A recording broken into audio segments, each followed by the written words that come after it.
The young guy was completely exhausted after a long stretch of grinding overtime. Who would have thought, in the blink of an eye, he got thrown straight into an annoyingly topsy-turvy space. In this place, effeminate guys handle diapers and baby stuff, while buff women shoulder the family's financial burdens. When he opened his eyes and found himself in a delicate, coquettish appearance like a young girl, he knew something was off. How, you up yet, kiddo? He immediately pictured that as his dad's dear voice. As soon as his dad clattered in, he urged, "Hurry up, aren't you supposed to go stroll around with Long today? Dad's about to head to the market to make dinner. Today the whole family will eat with Mom and Aunt Zhang. As a man, you should look at your buddy Long and learn. You've got to know how to put on lipstick and powder, fix up your looks." The moment that capable father left the room, the guy instantly turned to stone. What kind of place is this? Who the heck is a Chen? Do I have the surname Chen? And what god is Long? A real man putting on powder to go out? What kind of nonsense is that? Is the old man senile or am I hallucinating? Countless question marks fluttered in his brain until the phone rang. He just reached to pick up when a shout came from outside. "Zhang Hao, come open the door quick." Just hearing that voice, Zhang Hao immediately pictured a weathered, imposing big bro in his mind. He was sure it was Brother Long, with a fierce tattoo on his arm and a manly personality. "I deeply respect this big bro, the most upright man among 10,000 men." The boy forgot all thought, frantically running out, "Brother Long, hold on, I'm coming." But the moment the door cracked open, brutal reality slapped him in the face.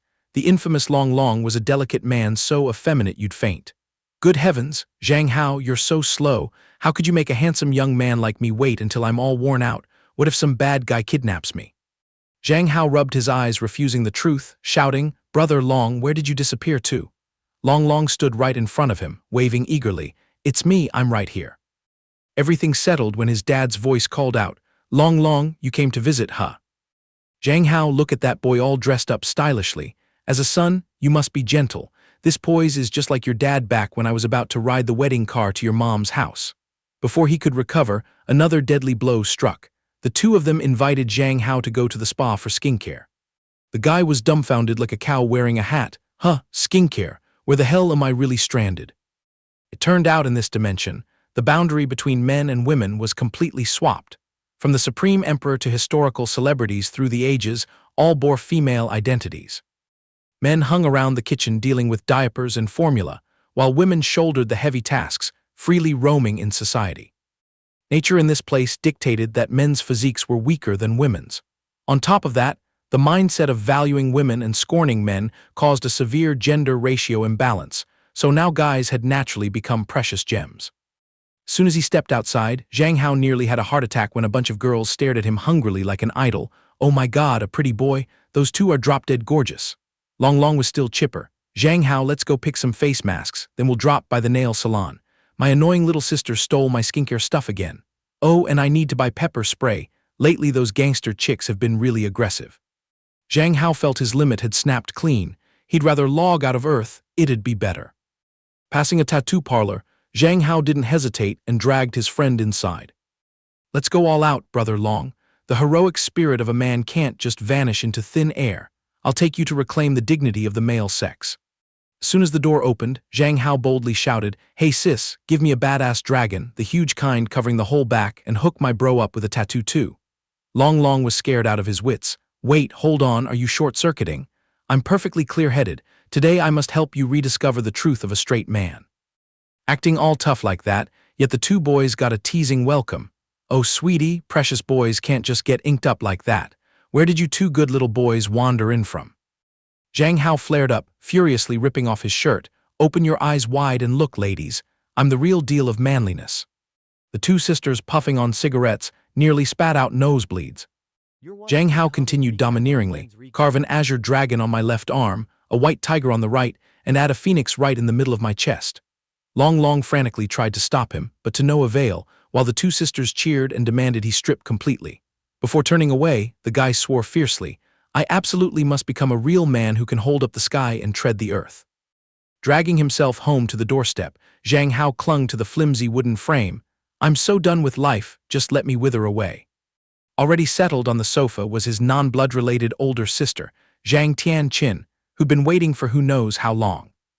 Before the sister could speak, the brother had already turned tail to flee. Sorry, so embarrassing, wrong house. Dragged by the scruff of the neck to the dinner table, Zhang Hao's face was bloodlessly pale. What the hell was going on? Why were women in the house? His dad, bringing the food tray, had to gently remind, How, didn't I tell you 2 days ago? Today Aunt Yan and Chin Chin came for dinner. Why did you see guests and run? The boy blushed furiously, not knowing how to excuse himself, and just mumbled while shoveling rice, I was careless, my memory's so bad. Aunt Yan was extremely generous, thinking it was natural for Zhang Hao to be forgetful from studying hard. Pieces of memory flooded back, helping him connect the dots. Ah, so that's it. In this dimension, his dad had remarried. That woman was his stepmother Zhang Yan, and the girl was his stepsister Zhang Tianqin. In a few days, the whole family would move together into a big mansion. Zhang Tianqin kept intently observing Zhang Hao's every move, while the parents were busy praising each other. Oh, Brother Chen, your cooking skills have improved again. Hee, I've been honing my cooking just to serve you. After stuffing himself full, the guy immediately made excuses to slip straight to his room. A draining day passed. What kind of dark stuff have I stumbled into? A man's body dressed all coy with powder and lipstick, and on top of that, being flirted with by gangster chicks. Have I really fallen into another world, and a kingdom that worships women at that? Seeing dad and brother long so feminine and ladylike, would he also become that effeminate in the future? Would he have to settle down and raise kids for his wife? Rumor had it guys here also get periods. Wait, so does that mean he'd have to get pregnant and give birth too? Clawing at his hair in frustration with a stuffed animal, the young man angrily hurled it. Ridiculous. I absolutely won't accept this glamorous life. I've got to find a way back to the mortal world. Unfortunately, Zhang Tianqin just happened to push open the door and took the stuffed bear right to the face. While the kid was still sweating trying to find an excuse to speak, the sister had already swiftly pinned him down onto the mattress. Zhang Hao stammered, Sister Chin, I'm 1,000 times sorry, I didn't mean it. Actually, the guy was overthinking. The sister simply wanted to dote on her little brother. Baby Hao, did you miss your big sis even a tiny bit? The intimate contact with 2 oversized soft mounds made the guy's whole face flush red. Noticing Zhang Hao's color change, Tianqin anxiously worried, What's wrong? Your face is all red. Where are you sick? Let me check your body. Right at that moment, a completely new train of thought flashed in the young man's mind. He struggled up and tried his utmost to display masculine charisma. I am very okay. In that instant of flaunting his manliness, Zhang Hao suddenly realized that staying here might actually be pretty sweet. The hazy moonlight shone through the window, and the guy fell into a deep sleep. A figure half familiar, half strange suddenly appeared, repeatedly whispering Zhang Hao's name. In his drowsy half-sleep, who's calling souls at this hour? It's the middle of the night. Lo and behold, right in front of him was a pink-haired beauty with looks that could make birds fall and fish sink. Forgotten me, I'm the one who transported you to this dimension. Zhang Hao unconsciously recalled the memory fragment when the bizarre spatial rift was triggered. I remember now, it's you. Just what kind of deity are you? Why did you throw me into this crazy world? Seeing Zhang Hao approach, the girl raised her chin and proclaimed, Just call me the blood moon goddess. Didn't you used to complain that without women you'd stay a virgin forever? This place has countless beauties, every one of them dotes on you. Isn't that absolutely perfect? Zhang Hao jumped up in fright, Perfect my ass. There's not a single normal soul here. Please send me back home right this instant. Want to go home? It's entirely feasible, but you'll have to pass a test first. Zhang Hao's face went blank from the lack of information. She explained in detail, In your old place, wasn't your greatest aspiration to become a real man? Only fragile weaklings are obsessed with pink anime. Real men binge R-rated flicks. A robust man must hit the gym to sculpt his body. Struggling to carry a few books means you're a total failure, unlike a real man who can twist open a bottle cap with one hand. Therefore, you must prove your male prowess right in this matriarchal universe. Only then might the gate home open. Otherwise, you'll be bent by this world forever. As soon as those words hit his ears, Zhang Hao's face turned ashen with horror. Bent means I'll also become all effeminate and coquettish. Don't do this, save my life, oh heavens. With that, the blood moon goddess slowly faded into the void. Wish you an amazing time in this mortal realm. Zhang Hao wanted to hold her back, but in vain. The key point was that chick hadn't bothered to reveal how to prove himself a real man. Waking at dawn, the guy was convinced it was all just a figment of a dream. But when he looked down at the floor and found the necklace the blood moon goddess had dropped, Zhang Hao broke out in a cold sweat. Oh crap, this is for real. Dragging his limp body to freshen up, the boy muttered, full of doubt. Could it be that I really have to shoulder this mission to become a real man? But what exactly is the definition of a real man in this land where women rule? He was clueless, not a single laid. One thing was certain, his current body was way too fragile. So regardless of that mission, the urgent task now was to update his knowledge about this kingdom. Rummaging through the room filled with pastel pink, Zhang Hao was speechless when he only dug up a bunch of gossipy magazines. What the heck is this nonsense? Even such absurd stories make it into the papers. The cover boldly reports a female real estate tycoon bearing an enormous betrothal gift to bring home a 21-year-old hot boy. The absurdity showed no signs of cooling down. Zhang Hao discovered a handbook titled The Ultimate Technique to Identify Virgins. Was this universe so idle they even invented a method to measure a guy's chastity? In this land, women held the initiative, while stiff limbs, whole body trembling, losing the poise of the strong were basic physiological reflexes that guys couldn't fake convincingly. This freaky world had absolutely nothing worth clinging to. Was there truly no other way out? Sprawling on the bed sighing for a while, Zhang Hao pulled himself together. Screw it, that blood moon goddess or whatever can go to hell. Gotta respect science. First, decode last night's supernatural phenomenon. Maybe it was just cosmic magnetic interference.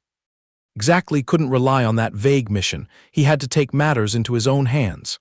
Wait, but he didn't have the expertise, so he'd have to hire an expert with money.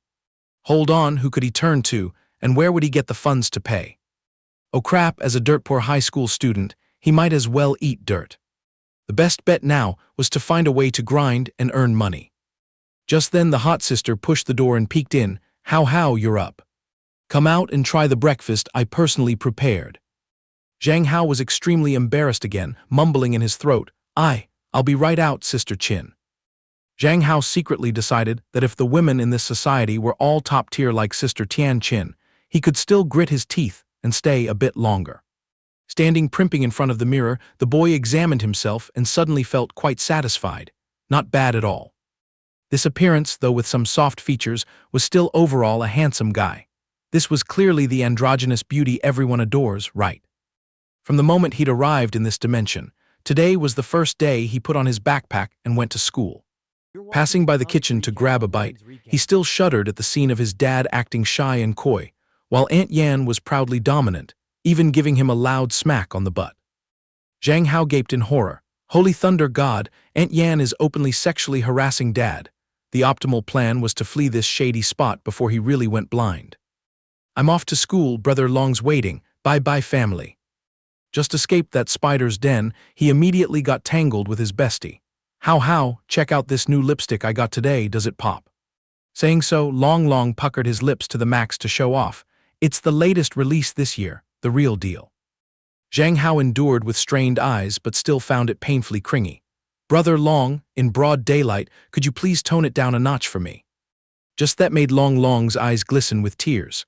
How, have you got water on the brain? We used to flaunt like this all the time. Zhang Hao gave up, placing a hand on his friend's shoulder with brotherly affection, trying to radiate the suavest vibe. Brother Long, listen. Lately I've realized the truth. I aspire to become a real man. So a real man is. Before he could finish, Long's face went white with panic, shrieking, Zhang Hao, how can you have such twisted thoughts? Real man is a label full of infamy. You'll end up forever alone with no one wanting you. Those nagging words only made Zhang Hao's blood boil even more. Zhang Hao, let's scram. There's a suspicious person spying on us. Zhang Hao looked around alertly. Pervert where? Long tremblingly pointed. Over there in that corner. It turned out the shady figure Long mentioned was just a chubby girl lurking behind a pillar. Heh, what tasty little high school boys. Zhang Hao smirked, scared of what nonsense. Two able-bodied men like us, why fear a fat chick? Just chill, if she rushes over, I'll kick her into next week. That gangster-flavored remark made Long's eyes go round with shock. How, what are you babbling? You can't even lift a brick, let alone fight. Zhang Hao got frustrated, flexing his biceps to show off. Quit lying. Back in my school days I was a wild one, fought like hell. Long was horrified. Enough with your strength delusions, let's find another way to escape fast. The moment the chubby girl waddled out yelling, pretty boys. Long lost all composure and ran for it, dragging Zhang Hao along until they lost their shoes. As soon as they ducked into a safe area, Long panted like a bellows. "I'm gonna die," sweat's pouring like a shower, "my foundation's about to wash off completely." Zhang Hao was also secretly stunned at his own poor stamina, just a little jogging, and his chest was pounding like a drum. What left him even more gobsmacked was when they reached the school gate. Its scale was so massive it was overwhelming. Alistair Academy. In this land, it seemed all the heavy and grand tasks were left to the ladies to handle. Moreover, Zhang Hao was also daunted by his family's financial power. They must be some kind of aristocratic lineage to afford sending him to such a noble training ground. His base was classroom 11-3. Poking his head in revealed another peak otherworldly scene. Effeminate boys were clustering around, begging the girls to open their water bottle caps for them. Zhang Hao stood rooted to the spot. Could he really be that pathetic, a man who could hold up the sky and tread the earth, defeated by a bottle cap? Without further thought, he strode aggressively over to the boy struggling with the bottle. "Move aside, let me handle it." Zhang Hao muttered to himself, "Opening this tiny bottle, what's the big deal?" He thought he'd look super cool, but life slapped him hard. On the first try, he found the cap hard as rock. Zhang Hao had to console himself that surely his grip posture was off, hence the fail. He took a deep breath, puffing up his chest. "Damn it, put all your strength into twisting its neck for me." This bizarre sequence made the whole class gawk, but what astonished them wasn't Zhang Hao's helplessness, but his fiercely hilarious expression. After several minutes of futile struggling, the young man had to swallow his pride and toss the bottle to the girl next to him. "Could you help me out?" At that moment, Zhang Hao just wanted to cry. Had he really weakened to the point of being defeated by a bottle cap? Seeing Zhang Hao gasping, a flock of girls swarmed over chirping to serve. "Oh, what's wrong, idol? You need the bottle opened. Let me do it for you." The girls jostled to vie for the chance to win his favor, while the main character himself fell into existential depression. Long hastily blocked the crowd, hurriedly saving the situation. "Ah, it's nothing, guys. Lately Zhang Hao's been on his period, so he's acting a bit loopy. Girls, come down, don't make a fuss." In that moment of despair, seemingly giving up due to his useless physique, he started racking his brain for a solution. He definitely had to squeeze workout sessions into his schedule. No matter what, he had to grind through this real man plotline. Seeing the mission progress bar stuck stubbornly at a big fat 0 suffocated Zhang Hao, so he had to slip outside for some air. Long noticed and immediately tagged along. "Wait for me, let's go drain the flood together, Hao." Surrounded by the girls' desirous gazes, Zhang Hao wished he could just vanish into a hole. "This is insane. A grown man holding hands to go to the toilet. I'd rather die than lower myself like that, better sneak away fast." But no matter which corner he turned to, ringing compliments flooded him. Hao is so yummy, look at those shoulders, so fair and frighteningly slender. His waist is so tiny like a wasp's, and his legs go on forever so ethereal. Zhang Hao was brainwashed so much he was about to self-hypnotize into those crazy terms. If he just gave in like this, it'd be a disaster. He had looks to spare, but absolutely couldn't become frail and delicate. He resolutely pulled out his phone and started swiping. It was time to hunt for a body sculpting gym. Let's check the map. Scrolling through a few forums, the boy nodded smugly. This plan was smooth. He dropped by to scope it out when free. After all, just pumping muscles wasn't enough. He needed to enforce martial law on the psychological front too. While he was jotting down the plan, some fluffball sidled up. "Hey idol, what are you scribbling?" That female student was none other than Huang Yuan, his deskmate. Zhang Hao snapped, "Huang Yuan, are you a ninja? How do you float around without making a sound?" "I did make sounds properly. It's just Hao was too distracted and missed them." Whether accidentally or intentionally, Yuan pressed her face close to probe Zhang Hao. "Are you fishing for some girl online?" Her lips kept encroaching, making Zhang Hao blush a deep crimson. He had to hurriedly turn away to dodge. "Quit making stuff up, scoot over a bit, men and women should keep their distance." It seemed Yuan treated his words like wind past her ears. She brazenly caressed the back of his hand, gushing, Hao's hands are amazing, so smooth and slender like bamboo shoots." But what panicked him most was, where was his hand being moved to? Were the ladies in this dimension so bold as to guide a guy's hand onto sensitive spots? Zhang Hao struggled to salvage some dignity, snatching his hand back. "Rein it in, Huang Yuan." She put on a confused face. Hao, you're super weird today. You were never this harsh before." Zhang Hao broke out in a cold sweat because he himself was totally clueless about the original host's past. Nonsense, you're imagining things, I've always been this proper. After racking her brain for a while, Yuan again showed caring concern. How, you've been having insomnia lately, right? I possess a secret family massage technique. Let me knead your bones and relax you. The boy tried to push her hands away, but who knew this girl was so freakishly strong? Zhang Hao cleared his throat a few times to regain his composure. The bells rung, back to your seat quick. The imposing figure that entered was Teacher Ma, in charge of English and homeroom teacher of Class 3. Everyone settle down, class begins. Zhang Hao. Originally, before the transfer, he was a total dunce at foreign languages, but now he was shocked to find himself translating the textbook as fluently as a native speaker. Overall, this knowledge was like a mosquito biting stainless steel. Finally, he'd salvaged a bit of the glory of Isekai. He strutted onto the top student throne effortlessly. Zhang Hao tossed his chin up, dropping all pretense, boldly challenging the teacher. Teacher, do you see the intellectual light radiating from me? Quickly call on me to solve the problem, give me some stage to show off. The moment she caught that expression, the teacher called on him, Student Zhang Hao, are you feeling pain somewhere? Did you have a seizure at the corner of your mouth? Do you need a pass to the infirmary to rest? Every scholar in the room simultaneously turned their heads, staring at him with a myriad of question marks. Zhang Hao froze so hard his brain shut down. Oh crap, it's you who had a seizure, your whole family had seizures. The young man swallowed his anger, stiffly replying coolly, I'm fine, nothing's wrong, you must be seeing things, teacher. The girls again seized the chance to chatter. Is the idol of my heart possessed today? He's acting so weird. Don't tell me my idol's about to fall from grace. So suspicious. How is beyond excellent, but that look earlier was kinda mentally challenged. I heard some gossip that our idol fell and hit his head before, got brain damage and turned dumb or something. Zhang Hao despairingly covered his face and lamented, cut the crap, ladies. It's you guys who fell and cracked your brains. Right now I just yearn to log out of this sick planet, please don't hold me back. The school bell rang, and Zhang Hao slung an arm over Long's shoulder as they strolled in the hallway. How are you sick? Your expression is super gloomy. Zhang Hao was like a lost soul. I'm fine, probably just restless sleep last night. His lips moved like that, but deep inside he was screaming violently. The truth was he was vexed, so vexed he was debilitated. After a few steps, they bumped into an upperclasswoman with arms thick as pillars. She swaggered up. How did I slay that basketball game earlier? Trudging a bit further, he was unluckily groped on the butt by a female thug with a smack. Hey little buddy, nice bouncy booty. Zhang Hao was like, I'm about to go crazy from these perverts.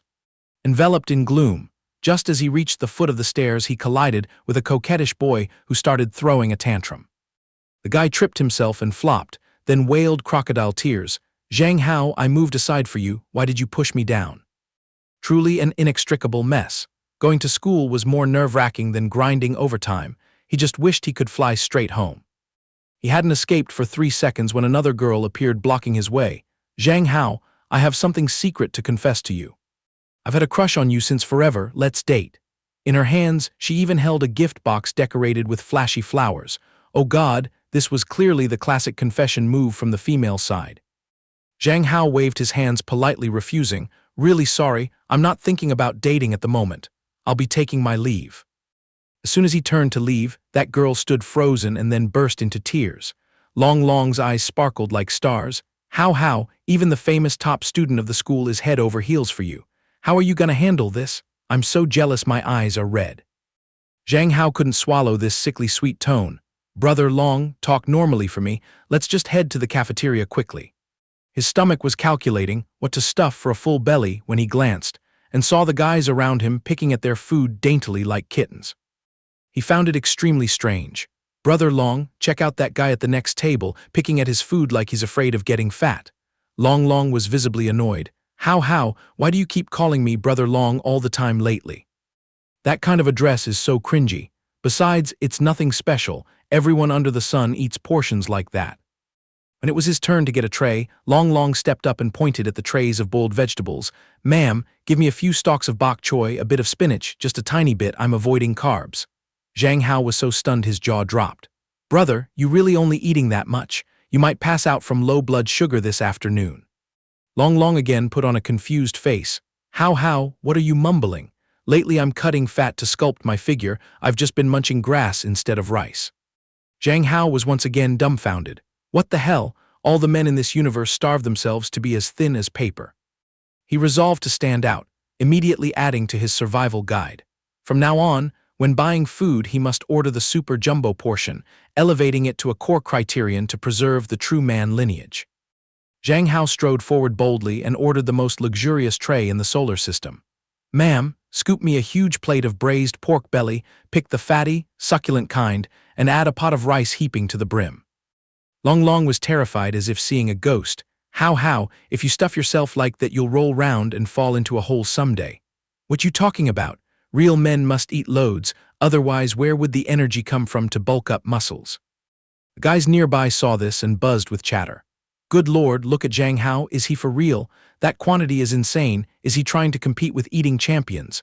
That plate of braised pork is all fat, if he finishes that he'll blow up like a balloon.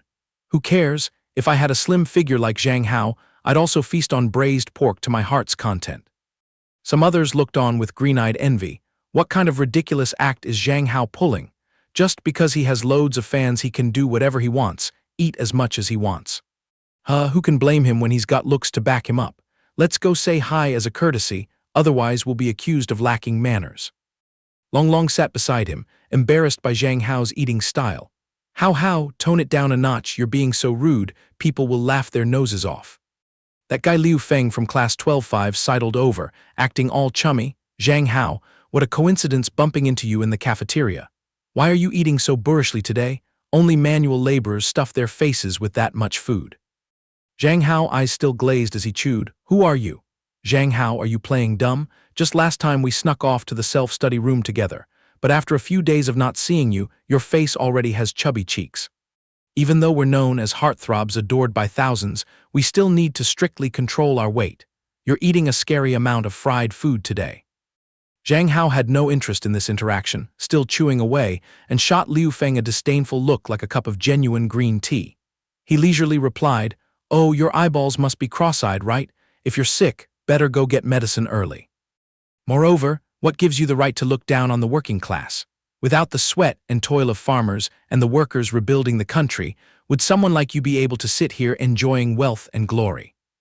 After being lashed by Zhang Hao, Liu Feng unexpectedly burst into sobs with tears brimming, throwing a tantrum.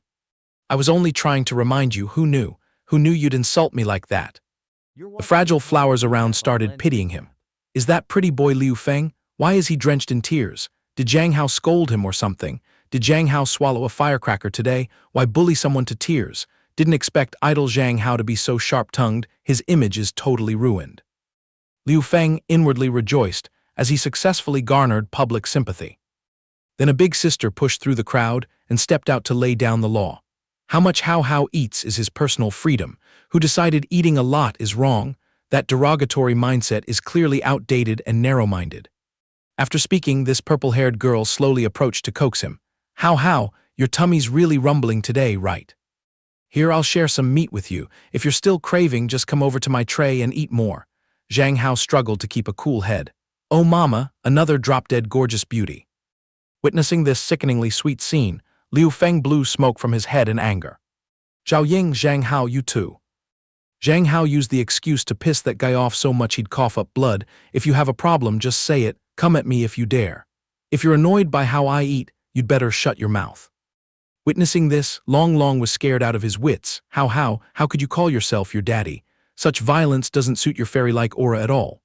Zhao Ying was still staring at Zhang Hao affectionately. A how like this is exactly like a stubborn wildcat. The more you look, the more seductive he gets.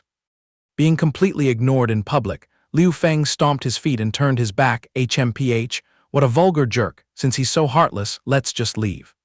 Two lackeys standing nearby competed to flatter and console him. Feng, don't be sad. Zhao Ying is definitely just bewitched by Zhang Hao's looks, so she throws herself at him.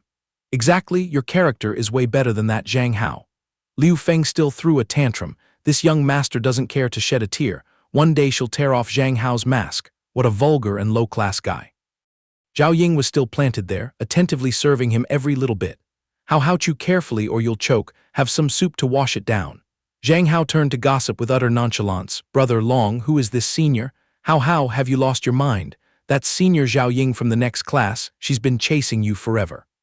She is the big boss of Class 12-4 and also the captain of our school's basketball team. Zhang Hao was dazed as if on cloud nine. Though he tried to hold back his jealousy, he still had to marvel. This girl's figure and assets are truly rare, absolutely flawless. Zhao Ying turned to ask Long Long, last time I passed you the game League of Legends, have you tried making an account yet? I logged in, but the controls are too confusing. It's just like they say, we guys simply have no talent for these kinds of games. Catching the drift, Zhang Hao acted like a veteran in League of Legends. You mean that 5 versus 5 tower pushing game, right? Long Long looked dumbfounded. Obviously last time Zhang Hao badmouthed and couldn't care less about these girly games. In reality, little did Zhang Hao know that this crazy upside-down universe also had League of Legends. It's just that its player base consisted entirely of women. Zhao Ying interrogated him with a passionate gaze. Even though the professional League of Legends roster lacks men, occasionally a few guys still join in. Has Hao tried his hand at it? Zhang Hao nonchalantly replied, I've grinded it before. It's all right, pretty addictive actually. I'm full to the brim. Brother Long, are you heading back to class together? Then the two young men grabbed each other's shirts and bolted, leaving Zhao Ying behind with a deflated face. Sigh, when will Hao finally agree to be my boyfriend? Landing in the classroom, Zhang Hao still sat there spacing out and deducing. Zhao Ying said League of Legends lacks high-level male gamers. So how come legendary heavyweights like Dasima and Uzi have drifted into some obscure corner of this fashion universe? When I have free time, I'll have to browse a few game livestreams to figure this out. All in all, how exactly does the label of a real man operate in this dimension? Glancing around, he spotted a very mysterious figure, Brother Long. Who on earth is that girl sitting in a daze by the window over there? The figure that fell into his sights was none other than the new transfer student Min Yue Hua. With one glance, Long immediately covered his face with his hands in shyness. No way. Is my brother Long smitten with her? That girl is extremely tight-lipped, but personally I think she possesses a pure and innocent beauty.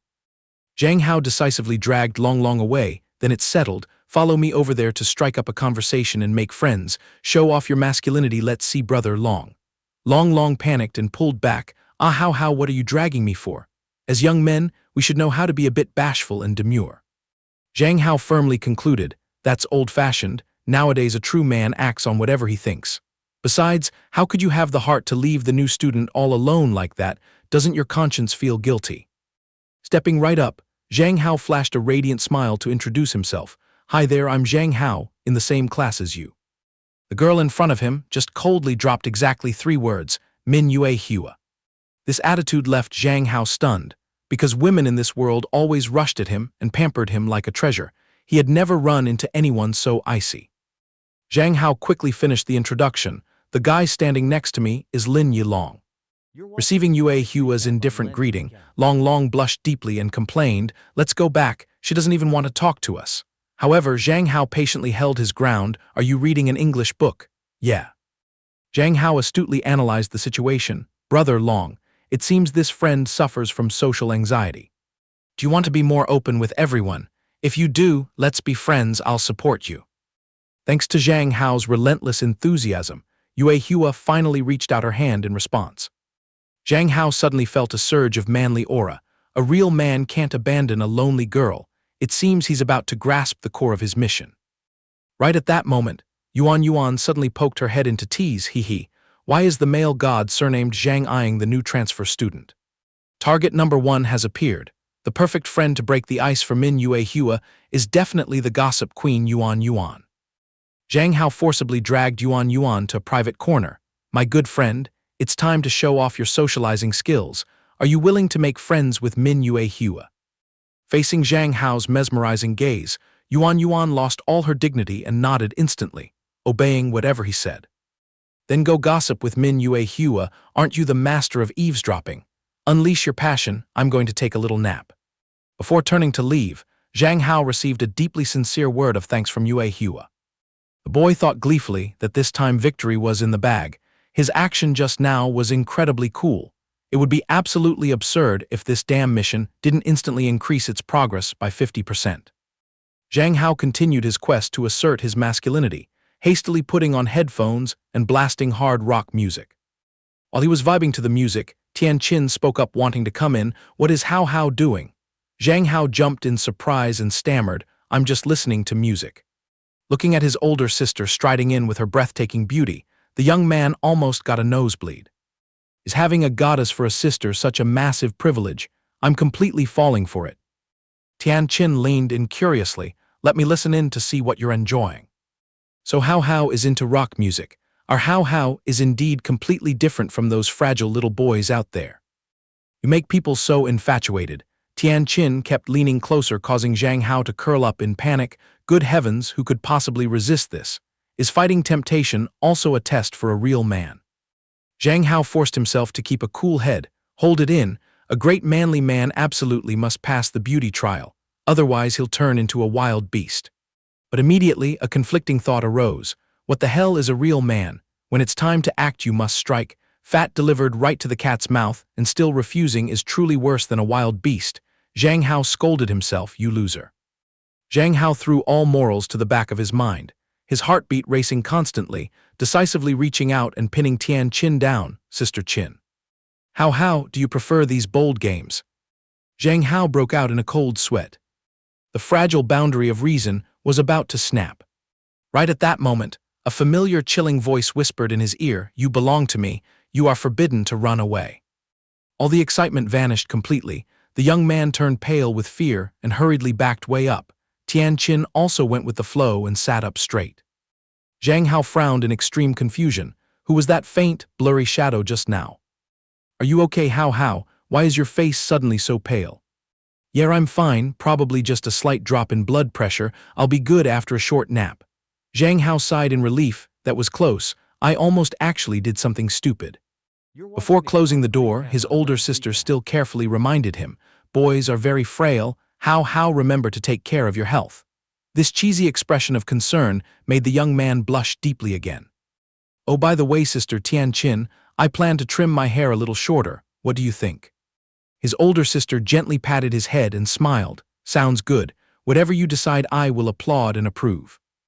Zhang Hao felt goosebumps, but then threw it to the back of his mind, thinking that these trivial matters couldn't compare to his haircut plan tomorrow. The masculine makeover campaign will kick off with this haircut. The moment he poked his face into the salon, a staff member enthusiastically rushed over. "Hello, handsome. What style do you want? Since you are so beautiful, I must call our best stylist to serve you properly." Zhang Hao sighed in frustration. "Skip the hassle, I just want a haircut."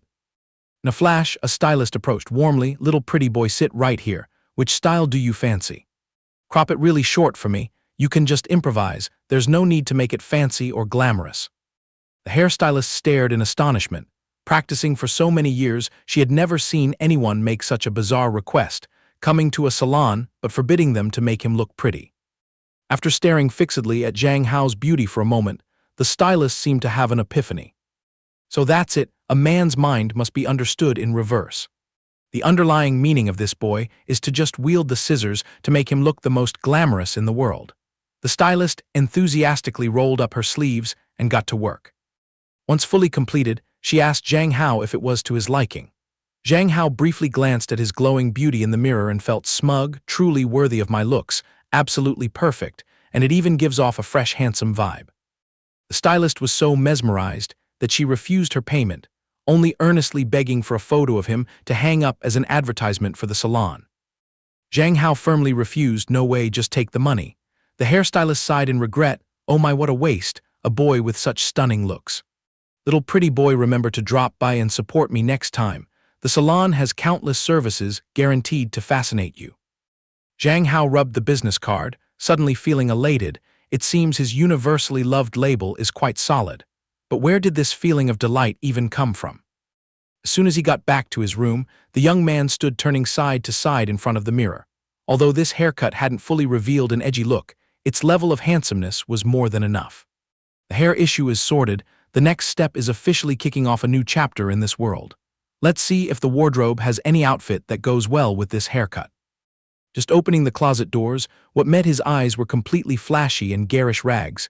Good heavens, what kind of disaster is this? When I have free time, I must dispose of all this trash. Suddenly, his father's voice roared from downstairs, urging Zhang Hao to come down and carry some stuff. Just poking his face out with an unfamiliar style, his father froze in shock. "Where is your flowing hair? Why did you trim it so short? Where in the world is there a boy who cuts his hair this short? Who was bold enough to chop off your hair? Dad must go and get to the bottom of this. Oh dear gods, my exquisitely beautiful baby." Seeing his father making such a melodramatic fuss, the young man hurriedly soothed him. "Calm down, Dad. I forced them to cut it myself. Long hair is too sweltering lately, Dad." This flimsy excuse wasn't convincing at all, and even added fuel to the fire, causing him to flare up. "Are you trying to piss your dad off to death? Who gave you the right to chop off your hair on your own? With this look, what if you end up totally unmarriageable later?" In just a split second, a sandal was about to leave a mark on his face. Zhang Hao shrieked, "Oh Mom, if Dad strikes, it's a violation of family law, you know.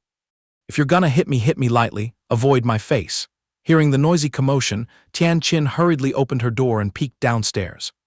The young man grasped at the lifeline, instantly darting like lightning to hide behind his older sister, just like a dependent child.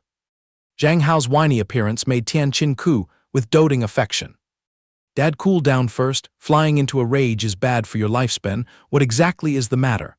Hao didn't utter a single word, yet dared to chop his hair off that short. "Tell me, shouldn't I be furious? Oh, for heaven's sake, my head aches." Zhang Hao unleashed his puppy dog eyes, looking up with sparkling, aggrieved eyes. "Sister Qin, save me." Tian Qin gently spoke up to defend him. "Dad, I actually think Hao changing to this style is very outstanding and elegant. He mentioned it to me yesterday. Please calm your anger, Dad. I'll straighten him out later." "Tian Qin, you just keep indulging this brat. Later you have to properly teach him a lesson so he knows his place all right." After nagging until his mouth was tired, the father finally swallowed his anger, turning back into the kitchen to cook rice in a huff. Zhang Hao wiped the sweat off his forehead. "That was a close call, Sister Qin. Thank you so much for rescuing me, or else Dad would have kicked me out onto the streets." Tian Qin released a soft smile like a gentle stream.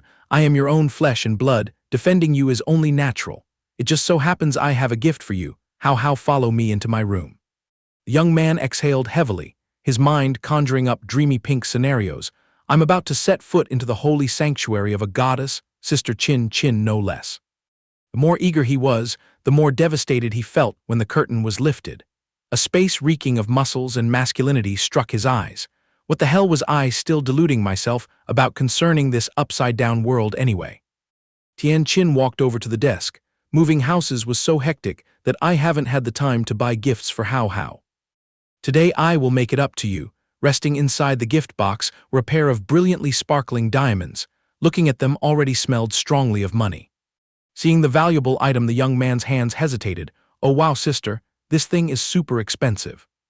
"It's nothing much. If you fall in love at first sight with anything, I'll splash the cash to buy it all." The moment he accepted the gift box, Zhang Hao actually thought his sister was an overbearing CEO, exactly like a wealthy sugar mommy. Darting back into his room, the young man scrutinized the item endlessly. "How much is this thing worth? Reciprocity is necessary to maintain a good relationship. I definitely have to buy a return gift for Sister Qin to make things right." "Don't tell me these are genuine diamonds. It's a sure bet that they're insanely expensive. What can I even use as a worthy return gift now? Already poor, and yet luck goes from bad to worse." Just checking, his account balance made him want to foam at the mouth.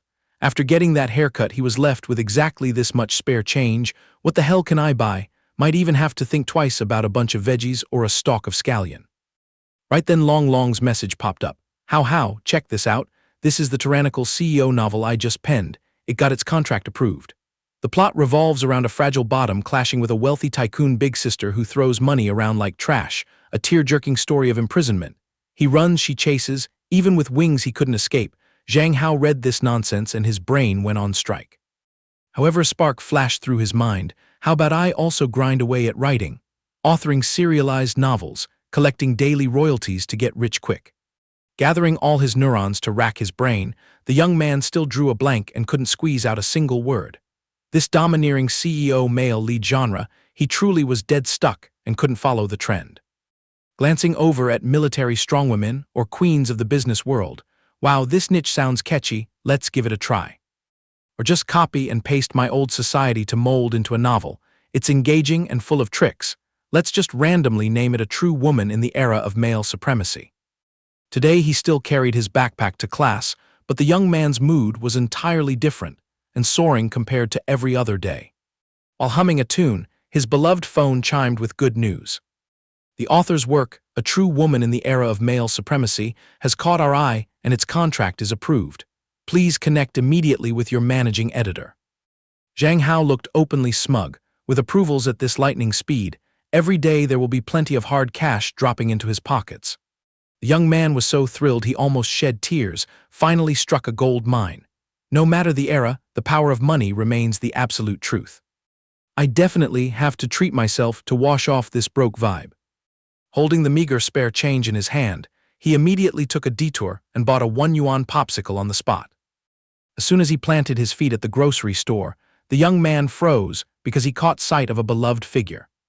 The first time he encountered Sister A Mei, even though she was a senior university student, her figure was incredibly delicate and slender, exuding an unyielding vibe when standing before him.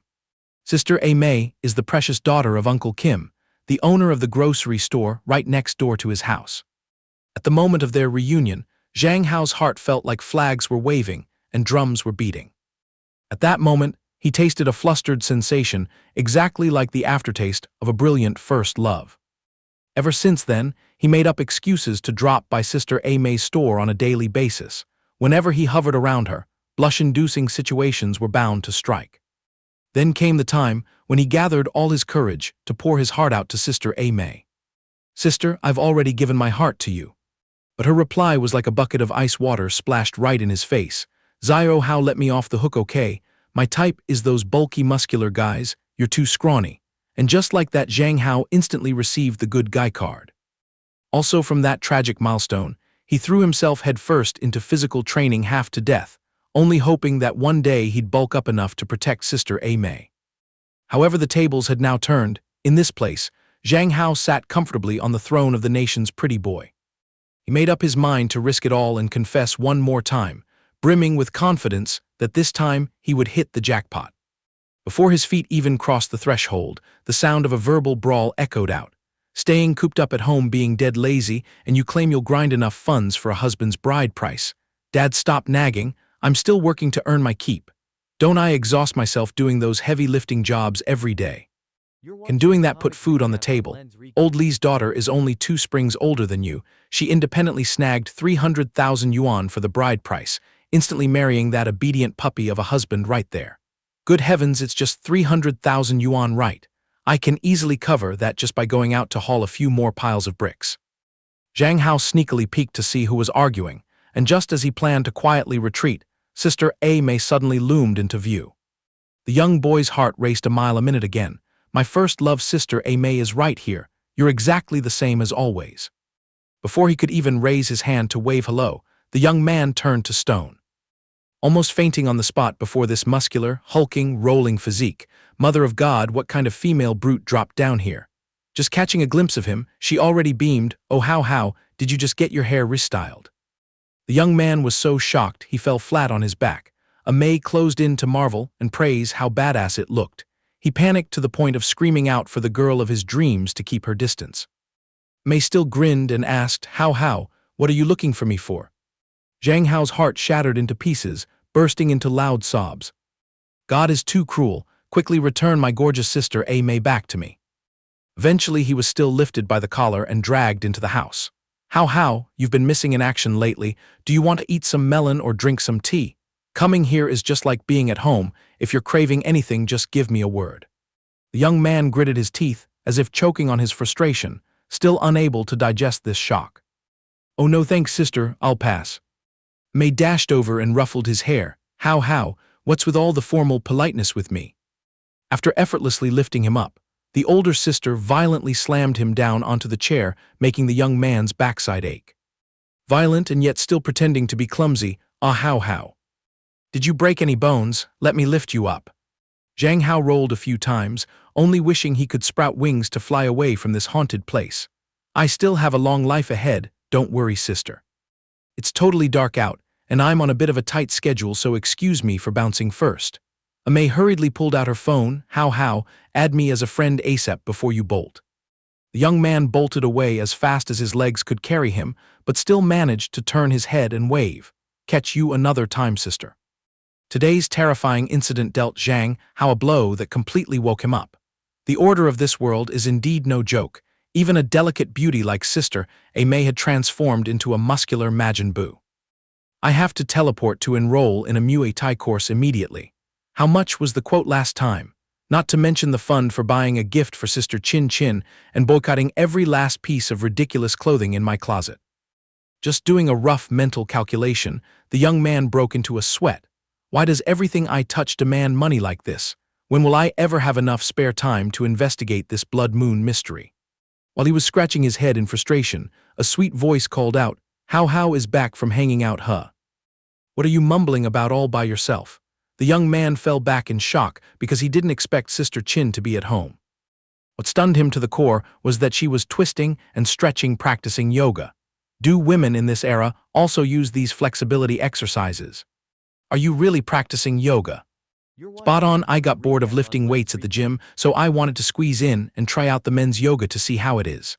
I thought everything was starting to get on the right track. Who knew it was still the same? Good Lord, grown men doing yoga. As expected, the order of this world shatters all perspectives. Tian Qin walked over and grabbed her little brother's hand. How, you should also get off your butt and go practice yoga. Having a man's body yet being as thin as a reed is a huge disadvantage. What if they bully you in class? Zhang Hao choked back his words and stared blankly in the eyes of his fairy-like sister. He turned out to be just a sickly, fragile wimp. His nerve of endurance snapping, he immediately squeezed Tian Qin's hand tight. If Sister Chin Chin thinks I'm weak, then let's arm wrestle around and see. Bring it on. Whoever loses must obediently submit to one demand from the winner. Deal. The two siblings rolled up their sleeves and dragged each other to the living room sofa to commence the battle. Zhang Hao resolved that this was no ordinary playful arm wrestling, but a battle to protect his manly dignity. Defeat was absolutely forbidden. Only flexing for a few seconds, Zhang Hao already felt his arm muscles giving out. How could her internal strength be so insanely overpowered? Billions of sworn brothers in the old world bent their backs to carry the world and feed their wives and kids, yet now he was being treated like trash by a sweet candy girl. I absolutely forbid giving up so easily. Right while he was tensing up, sweating profusely and nearly shedding tears, Tian Qin voiced her praise. Our How holding out until now is already very excellent. In reality, the young man was numb and exhausted, but still gritted his teeth to hypnotize himself. Even if the body is depleted, one must uphold the iron will of a great manly man. Tian Qin looked somewhat distressed and was clearly holding back as much as possible. Let's just drop it. If you keep being stubborn, my How will dislocate a joint. He collapsed in the most humiliating way possible. Tian Qin even gently massaged his wrist to coax him. How is tired. You fought very resiliently just now. Does your hand ache a lot? The boy gloomily let out a sigh. I'm still fine, sister. A great manly man can play and take the loss. What demand do you want me to fulfill? Tian Qin scooted closer with a whining tone. I won't make How do any heavy labor. I just wish to experience the feeling of resting my head on your lap for a bit. The young man's mind drifted back into those nosebleed-inducing R-rated movies, resting her head on my lap, huh? Sweet deal, losing a battle yet snagging such a fragrant bargain. Approved, make yourself at home, sister.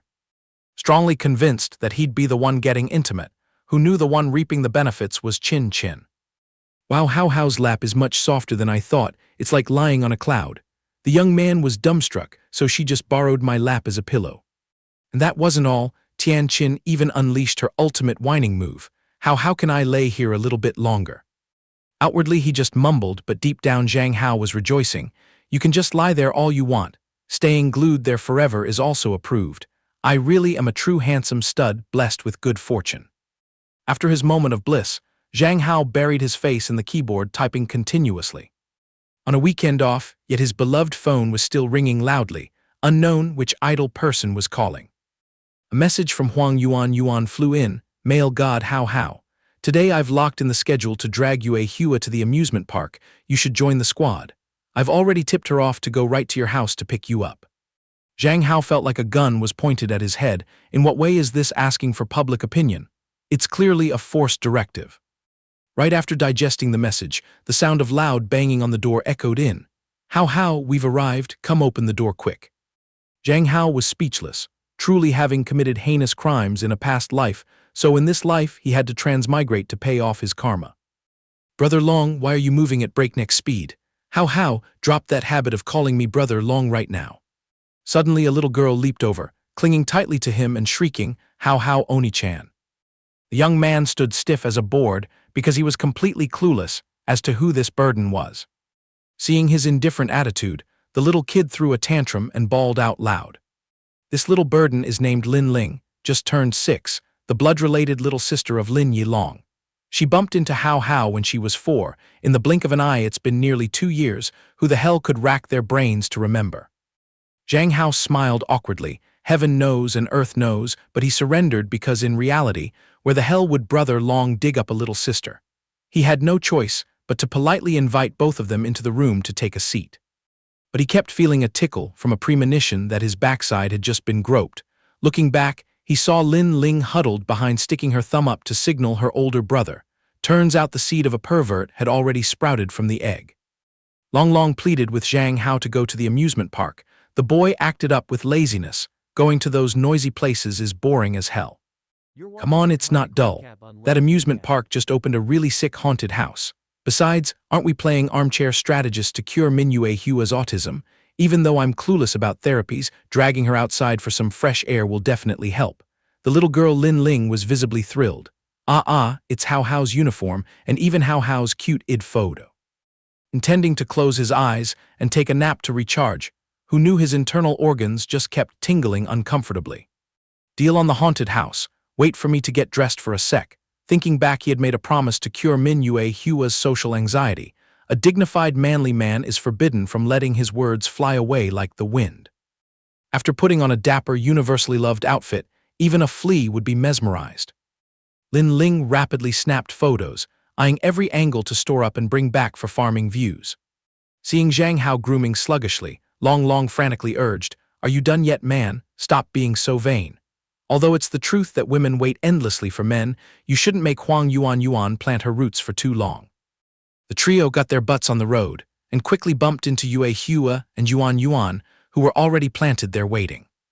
Just catching a glimpse of the kid Lin Ling, Yuan stared wide-eyed, asking whose lost child is this. The little girl automatically clung to Zhang Hao's arm and boldly declared, "I belong to Hao Oni-chan," leaving the whole squad completely frozen. Long had to lift the brat by the collar. "This is my little sister Lin Ling. Hearing rumors about a haunted house trip today, she insisted on tagging along. I'll manage her strictly." Yuan's eyes lit up as she scrutinized Zhang Hao. "Wow, it's rare to see you dressed up like this, matching perfectly with the new haircut too.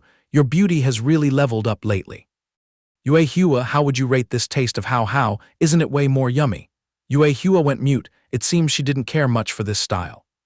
Zhang Hao awkwardly waved his hand. "All right, let's drop it. No need to force a compliment. Let's move out quickly, guys." After a moment of stammering, Yue Hua finally managed to spit out a word, You look sparkling today." Zhang Hao stepped up and ruffled his friend's hair, visibly smug. "You finally opened your mouth, excellent." Stepping foot into the haunted house, the atmosphere exuded a chilling vibe, dotted with the eerie rustling sound of dry leaves. Long's teeth chattered violently. I'm scared now. How about we change the vibe and stroll around the carousel and the Ferris wheel?" Zhang Hao openly scowled. What kind of joy can you salvage from those childish games? Charge into the haunted house. Wasn't it finalized from the start? Brother Long, be a little less cowardly. Let go of my hand, you're giving me goosebumps. Even the 6-year-old brat Lin Ling witnessing this scene was speechless. Yuan eagerly stepped up to divide the teams. "Our group is too big. Let's split into 2 squads. I'll stick with Hao, and Yue Hua, Long, and Lin Ling can group together. Yue Hua, you'd better protect the weaker sex, all right. As women, we must bear this heavy responsibility." Lin Ling jumped up and down screaming, stubbornly begging to be in the same group as Zhang Hao. Looking at Huang Yuan's cunning demeanor, Zhang Hao could easily guess that if he paired up with her inside, he'd somehow get groped. Wrapping it up, Mingyue Hua still gave off the safest vibe. Zhang Hao then soothed them and reassigned the numbers. "Lin Ling, be a good girl, stick with your older brother, and Huang Yuan with your nerves of steel, you go escort them. Don't worry about me pairing up with Mingyue Hua is the perfect combo." Brutally rejected by the young man, Yuan swallowed her bitterness into her heart. Zhang Hao firmly finalized it. "It's decided then, You guys pioneer and sweep for mines first. 10 minutes later, we'll follow suit. Huang Yuan with your tiger's courage, you surely aren't scared, right? To salvage her strong woman image, Yuan had to grit her teeth and brace herself. Would a woman like me be scared of these petty tricks? In your dreams, long charge forward, I'll protect you. 10 minutes slipped by and Zhang Hao along with Yue Hua were still rooted at the door.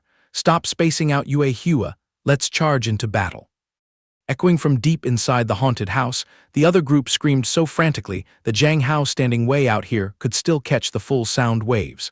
Wow, all things considered, Yuan's tiger courage is only as big as an ant. He turned and blatantly asked Yue Hua, are you scared? Yue Hua mumbled in her throat, not daring to let out a single word. With an overwhelmingly manly majesty, Zhang Hao declared blatantly, if Yue Hua is scared, then just grab my hand. Without half a second of hesitation, Yue Hua timidly reached out her hand, gently grabbing the hem of Zhang Hao's shirt. The young man immediately unleashed his awe-inspiring handsome aura, pioneering the way. A few tangled cobwebs were just like mosquitoes. While eagerly stepping forward, a jump-scare ghost suddenly popped out to intimidate them. The catch was that his face remained as rigid as stone. Please step aside a bit. I'm very busy, back off please. With Zhang Hao's nerves of steel, there was nothing remotely scary about this place. He was just annoyed because the vast area was ridiculously enormous. After walking for about 10 minutes, he suddenly smelled an ominous sign. Turning his neck to look back, Yue Hua's figure had evaporated at some point. The young man clumsily broke into a sweat. Yue Hua, where did you dive off to? Evaporated for real, don't tell me you got bewitched and wandered off. Zhang Hao decided he had to turn this place upside down to search. He aggressively pulled open every curtain. He boldly groped and searched even inside the chest cavity of a fake ghost, causing it to lag behind with a face full of question marks. Are you messing with me, you little brat? Stopping beside a wooden coffin, the choking sobs of a girl coming from inside reached his ears. It was 10 out of 10 sure that Yue Hua was hiding in there. Just prying open the lid, what hit his eyes was Yue Hua shrinking back, crying her eyes out and wailing, "Boo-hoo, I got totally lost." Witnessing this teary scene, Zhang Hao couldn't help but give a wry smile. He bent down and spoke in the gentlest voice possible, "Stop crying, let me lead you out of here, okay?" The moment their teary eyes met, Yue Hua was completely captivated. Zhang Hao was the first savior to ever cherish her this much. Back to the trio on the other side, after screaming their lungs out, they finally dragged themselves out into the light. Long was crying a river, "I swear I'll never set foot in a haunted house again, wah." Yuan held his head in agony, "You just ruptured my eardrums." Lin Ling grumbled in annoyance, "Bro, you were screaming so loudly earlier, it was so humiliating." Feeling sorry for his fragile comrade, Zhang Hao strode over to check on him. "Hey Long, you're not dead yet, are you?" Yuan started his wild assumptions again. "You two were getting intimate in there for so long, could it be?" Stopping the brat's nonsense, Zhang Hao flicked him hard on the forehead. "Shut up, wipe those dirty thoughts out of your head right now." Seeing Yue Hua drenched in sweat, Zhang Hao waved her over. After hobbling just a few steps, she suddenly collapsed and passed out cold. Long recharged and started screaming again. Oh crap, what do we do now? Ambulance, call an ambulance quick. Oh my god, where did my crappy phone go? Yuan frantically pulled out his phone and dialed 120 at lightning speed. Zhang Hao was both exhausted and speechless. "Chill out and stop panicking." He leaned over to support Yue Hua. "She probably just fainted from the scare. Let's carry her to that bench over there to rest." Waiting until their eyes turned red under the blazing sun, Yue Hua still lay there motionless without waking up. Long kept repeating his chorus, How, what now? Do we need to do CPR to save her? That's her first kiss, you know." Zhang Hao was absolutely fuming, just wanting to stuff a rag in Long's mouth to shut him up. Imagining the scenario where his male god's first kiss is stolen by Yue Hua, Yuan was burning with intense jealousy. Do we really need CPR? Just pressing her philtrum will wake her up, right? Or let's just wait for the ambulance. Absolutely no lip-locking allowed. Keeping a straight face, Zhang Hao ordered the gang, "You guys go out and grab some cold water, and get some snacks to fill our stomachs too. I'll keep an eye on Yue Hua here. I'll try pressing some acupressure points later to see if it works." He even voluntarily lowered himself, offering his lap as a pillow for Yue Hua to rest her head. This position seems much easier to breathe in, right? If she just passed out from fear, inflicting a little physical pain will make her jump right up. Just as expected, right after giving her arm a hard pinch, Min Yue Hua groggily opened her eyes. Why did you pinch my arm? Because you kept passing out. I had to use extreme measures and use pain to summon your soul back. Min Yue Hua tightly grasped Zhang Hao's soft hand. I was so scared, but everything's fine now. Zhang Hao gently advised, stay away from haunted houses from now on. Does your body still hurt anywhere? I'm okay, Zhang Hao. I just want to take a nap. Please don't leave me. Hearing these whiny words, Zhang Hao froze and blushed. Whatever you say. Looking at her fragile features, he figured that after all, she was the most delicate and quiet girl he had ever encountered in this society, even if her way of thinking was a bit eccentric. After getting a good sleep, Min Yue Hua finally managed to sit up on her own, looking much more refreshed. Yuan was getting antsy, afraid the hangout would be ruined, but Zhang Hao already made the final call. Letting loose this much today is satisfying enough. Let's just escort Min Yue Hua home to rest. Min Yue Hua, let us escort you all the way back to your den. Min Yue Hua was back to her old habits, interlacing her fingers tightly with Zhang Hao. Let's go home together. Approved. Witnessing this public display of affection, Lin Ling was furious. His brother had to hold him back with all his might, while Yuan stood rooted to the spot, completely devastated. What kind of romantic movie are Hao and Min Yue Hua filming right now? Boo-hoo, I also crave to hold the male god's hand. That's my lifelong dream. Calling a cab to go back, Long and Yuan kept complaining non-stop. Min Yue Hua, your place is out in the middle of nowhere. We've never set foot in this corner before. Min Yue Hua, do you reside in that weird suburban zone right between the city and the countryside? Walking to school must be a total pain in the ass then. Zhang Hao felt a sharp ache in his temples. Can you two chatterboxes just power down for a sec? After a long drive, the car screeched to a halt in front of a magnificent mansion that looked exactly like a castle. Guarding the gate was a line of maids standing in formation. At this point, the whole squad's jaws dropped, their eyes wide and mouths gaping. The moment she stepped out, the butler bowed to greet her. The young miss has returned from her outing. Young miss, why did you sneak out on your own like this? The master has forbidden you from wandering far. If he finds out, he'll be furious. The whole gang screamed in unison. Are you kidding me? Min Yue Hua is a golden spoon heiress living in a luxurious mansion. Sensing that the entourage were Min Yue Hua's classmates, the old butler quickly changed his attitude, hurriedly welcoming them inside to serve tea and pastries. So it turns out you are our young Mrs. Friends. This old man has offended you. Please enjoy this cloudmist tea sourced from Tian Shan Mountain, along with pastries handmade by a 5-star chef. Please take your time and enjoy yourselves. Our young miss needs to go upstairs to freshen up. Please excuse her absence for a moment. As Min Yue Hua walked upstairs, her friends downstairs were still frozen in sheer shock. Oh my God, who knew Min Yue Hua's family background was this insane? She hid it so well normally, looking so plain, who could have ever guessed? Seeing the whole group overreacting, Zhang Hao broke a sweat and interrupted, guys, please tone it down a bit. He acted like a tough guy on the outside, but inside, Zhang Hao's heart was also racing. He never expected the new transfer student he accidentally saved to be a genuine top-tier heiress. The moment she entered her room, the butler spoke gently, young miss, you went so far today without bringing your bodyguards. If the master knew, he would be worried sick. Please don't sneak out like that next time. Pausing for a beat, Min Yue Hua spoke in a flat voice without a ripple of emotion. Did Dad just call? What about Mom? Yes, young miss, but the madam hasn't contacted us yet. She's been very tied up with work lately. Min Yue Hua's hands unconsciously clenched tight. Then why didn't Dad bother to give me a single call? Seeing her sorrowful eyes, the butler tactfully coaxed her. Young miss, the master is on a business trip abroad, so his schedule is truly packed. To make up for it, he went out of his way to hunt down the tank model you liked most and sent it back here. Min Yue Hua didn't bother to reply, just giving a slight nod and a faint hum before walking inside all alone.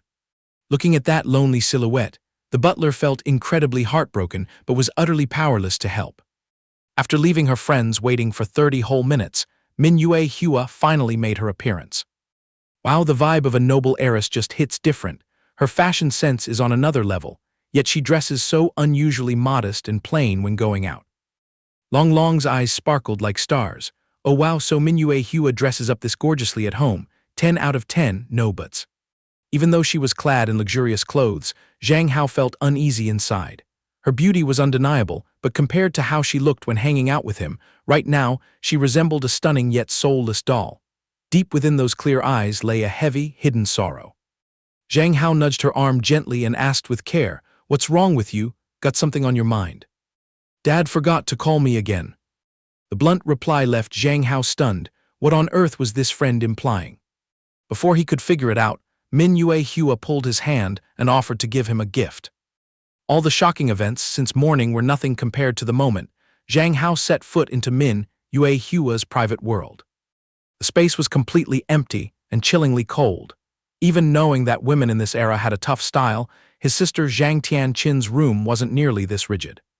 He then turned to question her, "Since stepping into your house, I've noticed you acting strange.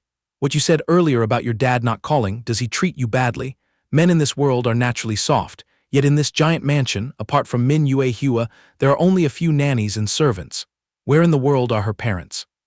Letting out a long sigh, Mingyue Hua slowly replied, "Dad loves me very much. It's just that he's too focused on his work." "What about your mom? My mom is even busier than my dad, so I end up all alone." Zhang Hao's heart skipped a beat in shock. "Good lord, you roam around this castle by yourself all the time." The soft yeah that followed sounded so heartbreakingly pitiful. "Both of them are buried under mountains of work. My mom is the mayor, so she never has time to look after the house. And dad is constantly flying back and forth to grind for money. The butler always says they dote on me, but ever since I was little, I've only been friends with my own shadow." His compassion kicking in, Zhang Hao gently patted Mingyue Hua's head and comforted her. "From now on, if you feel too sad, just give me a holler, or you can drag Huang Yuan or Yilong out to mess with them. We're all a family here, so don't worry." Amidst the awkward atmosphere, Mingyue Hua suddenly dragged him off to another corner. Surrounded by a sea of toys, Mingyue Hua went out of her way to dig up the most bizarre-looking model. "Zhang Hao, this is my most prized treasure. Today I've decided to pass the throne to you." Zhang Hao broke a sweat and frantically waved his hands. "Whoa there, no can do. It's your limited edition item. How could I dare take it?" Even though he was internally thrilled, Zhang Hao's brain remained highly rational. If he brought this gun barrel home, his old man would definitely bash his head in. Mingyue Hua looked down, her voice dropping significantly. "This is the item I cherish most in the world. The butler told me that friends must give gifts to bond their relationship. I want to be sworn friends with you until our hair turns white and our teeth fall out." Zhang Hao laughed and cried at the same time, trying to explain, "We don't need these material things to still be good comrades." Suddenly Mingyue Hua lunged forward and hugged him tightly, blurting out the cheesiest words imaginable. "Then from now on we will always stand shoulder to shoulder. You're absolutely not allowed to let go." As dusk gradually fell, the squad also prepared to retreat. "Mingyue Hua, we're taking off now. Let's gather and go on a rampage again when we have free time." As for Zhang Hao, he patted his friend's shoulder and told her, "Just rest up. We'll reunite at school in a couple of days." On the way back, Long linked arms with Lin Ling, rambling on with admiration.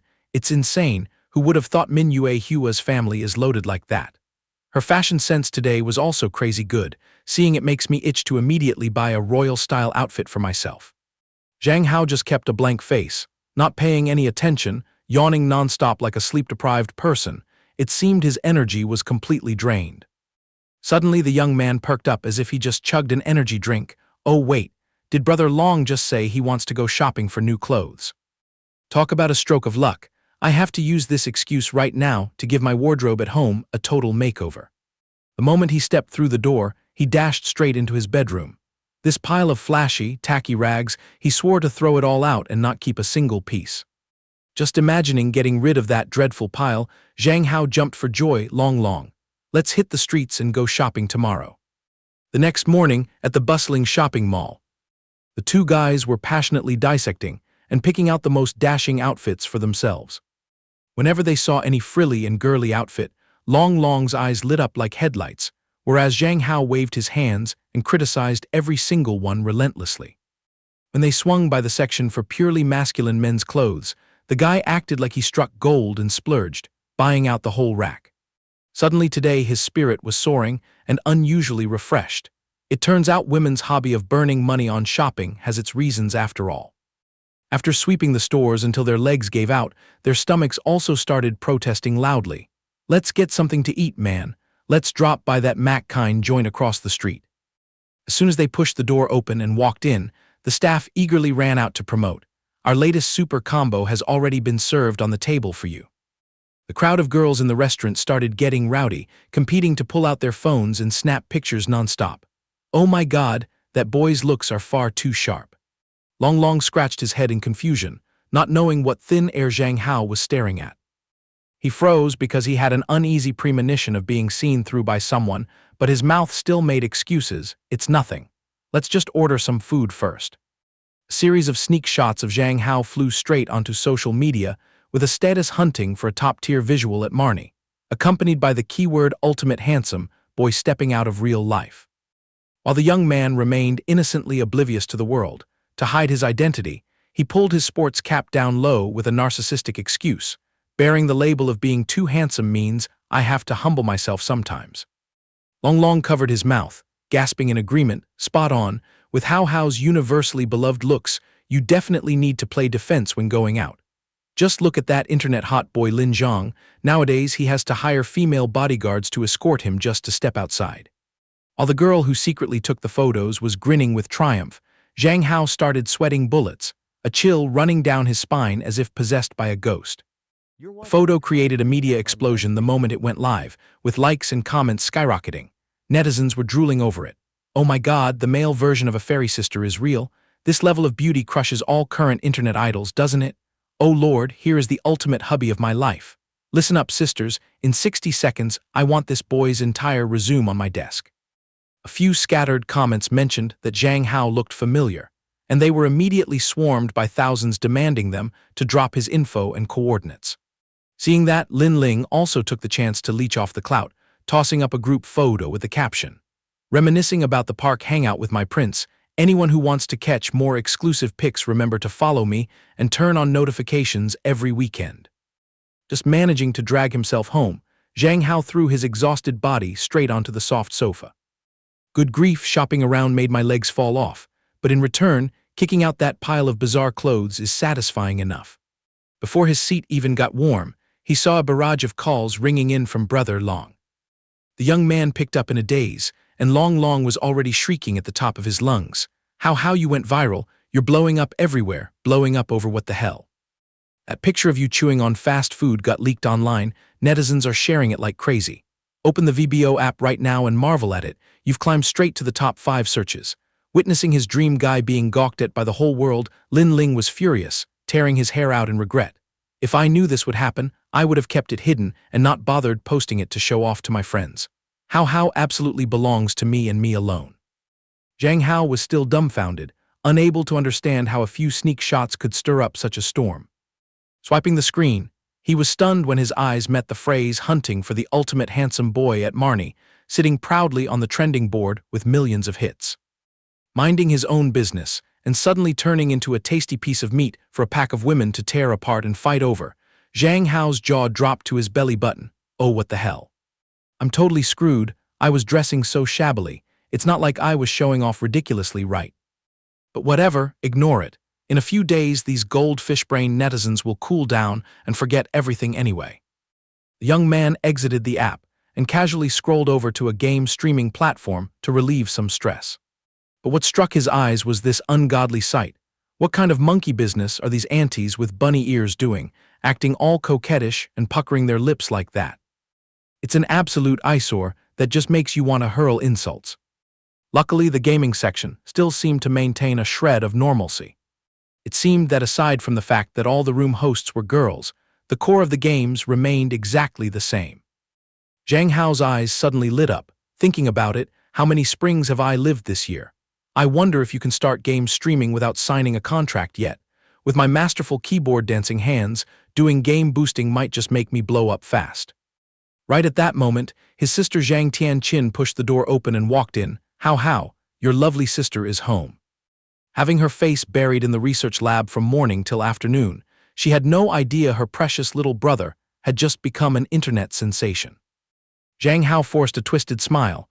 Oh, so you caught wind of this incident too. Suddenly his sister glued her eyes to his face and interrogated him. You went wandering around with Long Long this morning, didn't you? The young man broke out in a cold sweat, suddenly getting goosebumps from Zhang Tianqin's intense attitude. Yes, because Long Long invited me to go shopping for some new clothes, and since I needed a wardrobe update anyway, we went together. Zhang Tianqin suddenly got agitated, lunging forward to grab him and shake him vigorously. How, you didn't get groped by any weirdo, did you? At that dangerously close proximity, Zhang Hao blushed furiously and awkwardly said, No, nothing like that happened, Sister Zhang Tianqin, don't worry about me too much. I'm more than capable of protecting myself. Zhang Tianqin roared, her tone like a furious lioness scolding, How, you're hopelessly naive. Women in this society are far more ruthless than you think. Our dad only managed to produce one precious son, and that's you. If anything bad happens to you, how could I, as your sister, face Dad? If any strange woman flirts with or harasses you, you must tell me immediately. Remember, from now on, you have to let me know whenever you step out to play. The young man's face was blushing bright red right now, practically smoking. Zhang Tianqin was about to preach another lecture when her phone rang. Swiping the screen, another sneak shot of her precious brother hit her eyes. Now he was basically GPS tracked. Wherever he went, netizens stalked and updated his location instantly. Why did we suddenly lose track of him? Who knows, maybe he sniffed out the danger and made a run for it already. It's truly a struggle to cleanse our eyes with a handsome boy's visuals in this day and age. Maybe we should swing by over there to hunt around. On another note, Zhang Hao was so panicked he was ducking and hiding.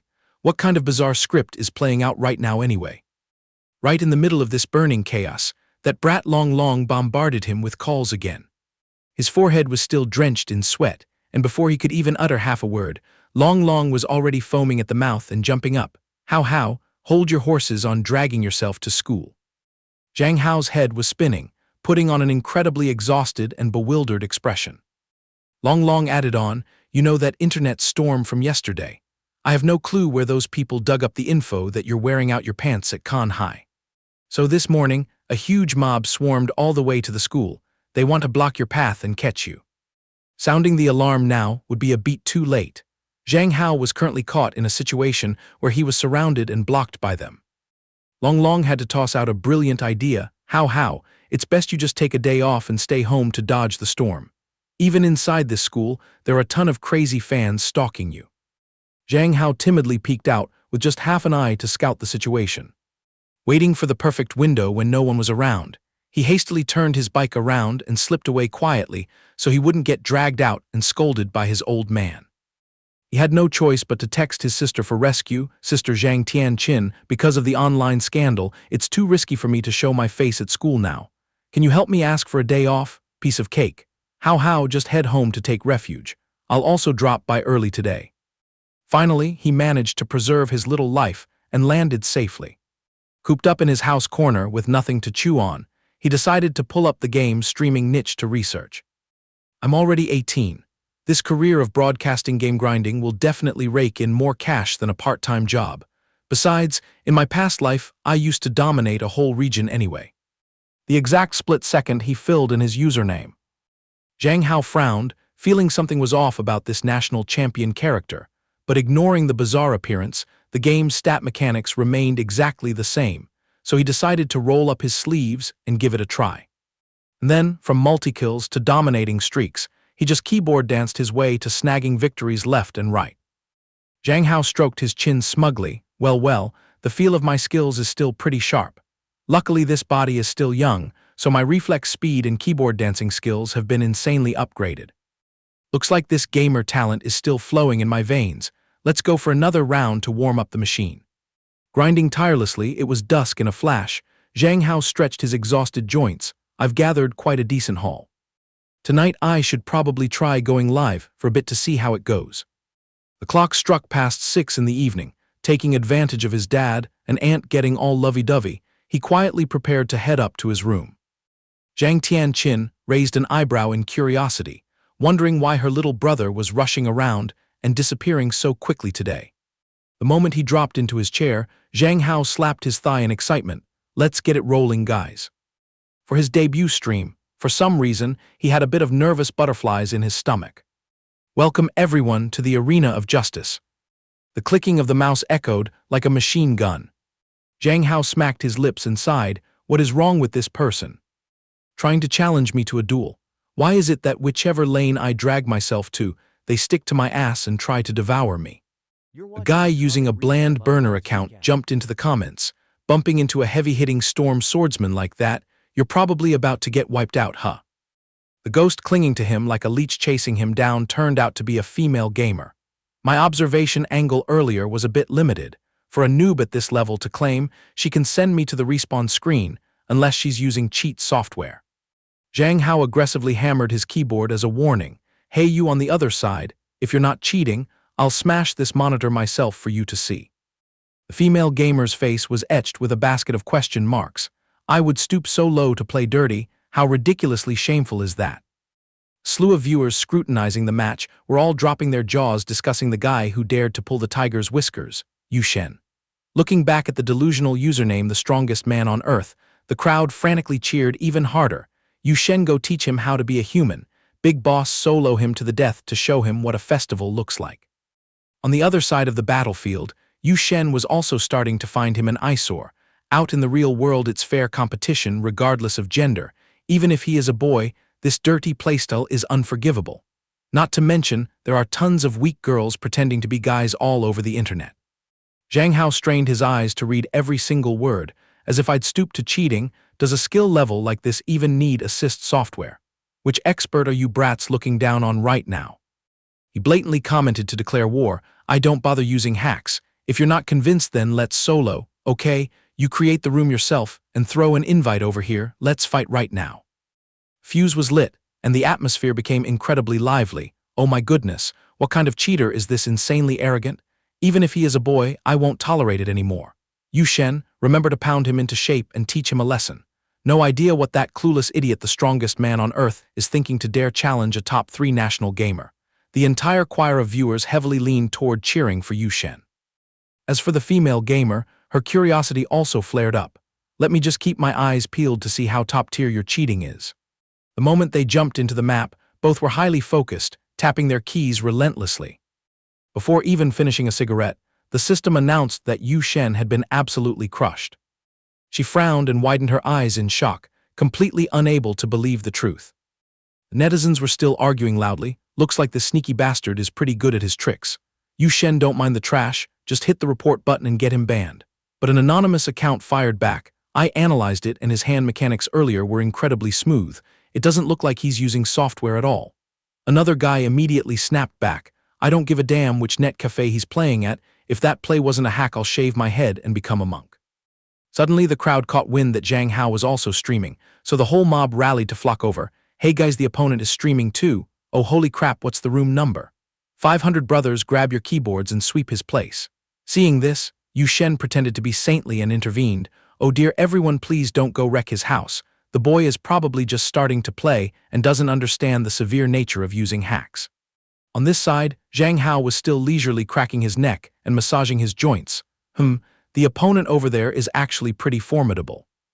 Bouncing his leg in enjoyment, the young man almost fell backward in utter shock when he saw the number of people flooding into his channel skyrocketing like a sports car with no brakes. They started commenting and throwing stones relentlessly. "Is this scammer trying to hack his way up to elite rank? Muting his mic and hiding his face like that, it's dead obvious he's scared of getting exposed for using third-party software, right? Using the male label to bluff the world, maybe there's actually a sloppy, unkempt auntie behind the screen."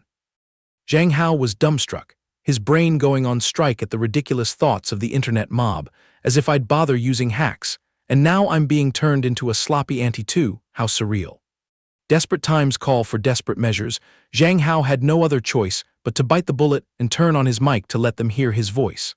"Today, I'm deciding to speak up and clear this out so you can open your eyes. I am a true manly man." Instantly all suspicions vanished completely. "Oh my god, turns out he's a real boy. His voice is so mesmerizing with a capital M. It's over for me. You clueless people don't get naively tricked. Nowadays voice changers are everywhere, you lustful bunch. Do boys get a free pass to use hacks or what?" Zhang Hao leaned close to his mic and snapped.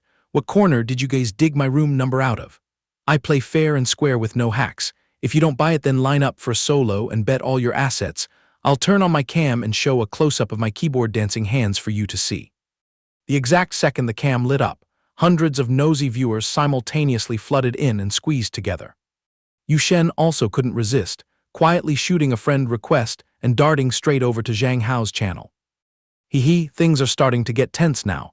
Your precious Yu Shen just threw a friend request my way." Hao's debut stream seemed way too stormy, so he tilted the lens straight down at his hands, filming in crisp quality right up to every finger, just to stuff a rag in those keyboard warriors' mouths. The moment those slender hands appeared, Yu Shen was also thoroughly smitten. "This pair of hands is way too pretty. Was I really just brutally tortured by this little boy earlier? Thank goodness I was quick enough to send a friend request." Those trash-talking folks who were viciously biting earlier suddenly went silent and dropped their tone to be sickly sweet. "Oh dear Lord, these hands make my heart unable to resist anymore. With flawless hands like these, his looks must definitely be male god tier, right? Good heavens above, baby boy, take off your mask and let us see for a bit. Looking at these hands, my mind suddenly generates dark thoughts like crazy. I believe it now, real boy hands for sure. Does the baby boy need someone to carry him in ranked? Calm down, you guys. With the baby boy's skill level, you think he needs a bunch of commoners to teach him how to play games." The whole mob frantically screamed, demanding Zhang Hao reveal his true self on screen. The chat was flooded with the two words "face reveal."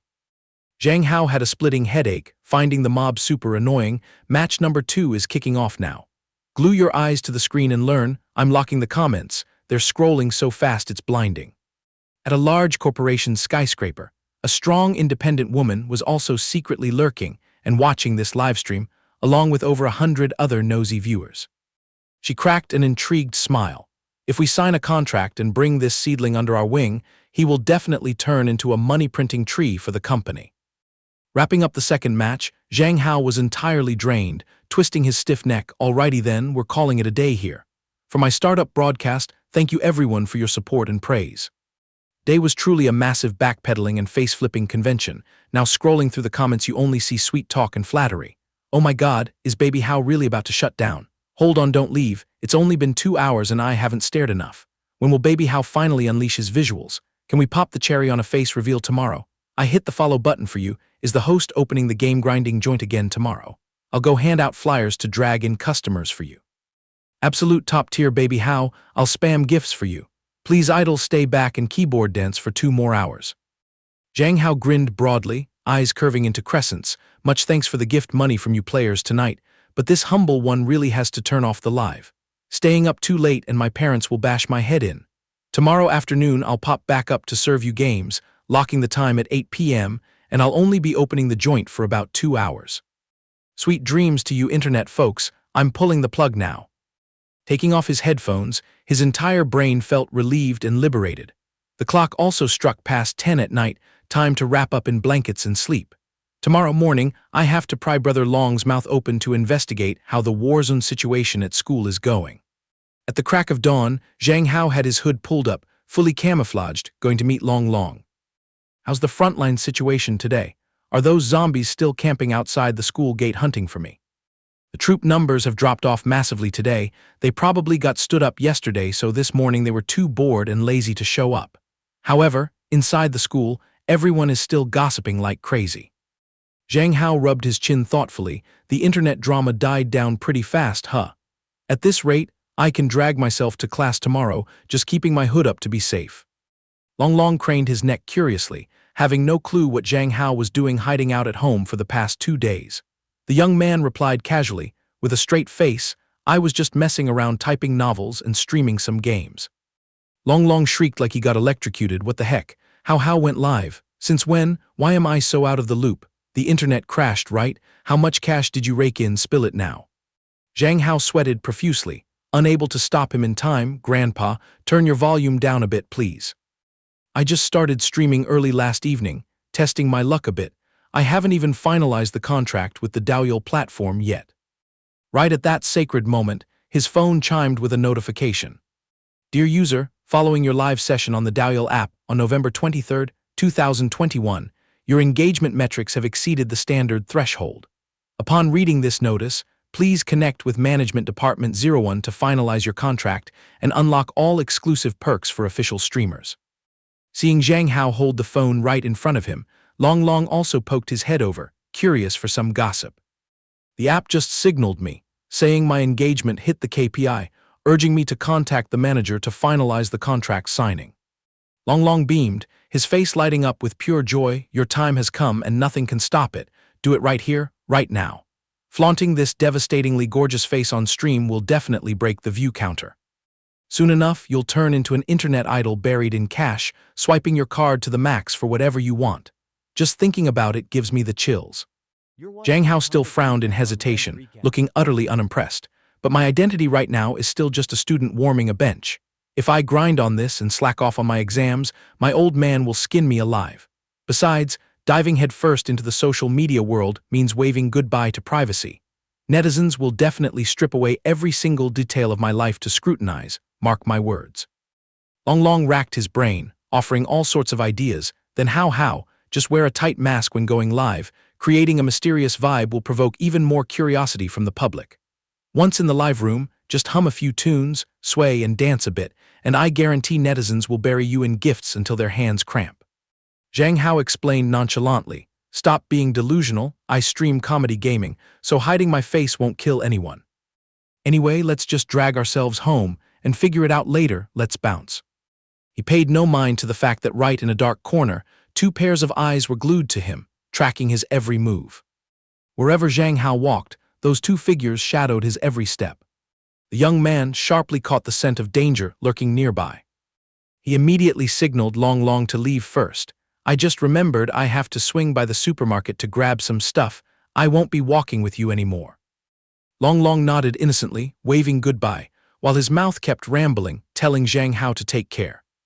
Slipping into a deserted, empty alley, Zhang Hao turned his head and shouted boldly, "You two don't need to play hide-and-seek anymore, just show your faces already to save time."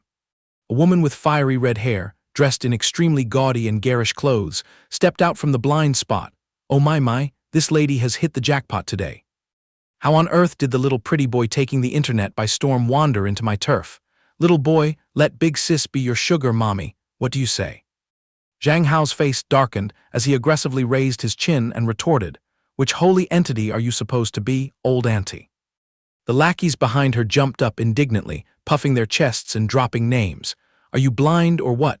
You don't recognize our sister Liu? All these streets around here are under my boss's heel.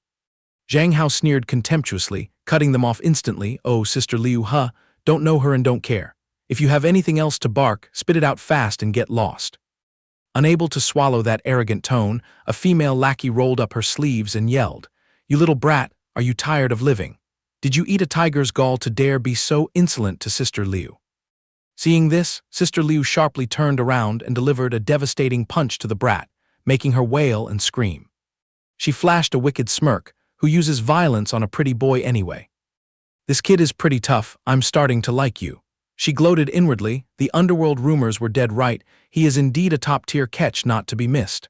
I've locked my sights on this tasty morsel. Sister Liu dragged herself forward, putting on the most synthetic, friendly smile possible. I was a bit too desperate earlier, please don't take it to heart, sweetheart. Truth is, I want to take you in as my boy toy. I'll throw 10,000 yuan in your face every month just for snacks, deal. Zhang Hao was completely stunned, his face frozen. How is this any different from a flesh-peddling scheme? So all the lazy bums wanting a free ride in this world actually dream of being kept by sugar mommies. Scanning her from head to toe, Zhang Hao clicked his tongue, thinking this Sister Liu didn't look too bad. However, living as a real man with his head held high and feet firmly on the ground in this place, who would demean themselves to become a kept man. He ruthlessly rejected her. You're sick in the head. Get out of my way, I'm running late. Sister Liu refused to give up. At your age, being a boy toy is the latest trend. If you think the price is too cheap, I'll just add a few more zeros. Don't you want to reconsider? She suddenly pulled out a gleaming dagger to intimidate him. Use your brain and think it through. If things have to get violent, the one bleeding will definitely be you. My heart aches. I really can't bear to ruin this breathtakingly gorgeous face. The moment the blade was pointed straight at his throat, Zhang Hao didn't flinch in the slightest. Instead, he smirked provocatively. If you have the guts, bring it on. He seized the opportunity, throwing a kick and twisting her wrist behind her back, leaving Sister Liu utterly bewildered and unable to react. He was itching to test whether his Muay Thai moves worked in this world anyway. He followed up with a kick and then slapped another one, delivering a full combo of soul-crushing pain. Sister Liu went completely berserk, screaming furiously, "Damn you little brats." He brutally swung his leg for a savage kick, intending to leave a shoe print right on her face, but she managed to raise her arm to block it in time. Zhang Hao casually scooped up the dagger that had fallen to the ground. "If you know what's good for you, stay far away and don't bother me again." The small fries behind her were gearing up to jump him together, but Sister Liu raised her hand to stop them. Everyone freeze right there. "I must tame this king cobra with my own hands."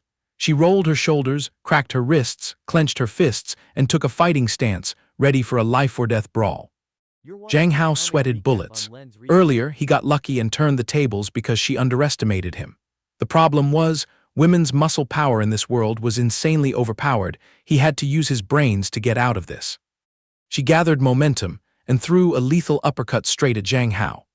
But thanks to the karma of 7 lifetimes, he managed to dodge it cleanly, after narrowly missing a few more air-slicing punches. The young man hastily pulled out his beloved phone to threaten her. "I've already dialed the cops. I suggest you drop this thug act right now."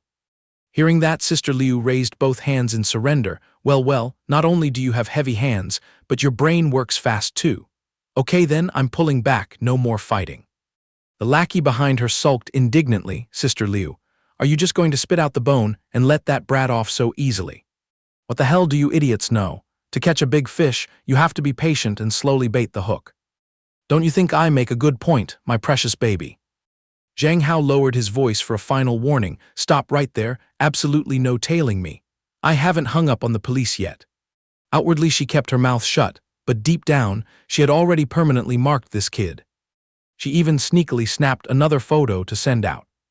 In another turn of events, inside a luxurious CEO's office, a subservient secretary reporting to President Wei, "Our underlings have just unearthed a goldmine of a talent. The big boss instructed that we must capture and finalize a contract with this kid at all costs. He will absolutely create a massive revenue storm." President Wei leisurely puffed on a cigar, blowing out smoke with an aloof expression. "Since when do I have to get my hands dirty with these petty matters? Isn't that the talent scout department's plate?" "Yes, ma'am, but the big boss ordered us to present this directly to you for your personal inspection, so you could step up and negotiate personally." President Wei frowned in annoyance. "What a hassle. Aren't the piles of fresh meat surrounding my dear mother enough to use? You just have to force me to bring home another little sugar baby, don't you?" "Whatever, drop the picture here, let me see." Just glancing at the photo, she clicked her tongue in admiration. "Looks like he's still warming benches in high school, huh? Lots of potential, mold him a bit, and he might just become the ace of the conglomerate. Have someone dig up and investigate every clean detail of this kid's family background. The file must be on my desk by this afternoon." President Wei smirked, as if she already had his background in the palm of her hand. "Zhang Hao, is it?"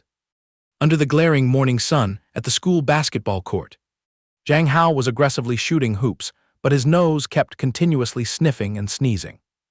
Long Long was absolutely frantic. How, you've caught a cold, drop this violent sport. This is a game for muscle-headed girls, us bros just dangling on the bleachers cheering is perfect enough." Zhang Hao stubbornly argued back, "I'm not sick, just a little runny nose. Besides, what rule says boys can't play basketball?" Saying that, he leaped, let out a sigh and flicked a perfect finishing arc, launching the ball into the air. The ball swished through the net, making the girls drop their jaws in shock. Open your eyes and see, a guy handling a ball can be pretty damn smooth, and talented too. Long Long turned to whisper to Mingyue Hua, "Girl, I feel like Hao has been way too wild lately. Don't you feel something is off?" Mingyue Hua replied, "Let it be, as long as Zhang Hao enjoys it, that's what matters." Long Long secretly pressed his hands together in admiration. Boss Hao is truly a saint, even taming the iceberg Mingyue Hua into such absolute obedience. In the corner of the court, 2 basic girls were lurking and peeking, definitely from the anti-fan club. That sly Zhang Hao is always sticking his nose into women's business. Are those boy-crazy girls blind that they can't see how uncalled for he is? They're just obsessed with his outer shell. What the hell do they know about his truly deceitful face?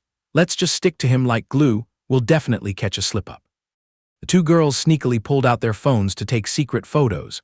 Sister Liu tipped us off, Even if the photo is totally blurred, it still translates to cold, hard cash. This shot will definitely scrape back some decent spare change. Zhang Hao suddenly felt goosebumps all over, a premonition of unease. His sixth sense told him he was being watched by someone else, so he planned to sneak over and investigate. One of the girls called out, "What's wrong with Hao Hao?" He clicked his tongue and turned away, telling himself he was just being paranoid. "It's nothing, keep playing, guys." That schoolgirl shook her leg in triumph. Sweet, 200 yuan easily in the bag. In front of the school gates, the crowd was still swarming, pointing fingers and buzzing noisily. Zhang Hao ignored the world, aggressively ruffling Min Yue Hua's hair. "See you tomorrow, my bro Min Yue Hua." Seeing this, Long pouted out of jealousy. "Hey Hao, what about my share? Am I just tossed aside?" Zhang Hao callously pushed his arm away. "Cut the effeminate act, please. See you tomorrow, man." Suddenly, the click-clack sound of a camera shutter reached his ears, making him snap his eyes straight to the bushes. What's wrong with Hao? What's the deal with him glaring at that bush today? "It's nothing, I just have this haunting feeling that someone is devouring me with their eyes. You guys just clear the way and head out first." Piecing together the secret photos, Zhang Hao racked his brain to deduce. Could the stalker hunting my photos be Sister Tianqin? The young man resentfully marched straight toward the suspicious bush. He slapped the shoulder of the girl hiding in the corner. "Crawl out here for me." Caught red-handed, her face turned pale as she trembled in panic. I didn't do anything, I swear to the heavens and earth." Checking her face carefully and realizing it wasn't Sister Tianqin, he demanded fiercely, forcing her to cough up the phone, "Hand over the camera, quick." I only snapped one stealthy shot." Zhang Hao forced an awkward smile when he saw the picture of himself playing basketball. "Spit it out, why are you sneakily taking pictures of me?" Out of excuses, the schoolgirl stammered her confession that she received orders from Sister Liu's underlings in a group chat. "Rumors say that capturing just one moment of you easily pockets 200 yuan. No matter who it is, as long as the face is clear, they get the reward." Zhang Hao let out a long, frustrated sigh, looking visibly annoyed. "That woman again, clinging like a leech. What exactly is that Sister Liu's real name, do you know? Don't tell me this entire area is her operating turf." The girl nodded like a pounding pestle, hastily replying, "Sister Liu's full name is Liu Xin. She is indeed the kingpin of this area." After wiping the photos from the phone, he finally returned it. The moment she was let off, the brat immediately bolted at lightning speed. Thinking it over, this Sister Liu was truly a massive pain in the neck. He thought to himself that he needed to quickly come up with a countermeasure to deal with her. At exactly 10 in the morning at the shopping district square, Zhang Hao was leisurely riding his bike, while Long was sky-high with excitement. Hao, did you seriously lock in a contract with the Duju company?" "Yeah, I tossed in a few extra demands, and they agreed immediately. I also took the chance to withdraw the fan donation money. That's why I dragged you along to consult on buying gifts today." Long beamed with curiosity. "Who are you planning to buy a gift for? Is our Hao lovesick over some girl?" "If you keep secrets, my heart will shatter, you know." Zhang Hao was speechless, forced to blurt it out to save himself a headache. "Who else could it be? It's for my older sister. I told you before, ever since Dad remarried, I suddenly got a sister as beautiful as a fairy descending from heaven." "Wow, so what conditions did you lay out with Duju?" "I made it crystal clear. I will hide my face unless I voluntarily show it, and absolutely no participating in real-life events if I don't feel like it. Streaming exactly 2 hours a day, bumped up to 5 hours on weekends, but I strictly get 1 day off every week. Any new plans must run through me first. And the core thing is, I absolutely will not sell out my looks." Long's eyes sparkled like stars, clicking his tongue in praise. "Oh my god, Hao is top tier, you must be their top streamer to enjoy privileges at this level." Zhang Hao slicked back his hair, striking an incredibly cool pose. "Of course, you gotta use your brain to negotiate, bro." Looking up from below, Liu Feng bitterly began to throw shade and spread rumors. "He holds the title of our school's #1 male god, but his personality is bizarrely awful. Just because the girls are obsessed with him, he's always dropping vague hints, two-timing, and stringing along a bunch of girls." The two guys standing behind him chimed in, expressing their outrage, trying hard to kiss Liu Feng's ass. That kind of man gives me the creeps, truly having the looks but a rotting personality. Exactly, I'm allergic to his type too. Feng, if he's an eyesore to you, let me step up and vent your anger for you." After we deal with him, let's swing by the mock store next door and pick out some lipsticks." Hearing that, Liu Feng instantly brightened up. "Approved, President Zhang recently wired me a decent sum for pocket money. Later at mock, I'll buy you one, that spare change is nothing to me." The guy in the brown shirt kept up the flattery. "Feng Feng, count me in too. We have to plot and humiliate him until he cries, then sneak some ugly angles to post online for the whole world to admire his pathetic face." Liu Feng was already beaming with joy. "I think we should pick an isolated spot.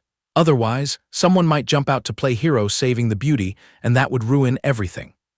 Zhang Hao, let me just wait and see if you still dare to act arrogant when the entire internet is flooded with your unflattering photos." Having finalized the luxury gift, Zhang Hao and Long Long strolled out. How, you pamper your sister so much, daring to swipe your card for a luxury belt worth over 1,000 yuan. Of course, since locking down the platform deal, my daily income has gotten pretty hefty. Not to mention Sister Tian Qin gifted me a pair of diamond earrings, so in return, I had to get her a decent gift. Hearing this, Long Long's eyes lit up with blazing fire. "So blinding, diamond earrings. How many carats? Pull them out so I can admire them a bit. I left them at home today. I'll bring them for you to see another time. Right now, I gotta go take a leak first." Taking advantage of the moment, Zhang Hao stepped into the restroom. Liu Feng began directing their tactics. "The time is ripe, you two rush him quick. I'll stand outside and keep watch, just in case someone walks by and ruins the plan." Honestly, Liu Feng just wanted to keep his noble image intact. If he jumped in with them, Zhang Hao would recognize their faction immediately. If he snitched to the school that they ganged up on him, it would be a mess. The other two thugs smiled wickedly and nodded firmly. "It's a deal, Feng Feng, just stand here and wait for our victory news." The moment he pushed the door out, Zhang Hao almost got dizzy from the overpowering scent of Long Long's perfume.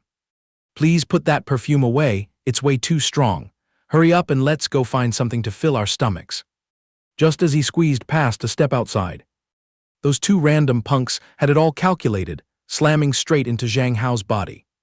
They intended to roll on the ground and play the victim, but before they could pull their stunt, they were tightly grabbed by the collar and hauled back by him.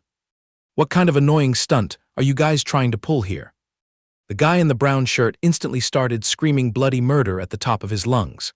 "Hey you, did you leave your eyes at home? You almost crashed into my friend just now." Long Long witnessed the blatant lie and was furious. "Are you blind? It's blatantly obvious your friend rammed straight into my Zhang Hao." Seeing that, the other guy started throwing a tantrum. "Who the hell are you calling blind, punk?" Zhang Hao, naturally, would never stand there like a scarecrow. "Who bumped into who first? Pat your chest and figure it out yourself. Daring to lay a finger on my friend, what exactly are you trying to start here?" The other guy felt guilty and stuttered. Who laid a hand? Don't play the thief crying stop thief." The guy in the brown shirt standing nearby was sweating buckets, afraid to twitch. Why does this guy suddenly exude such a killer aura like a villain? Zhang Hao decisively shoved the two guys far away. "Move aside, don't stand in my way." In that blink of an eye, that thug spat his chewing gum straight toward Zhang Hao. "Crashing into someone and thinking you can just slip away. You two trashy losers, just looking at you makes me sick." Zhang Hao had tried his best to suppress it, but his patience had a limit. Damn it, does this guy have a mental problem? Don't rely on your status as men and think I'll hold back and won't beat you to a pulp. Right as he slapped the guy until he saw stars, the brown shirt guy standing by also wailed and joined in. "Ah, you brute, how dare you actually raise your hand to hit someone?" Long Long was no pushover either, rolling up his sleeves to accept the challenge. "You guys were the ones looking for trouble first." So Long Long and the brown shirt guy jumped in, pulling hair and scratching each other. Their strength was dead even, so neither side was giving an inch. At this rate, wrestling until dark wouldn't even declare a winner. Zhang Hao stood watching, utterly exhausted, praying and wondering what kind of martial arts these two fools were performing. Sick of it, he turned to the thug and twisted his arm with a loud crack. "Today, allow me to represent the 3.5 billion men on this earth to teach you two pieces of trash a lesson." After a series of deafening smacks and crashes echoing from the restroom, you didn't even need to look to guess that those two had been beaten to a pulp by Zhang Hao. After giving the two troublemakers a beating they would remember for life, he dusted off his hands and dropped a threat. "Next time you try your scamming, victim-blaming stunts on someone else, I'll break your legs. Long Long, let's bounce, bro." The scammer's face was swollen like a balloon, but he was still seething with ultimate bitterness inside. Daring to strike my moneymaker face, you lowlife scum. I must call my girlfriend for help instantly, have her bring people to clean up this Zhang Hao, then I'll be satisfied. Lurking outside the shopping district, the scammer had already managed to drag his massive, tank-like girlfriend over. Found his tracks, he's standing right over there. Is that the random punk who dared to bully my baby? The brown shirt guy standing eagerly nearby hastily added fuel to the fire. Absolutely, it was him who threw punches and kicks at Su Qi, with a super arrogant attitude too. Liu Feng hid in the bushes, hyping up his accomplices. You guys go ahead and block him first, I'm gonna go take a leak to save myself. Feng, wrap it up quick and come out. Later we can harvest tons of ugly photos of Zhang Hao.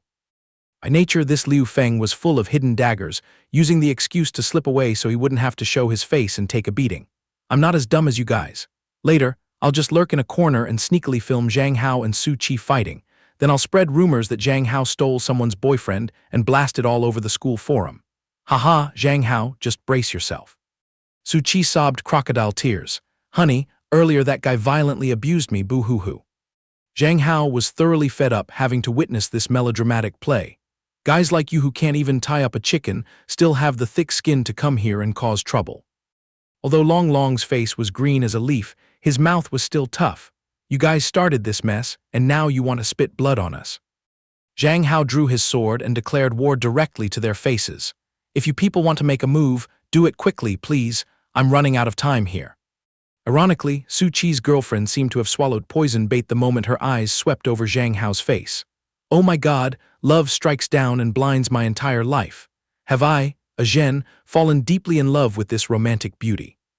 Seeing his girlfriend standing still like a statue, Su Qi bristled like a porcupine. Are you possessed or what, staring blankly like that? Charge in and teach him a lesson already. How could a Zhen bear to strike? She could only cough drily, pretending to cover it up.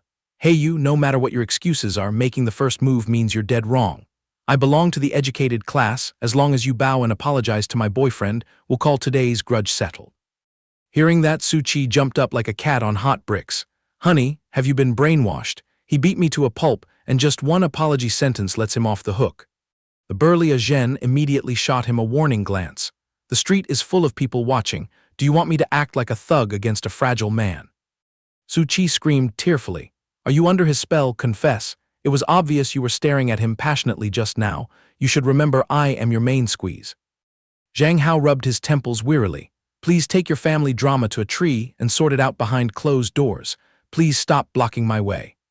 Su Qi boiled with anger and spread his arms to block the path. Who allowed you to pass? Stay right there. Zhang Hao was about to run completely out of patience. I'll make this final. If you keep dragging this out on purpose, I'll beat your faces so out of shape that even your parents won't recognize you. Zhen glared and yelled. Su Qi, shut your mouth tightly for me, or forget about that Hermes bag right now. Zhen hurriedly turned around, flashing a charming smile, and cozied up to Zhang Hao. Little brother, there must have been some misunderstanding earlier. How about we add each other's contact info, and I'll send you a little red envelope as an apology.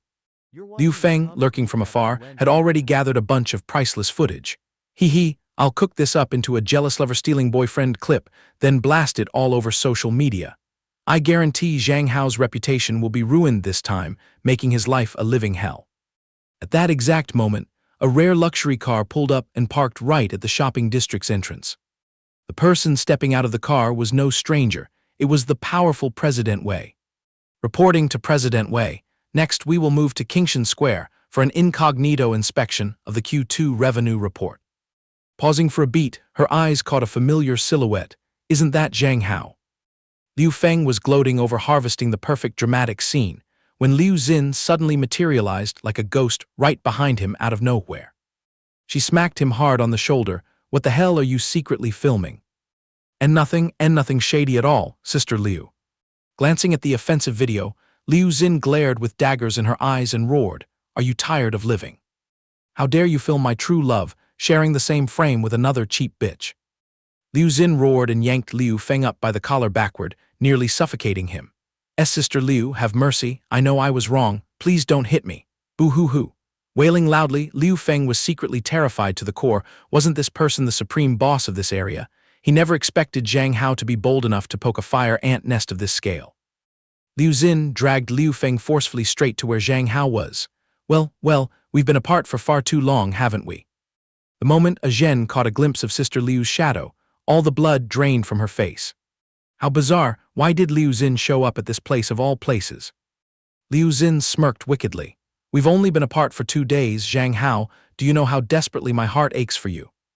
Long cowered, hiding completely behind brother Hao's back. Who is this woman now? I just want to live a peaceful life, why do monsters keep swarming us endlessly? Zhang Hao was too lazy to deal with the mess and was about to turn on his heel and leave. Knowing full well he wanted to ignore her, Liu Xin loudly blocked his path. Where are you rushing off to? Someone was just secretly filming you nearby. Saying that, Liu Xin kicked Liu Feng, sending him rolling onto the ground. See, I caught him for you. Whether you want to execute him or skin him alive is up to you. Zhang Hao turned his head back, cutting straight to the chase. What exactly are you planning to do now? Liu Xin lightly snapped her fingers, instantly signaling her underlings to present an item. She hastily tucked a few strands of hair to add some extra charm. Zhang Hao was dead sure she was about to pull out a weapon to fight to the death, but who would have thought she'd produce a massive bouquet of flowers? Take this bouquet and be my boyfriend.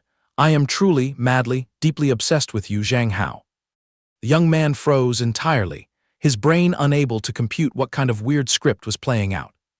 Liu Xin decisively finalized the offer again. Just agree to be my boyfriend, and if you want the stars in the sky, I'll pluck them for you. Zhang Hao was frozen in place. What kind of freak show is happening here? What wire short-circuited in her brain for her to completely flip her aggressive personality into this? Zhang Hao tried to regain his calm composure, coughing dryly a few times. I have 0% interest in you, so dating is out of the question. If the show is over, please clear the way for me. Liu Xin stubbornly clung on, refusing to let go. I guess my eagerness overwhelmed you, but at least hold this bouquet for a bit to make me happy, can you? Zhang Hao stared at the bouquet, traumatized, screaming internally. Lady, please wake up. We literally crossed paths exactly once, and you held a knife to my neck, and now you're suddenly playing the shy maiden. What genre is this? Bracing himself to appear polite, Zhang Hao replied firmly, take this pile of flowers back. I want to emphasize again, you and I cannot be a couple. Last time you threatened me with a knife, and I beat you up, so we can consider our feud settled. From now on, we walk our separate ways. Please stop tailing me. If you keep acting reckless, I will report to the authorities to intervene. Liu Xin maintained her arrogant attitude, throwing the bouquet onto the ground and raising her chin to instruct her underlings. Drag these extras in the back away for some tea. Don't let them disturb the private space between me and my little brother. While being dragged away violently, a Zhen cried and begged for her life in every way possible. Long, witnessing a real-life underworld purge for the first time in his life, asked trembling, are you going to eliminate them for good? Why would it be that gruesome? You must be Lin Long, Zhang Hao's best bro, right? Zhang Hao's face was ice cold as he questioned her. Did you dig into my friend's whereabouts? What's wrong with keeping a little eye on my little brother's friend's circle? It's totally normal. It's just that my sisters happen to be very skilled at this undercover stuff. Once my underlings go crazy, even I have no way to stop them.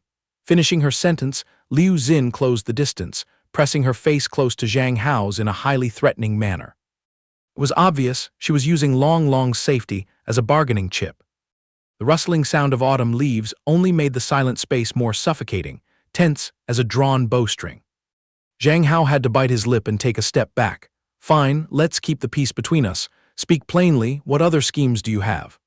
Liu Xin continued to flash her devilish smile, reaching out to stroke Zhang Hao's cheek and whispering, if little brother has spoken, how could this girl refuse to yield? How about you drop by the bar tonight to have a few drinks with me? What do you say? Zhang Hao locked it down without hesitation. Done, throw the time and address over. Exactly 7 in the evening at West City Bar on Dank Road. Little brother, I will be waiting for you eagerly. Zhang Hao smirked with hidden meaning. Don't worry, I will be there without a second of delay. As soon as Liu Xin's shadow disappeared, Long, whose face was still completely drained of blood, asked shakily, How, that woman just now reeked of a genuine gangster, covered in dragons and phoenixes. Are you really going to charge into that bar? I think calling the cops is the safest bet, bro. Absolutely not. They haven't done anything illegal yet, so why report them? If we drag the cops into this and let her slip through the net, she'll just go crazier and definitely find a way to block our path and jump us. Tonight I definitely have to go see what kind of medicine she's selling in her gourd. You can rest easy, I have martial arts to defend myself now, those small fries aren't at the level to touch me yet. But you also need to watch your back, be careful with everything in the next few days.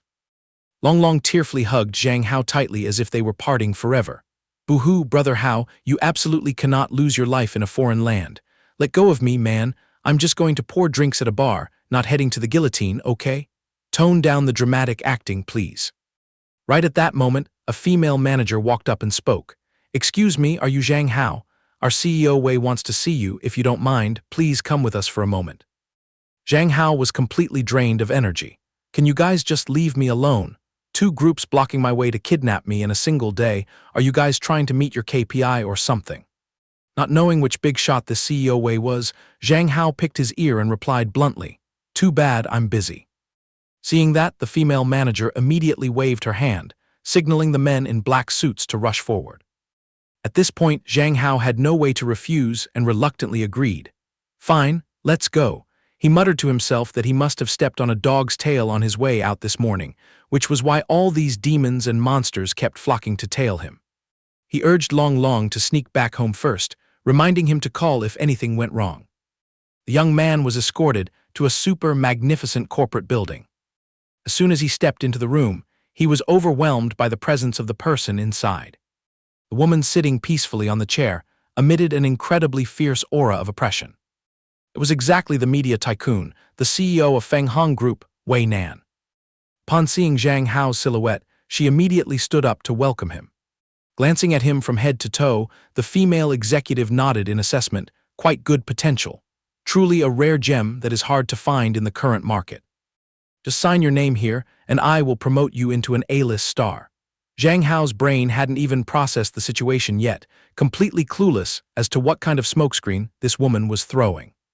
He had to take the file and flip through a few pages to check it out. Skimming through gave him enough reasons to decline. Forgive me, CEO Wei, you must have found the wrong person. I don't care about the showbiz spotlight, so please give this chance of fame to someone else. My stomach is growling, so I have to go home and eat. Please excuse me. The female manager standing nearby immediately shouted loudly. A wet behind-the-ears high school student, like you shouldn't refuse a toast, only to be forced to drink a forfeit.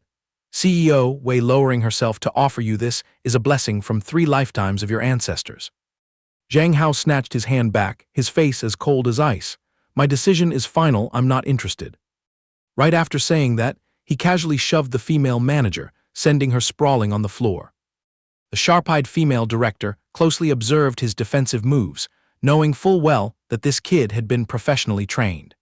Without hesitation, she clenched her fists and rushed forward, throwing a kick to test the waters. As expected, Zhang Hao was able to block the attack instantly, but the older, the wiser. He was still swift-locked by the female executive with his arm twisted behind his back in a split second. A high school brat with martial arts honed to this level means your remuneration will be multiplied.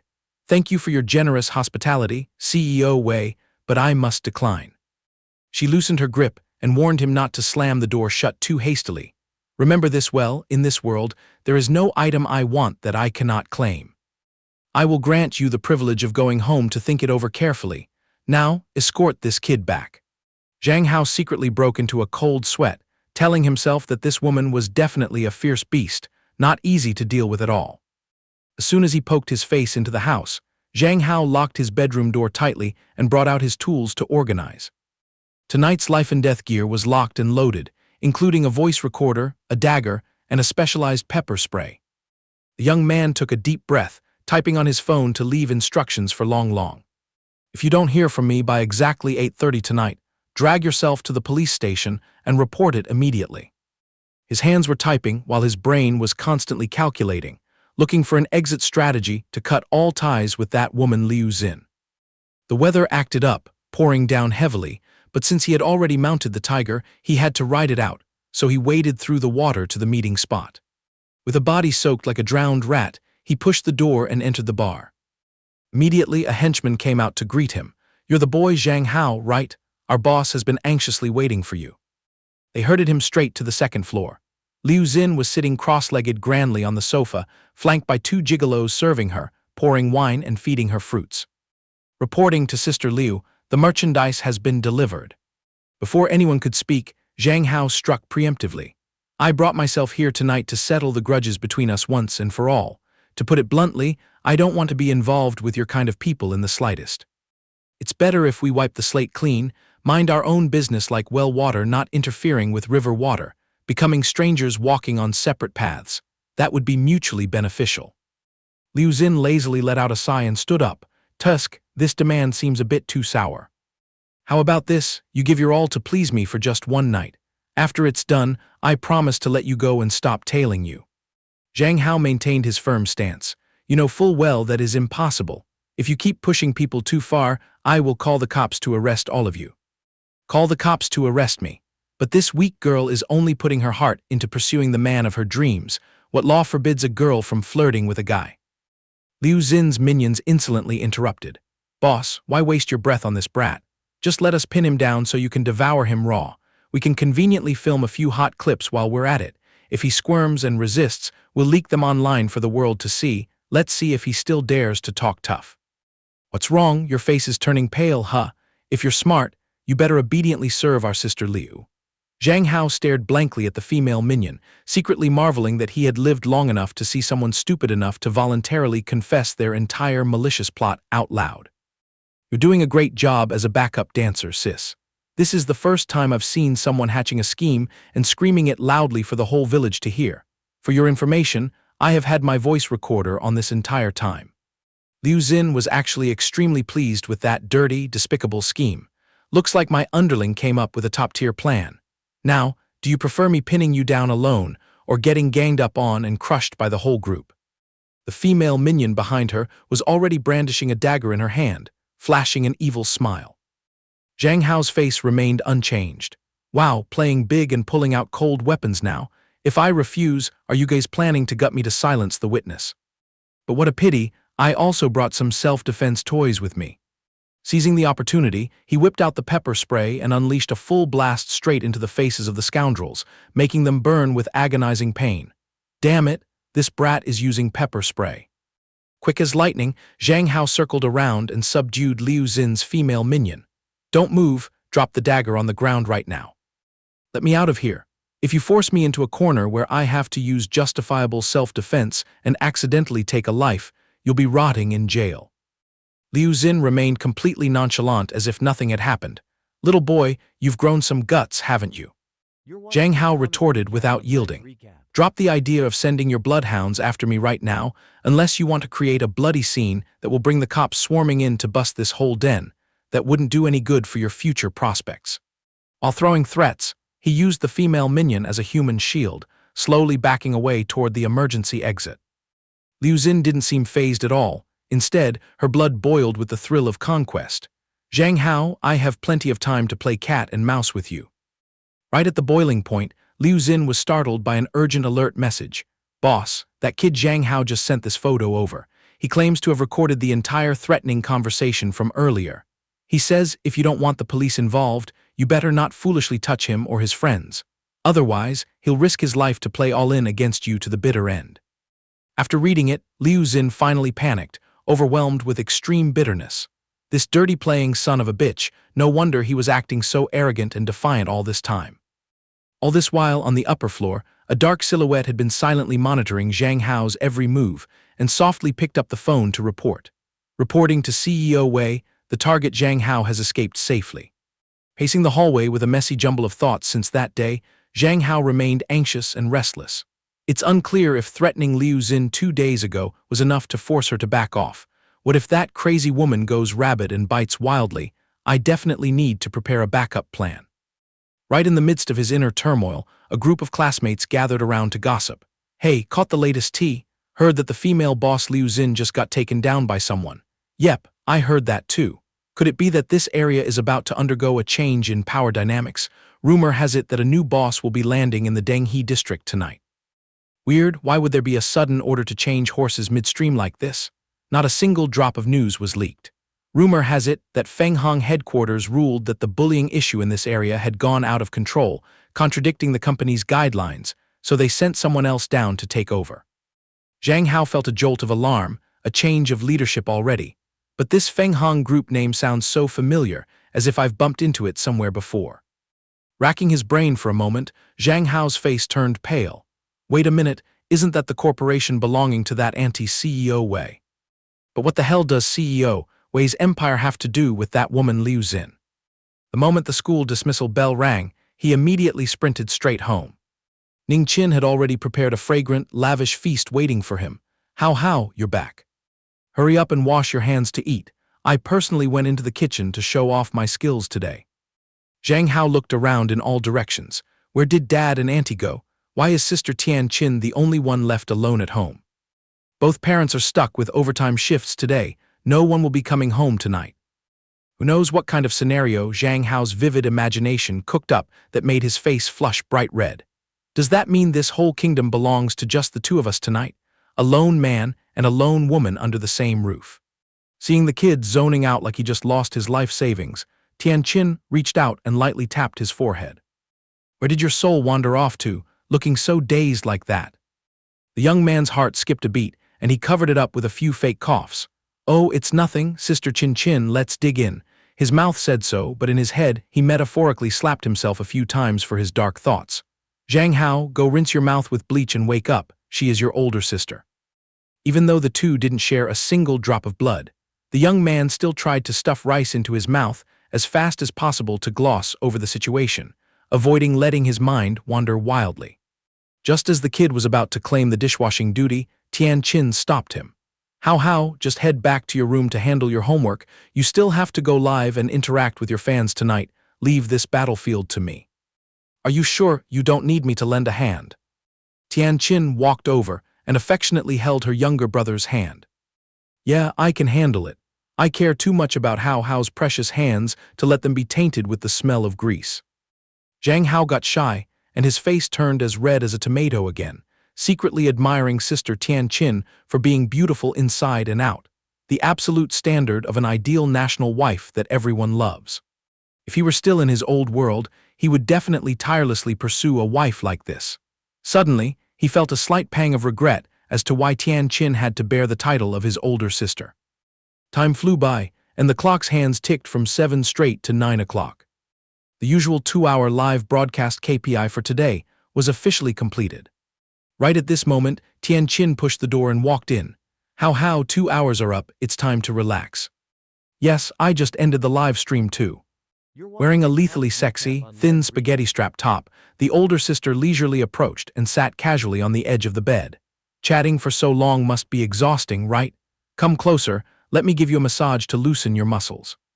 The young man felt caught off guard but still tried to act polite verbally. I'm perfectly fine, you just finished cleaning up, so you should lie down and rest. Tian Qin gently pulled Zhang Hao's hand closer. Pressing his face tightly into her full cleavage, she gently rubbed his head. Hao is so warm, knowing how to care for my health too. In that case, let's cuddle and sleep together. Oh, Sister Qin Qin, why are you being so formal? Family members living under the same roof taking care of each other is only natural. The exact moment that phrase reached her ears, Tian Qin froze. Family members. For some inexplicable reason, the beautiful girl's tears just started falling like rain. Zhang Hao panicked completely, having no idea what he had done wrong. Hey sis, what's wrong? Why are you suddenly dropping tears of gold and pearls like this? He stared in confusion at his sobbing sister. Didn't you women claim that you'd rather bleed than shed a single tear? The dense young man muttered to himself that he hadn't said anything harsh, so why was she crying her eyes out? Suddenly, Tian Qin cracked a smile, although it looked like she was just trying to salvage the situation. I'm just so fulfilled, my heart is so happy that tears fell. To be labeled as family, to be able to rely on Hao.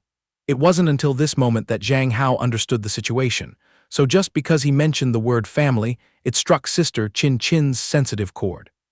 Reflecting on it, this time travel journey had bestowed upon him privileges he had never dreamed of.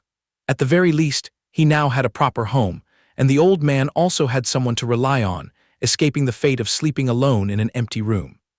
As long as this soul still exists in this dimension, I swear to spread my wings to protect this home, gathering all the peace and bringing it back to this family. Wearing an unprecedentedly mature expression, Zhang Hao looked deep into his sister's eyes. Don't worry, the road ahead is still long and wide, and our family will definitely stay cozy and warm like this forever. Her heart thumping like a beating drum, Tianqin also hurriedly smoothed out her emotions. Originally, I am very tough, there's no way I'm a crybaby. It was just a surge of emotions earlier, letting you witness this scene is so embarrassing I could die. The young man continued to pour out sweet, honeyed words. Sister Tianqin, I am deeply grateful that you stepped in to become a piece of my family's puzzle. Eventually, the two figures lay sprawled on the same bed. Sister Qin, are you really sure we're sharing the same blanket and pillows tonight? Yes, both parents are away, and I'm afraid Hao Hao might get sleep paralysis sleeping alone. Seeing Tianqin tossing and turning like baking bread, Zhang Hao spoke up. Do you have something on your mind that you want to let out? He said that, but his eyes were taking the opportunity to scrutinize those luscious curves, screaming internally from being overly stimulated. Completely unaware of her younger brother's hungry wolf-like gaze, Tianqin whispered her thoughts. I keep wondering, what exactly is Hao Hao's type when it comes to lovers? After all, I've been looking forward to having a deep talk with Hao Hao for a long time, and tonight's timing and setting are just perfect. Her full breast slowly pressing closer made the young man burn up all over, his head spinning. He stammered and squeezed out a few words. Generally speaking, it's probably the gentle and demure type, the girly girls who need someone to protect them. Well, turns out Hao Hao likes the delicate and gentle type. So, has any beauty at school caught your eye yet? The young man suddenly pictured Manhwa Hua's silhouette, but then hurriedly extinguished that thought. Manhwa Hua didn't belong to the fragile and clingy school at all. That girl was merely foolishly cute. There's no one. Besides, Hao Hao is still at the age of eating and studying. Getting involved in early romance will ruin everything. With Hao Hao having such top-tier looks, it truly makes me restless. The moment he nuzzled his head into her soft chest, his eyelids grew heavy and closed, drifting off into dreamland without him even realizing it. In a flash, the sky was bright, and the young man popped up like a fresh shrimp, glancing over at the empty half of the bed. Obviously, I shared a blanket with Sister Tianqin last night, didn't I? Sleepwalking again, Sister Qin, are you around? While calling out, he peered towards the door, but the beauty's silhouette had already evaporated into thin air. Pushing the door and poking his head into the opposite room, he still couldn't see anyone. Today is Sunday, did she still drag herself to the lab? Scanning the messy bookshelf, Zhang Hao's curiosity flared up, and he got fidgety. Casually pulling out a novel to read for entertainment probably won't kill anyone. I wonder if women's reading culture in this dimension is similar to men's tastes in the real world. Here is the Invincible Empress, next is the Peerless Goddess, oh wow, and this one has a spicy title, The Secret Charm of a Male Cousin. As soon as he flipped it open to check, his eyes were hit with nothing but steamy 18-plus scenes, and right there staring back at him was a dialogue of his counterpart hitting on Sister Tianqin. Oh sister, can we truly cross the line regardless of everything? Of course, no barrier can separate us lovebirds. Ah, sister, spare me. The young man almost got a nosebleed, shockingly realizing he had just stumbled into a hardcore adult novel. But the core thing that shocked him the most was, could it be that this older sister actually harbored romantic feelings for him? After overthinking for a moment, he hurriedly shoved the book back to its original spot. Nope, that's absurd. Just last night she shed tears swearing that we are family. Suddenly, Zhang Hao's temples throbbed relentlessly, aching like being pounded by a sledgehammer. A series of blurry illusions, along with eerie sounds, spiraled straight into his mind. Acting up again, what on earth is this damn mess? Zhang Hao announced a shutdown. Brothers, today's broadcast will end here. See you later. The chat box jumped with comments like a storm. Why is the little brother hanging up so fast today? Our male god looks so sluggish today. Did he get his heart broken or get bullied by someone? Male god Hao let out a heavy sigh, his hands swiftly clicking the mouse to confirm exiting the app. Appearing on screen today felt like his soul was stolen by someone, so depressing he didn't even want to talk. Zhang Hao kept being haunted by the prospect of having intimate relations with Sister Qin, his brain constantly replaying the words from that forbidden book. Surely that great older sister doesn't have incestuous tendencies toward this adopted younger brother, right? Then childhood memories flooded back, bringing up the image of a gloomy four-eyed little girl, always spreading her arms to protect him whenever he was bullied by the school tyrants. Accompanied by a series of flashing memory fragments, but despite racking his brain, it remained too blurry to piece anything together. Brother Hao looked at the engagement statistics board, his heart aching as if being cut, secretly complaining that this profession of selling one's looks must have reached its saturation point, hitting the ceiling. It seemed like viewer count and popularity were both stagnating. Truly, misfortunes never come singly. The more Zhang Hao racked his brain, the more his face wrinkled like a ragged cloth. Indeed, the rice bowl of the streamer world is very bitter. It's no joke. Suddenly, the notification speaker beeped. "You have a new message. Please check your inbox." Brother Hao widened his eyes in surprise. System spam mail. Message content came through. "Greetings to user id 4,785,537. According to our algorithm, your trending index is stagnating, and your new follower count shows signs of freezing. Our platform has custom designed a few demand-stimulating strategies to help you regain your glory. Please connect with Exclusive Manager 1 for consultation." Zhang Hao clicked to confirm, his mind racing. Is this app starting to play manipulative tricks? But his intuition told him this was all sweet poison for flies. Nothing good would come of it. The night of the second day. Just as Zhang Hao glued his eyes to the computer screen, that cursed notification from yesterday popped up again, and he decided to completely ignore it as if it were invisible. On the third day, right when Zhang Hao was hugging the toilet taking care of his biological needs, the system persistently called his name. He was so angry that he wanted to send his fondest regards to 18 generations of its ancestors for its infinite annoyance. The climax was at 2 in the morning. The message chime rang again. Zhang Hao tore at his hair in frustration, almost going crazy from this thing that clung to people worse than a starving leech. Exclusive Manager 1 flashed a message again. "How are you ignoring my texts? Why have you vanished completely these past few days?" Zhang Hao, under the moniker the strongest man on earth, yelled in annoyance. "Can you let me breathe in peace? I already said I refuse." Exclusive Manager 1 then adopted a whining tone. "Hey, don't be so harsh, Hao. Just calm down and listen to my presentation. I just want what's best for your career. How try using your brain to think. Fans are now tired of watching you play games. Those rich ladies throwing money at you, what they crave is for you to show your face, dance around, sing, or cosplay. That is their true love." The strongest man on earth replied with a look of absolute speechlessness. "When I signed the contract, I made it perfectly clear, unless it's voluntary, don't even think about forcing me to sell my looks to amuse people." Exclusive Manager 1, being thick-skinned, did not give up. "Well, it's not like I'm putting a knife to your throat to force you, I'm just offering some sincere advice. Here, I'll throw you 3 scripts, no need to rush your decision. Just take your time to digest them. The day after tomorrow, I have a business trip to your area. We will meet up and discuss it then." On the other end of the line, the strongest man on earth Zhang Hao looked depressed, but his stance was as solid as a rock. "Suit yourself, but I'm leaving this sentence here. I'd rather die than do those flesh-flashing stunts for fame." Exclusive Manager 1 was as smug as if she had struck gold. So the appointment is set." Zhang Hao could only tilt his head up to the sky and let out a very long sigh, truly speechless. Out of curiosity, he swung by a few booming broadcast rooms to see what kind of nonsense the world was up to. Would rather go blind. Just taking a peek gave Zhang Hao goosebumps, cold sweat pouring down like a shower. What met his eyes was a powdered-faced pretty boy, wiggling around and dropping cheesy pickup lines. "Older sisters, shower your little brother with hearts." And yet the chat channel exploded with joy. "Oh my gosh, so incredibly cute, I'm melting. The male god of my life, little brother. I am willing to bear your children. Oh mom, it's blindingly bright." Unable to endure even a minute, Zhang Hao panicked and shut down the screen. He felt half of his worldview collapsing, telling himself, "Forcing me to do this ridiculous act, I'd rather hug my keyboard and type for the rest of my life than go around wiggling effeminately and playing peekaboo." Despite what his mouth said, Zhang Hao's hands still itched, and he opened the file that Exclusive Manager 1 sent over. Let's see what kind of tricks these people can come up with anyway. Taking a glance won't chip a piece of meat off me. The first script, where provocative butt-slit pants combined with a fiery dance.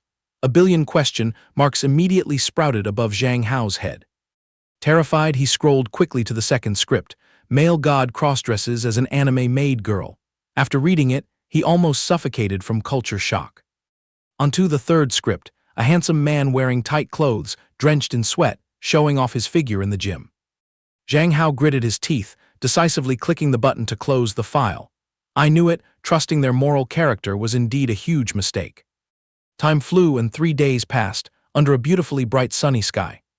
Zhang Hao grabbed Lin Yilong by the collar and dragged him to the coffee shop to prepare for battle with exclusive Manager 1. Rooted in front of the cafe's door, a long whispered, How, the DUU platform sure spoils you, to the point that an admin dragged herself all the way here just to drink tea and chat. How pushed the door open and replied, Beats me, since she went through the trouble of calling, I'll just show my face and see how it goes, let's go in. The moment his butt touched the chair, Song Ching immediately handed over a glossy business card to greet him. Hello, How. I am Song Ching, the person with direct management authority over your broadcast channel. You can just call me Sister Song. This older sister named Song Ching exuded a mature beauty, sharp eyes, and a working demeanor that reeked of a true professional. How jerked his chin toward his friend. Hello, Sister Song, this is my sworn brother who came along to keep me company. With the tedious formalities out of the way, he launched straight into the main issue. I've looked over your 3 plans. To be honest, not a single one caught my eye. Song Ching calmly dissected the situation. I wait around to watch your stream every day. I know your temper all too well. We can just toss the first 2 ideas in the trash, but for the final option, I bet you can handle it. Who knows, it might even create an earthquake. How crossed his arms, sternly refusing. Oh, to put it nicely, it is. Before he could finish his sentence, Song Ching, who was drinking water, slammed the glass of water hard on the table and lunged like a deity toward Zhang Hao, casually fondling his firm chest. Zhang Hao was scared out of his wits and screamed loudly, Sister Song, what are you doing molesting me? A long sitting next to him also turned to stone, eyes rolling back, mouth agape at the audacity of this woman.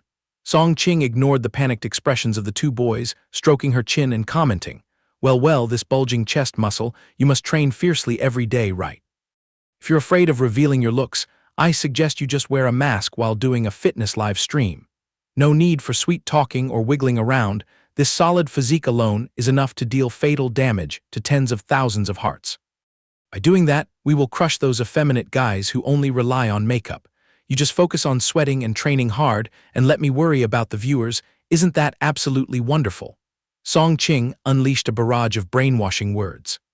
Long nodded like a chicken pecking at grains, chiming in, How, I think this older sister makes a lot of sense.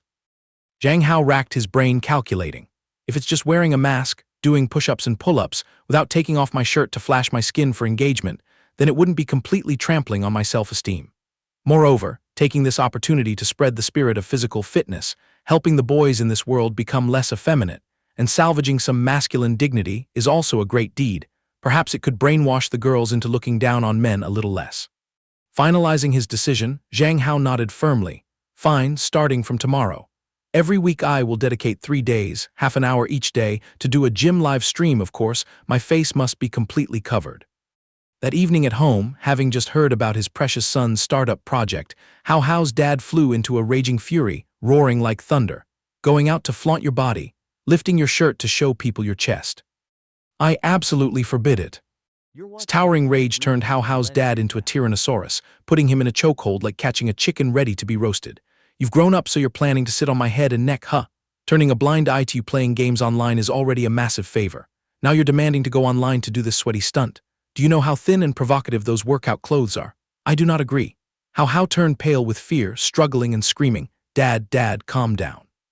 My workout clothes are fully covered and modest. Besides, aren't you always constantly worrying that I'm too handsome and easily deceived by scumbags? If I trained to have bulging muscles, who would dare to approach me, wouldn't that be the best of both worlds? Seeing the tense situation, Zhang Tianqin hurriedly rushed out to make peace. Uncle, please cool down. I think Hao's reasoning is very logical. Uncle, how about we just let Hao give it a try? I will stay stationed right beside him to supervise him closely. If there's any sign of revealing clothing, I will force him to disconnect immediately. Zhang Tianqin confidently wrapped her arm around Hao's shoulders, her mouth continuously pouring honey to soothe the fiery dad. Hao's dad deflated like a punctured balloon, left to sigh long and hard. Sigh, you keep going along with him and spoiling him. This rebellious son has never let me live in peace. Escaping disaster, Hao looked at his savior with teary eyes. Sister Chin, thank you so much for stepping in to help. Otherwise, this worthless life of mine would have been doomed at the hands of my great father. Chin winked mischievously. We're family, no need for formalities. But what I said was true. I will sit right there and supervise you. Those tasteless comments on the internet nowadays are very toxic. I don't feel safe letting you swim alone. Just as he went live in the evening, Zhang Hao opened generously. Hello everyone. Today we will have a special segment. I will be doing a physical training live stream. Previously you guys kept screaming for me to show my face. Today I'm considering this as catering to my angels. For the newbies who are just starting out, strengthening cardiovascular power through aerobic exercises is the ultimate truth. Warming up with jogging is the most ideal. Remember carefully, before running, you must thoroughly stretch your joints or you'll end up on a stretcher. As for me, I already warmed up plenty before turning on the camera, so now let's get straight to business. The strongest man on Earth's channel pulled in a straight 6 million views, the chat box jumping crazily with words full of awe. How is doing a sweaty stream today and even showing his face. Even though there's a mask in the way, it's still worth grabbing a seat to wait for the day he takes it off. Our male god is truly overflowing with vitality, completely outclassing those cheap gigolos wiggling their butts and batting their eyelashes. Whoa, so epic, training not only keeps him in shape, but his combat power in bed must also be unparalleled. Host, please zoom in on those top-tier legs. How, panting heavily on the treadmill, cheerfully replied, "It seems like there's a huge crowd gathered today. Please pay attention to the exercise movements, don't just look around randomly." May, despite being busy with deliveries, still clung to her phone watching the live stream, her face dazed, drooling from the corner of her mouth as she muttered, "Oh my god, How is too adorable." Even a toothless old lady glued her eyes to the screen watching How. The old man next to her found it an eyesore and snorted coldly in jealousy. "You're already old, yet you're still eagerly ogling him, Li Hongye." Songqing hugged her phone watching closely. Seeing the engagement skyrocket, she slapped her thigh in triumph. "I knew it, this unique and bizarre streaming style of Zhang Hao. I dare the entire Douyu platform to find a second one like him." Hao had only run for a bit, but gifts were already being thrown massively at his face. Holy crap, the male god's value has leveled up. If you persist for another 15 minutes, I will smash a rocket right into your face. Remembering that guy in the room next door who couldn't even run for 5 minutes before needing oxygen, if you can last 10 minutes, I'll cover a whole meteor shower. You big bosses are playing too wildly. This humble poor person only asks to offer some rice balls. Go male god, I dedicate all my rice balls to you. The bosses above are betting so huge, I just humbly ask to quietly admire our male god's manly sweat drops. Zhang Hao smirked contemptuously in his mind. 15 minutes and you act like it's a big deal. I will open your eyes to see what the power of a real, manly man in the real world looks like. Half an hour passed, a storm of praise swept through the chat channel. Oh my god, he's been grinding for 20 minutes and still shows no signs of his battery draining. This guy is on fire, male god is tired, take a break quickly. Compared to boys nowadays, this bull-like stamina is totally beyond my expectations. Who would have thought this guy not only has a beautiful face, but is also a sports fanatic? Boo-hoo, how can such an earthly ultimate treasure exist? Our male god is forever the best. Zhang Tianqin scrolled through the comments, her face dark as the bottom of a pot. The more How shone brilliantly, the more her jealousy boiled furiously inside her. What should I do now? Endure, I must endure, I can't act out of control like when I was little. If I go overboard, How might get scared and run far away, then I'd be screwed. How felt exhausted, so he hit the pause button and bid farewell to the crowd. Okay then, today's opening session of the workout program ends here. You guys just follow the steps and you'll nail it. I gotta go wash off the sweat. I'll be back later to go all out in the game. Thanks everyone for the support and gifts. Zhang Tianqin quickly grabbed a towel and rushed over. How, you've worked so hard. Are you very tired? Dancing around on camera like this must be so draining. Maybe from now on, you should cut down on these violent performances. It breaks my heart just watching. She grumbled while gently dabbing the sweat from Hao's face, her tone dripping with worry. How chuckled sheepishly, scratching his head. It's no big deal, Chin. I work out often anyway. These little warm-up moves are just a tickle compared to my stamina. Seizing the moment when he wasn't paying attention, Zhang Tianqin swiftly gave Hao's butt a playful smack, her voice dripping with suggestion. Yeah, I know, hurry up and go shower, you big goof, or you'll catch a cold if the sweat dries on you. As soon as Chin disappeared behind the door, How froze like a statue, his mind exploding with utter confusion. Damn, was she deliberately touching my butt this whole time? What am I imagining? Chin is so pure and kind, it must have been an accidental touch. How stood rooted to the spot, glued there, overanalyzing the situation. That night Zhang Chin tiptoed stealthily inside. Into Hao's den. She found the young man already snoring soundly. Zhang Tianqin approached the bedside, her heart swirling with thoughts. If only back then we hadn't been separated. A reel of their childhood memories flooded back. Back then, Hao Hao was still a tiny, super adorable little dumpling. It was she who broke his loneliness by giving him a little flower. From then on, their friendship blossomed. When Hao Hao was bullied by a bunch of brats, it was she who transformed into a heroine, rushing out to protect him, weaving together a childhood sky brimming with warm sunshine. Zhang Tianqin whispered softly, "Hao Hao." Then she leaned down and placed a gentle kiss on his lips. Though deep in slumber, Hao Hao seemed to sense the disturbance and grumbled a dismissive mumble, "Go away." Zhang Tianqin had no choice. She stepped back and silently lost herself gazing at him as he slept. In his dream, Zhang Hao was dragged back to the past. In the vast schoolyard, a little Zhang Hao, friendless, always huddled in a corner, staring blankly at the drifting clouds. Then a little girl appeared and asked, "Does no one want to play with you? Then follow me." The girl flashed a radiant smile, stretching out her tiny hand, offering to be his best friend. That very same girl feared no one, and was ready to punch anyone who dared lay a finger on Zhang Hao. But little Hao Hao, seeing this big sister act so brutally, was terrified and bawled his eyes out. "The way you look when you fight is really scary." I'm so scared, wah wah wah." Zhang Tianqin snapped, grabbing Hao Hao by the collar and hoisting him up. "We've already sworn to stick together through life and death, so no being scared aloud. Hurry up and get your butt home with me." Her face darkened ominously, snarling with menace. The next morning, Zhang Hao groggily opened his eyes. It felt like he'd just been through a marathon dream, his head pounding like a sledgehammer. Last night, he must have been sleepwalking. "Oh, forget it. Today's Monday, gotta grind through classes. Get up quick or you'll be locked out at the gate." While Zhang Hao was still dazed, a rumbling sound echoed. He froze. "Wait a minute, why is there a high-pitched female voice in my room?" He whipped his head to the side, his heart nearly leaping out of his chest. "What the hell is this? Why is Chin Chin sprawled out on my bed?" Hearing movement, Zhang Tianqin yawned sleepily and rubbed her eyes. "Good morning, my dear Hao Hao. Is it time for you to get up and face the music already?"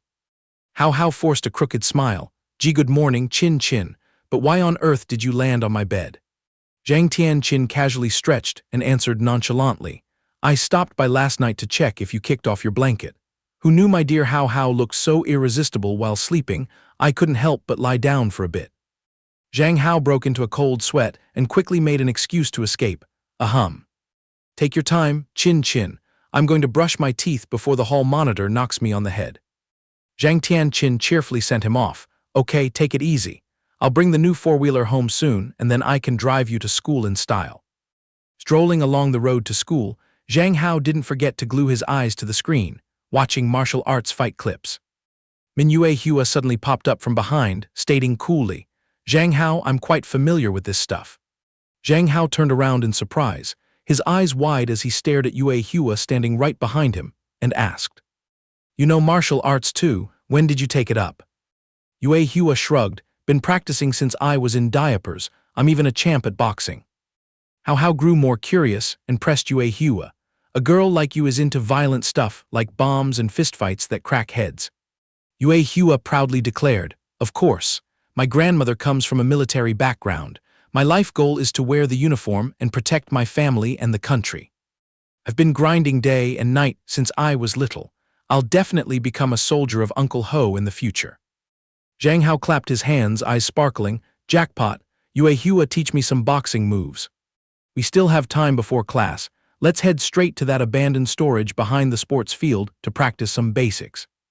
Yue Hua hesitated, as if she'd just latched onto some shady idea. "Out there, just the two of us, I'm in." Zhang Hao grinned crookedly, suddenly feeling a chill down his spine. There was something off about her demeanor. At the storage, Zhang Hao signaled, "Do a quick warm-up, let's see your boxing level." Yue Hua nodded in agreement. Without much talk, she stood in a fighting stance looking quite formidable. She suddenly asked, "Does this count as intimate physical contact?" Zhang Hao, who was getting into his ready stance, mumbled in reply, Well, I guess so." Yue Hua let out a shout. "Here goes." Then she lunged at lightning speed, crashing straight into Zhang Hao and sending him crashing onto the ground with a loud thud. The speed was so terrifying that the naked eye couldn't keep up. Hey. Before Zhang Hao could grasp what had happened, he had already been taken down by Yue Hua in one fell swoop thanks to her superhuman speed. "I've pinned you down, you've lost fair and square." Yue Hua boldly sat squarely on his stomach, triumphantly declaring, "Zhang Hao, you've been utterly defeated." Zhang Hao had no choice but to raise both hands in surrender. "Okay, I bow to your prowess." Yue Hua flashed a sly smile. "The winner is king, so do I get to claim a reward?" Zhang Hao was dumbfounded. "Reward my ass, what reward?" Before the question could fully load, Hao felt Yue Hua lean down and gently nip his earlobe. Zhang Hao's face flushed bright red as he stammered. Yue Hua. Yue Hua even took the liberty to blow a hot breath into Zhang Hao's ear, directly activating his physiological defense system. Good heavens, in this damn world, a man's body is extremely sensitive, and Zhang Hao's ear was his fatal weak point. Yue Hua shyly murmured, "So does it feel good, Zhang Hao?" Zhang Hao felt like screaming and clawing at the walls. Damn it, what self-respecting man could tolerate such humiliation? Why is this girl Yue Hua so bold today, making me so embarrassed I could die? Zhang Hao covered his face and cursed inwardly, "Feels good, my foot." But his heart betrayed him. Deep down he secretly admitted, it was kind of thrilling. Zhang Hao tried to put on a righteous demeanor, gently pushing her away. "Yue Hua, let's keep some distance. This position looks wrong in every way. Why are you suddenly acting so wicked? Is there some mastermind behind this egging you on?" Yue Hua shook her head vigorously and muttered in defense, "No one, I did my own research. Huang Yuan sent me a bunch of tutorial videos." Zhang Hao jumped, his gut telling him something was wrong. "Let me see those so-called materials from Huang Yuan. Yue Hua obediently took out her phone and handed it to Zhang Hao for verification. Huang Yuan said these were really interesting, and she watches them every day. "I saw guys and girls in there teasing each other just like this." Right before his eyes was a scene of a man and a woman passionately locking lips and gnawing at each other.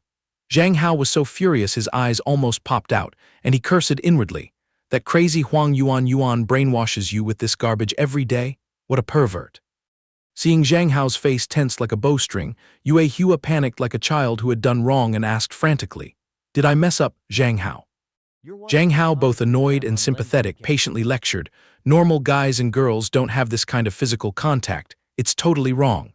I mean, in real life, no one does that nonsense. From now on, cut off that Huang Yuan completely. If you have any questions, come to me." Yue Hua, with an innocent face, asked back, "So when can we do that kind of contact like in the movies? What's that thing we just did called?" Zhang Hao rubbed his forehead in exasperation. "What it's called isn't the point. You must remember this clearly. Classmates or ordinary friends are absolutely forbidden from doing such things. Only couples deeply in love are allowed. From now on, no random kissing, and especially don't do that with any other guy. Done, let's get back to class quickly." Saying that, Zhang Hao grabbed Yue Hua's hand and dragged her off to the classroom. Along the hallway, Yue Hua persisted, "So can we upgrade to being a deeply in love couple then?" Zhang Hao was at a loss for words, looking helplessly at this blockhead, and retorted, "Do you even understand the concept of a deeply in love couple?" Yue Hua shook her head blankly, leaving him utterly frustrated. "Then wait until you've been enlightened before we discuss further." The girl obediently nodded. The next day, while Zhang Hao was chatting away enthusiastically with a Long in the hallway, How, I bought it yesterday."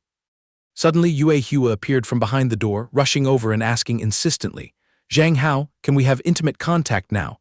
Zhang Hao and Along both turned pale, shouting in unison, "Ah, no."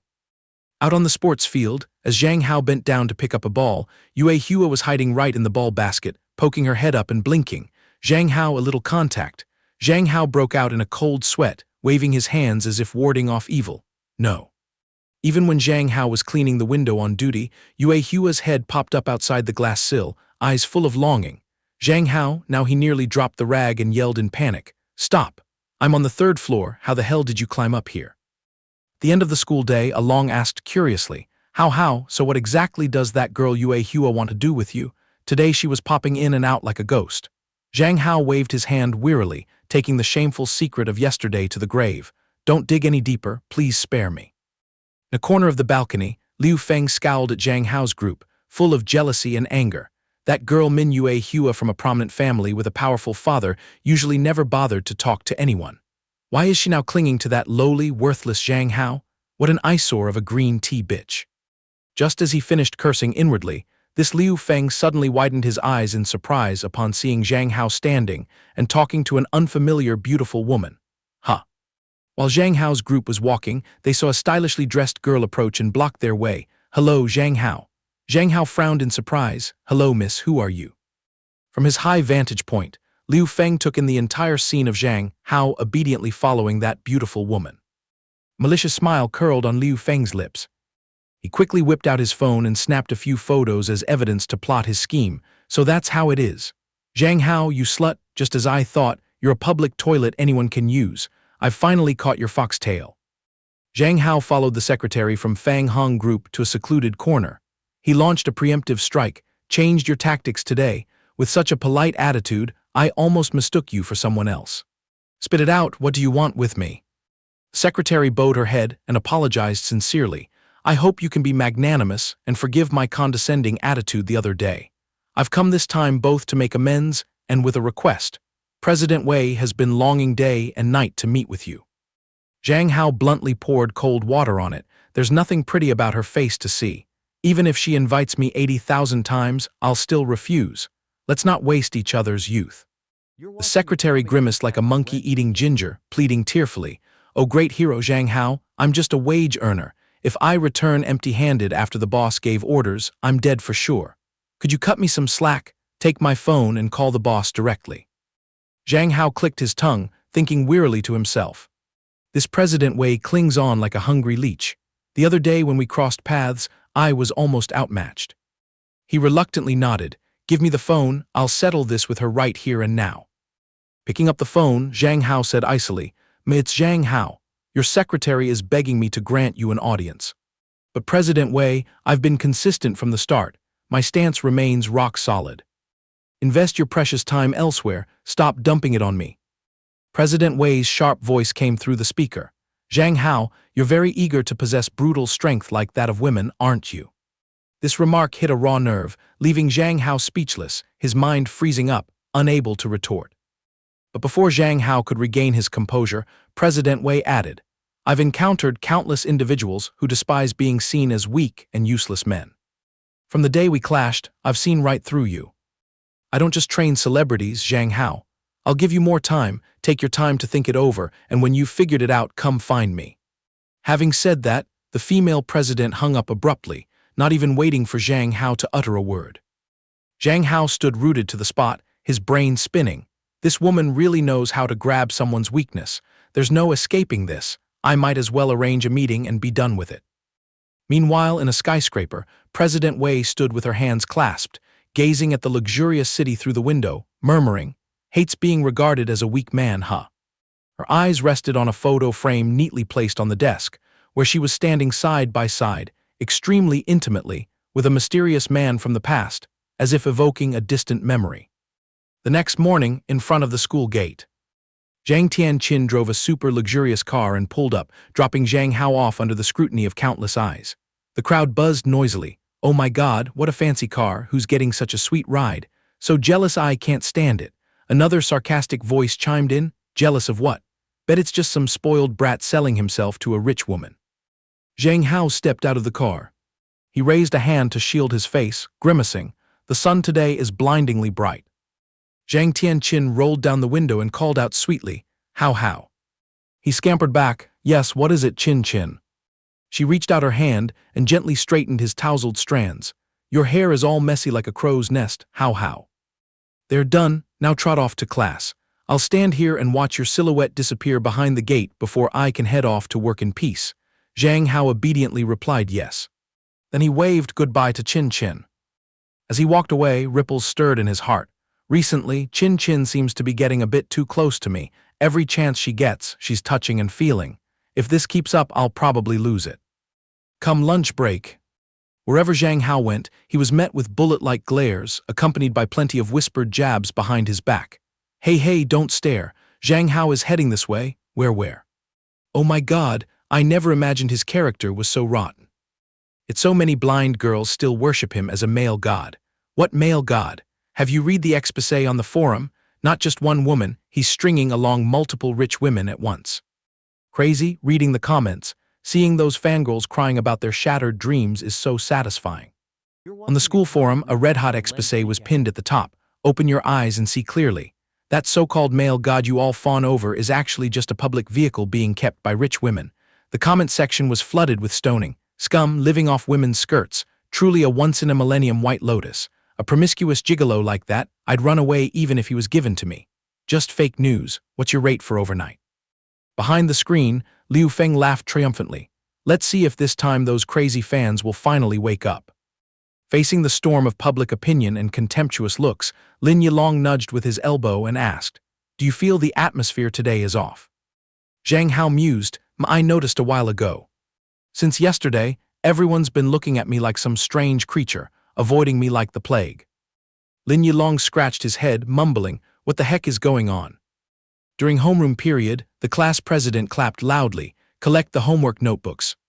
Anyone still owing, confess now." He walked over to Zhang Hao's desk, tapping his fingers mockingly. "Oh my, our class beauty seems to have a blank notebook. Probably too busy every night serving VIPs to have the energy for homework, right? Makes sense, with such a pretty face, having someone sponsoring you from A to Z who needs a few bits of knowledge for college entrance exams." Zhang Hao slammed his notebook onto the desk, his voice hard. "If you're jealous of my looks, just bark straight out, no need for snide insinuations." The class president flared up, snarling, "Me bother to mock someone like you? Ridiculous. Crawling into the beds of sponsors every night, yet showing up to school in the morning acting all pure. If I were you, I'd have crawled into a hole to hide from shame." Zhang Hao's eyes widened, his mind racing. "What? Sponsorship?" Lin Yilong jumped up furiously, yelling at the class president, "Talk nonsense. You're slandering Hao Hao with blood in your mouth, stop it."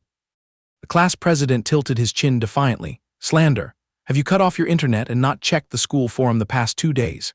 That exposé is being shared like crazy over there.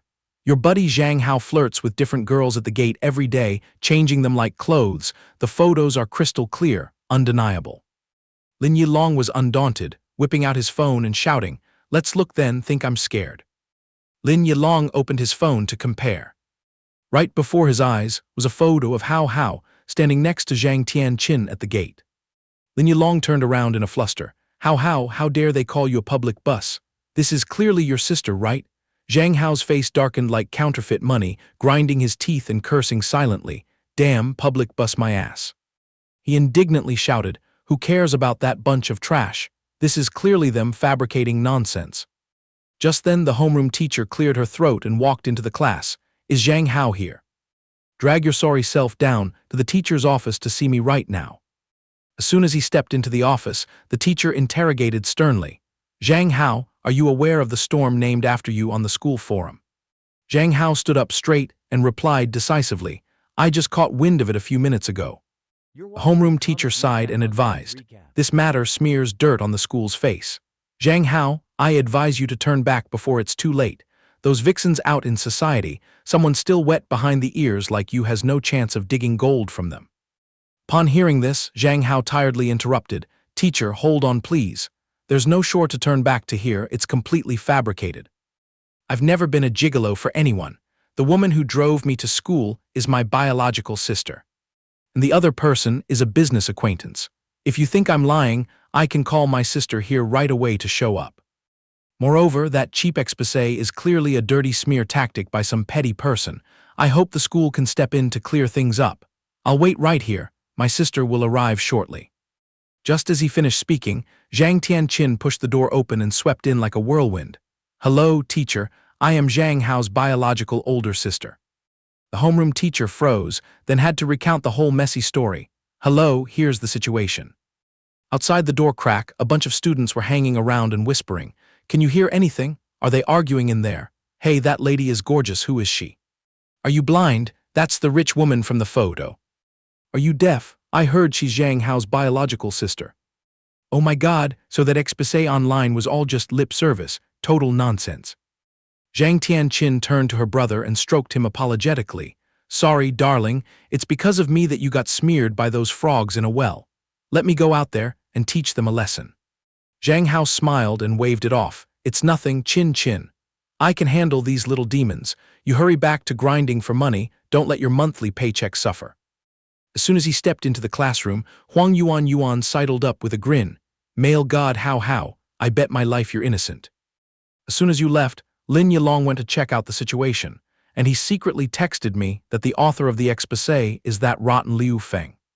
Zhang Hao glanced at Lin Yilong's empty chair and pressed, did he go alone? Why hasn't he dragged his butt back yet? Meanwhile, in a secluded men's restroom with an under-repair sign, Lin Yilong was tasting hell. His whole body was drenched like a drowned rat, shivering while clutching a phone with zero signal, crying pitifully. Sob, why is this damn place a dead zone? Isn't there anyone passing by? Am I going to rot away in this toilet? It's freezing, that damn Liu Feng. Just wait until I get out. I'll tell the teacher and have you done for. Sob, he moaned and cried nonstop. Lin Yilong randomly dialed numbers, clasping his hands in prayer. Please pick up, I beg you, heavens help me.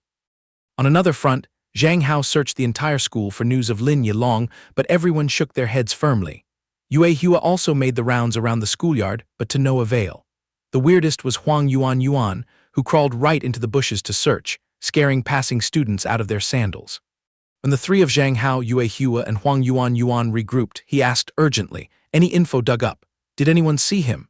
Huang Yuan, her head covered in cobwebs, shook her head sadly. At that moment, Yue Hua calmly raised her hand and reported, Zhang Hao, I found a clue. A third-year student confessed to seeing him dragged off to the restroom behind the ball field, accompanied by Liu Feng and a few other thugs. Upon hearing this, Zhang Hao clenched his fist tightly, grinding his teeth. That bastard Liu Feng again, is he tired of living? He turned and urged the two girls, hurry to the ball field restroom and see what's going on. Inside, a fierce anger blazed. Liu Feng has always been looking for excuses to bite me for no reason. I hope Lin Yilong hasn't been eaten alive by him. At the tightly shut door of the men's restroom, faint knocking mixed with heart-wrenching cries echoed out. Hey, is anyone outside? Help. Lin Yilong kept banging on the door in vain, desperately calling out, is anyone out there? Open the door for me, please, hey. Suddenly, a familiar voice sounded from outside. Along, are you stuck in there? Did someone mess with you and lock the door again? Lin Yilong instantly stood stunned for a moment. Right after releasing his tension, the boy immediately burst into sobs like a child and poured out. Sob, How, thank goodness you came to save me. I thought I'd meet my end in this stinky place. That Liu Feng and his gang are so vicious. I'm definitely going to report them to the teacher, just you wait, sob.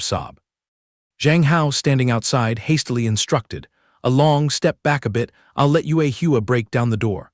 At that moment, Yue Hua had already taken a ready stance to strike. Bang, the wooden door immediately cracked under Yue Hua's powerful kick, her eyes even flashing a brilliant red light, making Zhang Hao, standing right next to her, widen his eyes in shock. He glanced at the shattered debris on the floor and softly clicked his tongue in admiration. Too fierce. Meanwhile, Lin Yilong's eyes were wide like car headlights, huddling in a corner, staring at Yue Hua as if she were some strange creature. Zhang Hao walked in, patted Lin Yilong gently on the shoulder to reassure him, and asked, what happened? That Liu Feng gang locked you in here, right? At that moment, Lin Yilong was still trembling uncontrollably. Tears streamed down his face again as he sobbingly recounted. They didn't just lock me up. They also threw milk all over me. Wah. We definitely have to report this to the teacher and get them severely punished. Zhang Hao's expression suddenly darkened, and he said in a low voice, hold off on going to the teacher. After school, I'll personally go and seek justice for you. The scene shifted to a deserted alley outside the school, where Yue Hua, with an ice-cold face, had Liu Feng firmly restrained. Even though she was forced to kneel on the ground, she stubbornly craned her neck and cursed at Zhang Hao. What are you people trying to pull? You're so uncivilized, bullying a classmate. Just you wait, I'll have the teacher expel you from school. Zhang Hao replied with a gloomy tone, you'd better worry about yourself first. Today, my sister personally came to school to squash those ridiculous rumors on the forum. And the victim you bullied and locked in the restroom is standing right here. Perhaps you didn't expect there to be a camera behind the basketball court, huh? Now, I'll give you two options to choose from. Option 1, you voluntarily confess to fabricating and smearing me and also apologize to Lin Yilong. I'll record it as evidence to submit to the school. Option 2, tomorrow I'll ask the teacher to pull the camera footage, and then the severity of the matter will take a different turn. Choose quickly. As soon as Liu Feng heard this, sheer terror was clearly etched on her face. Beads of sweat began pouring down as if she'd taken a shower. She bit her lip and weighed the pros and cons. If she confessed herself, maybe the teacher would show leniency given her remorseful attitude, but if the school investigated and found out, she'd be finished. Finally, she clenched her hands into fists on the ground and, gritting her teeth, conceded right under her opponent's nose. "Fine, I'll apologize, record it." But that wasn't all. Zhang Hao didn't even let her finish the sentence before hastily cutting her off. He leaned slightly forward, putting on the coldest and most ruthless expression, and whispered into her ear, "If you dare act so recklessly with me one more time, I won't let it slide." Upon hearing this, Liu Feng was scared out of her wits and let out a shriek. "Ah!" After smoothly handling the Liu Feng matter, the three decided to let her go. Lin Yilong was still uneasy and asked, How do you think Liu Feng will let this matter rest? What if she causes trouble for us again later?" Zhang Hao smiled gently and reassured him, "She doesn't have the guts. Anyway, she's a graduating senior. If this footage reaches the teacher, at the very least she'll get a severe disciplinary record. If she repeats the mistake and I catch her, her academic record will definitely have an indelible black mark."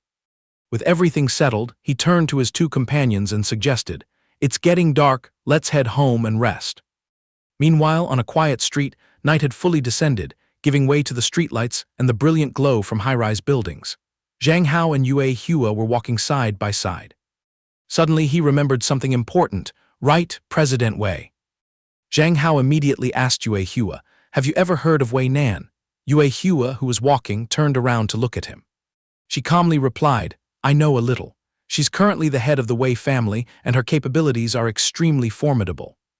Zhang Hao couldn't hide his curiosity and pried further. "So if we put her on the scales against your family, how does it compare?" Yue Hua answered indifferently, "I'm not sure either, probably about equal." This reply made his head nearly explode, eyes bulging, his inner self screaming in shock, "What the equal to your family?" Immediately, he mulled over Wei Nan in his head. This woman was clearly no pushover. Since he had to face her anyway, he might as well arrange it for tomorrow and get it over with. The scene shifted to Wei Nan's private residence, surrounded by a massive swimming pool. The entire mansion was a 3-story architectural block exuding luxurious splendor. She was currently handling work in the study. After a while, she raised a hand to gently rub her forehead, looking rather weary. She glanced at her phone and muttered to herself, 3 days have passed since the last contact, yet that kid remains completely silent. Then Wei Nan leaned her head back, staring blankly at the ceiling and grumbling, "Why on earth have I been constantly haunted by that brat's image lately?" Suddenly, a knock-knock-knock sound pulled her back to reality. Wei Nan immediately spoke up, "Open the door and come in." The secretary walked briskly into the room and reported, "President Wei, President Wang from Jingshan Group wants to invite you to the tea house immediately to discuss the Western City Land project."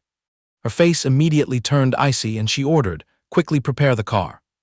Back to Zhang Hao, who was now strolling with Zhang Tianqin towards some destination. He looked up and asked dumbfoundedly, Qin, what's this about? The place we're going for a late-night snack is this luxurious." He was dumbstruck at the sight of a receptionist standing at the door with a figure that had curves in all the right places, a sizzling silhouette that made it hard to look away. Tianqin kindly explained, "Today Hao had to endure a lot of grievances in class, so I deliberately chose this place to treat you to a compensatory meal." Zhang Hao listened, his eyes glistening with emotion, and replied, "Then I sincerely thank Sister Qin." He gazed at her face and silently admired, "Sister Qin is truly an incredibly gentle woman." Tianqin's cheeks flushed from his stare. She quickly turned away and urged, Hao, don't be so formal with me, let's go inside." Stepping through the door, a bustling scene unfolded, customers coming and going, the sounds of laughter and chatter noisily filling the space. Just as they rounded a corner, Zhang Hao's footsteps suddenly halted because he accidentally caught sight of a very familiar figure. He turned his head to take a closer look and muttered his speculation. That figure just now looked a lot like President Wei, didn't it? Back at the two siblings' table, an array of enticing delicacies had been laid out before them, from shrimp, crab, fish to steaming dumplings.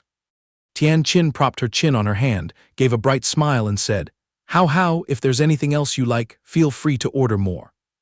Zhang Hao happily pointed at the wine glass next to him and shyly asked, "Sister Qin, can I have a little sip of wine? After all, I am of legal age already."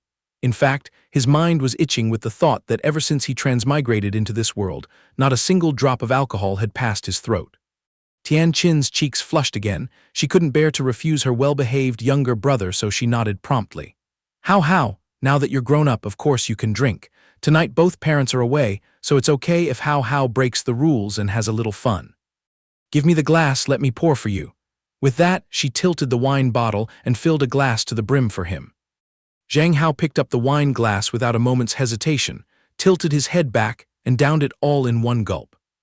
As the wine went down his throat, he smacked his lips with a refreshing ah. Awesome, it's been so long since I last tasted alcohol. I remember back in my golden days, my drinking capacity was practically invincible. Memories of drunken nights with his old comrades suddenly flooded back. Zhang Hao simply let himself drift into nostalgia, closed his eyes, and kept gulping down, glug glug glug. Tian Qin rested her cheek on her hand, tilted her head slightly to look at her silly younger brother, and gently advised, How, take it easy, drinking like that on an empty stomach will ruin your stomach. Have some food first. Zhang Hao obediently complied, taking a bite of food after each sip of wine, and Tian Qin watched that scene with a satisfied smile on her lips. After just a short while, Zhang Hao was full and tipsy, and he let out a loud burp right then and there. His hand still clutched the wine glass tightly, but everything around him was spinning hazily. Weird, why is the world suddenly turning upside down?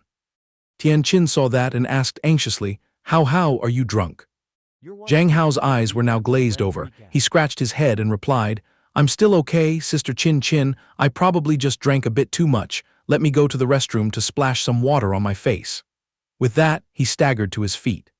He laboriously edged along the wall, staggering and shuffling heavily to find the direction to the restroom. As he walked, he muttered, Damn it, how can I black out after just one glass? Where did my legendary alcohol tolerance go? In his drunken stupor, he didn't bother to look at the signs and walked straight into the women's restroom. As soon as he reached the sink, he frantically scooped up water and splashed it onto his face to shake off the drunkenness. After washing his face, Zhang Hao lifted his head and breathed a sigh of relief, but suddenly he realized someone had been standing right next to him all along. He slowly turned his face toward that person and politely said, Hello there. Then instantly cold sweat ran down his spine as he recognized the important figure. The two people stared at each other, carrying an inexplicable awkwardness. Just a split second later, Zhang Hao cried out in panic, so surprised that his tongue tied, What the? Why are you blatantly standing in the men's restroom like this? Wei Nan merely kept an icy expression and calmly corrected, I'm sorry, but this is the women's restroom. Zhang Hao then started in shock, What? Just then, footsteps and whispers echoed from the hallway outside. Hey, let me tell you, I just spotted a really handsome guy earlier. Later, let's go out and try to get his phone number. All right, let's do it. So it was two young girls approaching, their lively laughter and chatter directly entering inside. The two girls had just stepped through the door, along with a few other women coming out of the stalls, making Zhang Hao utterly panicked, rooted to the spot with no place to hide his face. He had really wandered into the women's restroom. Oh God, is this the consequence of boozing? He imagined himself as a little lamb standing amidst a pack of hungry wolves ready to tear him apart. Inside a cramped toilet stall, through the gap at the bottom of the tiled floor, one could easily spot a pair of sneakers and a pair of high heels standing tightly pressed together. At this moment, Wei Nan, standing in the dark, let out a cold snort. If you're afraid of being caught red-handed, I can understand. But what reason forced me to squeeze in here with you? Right now, Zhang Hao and Wei Nan were pressed face to face in the cramped space to hide. He could only lament inwardly, accidentally dragging this boss lady in together, truly digging his own grave. He stammered out an excuse. It's because I had a bit of alcohol, so my nerves are a bit slow to process. Hearing that pathetic explanation, Wei Nan couldn't help but let out a mocking laugh. Immediately after, she grabbed his wrist tightly and slammed it against the wooden stall door, producing a dry thud. The long-haired girl washing her hands outside paused to look toward the sound and joked, What's with the noise, dropping a bomb? The purple-haired girl beside her smirked meaningfully, made some suggestive gestures, and clicked her tongue. Oh please, what happens in closed stalls, you're still too innocent to know. Zhang Hao, suddenly pinned, was horrified and ground his teeth. Are you out of your mind? Wei Nan leaned in, close to his ear, and whispered, Still haven't figured it out. The one who should be trembling right now is you, a weak, unarmed youth. Hearing that, he resentfully muttered in his head, "A weak youth." She stared at the person opposite with deep, abyss-like dark eyes and interrogated, "Why did you dare to completely ignore my phone number?" Due to the difference in stature, Zhang Hao's gaze inadvertently landed right on her heaving cleavage, causing his ears to turn bright red like tomatoes. He awkwardly averted his eyes and excused, "I plan to wait until tomorrow morning to come find you and clear things up. Who would have thought I'd be so unlucky to run into you here tonight?" Wei Nan reached out and squeezed his chin, curling her lips as she uttered words dripping with danger. "I've reconsidered. You don't have to sign the contract with Feng Hong anymore. From now on, you just need to obediently be my lover." He almost burst out laughing, forcefully pushed her hand away and sneered, "Have you been reading too many romance novels and now imagine yourself as an overbearing CEO? On the fingers of one hand, we've only met barely twice. And by the way, here's some news. The guy you met the other day has vanished from this earth long ago." Wei Nan didn't change expression in the slightest, calmly saying, "Do you mean that girl Liu Xin? She's involved in an illegal trade ring, so my subordinates have already captured her." Zhang Hao was stunned and asked rapidly, "What the hell does she have to do with you? Knowing she's breaking the law, you still detained her instead of reporting to the police." Wei Nan just clicked her tongue in wonder. Truly, men always like to complicate matters. With his hand locked tightly by Wei Nan, he grumbled irritably, "Say whatever nonsense you want, but now the girls outside are all gone. Let go of my hand quickly." "You men are so slippery. Tonight I must pry an answer from your mouth," she insisted. Zhang Hao raised an eyebrow and shot back, "So you want to hear my answer?" With that, he used his free arm to tickle her right in the armpit, making her jolt in complete surprise. Her cheeks flushed bright red. She hastily pulled her hand back to clutch her collar and gritted her teeth. "Are you crazy?" A dangerous glint suddenly flashed in her eyes. Ignoring the woman still inside, Zhang Hao quickly pushed open the door and dashed out. As he scurried away as fast as his legs could carry him, he thought smugly, "Truly, a dirty trick saved my life." He grinned gleefully at his own feat. The mighty CEO, so imposing, is actually afraid of being tickled. But I have to admit, the sensation of touching this President Wei was quite soft. After escaping the restroom area, his current appearance was no different from a zombie, staggering and taking each heavy step.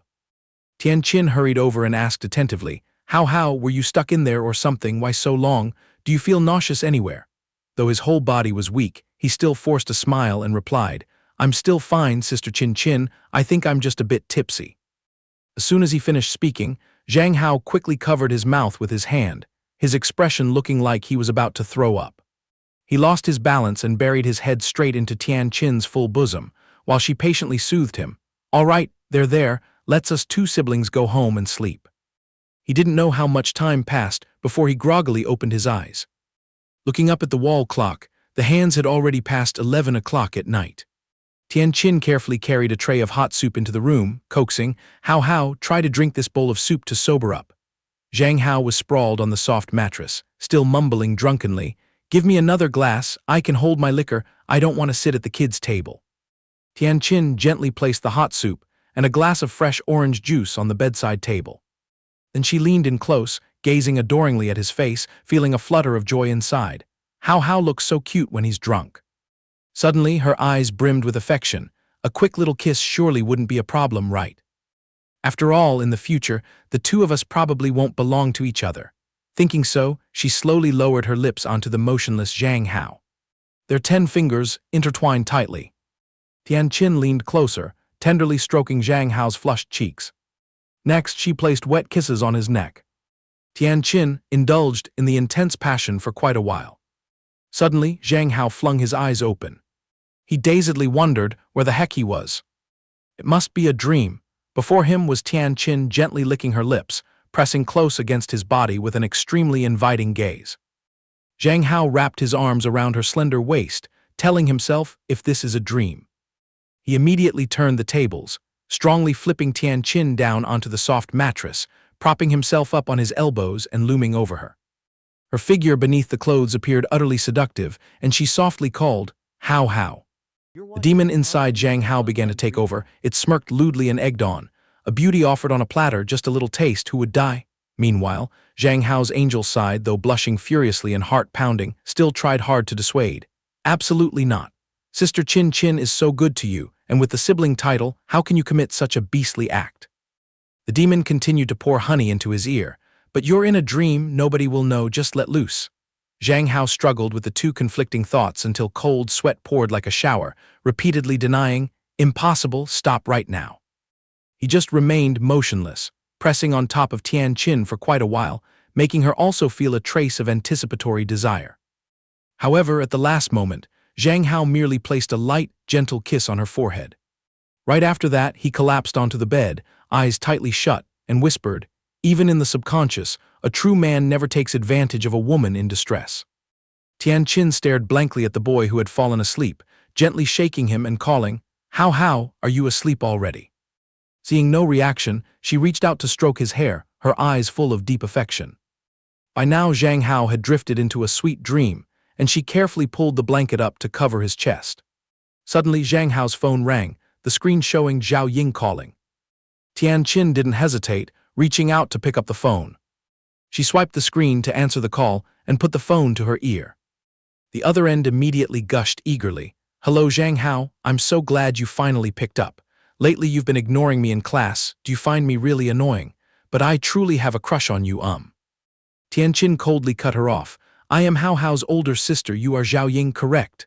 Hearing a stranger's voice, Zhao Ying paused for a moment, then awkwardly replied, Yes, hello, I'm Zhao Ying, a classmate of Zhang Hao."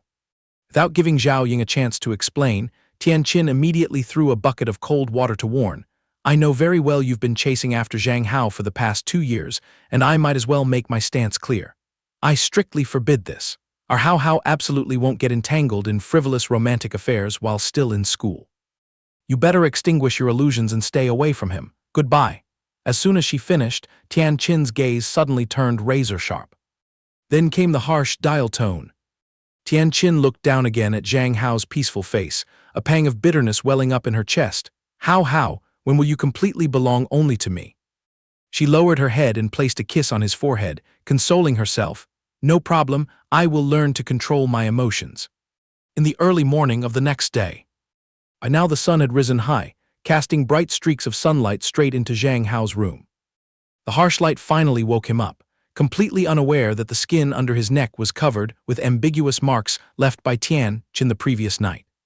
Zhang Hao tiredly propped himself up to sit, his head still buzzing and dazed. "What happened last night? I think I drank way too much." He could only shake his head helplessly at himself. Can just that little bit of alcohol knock me out? Does this body have to be so fragile? Right after, he hurried into the bathroom and stood blankly before the sink reminiscing. "Last night, I went drinking with Sister Chin Chin. I think I even sleepwalked into a surreal dream." However, the moment he looked up into the mirror, his pupils dilated to the maximum in horror. Staring at the red and purple blotches on his neck, he exclaimed in shock, "What the hell is this?" He leaned close to the mirror to carefully scrutinize every mark. Suddenly, Tian Qin pushed the door open and walked in affectionately. How, you're awake." He turned his head and answered, a thought suddenly dawning in his head. "Don't tell me last night's ambiguous dream was related to Sister Chin Chin." Tian Qin came closer, feigning surprise. "Oh my, how did you get a rash from an alcohol allergy?" Hearing her diagnosis, he felt even more bewildered. He turned around and dazedly repeated, "An alcohol allergy." But deep down he kept doubting, what kind of joke is this? These marks look exactly like hickeys no matter how I look at them. Tian Qin came close, carefully inspecting and then reassured, "Let me check if it has gotten worse. Don't forget your sister Chin Chin studied medicine." He shyly turned his face away to avoid her. "Well, Sister Chin Chin." After pretending to examine, she firmly diagnosed it as an alcohol allergy. Luckily it's nothing dangerous, just looks a bit scary on the surface, and that Hao just needs to cover it carefully when going to school. A guy perpetually single like Zhang Hao couldn't have any experience. He rubbed his chin full of doubt. "Are these really alcohol allergies, gosh?" Tian Qin calmly asserted, "I work in the medical field, I know what I'm talking about. Now hurry and freshen up, then come down for breakfast, or you'll be late for school." Nevertheless, his inner thoughts were still rippling. Clearly Sister Chin Chin says it's an allergy, why do I still feel it's fishy? Outside, the weather was extremely clear. Flocks of migratory birds spread their wings seeking shelter, golden sunlight evenly spread over the lush green foliage. At the school gate area, students bustled about, the sounds of chatter and laughter echoing noisily. At this moment, Zhang Hao and Yilong were walking together to school. Yilong suddenly spoke up, "Brother Hao." He nonchalantly replied with an "aha." Yilong shot him a look as if he were an alien that landed on Earth and interrogated, "Today is so stuffy, why are you wearing a turtleneck? Don't you know it's hot?" In reality, Zhang Hao was feeling so stifled he was about to burst into smoke, sweat pouring and drenching his shirt. Outwardly, he still tried to maintain a cool, bossy demeanor. A real man isn't afraid of a bit of heat. But inside he was cursing, "Damn it, if it weren't to hide the mess on my neck, why the hell would I wear this?"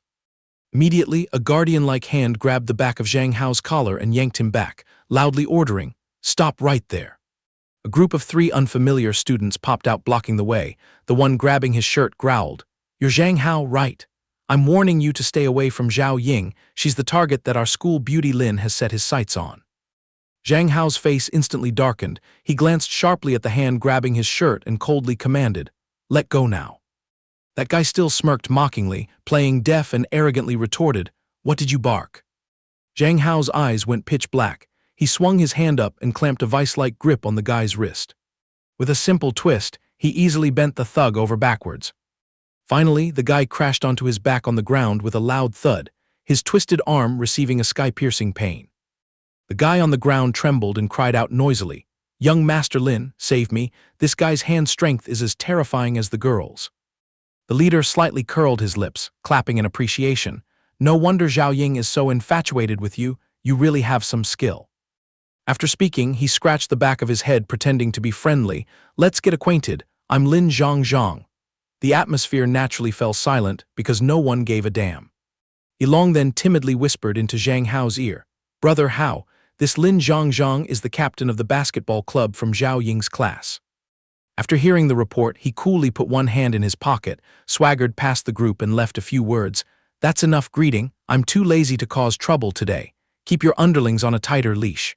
Besides, if you like Zhao Ying then go and pursue her yourself. A man without guts shouldn't resort to ganging up to threaten others." Lin Zhang smirked sinisterly, salvaging, "Oh, so today I was taught a lesson by the school beauty Zhang Hao, but the road of life is long, just wait and see."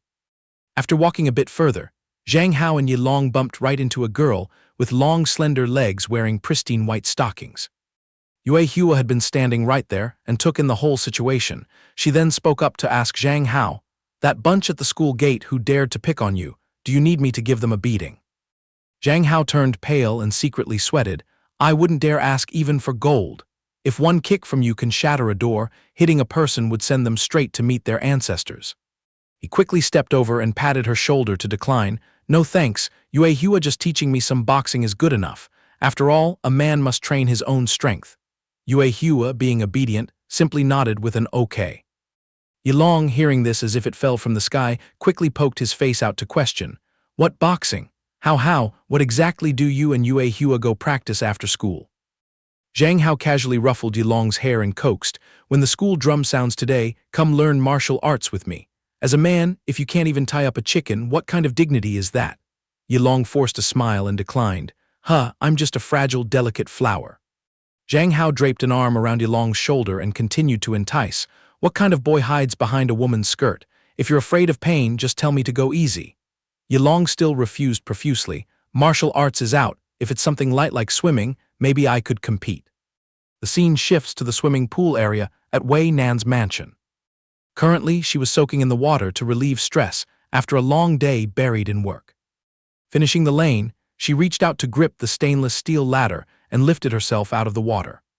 Wearing a seductive black bikini, her dripping wet body with fiery curves fully displayed under the morning sunlight, as beautiful as a masterpiece of art.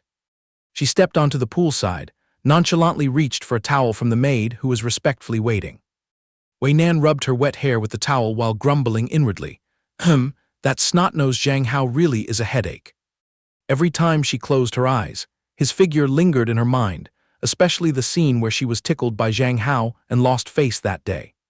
Her eyes suddenly sharpened and she resolutely muttered, "I can't leave it like this."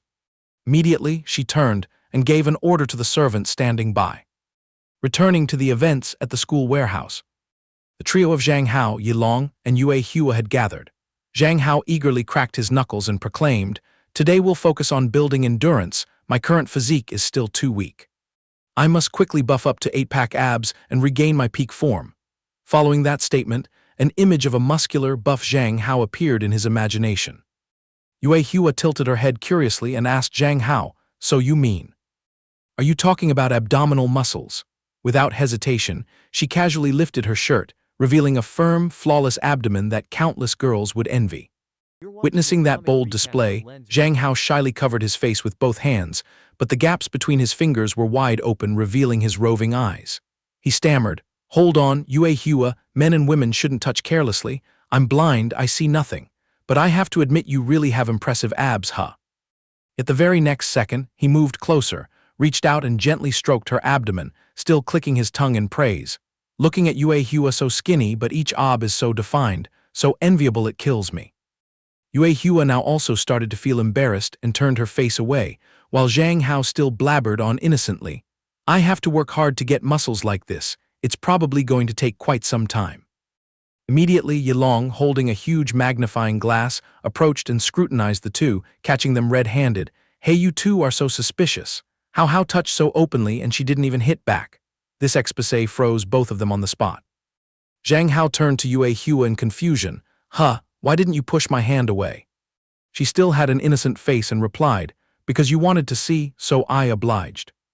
Seeing the situation seemed off, Yilong whispered into Zhang Hao's ear incitingly, How, I think this girl's mind is a bit off. She does whatever you say. Why don't you try ordering her to do something?" Zhang Hao also inwardly confirmed this judgment, thinking to himself, "Now that you mention it, ever since we got acquainted I've never seen her oppose me once. Let's test it." Thinking so, he raised one hand high. Putting on a fierce debt collector's face, Zhang Hao opened his palm in front of Yue Hua and barked softly, "How much cash do you have on you? Hand it all over." Witnessing that scene, Yilong was so horrified his jaw dropped to the floor, exclaiming, "Holy crap, going all out, robbing in broad daylight like this." Without a shred of doubt, Yue Hua plunged her hand into her pocket and rummaged for a while. A moment later, she pulled out 2 thick wads of cash, and seemingly a gold item also slipped out and clinked onto the floor.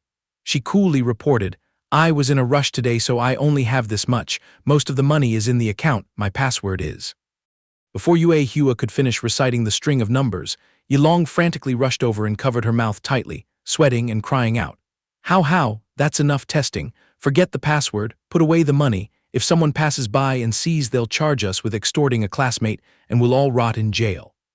Zhang Hao was also speechless at her naivety. He rubbed his forehead and asked little Yue Hua, "Why do you obey me so unconditionally like that?" Yue Hua very sincerely explained, "Because we are friends, and as a friend, I must not refuse." That naive explanation left Zhang Hao dumbfounded, perhaps due to her extremely unique family background. Coupled with isolation from childhood, her ideology about social relationships had become severely warped. He then recalled what Yue Hua had once confided, "This is my most treasured possession. The butler once taught that friends should give gifts to each other. I hope to be friends with you until our hair turns white and teeth fall out." Yue Hua had also hugged him tightly and murmured in melancholy that she wanted to stay by his side for the rest of her life, never to part. He pondered and questioned himself for a while. Then he seriously spoke up to correct her worldview. "Yue Hua, friendship is not at all what you think.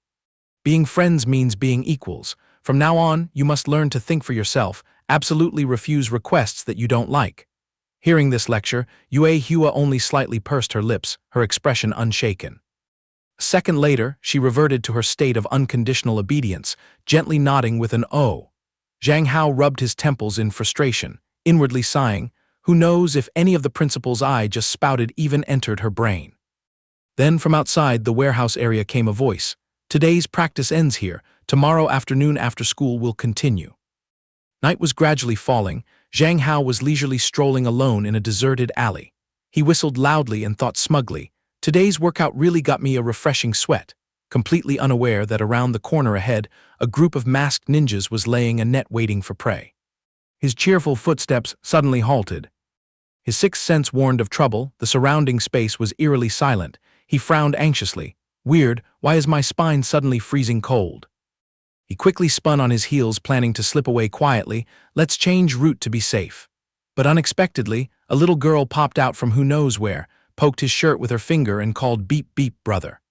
The little girl held out a brightly colored candy with both hands, offering it with an utterly innocent smile. "Do you want some sweet candy, brother?" Zhang Hao found it a bit strange, so he squatted down to her level and gently asked, "Little one, why are you all alone outside late at night?"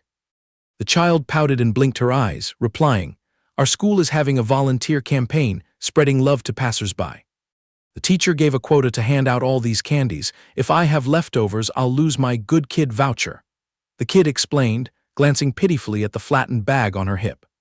Zhang Hao chuckled, inwardly marveling, the young generation nowadays is really hardworking, still trying to meet quotas at this hour. So saying, he reached out to take the candy and thoughtfully instructed, "I'll take it, but after I unwrap it I have to escort you home. It's dangerous for kids to walk at night." The little girl politely crossed her arms and said, "Yes, thank you, brother." Just as he unwrapped it and popped the candy into his mouth, chewing for a few seconds, Zhang Hao suddenly noticed something off. "Huh, what kind of candy has a smoky burn in the throat?" Immediately after, the scene before his eyes blurred, then a bang resounded and exploded in his brain, that hallucination flickering on and off repeatedly. Not knowing how long had passed, Zhang Hao opened his eyes wide, and a panicked escaped his mouth. What met his eyes was a guy with tightly curled hair wearing sunglasses, bending down to interrogate. "Awake now, huh?" Standing right beside him was the brat from earlier, now dressed in a pitch-black suit, puffing out smoke from a cigarette. As for Zhang Hao, his limbs were tightly chained to a bed, surrounded by a row of fierce black-suited thugs right out of a street gang. He was scared out of his wits and screamed like a stuck pig, "Mommy, what the hell is this situation?" Zhang Hao used all his inner strength to struggle his limbs, desperately trying to yank free from the cold iron chains. But it was all futile. He was so frustrated he muttered curses. "Damn it!" Zhang Hao's whole body was stretched taut like a string on the bed, his pitiful appearance no different from a criminal awaiting the punishment of being drawn and quartered. His features scrunched up and twisted, he continuously asked himself, "Who am I, and where is this godforsaken place?" Then he glanced around at the crowd of fierce guys in suits and sunglasses, cold sweat streaming down. What on earth are these black-suited goons planning to do with me? A whole forest of tough women like this, don't tell me they want to squeeze me dry to death here. The short little one blowing smoke suddenly turned to report to the central figure, CEO Wei. The prey has opened his eyes. Catching a glimpse of the familiar figure, Zhang Hao immediately shouted in anger, "So it was you playing tricks. How dare you kidnap and tie me up?" The figure raining from above was none other than Wei Nan. She was leaning forward with both hands on the desk, her gaze shooting straight at him. Zhang Hao kept screaming in protest, "Doing this is against the law, you know." Then he glared at the twisting brat from earlier. Plus, what kind of future generation of the country puffs on cigarettes like that? The girl took the cigarette out of the corner of her lips, exhaled a puff of smoke, and replied with an ice-cold attitude, "This auntie is nearly 30 years old, boy. It's just that my beauty is aging backward." What a twisted shock. He felt as if his eardrums were completely blown. In the midst of the heat, Wei Nan suddenly spoke up, "Enough, everyone get out." The row of black-suited bodyguards nodded in unison and replied, "Yes, boss." After dismissing the people, she buried her face in a pile of documents, not forgetting to throw a warning, "Little boy, just lie there obediently, don't make a noise while I'm handling work." Zhang Hao was so amused that he twisted his neck to look up and mocked, "You're afraid I'll make noise, yet you kidnapped and tied me up in this place. Hey auntie, have you been reading too many overbearing CEO novels and become delusional?" Wei Nan paused her hand, stopping her signing. Then she slowly stood up from her chair. She leisurely strode to the edge of the bed, glaring down at Zhang Hao and growled, "Having the guts to slip away the other day was one thing, but now that you're caught, your mouth is still quite insolent, huh? Daring to stroke the tiger's beard a few times, did you really think I wouldn't dare to make a move to punish you?" While dropping the threat, her hand slowly trailed down to his lower body, performing an ambiguous action that would make one blush. He could only complain to the heavens, "Oh my God, just because of that petty grudge, she tied me up like a roasted pig." He took a deep breath, seriously laying his cards on the table. "I really can't digest the logic of forcing me to be your lover. To be completely blunt, you never had any interest in me at all, right?" That blunt exposure caused her to fall into silence, unable to refute. Zhang Hao seized the opportunity to press further, "You are clueless about my information. And of course, you didn't even bother to find out what kind of person I am, isn't that so?" Wei Nan, the one holding the highest position in the Han Phoenix Empire. And at the same time, the current successor of the Wei family. Rumor has it that your family's previous generation was deeply rooted in the underworld, but since you took over, not only did you wash your hands of it, but you also gathered all the businesses to forge the colossal Han Phoenix conglomerate of today, extending its tentacles into countless fields and manipulating the top companies in the country. I'll temporarily overlook the bloody purges you've experienced. Currently, the public worships you as a flawless national goddess. Would an almighty boss who calls the wind and summons the rain like you easily fall for a wet behind-the-ears kid like me? Do you find this script convincing yourself? Her face had turned ashen by this point, yet he still recklessly continued to vent. Why on earth do you insist on dragging me to be a trainee for your company? Is your entertainment company short on artists or something? To sum it up, I'd rather die than guess what scheme you are hiding, and my curiosity has run dry too. My only wish is to live a peaceful life, absolutely not wanting any ties to your world. So please do me a favor and untie me, thank you very much. Right after finishing his sentence, he tensed his body and gave the iron chains a violent tug. Wei Nan furrowed her brows slightly, coldly delivering a sentence, exactly as I guessed. You are fundamentally not Zhang Hao. Saying that, she lightly stroked her chin, flashing a mysterious smile aimed straight at him. As if struck by lightning, Zhang Hao dropped his jaw in extreme panic. WH, what did you say? Immediately after, she adjusted her own words, not quite, perhaps since that very day. The soul in this body is no longer the original Zhang Hao. Hearing this, his whole body stiffened from sheer astonishment. The binding chains had now been completely undone by Zhang Hao. While rubbing his wrists that were red and burning with pain, he frowned and probed. What do you mean by that? If I am not Zhang Hao, then who else could I be? As for Wei Nan, she leisurely leaned back in her chair, calmly countering that astonishment. I have thoroughly investigated everything about you. Lighting a cigarette, she flicked her eyes toward him and smiled. Do you know what title you used to bear? The school's beauty. Growing up without a mother, your father painstakingly raised you single-handedly. Hearing this, he instinctively pressed his lips tightly together in tension. She continued to expose him. Although you were instilled with the mindset of a manly man by your father, when at school, thanks to your outstanding appearance and brilliant grades, you instantly became a magnet, tightly attracting the gazes of countless young girls. Everyone praised you with beautiful words like gentle, adorable, and an extremely refined young boy. Hearing this slew of evaluations, Zhang Hao only wished he could punch his chest and cough up blood right on the spot. Wei Nan exhaled a puff of white smoke, smirking playfully. But your version right now, calling you a man of steel, would probably be more accurate, right? It's blatantly two contrasting entities, yet sharing the same body of Zhang Hao. His inner self screamed, I'm completely busted, who would have thought I'd be exposed this nakedly? Raising his two hands to examine them, he recalled the time he was swept here under the blood moon. Because everything happened so fast, he was too busy struggling to learn how to survive and completely forgot to dig into the background of this physical body. He frowned slightly, his brain stretching to calculate. However, if relying solely on this meager pile of papers, on what basis does she have the audacity to claim I am a fake? Wei Nan directed her probing gaze at him, slowly adding, there is still one fatal flaw. That is the moment I loomed before your eyes, you didn't show the slightest bit of overwhelming joy.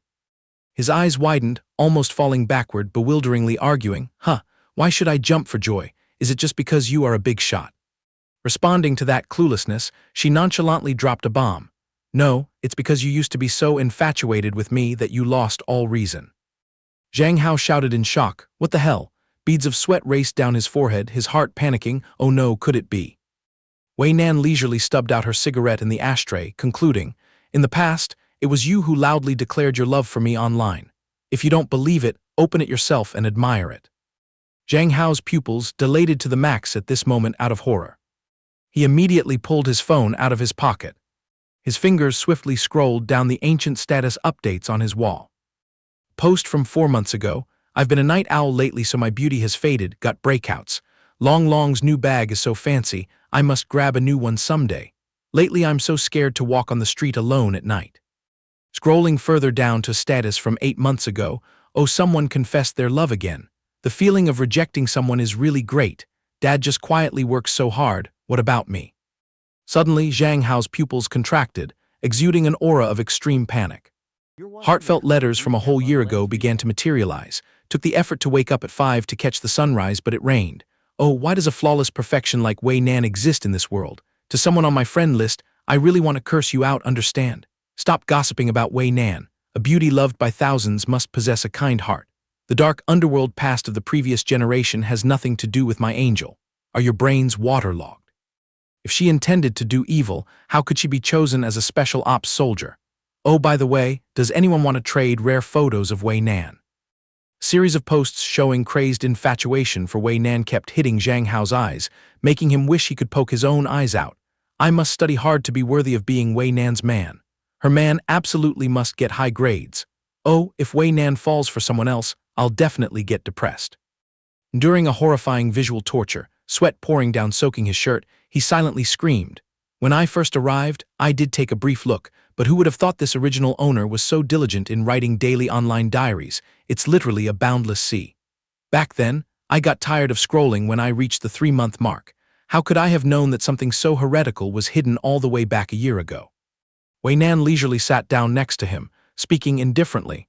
It seems you have completely lost all memories of your days as my fanatic fan. Saying that, she crossed her arms, flashing a smile full of hidden meaning. Don't play the amnesia or multiple personality trick with me. I agree that schizophrenia cases often lead to drastic temperament changes, with each personality playing a different role. However, human nature still has to go through a learning process to acquire skills. It's impossible that a mere change in temperament would suddenly make you proficient in tricks you were completely clueless about. Each of those sharp analytical words was like thousands of needles piercing into Zhang Hao's insecurity. Currently, you are a gaming streamer, and in just a little over a month, you've climbed straight into the top 100 masters list. To be more precise, sitting grandly at the 96th position under the name, the strongest man on earth, bagging a total of 32,007 points. Looking up the history, it's clear that you had never touched this game before. Moreover, someone who couldn't even tie up a chicken like you had more than enough power to thrash a bunch of gangsters. I'm afraid even the fiercest high school girl couldn't pull off such a stunt like you did. Therefore, I dare to bet my entire fortune that you don't have multiple personalities. But to be exact, your soul has been swapped. Her gaze drilled deep, her tone firm in confirming her own deduction. At this moment, Zhang Hao could only let out a forced laugh. Haha, what an absolutely crazy thought. How could a person of normal mind draw up such an absurd script? Right after saying that, a flash of joy crossed his mind as he grasped the crucial point. Unless. He immediately turned around, directly probing. Fine, let's just assume my core was swapped. Then what are you trying to pull? In his head, he secretly guessed, this woman might be in the same boat as me. Answering him, Wei Nan painted a smile full of scheming. Going back to the previous events, Zhang Hao faced Wei Nan and concluded, fine, let's say my soul has been swapped. So what is your ultimate goal? He dropped a cold question. At this point, she finally laid her cards on the table. My organization is in the process of decoding a mysterious phenomenon called the blood moon, something that only appears once every few centuries. Just hearing the two words blood moon, his stomach tied into knots, and a vision of the eerie blood moon god immediately flashed in his mind. She stood up straight, her voice steady. Based on the pile of collected documents, your astonishing transformation occurred just a few days after the blood moon phenomenon appeared. Thus, I am certain you are a crucial link in this matter. Zhang Hao was still in shock, hastily questioning, on what basis are you so absolutely sure? Wei Nan placed her hands on her hips, looking down at him from above and stated her price. As long as you obediently cooperate, I will generously uncover all the secrets for you.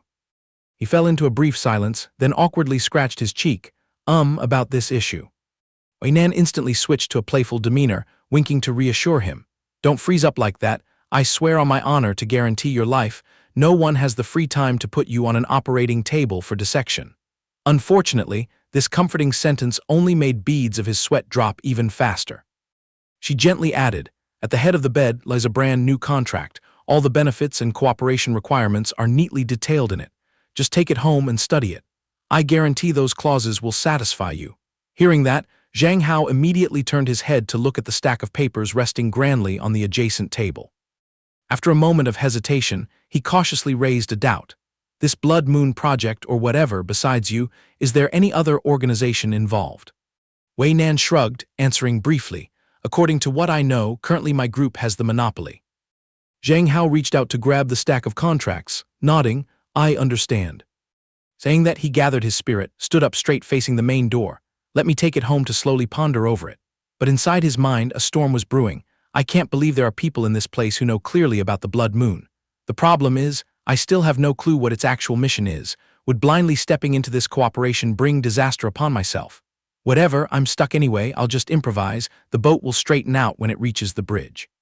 He waved the stack of contracts in his hand as a farewell. If there are no further instructions, I'll take my leave first.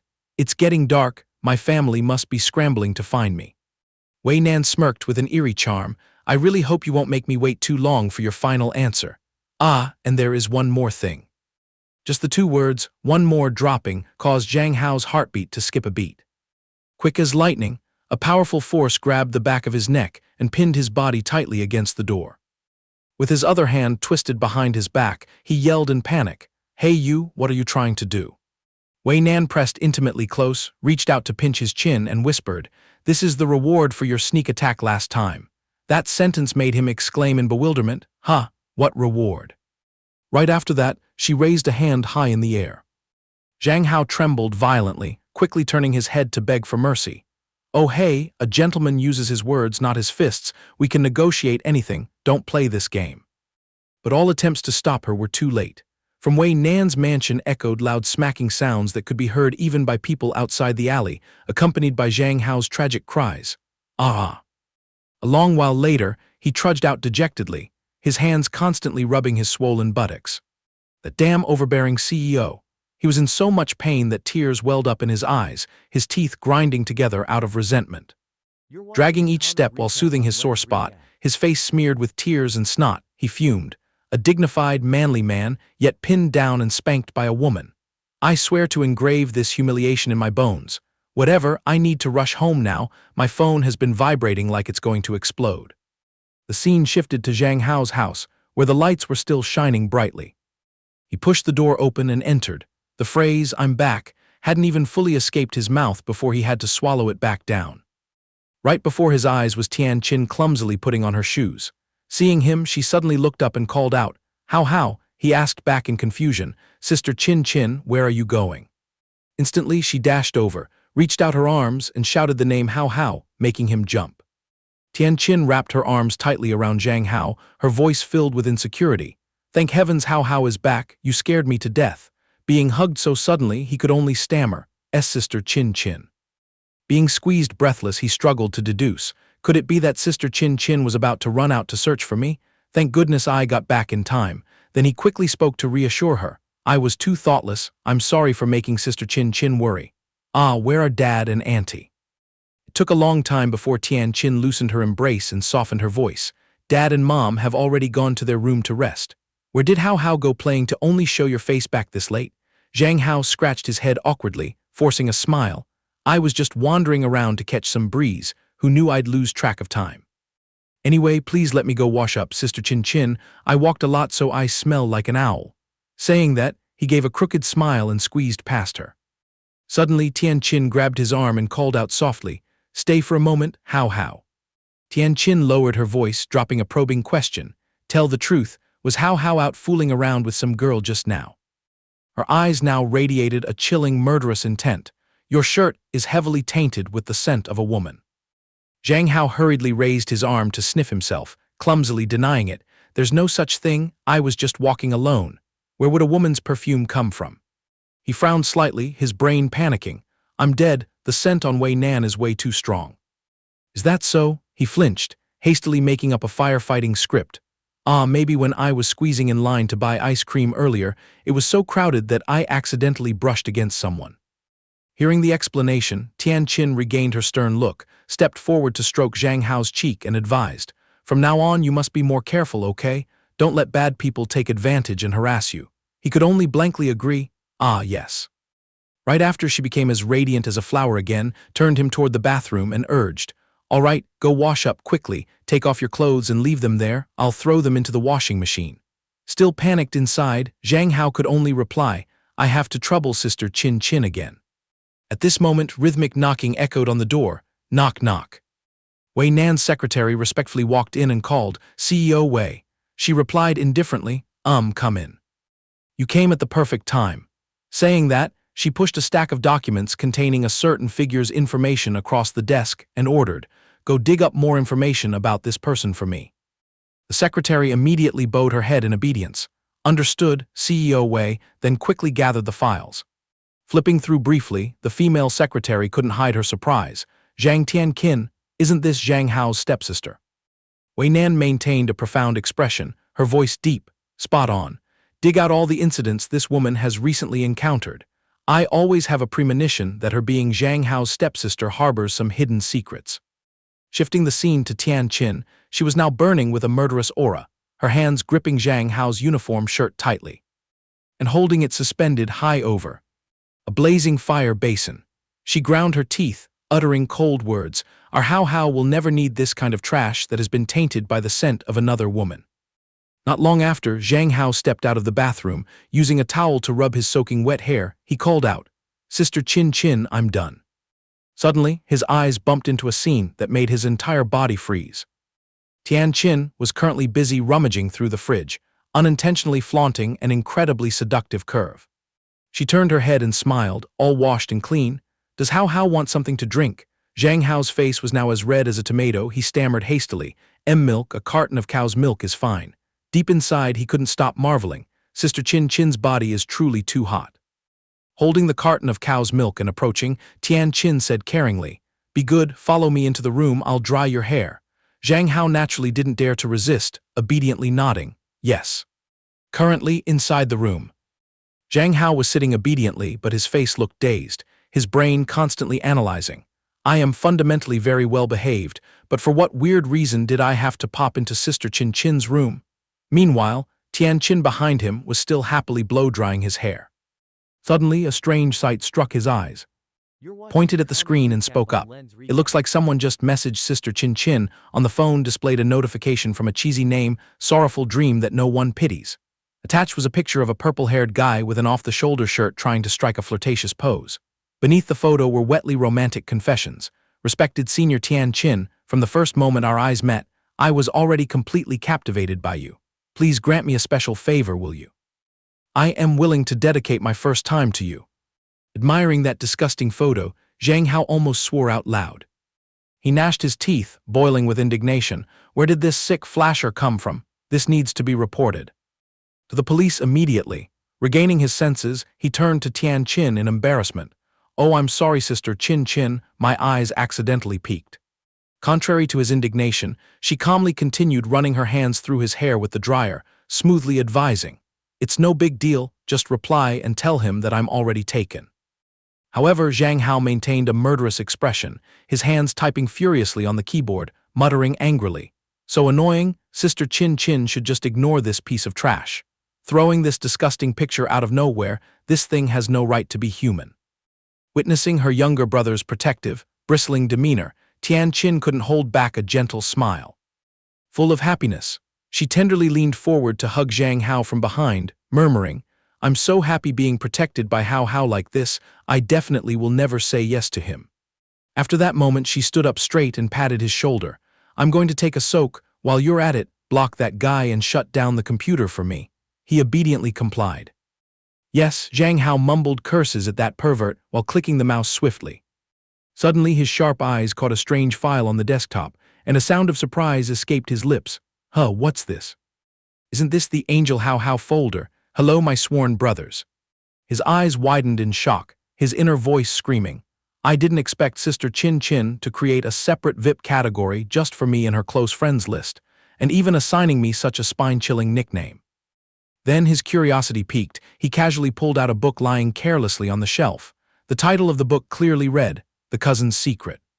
The cover featured an incredibly steamy illustration of two characters exchanging a passionate gaze. Oh my God, Sister Qin. Zhang Hao grabbed his head, messing up his hair, his whole body turning to stone. This is bad, this is bad. What kind of filthy thoughts is my head holding on to? That is Sister Qin. At this point, the devil's side in his head materialized, threatening. Messing around won't lead to a beautiful ending, you know. But the angel's side, whose eyes had turned into two bright red hearts, countered extremely optimistically. But Sister Chin Chin doesn't share blood ties. Who could resist a goddess loved by thousands like her? The devil immediately scolded. But she has always wholeheartedly considered you a good little brother, yet you harbor evil thoughts of wanting to devour her. You filthy thing. The angel still covered its face in delusion. Who knows, maybe Sister Chin Chin is also giving me the green light. She spoils me so much, and we even share the same. Zhang Hao was now drained of energy, sprawling on the desk muttering, I'm completely doomed. I was actually thrilled knowing I was specially placed in the VIP group. Could it be that deep down I truly desire this incestuous romantic script?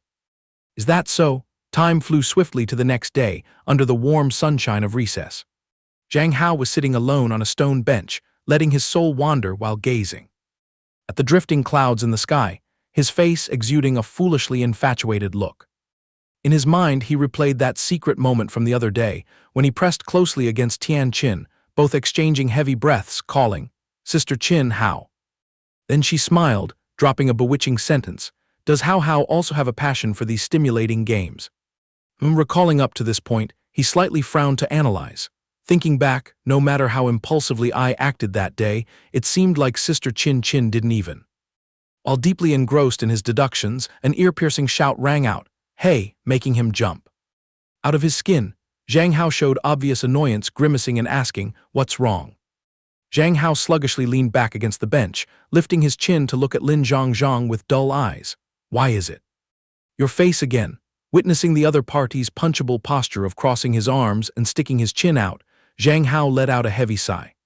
At this moment, Lin Zhangzhang finally cleared his throat and put on airs. Zhang Hao, rumor has it that you're also trying your hand at being a streamer on the Dao platform. Tonight, I want to challenge you to a PK match to test our popularity, to see who can rake in more donation money. Zhang Hao maintained his silence, listening to the other guy bark. Until he finished his story, then he tilted his neck to one side, casually dropping words, I have zero interest. Seeing that, Lin Zhangzhang immediately used provocation. What's the matter, are you? Scared witless. Hearing that terribly lame taunt, Zhang Hao annoyedly dug his ear and fired back fiercely. Hey you broken broom, your class teacher hasn't been assigning enough homework lately, right? That's why your tofu brain is so idle, hovering around me all day. If you're so passionate about playing the clown, I'm more than willing to recommend you wear a red armband and stand at the school gate to catch rule violators. Zhang Hao's eyes narrowed, flashing a sharp, cold glint.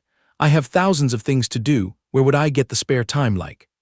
Exactly as scripted, Lin Zhangzhang was instantly infuriated to the boiling point, his teeth grinding tightly together, stuttering, You bastard. Zhang Hao showed no mercy, casually pointing straight at the building blocks behind. If you stutter, hurry up and go see a doctor, the infirmary is right in that direction. Lin Zhangzhang angrily stomped his foot, swinging his arms down exactly like a sulking teenage girl. Zhang Hao, quit your arrogant attitude. You run your mouth so much, I bet you'll get crushed to a pulp tonight. Right as he finished his sentence, Lin Yilong suddenly popped out of nowhere, loudly bragging on behalf of his boss. Bring it on. My brother Hao has never been afraid of anyone. The engagement in his live room is enough to crush you for 800 lifetimes. Lin Zhangzhang turned on his heel in resentment, pointing a finger in threat. Fine, you just wait, Zhang Hao, tonight will settle the score.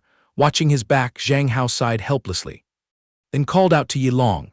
This underling was overflowing with confidence, clenching his fist to cheer. Brother Hao's grand battle is invincible. I bet 10,000 yuan you'll win flawlessly. In contrast to that excitement, Zhang Hao's face remained blank with pure confusion. Moving to the evening of the same day, when the moon hung across the sky and the room lit up brightly. Zhang Hao sat comfortably in front of his live-streaming setup. The highlight today was that he had taken off the mask covering his face simply because the weather was too sweltering. The content of the stream was grinding ranks. In his mind, he couldn't stop pouting in disdain. What's this donation racing nonsense? Truly a bunch of brats. The clock ticked on, and the system continuously rang out announcements of resounding kill streaks. From double kill, leaping to quadra kill, and closing with a spectacular victory. Zhang Hao's KDA stats led the entire map. He outstandingly claimed the MVP title with a KDA of 16 kills, 7 assists, and only went down twice. Admiring the scoreboard, he smirked arrogantly. With this kind of form, who could possibly stand in my way? The chat box immediately exploded like a storm. Oh, top tier, the male god of my heart, giving you a super yacht right now for that godlike play. I took a screenshot of this beauty, will print it out and worship it properly. Your face, even looking at it for 1,000 years wouldn't be enough. I need oxygen right now. Amidst that fanatic atmosphere, Zhang Hao's expression suddenly froze. A VIP notification flashed by in a split second, outshining everything else. Someone threw money to smash out 999 yachts in a row. The terrifying number made Zhang Hao so horrified he blurted out slang. Mother of God, what the hell is this? Don't tell me it's Wei Nan. In a different scene, on a luxurious and magnificent yacht, appeared a beauty with a smoking hot body, every curve perfectly proportioned without a single flaw. The thin bikini further accentuated her unearthly beauty, and none other than the wealthy spender was Wei Nan. Zhang Hao's face darkened, his brain spinning. Is she using money to assert dominance, forcing me to quickly sign that demonic contract, according to what was written in document? He mentally reviewed the clauses. Individuals participating in the project are forced to suspend their studies, pack their belongings, leave their place of residence, and move to the secret headquarters. At this moment, his hand gripped the piece of paper so tightly it trembled. Required to terminate all transactions with third parties, all compensation will be borne by party, a full coverage of living expenses, along with a remuneration of 32,000 yuan per month. Zhang Hao slammed the stack of papers onto the desk, yelling in frustration. What the hell is this? It's blatantly a body-selling contract. Still rooted in front of the computer screen, he racked his brain in thought. I still don't know the exact dangers hidden in this Blood Moon campaign. Diving headfirst into this honey trap is truly the move of an idiot. The top priority is to dig out the truth of the matter at all costs. As for Wei Nan, for now, I'll just use stalling tactics to find excuses to back out. This massive amount of donated money, I will definitely return every single cent when I get the chance later. The destructive power of 999 yachts instantly pushed Zhang Hao's live room to claim the throne, leaving the chasers in second and third place completely in the dust. At Lin Zhangzhang's mansion, nestled right in the bustling heart of the city. At this moment, he was effeminately dressed in women's clothing, wearing a cat ear headband, one hand clutching his stomach, wincing in a melodramatic act. Oh, my stomach suddenly cramped up so badly, I have to apologize to you all, my loves. Today's show will be wrapping up here, extremely grateful for the gifts from my sugar daddies. Shooting hearts, saying that, he reached out to click the mouse to end the live session. Instantly, the fake face vanished, making way for a twisted look full of hatred. In his heart, he frantically cursed. That hypocrite Zhang Hao, clearly having capitalist backing yet daring to act all high and mighty, I swear to peel off your true face for the world to spit on. Lin Zhangzhang pulled out his phone and dialed a top-secret line. Hello, sis ma. Is that you? A sinister smile curled at the corner of his lips, his face radiating malice. I need you to handle a job for me, big sis. Money's no object, I'll pay top dollar. Now his mind was consumed by a single obsession. Zhang Hao, I swear I'll make your family crumble and your home fall apart. Oh dear, yet another fool who insists on tugging the tiger's whiskers, going up against them. Character. The next day, under a crisp atmosphere and gentle sunlight pouring down upon the world, Zhang Hao strolled leisurely along a bustling street. Abruptly, his gaze stopped at a fresh flower shop. Standing across the road, he stroked his chin thoughtfully. Now that I think about it, Sis Kinkin was complaining the other day about wanting more plants and flowers around. As he was losing himself among the blossoms, he had no idea that from afar, two women were lurking and watching. One of them leaned close to the other and whispered, Sister Mo, target Zhang Hao is right there, the very thorn in the flesh that brat Lin Zhangzhang once plucked out. The female boss called Mo curled her lips disdainfully. HMPH, looks pretty fragile to me. She narrowed her eyes, scrutinizing Zhang Hao's back, and suddenly a wave of familiarity hit her. Her brows furrowed tightly. Wait a minute, that silhouette, I feel like I've crossed paths with him somewhere before. Thinking hard, her brain suddenly sparked as if struck by lightning. Holy gods and ghosts. It's that brat. She immediately panicked, turned around and yelled at her lackey. Quick, dial right now and report to President Wei. Yes, right away. The camera shifted to the towering skyscraper of the FH Group. The atmosphere inside was utterly imposing. A female secretary pushed the door open, bowed respectfully, and said, President Wei, there's urgent news concerning Zhang Hao that needs to be reported to you. President Wei sat there, radiating the aura of a peerless beauty with elegantly curved lashes, delicate brows, and full red lips graced by a charming beauty mark. She unhurriedly lowered her glasses and casually ordered. Secretary recounted concisely. Our operatives just reported that on Dao there's a streamer named Lin Zhangzhang who apparently has a grudge against young master Zhang Hao.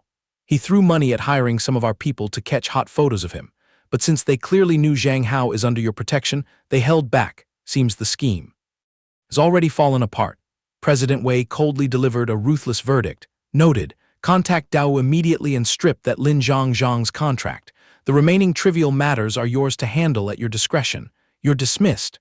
Goodness, how many lifetimes of cultivation does it take to have President Wei backing you like this? The camera swiftly glided to the private residence of Zhang Hao. The young man was lugging a potted plant, his brain still doing math.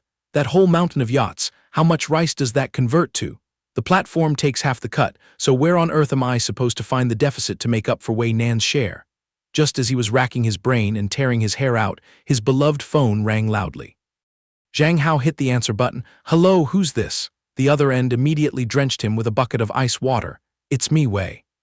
Nan. As soon as the word Nan dropped, before he could even stammer, Sister Kinkin's voice chimed right behind his neck. Who's calling Hao? Zhang Hao jumped like a cat stepping on hot coals. He forced out an incredibly stiff smile, his fingers nimbly pressing the hang-up button. Ah, it's nothing, just some insurance telemarketers being a nuisance, Sis Kinkin. After hanging up, his chest was still thumping like a lottery drum. His gut instinct told him that he might have just courted disaster upon himself. A catastrophe of epic proportions. On the other end, President Wei, having been mercilessly hung up on, erupted in towering fury, veins bulging visibly on her temples and along her neck. Her pride utterly trampled, she roared in rage. Damn it, bring the car around right this instant. Now, back to Zhang Hao, who was now pulling his hair out in his room, wrestling with his conscience. Hanging up so bluntly like that was pretty heartless. Maybe I should call her back and negotiate about refunding those donation gifts. Just then the phone screen lit up, and the name President Wei loomed large again. Before he could even dial, she was already breathing down his neck. He cleared his throat and just barely got out hello, immediately crushed flat by the CEO's murderous aura. Are you going to drag yourself out here, or shall I send troops to kick your door down and haul you out by the collar?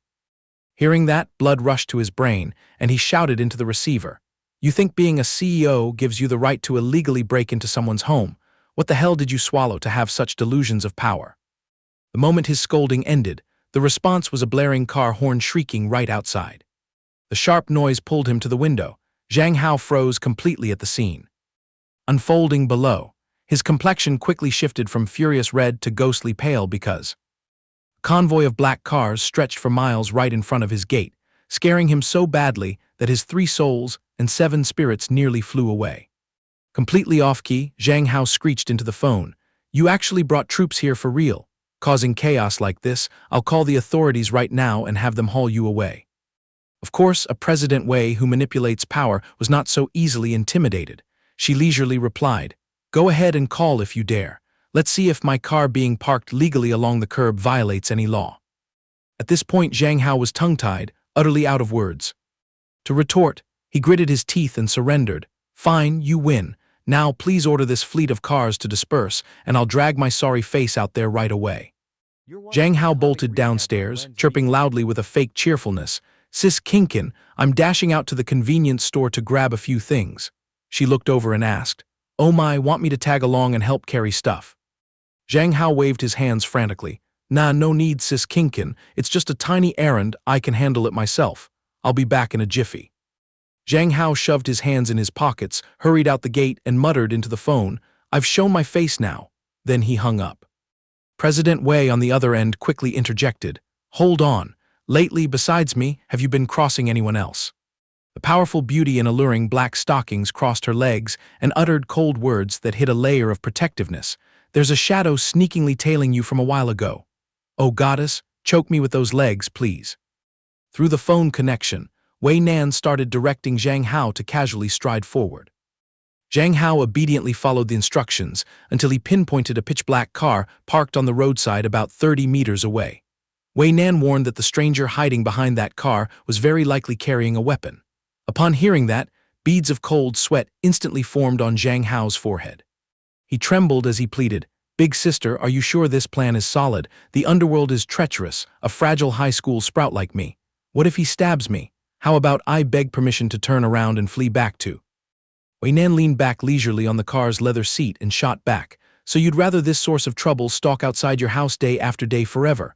While I'm free right now, just act as bait to lure him out, and I'll uproot this problem for you. Suffocated by the pressure, Zhang Hao had no choice but to swallow and agree. The domineering female CEO still gave a reassuring warning. Remember to keep a safe distance. Stand still right at that spot and don't move a muscle. Just wait for my team to arrive. Wei Nan turned her head and ordered her secretary, while preparing to step out of the car herself. Mobilize all eyes and ears around here to tighten the encirclement. The target is absolutely not allowed to slip through the net. Seeing that her boss was personally entering the fray, the secretary panicked and tried to dissuade her, but Wei Nan merely shot a gaze as cold as ice. Do you have an objection? The secretary hastily shook her head. No, I wouldn't dare. Over on this side, Zhang Hao urgently hissed into the microphone. Boss lady, please hurry up a bit. Please be quick. That guy looks like he's running out of patience. From deep within the shadows of an alley, a grayish dark figure began to loom forward. Judging by the build, one could vaguely make out it was a woman clad in a gray hoodie. She muttered, "You goddamn piece of trash, go die." The venomous curses spilling from her mouth made anyone facing her shiver. Zhang Hao suppressed his fear and growled, "Who's there?" God, it looked like this sick chick really had a screw loose. Suddenly she let out a hair-raising shriek. "You damn eyesore." With those words, she lunged forward at a terrifying speed. The black shadow swung a thunderous hook from her right flank, but Zhang Hao managed to twist his body and slip aside smoothly. However, the opponent was no pushover. She frantically unleashed a flurry of consecutive punches, yet not a single one managed to graze the hem of his clothes. Seizing a momentary opening, Zhang Hao sprang backward, creating a considerable distance. The woman gritted her teeth and hissed, "Not bad, brat. Your toughness is on par with those final bosses." Zhang Hao kept silent, his brain analyzing nonstop. Incredible destructive power, but in return her agility is quite clumsy. Now that the situation is this clear, on the other side, the mysterious assassin roared and charged again with clenched fists. "You lowlife scum, go to hell." Zhang Hao's eyes lit up brightly. The golden opportunity has come. With swift reflexes, he twisted his torso, dodging the attack by a hair's breadth. Using the momentum, he whipped a kick hard into the enemy's lower body. Taking the hit, she immediately staggered, her center of gravity collapsing as she prepared to belly flop forward. The startled cry of "What the?" Her entire body slammed painfully onto the asphalt with a loud thud. Before she could recover from the fall, a force pressed down hard on her spine. Zhang Hao had pinned her down in a mounted position, threatening, "Lie still for me, move and your bones will break. Who the hell are you? Why are you trying to kill me?" "For no reason," the pinned-down woman screamed in anguish. "It's all because of you, you bastard. If it weren't for you, how would I have fallen into such a hopeless dead end?" Zhang Hao furrowed his brow and racked his brain, but absolutely could not recall who this character was. He firmly ordered, "Take off that mask and let's talk properly."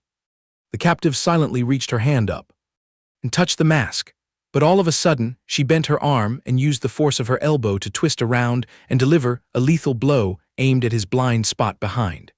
Struck, Zhang Hao was thrown rolling onto the ground, wailing. Damn, was she possessed by a water buffalo? Terrifying, forcing herself up, the attacker shot a razor-sharp glare. "I'll," she roared, murderous aura surging, "take your damned life." From her sleeve, she unsheathed a razor-sharp dagger so blades have no feelings. Now things were getting real. All color drained from Zhang Hao's face. The assassin lunged with the blade, the steel already closing in within a mere inch. Right at that deathly second, a steel fist tore through the wind and smashed into the left cheek of the frenzied killer. The CEO who reigns over the elite had arrived just in time, landing an immensely powerful knockout blow that sent the opponent staggering so hard the weapon flew out of her hand onto the road. After the sharp impact, the disguise fell away, blood oozing from the corner of the opponent's mouth. Wei Nan's thousand-caddy punch had successfully pulled Zhang Hao back from death's door, shielding the one who dared to touch her treasure. President Wei uttered icy words. "To think you'd be scared witless and flee into exile. Who knew you'd still have the guts to drag your carcass back here and start trouble with him?" At this point, Zhang Hao's brain finally connected the dots, and he shouted out, "So the culprit is Teacher Liu Xin?" Exactly. The woman harboring dreams of taking Zhang Hao's life was Liu Xin. Half her face was now swollen like a steamed bun after that punishing blow. Still in shock, Zhang Hao questioned her in extreme bewilderment. "I simply declined that sugar baby contract of yours. Was that enough hatred for you to try and butcher me with a pig-slaughtering knife?" Liu Xin's eyes bulged wildly as she spat out each word full of bitter resentment. "If you hadn't used your pretty boy tricks to seduce Wei Nan, how would I have ever tasted the prison sentence she slammed down on me? It's truly the nature of men, lusting after fame and fortune. Even with looks like Pan, you're still nothing but trash." Hearing this, Zhang Hao's pride was severely trampled and he cursed furiously. "God strike you down. A loose, crazy woman like you is the one who's worthless. Enough, shut your mouth." Wei Nan cut him off. The beauty immediately cleaned up the scene to protect him. "The matter of me locking you up has nothing to do with Zhang Hao. The core reason is that your arrogant nature has crossed the line." While lecturing, Wei Nan pulled out a hair tie to bind her flowing hair, exuding a deadly allure. She and her cronies borrowed the name of Feng Hong's authority, habitually bullying the weak, roaming the town extorting protection money from every corner, and even using violence to force male students to serve their bestial desires. These crimes brazenly trample on the laws I personally established. From the very beginning, this territory has had no place to shelter a festering pustule like you. Every word Wei Nan uttered was like 1,000 steel blades, freezing the surrounding atmosphere. "Entirely, your fate has been decided by me. Don't even dream of escaping." Saying so, the Mafia queen had finished tying up her ponytail. Liu Xin had now fallen into a state of uncontrollable madness. She screamed hoarsely, "A pampered big miss born lying on a pile of gold like you, what could you possibly understand about suffering? I'll never accept this, even in death." With her final words, she mustered every last bit of strength, clenched her fist, and charged madly forward. Wei Nan's eyes glinted with a cold, killing light, and she leisurely replied, "Right, maybe what you say I don't know much about. But no matter how tragic your circumstances are." With a thump, Liu Xin's feeble fist was caught squarely in Wei Nan's palm, exactly as her fate was being crushed in Wei Nan's grip. "That is absolutely no excuse." Beads of sweat began pouring profusely down Liu Xin's ashen face. "To vent your rage on the lives of the weak." Finishing her words, a devastating punch was pulled back right in front of Liu Xin's face. A rising uppercut carrying terrifying force sent tears splattering from Liu Xin's eyes. Her entire facial structure twisted and completely deformed. Knockout. Wei Nan dispatched Liu Xin to the netherworld of sleep. The wicked woman flopped face down onto the ground in an utterly miserable pose. Zhang Hao, who had been huddling in a corner, was as pale as a ghost. Trembling, he silently thanked the heavens. Holy crap, so in that sparring match before, Wei Nan held back this much. Now it all makes sense. A while later, the authorities arrived with sirens blaring and bundled Liu Xin into a police van. This time, she was definitely destined to count bricks behind bars long-term. Zhang Hao stood beside his savior, letting out a relieved sigh as though a massive weight had been lifted. "Thank heavens and Buddha, all the trouble is finally settled. Sorry to have bothered you again. Now, could you please drive me home? If I break curfew, my sister go crazy." Wei Nan ignored the pleasantries and struck directly at the heart of the matter. "Hold on. It seems you're deliberately pretending to have completely forgotten the core reason I descended all the way here to see you." "Of course not." Zhang Hao put on an innocent, guiltless face. "Oh right, so what exactly did you come all this way to find me for?" Sensing the atmosphere around Wei Nan rapidly freezing over, he immediately flipped. I remember now. It's about negotiating that contract from the other day, right?" "Exactly." Wei Nan didn't bother with any preamble and dropped her trump card. "That contract deal can be put aside for now. The key reason I came personally today is to warn you about some earth-shattering news. There's a gang plotting to hunt down sensitive photos of you." Zhang Hao's face went blank upon hearing this, his brain lagging, unable to load. What the hell? Who's so damn idle and bored they'd sink to such filthy tricks? The domineering CEO Wei Nan then veered to another topic. "That's not the main point. The main point is that before I could even finish speaking, you dared to hang up. Do you find talking to me a nuisance?" Seeing this, Zhang Hao immediately grasped the other party's mood. The young man hurriedly bent himself into a 90-degree bow and said in an extremely earnest tone, sincerely apologizing for having offended President Wei Nan. He continued to placate her. "The act of abruptly hanging up earlier was truly my fault. I hope you'll forgive me."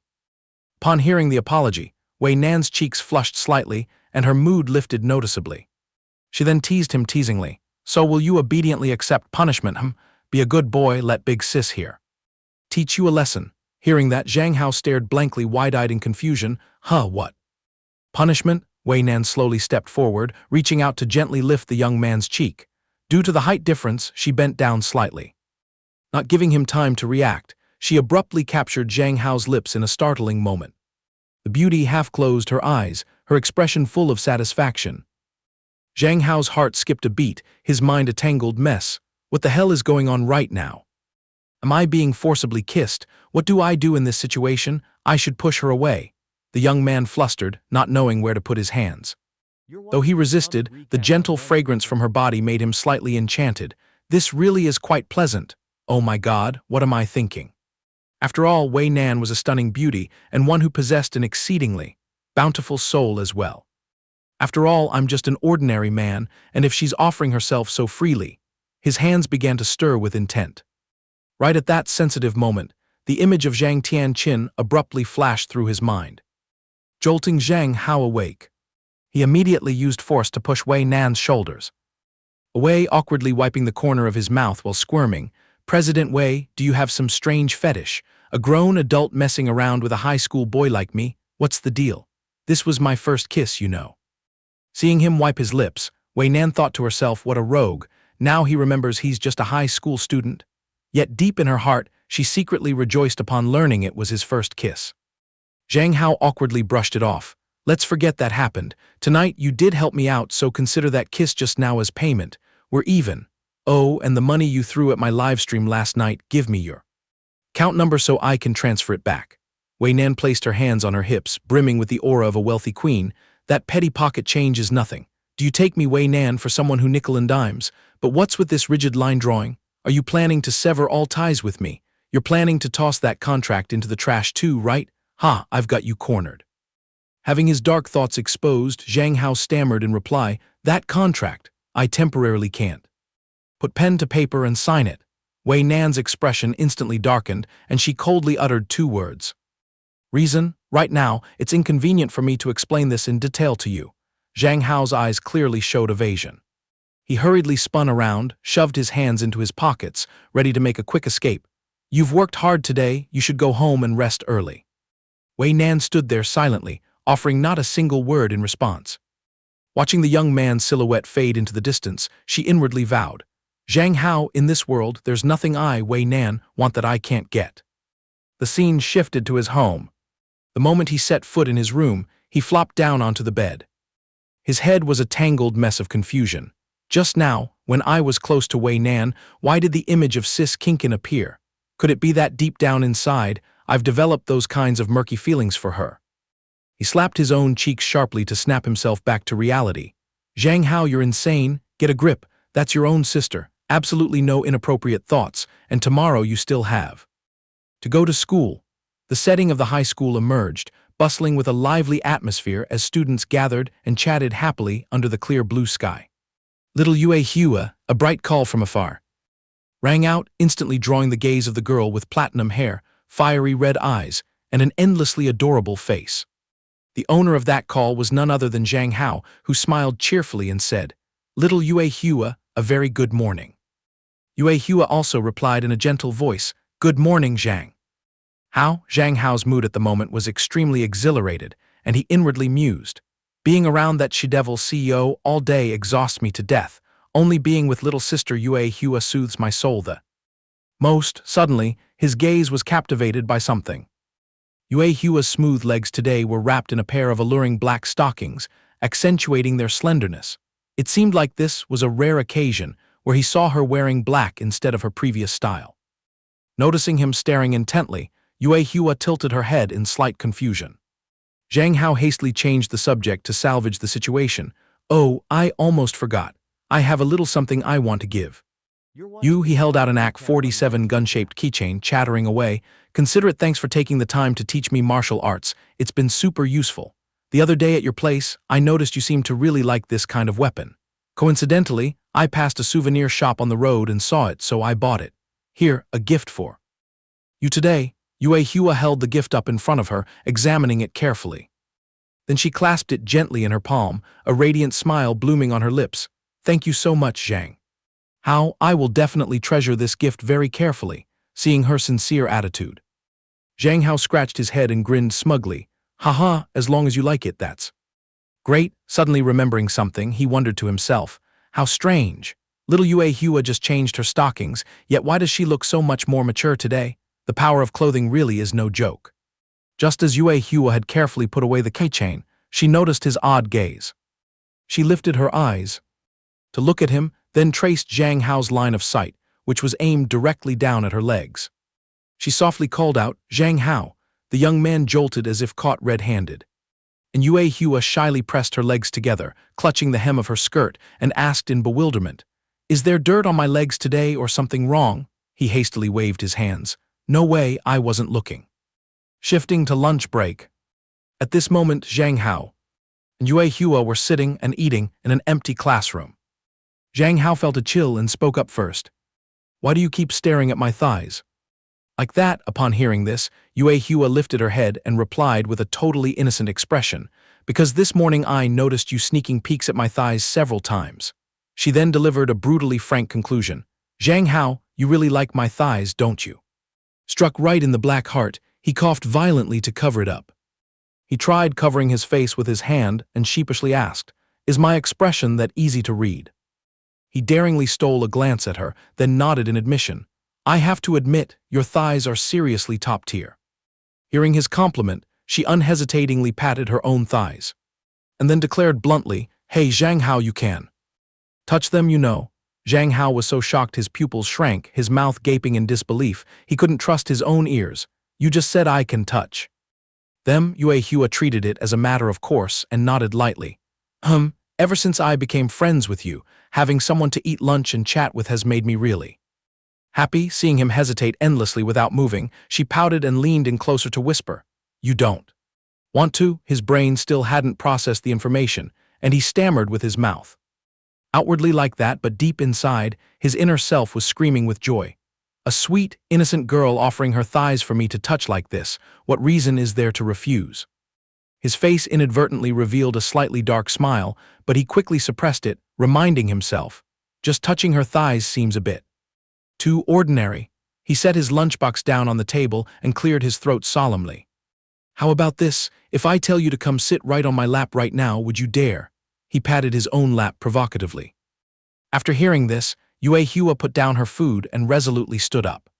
Then without a single superfluous movement, she plopped right into his arms, tilting her head to ask, "Does this meet the requirement?" Her swift and neat action left the young man in utter shock, and he thought to himself, obedient to this degree, Yue Hua truly is a rare national treasure in this matriarchal world. Beaming, Zhang Hao hugged the beauty in his arms and laughed with his eyes narrowed. "If I had a little sister who followed my every word like this, I'd be blessed for 3 lifetimes. But doesn't sitting like this feel a bit awkward to you?" Yue Hua put a finger to her lips, pondered for a moment, then answered, "It is a little embarrassing, just a teeny bit." Then she wrapped her arms around his neck and nestled close against his chest, whispering, "But sitting like this is really warm. No one has ever cuddled me like this before." Hearing that heartbreaking statement, Zhang Hao's heart suddenly sank. It seemed Yue Hua craved affection deeply, definitely caused by her cold family circumstances.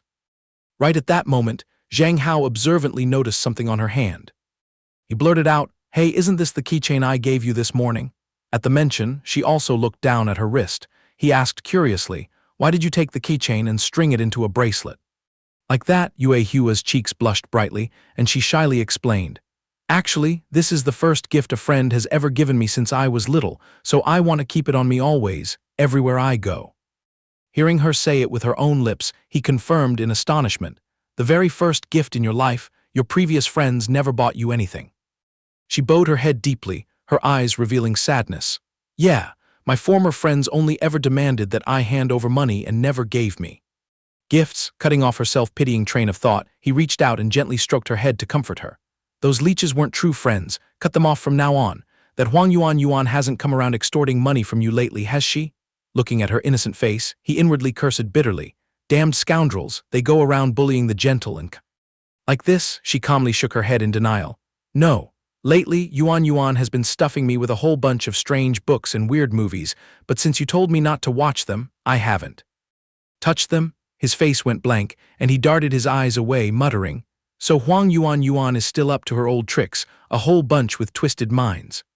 He tightened his embrace around her and gently said, "A keychain belongs on a backpack. Wearing it on your wrist gets in the way. Someday I'll get you a proper, cooler bracelet.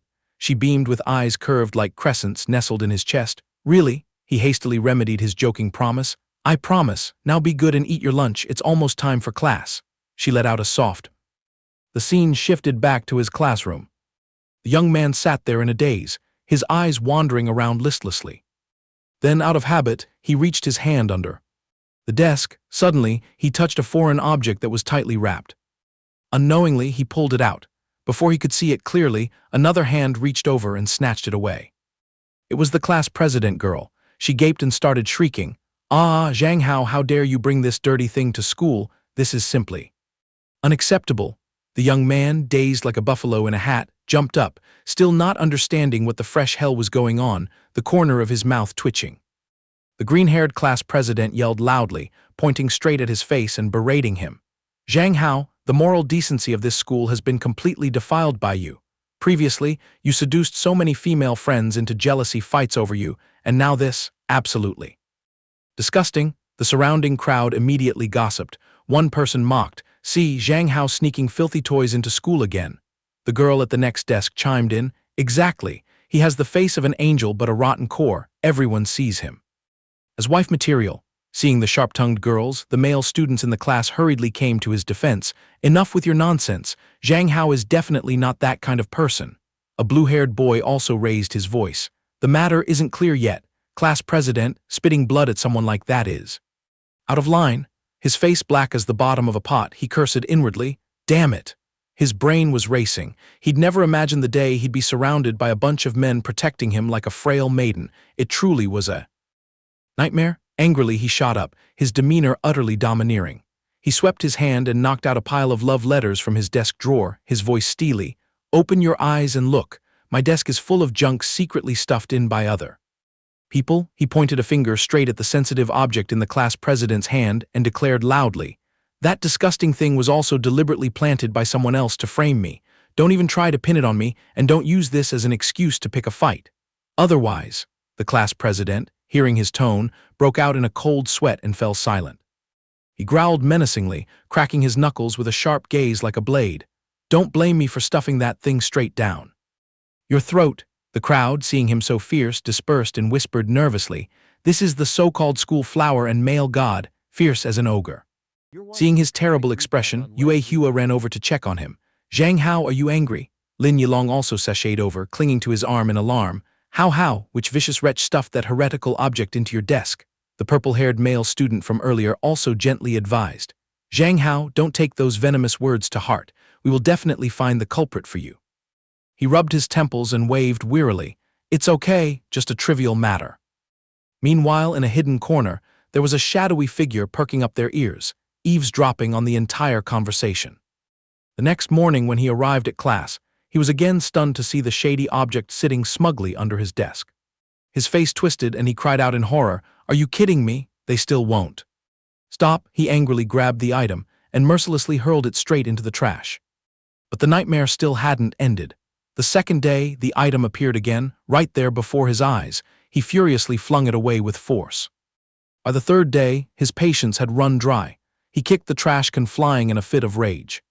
His curses echoed throughout the hallway.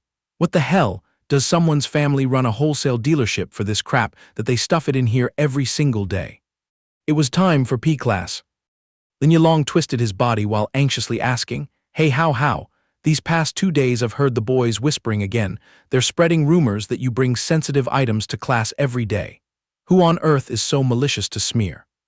You like this? He wore a nonchalant expression, shrugged, and replied, I have no idea. Every morning I reach in and find one. It's been going on for 4 or 5 days now.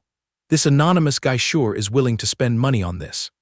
Lin Yilong panicked and grabbed his hand. So what do we do now, how?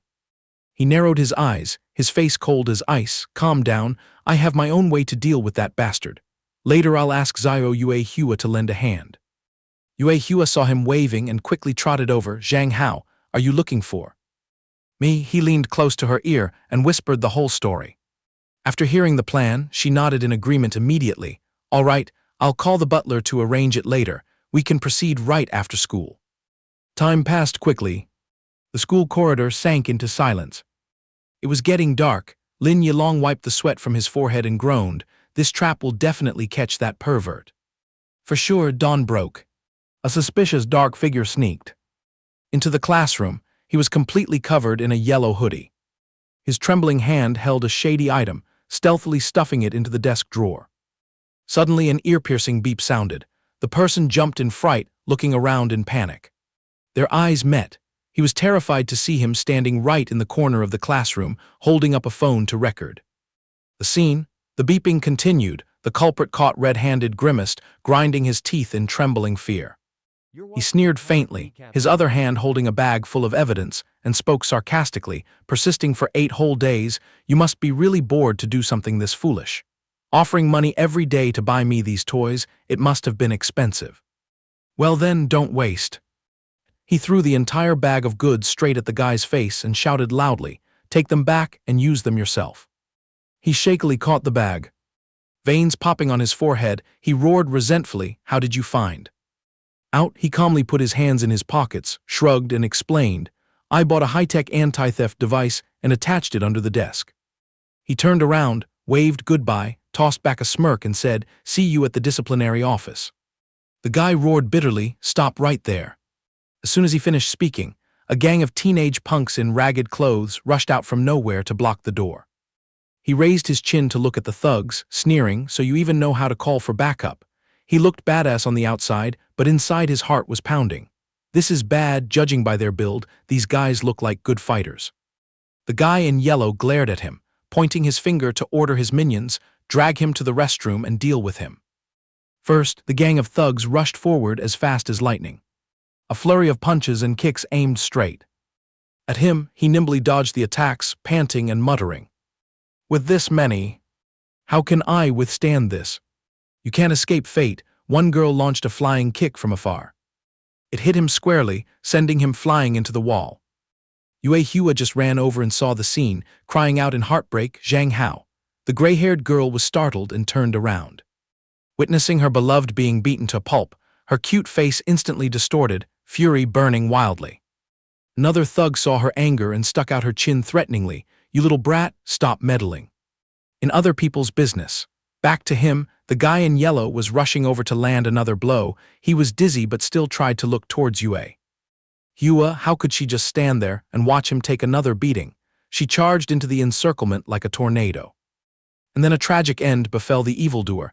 The guy in yellow took a devastating kick from her, nosebleeds spraying profusely. He was sent flying several meters, his face scraping against the tiled floor, seeing stars.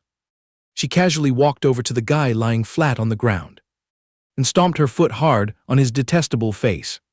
She looked down with the eyes of a bloodthirsty demon, her shoe constantly trampling and grinding down hard. The thugs standing behind saw this and were frightened out of their wits, trembling and crying for help. But before they could run, her grip of death had tightly choked one girl's neck. She was scared to death, wheezing and begging, I'm sorry, I surrender. Now but Yue Hua was in a bloodlust. How could she care about begging? She clenched her fist, ready to smash it into her face, judging coldly, today I'm going to beat you to death. Right when the fist was about to touch the face, Zhang Hao's weak voice rang out, pulling back her reason, Zio Yue Hua, stop it. He staggered to his feet to stop her. Don't hit them anymore, I'm fine, if you keep hitting, this whole thing will blow up completely. Before she could withdraw her hand, the proctor burst out from nowhere, roaring furiously, Zhang Hao, Min Yue Hua, are you two trying to start a riot? Stop right now. He sighed softly, winking to signal Yue Hua to stay calm. After the brawl, the punishment was announced over the school's PA system. Disciplinary notice, student Lin Zhang from class 11-4 possessed banned items and intentionally defamed student Zhang Hao from class 11-3. With clear material evidence, he receives a formal warning. Student Min Yue Hua from class 11-3 engaged in school violence. Considering it is a first offense, she will only receive a school-wide public criticism. He and Lin Yilong stood leaning against the window, looking down at the schoolyard with faces full of anxiety. Lin Yilong spoke up, hey how, will Yue Hua be okay? I heard a rumor that 2 kids from the next class were beaten into the hospital by her. He frowned and replied worriedly, I'm not sure either, I just feel restless inside. He watched the school gate, thinking to himself, rumor has it that Yue Hua's family rules are very strict, being escorted back by her family like that, who knows if she'll be punished. His eyes were filled with sorrow and worry. Suddenly dark clouds gathered, it poured down rain, and he had to run back home in the rain. As soon as he stepped inside, dripping wet, his dad hurried out holding a cotton towel, asking anxiously, How, you're back. Why didn't you bring an umbrella to school? It's raining so heavily, why didn't you call me to pick you up? What if you get sick? He quickly took the dry towel from his dad's hand, wiping his head while deflecting, I'm fine, I'm going up to my room. To rest, he ran straight upstairs, leaving behind his dad's suspicious gaze. His dad scratched his head in confusion. What's wrong with this brat today, running like a ghost is chasing him? The moment he closed his room door, he immediately pulled out his phone, muttering impatiently, This is bad, I have to call Zhao Hua right away. The ringing tones beeped hurriedly. On the other end of the line, Hua saw the caller's name and hurriedly picked up. From the phone, he clearly heard her trembling voice calling his name, Zhang Hao. He panicked and pressed her, Zhao Hua, what's wrong with you? His intuition told him something was terribly wrong. He asked anxiously, Why are you crying, where are you? She sobbed in extreme panic, choking out her words, its pitch black all around. Where are you? His face showed clear tension. He thought to himself, wasn't she picked up by her family car? She curled up into a ball in a dark corner, sniffling, I was locked up by my mom in the confinement room, he exclaimed in shock, a confinement room. She burst into tears, explaining the situation. Whenever I do something wrong, my mom throws me in here to reflect on myself. I have to be locked up for 2 whole days before being released. It's so dark and scary in here, I'm really scared. He quickly used his gentlest tone to reassure her, Be good, I'll stay here and talk to you. What kind of story do you want to hear? She spoke in a weak voice, timidly replying, Anything is fine. She pleaded further, Zhang Hao, could you not hang up tonight, please? The sound of the pouring rain outside the porch unintentionally created a background track for their conversation. He didn't hesitate to agree, Sure, tomorrow is a day off anyway, let me tell you about the novel I'm currently writing. Okay, while he was talking, he suddenly sneezed. He rubbed the tip of his nose, telling her, Later if you find me quiet, I probably fell asleep. If you're scared, just leave the phone aside and don't hang up. Now I'll start. Story, and then he passionately described the world in the pages of his book. This novel is titled The World of Real Men. In that place, the male gender are the ones who possess bulging muscles and ripped six-packs. All heavy lifting labor is handled by men, and highly dangerous professions like police are also a man's stage. He excitedly introduced the central character. My male lead is a reborn immortal cultivator, possessing unmatched power, bearing the mission of saving the world. On his journey of slaying demons and leveling up, he will encounter countless beautiful, gentle older sisters. They are all captivated by his power and handsome looks, willingly surrounding and pursuing him. This male protagonist is completely contrary to the rules of the world we live in. Upon hearing this, she burst out laughing, wiping her tears away with her hand, and commented, Zhang Hao, the story you write sounds too elusive, not realistic at all. How can men with their weak bodies shoulder national affairs? Women are the strong gender, so protecting men and saving humanity must be shouldered by women. That's how it should be. Hearing her counterargument, he gave a faint, sad smile. Yeah, this world is completely upside down. Then hearing his voice drop, she hastily comforted him, but I think that imaginary world of yours is very cool, you write very engagingly. I will definitely binge this novel. Can I give you gifts? I see people reading web novels throw tips all the time. I have money too, as long as you're happy. That's all that matters. He looked at the raindrops rolling down the glass window, smiled and replied, If you want to read it, just leave some encouraging comments and I'll be very happy. Already, he gently asked further, So, are you less scared now? How about you tell me about your daily hobbies? She obediently went along with you talking to me, I'm not scared anymore. Usually when I'm free, I love watching action movies and also. Just like that, the two were engrossed in their conversation until the rain outside stopped completely, and the sky began to brighten. The next morning, he woke up with a splitting headache, groaning, My head hurts so much. By reflex, he reached up to touch his forehead and felt a wet towel, muttering. Right in front of his eyes was the magnified face of his older sister Chin Chin. She gave a gentle smile, speaking softly, I was about to wake you up for a bite to eat, who knew your body was burning up. Quickly take your medicine to bring the fever down. He replied weakly, I feel so exhausted, I have no strength at all. He lamented inwardly, I just stood in the rain for a bit and already fell ill, the constitution of this body is way too fragile. She smiled with a hidden meaning, is that so? Suddenly she leaned in close, making his face turn bright red. She put the pill in her mouth, breathing against his face, let me feed you the medicine. His mind exploded, thinking in panic, what feed it by mouth? Medicine, Sister Chin Chin's face, with her eyes tightly shut, kept inching closer, but the shocking twist here is that all those dark actions were just drawn by his rich imagination. He shut his eyes tightly, twisting on the bed and crying out, no, we can't, we're real siblings.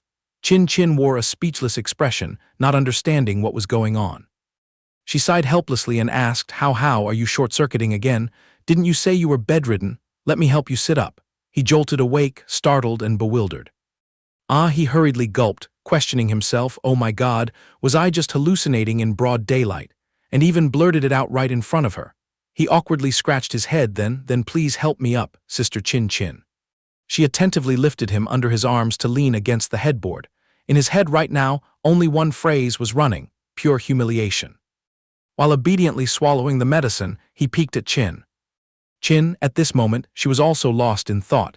How seemed to resist me earlier. Could it be that he has realized something? Her face also flushed slightly. She turned to urge him, oh right, how, the porridge is still steaming, eat it while it's hot. Okay, he looked at his sister thoughtfully. Is there any older sister in this world who spoils her younger brother to the teeth like this? If it wasn't for their deep blood ties, then.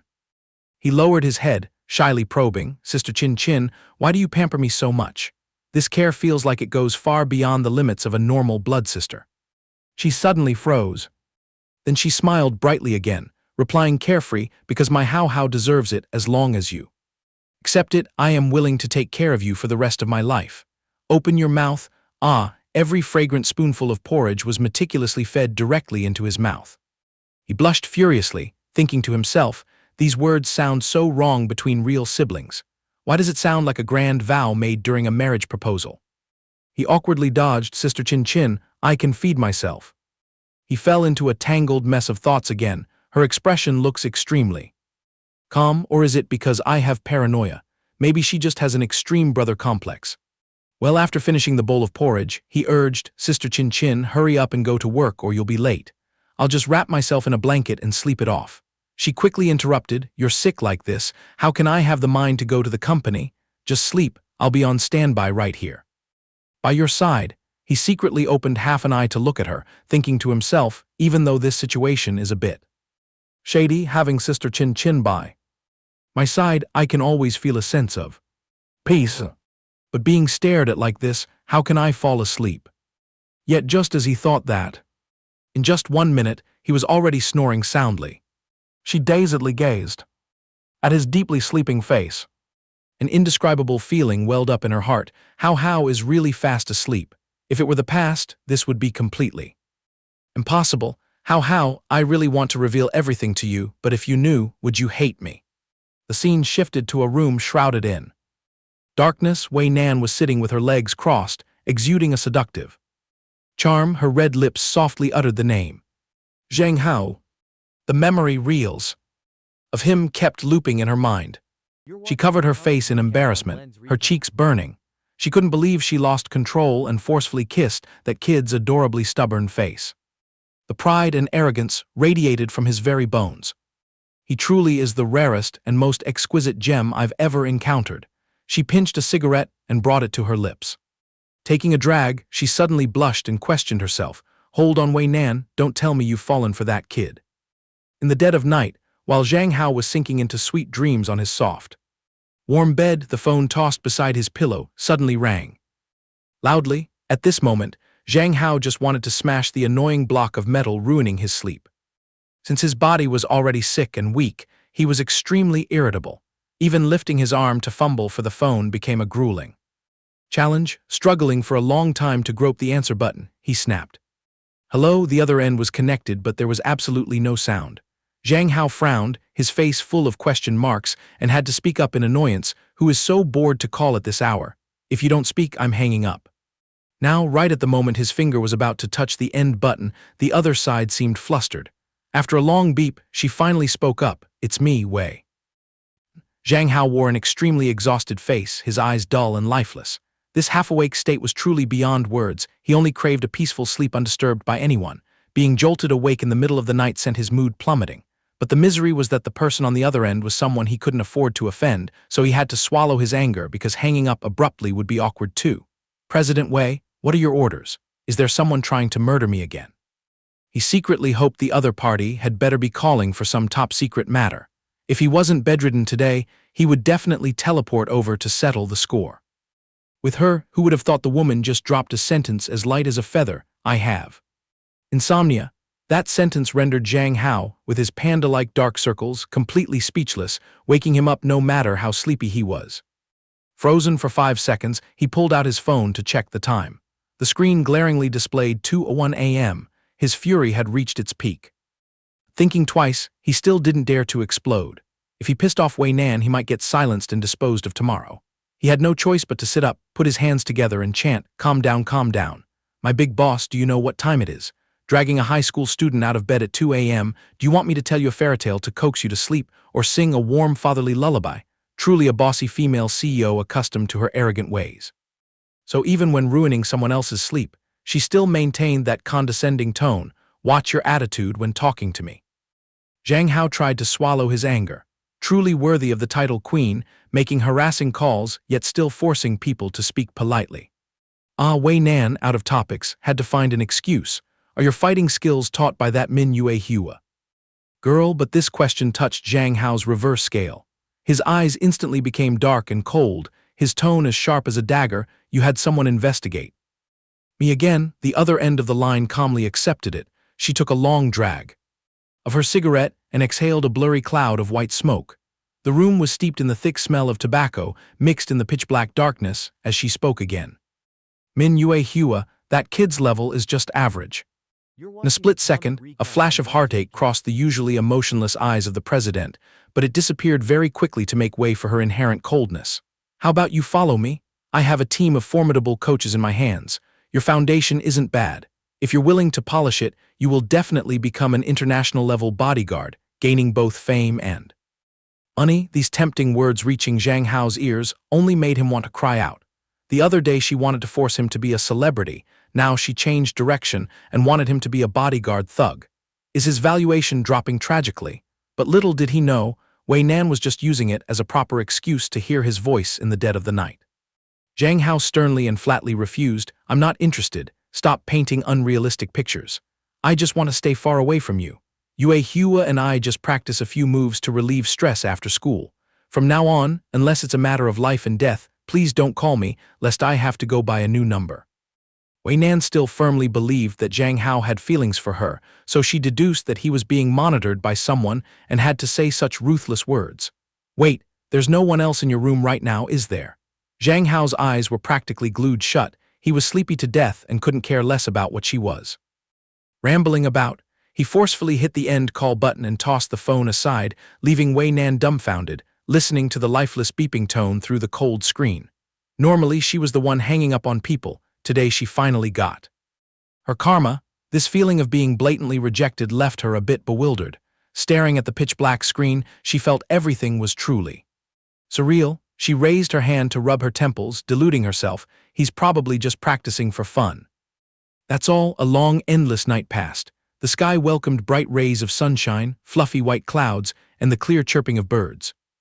Zhang Hao woke up after a long sleep filled with dreams. He sluggishly put on the shirt that Zhang Tianqin had carefully prepared, and suddenly noticed a message left behind. "Remember to put on an extra coat when going to the bathroom." Truly thoughtful, Zhang Hao finished putting on the coat and leisurely sat on the edge of the bed to carefully read the sticky note on the vanity table. This coat was definitely brought out intentionally by Sister Chin Chin because she was afraid he would be cold waking up in the middle of the night. This sister always pampered him like a baby. He just smiled as he finished reading the line. When faintly from outside, the door came the sound of knocking. Zhang Tianqin gently pushed the door, popped her head in and asked gently, How are you awake? Come out here and help me pick an outfit." She treated Zhang Hao extremely warmly and sincerely, always viewing him as her own flesh and blood brother, so she behaved extremely naturally. She asked for his fashion advice without the slightest embarrassment. How, which outfit do you think looks better on me?" Saying so, she held up 2 rather revealing pieces of clothing. making Zhang Hao, who was standing nearby, almost get a nosebleed due to his stepsister's smoking hot figure. Good heavens, how could she wear such revealing clothes? If it weren't for his profound self-control, he probably would have bled to death. Anyway, it's way too revealing, I have to calm myself down. He cleared his throat a few times, a hum, to cover up his embarrassment, then squeezed his eyes shut and pointed randomly at one outfit in his sister's hand, this one. Then he bolted away quickly. Seeing this, Zhang Tianqin happily grabbed the two outfits and turned around, her tone sweetly pampering her little brother to the max. I'll listen to Hao for everything. However, the exact moment she turned her back, sharp-eyed Zhang Hao discovered a secret. Right on Zhang Tianqin's tiny, waist sat an incredibly badass tattoo, peeking out half-hidden behind the layer of her halter top. Sister Chin has a tattoo too. He widened his eyes in astonishment. The gentle sister who usually doted on him actually possessed such a large tattoo. 37, because his body still had some lingering effects from the illness and hadn't fully recovered. Today, Zhang Hao was granted a special exception to skip school. Currently, he was obediently sitting at the table, happily enjoying the mouth-watering breakfast personally cooked by his stepsister Zhang Tianqin. As for her, after neatly packing her things to head to the research lab, she didn't forget to remind him, Hao, I have to go to work for a bit. Remember to stay home, behave, and rest up, you hear? Hearing that, Zhang Hao obediently nodded and waved back, I got it, have a safe trip, Sister Chin. After seeing Zhang Tianqin off, he leisurely enjoyed his relaxing morning, taking a big bite of a delicious steamed bun while thoughtfully pondering life. No matter how wonderful this world is, he still relentlessly missed his family and friends in his old reality. The immediate priority is to gather money to find a way home. He had already dabbled in writing novels and live streaming. Is there any other fast money-making method left?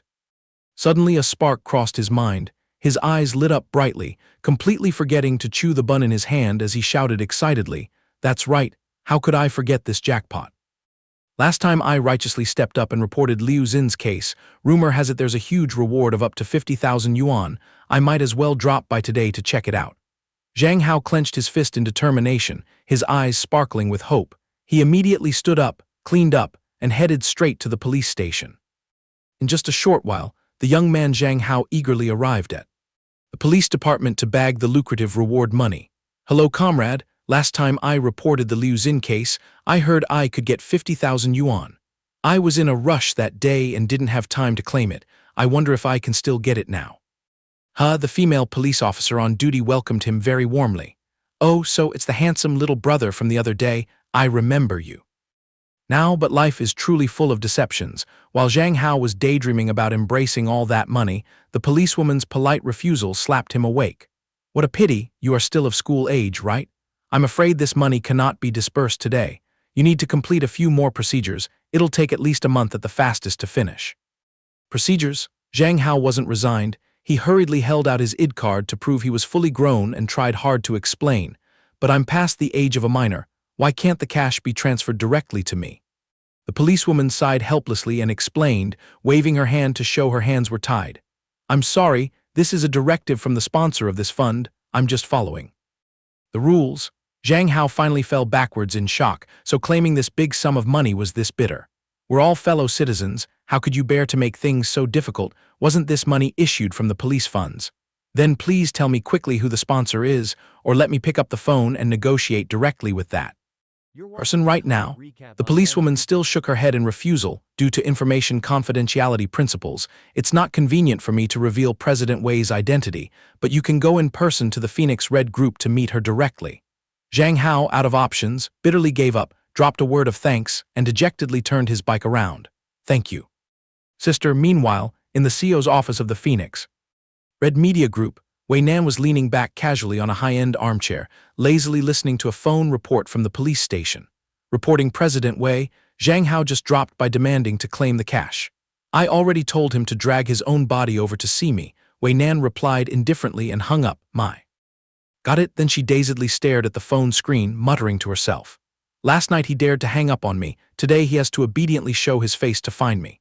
But wait a minute, Zhang Hao is coming because he wants to demand money, not because he misses her at all. A grand, domineering female CEO, yet whenever she gets involved in love, her brain works in a really funny way. In another development, Zhang Hao was already standing in front of the Phoenix Red Group's gate. With his highly rebellious platinum blonde hair, he easily became a magnet attracting all surrounding gazes.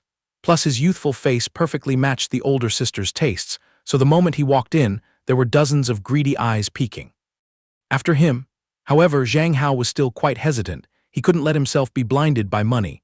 Just last night he spouted out some toxic words, and today showing his face to demand money was too embarrassing. But ultimately, for the sake of his livelihood, he closed his eyes and marched straight into the lobby.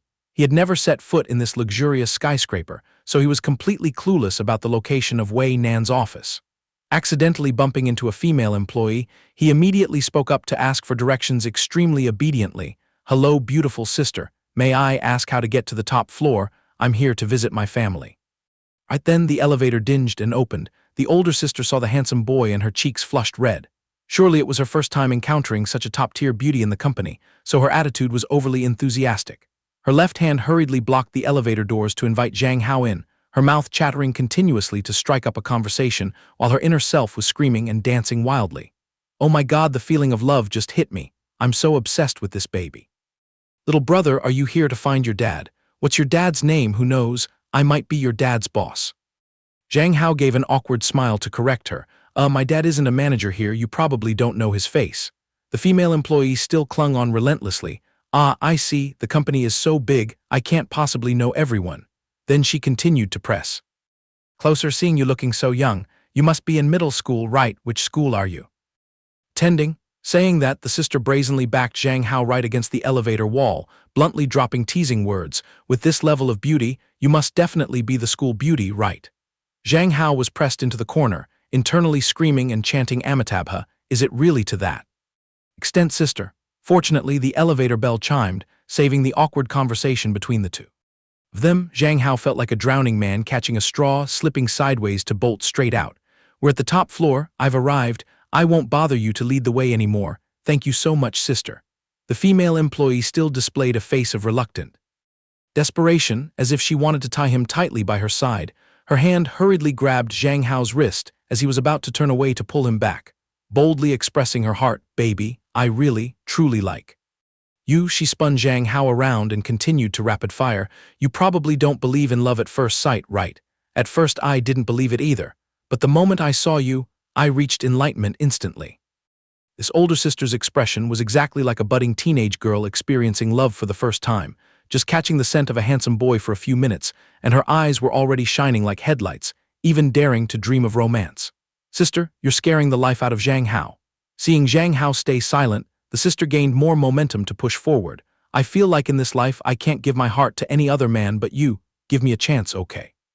Unfortunately, before her words could finish, the elevator doors swung open, and the towering figure of the great female demon king appeared right at the door. She reached out her hand and pressed hard on the elevator button to prevent it from closing. Witnessing this eyesore of a scene with her own eyes truly made her jealous blood boil violently. The boy-crazy sister froze for 5 seconds, finally understanding what fear was and hurriedly letting go. The great female demon king of the corporation was actually free enough to stand waiting for the elevator, only to capture entirely in her sight this irritating flirtatious scene. Zhang Hao and the female employee stood in the elevator sweating bullets, as if waiting for judgment. But because he was completely clueless about Wei Nan's cruelty in the workplace, his face remained quite calm, just slightly startled. Meanwhile, the older sister's face had already turned green as a banana leaf, her mouth stammering, endlessly unable to form a sound. President Wei. Zhang Hao had been standing with his back to the door this whole time, so he had no idea who just crashed the party. Hearing the female employee call out, he turned around bewildered. "Wei, what did you say?" The great female demon king Wei Nan frowned, her eyes laced with furious bloodshot glares as she shouted loudly, "Get out right now. From tomorrow on you don't need to show your face at the company anymore. Daring to seduce my person, don't even dream about it." The female employee instantly felt her guts tie into knots because she was about to lose her sweet rice bowl. Throwing away her dignity, she immediately dropped to her knees on the floor. Not knowing which fire ant nest she had poked, she just knelt and apologized first. "President Wei, I know my fault." Now, Zhang Hao, standing nearby, saw that Wei Nan's behavior was a bit too harshly excessive towards the person. She didn't cause any damage or negative impact on the corporation's interests, so what was the point of making such an unreasonable decision to fire her? looking at the older sister kneeling on the floor, her face contorted with teary eyes on the verge of spilling over. Wei Nan still maintained an indifferent, ice-cold attitude, her voice sharp as a razor. "Are you trying to plead for her?"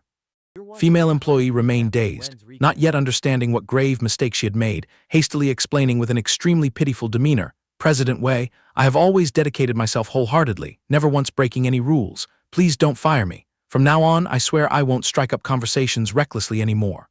Zhang Hao ignored the female devil's attitude, reaching out both hands to pull the older sister figure up. "Please stand up first.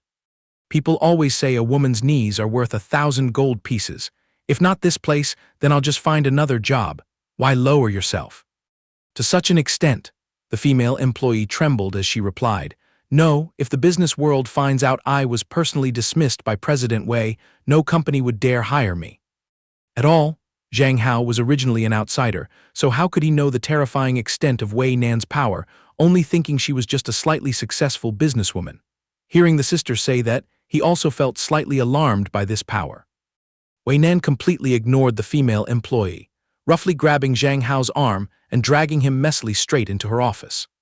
Being dragged along sloppily in broad daylight, Zhang Hao naturally flared up. "Are you crazy, having another delusional episode thinking you're a domineering CEO?" Wei Nan had just slammed the door shut before pressing close, cornering Zhang Hao against the wall, blocking all his escape routes.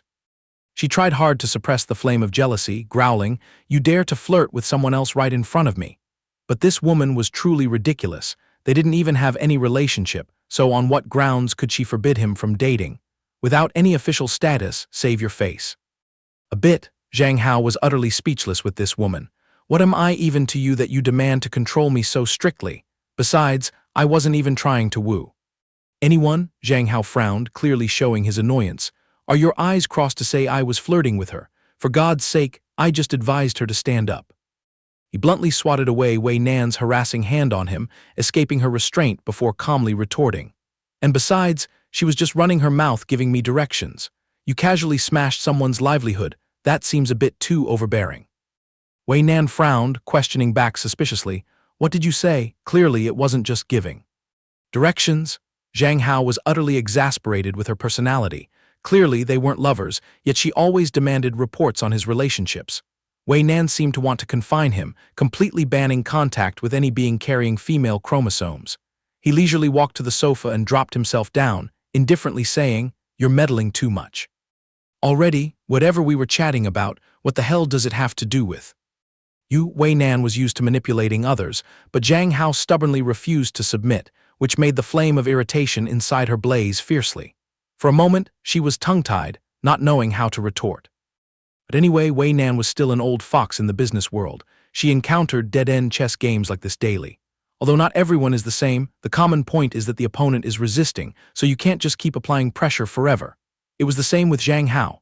She had to take a step back, crossing her arms over her chest, lightly resting her hip against the edge of the desk before saying in a stern voice, "You two are quite something, really know how to piss me off." Zhang Hao was slightly surprised that Wei Nan was so bold today, her style exactly like those lovesick crazy CEO women in cheap romance novels. However, his eyes were unintentionally drawn to her hot figure, inwardly marveling that this body was truly delicious.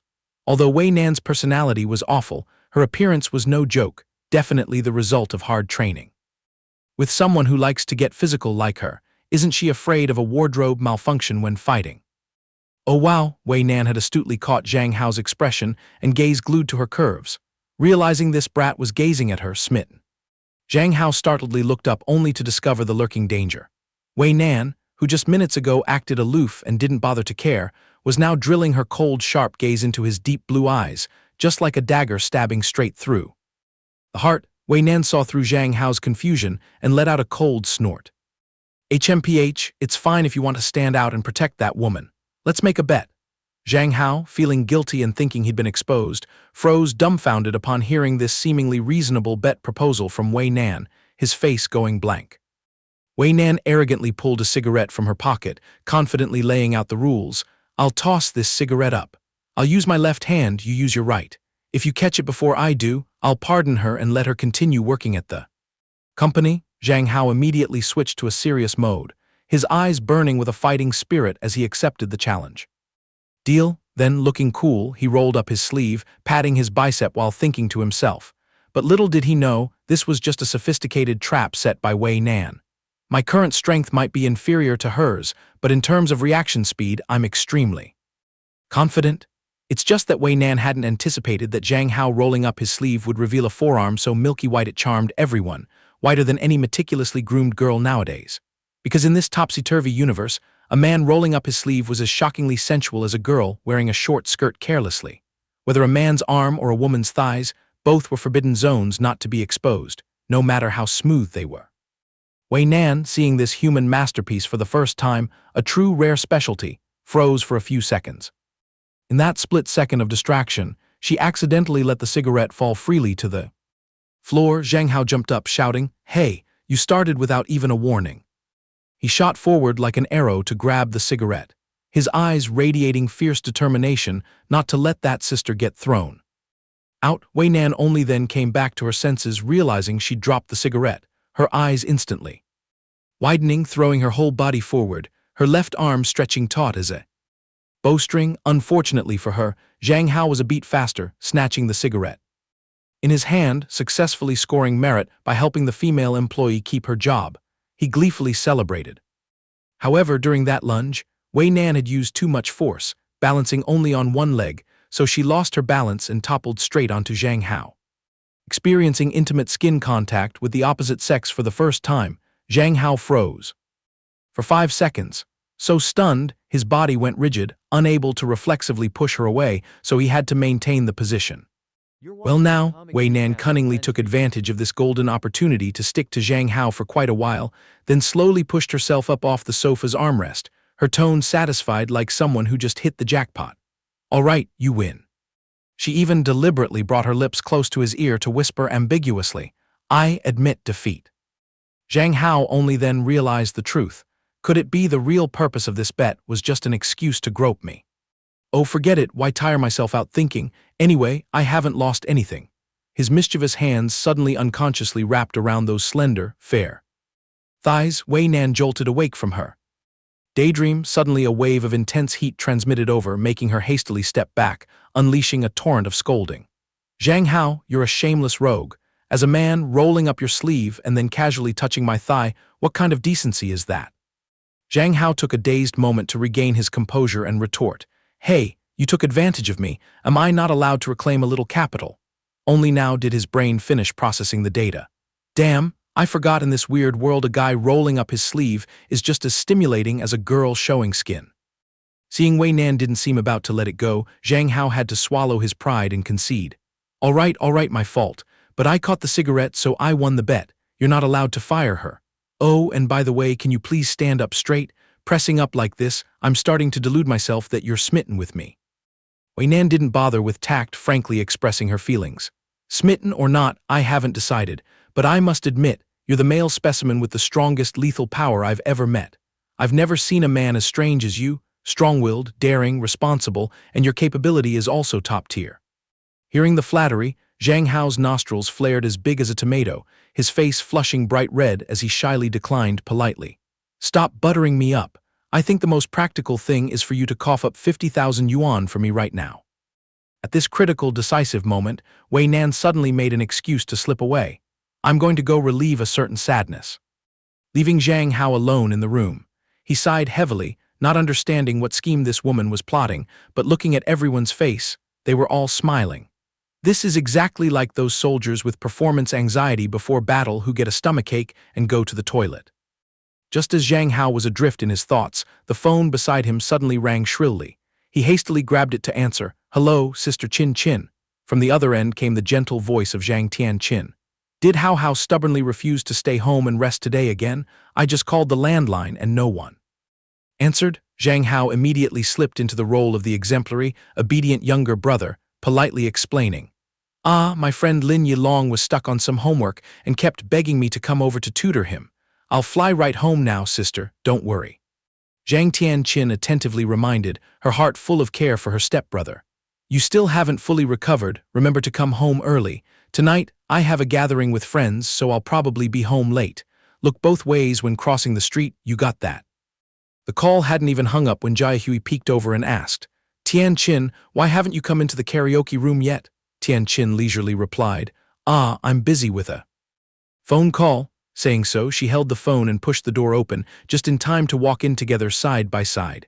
Jai Hui, while walking, suddenly had sharp eyes spotting a tattoo peeking out from behind her friend.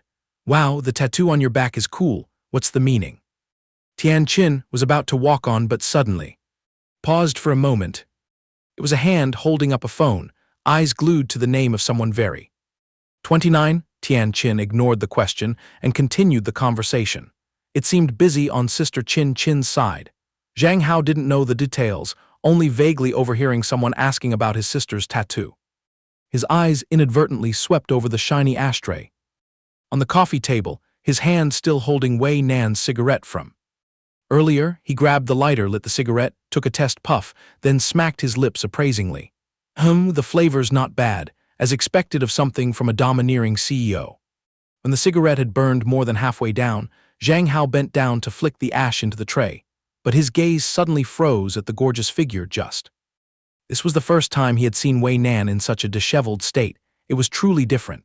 Stripped of her domineering CEO facade, Wei Nan was also a drop-dead gorgeous beauty not inferior to Sister Qin Qin. The power blazer had been discarded, leaving only a sheer shirt casually unbuttoned to the second button, revealing a seductive collarbone. The tight black pencil skirt had been replaced. The black stockings from earlier had also vanished, exposing flawless white skin, glistening with a few droplets of clear sweat, looking exactly like she'd just undergone a sweat-drenched exercise session. Although her clothes were disheveled, Wei Nan's cranky temperament remained the same. Discovering her cigarette sitting blatantly in Zhang Hao's hand and smoking heavily, her face instantly darkened as she snapped sharply. A snot-nosed brat, barely out of diapers, is smoking. Zhang Hao again displayed a couldn't-care-less attitude. There it is again, that control freak. Disease. He stubbed the cigarette out firmly in the ashtray and answered blandly, I only borrowed a few puffs to see what it tasted like. But what kind of bathroom break did you take that you changed your whole outfit? Zhang Hao's face revealed a teasing expression plus a bit of mockery. Or did you secretly do something shady in the bathroom? Oh, Wei Nan, surprisingly, didn't bother to deny it. I am, after all, a normal woman, so next time curb that flirty habit of yours. If I lose control before your seduction, then you'll have to bear the consequences. Zhang Hao's mind was racing, extremely shocked. Wei Nan, who usually valued her pride so highly, today strangely played along with his teasing, not even denying it. Don't tell me she really. He vaguely imagined something, almost spurting a nosebleed. You perverted female CEO. Not having time to argue anymore, he cleared his throat a few times to regain his composure, then steered back to the main topic. Forget it, say whatever nonsense you want. Bottom line, I came here today to collect 50,000 yuan. Cough up the money quickly so you don't accuse me of seducing you. Wei Nan also knew how to hit where it hurt, meticulously settling debts with the person before her. I don't think that 50,000 yuan needs to be given to you anymore. The current market price of the limited edition cigarette you just puffed away is 60,000 yuan, so technically, you owe me 10,000 yuan. Zhang Hao couldn't handle this scenario. His brain automatically combusted, throwing all hierarchy out the window as he yelled. Damn it, you're telling me this tiny cigarette costs 60,000 yuan? Are you trying to fleece a student? Wei Nan put on a taunting face, tilting her chin up, saying if he didn't believe it, he could look it up. Online, Zhang Hao's spirit collapsed. Why didn't you say so earlier so I wouldn't touch it? How the hell can a lousy cigarette be priced at 60,000 yuan? I scraped skin and broke bones to run here, nearly got groped and lost my whole male virginity, and in the end, no money seen, and I'm saddled with a 10,000 yuan debt. Wei Nan was tickled pink by his furious expression, laughing heartily, extremely amused, not bearing any semblance of a creditor collecting payment. Zhang Hao was so angry steam was practically rising from his head. You dare trap me? Wei Nan just calmly placed a paper box on the coffee table, indifferently explaining, the cigarette's expensive price is true, but the matter of making you pay. Compensation is made up. She immediately answered his question about the 50,000 yuan. All the reward money is neatly packed in. Here, Zhang Hao hugged the box, carefully opening it to check. After counting the money fully, he let down his guard, hugging the box tightly, not forgetting to leave a parting compliment. Although your personality is somewhat unpleasant, at least you keep your word. Thank you very much. Afterward, he also humbled himself to admit his mistake. My behavior earlier was indeed a bit impulsive. So being given a bitter lesson by you is well deserved. Well then, let's consider all grudges between us wiped clean from here on. From now on, it's best if the river water doesn't cross the well water. That way your work efficiency will peak. You're happy, I'm happy, everyone's happy. Wei Nan crossed her arms and kept silent, just sitting stubbornly in her executive chair, showing no sign of wanting to see the guest out. Zhang Hao also decisively turned his back to leave, casually waving. I'm off, no need to see me out. And remember to dry your hair properly. I just recovered from illness. It'd be troublesome if I caught a cold from you.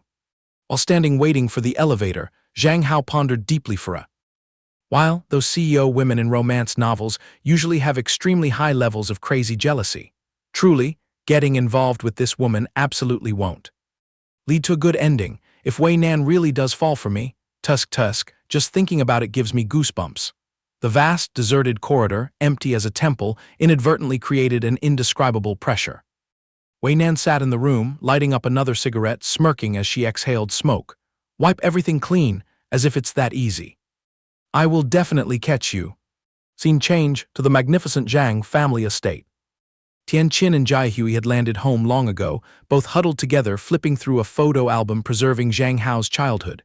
Jiahui was openly curious. No wonder Tianqin rushed straight home right after work, ditching the hangout plan. So she's hiding a pretty boy at home. Spill it, who is this? Zhang Tianqin threw her friend a look full of pride, her gaze never leaving the album. This is my stepbrother, but we've known each other since we were kids running around bare-bottomed. She gently stroked each adorable photo of Zhang Hao through the ages, from when he was a tiny tot blowing out birthday candles beside a giant cake, to when he grew up running playfully on the beach, and even moments carrying a school bag to class. Jiahui admired these beautiful memory snapshots, exclaiming, "The kid is so cute. How did you collect so many photos of him from childhood to adulthood?" Indeed, a true growth diary. Tianqin lowered her eyes in reminiscence. Of course, this is my priceless darling Hao Hao. Later I'll collect even more photos, and besides, why would I need to sneak shots? We're about to become family, I'll just openly and righteously take pictures.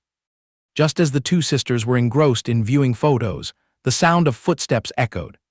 Both unconsciously turned their heads towards the door, immediately encountering a familiar figure. Oh, Sister Chin, you clearly said you'd be home late, so why are you back so early? We have a guest. Hello, you must be Sister Chin's friend, right? What are you two looking at? Zhang Tianqin panicked, her face darkening. Oh crap, our earth-shattering secret kept hidden for so long nearly got blown. Damn, absolutely cannot let Hao. See, Jiahui hadn't yet opened her mouth. Oh, this is a... When suddenly her waist stung fiercely as Zhang Tianqin pinched her hard. Pain. Accompanied by a fiery warning glare from her best friend. Meanwhile, Zhang Hao stood dumbfounded with 3 giant question marks over his head, bewilderedly asking, is something the matter? Zhang Tianqin covered up with a few dry coughs, stammering to salvage the situation. No, nothing's wrong. My colleague from the Research Institute and I were just looking at classified documents, right, Jiahui? Behind her back, she frantically signaled with her hands, urging Jiahui to quickly hide the photo album away. Jiahui caught the signal very quickly, chiming in very smoothly. Exactly. We were researching documents. Unfortunately, this studious younger brother was overly curious, insisting on pushing to the end, his finger pointing straight behind Jiahui. Oh really? What documents are so thick like that? Tianqin frantically rushed forward, her 2 legs nearly tripping over each other. How? Her whole body lost momentum and fell forward. Luckily, Zhang Hao's reflexes were fast enough to catch her in time. Otherwise, she'd be face-planting kissing Mother Earth by now. She still tried to salvage her image, coaxing her brother. I'm fine. But wait, Hao, I clearly told you to obediently rest at home, so why did you go out wandering? On her face, worry was clearly visible. What if her brother ran around recklessly and his condition worsened? She, as the elder sister, truly couldn't eat or sleep peacefully. She absolutely had to hide this treasure away securely to feel at ease. Zhang Hao broke out in a sweat, telling himself he absolutely couldn't confess the matter of meeting the domineering female CEO. He had to bluff a reason to soothe his older sister. Haha, because staying home was boring me to mold, so I went out to get some fresh air. Zhang Tianqin doted on this younger brother to the point of blindness, reaching out to pinch his cheek affectionately. Silly Hao, don't you know you possess catastrophic, nation-ruining beauty? The outside world is full of predatory women lurking around. If something dangerous happened to you, how could I live? Zhang Hao rubbed his pitiful cheek, just kneaded to the point of deformation, swearing, I swear I'll protect myself well, Sister Chin Chin. Saying this, he scampered straight upstairs on all fours, escaping far from the she-devil sister to avoid another cheek pinching. Sister Jaihui, continue your research, I won't disturb you anymore. I'm going back to my room to sleep. The words hadn't even dissipated in the wind before Zhang Hao's figure vanished, probably because he feared his chubby cheeks being kneaded to deformation by Sister Tian Chin, so he'd fled, sandals forgot. Jaihui could no longer contain her curiosity, not understanding why her best friend had to hide the photo album from Zhang Hao. What was that act you put on earlier, being all secretive about this album? What's the loss if your brother sees it? Zhang Tianqin whipped around, coldly warning, You zip it, mind your own business. Paired with a razor-sharp glare, and I forbid you from injecting any foolish ideas into his head, otherwise our sisterhood is done. Jaihui flinched at this, helplessly raising a white flag to compromise with her best friend's bizarre request to preserve their friendship. Wow, so dramatic. I got it. I'll sew my mouth shut and not ask any more, happy. Zhang Hao hid in his room, so idle he began having wild thoughts. Why is it every time I clash with Wei Nan, I feel mentally and physically exhausted? His eyes suddenly froze as he looked through the window glass, murmuring curiously, Who's that? Right in the lobby of the apartment complex opposite, there was a strange man lurking and observing. It wasn't clear if he was spying on his house or looking elsewhere, but his outfit was exactly like those stalkers in TV dramas, a dark windbreaker, pitch-black long pants, and a shady wide-brimmed hat. His sneaky demeanor looked extremely suspicious and indecent. Zhang Hao frowned, not recognizing the person. Could I be tailed by some pervert? But this was a man.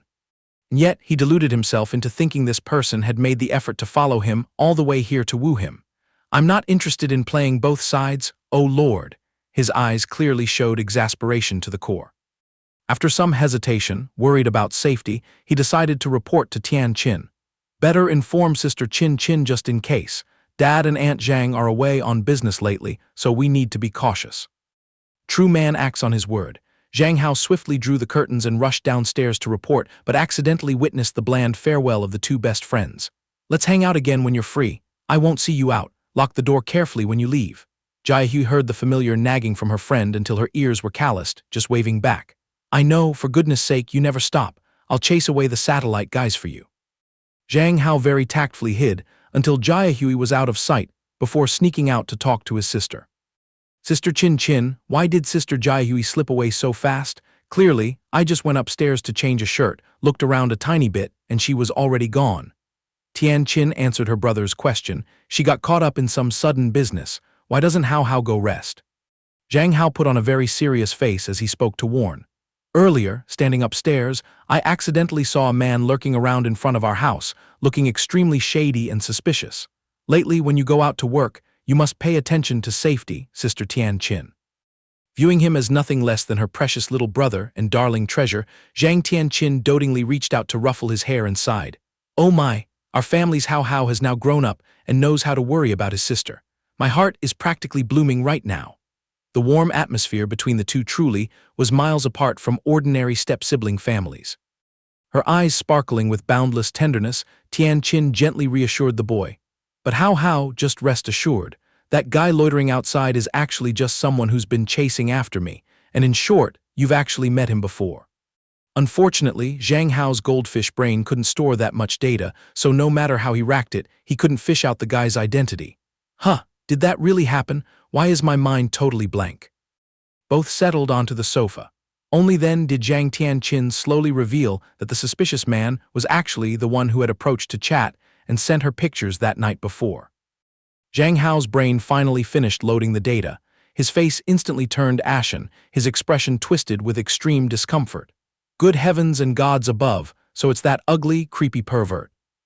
Began to vaguely realize the severity. What kind of courtship involves coming right to the doorstep? The risk level is sky-high. Sister Tianqin, could this guy be a professional stalker? I feel the situation's as tense as a bowstring. The matter didn't just cause mental distress. Although Zhang Hao's mind was mature, if he had to compare fists with a burly man, he was still green and weak. Not to mention the house only had 2 lone siblings. If something tense happened, who could they cling to? This thorny problem had also drained Tian Qin's patience for a long time without resolution. Sigh, I'm also at my wit's end with this situation. Lately, my mind is so stressed it's about to explode. Feeling like a useless idler, being a freeloader for so long was awkward, so Zhang Hao eagerly spoke up seeking merit. Can I contribute a tiny bit of strength to help you out, Sister Tian Qin? Catching the signal, the flower in Tian Qin's heart immediately bloomed. She decided to seize this once-in-a-thousand-years opportunity to get some skinship with her brother. If you're so willing, then be good and let Sister lean on you for a few minutes. My energy is completely depleted. Originally, Zhang Hao was very carefree, but whenever touching upon gender boundaries, he stiffened up like a log. Why is Sister Tian Qin always so carefree that she throws the concept of male-female distance out the window? Tian Qin secretly peeked through half an eye to gauge Zhang Hao's attitude. Her soft hand gently lifted his chin as she cooed. Why is little Hao spacing out like this? The very next second, she brought her exquisite face close directly into Zhang Hao's line of sight, causing the boy's complexion to instantly flare up exactly like an overripe tomato, sweat pouring out profusely. Huh, why is your face so red? Zhang Hao awkwardly cleared his throat a few times, hastily pulling back to escape his older sister's enclosure. Cough, cough, I feel my health is fine now. Tomorrow, I probably won't need sick leave anymore. I can go to school. Tian Qin, given an inch, took a mile, dropping a half-joking, half-serious line. Hao is frantically demanding to go to class like this. Don't tell me you're hiding a little girlfriend at school. Her exquisite face continued to shorten the distance with her younger brother. This dominance made the boy so tense his chest felt like it was being squeezed by someone. This incident would probably take years off his life. Zhang Hao frantically waved his hands and feet in continuous denial. How could such a far-fetched thing happen? I absolutely have no interest in teenage romance, Sister Tian Qin. Apparently, Zhang Tian Qin had worried for nothing. With this boy's nature, romantic entanglements were definitely just conspiracy theories. This affirmation acted like a tranquilizer, making the stepsister feel relieved. She wrapped her arm around Zhang Hao's neck very intimately and whined. Hearing you say that, I can relax now. Hao, you're forbidden from hiding anything from me, you hear? Having a little brother with dazzling looks like this is truly a kind of sweet trouble. Tian Qin gently pushed Zhang Hao slightly away to maintain a proper distance, giving him a gaze full of affection as she whispered, I really just want to lock you up and keep you right by my side forever. Zhang Hao was dumbfounded. What did Sister Tian Qin just mumble? Tian Qin didn't answer, just lightly patted her younger brother's shoulder, changing the subject. It's nothing. If Hao is determined to go to class, then tomorrow morning I'll be your personal chauffeur and take you. The wheel of time blinked and rolled to a new day. The white Lamborghini, reeking of money, slowly parked right at the school gate.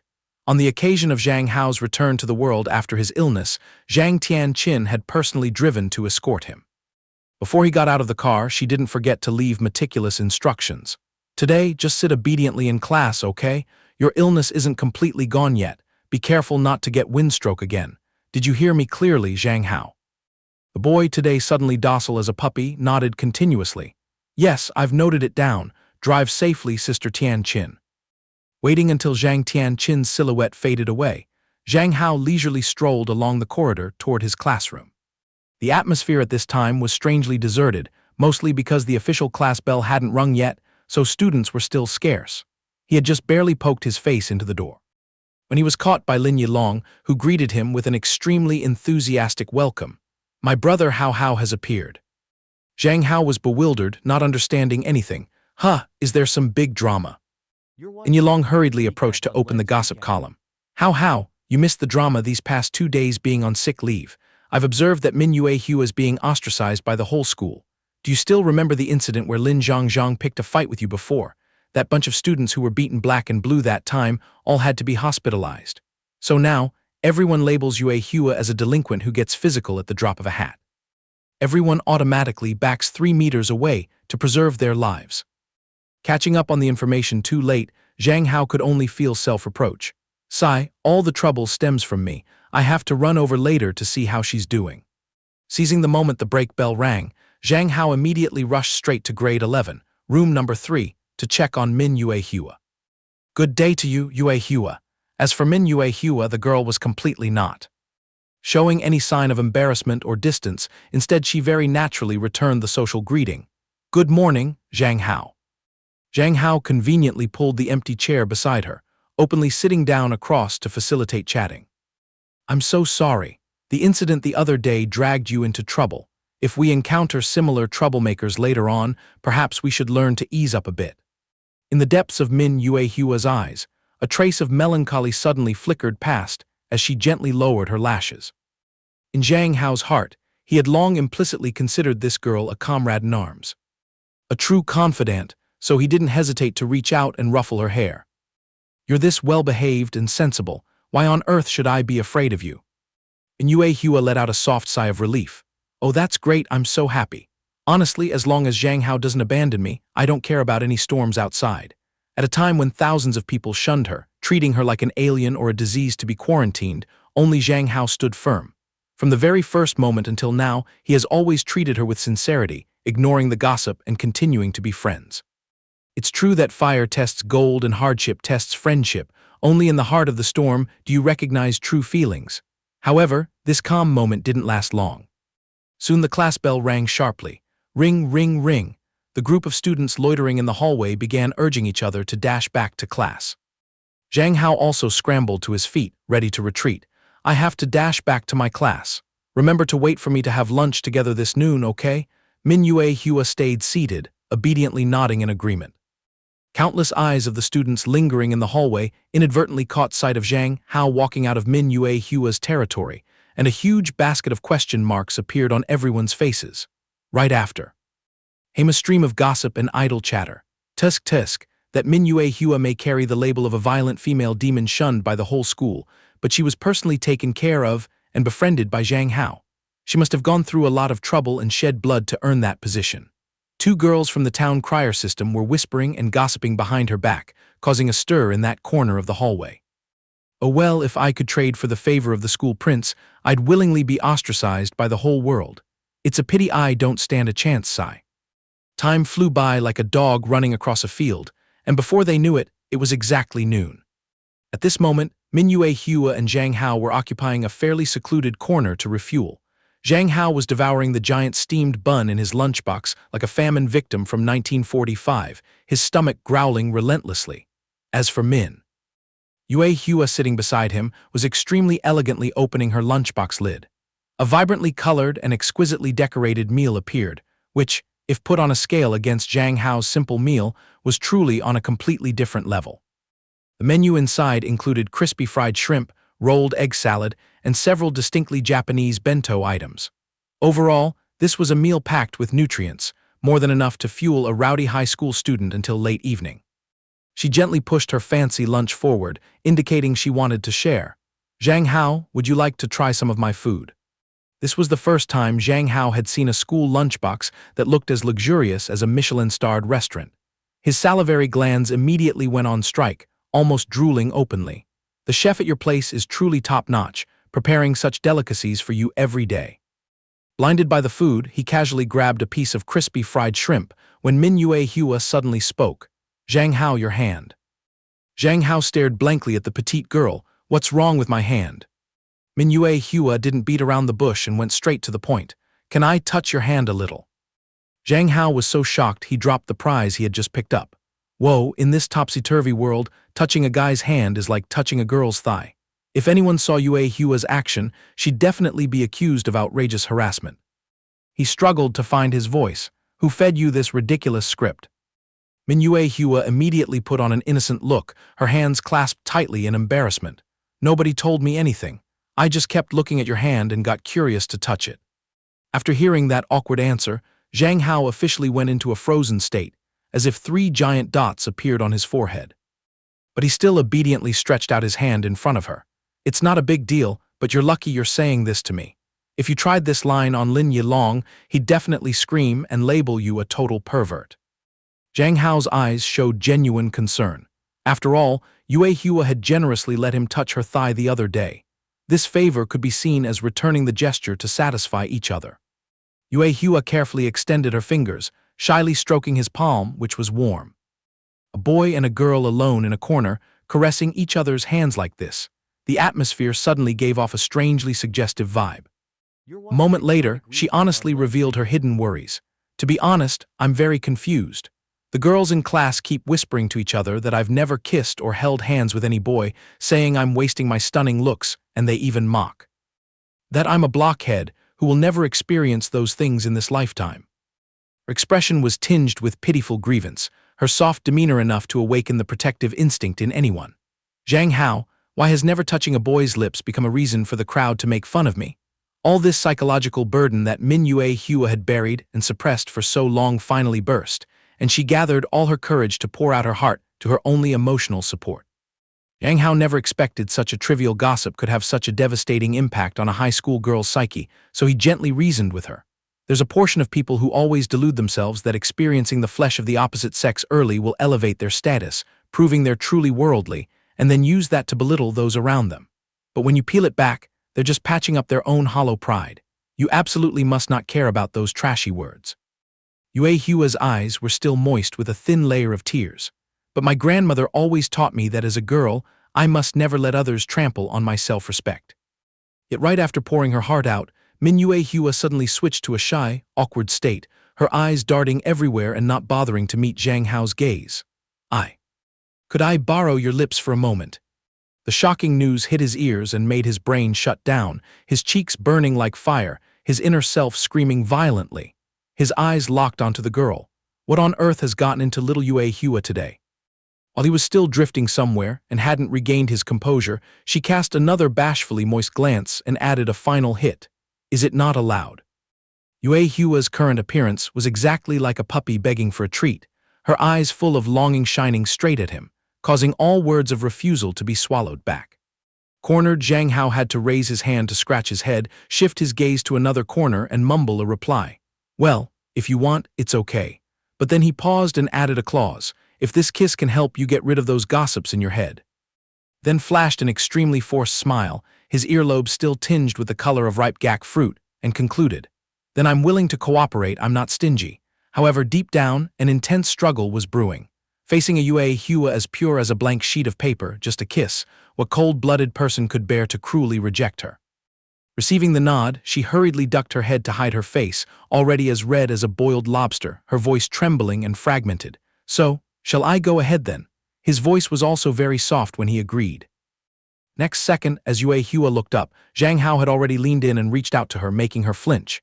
His hand cupped her small face, pulling the distance between them very close, a sudden action that stunned Yue Hua. Now both shared the same flush on their cheeks, and she widened her eyes in shock and exclaimed, Zhang Hao, you? He gently interrupted her. Let me take the lead for your first experience. Their gazes immediately locked deeply onto each other, unblinking. Right after that, he slightly squinted his eyes and softly advised the other, if you're too shy, just close your eyes tight. Swallowing every word of his, Yue Hua's eyes seemed to well up, and she looked at him in a daze as if dreaming. Without further hesitation, he slowly leaned down, his hand still gently holding her cheek in place. Yue Hua obediently shut her eyelids, her heart hanging by a thread in anticipation.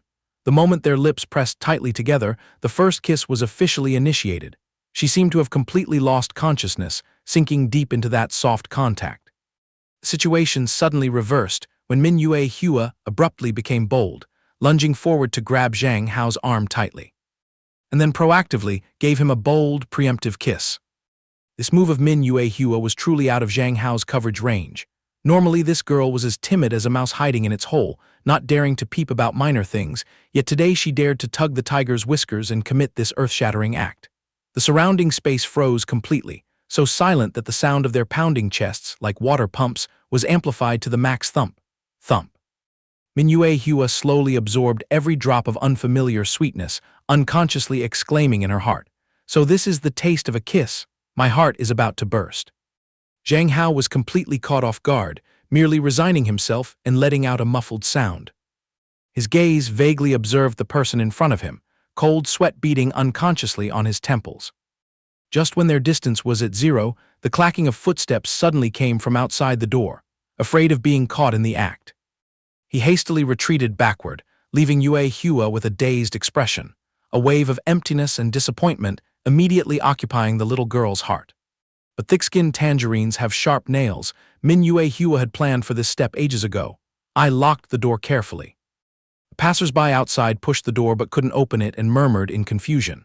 Hey, why is it locked from the inside? I passed by here just yesterday and it was wide open. The person with them immediately dismissed it to save trouble. I heard that lately they've been sneaking into this music room and making a mess. Let's just go to another area to be safe. The stone pressing on Zhang Hao's heart was finally lifted, and he smiled awkwardly to ease the situation. That was a close call, almost got a bad reputation for life. Thank heavens you were quick-witted. Of course, he wouldn't bring up the incident just now to nitpick with her. The bottom line was that she had officially had her first kiss with a guy. From now on, they would have no grounds to look down on her. At least she had enough level to understand what they were babbling about. Yue Hua contentedly accepted the result, the corner of her mouth lifting slightly into a fulfilled smile. Zhang Hao hadn't even retrieved his spoils of war, yet when her free hand swiftly as lightning grabbed his hand, clinging tightly without letting go, and directly poured out her feelings. Hey Zhang Hao, my chest was pounding like crazy just now. Could it be that I have some terminal illness? On the outside, Zhang Hao still strained to maintain a calm expression, but his internal ecosystem was screaming for help. Yue Hua's purity was truly a fatal blow, making him feel like a scoundrel deceiving an innocent girl. Pushing aside the guilty thoughts, he mustered some calmness to pat the silly girl's head. You don't have any illness. It's just that when the brain gets excited, it releases dopamine that causes that feeling. Huang Yuan gets just as excited every time she binge watches dramas. While explaining scientifically, deep down he kept hypnotizing himself. Surely Yue Hua doesn't actually have feelings for me, right? Unfortunately, Min Yue Hua's naivety was at the ultimate level, and she immediately made a request that couldn't be more absurd. Ah, so that's the principle. If that's the case, from now on, can we make lip-touching a regular extracurricular activity? I'm addicted to that feeling, my heart races and I feel light and soothed. This concluding statement carried such lethal force that Zhang Hao, sitting comfortably in his chair, jolted and nearly slipped off onto the ground. Meanwhile, the author of the sentence, Yue Hua, remained as innocent as a fawn, utterly unaware of the danger in her words, staring blankly at the other's ridiculous reaction. Zhang Hao's face was now ablaze, sweat pouring as if in a shower, and he had to painstakingly open a second sex education class. Nonsense, of course not. This intimate act is only for people who are in love. I might be easygoing and let it slide, but you are absolutely forbidden from trying this with anyone else, understand? Deep disappointment showed clearly on Min Yue Hua's face, probably because her request wasn't approved, so she resignedly gave in. I'll remember. Zhang Hao brushed it aside, not wanting to delve deeper into this sensitive topic. Forget it, I'll tutor you on these social matters later. Now let's focus on finishing lunch. The school day quickly came to an end. The sunset gradually faded, giving way to the quiet night. The full moon hung high above, casting a silvery glow over Min Yue Hua's magnificent mansion. The lady of the house was lounging on her king-size bed, her fingers swiftly swiping across the iPad screen, muttering calculations nonstop. Which drama should I binge-watch now? However, what greeted her eyes was the interface of a hardcore adult site. Min Yue Hua had actually come across such sites before, but her mind was still too innocent, firmly believing it was just a regular steamy romance drama site. She even nonchalantly examined the actors' bodies on the screen. Huang Yuan recommended this newly released series. I admit their body proportions are really smooth, but what is this called again? Tusk, I forgot again. Alright, I'll go with this one then. Less than 3 minutes later, the entire spacious bedroom was occupied by continuous suggestive moaning sounds coming from the iPad speakers. Ironically, Min Yue Hua stared at the screen with an unwavering mind, completely clueless about the explicit nature of what she was watching. She even casually compared it to the morning kiss with Zhang Hao. So strange, my heart rate didn't budge, and I didn't get any of that light, floating feeling. Her delicate face was lost in a tangled mess of questions. How strange, where is my reasoning going wrong? Zhang Hao insisted that Huang Yuan gets super excited every time she watches these, so why does that reaction only burst out when I kiss him? Extremely frustrated, she let her hands drop and tossed the iPad aside. One hand conveniently reached for the phone lying silently on the bedside table. She shifted to the edge of the bed, eyes glued to the device. If I remember correctly, Zhang Hao took on the job of enlightening me, so calling him right now to consult should be reasonable, right? Meanwhile, on the other end, Zhang Hao was getting ready to bathe. His messy hair was like a bird's nest, with a towel slung over his shoulder, about to enter the bathroom when the phone on the desk suddenly buzzed, the screen showing the caller as Yue Hua. He quickly swiped the screen to answer. Imagining Yue Hua's puppy eyes full of expectation, he thought there must be some issue for her to break routine and contact him at this unusual hour. Min Yue Hua promptly replied on the other end, "Hello, is that Zhang Hao?" He spoke warmly, probing, "Did you run into trouble?" Yet his subconscious automatically replayed the sudden kiss from that morning. Great, just recalling that damn moment, and his body buzzed with an indescribable strange sensation. Yue Hua's voice was tearful and plaintive. Earlier I pulled up some clips Huang Yuan sent me to watch, but my heart lazily refused to beat fast at all. Zhang Hao, could it be that my level is too low to comprehend its artistic meaning? Zhang Hao nearly threw his phone away, roaring, "What? You were watching those films Huang Yuan sent?" His neurons were twisting into knots. Does Huang Yuan have so much free time that she's spreading degenerate culture to others? How could a girl as innocent and naive as a blank slate take in such poisonous heresy? After a bout of internal struggle, his face turned black as a pot's bottom when he finally realized the root of the problem. Ah, so this girl innocently goes around voicing her doubts because her knowledge base about sex is completely empty, is it? Yue Hua curled up hugging her pillow on the bed, her heart in turmoil. Zhang Hao asking you about these things? Does it sound very weird? If you find it annoying, I'll keep my mouth shut from now on. Zhang Hao held the phone to his ear while pushing the bathroom door open. You realizing it's weird is already a big step forward, but I'm not so strict as to shun you. I'm willing to be your free psychological consultant, but you absolutely must never go around asking other boys these sensitive questions, agreed. As for the specifics, just wait for me a bit. I have to finish this bath first.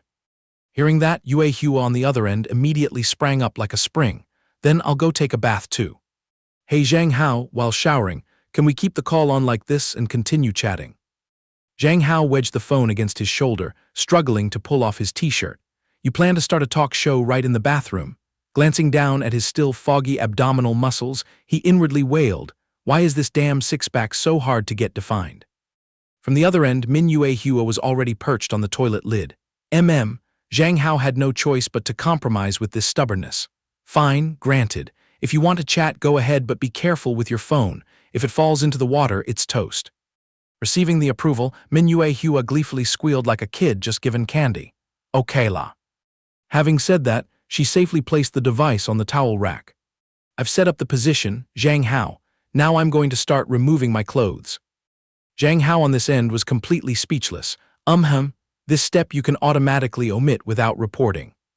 The sound of trickling water began to echo. The soothing rhythm indeed brought a kind of soul-calming feeling. Min Yue Hua rubbed the soap lather while speaking. I'm putting shampoo on my hair now. How about you? What's your progress? He enthusiastically responded. I'm rinsing off too.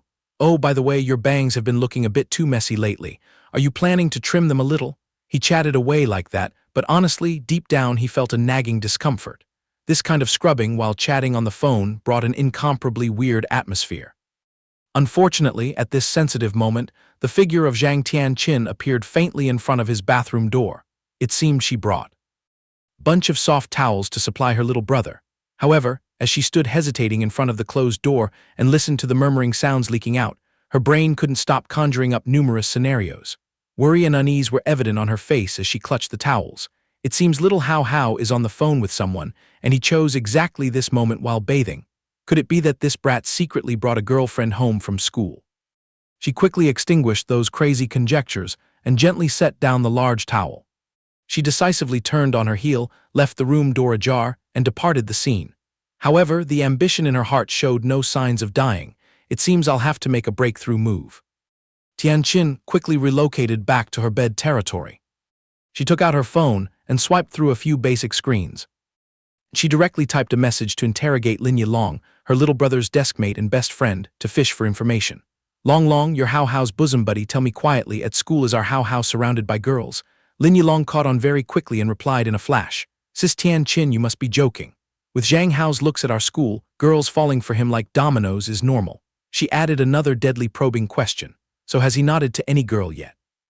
Are those girls constantly clinging to him? Uncle Zhang is worried sick that he might pick up bad habits. Yilong remained enthusiastically as a guarantor. No way, Sis Tianqin, you can rest easy. With me here, Hao will absolutely never get involved in any love scandals. To wrap up the conversation, Zhang Tianqin wrote a diplomatic thank you. If that's the case, then I'll trouble you to keep an eye on Hao. Thanks, long. After sending the message, her face immediately froze, her cold eyes locked onto the glowing screen. She tossed the device aside and fell back into deep thought. A series of fierce competitive moves flashed through her mind. If Hao is still happily single, then my window of opportunity hasn't closed yet. Her fair feet quickly slipped out of the house slippers. She swiftly slipped under the thick, warm, heated blanket. Back to the bathroom battlefield, Zhang Hao had finished his personal hygiene routine. One hand was still busy towel drying his hair, the other held the phone to report. My cleansing mission is complete. Now I need to head out. Later when I'm free, I'll dig up some proper sex education materials and throw you the links to study. Make sure you study properly. I'm hanging up now. The psychological stone was somewhat lifted. It's better to spend effort cramming her with orthodox theory than to let her be brainwashed by Huang Yuan's trashy adult sites. He turned the doorknob, planning to sneak back to his room. But as soon as he poked his head in, he froze upon discovering a mysterious lump curled up under his blanket. Urgh. Curious, he tried to lift the edge of the blanket to check what the hell it was. Just earlier the bed was flat, so why was there suddenly a conspicuous lump? The truth became clear. The culprit was none other than his stepsister, Sis Tianqin. Zhang Tianqin was lying languidly on her side on the mattress, her smoking hot body barely covered by a very daring, scanty nightgown paired with thin, sheer mesh stockings. She cooed seductively. Hao, your sister feels like she's burning up. Zhang Hao's jaw nearly dropped at the deadly provocative pose brazenly on his territory. What the hell? Sis Tianqin, why are you suddenly crawling into my bed? His face turned pale, his expression as if he'd just been doused with ice-cold water, causing severe psychological shock. Zhang Tianqin looked weary, propping herself up with difficulty, and then coquettishly explained. Originally, I came to invite you to watch a drama together, but I waited and you didn't come out, so drowsiness swept over me and took me away. Zhang Hao could only scratch his chin with an awkward smile, fumbling for an exit. If that's the case, then you relax for a while. Let me just search for something online real quick. His 10 fingers trembled as they typed, pretending to be doing something very proper, but in reality, he was trying to cover up the shady thing he was about to do. With Sis Tianqin sitting right there scrutinizing him, looking up sex education materials at this moment was like playing with death. Whatever, just close my eyes and throw some basic links to Hua first. Wait for the storm to pass, then explain later. It's not too late. The sending was complete. He secretly let out a breath as if a 1,000-pound weight had been lifted. Thank goodness I wasn't exposed, or else my life would be over with this troublesome stepsister. Having smoothly handled the trouble, Zhang Hao put back on his good little brother mask. Sis Tianqin, what kind of drama are you craving to watch? Zhang Tianqin also played the role of the model sister perfectly, doting on her little brother unconditionally. My mind's been blank all this time. How about Hao makes the decision? I suddenly feel like experiencing the creepy feeling of a horror film.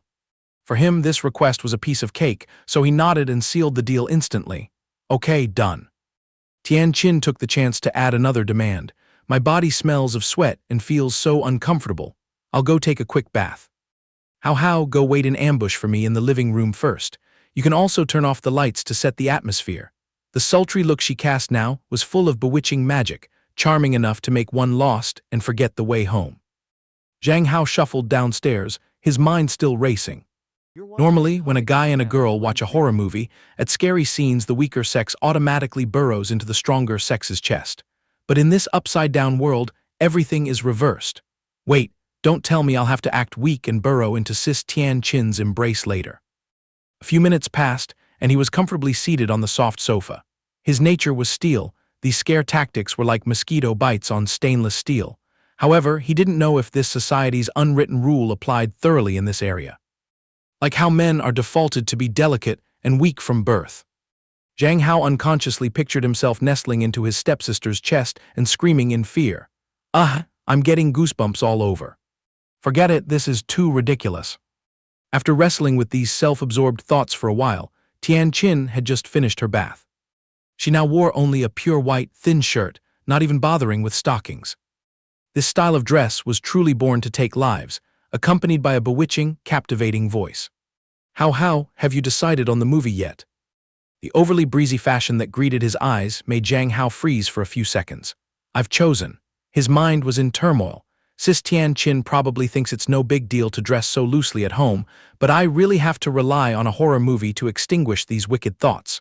Facing such an eye-popping sight, even an immortal would surrender. Sitting opposite, Zhang Tian-chin used her devastatingly beautiful face to continue teasing. Oh my, why is Hao Hao's face as red as a gak fruit? Zhang Hao blushed to his ears as his eyes caught the faint outline of Zhang Tian-chin's voluptuous, fiery bust under the thin shirt. He hurriedly averted his gaze elsewhere, stammering to cover his embarrassment. No, it's nothing, Sis Tian-chin. I just suddenly felt hot. He leaned back deep into the sofa, grabbing the TV remote to divert attention. Sis Tian-chin, the movie's starting, focus on watching. Beads of sweat started pouring down Zhang Hao's face.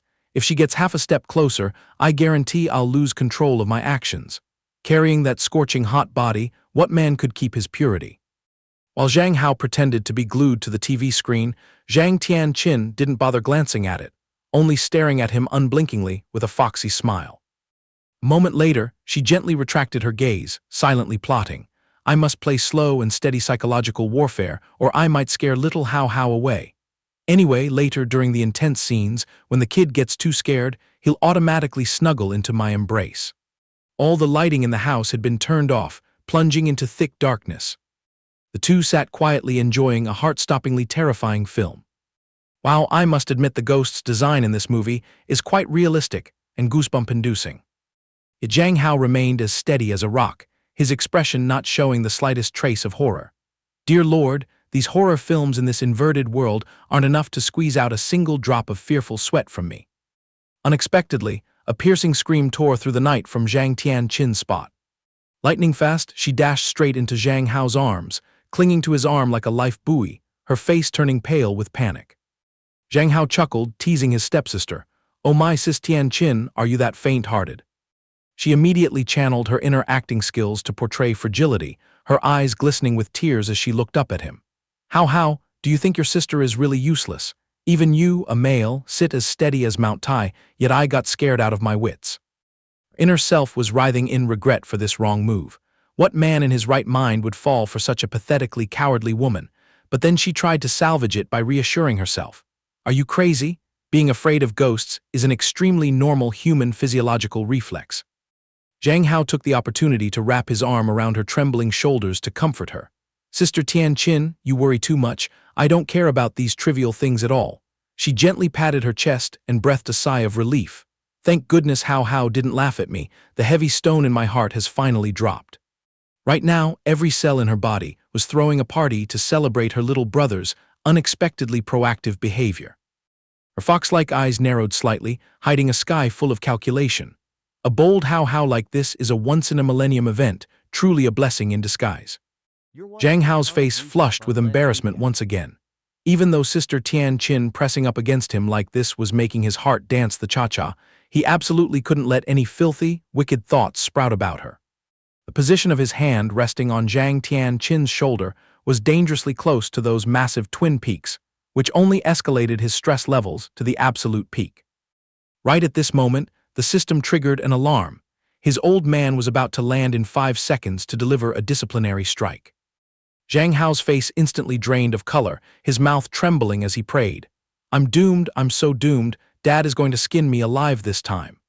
Catching the sound of him muttering through gritted teeth, Zhang Tian-chin asked curiously, What were you just mumbling about, Hao Hao? Zhang Hao forced a smile, pretending to scratch his head to brush it off. Oh, it's nothing, sister. Even if you beat him to death, he wouldn't dare leak this earth-shattering secret to her. The closing bell of the ghost movie also rang. The clock had struck past midnight. As the final credit rolled, Zhang Hao stretched and stood up decisively. Sister Tian-chin, it's getting really late and we're done watching the movie. Let's just go back to our respective rooms and call it a night. Zhang Tian-chin quickly grabbed his arm. A meaningful smile bloomed on her lips as she nodded along. Yeah, let's go upstairs together. Zhang Hao still firmly believed his sister was having terrifying aftershocks, so he smiled with satisfaction. It's incredibly rare to see Sister Tian-chin looking this fragile, but thanks to this, I finally get to experience the aura of a mighty, straight alpha male.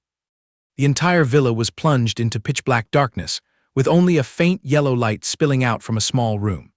Playing the gentleman, Zhang Hao led Zhang Tianqin by the hand, taking it step by step up the stairs. As soon as they set foot at the door of his territory, Zhang Hao used the key, pushed the door, and walked in. But when he turned around, he saw Zhang Tianqin still rooted to the spot instead of returning to her own room. He called her name in confusion. "Hey, Sister Tianqin, why haven't you gone back to your nest to sleep yet?" Zhang Tianqin began her shy act, her cheeks flushed as she whispered, "The thing is, can I crash in your room tonight, Hao?" Zhang Hao's brain automatically rationalized it. She must have been scared senseless by the ghosts in the movie and is too afraid to hide under the covers alone. The only problem was that Zhang Tianqin's steamy appearance, with her shirt clinging tightly to those voluptuous curves, was truly a fatal blow, challenging the viewer's eyesight. Zhang Hao's heart rate started to spike violently again. Sharing a bed with this ticking time bomb meant he was definitely going to be wide awake until morning. Zhang Tianqin continued to buff her pitiful act to the max, looking up with teary eyes as she asked, "Are you rejecting me, Hao?" Zhang Hao fell into a dilemma, scratching his head as he replied, "No, that's not what I meant. If you don't mind the formalities, Sister Tianqin, then I won't be overly polite either." Facing such a towering goddess who was literally begging him, how could he, as a manly man, have the guts to reject a fragile flower seeking shelter? The sky tonight was pitch black, with neither moon nor stars. Everything outside the window was swallowed by the silent darkness. Two silhouettes lay closely side by side under the thick blanket. Zhang Tianqin whispered right next to his ear, How, honestly I have a lot of guts. It's just that earlier I caught a glimpse of a black shadow wriggling outside the window, so I got scared out of my wits and snuggled up to you." Zhang Hao chuckled and brushed off her explanation. "You don't need to make excuses. We live under the same roof, so you can just take off your mask and be your true self around me. No matter how crazy your personality gets, I will never despise you." These sweet words struck right at the core of Zhang Tianqin's heart, moving her to the point of a soft murmur. How? Immediately, she lunged forward and hugged his body tightly. How loves me the most in this whole world. At this distance, where they seemed to merge into one, Zhang Hao caught every breath of Zhang Tianqin's hot air blowing directly onto his skin. Zhang Hao lay as still as a statue, not daring to move even a millimeter. Things are getting serious now. What kind of magic spell does this young master need to chant to resist this trap? Early the next morning, warm streaks of sunlight gently filtered through the window frame. Zhang Tianqin woke up, stretching refreshingly as she thought to herself, getting to sleep while hugging Hao is truly an immense happiness. If only I had managed to steal a kiss last night, life would be even more beautiful. It was then that Zhang Tianqin turned her head to look at Zhang Hao, cheerfully saying, "Good morning, Hao." Zhang Tianqin suddenly froze when she noticed Zhang Hao lying motionless, his face pale and haggard, his eyes staring blankly. She asked in a panic, "What's wrong with you, Hao? Is there any discomfort in your body? Let me check on you." If he actually let her check, the consequences would definitely be even more disastrous, so Zhang Hao hurriedly scrambled up to stop her. "I'm perfectly fine, Sister Qin." His mouth said he was fine, but the truth was he had kept his eyes wide open until morning. Being hugged so tightly by her, with those massive twin peaks constantly rubbing against his face, what healthy man could possibly catch a wink of sleep? Zhang Tianqin mistakenly thought the reason was that the horror movie from last night had scared Zhang Hao into insomnia. She gently stroked his cheek to comfort him. "From now on we'll boycott horror movies, my poor little brother. Let your sister go make some egg tarts to compensate you." Hearing that sounded somewhat comforting, and he did indeed need compensation. He supposedly hadn't even gotten any benefits, yet his entire body felt drained of vitality. Zhang Hao began to doubt his own stamina. He would rather have actually done the deed and willingly accepted the exhaustion. While he was lethargically brushing his teeth in the bathroom, his phone suddenly rang. Lin Yilong had edited a series of Zhang Hao's photos into memes and tossed them over via text. The first one was a shot of him puffing his cheeks in a pout, with the caption, "Baby is mad, no food for you." Next was a flawlessly cold expression with the title, "The male god is grumpy, hurry up and coax him." Lastly, a shot from behind that fully showed off his plump backside. Lin Yilong also added a message, How, check out the batch of memes I designed for you. Who knew they would blow up all over social media? Just thinking about it makes me shy." After skimming the message, Zhang Hao was so furious he wanted to blow smoke out of his ears, roaring in his heart, "What the heck, baby, my foot, is your brain short-circuiting?" Zhang Hao paced back and forth restlessly. This was a disaster. Why on earth did brother Long have so much free time to create this nonsense? This time, I have to set that guy straight and reclaim my dignity as a true manly man. He hurried downstairs and called out to Sister Chin Chin. Hitting his eyes was the sight of Zhang Tian Chin sitting on the sofa, wearing a tight-fitting outfit that showed off her fiery curves. Seeing Zhang Hao's silhouette appear, Zhang Tian Chin caringly reminded him, getting ready for school, Hao, be careful on the road. Zhang Hao flashed a gentle smile and obediently replied, yes, Sister Chin Chin. Suddenly he paused, curiously staring at the tablet screen she was glued to. Zhang Hao asked in confusion, Sister Chin Chin, what are you looking at? She replied with a bit of embarrassment, oh my, you caught me. I was just chatting with a friend earlier and accidentally received a meme of you. She held the screen up to Zhang Hao's face, displaying a message sent at 6:17 a.m., attached with a photo of him puffing his cheeks in a pout with the caption, baby is mad. He stiffened, scratching his cheek as he explained, this is just a product of that overly free Lin Yilong's editing, Sister Chin Chin, absolutely do not use it anywhere. Zhang Tianqin chuckled and agreed, deal, I promise I won't use it. But right after, her voice suddenly deepened, exuding a strong, possessive aura. Hao's peerless beauty should ideally only be allowed to exist within my sight alone. Because he only caught bits and pieces, Zhang Hao asked blankly, what did you just mumble, Sister Chin Chin? In a split second, her expression suddenly turned icy and quiet. However, she immediately put on a bright smile to cover it up. It's nothing, hurry up and go to school. If you're late, Dad will nag you again. The moment Zhang Hao stepped through the school gates, a crowd of schoolgirls gathered, pointing and whispering, hey look, that schoolboy looks exactly like the meme you always use. Oh my God, I'm seeing his real-life beauty. Can miracles like this actually exist? Zhang Hao groaned and cursed inwardly. What a small world. Those few stupid pictures designed by Lin Yilong went viral, and now I've unwillingly become an internet celebrity. Some bolder classmates even surrounded him and interrogated, How, is this really your meme? It looks so cute I could faint. Oh, it's definitely our How. With this dazzling beauty, if our male god enters the entertainment industry in the future, he will definitely shine bright. Please give me your autograph right now. Scared out of his wits by the crowd, Zhang Hao desperately booked it, stammering, you got the wrong person, I'm late for class, excuse me.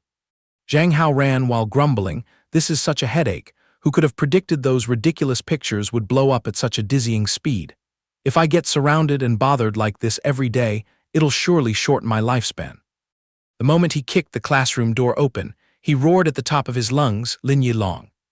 Pointing his finger straight at the culprit's face, he gritted his teeth and said, drag your body out here right now.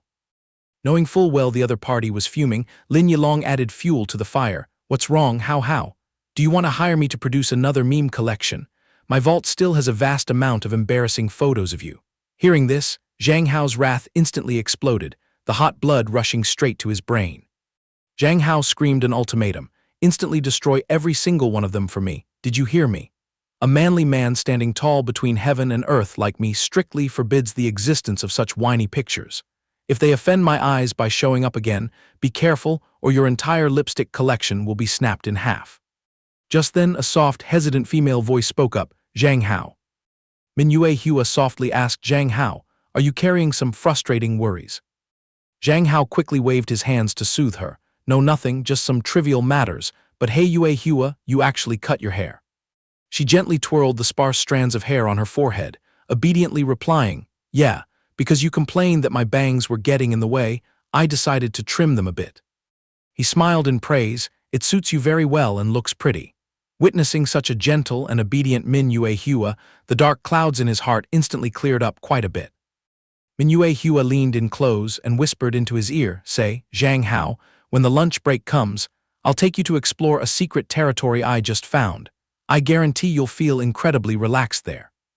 When the clock struck the lunch hour, inside a classroom that had been gathering dust for a long time, Zhang Hao and Manhwa Hua were hiding deep under a desk, both their cheeks burning red as they endured the ambiguous, whimpering sounds echoing from outside. Oh, baby, I'm so crazy about you, you little devil. Hiding carefully in the desk compartment, Zhang Hao felt so wronged he wanted to bite his tongue. What kind of terrible situation is this? As it turned out, the two of them unfortunately bumped into a couple of lovebirds who sneaked into a secluded spot to make out. The voice outside spoke again, didn't we agree to just touch lips? Why are your hands and feet so naughty? You're so annoying. Zhang Hao massaged his temples in absolute despair. He clearly followed Min Yue Hua to this secret hideout to find some peace. Why did it end up with him being forced to watch a live adult movie? Beside him, Min Yue Hua breathlessly called his name, Zhang Hao. Zhang Hao instantly covered the girl's mouth with his hand, shh, no talking right now. Min Yue Hua's face flushed pink, her body trembling uncontrollably. Zhang Hao keenly realized that her behavior was completely inappropriate. He was shocked out of his mind. What in the world is happening? Is Min Yue Hua using her tongue to suck the palm of my hand? Upon hearing Min Yue Hua's breathless words, Zhang Hao felt as if he had been struck by lightning right on the top of his head. He panicked and retracted his hand immediately. Due to his sensitive constitution, his entire body was instantly paralyzed like stone, and Zhang Hao weakly turned to whisper to Min Yue Hua, who was glowing red like a tomato beside him, "You." The girl shyly dropped the words, "Zhang Hao, I want to do that too." The male lead completely turned into a statue. What the hell is this damn situation? Without letting him have a chance to open his mouth, the girl lunged straight at him. At the moment their lips intertwined, a thought flashed across Zhang Hao's mind. It seems Min Yue Hua truly desires to be close to me. We are of the same age, and her personality is both ladylike and cute. His eyes half closed in a blur, and under the influence of male instinct, a thought flickered in his mind. Maybe I should try getting to know and date Min Yue Hua to see how it goes. He reached his arm out, planning to wrap it around her back to pull her tightly into his chest, then vaguely theorized, if I do this, maybe sister will give up on her intentions towards me. Suddenly, intermittent moans rang out, breaking his train of thought. Min Yue Hua hurriedly pushed him away, opening her mouth wide to gasp for air. Her face was intensely red. Due to her lack of experience, her first kiss almost took her life. She tilted her head high, desperately trying to pump oxygen into her lungs, making panting noises that would make anyone who heard them blush with embarrassment. Zhang Hao caringly advised, when you lock lips, you have to breathe flexibly too. Who holds their breath until they go limp like that? She shyly covered her mouth and smiled bashfully. I've got the secret down. Next time I promise I'll breathe steadily. Zhang Hao's bewildered voice echoed in the empty room. Say what next time? Why does that sound so suspiciously ambiguous? Anyway, forget it. That couple has left. Let's sneak away quickly. We still have to get back to class. The pair maintained their silence, walking down the long, drafty corridor of the school. Zhang Hao took the initiative to reach out and warm the small, soft hand of the girlfriend walking beside him. Both of them remained mute, while the male lead's mind was engaged in a fierce internal battle, wondering whether he should ultimately try entering a romantic relationship with Min Yue Hua or not. He sketched in his head the sexy, intensely alluring figure of Sister Chin Chin, intertwined with the sweet, obedient appearance of Min Yue Hua. The male lead could only cry tears in his heart. Oh my, it's really too hard to make a decision. Min Yue Hua observed his shifting expressions and was completely clueless, unable to guess what this boy was calculating. In the luxurious space at the headquarters of the Phoenix Red Corporation, a dominating, authoritative voice rang out, "No interference." If we didn't back him up with our influence, how the hell did he break out into a phenomenon overnight? Female secretary hurriedly explained, "CEO Wei, there truly was no intervention. That young man isn't even on our artist management roster. Why would we waste our energy promoting him?" With Zhang Hao's peak visuals plus his radiant aura, once his image leaked onto the internet, it would be a miracle if it sank. Earlier, just a candid shot of him buying food at McDonald's was enough to make him sit proudly on the top search trends. The beauty with flowing, jet-black hair voiced her praise, as expected of the man who caught this lady's eye. CEO Wei slightly furrowed her brows in calculation, saying, however, I find it very annoying to see his face being flaunted on forums. At this rate, the out-of-control attention will definitely disrupt his peaceful life. She immediately issued an order, use whatever tactics necessary to suppress those posts. The female secretary broke out in a cold sweat and explained, regarding this matter, CEO Wei, the current sharing speed is too terrifying.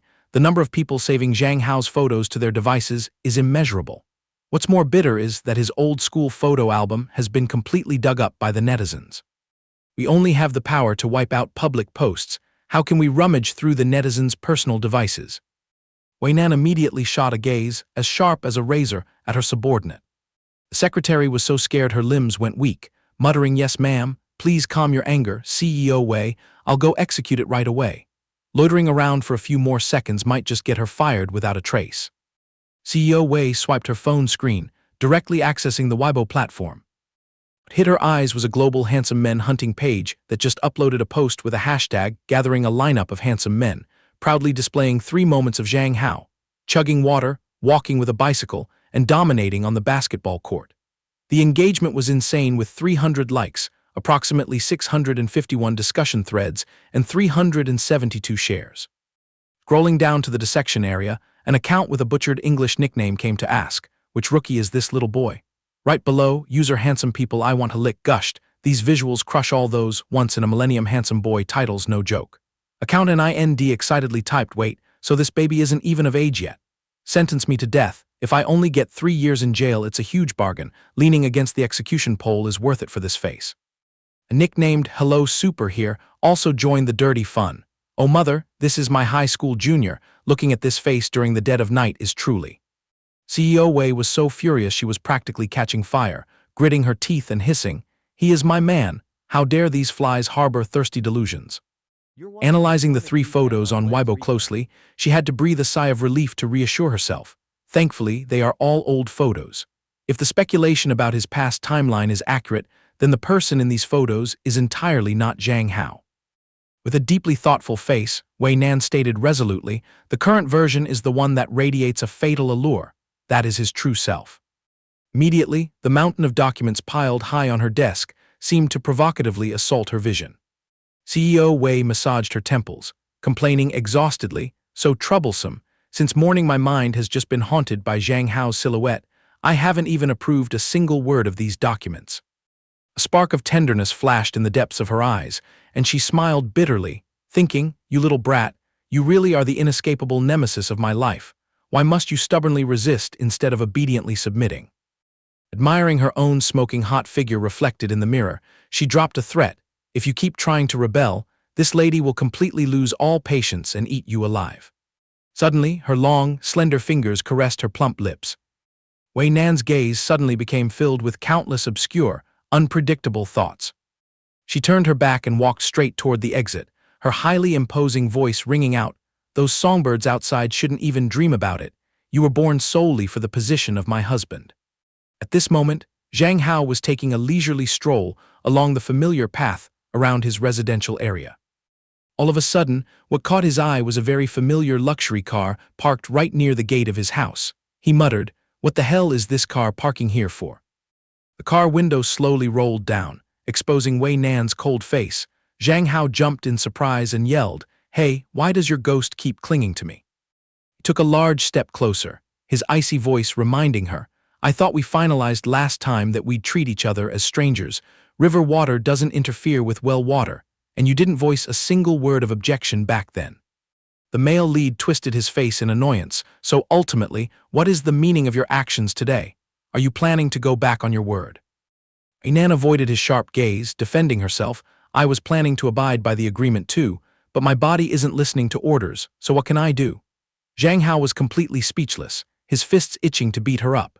He retorted, as a high-ranking CEO with immense power, a packed schedule, and a background of ironclad military discipline, you're now spouting the excuse of being unable to suppress this petty emotion. She threw him a resentful glare and snapped, it's because your images are flooding every corner of social media. Even if I wanted to turn a blind eye, it's hard. Not to mention those girls out there having the nerve to make such crude, filthy comments. CEO Wei suddenly reached out, grabbing tightly onto Zhang Hao's tie, jerking him toward her, and continued furthermore. The distance between their 2 faces narrowed to the point of being pressed together. She warned in a low, grating voice, the property I've branded belongs to me. What right do those flies and mosquitoes have to demand a touch? The male lead's playful demeanor vanished, replaced by a tense and serious frown. Glancing at the tightly packed houses around them, he quietly weighed the situation. If I argue and make this woman lose control, creating a scene and alarming Sister Chin Chin, it'll be a massive headache. Zhang Hao backed down and compromised. CEO Wei, please loosen your grip first. The solution now is for you to unlock the door. I'll get in the car, and we'll talk things out slowly. As soon as he settled into the passenger seat, he closed his eyes tightly, crossed his arms over his chest, and began his interrogation.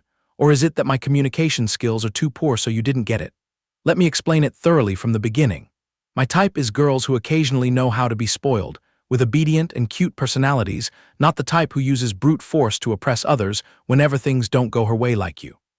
He cast a sidelong glance filled with disgust at the woman sitting next to him, silently assessing that getting involved with CEO Wei meant having all decision-making power stripped away, making him feel like a kept man waiting for allowances. Wei Nan couldn't hold it in and burst out laughing. Pulling a lighter out of her coat pocket, she mocked, "How the hell did you fall so madly for an obedient little girl trapped under her parents' control?" Saying that, she skillfully lit a cigarette. Taking a drag and blowing out a hazy cloud of white smoke, she turned to drill her eyes into his, posing the question, or is it that in the parallel world you made up in your head, females are born with that weak trait? Zhang Hao didn't hesitate to retaliate with a burning glare. "You stubborn old hag," he irritably snapped, "stop trying to fish for information from me. That so-called parallel world is entirely a script directed and acted out by your own brain. I never confirmed it. In short, you just need to carve into your heart that the person I love will never have your style, period." Lightly tapping off the cigarette ash, Wei Nan wrinkled her forehead in confusion. "What right do those useless bimbos have to be put on the scale with me? Power, wealth, I lack none of those trivial things. Your only duty is to laze around at home as my husband. As long as you're a good boy, I'll grant your wish even if you want to pluck the stars from the sky. You'd live like an immortal. What is there to complain about?" The male lead clicked his tongue slightly. A thought flashed in his mind. The prospect of doing nothing and eating from a golden bowl sounds quite enticing, doesn't it? Zhang Hao had to mentally chant a calming spell 1,000 times to maintain his stance. He cleared his throat and advised, "Please cool down and keep a level head. I deeply sympathize with your fluttering feelings. The common psychology of humans when they fall into the net of love for the first time is stubbornness, thinking that only that person is true love. My sincere advice is that you should go broaden your horizons first." He further analyzed, "Try associating with other manly men, and then you'll realize just how bland and boring I am." Her patience hitting rock bottom, CEO Wei immediately reached out and locked the other party's mouth shut. Gloomy atmosphere thick with the smell of gunpowder suddenly surrounded them. She shot a razor-sharp gaze at him and snapped, "Why are you so well-versed in all that theoretical nonsense? It's obvious you've secretly hidden someone's silhouette in your heart. Confess right now, who is it? Min Tianshu's precious niece, Min Yue Hua, right? But according to the information I hold, that little girl doesn't have a single trait that matches your standards." Zhang Hao also went crazy. He grabbed her wrist and dropped a threat, "I forbid you from dragging Min Yue Hua into this mess, CEO Wei jealously cut him off. Well, Min Yue Hua, huh? Why does the way you call her sound so pleasant and sweet to the ear?" He furiously yelled out, "Goddammit, will you just stop? It's just a way of addressing someone that has nothing to do with your rice bowl, and you can still get mad over it. So to sum it up, from now on I'll call you Nan Nan to make it pleasant to the ear, okay? Or do you prefer the title Little Nan Nan? Just randomly pick one yourself." CEO Wei, who was in a porcupine-like state ready to fight, immediately shut down and became docile after hearing those cheesy words. She shyly looked away, stammering to cover it up, "Fine. That's fine." Zhang Hao internally marveled, "Oh my god, a dignified strong woman is actually blushing over a cheesy nickname."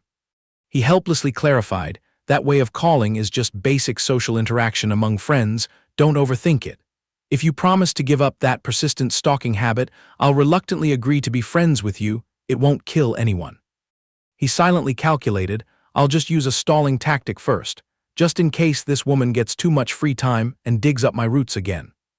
In the driver's seat, Wei Nan remained engulfed in silence, thoughtfully weighing the options. Zhang Hao finalized, "It's settled then, I'll take my leave now. You should quickly roll on home and find some food too." The luxury car still sat motionless right in front of the male lead's porch. Watching the completely unmoving car, he secretly panicked. Wei Nan's stubborn attitude is like playing a lute to a cow. Will she actually let my freedom go in the coming days? Suddenly, a young man wearing a pulled-down hat slowly approached Zhang Hao. The guy friendly opened his mouth, "Hello, little brother, I am a friend of Zhang Tianqin." He widened his eyes in surprise, letting out a HMPH sound. The guy ripped off his hood, fully showing off a purple head of hair, and instructed, "Please pass this small gift to your sister Chin Chin for me, little brother." The male lead frowned and assessed, "Why does this guy's appearance look so familiar?" A fragment of memory about a photo with a perverted pose from the past flashed through his brain, and he shockingly cried out, "Ah, so it's you." Zhang Hao slapped his thigh hard. So it turns out to be this guy. The bewildered young man asked back, wait, what? He pointed directly at his face.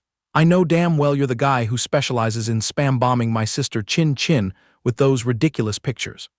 The male lead laid down an ironclad warning. As Sister Chin Chin's younger brother, all her matters are managed by me. If you dare to loiter around here one more time, I'll immediately call the police to tow you away for sexual harassment. After venting his anger, he coldly chased the guest away. Get out of my sight right now. The young man was boiling with rage, stammering speechlessly. What the hell are you saying? The guy resentfully mumbled in his throat. What's so impressive? A high school brat whose nose isn't even clean yet dares to act high and mighty and teach me a lesson. Just you wait. I swear I'll win Tian Chin over no matter what. As Zhang Hao pushed the door and stepped over the threshold, he called out, I'm finally home. Chin Chin gleefully replied, oh, my Hao is back. She smiled brightly and announced, tonight our two parents are away again, and I was too bored to cook, so I just bought McDonald's. Let's just munch on some fast food for our meal. Zhang Hao cheerfully nodded, agreed, anything is fine with me.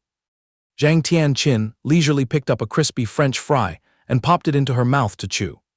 She praised with a click of her tongue, changing things up and eating fast food like this every once in a while is pretty tasty.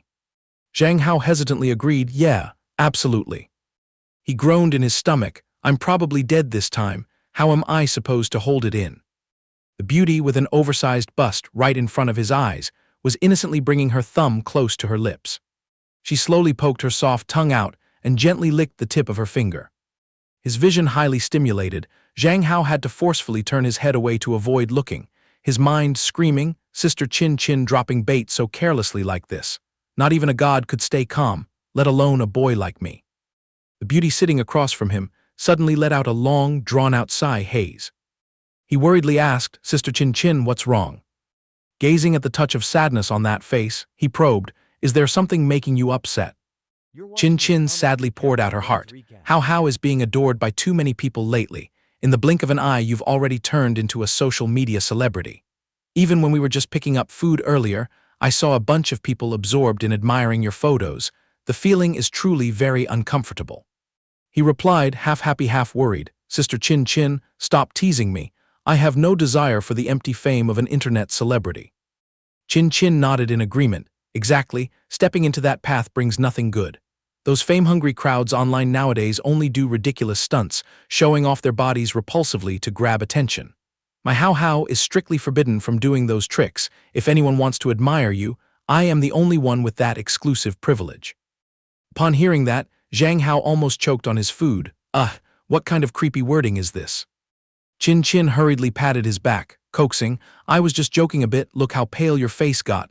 Be a good boy, take a sip of water to wash it down. Her mind wandered in thought. Hao was already a magnet at school, and now he suddenly went viral on the internet. Who knows how many greedy eyes will be peeking at his beauty. In the future, the list of satellites chasing him will definitely only increase, not decrease. Chin Chin firmly made a decision. Time waits for no one, it's time to take the initiative. As night fell, she gently went to knock on his bedroom door. Chin Chin spoke in a gentle voice, How can I come in? He hastily replied, yes, please come in. She continued to ask for permission. Is How busy coding? Can I share a working corner with you? Will it affect your concentration?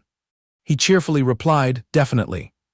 Before the word not could spill out of his mouth, he was stunned by the appearance of the girl in front of him. He said to himself in a daze, wow, Chin Chin's style today exudes the aura of an incredibly gentle and virtuous older sister. Zhang Hao secretly praised that it was indeed an eye-cleansing masterpiece.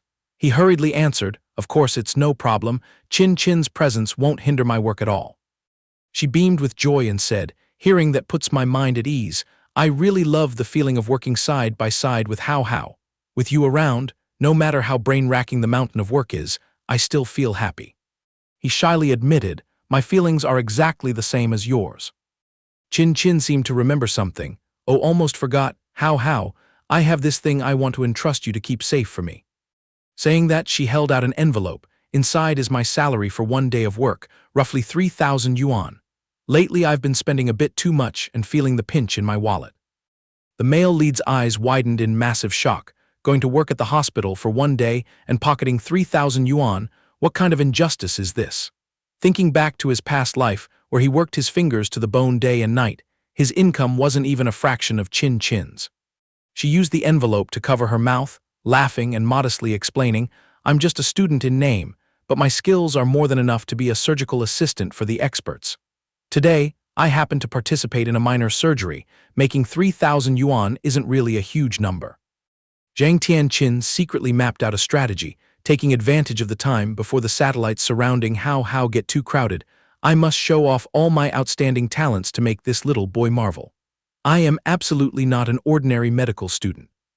The male lead dropped his jaw in astonishment and retorted, "An income of 3,000 yuan a day, and you still think it's too little?" Chin confidently affirmed, "Where would ordinary students get the ability to demand to be an assistant on the operating table? But I am a special case. Let's just say I have a bit of a gift." She patted her chest, proudly showing off. "Back in the day, I was the national valedictorian, you know, and I've been participating in research projects with my advising professor for a long time. Thanks to that, I was granted a special exception to enter the hospital for early clinical practice. A doctor with a PhD in cardiology, even at 26 or 27, after grinding their pants for 3 years of clinical internship, might not necessarily get to hold the main scalpel before turning 30.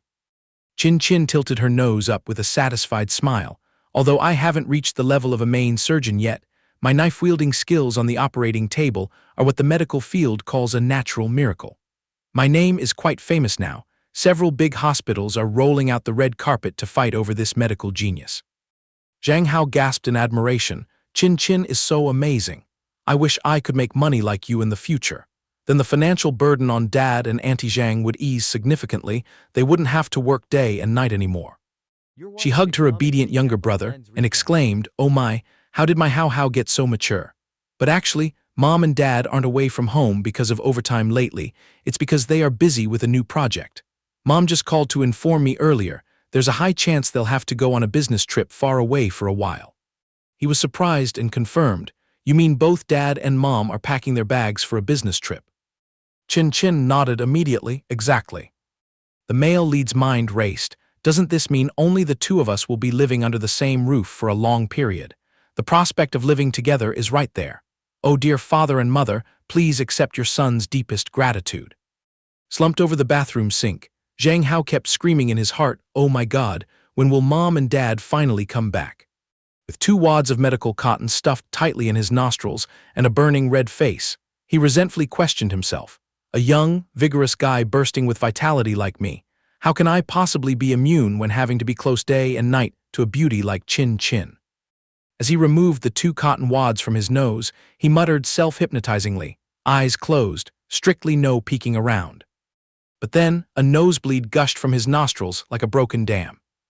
Witnessing the beauty in flimsy sleepwear sitting pretty on the bed, Zhang Hao panicked and screamed, Chin, why? Why did you suddenly change your clothes?" While he was struggling to pinch his nose to stop the bleeding, Chin calmly explained, "Well, I changed into sleepwear so that later when I finish my work I can just close my eyes and sleep, for convenience." She flashed a bright smile and asked, How, what's wrong with you?" He quickly covered it up, I'm fine, please just focus on your work, Chin.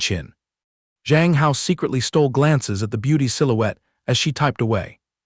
He thought to himself, even though we have lived under the same roof for a long time, Chin's beauty is truly something you never get tired of looking at. Suddenly, her sharp sixth sense helped her catch Zhang Hao red-handed secretly admiring her. He blushed fiercely, hurriedly averting his eyes in another direction. Seemingly having caught the little boy's thoughts, Chin gave a radiant smile. She reached out to massage her aching shoulders, complaining, "Oh, staring at the computer screen like this makes my shoulders ache all over." Chin fluttered her playful eyelashes, pleading, How, would you mind coming over here and giving me a little massage?" The male lead's limbs went weak, stuttering to confirm massage. His 10 fingers began to move along the flawless, white and smooth back. The male lead was so shy that his cheeks burned hot, especially when he heard Chin exclaim in pleasure, that feels so good." He was completely speechless, his mind blank, not knowing how to reply. She continued to bait the conversation, "I'm free this weekend, let me take Hao out for a stroll." Zhang Hao was slightly startled, hurriedly nodding, "Yes. Yes, my schedule is completely up to you, Chin Chin. He suddenly realized, thinking about it, the two of us have never had a private outing together before. She smiled brightly, excitedly continuing, wonderful, this time we have to prepare a perfect itinerary. Whatever you say, this is also my first time going on a date with Hao Hao. Catching the word date, Zhang Hao depressingly questioned himself, what kind of date? Does Chin Chin actually consider this a real date deep down? Could she be slowly losing her way on the path of love with her own younger brother? At this moment, the hands of the wall clock had ticked to 11 at night. Zhang Hao hastily reminded, oh wow, it's already 11, let's call it a night and go to sleep, Chin Chin. She sluggishly sat up, her voice full of disappointment, time flies so fast, it's already 11. Chin Chin bid farewell to her younger brother, I'm retreating to my room now. He obediently replied, yes, wishing you a good night's sleep. Chin Chin also wished him back, good night, Hao Hao. Joy bloomed in her heart, even though the current boundaries didn't allow for more ambiguous gestures, at least maintaining this momentum wouldn't make Hao Hao hate her. This time I'm determined, absolutely not letting any obstacles get in the way of the relationship between me and Hao Hao. As soon as her back disappeared, he finally dared to let out a sigh of relief. Zhang Hao's mood was elated with excitement.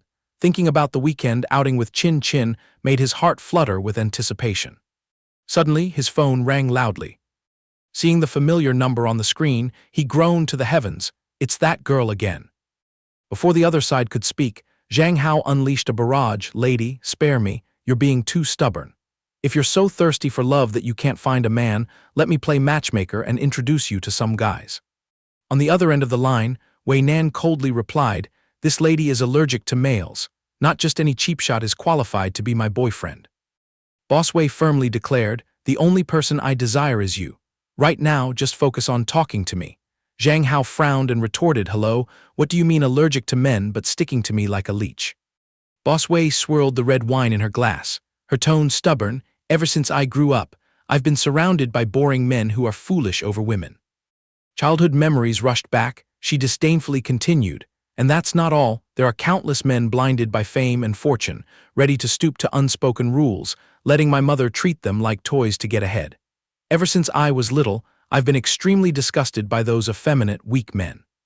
However, Wei Nan's tone suddenly softened, but you are a completely different individual, Zhang Hao. She cast her gaze at the bright moon above, slowly confessing, my childhood passed by in desperate effort. Aside from the years rolling around in the military, the rest of my time was swallowed up by work. As a result, I'm clueless about male psychology, I have no flirting skills, and I completely don't know how to make you happy. Her voice hardened, filled with seriousness. Even so, as long as it's something you desire, I swear to fully satisfy it. If you want the stars in the sky, you can have them. Feng Hong Group's financial power is more than enough to invest in the space sector. Building a rocket to pluck the stars for you isn't an impossible mission. Zhang Hao listened in a daze, asking back, what the hell do I need a star for? Are you crazy or just doing stand-up comedy? Hypothetically, right at this moment, I demand you to let me go, stop clinging to me every day, then what? The other end immediately shot back ruthlessly, no way. I've tried hard to suppress it but failed. Please give me another request. He completely gave up. Fine then, my biggest request right now is to go to sleep. You better hang up and close your eyes too. I'm out. Zhang Hao let himself fall freely onto the soft bed, clicking his tongue in realization. Definitely Wei Nan is someone with no childhood. When she was a kid, she only knew how to bury her head in studying, thinking carefully about it, it's quite pitiful. He slowly closed his eyes, telling himself to call a temporary truce today, not bothering to argue with that woman anymore. The male lead slowly drifted into dreamland. In the pitch-black space, a voice echoed, do you have a wife yet? A little boy with platinum blonde hair cluelessly shook his head, no, I don't. A little girl wearing glasses excitedly declared, well, from this moment on you do. In the future I will be your wife. You are forbidden to look at anyone else. At the spacious school that Zhang Hao was attending, a bustling new day began. He happily typed a report message, Chin Chin, I've landed safely in class, please don't worry. His stomach was full of questions, not understanding why recently, ever since those funny photos blew up online, Chin Chin had become overly anxious about him, wishing she could personally escort him to school every day. From behind, Yue Hua's figure approached and greeted, good morning, Zhang Hao. He turned around and smiled back, good morning. Yue Hua, why are you so late to class today? The girl innocently confessed, because the incident of locking lips with you kept replaying in my head, so I completely lost sleep. Zhang Hao turned pale in panic, hurriedly cutting her off. Break, stop right there. He pulled her close to him, whispering an instruction. This is a secret. You can only bring it up for discussion when there's no one around, okay? The girl obediently nodded in submission. Her soft fingers shyly brushed against the back of his hand. Min Yue Hua called out in a gentle voice, Zhang Hao. She squeezed his fingers tight, whispering a demand. The scene is just the two of us now, I want to touch lips. Hao felt as if he was immobilized. He panicked and blurted out, what kind of miserable situation is this? A gust of wind suddenly blew past, sweeping through the leaves creating rustling sounds. His mind was in absolute turmoil, this situation. Admiring the blushing red cheeks of his girlfriend, the male lead scratched his head in frustration. Oh man, this case is too awkward. After a struggle, he decisively broke free from her hold, sternly explaining, that kiss last time was completely just an accident. He was so embarrassed his ears turned red, awkwardly explaining, Yue Hua, touching lips is an action reserved exclusively for two people with an extremely intimate relationship, and most importantly, it cannot be practiced openly in the middle of a school like this. The girl opened her naive eyes wide and retorted, if so, wait until the school bell rings, just come straight to my house. The gates are high and the walls are solid there, then we can touch lips all we want, right? Zhang Hao broke out in a cold sweat, hurriedly changing the subject. Let's just drop it, stop talking about this topic. The class bell is about to ring, be a good girl and listen to me. She looked gloomy and deeply disappointed, reluctantly nodding in agreement. A pang of guilt began to invade him. He asked himself, I only refused to touch lips, did she have to look so devastated?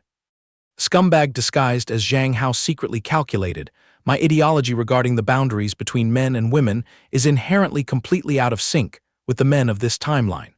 If I just indulge in kissing recklessly, what if my reason loses its brakes, one missed beat, and my career of preserving my virtue is ruined? The male lead tilted his head to complain to the deep blue sky, screaming in his heart, you bastard god, I hate you to the bone. The precious lunch break at school finally arrived. Zhang Hao called Yilong to go recharge their energy at the cafeteria. That guy immediately signaled his agreement with an OK sign. As soon as his foot stepped over the classroom threshold, a shrill voice shrieked, it's the male god.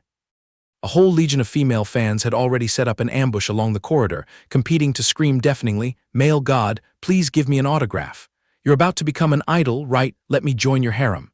Male god, this photo collection is what I intentionally took to give to you. Stuck tight in the middle of the fanatic siege, Zhang Hao turned to stone asking himself, what is happening? Didn't this all just stem from a few funny pictures? Clearly everything was still very peaceful yesterday. The chaotic mess of sounds continued to surround him from all sides. Male god, please look at me. Lin Yilong clutched his phone, his eyes shining brightly as he shouted, oh my god, how, this time you've truly skyrocketed to become a famous person. The guy shoved the screen straight into Zhang Hao's face, showing off. Look buddy, someone gathered all your leaked photos online and made a music video montage. Now that video is being shared like crazy across all platforms. People are even revering you as an ultimate handsome guy that only appears once every 70,000 years. The main character Zhang Hao in the video clip was smiling dreamily. The entire background was edited with effects overflowing in pink hues. Zhang Hao at this moment was so frustrated he wanted to vomit blood. Looming right behind his back, a face with a perverted smile suddenly appeared. Some ghostly hands were reaching out straight towards the male lead's backside to grope him. He got goosebumps and shrieked in his head, oh mommy, who just dared to grope me? A tragic scream tore through the space, let go of my ear. Min Yue Hua, with a cold expression like a demon, was gripping the wrist of a short-haired female student tightly, growling a warning. Zhang Hao absolutely despises these touching games. You are not allowed to grope him. The victim's screams immediately caused the entire crowd of crazy fans around to fall into terrified silence. The male lead hurriedly stepped in to mediate. Come on Yue Hua, it's just a small thing, loosen your grip and let her go. The girl pouted and argued back, but this person dared to. Suddenly the disciplinary teacher loomed into view, roaring like a lion. What is that messy crowd doing making a fuss? Disperse right now. It's time to eat rice, but you're still gathering here for what? Or do you not want to eat any more? Whoever stubbornly stands here can pack their bags to the discipline office and have tea with me." The crowd panicked and yelled, "Red alert! The great demon lord has appeared. Grab your slippers and run." Immediately, the whole gang scattered in all directions like a hive of bees that had been poked. Witnessing the incident, the class monitor nudged Zhang and sneered, "That girl who used to tail you around flattering you all day, never missing a single livestream, has now flipped and shifted her target to chase after Zhang Hao." Lin Zhang curled his lips disdainfully, replying in a mocking tone, "She's so shallow-minded. What is that Zhang Hao guy good for besides his outward appearance? Does he know how to sing, dance, or rap? He's probably blind to even basic aiming skills." He snorted, dropping an evaluation that his current bit of aura combined is only worthy of being a walking vase. This young master doesn't care at all. Suddenly, a group of students rushed up in front of the two of them buzzing, "Oh my God, there's a whole fleet of supercars parked outside the school gates." My jaw dropped just looking at them. Why are they parked right at our school like this? Did some rich young lady come to pick up her dream lover? Zhang's face suddenly went blank, looking truly pathetic, while the crowd of students continued to chatter lively. "Definitely here to pick up Zhang Hao. He's been super famous lately, it's 100% sure. Let's run out and see." The class monitor felt his comrade beside him, slowly turning to stone, and hurriedly called out to Zhang. He bit his lip tight, trying to swallow the bitter tears of jealousy inside, continuously muttering a comfort mantra to himself. "I am absolutely not jealous. I am not jealous one bit." True to the rumors, outside the school gate, a whole squadron of luxurious cars was parked neatly in a row. The total estimated value must be easily up in the tens of billions. Hiding behind the tinted glass of the most expensive car, people could vaguely make out the silhouette of Boss Wei with her arms crossed, wearing sunglasses just like a hunter, patiently waiting for the prey to fall into the trap. From afar, Zhang Hao naturally felt a cold chill run down his spine like an electric shock. The whispering and chattering of the students outside the gate buzzed endlessly when they saw the massive cars. He and his friends also curiously turned their necks to look in that direction. Yilong jumped in surprise, gleefully pulling his shirt and calling out, "Zhang Hao, look at that. There's a whole fleet of shiny cars out there. I've never seen anything like it in my whole life, so flashy." The guy's eyes lit up with excitement as he spoke. Zhang Hao cast a bland glance at the sea of people outside the gate, lazily dropping his words, "What's so attractive about those things? Hurry up and walk your legs to buy food. If we delay, I'll get tailed again." His face clearly showed utter exhaustion and helplessness, completely opposite to the enamored, worshipping look of Yilong standing next to him. Zhang Hao let out a sigh, secretly lamenting his fate. "Oh heavens, why did I have to get stuck with this internet celebrity life?" Then, he sadly reflected on himself. "In my previous life, I even dared to despise those pretty boys. Now karma came early, truly incomprehensible." As he stood with his arms crossed next to Yilong and Minhwa Hua, the phone lying obediently in his pocket suddenly rang out loudly, causing both Zhang Hao and Minhwa Hua to subconsciously look down. As soon as he pulled the phone out, sitting right on the screen was the incredibly dear name, Wei Nan. Next, Zhang Hao sluggishly put the phone to his ear, speaking in a bored tone, "Hey lady, I'm on school grounds. Do you really need to stalk me so aggressively?" His attitude overflowed with helplessness. On the other end, Wei Nan just threw back an ambiguous, short sentence, "Step out here right now. I'll take you to get something to fill your stomach." At this point, Zhang Hao finally realized, looking towards the fleet of cars amidst the crowd and asking back, "That dazzling fleet of cars out there is yours?" "Then forget it. I'm not coming out. I'm busy eating with my friends."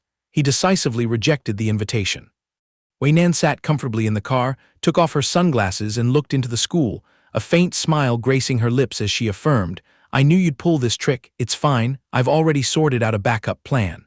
The girl played with her glasses, dropping mysterious words. Hearing this, Zhang Hao froze completely, his face blank as he blurted out, "Huh." Then Wei Nan casually stepped out of the luxury car. Her face held a smile, looking deeply into the school. Beside her was the assistant who had been on standby waiting for orders for who knows how long. Her appearance made the crowd outside unable to hold back their curiosity, swarming tightly to watch the drama. Wei Nan raised her hand, snapping her fingers loudly. Instantly, a massive squad of bodyguards, carrying heaven knows how many exotic delicacies in their hands, marched out. She stood arrogantly outside the gate with the bodyguard squad carrying food, declaring her own verdict, "Since you refuse to come out and eat with me." She purposely paused her words, then covered her mouth with her hand, her eyes revealing determination as she concluded, then I will personally bring this lunch and charge straight into the school to find you." Seeing the scene where she was about to loom right in front of him, Zhang Hao panicked to the extreme, crying out loudly, "You can't be serious." His hand gripped the phone tight, straining his neck to yell, "Hey you, stay right there for me." Minhwa Hua, standing nearby, witnessing his distorted face, couldn't help but feel confused, so she asked, "Zhang Hao, who are you gossiping with so intensely?" Hearing the call, he quickly turned to her, trying to force out a grimacing smile, and replied, "Yue Hua, I have some urgent business right now." Saying that, he dashed off at lightning speed, leaving Yilong and Minhwa Hua bewildered, not understanding the situation. He didn't forget to throw back an instruction, "Yilong, you take Yue Hua to eat first." After that, he sprinted away towards the gate, not letting the other two utter a single word. Minhwa Hua followed his back with eyes full of extreme curiosity. She was about to speak, but then lowered her eyes, looking sorrowful and deciding to swallow the bitterness in silence.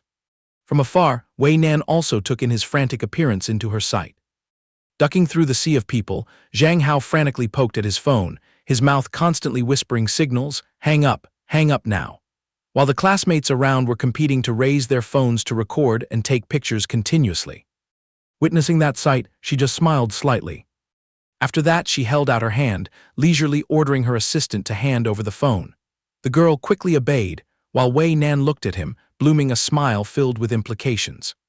As soon as he saw her put the phone to her ear, asking if he was satisfied, Zhang Hao immediately flared up, yelling in anger, "Satisfied my foot. A tyrannical boss who uses jungle law like you probably relies entirely on connections to get promoted, right? If I was mesmerized by these show-off tricks, then why would I have rejected you time and time again?"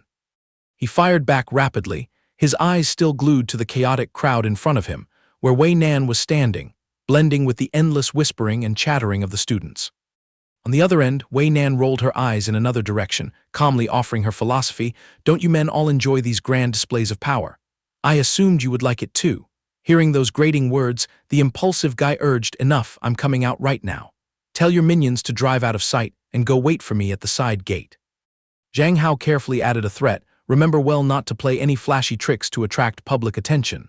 If any rumors about the two of us reach my ears, don't ever expect to see my face again." After speaking, he snapped the phone shut, making Wei Nan's face darken, frozen without a chance to react. A moment later, Wei Nan lowered the phone, put her hands on her hips and laughed crisply, muttering an evaluation to herself. "This sulky, throwing a tantrum look of this little boy is actually pretty cute."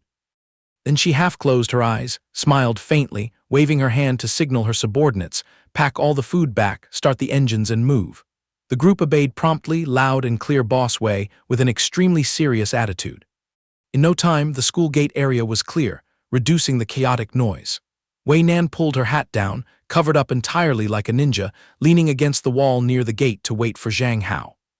A while later, he called out, "Hey, what's with the serious look?" The other person heard the voice and startled in reaction. Wei Nan turned sharply to look at him. Zhang Hao also tilted his head to examine her, lowering his voice to ask, "Do you absolutely have to eat this meal with me today?" He bluntly stated his own curiosity. Hearing that, she also slightly raised her head, replying with a thin voice, "Exactly." Taking an inch when given a mile, Zhang Hao stared at her and laid down his condition, "If you insist on dining with me, then for this meal you have to follow my rules." Wei Nan lowered her face, closed her eyes and gave a slight nod of compromise, "Deal." Seeing that the other party had yielded, Zhang Hao didn't hesitate anymore, lifting his chin and calling out, "Then tail me." And so the two quickly slipped out of the school campus. Stopping in front of a rundown eatery, he put his hands on his hips and admired it. Meanwhile, Wei Nan stood next to him with a completely bewildered face, asking, "Are you really planning to crawl in here to eat?" She stood outside peering in, dropping a heavily prejudiced evaluation, a place swarming with flies like this. Hearing her disparaging words, he wiped his face, putting on an indifferent look as if teasing her, replying, "Exactly, this is my favorite holy land." Then he continued to mock, "A high and mighty boss like you, if you can't swallow it then please turn on your heels and get out of my sight." Wei Nan rolled her eyes at the shabby shop, her lips pouting speechlessly at his childishness, crossing her arms over her chest as if calculating.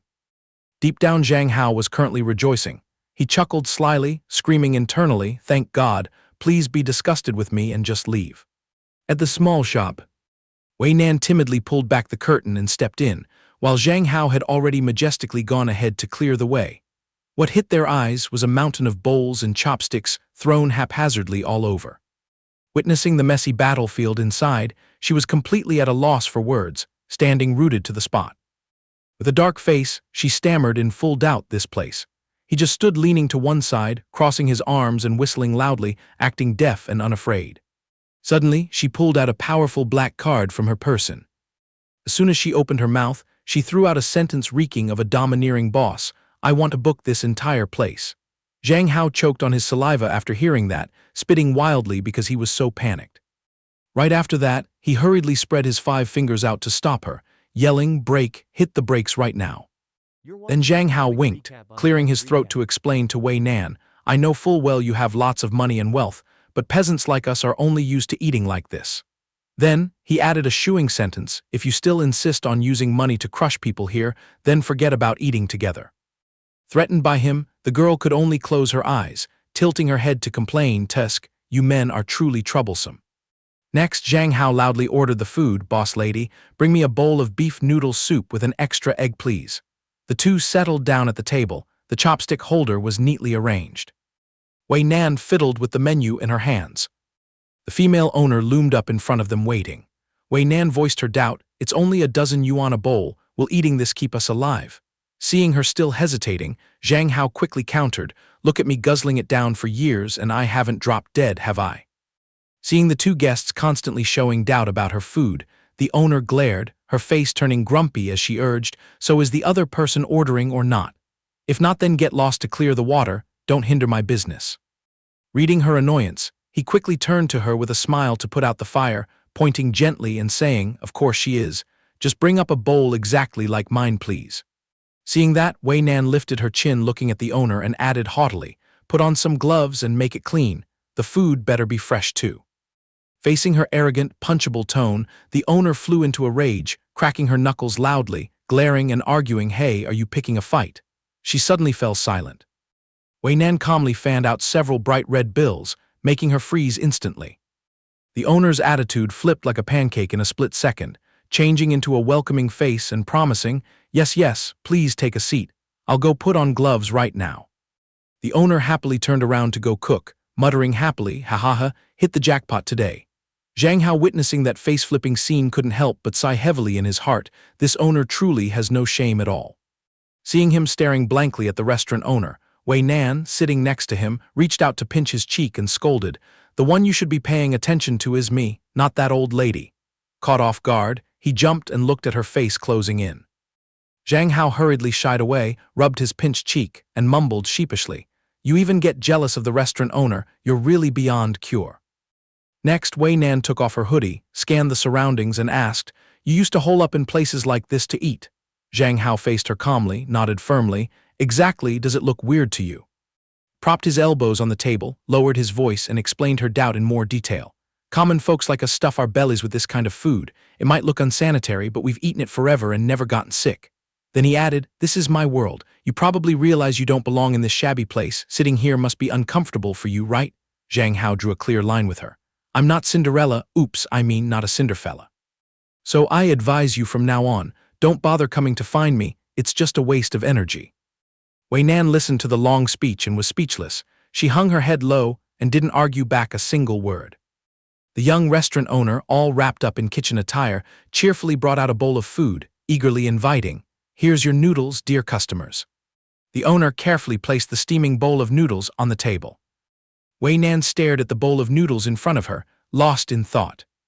Then she gently traced the rim of the bowl with her finger and murmured, "I can swallow this kind of food just fine. When I was in military service, I had to chew things much more terrible than this," she added slowly. Suddenly, Wei Nan's gaze softened, her voice fading, She left the sentence hanging. Then hesitantly she continued, "Feel sorry for you, that's all." Those 3 fragile words reached Zhang Hao's ears, making him jolt, his mind freezing, unable to react. She kept whispering, "I can't bear to watch you stuff your stomach with this garbage, dirty and without a shred of nutrition." Hearing this, Zhang Hao looked over at her in surprise. Wei Nan propped her chin on one hand, while the other hand daintily picked up the chopsticks. Zhang Hao tried to catch his breath, let out a long sigh and cursed inwardly. How strange, what's gotten into this bossy CEO today, suddenly acting all caring and fussing over me. Outwardly, he just muttered, "Whatever, suit yourself." Before long, Wei Nan's mouth got itchy again and she pried, "How come your kissing skills are so proficient? Have you practiced with someone before?" At this, Zhang Hao choked, coughing violently until his eyes were red, his movements frozen. Zhang Hao put on a deflated face, both embarrassed and stammering in defense. "This sister of mine is so weird. Bringing up stuff like this during a meal, is that reasonable at all? I binge-watched movies and practiced on my own, satisfied." Wei Nan picked up a mouthful of noodles, chewed slowly, and issued a threat. "Don't let me catch you messing around suspiciously with someone else's daughter." She warned him straight to his face. Then, her eyes sharp as knives, she added a lethal line, "Otherwise, I don't even know what kind of outrageous thing I might do." She kept calmly picking up noodle after noodle into her mouth. "How bro, hey how bro, where's your mind wandering off to?" A hand waved wildly right in front of his face. Lin Yilong lounged on the bed, lazily complaining, "You've been spacing out this whole time. I asked you if this lipstick color looks pretty on, and you're playing deaf." Zhang Hao frowned and grumbled, "Honestly, to my eyes all these lipstick shades look the same, I can't tell them apart. Why on earth did you drag me over here? I'm gonna head home now," he concluded. Seeing that, Lin Yilong frantically grabbed his arm, whining and tugging, "Don't be so mean, I was planning to take you to expose Lin Ling's true colors." Zhang Hao kept his indifferent face, getting ready to bolt. But as soon as the name Lin Ling hit his ears, he froze and spun around, "Ha!" His mind flashed back to the image of that little girl running up to hug him that day, whining sweetly, "Onyai-chan, have you forgotten me?" Her eyes were wet, about to cry. Zhang Hao muttered in his head, "Lin Ling, the little sister." Two shadowy figures poked their heads through the door crack to spy on Lin Ling, who was busily drawing something, her expression extremely excited, occasionally sticking out her tongue to lick her lips in a suggestive way. The two young men lurked outside the door, peeping. Zhang Hao was bewildered, whispering, "Long bro, what exactly are we sneaking around doing?" Lin Yilong rolled his eyes and whispered back, "Just wait and watch the show." Immediately after, Long bro kicked the door open and barged into the room, face fierce, shouting, "Lin Ling, what nonsense are you drawing?" Zhang Hao trotted behind, scratching his head, speechless from sheer embarrassment. Lin Ling, ambushed by the two, was scared out of her wits, shrieking, "What the hell are you doing?" The little girl's face was drained of blood. A moment later, all three were sitting plop in the middle of the floor. Lin Ling knelt in apology, looking extremely flustered, while Zhang Hao held her sketchbook, flipping through it. His face turned darker and darker, struck dumb, unable to utter a word. The little girl trembled violently, not daring to lift her head to face him, full of guilt. A forbidden love story between me and Hao Hao. In the self-drawn comic pages, the girl was eyeing a stark-naked Zhang Hao sprawled on the bed, coaxing, "Hao Hao, just trust me. I'll be really gentle." Meanwhile, the comic version of him was trembling, weakly raising a hand to touch his lips, pleading earnestly, "I beg you, Lin Ling, please show mercy." Next, the comic Lin Ling licked her lips, an excited smile clearly showing, "Be good, little darling, just let me do it." He immediately squeezed his eyes shut, while the girl leaned in close to his face. In the very next panel, Zhang Hao covered his face and sobbed, shyly resisting, "No, we absolutely can't do this wicked thing. If Long Bro finds out, he won't let it slide." Lin Ling then transformed into a domineering character, shouting, "I don't care." The girl cupped his tear-streaked face with both hands, glaring fiercely and declaring, "Hao Hao, tonight you have to belong to me." After reading it, Zhang Hao's three worldviews shattered, screaming miserably in his mind, "I've been dragged by this little brat to be the lead actor in these perverted games." He tried to calm down, held up the sketchbook in front of the girl to interrogate, "Lin Ling, what's the meaning of this nonsense?" Before he could finish, the girl denied it flatly. "I didn't draw these," her face flushed with tension. Lin Ling shrieked in defense, "I have a friend, she's the culprit who stuffed it into my hands and forced me to read it."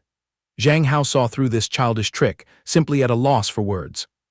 The little girl wailed loudly, tears and snot smeared, voice trembling as she begged, "Hao Hao, you have to believe me, woo-woo-woo."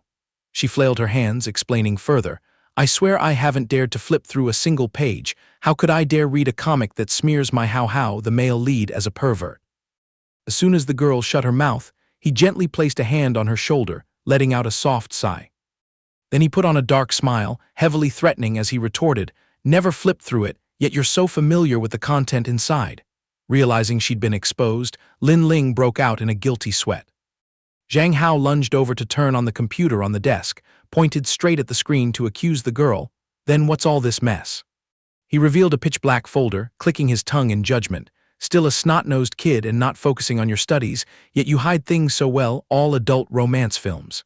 Lin Yilong saw it and was shocked too, mouth agape in amazement, a full 500 gigabytes, wow. Lin Ling jumped to her feet, panicking and shouting with grievance. How do you know all the ins and outs? I clearly disguised it thoroughly, how could a guy like you dig it out?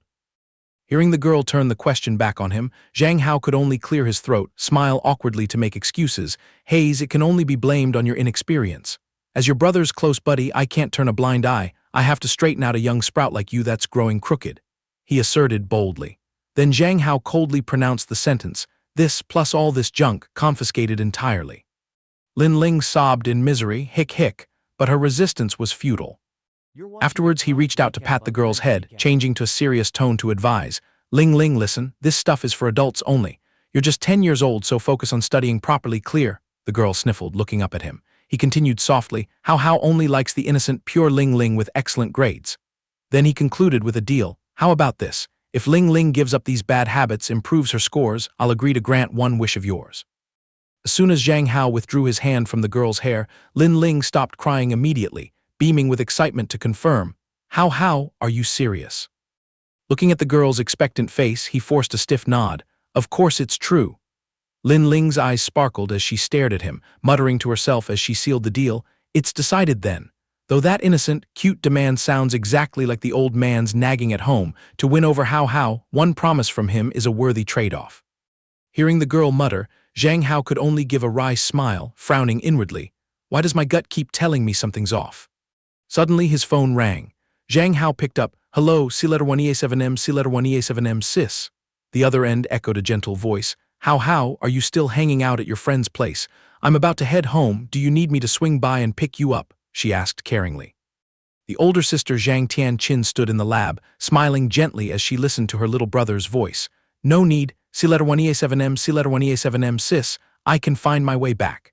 Hearing that, she softly reminded, all right then, make sure you come home early, be careful on the road, look both ways, got it? Jia Hui stood nearby eavesdropping, grinning as she asked, calling to check on your boy again, Tianqin? She also turned to glance at her friend. Zhang Tianqin didn't respond, she just turned around with a smile, taking off her lab coat, making Jia Hui flustered. Hey, where are you off to? The friend scurried after Zhang Tianqin, whining and pulling, hold on, are you free this weekend? She was still calmly folding her coat, a faint smile at the corner of her lips. The friend added more bait. Let's hit a bar, rumor has it there are plenty of handsome guys hanging around there lately. Hearing those sweet words, Zhang Tianqin smiled with anticipation and replied, I've already found the handsome guy of my life. See you at Yandere Square this Saturday. At her flat-out conclusion, Jia Hui was so shocked her eyeballs nearly fell out, screaming to confirm, what, for real or are you joking? Then she rattled off interrogations. Who is it? Who? Spit it out, quick. You're so boring having a target and keeping it hush-hush without telling me a word. Zhang Tianqin smiled serenely, looking indulgent as she replied, just wait until there's a result, then I'll announce it all at once. Seeing that attitude, Jia Hui pounced and hugged her from behind, sticking a hand out in front of her to tease, making her face flush. The friend laughed heartily, ha, perfect, go all the way, let me gift you a magical treasure. The older sister also glanced down curiously. The next second, Zhang Tianqin's face turned red as a gack fruit, and she yelled, you. Meanwhile, the other girl pulled her hand back, stuck out her tongue in a victory sign, giggling as she called out, remember to practice safe measures, okay? She watched her friend's retreating figure, her face still burning, lips pressed tight. Jia Hui waved loudly, bye-bye, have a great time. Out in the hallway, a man clutching a stack of documents had been eavesdropping the whole time. Inside, Zhang Tianqin put her hands on her hips, watching Jia Hui slip away, sighing inwardly, oh my god, this crazy girl. The man lurking outside turned pale, eyes bulging, screaming inwardly, a private date, and even minding safety measures. The image of jade like Zhang Tianqin in his heart completely collapsed. He gritted his teeth, asking himself bitterly, why won't you even glance at me once? He resented and blamed, then ground his teeth, memorizing the location, Yandere Square. At Zhang Hao's cozy home, the quiet night had fallen. Zhang Tianqin strolled into the house, coat draped over her arm, softly calling out, How, I'm home. She glanced around, finding the house unusually quiet, wondering, is everyone out? Then she pieced it together in her head. At this hour, Zhang Hao is probably busy live-streaming, right? Inside his own room, Zhang Hao sat stiff as a statue, eyes glued to the screen, screaming in despair. Oh God, no way. In the room's chat box, people were buzzing with lively comments. User L1EDD spoke up. Wait a sec, guys, don't you think this room owner looks exactly like that once in 70,000 years male god? User Koite and G1EF1 Ahoaviern immediately chimed in. Oh my God, now that you mention it, I noticed too, I just scrutinized carefully, the hair and build are identical. User named M1EB9Day1T1ED popped up suspiciously. Oh really? Is the male god really that 70,000-year beauty? User Fi confirmed firmly. I compared with the photo, it's 100% Hao Zhang. It's you, nowhere to run. Another user Bening squealed with extreme excitement. If I press my face close, I'll melt. Staring more might make my heart explode. After reading those explosive comments, Zhang Hao screamed inwardly with bewilderment. Oh crap, did they recognize me? He grimaced, flusteredly clarifying to the online community, it's a misunderstanding, everyone, it's not me, I'm not, don't spread baseless rumors. If I were that handsome, why would I be sitting at home live-streaming games for a living? He hastily posed a rhetorical question to defend himself. On Zhang Hao's profile page sat the name, the strongest man on Earth 99999. Likes hit 90,000 plus, sitting high and mighty at the top of the hot ranking with 7 million views. Dozens of messages danced wildly on the game screen. The shocking secret of the 70,000-year game grinding pretty boy. Turns out the once in 70,000 years guy is a game god adored by 10,000. Must be luck from a past life to be matched with the male god. Mim male god mim online livestream. Male god, take off your mask, we all know your true identity. A slew of other calling comments spammed nonstop. Male god, take off your mask, we all know it's you. Male god, take off your mask, we all know it's you. The screen flooded with spam messages, making Zhang Hao jump, frowning and grimacing at the tricky situation. Suddenly, an arm reached out and pressed the button to shut down the whole computer. He turned his head, eyes wide in shock, blurting out, C letter 1EA7M, C letter 1EA7M sis. She was bending down low. Then her face hardened and she ordered him seriously, stop live streaming. As she spoke, she slowly straightened up. The next morning, Zhang Hao strolled slowly through a deserted campus, hands deep in his pockets. He silently drifted into a daze, face blank and emotionless. Recalling C letter 1EA7M, C letter 1EA7M sis's strange reaction last night, his footsteps suddenly halted. The memory of his older sister gripping his wrist tightly came flooding back. Zhang Hao looked up, his mask hanging loose, eyes full of confusion, stammering, C letter 1EA7M, C letter 1EA7M sis. She yelled loudly, urging him, quit that live-streaming nonsense right now. Zhang Tianqin's face twisted with panic. She shouted anxiously, they recognized you. If you keep going, the world will know exactly who you are. Then she pointed straight at herself. She continued pouring out an earnest proposal to his face. I don't want you to become famous. Just stay at home, can't I work and support you? Hearing those crazy words, Zhang Hao seemed like he'd lost his soul, staring at his sister in confusion. Tears welled up at the corners of her eyes. She screamed again in extreme insecurity. I'm constantly terrified that someone else will snatch you away. Among those people who like you, there's bound to be someone more outstanding than me. By then, you'll surely forget this older sister. Zhang Hao stepped closer, reached out to hold her shoulders firmly, leaned his face in, and in a resolute yet slightly worried tone reassured her. C letter 1EA7M, C letter 1EA7M sis, please stop having these wild thoughts. This live streaming is just a temporary job to me. He added a solid reason. Outsiders are just strangers after all, but you're my family, how could I ever forget you? Zhang Tianqin silently looked up at him, listening intently. Seeing that, she lowered her eyelids slightly, seemingly still unable to feel at ease, murmuring softly, but. Snapped back to reality, Zhang Hao raised his face to the sky and let out a long sigh. He thought to himself, lately C letter 1EA7M, C letter 1EA7M sis has been getting overly sensitive, as if wanting to control his every move at all times. Then he furrowed his brow, wondering, does she really have a brother complex, or is there another reason? As Zhang Hao started walking again, the beloved phone in his pocket screamed loudly. He glanced down at the device. Then Zhang Hao unlocked it, glued his eyes to his account section, eyes popping out, exclaiming in shock, oh my God, is this the prophet from last night? Zhang Hao gawked, pursed his lips, his facial muscles all twisted up as he examined the phone, concluding inwardly, I didn't sell anything or beg for gifts, yet the app is still paying me regularly. After some mental calculation, he analyzed further. At this rate, pocketing 33,000 yuan a night, if it keeps up, that's 100,000 a month, 1,200,000 a year. Sunlight streamed down on him through the leaves. Zhang Hao screamed excitedly in his heart. Wow, so this is the power of an internet celebrity. But on second thought, he felt troubled. But my original plan wasn't this. On the school campus, people were still bustling about heading to class. Zhang Hao froze on the spot, his face dumbfounded, jaw-dropping, screaming inwardly at the eyesore scene. What the heck is going on?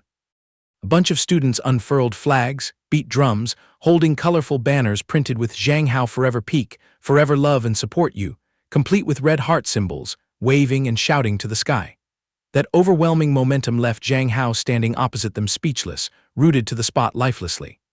Lin Yilong stood waving him over excitedly, grinning happily, announcing the good news. Hao, you know what? You've officially got a fan club now. Upon hearing this bolt from the blue, he smacked his forehead in ultimate regret, cursing inwardly. You people really have too much free time, don't you have homework piling up to your ears? Two girls from the self-management team also scrambled over to him, beaming and babbling. Hao, we've also applied to join, that's right, from now on we'll always support Hao. Seeing this crowd enthusiastically rushing at him, he hastily backed away, hands waving frantically in panic. Group of guys standing on the sidelines watched the crowd screaming his name, starting to whisper among themselves. How annoying, he already got attention before. Now that he's an internet celebrity, he'll be even more liked. The person next to them also curled his lip in agreement. Honestly, I think Zhang Hao is just a pretty face. I don't get why those girls worship him as a male god. Meanwhile, the class president stood in a corner, a faint smirk on his lips, phone in hand. His face wore a lewd smile, gloating as he glued his eyes to the screen, making a sarcastic remark. You should know, internet fame rises fast but sinks and falls off just as quickly. In the men's locker room, 5 locker doors were all shut tight, carefully covered. Zhang Hao stripped off his shirt, gently pulling open the door of his personal locker. At the locker right beside, the class president was also opening his door a crack, aiming his phone straight at him to take secret photos, a sinister, smug smile on his lips. The phone was disguised, wedged among the messy clothes in the locker, with only the camera sticking out. Suddenly, Lin Yilong came running over and cried out, "Oh, Hao!" Not paying attention, he bumped smack into the class president. Lin Yilong chirped like a sparrow, talking nonstop. Hey, you've got some muscles now, training with Yue Hua really paid off, huh? He turned to look at his curious best friend, while the class president was already fuming, glaring daggers at them, muttering, Are you blind or what? He grinned wickedly, the corner of his mouth curling up to his ears, eyes squinting tightly, cunningly mumbling, You're done for hee. His hand still clutched the phone tightly. Lin Yilong and Zhang Hao both flinched, simultaneously spinning around toward the thudding sound. The class president's face turned pale, hurriedly bending down to pick up the phone that had fallen on the floor, his face white as a sheet, panicking inwardly and cursing, Damn it, that guy is a real coward. His face darkened, sweat pouring out, eyes darting around in panic to assess the situation. The other two were still engrossed in talking on and on. Seeing it was safe, the class president hung his head low, squeezed his eyes shut, and let out a relieved sigh, telling himself, So lucky didn't get caught. Immediately, the corner of Zhang Hao's mouth twitched, lifting into a meaningful smile. The class president pulled out his phone to check, seeing only someone's legs displayed on the screen, feeling regretful and annoyed. Tusk missed the shot. Then he became suspicious, wondering, Lin Yilong, did he deliberately sabotage me? Suddenly, from behind him loomed 2 figures, one flashing a deathly glare accompanied by a smile that sent a chill down the class president's spine, goosebumps rising all over. He glanced sideways nervously, hand gripping the phone tightly. Lin Yilong and he formed a pincer, cornering the class president, who shrank back, curling up to hide behind the wide-open locker door, stammering in denial because of his guilty conscience. No, nothing's going on. Zhang Hao wordlessly swung his fist hard, brushing right past him and slamming into the wall. The force of the punch was so strong that the class president nearly jumped out of his skin, his face dark as thunder, eyes rolling up to look. He bared his teeth in a fake smile, looking extremely friendly yet full of murderous intent, and said, It's still early, why are you in such a hurry? Let's have a little chat. He cut him off coldly, causing the class president to break out in a sweat, eyes wide open, not daring to blink from sheer terror. He snatched the phone from his hand, demanding in a deep voice, Confess honestly, what secrets are hidden in this device, huh? Seeing him swiftly unlock his phone, the class president panicked and shouted in sheer terror, "Zhang Hao, what are you up to?" On the other side, Lin Yilong couldn't hide his curious nature, craning his neck to peek at the screen. Zhang Hao chuckled softly, mocking, "Oh, so the class president is also a member of my fan club. What's the intention behind secretly taking photos like this?" He calmly exposed the other's true colors. Then he nonchalantly undid one button on his shirt, pressed the phone screen with the rear camera right against his own face, grinning teasingly. "If you want to take a photo from any angle, just go ahead and take it." Witnessing his outrageous attitude, the class president was even more distraught, his face turning greenish, waving his hands and stammering, Are you crazy?" Zhang Hao's expression abruptly hardened, and he sneered coldly, glaring straight at the class president to threaten, "Now I let you take photos and you won't click, so then delete this photo yourself." The class president, scared and sweating, immediately obeyed, stammering confirmation, "Delete, I'll delete it right now." Done, he scrambled and ran away from the locker room, cursing lunatic as he fled. The two remaining stood dumbfounded, watching his distant figure. Lin Yilong scratched his head and ears, puzzled, asking him, "Goodness, why would the class president pull that kind of stunt? He secretly took photos of you. Could it be he planned to leak them online to smear you?" He offered his speculation. Hearing that, Zhang Hao just closed his eyes, crossed his arms, assuming an enlightened master's pose. "Those petty little tricks of his, I'm not scared one bit." Lin Yilong stood nearby, eyes wide as if he'd just seen an alien. Regretted deeply in his heart, if it weren't for accidentally transmigrating into this bizarre world, with those bulging muscles he just trained, he would have taken photos and posted them online to show off long ago. Sighing, Zhang Hao frowned and told himself, "That guy keeps targeting me again and again. I absolutely can't play the weakling to be bullied. I have to act manly and be done with it." Thinking so, he acted. Zhang Hao secretly tailed the class president like a shadowy ghost. Zhang Hao schemed inwardly. It's best to drag him out to talk sense and get a handle on him, to block all dark schemes before he pulls something again.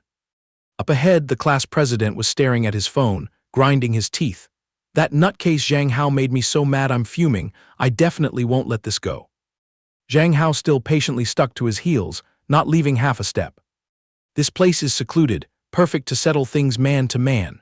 Before Zhang Hao could finish muttering, the class president was suddenly grabbed by an unfamiliar arm and yanked away in the blink of an eye.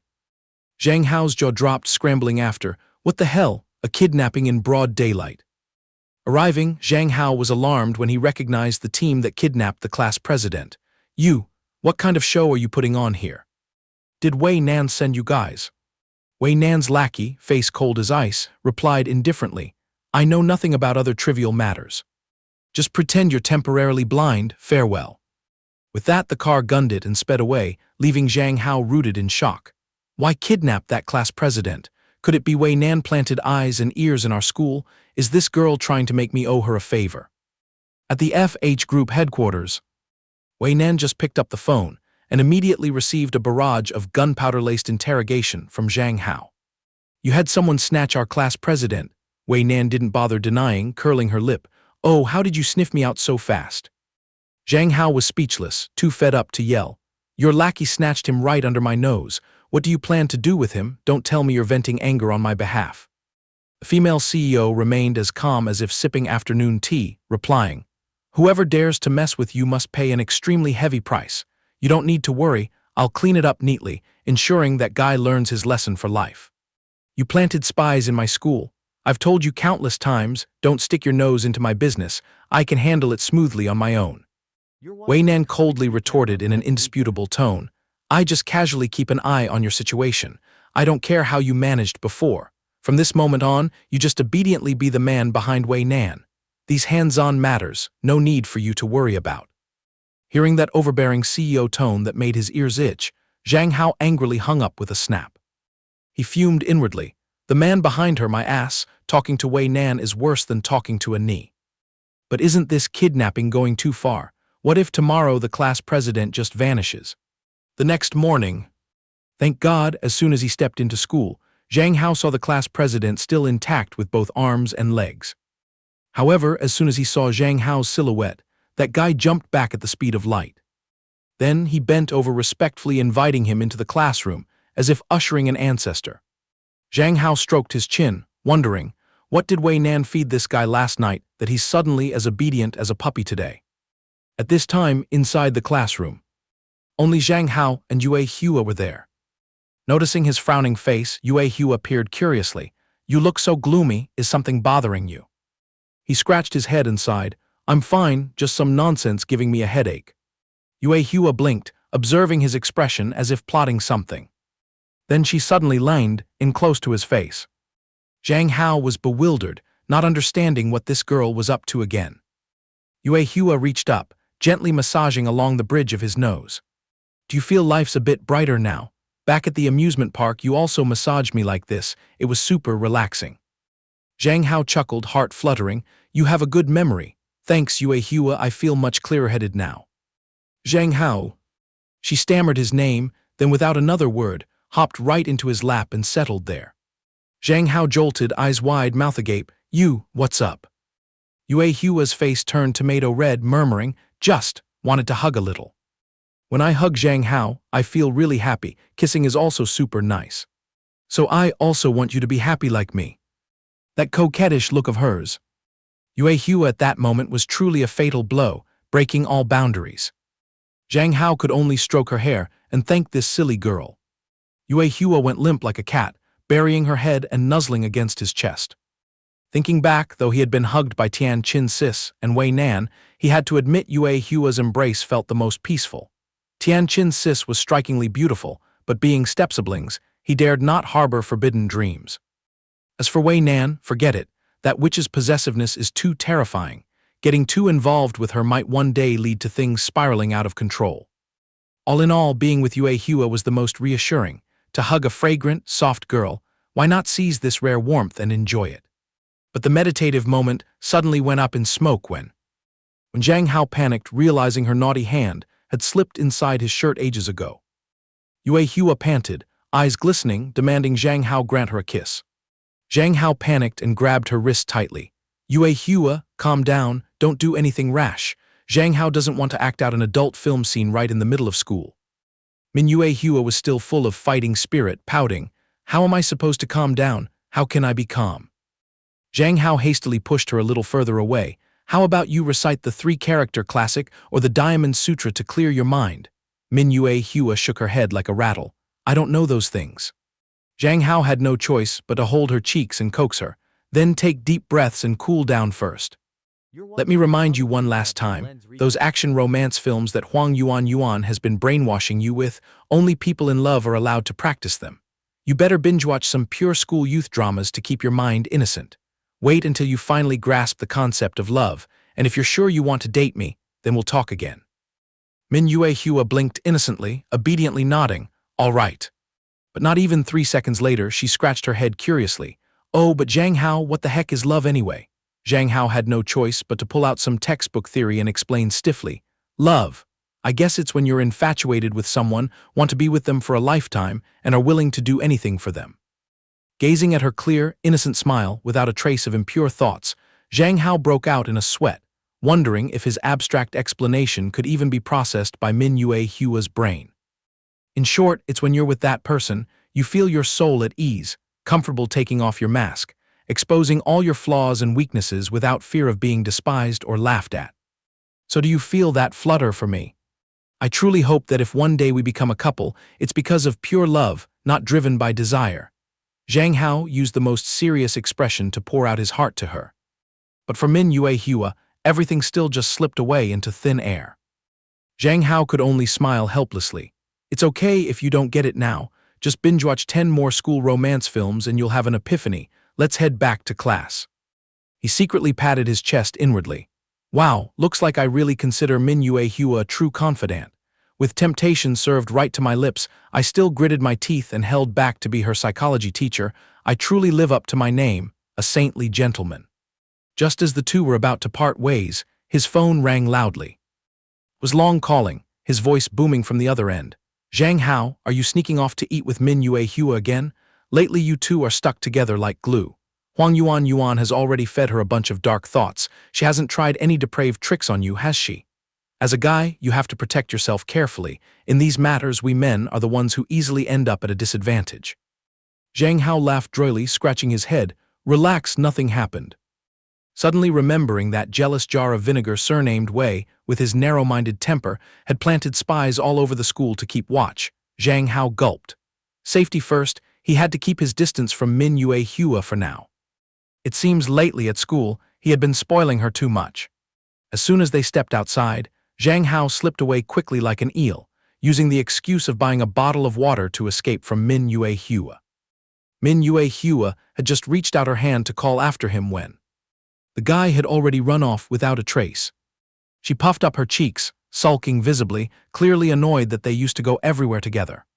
That evening, Zhang Hao was enthusiastically live streaming as usual. Then Zhang Tianqin appeared out of nowhere, snatched the microphone and declared imposingly, "My family member needs to rest now, we'll continue the stream another day." The fans caught a glimpse of a female figure and instantly flared up like leeches doused in lime, all screaming threats to unfollow. Zhang Hao looked pitifully at his sister. "Sis Tianqin, I'm not even tired." Zhang Tianqin lectured sternly.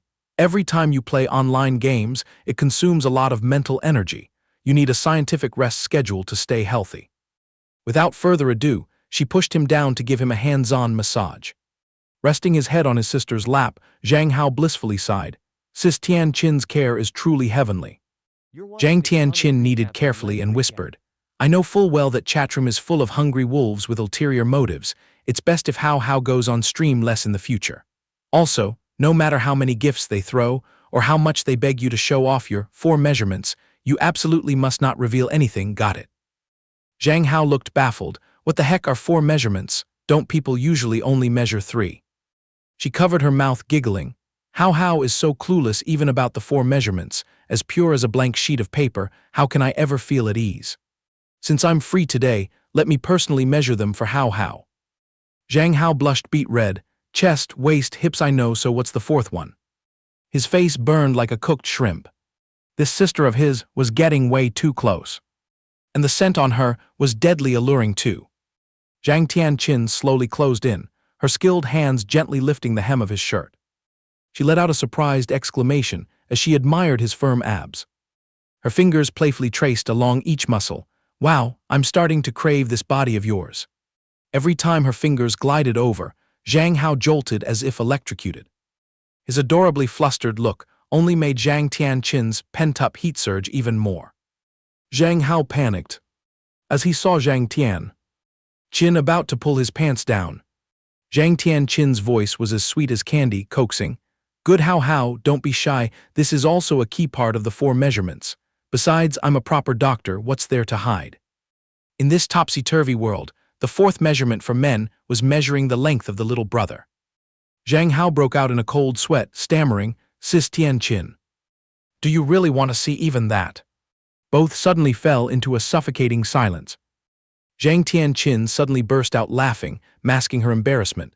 "I was just teasing you. Who goes around casually peeping at a guy's sensitive spots? From now on, Hao must guard your body like jade when you're out and about." "All right, Hao, go to sleep early. I'll head back to my room, wishing Hao sweet dreams." Zhang Tianqin fled the room with her heart pounding and legs trembling as if she'd just ridden a roller coaster. Oh heavens, if she had lost control just a little bit more just now, she would have done something utterly outrageous. In the room, Zhang Hao stared blankly at the door, rubbing his chin thoughtfully. That flustered look just now. Was Sis Tianqin actually blushing? Wow, she looked pretty cute then. The relaxing weekend finally arrived. Zhang Hao stretched and yawned lazily, greeting Sis Tianqin good morning.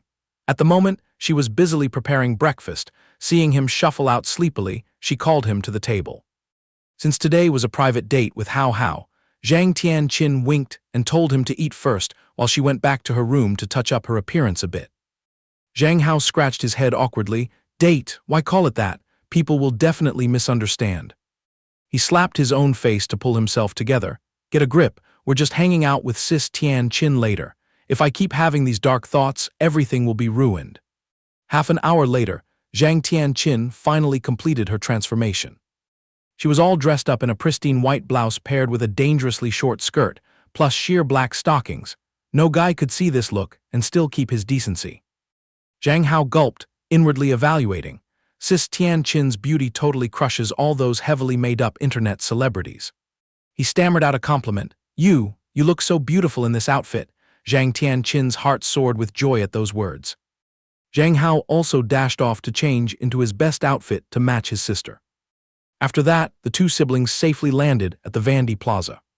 The place was jam-packed with people. Even Zhang Hao felt dizzy from the hustle and bustle. Suddenly, his gaze locked onto a suspicious target.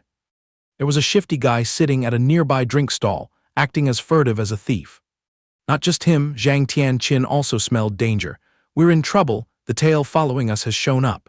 We'll definitely be stalked like crazy all day today." Zhang Hao frowned. "That black-hooded guy is a satellite hopelessly chasing after you." Zhang Tianqin nodded helplessly. "He's been stalking me for ages, delusionally single-minded about becoming my boyfriend. Just thinking about it gives me a headache." Zhang Hao got riled up, wanting to call the police. "He dares to harass you so blatantly, let me call the cops to arrest him, we can't just turn a blind eye." Zhang Tianqin quickly pulled his hand back. How, calm down. Anyway, we work at the same research institute, we see each other all the time, I don't want to tear up the relationship and make things awkward with a colleague. But can Hao gallantly help me with a little favor?" Zhang Hao thumped his chest boldly. "Just say the word, I'd even go through fire and water for you." Zhang Tianqin flashed a sly smile. "Today I want to completely crush his hopes so. Today could Hao sacrifice your looks and pretend to be my boyfriend?" Zhang Tianqin clasped her hands and put on puppy dog eyes to beg him. "If I don't make him see the truth, I'm afraid he'll keep stalking me until next year's tangerine season." Without a second thought, Zhang Hao nodded immediately. "A piece of cake, as long as Sis Tianqin doesn't mind." Zhang Tianqin froze for a beat, not believing her little brother had fallen into the trap so easily. "Absolutely top-notch."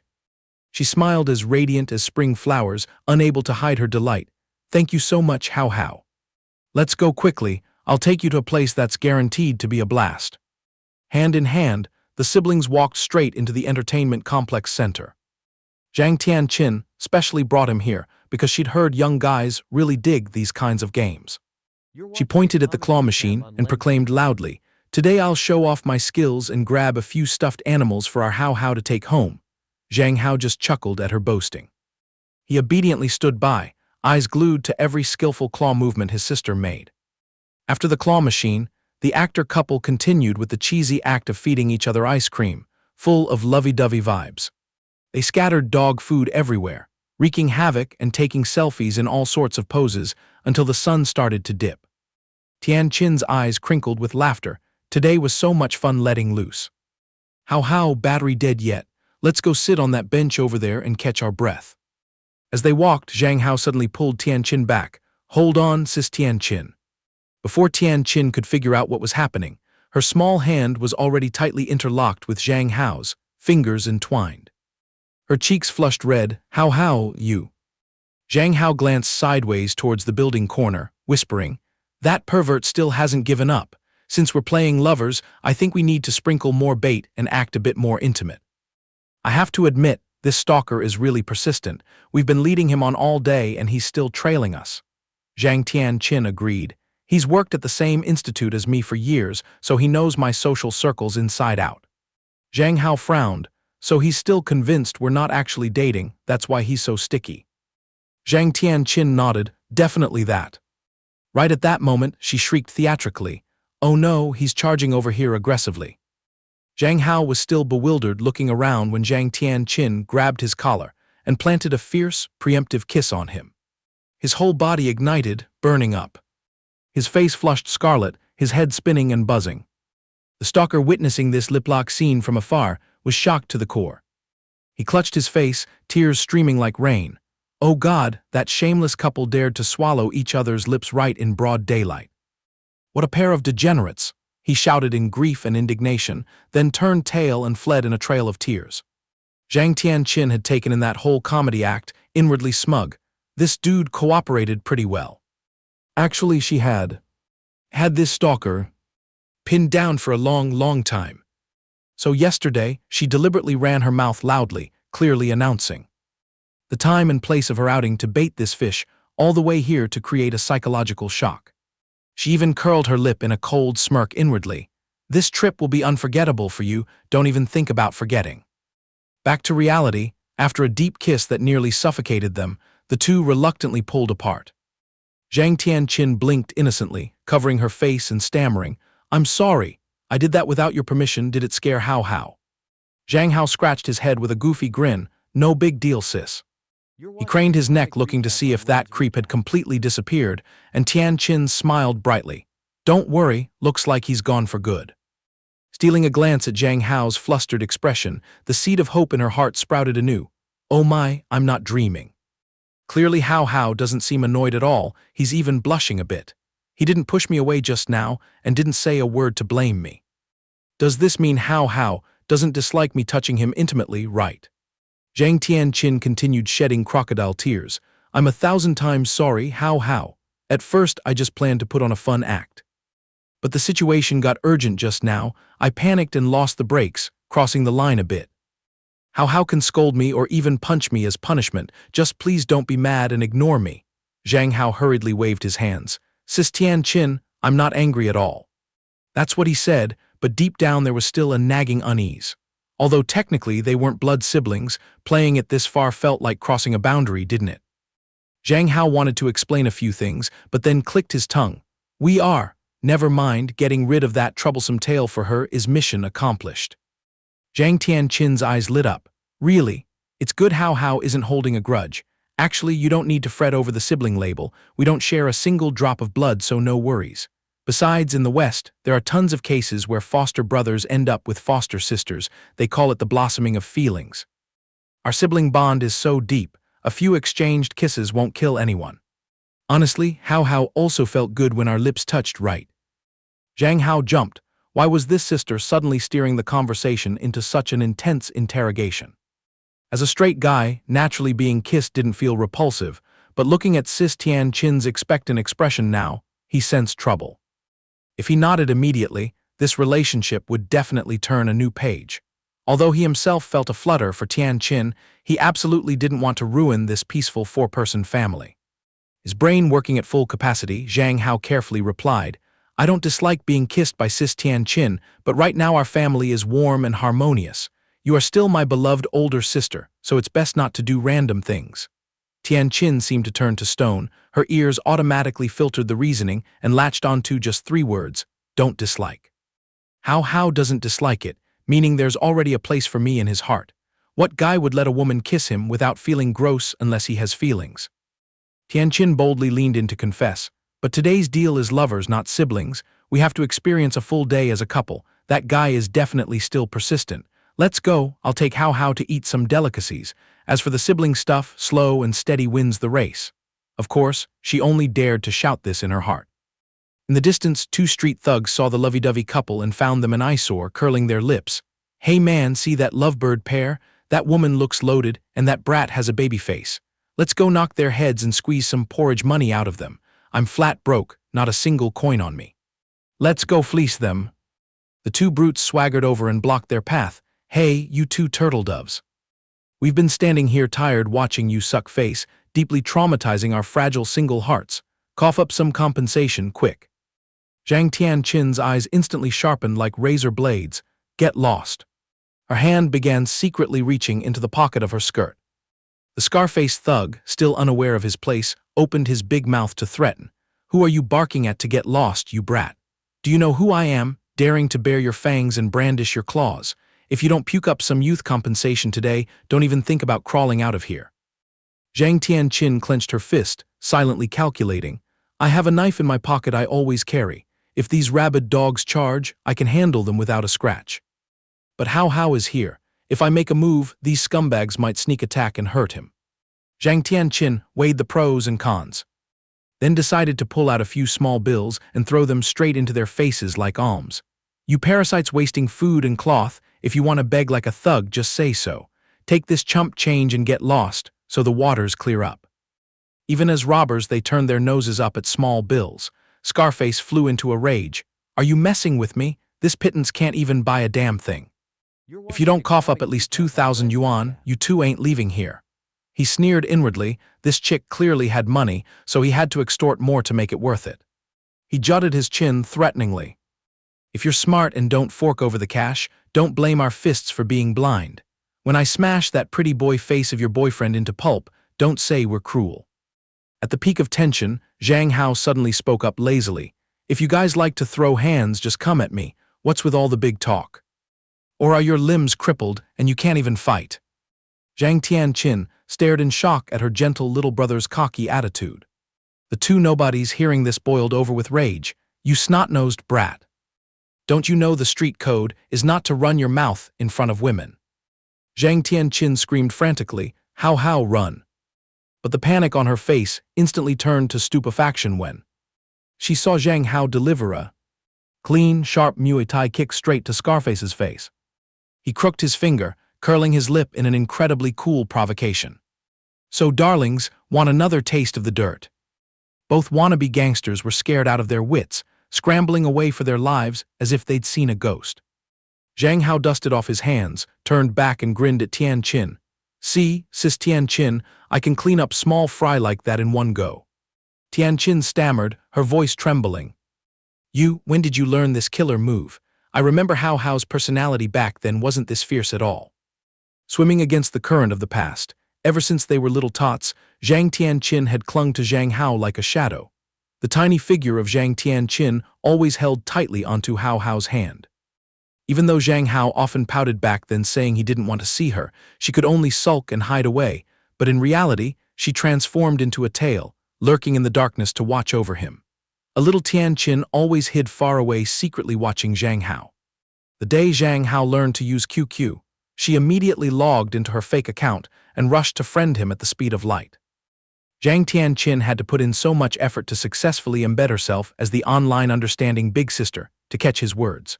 Those innocent messages from little Zhang Hao flew in nonstop, all trivial stuff like buying toys, crummy exam scores, cheesy movies, or getting confessed to at school. Zhang Tianqin rested her chin on her hand thinking, but couldn't figure out why recently Hao had suddenly become weird, going completely MIA and no longer caring about this virtual big sister online. Glancing at Zhang Hao, who was guzzling water over there, Zhang Tianqin muttered to herself, connecting the dots. The thing about our parents remarrying, and even secretly writing a novel, the kid kept quiet and didn't even send a message. Lately our chats have been dry, he doesn't even send cute crying stickers anymore, and he went and got himself into Muay Thai. Something's off, definitely off. Zhang Tianqin crossed her legs and sat imposingly on the sofa, frowning and mumbling. Could it be he's grown up so his personality changed, or is he in some kind of trouble? Just then Zhang Hao poked his face in, catching bits of his sister muttering something, and asked blankly, What's that, sis Tianqin? What are you mumbling about? Zhang Tianqin jolted, hurriedly swerving. Oh, nothing. How, you must be dead tired from playing today, right? Hurry up and drag yourself to the shower, then roll into bed. Zhang Hao obediently nodded. Oh, okay. Zhang Tianqin cautiously opened the door to her brother's room, her eyes darting like a paranoid, checking for any spies. Confirming it was safe, she gently landed in front of his computer setup. Her skilled hand grabbed the mouse, clicking non-stop clack-clack. The cursor on the screen stopped right on a text file with a name reeking of fantasy. The true woman in a male-dominated world. Zhang Tianqin's eyes widened in surprise, murmuring, Oh my God, is our Hao penning this bizarre story? Meanwhile, in the bathroom, Zhang Hao was blissfully scrubbing under the showerhead, soap bubbles floating like white clouds. He hummed, After a whole day of grinding, getting doused in hot water is truly the peak. Suddenly a bolt of lightning zapped through his brain. Zhang Hao looked up abruptly, slapping his forehead. That's right. He muttered to remind himself, Tonight I have to grind out a new chapter for the novel. If I slack off for 2 or 3 days, the readers will roast me alive. Back in the bedroom, Zhang Tianqin was still glued to the screen. Her fingers scrolled the mouse continuously without pause, reading intently. In her head, thousands of question marks swirled. Weird, what's in Hao's brain to concoct this insane plot? At this moment, Zhang Hao had finished showering, smelling fresh. He leisurely headed toward his room, reaching for the door handle. The door creaked open. Zhang Hao walked in, everything was still neat as before. Zhang Tianqin's talent for erasing traces was truly at the supreme level, not a single scratch left. Zhang Hao plopped down into the swivel chair, cracking his knuckles to start up. All right, time to activate writer mode. But when he turned on the computer, Zhang Hao frowned slightly and scratched his head in confusion. Strange, didn't I type this file to here the other day? Why can't I remember? Whatever, doesn't matter. Suddenly, a knock-knock sounded on the door. Zhang Tianqin walked in carrying a glass of milk, acting like the model big sister. How, drink this glass of milk for brain boost before you start banging the keyboard. Zhang Tianqin sidled closer, curiously inquiring, what secret stuff is How typing? Can I broaden my horizons a bit? Zhang Hao awkwardly scratched his head, forcing a laugh. Nothing much, sis Tianqin, I'm just typing random stuff to de-stress. Zhang Hao secretly broke out in a sweat. Crap, my over-the-top behavior today must have awakened the detective instinct in my sister. This novel's setting mirrors the real world too closely. If she reads it, I'll be totally exposed. Zhang Tianqin raised an eyebrow, her tone suggestive. Could it be How is secretly writing some shady adult stories and afraid I'll see? Zhang Hao jumped at that, his face turning as red as a gack fruit. The smile on Zhang Tianqin's lips suddenly carried a hint of wickedness. She whispered, "That's very naughty, you know." She reached out and gently stroked Zhang Hao's cheek, murmuring softly, "Lately, How has been acting very strange." Zhang Tianqin continued, "Not only secretly practicing Muay Thai, but today you even dared to play the hero charging in to protect me." Zhang Tianqin shot him a fiery gaze as if she wanted to devour him. "Compared to the cowardly How from before, you've practically become a different person. It worries me sick." Zhang Hao gulped audibly. "I knew it, this cunning sister has already sniffed out the fakeness." Then his brain fired massively, instantly realizing a spine-chilling hole in her words. "Wait, why say there's a huge change compared to the old How?" Zhang Hao was utterly bewildered. Could it be sis Tianqin has been undercover monitoring me since I was running around naked as a kid? Zhang Hao stammered, feigning innocence. "Sis Tianqin, we only just got registered as sisters not long ago. What do you mean before? Did we have some fate from a past life?" Zhang Tianqin paused slightly, not expecting this kid to hit the bullseye so quickly. She could only lower her head and stay silent as a clam. After a while, Zhang Tianqin let out a long sigh. "Actually, we've known each other since we were running around naked in the rain, How." Zhang Hao's eyes bulged like a frog's. Known each other since childhood. In his head, a storm raged. What the hell is going on? How come searching the old owner's memories yields zero data on this? Zhang Tianqin sniffled, recounting, "When we were tiny, we went to the same kindergarten." She blinked her tear-filled eyes worriedly. How, have you really wiped everything clean?" "Even me, you've completely forgot." Zhang Hao awkwardly scratched his head, forcing an embarrassed smile. Ha. It's been so long, my brain must have auto-cleaned, so I really don't have any impression at all." Suddenly remembering the first day he moved in, Zhang Tianqin had immediately hugged him upon seeing him, shoving his head into her massive cleavage and sobbing. How, do you remember me?" Connecting all the dots, Zhang Hao nodded in realization. No wonder this sister was so aggressively familiar from the start. Turns out she's a childhood sweetheart. Probably they were super close back then. She's so enthusiastic after all. Seeing Tianqin's dejected face, he silently calculated. So she's suspecting I'm pretending to forget her. Is she really sad? But where would I find the guts to tell her I transmigrated from another world via blood moon phenomenon? Sweat pouring like a shower, Zhang Hao decided, guess I'll just activate movie actor mode and play dumb to get through this. Making my sister too sad would be pitiful. So he started making up a story as if real. "Sis Tianqin, you know, sometimes I dream about being bullied by some shrew when I was little. Her eyes were terrifying back then. Honestly, I'm a bit scared inside." Zhang Tianqin's heart skipped a beat hearing that part. Zhang Hao glossed over, "Plus, lately at school some punks keep looking for trouble, so I feel I can't stay wimpy forever. I started working out, learned Muay Thai to have the ability to protect myself." He took the initiative to hold his sister's soft hands, adding some bait. "Today I dared to charge in fiercely and beat up those thugs. It was also because I had sis Tianqin by my side. The most important thing is..." He pulled Tianqin's hand to press against his cheek, using the tone of a romance novel male lead. "I know for sure sis Tianqin would never let me be in danger, right?" Zhang Tianqin's face turned bright red, heart-pounding. How? She shyly said like a sewing machine, "Of course, I would protect How with my entire life." Saying so, she conveniently buried his face into her voluptuous bosom again. Zhang Hao, face flushed and buried in softness, inwardly smirked. The tactic of pretending to be a weak little fawn in front of this sister really is an unbeatable move. As for Tianqin, she secretly sighed in relief. Seems Hao Hao still hasn't recovered his childhood memories. Back then, I must have been too violent, scaring the kid so much his brain locked up the memories. But Zhang Tianqin consoled herself with optimism. No matter, in this life I'll definitely make it up to him. She let go of him, pouting, but today Hao Hao scared me half to death. This crime deserves severe punishment. Zhang Hao looked bewildered, stammering, punishment how? Tianqin's spider-like hands started roaming down his spine. Of course, with corporal punishment.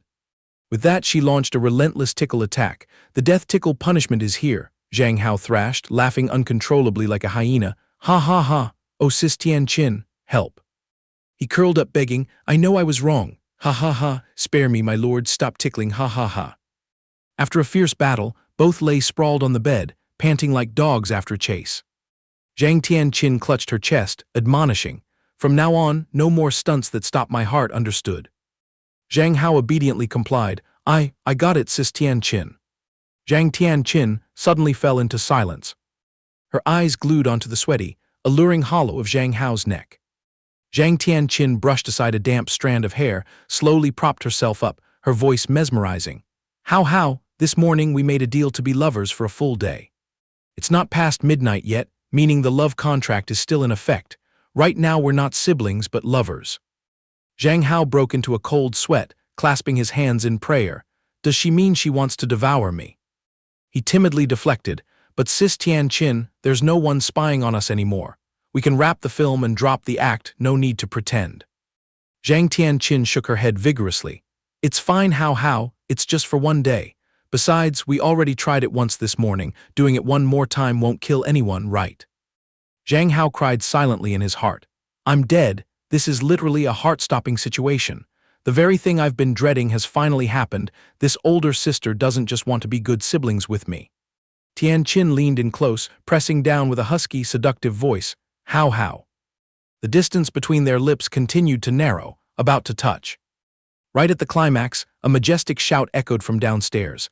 Mom and Dad are home. Tianqin, Hao, what are you two doing upstairs? Both of them jolted as if struck by 220 volts of electricity. Zhang Tianqin panicked and messed up her hair. Mom clearly scheduled to land the day after tomorrow. Why is she back so early? Zhang Hao also screamed internally. It's over. The old man comes back from his business trip right when things are falling apart. Zhang Tianqin frantically urged. Hao, just lock the door from the inside. Let me go out and deal with the mess.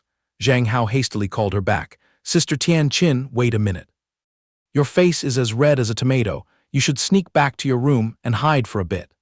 Zhang Tianqin nodded profusely. Makes sense. Just report to Mom that I have vertigo and am bedridden. Zhang Hao patted his chest in relief. That was a close call. She really was going to eat me alive just now. Surviving in this house is truly a survival challenge. What should I do? Memories flooded back. When he was just a little kid, his mother had packed her suitcase and walked out the door. That cold back with pure white hair faded into the distance, leaving Zhang Hao and his dad standing all alone, turning to stone in the quiet night. After that, his old man turned into a workaholic machine, neglecting him entirely and throwing him straight into kindergarten to get him off his hands. In that kindergarten class, Zhang Tianqin's eyes were always glued to a corner of the wall, where a little boy stood silently all by himself. The young Zhang Hao frowned curiously back then. Who is that girl? It was a tiny girl in a green dress, her hair cut to her shoulders with blunt bangs, and especially, her face was hidden behind a pair of oversized glasses. Zhang Hao strolled over and enthusiastically broke the ice. Big sister, why are you all alone in your own world? Are you a newbie here too? Scratching his head shyly, Zhang Hao stammered an invitation. How about we team up and play together for fun? The little boy held out his tiny hand and boldly introduced himself. I'm Zhang Hao, I just turned 5 years old this year. Zhang Tianqin at that time didn't utter a single word, her narrowed eyes emitting a bone-chilling aura. Then she treated Zhang Hao like thin air, casually walking right past the little boy without a care. Zhang Tianqin's figure gradually disappeared toward the doorway, leaving Zhang Hao rooted to the spot behind her, scratching his head in bewilderment as he watched her before trudging away. One day the sky was high and a brilliant blue. Zhang Tianqin rested her chin on her arms on the desk, gleefully imagining, I never thought my scheme would go through so smoothly. With the look of a dreamy teenage girl, she lightly licked her sweet lips and silently guessed, cuddling and kissing Hao Hao's cheek, and the little guy didn't resist at all. I bet he's head over heels for me too, right? Zhang Tianqin covered her mouth and giggled, her heart blooming with joy.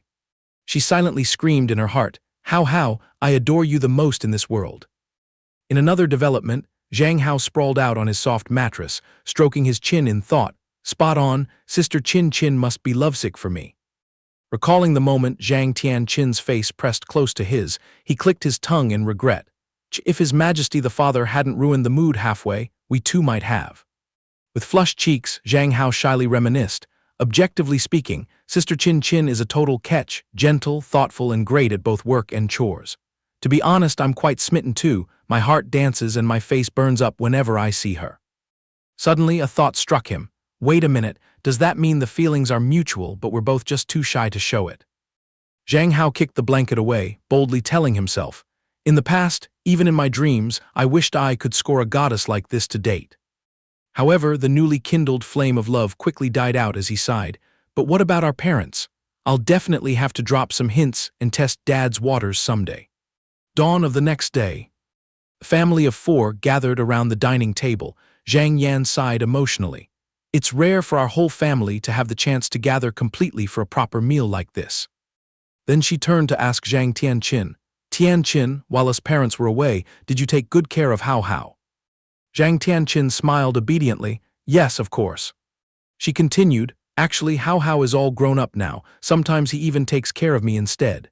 Hearing this, Zhang Hao scratched his head and laughed awkwardly, you're just teasing me, that's not true at all, haha. Zhang Hao stood up from his chair, speaking with a full stomach, I'm full. I have plans to drop by a buddy's house today, so you guys don't need to save any lunch for me. Zhang Tianqin gently suggested, it's good for Hao Hao to expand his social circle, do you need me to drive you there? Zhang Hao waved his hands repeatedly, no need to trouble you. Dad, Auntie Zhang, Sister Chin Chin, I'll be taking my leave. Zhang Hao's father looked at Zhang Tianqin, nodding as he commented, Tianqin seems to be in quite high spirits today. Zhang Tianqin kept a mysterious smile on her lips. Yes, I just hit the jackpot on something incredibly interesting. Zhang Hao strolled leisurely down the street. In his heart, flags were fluttering triumphantly. Awesome, Sister Chin Chin was so easygoing today, letting me slip away without any nagging. Suddenly, a voice called him back. It turned out to be Min Yue Hua, dressed in a pure white crop top, tight shorts, and matching thigh-high socks that accentuated her flawless legs.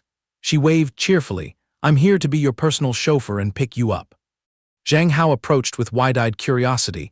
Yue Hua, why did you come all the way out here? Didn't we agree that you'd wait for me at home? Min Yue Hua replied casually, because I'm lovesick for you, so I had to rush out here and scoop you up real quick. Seeing him at a loss for words, she stammered to save face, what, am I not allowed to come pick you up? Zhang Hao surrendered with a laugh, silently facepalming at a loss for words with this girl. He reached out and gently patted Min Yue Hua's hair, finalizing, approved, let's hit the road. Min Yue Hua nodded eagerly in delight. A massive, supersized mansion with a European vibe appeared, dressed in a pristine white coat of paint that reeked of money. The young pair stood looking up at the endlessly long staircase leading to the upper floors. Zhang Hao gulped and thought to himself, even if I admire it 1,000,000,000 times, Yue Hua's estate still makes people's jaws drop. Min Yue Hua skipped ahead to lead the way, happily boasting, my parents are all out today, this kingdom belongs to the 2 of us. She probed Zhang Hao, what kind of fun do you want to have? I'll cover everything today. Zhang Hao broke a sweat, telling himself that whenever Yue Hua opened her mouth, it was easy to get the wrong idea. Rays of light poured into an incredibly spacious room. Zhang Hao stood jaw-dropped by the edge, stammering, Yue Hua, your family actually bought a whole private indoor pool. Min Yue Hua nodded to confirm. Zhang Hao smacked his lips and thought, makes sense, since the house is as big as a palace, this swimming pool is just a drop in the bucket. Min Yue Hua explained, I originally planned to drag you to admire the armory, but the housekeeper suggested that you boys probably wouldn't be interested, so I finalized the plan to bring you here. Zhang Hao turned pale, speculating, an armory. It's probably just a warehouse of fancy toys like last time, right? He scratched his head in embarrassment, but I didn't pack a swimsuit, how can I get in the water? Min Yue Hua waved it off nonchalantly.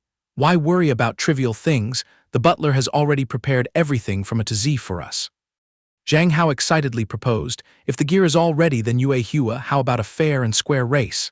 Min Yue Hua's eyes lit up. Game on, what are the rules? Zhang Hao laid out the rules. Easy peasy, just freestyle straight to the other side. Whoever touches the finish line first wins. Min Yue Hua nodded decisively. Agreed, let's go get changed first.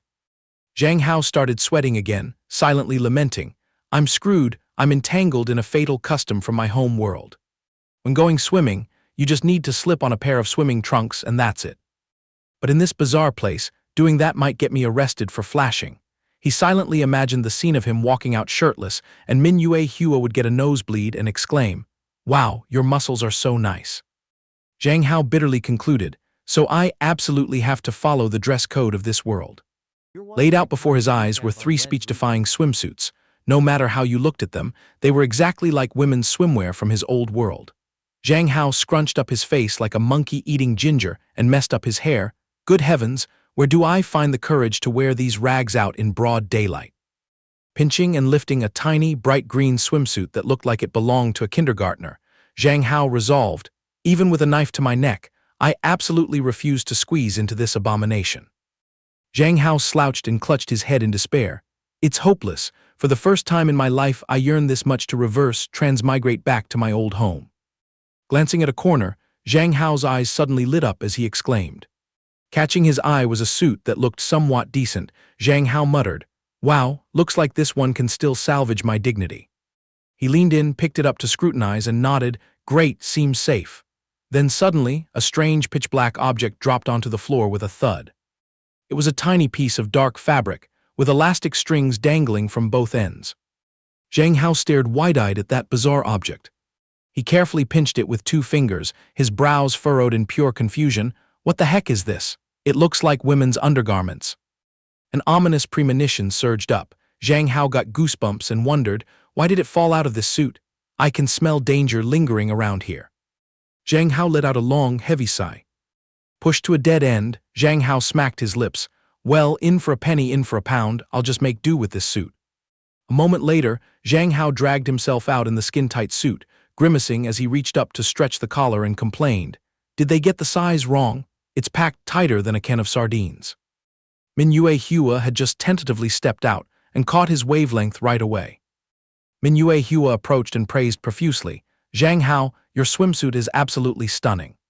Zhang Hao shyly returned the compliment. Thanks to you, your outfit is really eye-catching too. Min Yue Hua was sporting a swimsuit adorned with patterns that slightly covered her bottom, and she smiled with satisfaction. Zhang Hao urged, time is money, let's get to the starting line and see how good Yue Hua's water-cleaving skills are. Min Yue Hua confidently sealed the deal, let's do it. Zhang Hao set the stakes, quick and simple rules, whoever touches the other side first is king. The loser has to buy the winner lunch for a whole week, dare to play? Min Yue Hua patted her chest. Okay, it's a bet. Both sides took their positions on the starting blocks. The moment the referee finished shouting, ready, and signaled the start, both immediately dove into the pool with a splash. Zhang Hao cleaved through the emerald water and darted forward. He reached out and paddled the water, his movements as smooth and decisive as an otter's. Zhang Hao popped his head up, gasping desperately for air. Right at that moment, the referee's voice shrieked from the shore, "Oh no, there's a situation." The referee screamed until her voice went hoarse, "Eldest miss." Zhang Hao halted and turned his head to look back. Catching his eye was a bunch of bubbles boiling to the surface, accompanied by the referee's ear-piercing shriek, "Mr. Zhang Hao, the miss has sunk." Zhang Hao turned pale with fear, his mouth wide open, letting out incoherent stammers, "Ha ha ha ha." Min Yue Hua sluggishly half-opened her eyes. She coughed violently like a barking bird, choking and spewing a whole bunch of water from her lungs. Zhang Hao asked anxiously, "Yue Hua, are you still breathing?" Min Yue Hua coughed while stammering to reassure him, "Cough, cough, I haven't ascended to heaven yet." Zhang Hao clutched his head in disbelief. "This is so absurd. Your family bought a massive swimming pool, but the owner doesn't know a thing about swimming." Zhang Hao grumbled, "If you don't know how to swim, you should have reported it so we could scrap this competition immediately. What if you choked on water and went to see the king of hell?" Min Yue Hua shyly lowered her head. I watch people swim all the time. I thought just a few paddles would keep me afloat. Who would have thought? Zhang Hao was completely speechless. He reached out and flicked her forehead. Are you tired of living or just that silly? Zhang Hao silently complained to the heavens. This isn't just regular silliness. It's a severely fatal flaw in survival knowledge. Mingyue Hua rubbed her forehead and mumbled, I've learned my lesson. 1,000 apologies, Zhang Hao. She was about to continue, but suddenly froze, her eyes widening. The referee on the shore shrieked, Oh my God, Mr. Zhang Hao, your outfit. Mingyue Hua's brain froze, her mouth stuttering like a broken record. I. Upon contact with water, Zhang Hao's suit had turned into a transparent mesh, clinging tightly to every one of his toned muscles. Yet the male lead was still as clueless as a deer, tilting his head to ask, What's wrong with my clothes? Saying that, he immediately looked down to see for himself. Meanwhile, Mingyue Hua had sprayed a fountain of nosebleed and fell backward with a thud, causing the referee to scream once again, Oh my God, eldest miss. A long while later, Mingyue Hua had to use a completely white towel to plug her nosebleed. Zhang Hao, sitting next to her, had managed to cover up the crime scene with an off-white bathrobe. He asked attentively, Are you okay now? Mingyue Hua, her face still as red as a tomato, mumbled, better now. Zhang Hao tilted his head to look at the ceiling, crying without tears. So it turns out that abomination earlier was exactly the protective gear for men in this world to prevent them from becoming transparent underwater. Mingyue Hua shot up and enticed. Zhang Hao, my family's territory still has plenty of places to explore. She cracked her knuckles, listing them off casually. There's the home theater, the gaming arena, the dreamy rose garden, or I could take you to explore my secret lair. Zhang Hao sweated and brushed it off. Calm down, you just had a near-death experience, so just rest for now. Mingyue Hua replied dejectedly, But it takes 1,000 years to lure you to the mansion. I just wanted to serve you so you'd be thrilled. Hearing this, Zhang Hao fell silent, sinking into a vortex of thought. Zhang Hao spoke up and asked, Yue Hua, you're holding on to some pent-up frustration inside, aren't you? To be honest, I feel like you've been acting a bit off today. Mingyue Hua's hands suddenly clenched until they trembled. Shedding tears, she confessed, Lately you've been dodging lunch with me, and when school ends, you vanish into thin air. I've been on edge, worried that I might have offended you and made you sick of me over something. Zhang Hao waved his hands repeatedly to correct her. There's no such thing, little Yue Hua, you're letting your imagination run wild again. Deep down he cried out to the heavens, It's because that venomous spider Wei Nan has planted eyes and ears all over the school. If I utter the truth, it just proves I'm too terrified of her threats. Rewinding to Wei Nan's razor-sharp warning, you are strictly forbidden from fooling around with any other basic bitch. Zhang Hao shuddered as he assessed. With Wei Nan's overbearing nature, she might just get a kick out of hacking Yue Hua to pieces. Zhang Hao gently explained, Little Yue Hua, you're spot on, the fault is mine. Lately I've been entangled in a rather headache-inducing mess. Once I grind through this drama, the two of us will stick together like glue again, okay? Mingyue Hua jolted and pressed, Did some bold bastard dare to mess with you? Can I join forces and jump them with you, just like the old days? Zhang Hao ruthlessly brushed it off, No thanks. He belayed himself out, To sum it up, this is my karma, I'll carry it myself. I can't drag you and Brother Long into the mud with me. For now, just hang out and stick with Brother Long and Huang Yuan to be safe. Hearing that, Mingyue Hua deflated like a soggy rice cracker. Zhang Hao, you think I'm useless and can't help with anything, don't you? She whined and pleaded, If you point east, I absolutely won't go west. I swear I won't be a burden. Please don't cast me aside, as long as you let me tag along with you, that's all I ask. Zhang Hao heartlessly cut off her plea, Forgive me. Mingyue Hua was shocked, her eyes widening in disbelief. He gritted his teeth and finalized, In this mission, I absolutely do not want to bring disaster upon you guys. Zhang Hao forced a smile to comfort her. Thank you, Yue Hua, for worrying yourself sick over me, and also 1,000 apologies for playing hide-and-seek lately. Believe me, once this is settled, our whole gang will gather and goof off just like before. Mingyue Hua bit her lip, feeling wronged, but With tears welling up in her eyes, she sobbed, I don't want to be apart from you for even a second, I just want to be a tail firmly glued to you. Zhang Hao froze for 5 seconds, completely unable to handle this direct flirting from Mingyue Hua. Flustered, he darted his eyes around to avoid her gaze, not daring to look straight into those teary eyes, and muttered, I apologize 1,000 times over. Mingyue Hua was as silent as a sheet of paper. Finally, feeling wronged, she turned on her heel and walked away, dropping a freezing cold sentence, "I'm going to change clothes." Zhang Hao stood rooted to the ground, swallowing his bitterness as he watched her figure gradually disappear.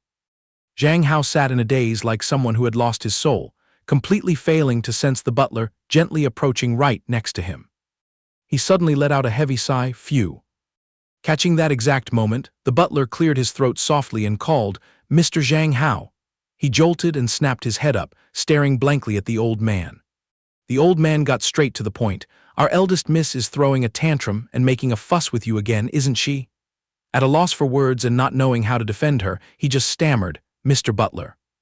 The old man bowed his head apologetically. "Forgive me for eavesdropping. Truthfully, my young miss can be a bit temperamental at times." He scratched his head and gave a wry smile. "It's nothing, sir. It's not like it's her fault." With a face as gloomy as a funeral, he struggled to squeeze out every word. "Actually, it's due to some unavoidable reasons that I had to proactively distance myself." His voice deepened significantly. "Yue Hua already suffers from social anxiety, and normally I'm the one who tags along with her the most. With me suddenly vanishing like this, how could she not panic?" Mentioning this, his eyes gleamed with extreme torment.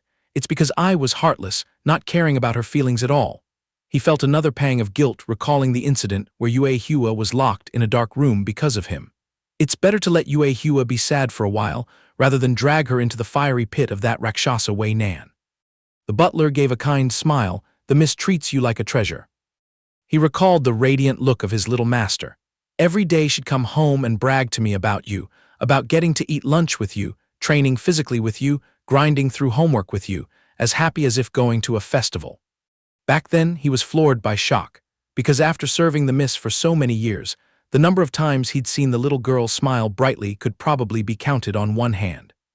His gaze suddenly sank with melancholy, and he said in a deep voice, "If you suddenly give the miss the cold shoulder, I'm afraid that no matter how naive she is, she has more than enough sense to sniff out the rift." His voice was laced with bitterness. The prospect of being alienated by her best friend is definitely the nightmare the miss fears the most. Zhang Hao held his breath and swallowed every word, his brows tightly knitted, filled with sorrow. Suddenly, the butler threw a question at him. "Mr. Zhang Hao, has the miss ever spilled the beans about the incident where her classmates extorted money from her?" He froze for a few seconds. Then he stroked his chin, acting like a wise old man, seriously racking his brain to remember. Processing at lightning speed, he immediately dug up a memory where Yue Hua had recounted, My old friends used to constantly demand that I cough up money." He blurted out, I think she did drop a hint about this before." His face was full of question marks, but Yue Hua never gave me the details. "Does this drama have deep roots in her past?" The old man nodded firmly. "Spot on, young man." The old man's voice drifted to a distant realm, because the miss was born with a silver spoon in her mouth, coupled with her withdrawn nature. A gang of thugs in her class used the guise of friendship to rob her blind of her pocket money. The worst part was that the miss was incredibly naive, firmly believing that it was a normal custom for making friends, so she handed over the money without the slightest resistance. But the most tragic part was that, when things settled, the miss's puppy-like obedience turned her into the target practice for the entire class's bullying. The Min family remained completely oblivious to the situation, until that fateful day when the miss dragged herself home looking as battered as a torn blanket. At that time the butler panicked and shrieked, "Oh my God, miss, what is this all about?" Yue Hua just stood there in a daze. Even if you pried her teeth open, she wouldn't say half a word. Min Tianshu's face turned as black as the bottom of a pot, her voice as cold as ice and snow. What the hell happened here? Before the little girl could even move her lips, she roared like rolling thunder, "Confess!" Little Yue Hua shrank back in fear. The little girl stammered and cried out, "I was, by my classmates." Tianshu's expression instantly darkened like a yaksha demon. Bravo to those godforsaken brats, daring to cause such havoc. The very next day, she flew into a towering rage, stormed straight into the school, grabbed both the parents and students by the scruff of their necks for a confrontation, and forced them to bow and apologize to Yue Hua before she would let it go. The butler clicked his tongue and lamented. Thankfully, the madam stepped up to clean house and reclaim justice for the miss. The downside was that after that incident, the miss became a boogeyman in the eyes of the whole school, boycotted completely. Reaching this part, the old man looked at him with an awkward smile. Now the miss went through thick and thin to gather a new bunch of friends, so she must be terrified of the prospect of being abandoned. That's why she flew off the handle and lost control earlier. The old man suddenly bowed 90 degrees and pleaded, dumping more of life's debts on your head again. I apologize on behalf of the miss. I hope you will be lenient with her. Zhang Hao turned pale and waved his hands frantically. I beg you, sir, I wouldn't dare harbor any resentment toward Yue Hua. He pulled a long, dejected face. With you pouring your heart out like this, it just makes me even more anxious. He silently facepalmed, blaming himself. If this is how it is, I have to grab Yue Hua and clear her mind right here and now. This girl truly is the overlord of insecurity. No sooner said than done, he frantically reported to the butler. Please excuse me for a moment, I have to go enlighten Yue Hua immediately. Hearing that, the old man pointed the way. The miss is probably brooding in her room, let me have a maid guide you to see her. He nodded decisively. Yes, please, thank you so much.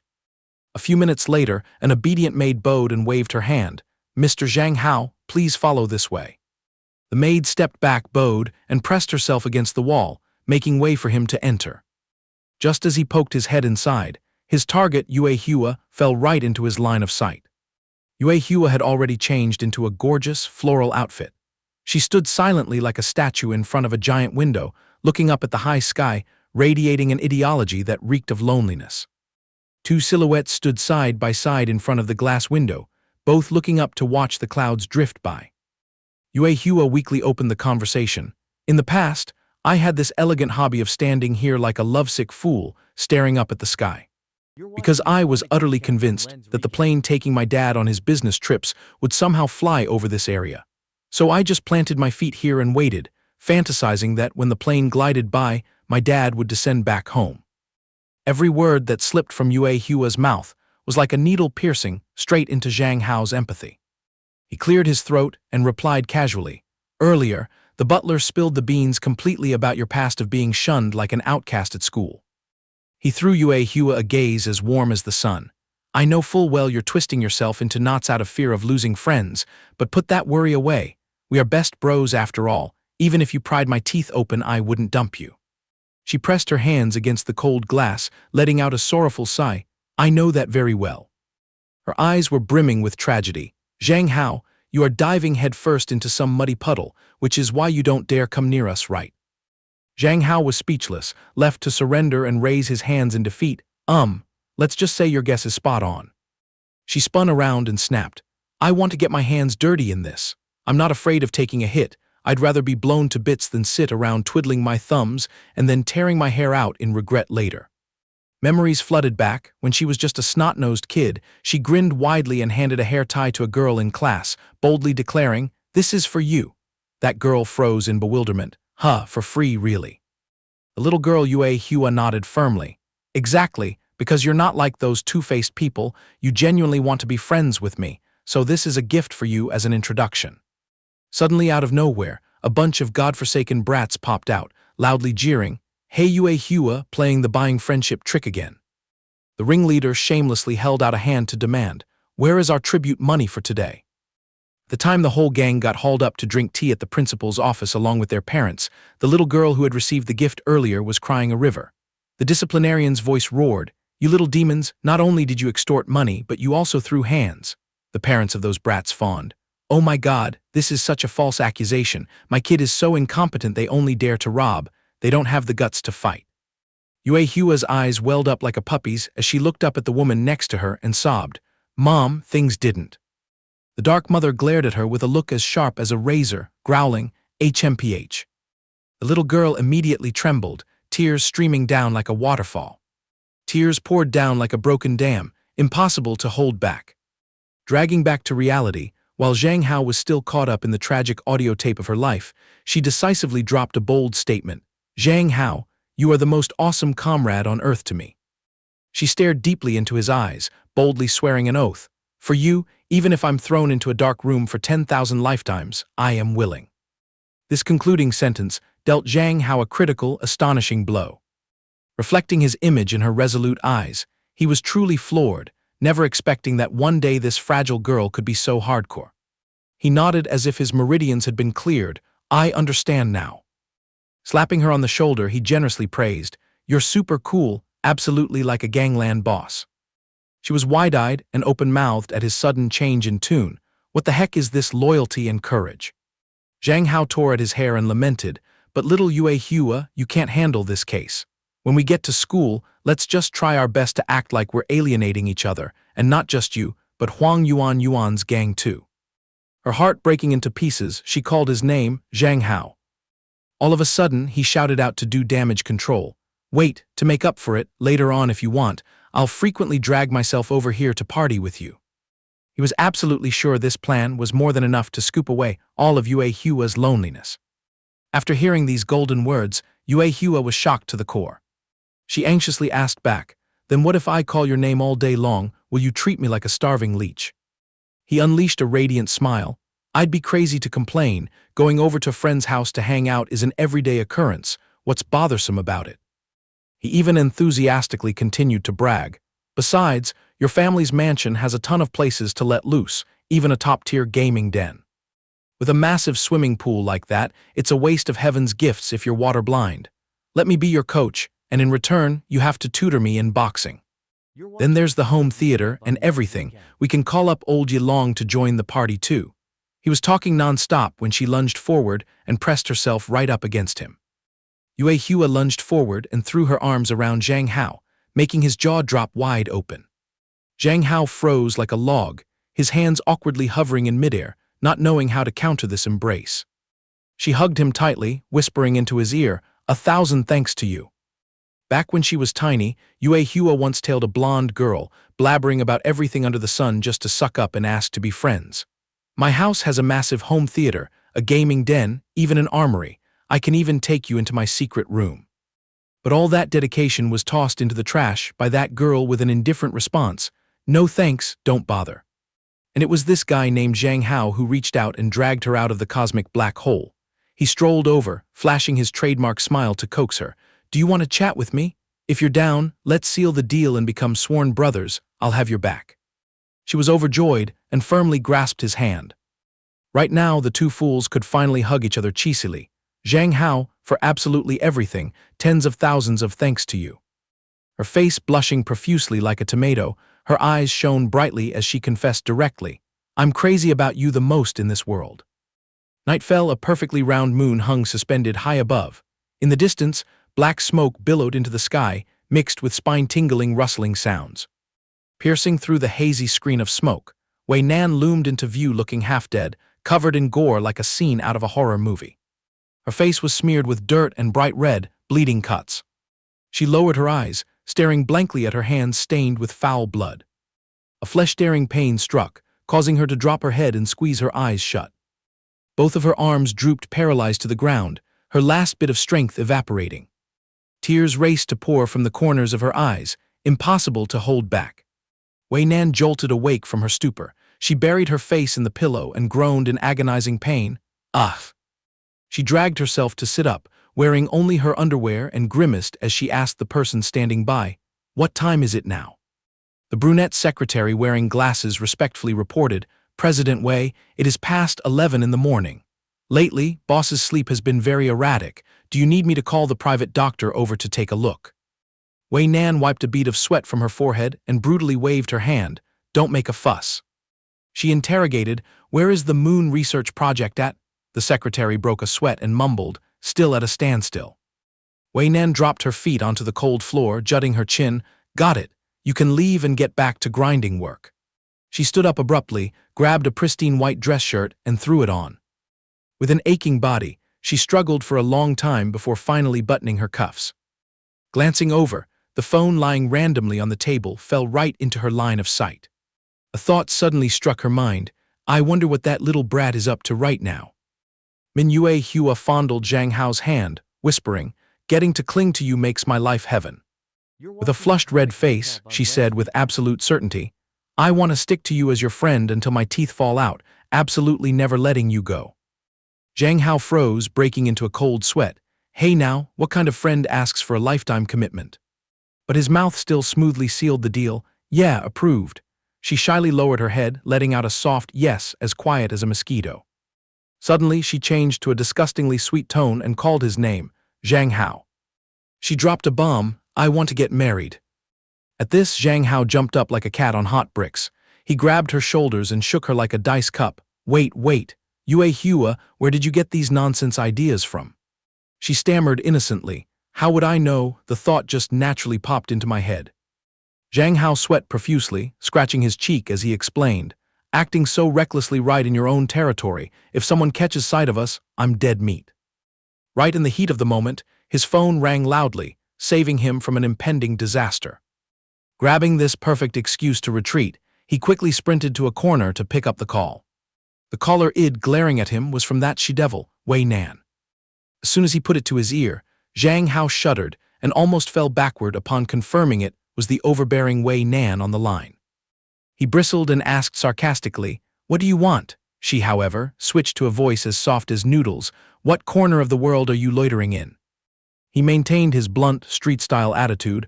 "I'm stuck at a friend's place. If you have something to say, spit it out quickly." Zhang Hao's harsh words pierced right through Wei Nan's heart. She squeezed her eyes shut, taking in the mind-numbing pain welling up from within. She slowed her pace. "Would you mind dragging yourself over to my mansion?" He immediately poured cold water on her. "Dream on. My schedule is packed. I'm up to my neck in work here." Wei Nan rested her arm on the sofa, casually throwing out, "Is that so? Then let me personally go pay respects to your parents. I happen to have some gifts prepared for them, so just take your time being busy." Hearing this, Zhang Hao's eyeballs nearly popped out and rolled on the floor. He flared up and roared, "Wei Nan, don't you dare do anything reckless." Blood rushed to his brain. This crazy woman dared to threaten his family. In contrast, Wei Nan remained completely unfazed, replying in a teasing tone, "Is that so?" She delivered the final blow. "Then drag yourself out of that mansion right this instant. I'm camping right outside the gate." Having said that, she hung up the phone abruptly, cutting off any chance for him to protest. Right at that moment, the butler came rushing in, calling out, "Oh, Mr. Zhang Hao." He reported in a panic, "There's an aggressive mob outside demanding to carry you home." Zhang Hao's jaw dropped. Carry me home." Outside the magnificent gate of Yue Hua's mansion, a squad of bodyguards in black suits and sunglasses was lined up like gangsters coming to collect a debt, waiting for Zhang Hao.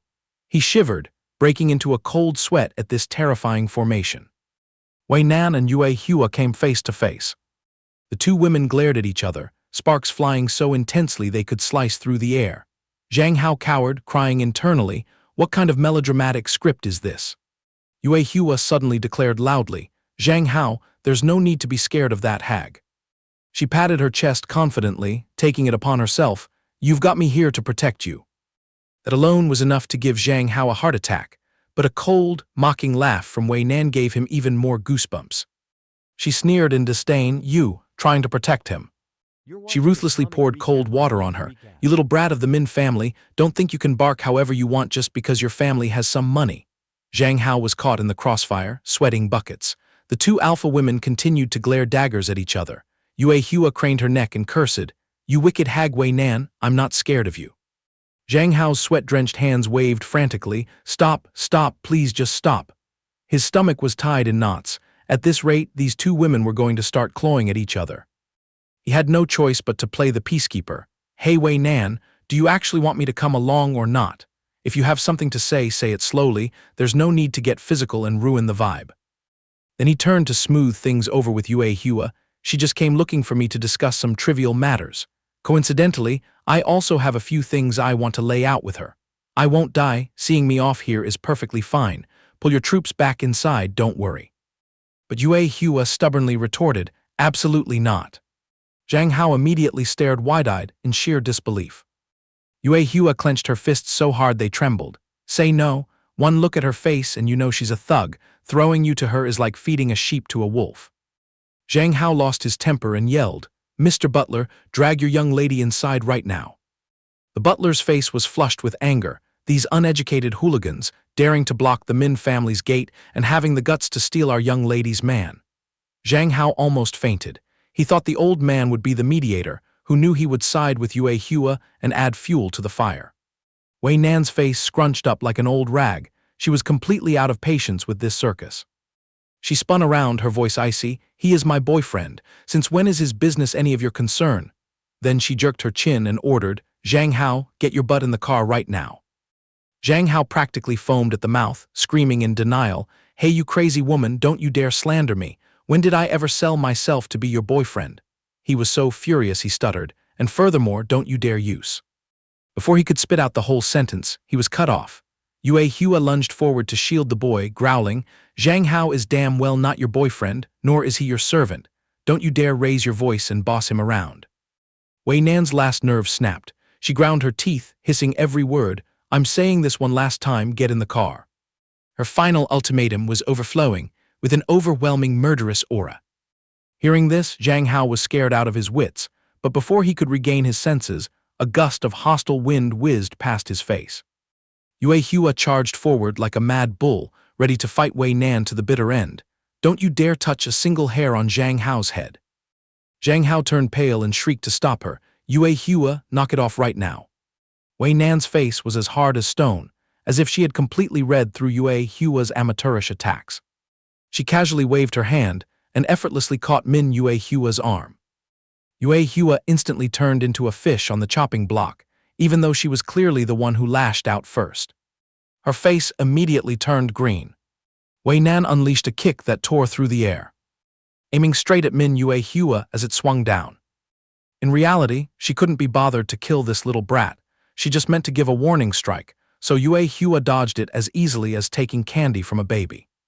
But like a reckless newborn calf, Yue Hua wildly lunged forward to counterattack Wei Nan. Zhang Hao frantically grabbed her collar and yanked her back. "Yue Hua, stop making a scene, that's enough." Wei Nan remained standing majestically, her sharp heels sinking into the ground. The butler and the servant swarmed out to act as human shields for the two youngsters, yelling, "That demoness has made her move." "Eldest miss, Mr. Zhang Hao, step back quickly."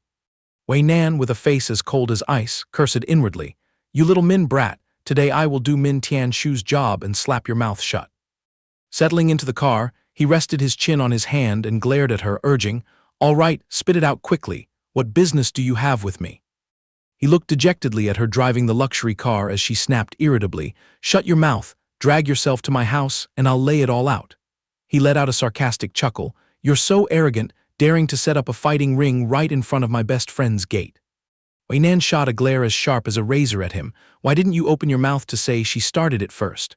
The guy stubbornly argued back, "You dragged a whole mob to block my door, looking so murderous. If that wasn't looking for a fight, what was it?" He grumbled in annoyance, "Can you tone down your explosive temper a bit? I honestly can't understand how someone with your attitude managed to sit in the chairperson's seat, or did you rely on bribery to climb up there?" Fired off nonstop.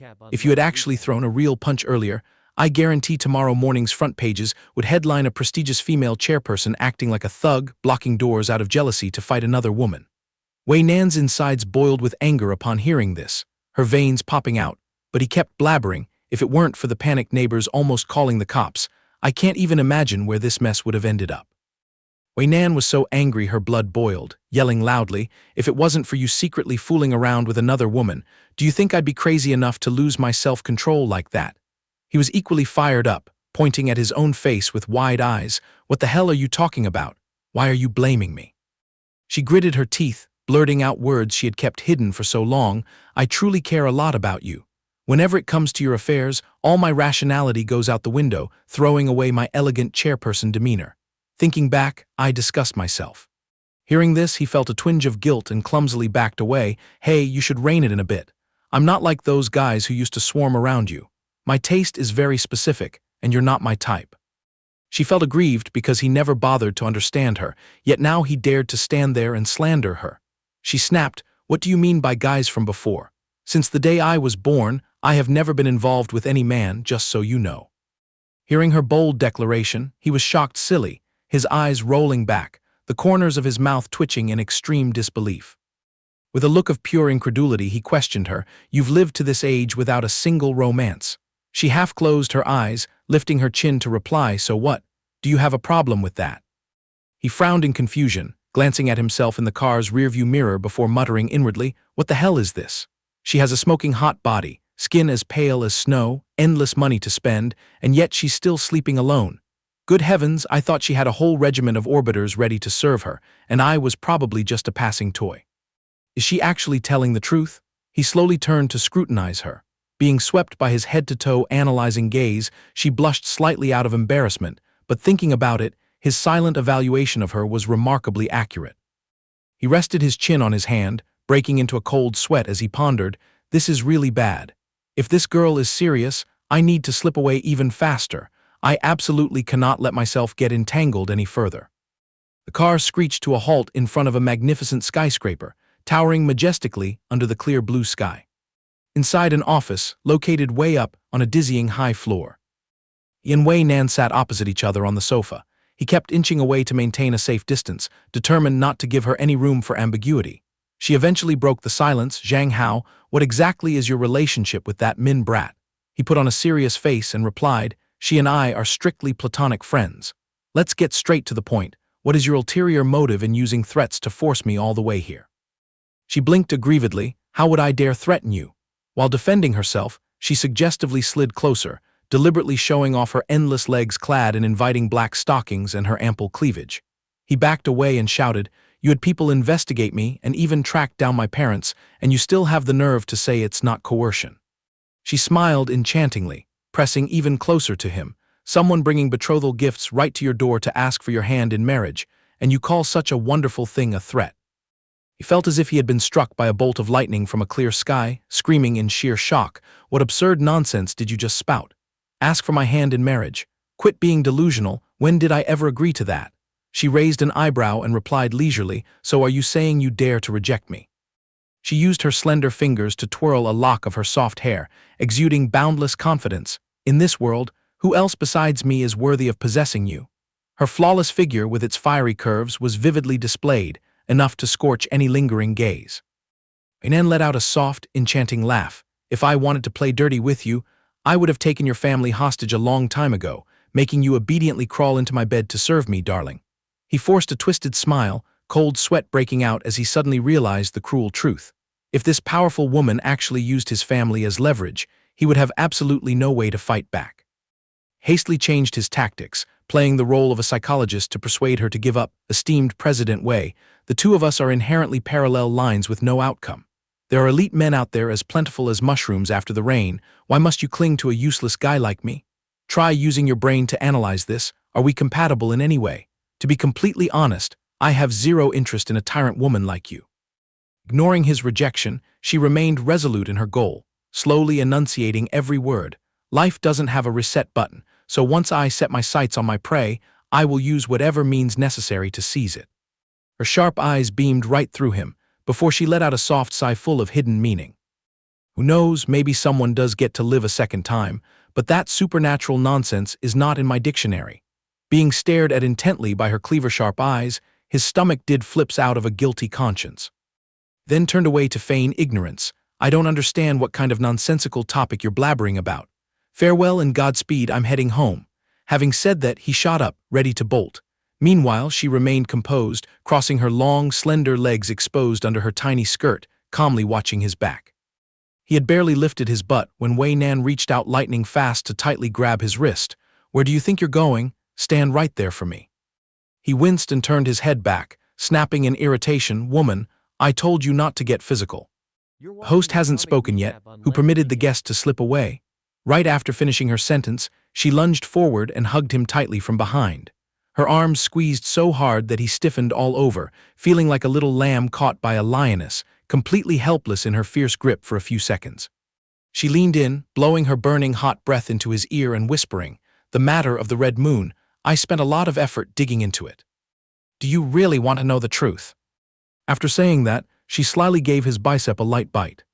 His face immediately flushed crimson like a ripe gak fruit, while internally he screamed in panic, "Good heavens, what the hell is going on here?" He jolted and backed far away, struggling to break free from her leech-like embrace. His face burned hot, clutching the spot she just bit, and he stammered back, "I don't give a damn what the hell you're researching. Even if you research a blue moon or a yellow moon, don't even think about forcing me to sell myself to you." He kept backing up until his hip slammed hard into the table behind him. The impact made him freeze in place like a statue. Suddenly, a piercing crash echoed from behind. He had knocked over and shattered a precious antique vinyl record. His soul seemed to fly away with the shattering sound, his legs turning stiff and unable to move. Wei Nan leisurely walked over and looked at the pile of shards on the floor, her voice monotone without a change in expression. Oh my absolute favorite record in the world is gone. Hearing that, he instantly snapped his head around, his face drained of every drop of color. He gulped hard, putting on an innocent look and asking tremblingly, "Dare I ask how much this item was worth?" Without saying a word, she calmly held up 2 slender fingers. He panicked and screamed, "What? A whole 2 million yuan." She gently closed her eyes, leisurely shaking her head in denial. When he heard Wei Nan utter the number 200 million, his face turned ashy pale as if he had just seen the King of Hell's Book of Life and Death. His jaw dropped, letting out a miserable, "Huh." She returned to the sofa and crossed her legs authoritatively, her sharp eyes staring intently at him, dropping 2 crisp words, "Pay up." He shrank into himself, stuttering his words about this compensation. Feeling like his body was being squeezed dry, he clutched his head and wailed in utter despair. "I'm screwed. This time even selling a kidney won't be enough to pay it back." She pretended to heave a heavy sigh. "If you play, you must pay. Breaking someone's stuff means you have to compensate. If you feel like you're out of funds, then just pay off the debt with your body, obediently be my man, and the matter is settled." He was now no different from a cursed mummy. She crossed her arms and asked smugly, "Well, is there something about this deal that bothers you?" The corners of her mouth curled up into a cunning smile. "Of course, out of fairness, I am also partly to blame for leaving my belongings out so carelessly. So, as a favor, paying 100 million will suffice. I will kindly let you pay in installments over 10 months, 10 million a month, and if you are short a single penny, you'll use your body as collateral. If you dare to bargain, don't blame me for being ruthless." After hearing the ultimatum, his soul seemed to fly straight up to the 9th cloud. A massive 100 million, divided up to coughing up 10 million a month, only one tragic thought remained in his head. Grinding for his whole life wouldn't even cover it. He sneakily eyed her flawless honey-toned thighs, fighting an internal battle. Then again, Wei Nan's figure is this perfect. Paying the debt with my body might actually turn out to be my gain. Just as his willpower was about to crumble, the image of a pink-haired girl suddenly flashed in his mind, questioning coldly, "Are you sure you want to succumb?" Then that illusion firmly pressed a finger into the center of his forehead, sending a flash of awakening light through his mind. Snapping out of his trance, he was yanked right back to harsh reality, breaking into a full-body cold sweat, his limbs trembling like a wet dog. He hurriedly touched his forehead to calm his racing heart. Regaining his steely resolve, he gritted his teeth and declared boldly, "Game on, 100 million it is. I will pay you in full." She gulped, trying to swallow down her craving, smiling amusedly. "Wow, truly the man who caught my eye, sealing the deal with such impressive bravado." Pointed grandly at her, tilting his chin in arrogance, a real man stands tall with his head touching the sky and feet planted on the earth, possessing boundless ambition. How could I ever cower under a woman's skirt? Wei Nan's face darkened upon hearing this, 3 giant question marks practically floating above her head. Cower under a skirt. Outwardly he talked big, but inside he was shedding a waterfall of tears, crying out silently, "Well, let's scrap the dream of being a sugar baby for a rich lady. Now I just have to rack my brain to find a way to grind out money and pay off the debt." Night fell and enveloped the space, a crescent moon hanging suspended above the roof of a small house. At this moment, Zhang Hao dragged his tired feet to the door, wondering internally why Sis Chin Chin was still standing on the porch looking out at this hour. Hearing footsteps, Chin Chin hastily turned her head. Seeing him, her eyes lit up and she broke into a radiant smile. "I was waiting for you to come home, you adorable fool." With his arms full of stuff, he awkwardly scratched his head and ear in embarrassment. "You're too polite, sis. There's no need to come all the way to the door to wait for me like this." Chin Chin pouted playfully, "If I don't get to see you come home early with my own eyes, my insides burn like fire." At this point, her gaze curiously swept over the thing he was cradling in his hands. "By the way, how, what kind of dead weight are you carrying there?" He gave a wry smile, replying with a voice reeking of heartbreak over lost money, "Oh, it's nothing major, just a kind-hearted friend who gifted me a smashed-to-pieces antique." Sound of their lively chatter echoed through the quiet night sky. "Wow, our How recently has the refined taste to dabble in antiques now. If you like them, just tell me, someday I'll swipe my card and buy you a few nicer ones." He hastily stopped her. "Sis Chin Chin, please don't throw money out the window anymore." His stomach tied into knots, thinking to himself, "Now just hearing the words spending money makes my heart bleed." He cleared his throat a few times, pretending to casually probe, "By the way, how much capital have you managed to stuff into your piggy bank lately, Sis Chin Chin?"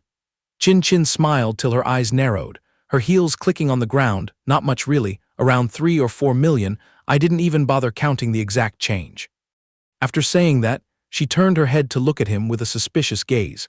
What's going on that my Hao is suddenly interested in my bank card? She puffed out her chest with pride, firing off questions, or are you short on pocket money right now? Or do you want to seize control over my assets altogether? Her rapid-fire barrage of questions made his brain freeze for a few seconds.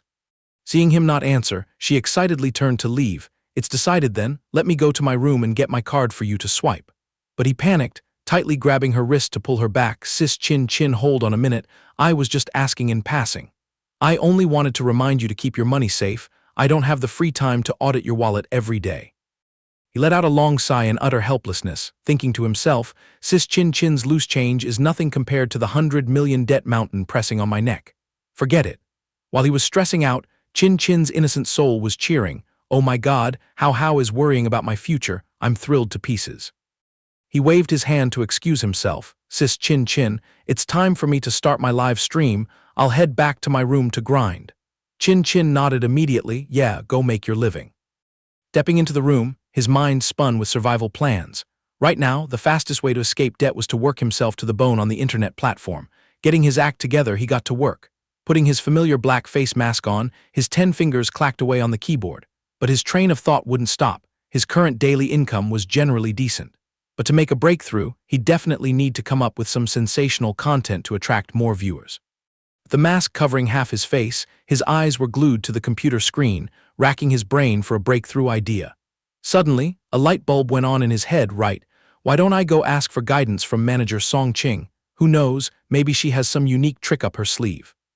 He immediately opened the chat window with his manager Song Ching and quickly typed a message, Boss lady, do you have any standout stream scripts to suggest for me today? The moment the live room opened, the comment section blew up with a barrage of messages from frantic fans. The male god is on board, everyone, hubby, I've been camping here waiting for you since dawn. Countless emojis danced excitedly to welcome his appearance. Midst the sea of comments, a user named Mo squeezed in a question, Big Boss, what act are you planning to perform tonight? Grinding games again, or flailing around doing exercises for us to feast our eyes on? Reading that comment, he stroked his chin and replied thoughtfully, honestly, I don't even know what to do for fun yet. Let me scope out the situation first. Suddenly his gaze stopped at a message reeking of wealth. If the male god is willing to peel off that mask today, this young lady will sponsor 10 super yachts. Whoever lies is a barking dog. He was stunned, speechless at the viewer's willingness to spend. How the hell is making money as easy as taking candy from a baby? The temptation of money fiercely shook his reasoning, his hand slowly reaching up to peel the black mask off. If all it took was showing his face to rake in billions, he'd be an idiot not to do it. Just as his hand touched the edge of the mask, a message notification chimed, startling him so badly his heart almost jumped out of his chest. Song Ching sent some very strategic words. How, absolutely maintain the status quo. It's not time to use your ultimate move yet. Wait until you climb into the top ranks of streamers before revealing your face. The explosive impact will be incredible then. We'll buy media articles with sensational headlines like, shocking, male streamer whose looks were hidden all this time turns out to be the #1 pretty boy loved by millions. Following that momentum, if you don't become a massive hit, I'll walk on my hands. After reading his manager's brilliant analysis, he nodded slightly and clacked away on the keyboard to reply. Like a sleepwalker jolted awake, he cleared his throat to regain his composed demeanor, smiling as he spoke on stream, I sincerely apologize to my beautiful ladies. His eyes curved into a wide smile, dropping a bait, but if you big sisters here are willing to stay and push our live room to the top of the trending list, then I promise to take off my mask so you ladies can admire this God-given beauty. He leisurely rested his chin on his hand, interacting with the audience. Tonight I'm suddenly bored of video games and too lazy to move. Let's switch things up with a different category. What kind of entertainment act do the big bosses want to see? As soon as he finished his sentence, the comment section immediately turned into a chaotic market. Dance Gokuraku Jodo with a fan bro. So boring, go play the duck hunting simulator for laughs. Baby, give us a little hip shake to see. Show us your thighs, bro. Now just sing a song to show off your voice for some romance. He tiredly read each line, helplessly refusing, spare me from those flirtatious hip-shaking acts. I don't have any see-through fishnet gloves on hand either, and as for that duck shooting game, I'll consider it another day when I'm in the mood. Paused for a few seconds to think, but rumor has it that showing off your singing voice makes the viewer count skyrocket, right? Then it's a deal. Tonight I'll host a music night to serve you all. He told himself internally, as long as they don't force me to sing that, let's learn to meow meow meow meow meow song in a cutesy voice. My usual go-to songs I can handle perfectly, no worries. Decision made, he reached for the professional microphone placed next to the monitor, confidently patting his chest inwardly. While I wouldn't dare compare my skills to famous singers, back in the day I was the king of mic hogging at every karaoke battlefield. The melodious instrumental slowly started playing, bringing a gentle tune that fluttered the heart. The moment he started singing, the whole live room seemingly exploded. Everyone was stunned and amazed by his deep, warm voice. Oh my God, he sings so well, that's top tier, bro. A shower of roses was continuously thrown onto the screen, some gifting 12, others throwing 4 nonstop. Virtual gifts filled the entire screen, making him ecstatic, gloating inwardly. This tactic is definitely a piece of cake. The money-sucking efficiency is beyond expectations. An honoring sound rang out. An anonymous big spender just dropped a massive super yacht, causing wealth effects to splash blindingly everywhere. The person left an arrogant message: if the streamer dares to sing the 18 touches, I shall smash 10 yachts right into your face. He stood dumbfounded like a log, his mind completely blank, not understanding what on earth this song called the 18 touches was. Thanks to the netizens enthusiastically educating him, he was horrified to realize the dark, 18+ meaning of that bizarre song. His eyes widened to the size of goose eggs, glued to the buzzing explanations on the screen. His face turned as red as a boiled shrimp, coughing violently and continuously. If I sing this forbidden song, my channel will be banned instantly. No censor would let it pass. Please, big bosses, don't set traps and push me into a dead end like this. To salvage the situation, he had to give in and coax them, although I don't dare risk my life to serve you the 18 touches. In return, I will specially sing Baby to show my utmost respect. Thank you, great boss, for bestowing a yacht upon this humble one. He clicked his tongue and told himself, working this hard, if I'm not selling my body, I might as well sell my voice and flirt a little, come what may. He cleared his throat to regain his warm, deep tone, then slowly raised the microphone. His honey-sweet voice echoed out, my little baby, let me send you some sweetness, so when night falls you can sink into a deep slumber. In a faraway place, a girl with a busty figure sitting in front of the screen was clutching her face and squirming. That masculine singing voice made both her cheeks blush furiously as she excitedly screamed, oh my God, our male god is too sweet. This reward deserves 5 more yachts thrown at him. Glancing at the notification box, his jaw almost dropped when he saw the generous big boss throw another 5 expensive ships. He hurriedly bowed low to the camera, 1 million thanks to the rich lady for generously rewarding me with another 5 yachts. Seeing this, other viewers also competed to demand premium privileges. I'll splurge on 5 too. Can the male god sing my designated song? Hold on a second, let me top up and register for a premium membership. Remember to call out my name, all right. The bandwagon effect caused a massive influx of people pouring into the live room like a festival. He absent-mindedly calculated in his head, how is it this easy? Just closing my eyes and randomly singing a song reaps a whole gold mine. This job is really sweet. He smiled as radiantly as spring flowers, catering to his generous guests, agreed, tonight whichever big spender drops more than 3 yachts, I am willing to serve any song request. Just line up slowly, everyone will get their turn. In a flash, the clock's hand pointed to 11 at night. Seeing it was late, he prepared to log off, waving amiably at the screen. I sincerely thank my sugar mamas for your boundless love. Tonight's song request segment will draw its curtains here. From now on, I will make it a nightly special for the channel. Tomorrow, whoever wants to hear me sing, remember to camp here early. My stream time is up, wishing all you beauties a very good night's sleep.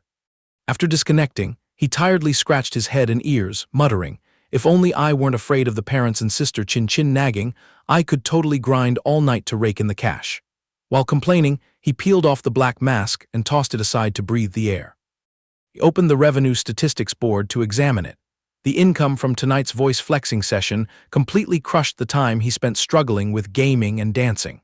After splitting the percentage with the platform, he pocketed a whole 50,000 yuan. However, he still let out a long, heavy sigh, his back slumping against the chair in utter dejection. It sounds like a lot, but compared to the 10 million he has to pay each month, it still doesn't make a dent. Just as he was closing his eyes to rest, the phone tossed on the bed suddenly rang shrilly, shattering the atmosphere. The screen flashed the name Wei Nan. He clawed at his hair and ears, his eyes dark-ringed like a panda, and answered the phone with a listless voice. "What the hell are you calling for, lady? Planning to done debts in the dead of night?" From the other end of the line, Wei Nan's domineering voice rang out with a command. I suddenly got the urge to see my little fox. Be a good boy and take a selfie and send it over right now. He was so insulted his blood rushed to his brain, his hands trembling with rage. What the hell is this? Who the heck are you calling a flirtatious little fox, you old hag? Wei Nan calmly coaxed him like a pet. There, stop bristling, be obedient for once. He picked at his nostril with an expression of utter resignation, grinding his teeth in annoyance as he listened to the creditor's threat. Are you tired of living and want to provoke me? Don't forget I generously slashed the price of that disc down to 100 million for you.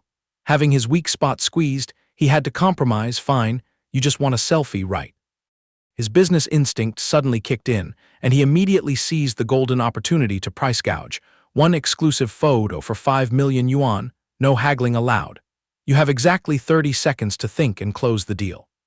On the other side of the battle line, her face was already flushed, her heart swooning, practically drooling over the sales pitch. But outwardly she still had to pretend to maintain her dignity. Oh my, you so strongly claimed you weren't selling your body, and now you're stooping to selling your looks through photos. He hotly retorted, in short, just one word, are you buying or not? If not, I'm hanging up to go to sleep. She slammed her hand on the table with a bang, her cheeks blushing as she finalized. Market price is 1 million per picture, not a cent more or less. Now you send the photo over, I'll immediately deduct 1 million from the principal debt. He jumped for joy, cheering as if he'd struck gold. It's a deal then, partner, closing the deal. Wait right there for me a few minutes. He grinned from ear to ear like an idiot who bit into a pill, muttering, screw it, squeezing out whatever cash I can is good, reducing the debt is bliss. He raised the phone and made an extremely punchable expression, one eye closed, one eye open, sticking his tongue out playfully, his finger deliberately pulling his eyelid down to make a funny face. But reviewing the result, he shook his head, nitpicking that this photo was utterly terrible. While hesitating, he swiped his finger on the screen and came up with the bright idea to ask Yue Hua for help, so he pressed the send message button. In his head, he kept laying out a strategy. First, I have to scramble to pay off the first month's debt, then use this stalling time to maximize my fame. Once the time is ripe, take off the mask, attract viewers or get advertising deals, then the money will flow into my pocket like water. Lost in thought, he saw her reply message appear. Seeing Yue Hua silent for quite a while, he felt guilty, thinking he had scared her away, and hurriedly typed more. Yue Hua, don't get the wrong idea, I'm not an online scammer. I just wanted to ask to borrow a few million to get by. She replied curtly, okay. He jumped, typing rapidly, hold on, where would you dig up that much cash? Just trust me, I swear on my honor I'll pay it back, not a cent short. But if you don't have the money available, just forget it, I was just taking the liberty of asking. She replied calmly, you sit tight and wait for me a moment. On the other end of the line, Yue Hua hurriedly pulled open the drawer containing her pocket money, counting it again and again, but no matter how she scraped it together, it wasn't nearly enough. At her wit's end, she turned sharply to interrogate the old butler. Where did you toss my black card? I urgently need to withdraw a few million yuan. Hearing the astronomical figure come out of the young Miss's mouth, the butler's eyes bulged in shock. What did you say, miss? A few million yuan. The old man wiped his sweat, forcing an awkward smile to explain, my sincerest apologies, miss, but the madam, fearing the young miss would throw money out the window, has tightened the limit. Each time you swipe the card, you can only withdraw a maximum of 100,000 yuan. If the young miss needs such a huge sum, you'll have to call and get direct instructions from the madam. The young girl in a thin silk nightgown impatiently ordered, then you hurry and get the phone and dial the number for my mother right now. Zhang Hao over there is anxiously waiting for the money. The butler gaped in astonishment, which Zhang Hao? Could it be that little brat dared to instigate the young miss to borrow money? Yue Hua frowned in defense. No, he's having an emergency. That's why he lowered himself to borrow. The old man cast a sharp look full of contempt and doubt, with a million question marks floating above his head. But bound by his servant duties, he could only bow deeply and obey. Understood, miss, please wait a moment. As he turned away, he plotted to himself, if the madam finds out the young miss is throwing away several million for a school friend, she'll surely fly into a rage and scold the young miss terribly. This time, I'll have to resort to a trick to deceive the young miss. The night was late, The perfectly round moon hung suspended above the peak of a magnificent castle steeped in luxurious European style. Moment later, the butler waddled up to report to Yue Hua, "Miss, the madam has issued an order strictly forbidding throwing such a large sum at some snot-nosed kid you've just met. The madam says at most you're only allowed to lend him a few tens of thousands. That's the limit." The bright light in Yue Hua's eyes instantly extinguished. She puffed out her cheeks angrily like a pufferfish, silently cursing her mother for being stingy, and let out a long, helpless sigh. She had no choice but to ruefully text him back, "Zhang Hao, the Empress Dowager in my house vetoed it flat. All I could scrape together in cash is 50,000 for you." He quickly replied, showing he didn't mind, "Oh come on, don't worry about it, no problem at all, I was just taking a shot in the dark asking." He tossed the phone aside, sprawling on the bed with a funeral-like expression, his brain completely frozen with no direction. He grimaced and consoled himself with the obvious truth: borrowing money means you have to bust your hump working to pay it back. That's the immutable law of the universe. But the frustration rushed to his head, making him claw his hair and howl miserably. "I know that. But where the hell am I supposed to dig up 10 million yuan every month now?" A bright dawn broke, golden rays of sunlight slanting through the small window, shining straight into his messy room. On the rickety wooden desk, an open notebook and a ballpoint pen lay carelessly. The white page was filled with a survival plan for hunting down 10 million a month. Idea 1, borrow from relatives. Idea 2, absolutely do not sell my body. Idea 3, livestream selling my voice. However, the first 2 bullet points had been brutally crossed out, replaced by a bitter supplementary line at item 4, sell selfies to Wei Nan to offset debt by 1 million. Dragged his wrecked body out of bed, looking haggard, with deep dark eye sockets. Mentally tallying his miserable assets, currently carrying a negative 100 million debt, earned 50,000 and sold his dignity with a photo to claw back 1 million. He let out a long, exhausted sigh, another stretch of days selling his life, working like an ox or horse to repay debts, beginning. He listlessly grabbed his phone, muttering calculations. The other night's singing livestream raked in cash decently, proving those online viewers dig novel, unique stuff that changes the palette constantly. He had to ring his manager sister to ask if she had any more cheap tricks to attract viewers. No sooner thought than done. He cracked a fawning smile and dialed immediately, "Hello, hello, is the great Lady Tong Tong available?" On the other end, Song Qing was wearing a tight shirt, straining against her full, ample bosom, a small fan nonchalantly tucked into her deep cleavage for cooling. She drawled, answering with a long, seductive, rising tone. She teased playfully, "What ill wind blew my male god to pick up the phone and call my name himself?" He quickly got to the point, "Oh please, I just want to consult if you, gorgeous, have any more shocking script ideas for tonight's live stream. But I'm laying down conditions first. I'm refusing any skin-bearing, view-baiting stuff." She burst into giggles and then offered a suggestion. "Your voice flex show the other day was quite explosive, you know. If you want to switch things up for the audience tonight, I suggest you download that brand new video game that just launched and give it a whirl." He hastily clamped the phone between his shoulder, his hands swiftly starting up the computer. "Big sis, give me 3 seconds to boot up. What game sounds so devilish? Throw me the link so I can assess it." Beep beep, the notification sound rang, bringing a message from Song Qing. "This game's called Pooh. Netizens rumor that no one who plays 5 rounds in a row hasn't yet tasted defeat. Right now, the traffic flooding this game is dense like an army. A whole bunch of top streamers have all steered over here to catch the wave. However, this first-person shooter genre might be a bit sour for newbie guys like you jumping in to grind." Zhang Hao boldly retorted, "No big deal, leave it to me. While you're at it, see if you can hook up any chain advertising deals, or at the very least, slap my face on the homepage corner to boost recognition." She rested her hand on her delicate chin, laughing coquettishly over the phone. "Don't worry, thanks to that golden voice a few nights ago, your name is heating up. If you dare risk your life grinding this game tonight, I'll use my authority to squeeze you into a beautifully dazzling spot right on the front page." He was overjoyed as if finding gold, hastily closing the deal. "With Big Sis backing me, I can rest easy. It's a deal then, I'll notify you before going live. Okay, I'm hanging up to prepare my gear now." But when he opened the link to look, he was speechless at the difficulty Song Qing had just scared him with. "What the heck is this?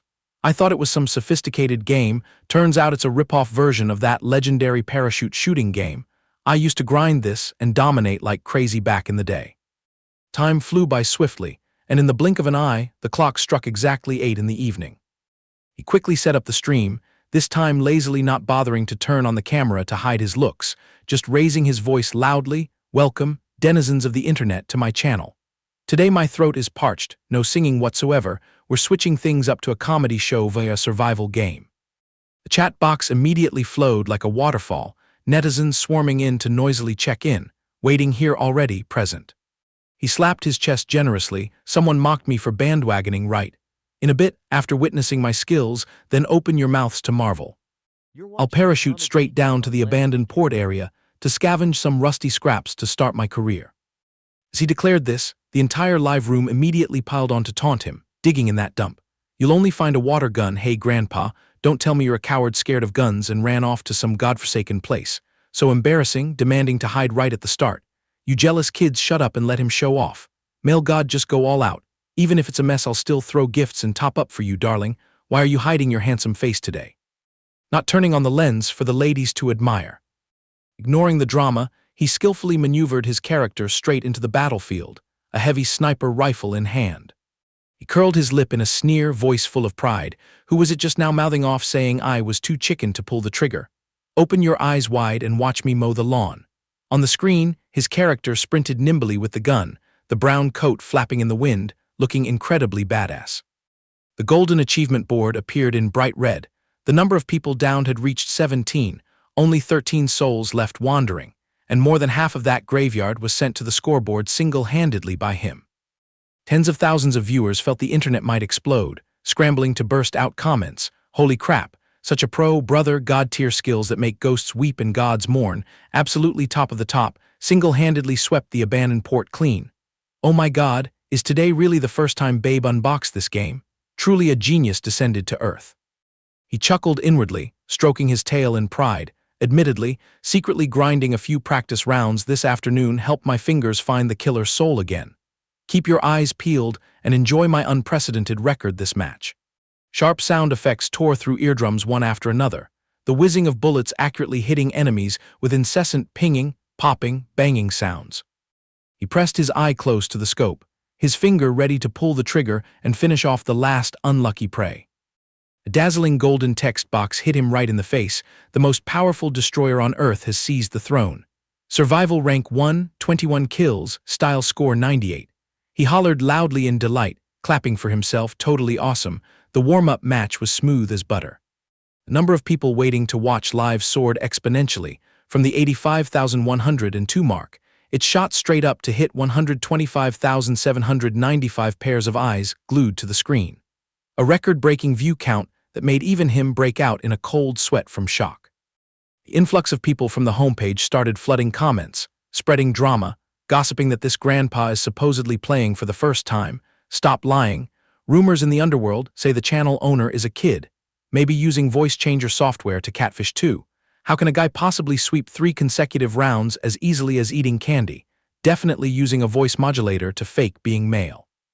Immediately, his fan force jumped in to defend him selflessly. Just because you dropped from the homepage gives you the right to slander. Our male god wore a mask showing half his face before. His league play is smooth without question. Spot on. He once beat a professional player too. You frogs at the bottom of the well better zip your mouths. Reading the rows of comments reeking of provocation, his face was grim with murderous intent, veins on his forehead throbbing. He fumed silently. Truly, narrow roads for enemies. How come every time he touches a new game, these suspects questioning his gender crawl out? Unable to hold back his anger, he slammed the table and retorted sharply. Originally today I was lazy and didn't want to turn on the camera to focus on slaughtering, but if someone is picking a fight, I'll oblige. Open your eyes wide and admire this visage. The moment he finished, he lightning fast pulled out his familiar black mask and put it on skillfully. Disguise complete, he coldly declared, tonight I'll grind a few rounds to see if I can smash any records. In a bit, I'll focus on the match, so I'll ignore the chat. Allow me to hold out my hands to receive everyone's gifts first to avoid being called ungrateful. Saying this, he immediately clicked to start a new battle. At the same time, his sort of sister Chin Chin was lounging on her bed in a short, deeply cut, revealing nightgown, her hand clicking open the screen to monitor her little brother. Looking at the viewer count on the screen, she almost dropped her jaw in shock. Oh my god, since when did our little Hao transform into such a famous male god? A sly glint flashed across her flirtatious eyes. signaling a shady scheme being woven. She clicked her tongue slightly in satisfaction. Just as he was enthusiastically firing away, a knock on the door suddenly sounded rhythmically. Without taking his eyes off the screen, he quickly responded, "The door's not locked, come in." Chin sauntered in, her thin, barely there nightgown fully displaying her killer curves. She cooed sweetly, "Good boy how, grinding games, are you hungry? I'm done cooking noodles, come out and have a bite, sweetie." The sudden appearance of his stepsister in this state made him jump, almost sending his mouse flying. She didn't hesitate to reach out and ruffle his hair, her voice sweet as sugarcane after finishing the noodles, "Take a bath, get clean, and then obediently climb into bed to sleep, okay? It's very late already." This intimate act made his face flush bright red, only managing to mumble a weak yes. Chatbox had another field day erupting like a volcano. "Hubby, don't shut down the channel and leave us. Oh man, big bro has such a top-tier sister, look at that smoking hot body. This channel's sister is so annoying, coming in to ruin things at a tense moment. Why not just yell from outside the door, look at that flirtatious look in that sister's eyes, definitely a brocon, what's with that wiggling posture?" Suspecting the male god is ambiguously caught in a forbidden love net with his stepsister. While Chin's soft hand was still stroking his head, he gave a weary side-eye to the camera lens and sighed, "What forbidden love nonsense? You guys stop using drama scripts to put words in my mouth." Hearing his retort, she lifted the corner of her lips in a meaningful smile, letting out a provocative "ha." She tilted her face up smugly, throwing a mocking sentence straight into the microphone, "What's up? Do you viewers also think we siblings look perfectly matched?" The moment she finished, she deliberately leaned over, fully displaying her huge bust and smoking hot body in front of the camera for hundreds of thousands of people. Chin wrapped her arm around Zhang Hao's shoulder and neck, pressing her soft body against him, deliberately dragging her bewitching tone. "What juicy topic are you darlings on the channel buzzing about? Something about a hopeless, twisted love, was it?" Her slender fingers slid up, caressing his burning red ear. She lowered her voice to a husky tone, giggling, "Oh please, nothing that dramatic." Even as she denied it, she bent down to meet his eyes, her charming gaze sparkling like an autumn lake, full of an unusually warm and indulgent light. Zhang Hao was petrified by that alluring smile, his soul scattered, only able to stammer, "Sis."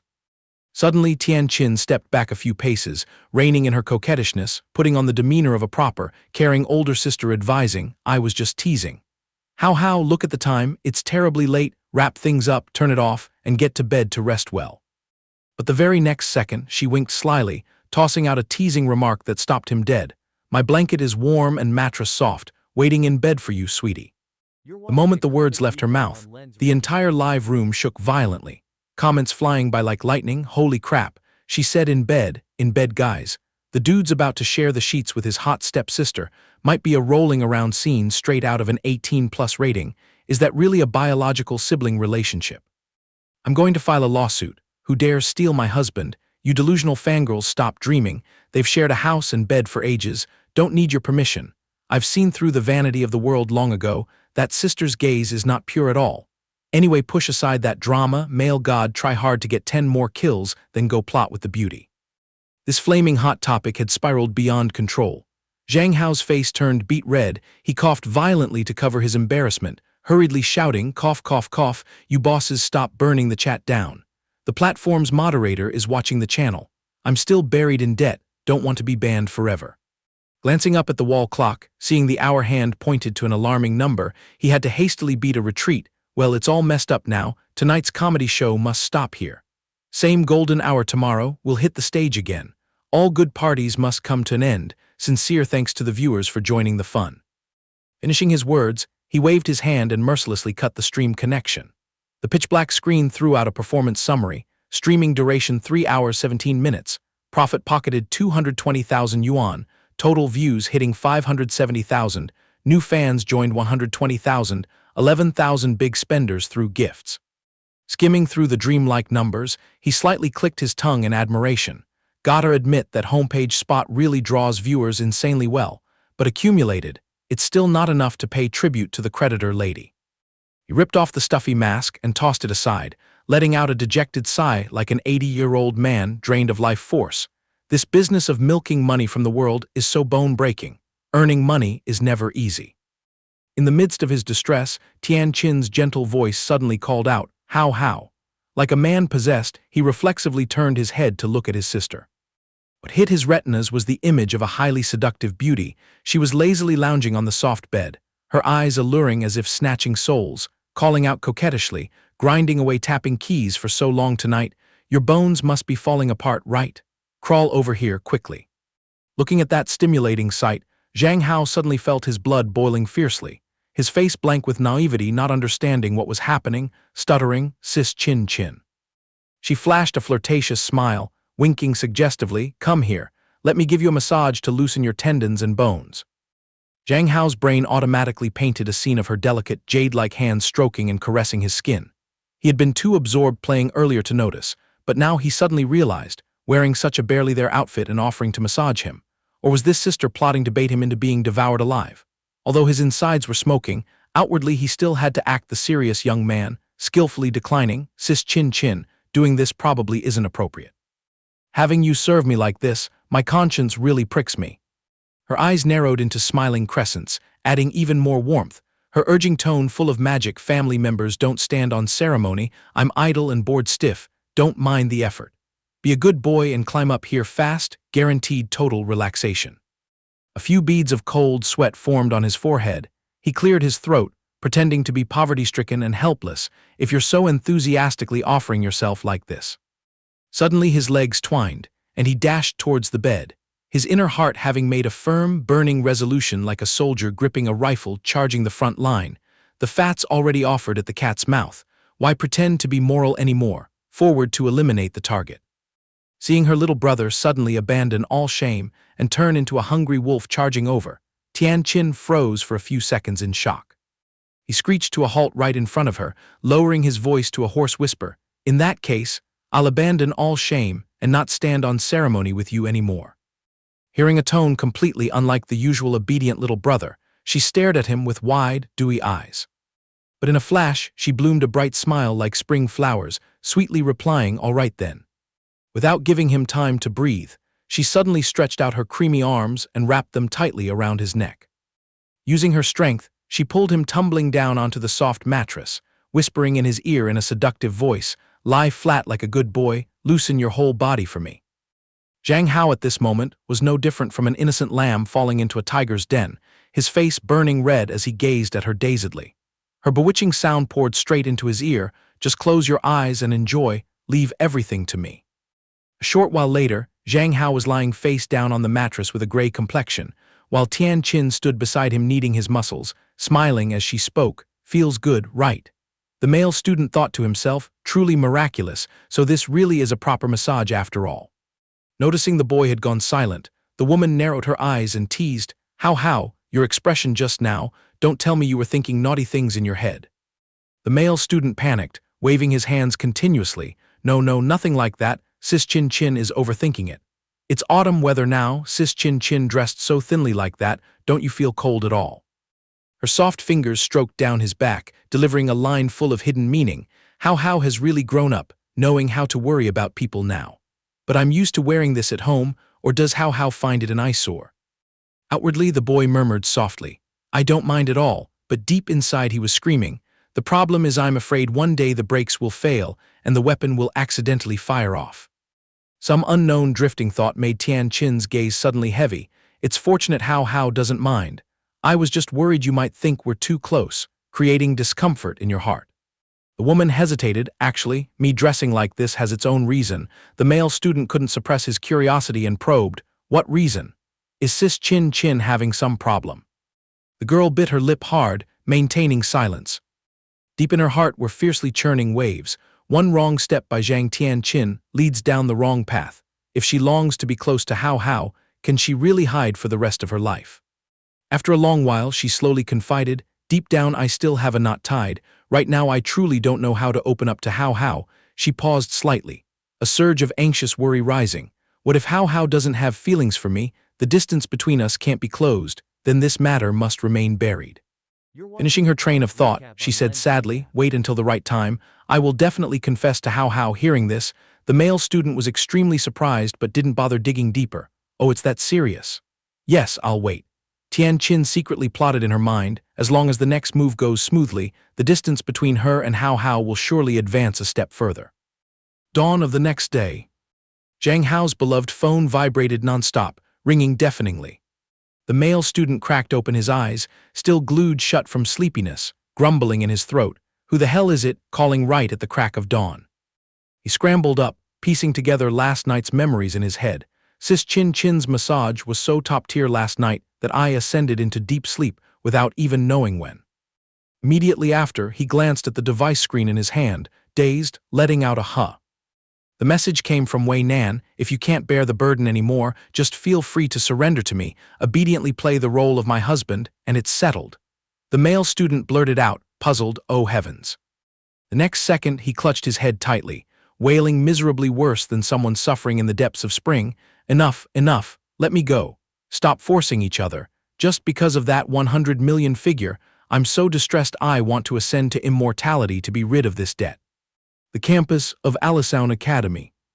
Along the corridor, a few scattered student figures were strolling.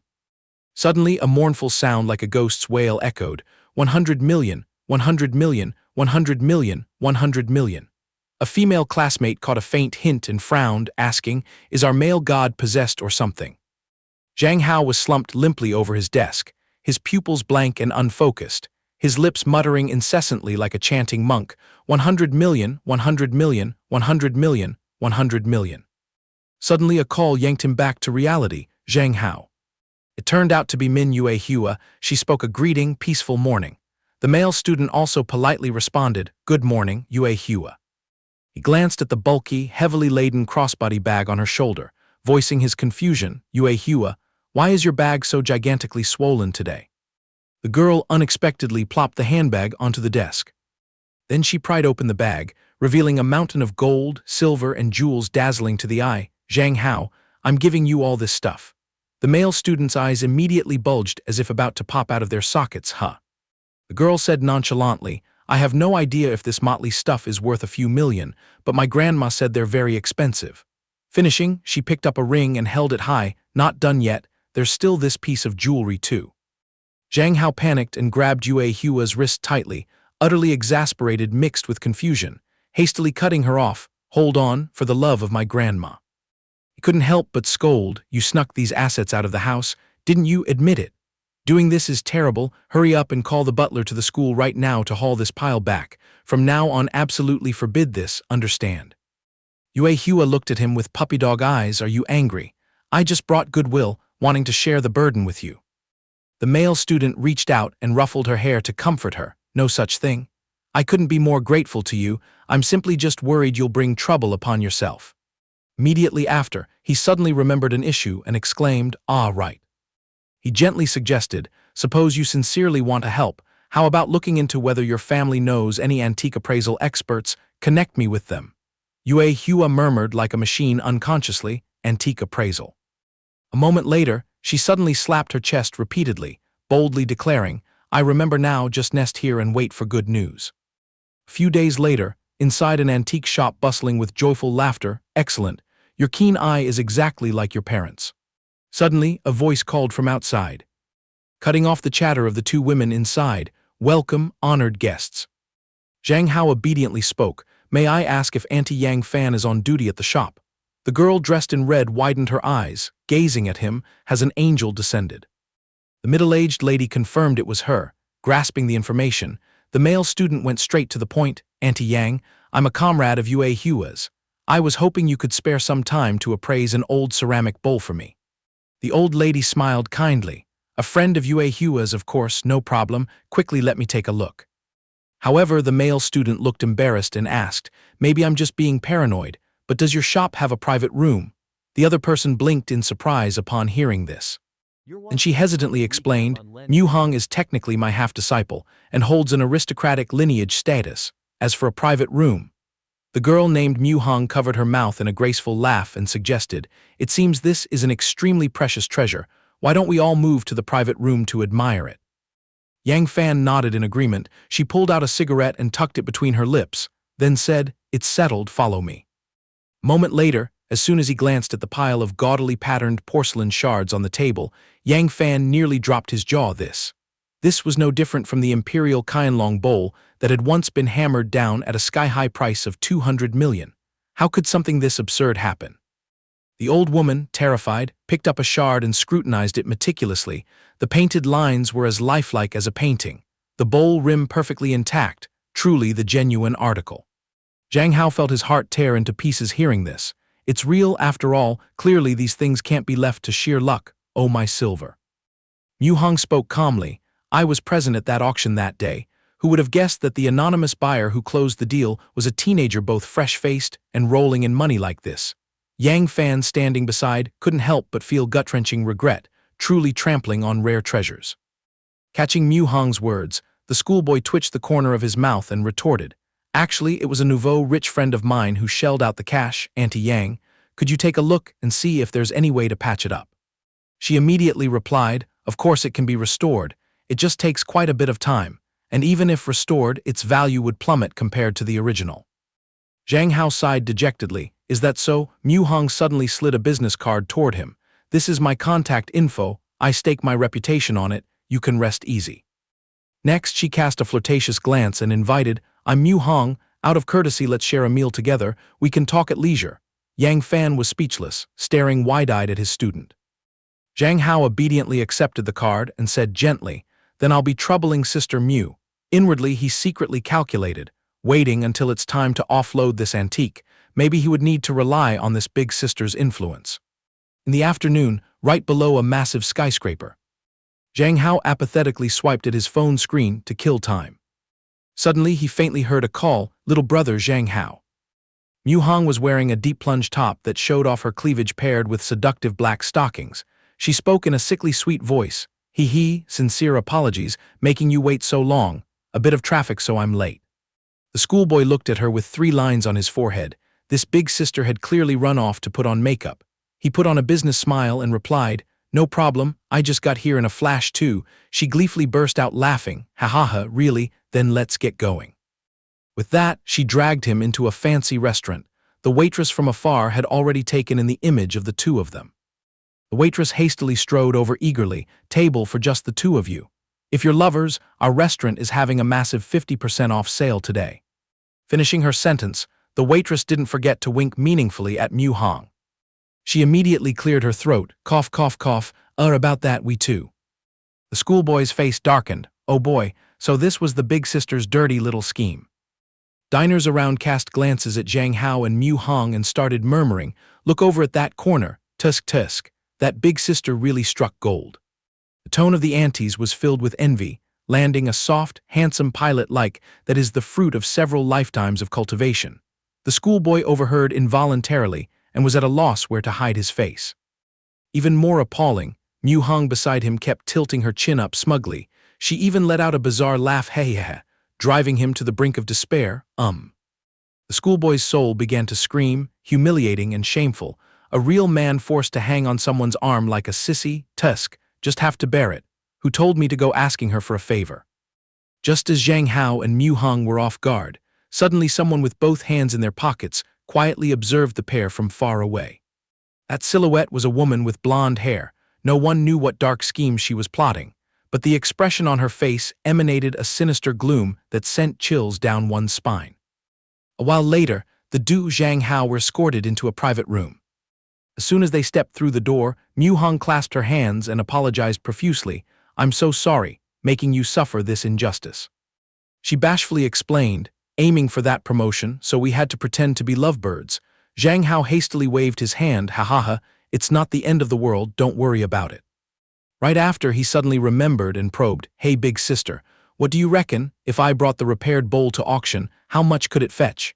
She answered quickly, at worst you'd still get a few million. Last time the price shot to the heavens because someone was competing with your friend. While her words still hung in the air, suddenly, a group of people ferociously kicked the door open and stormed right in.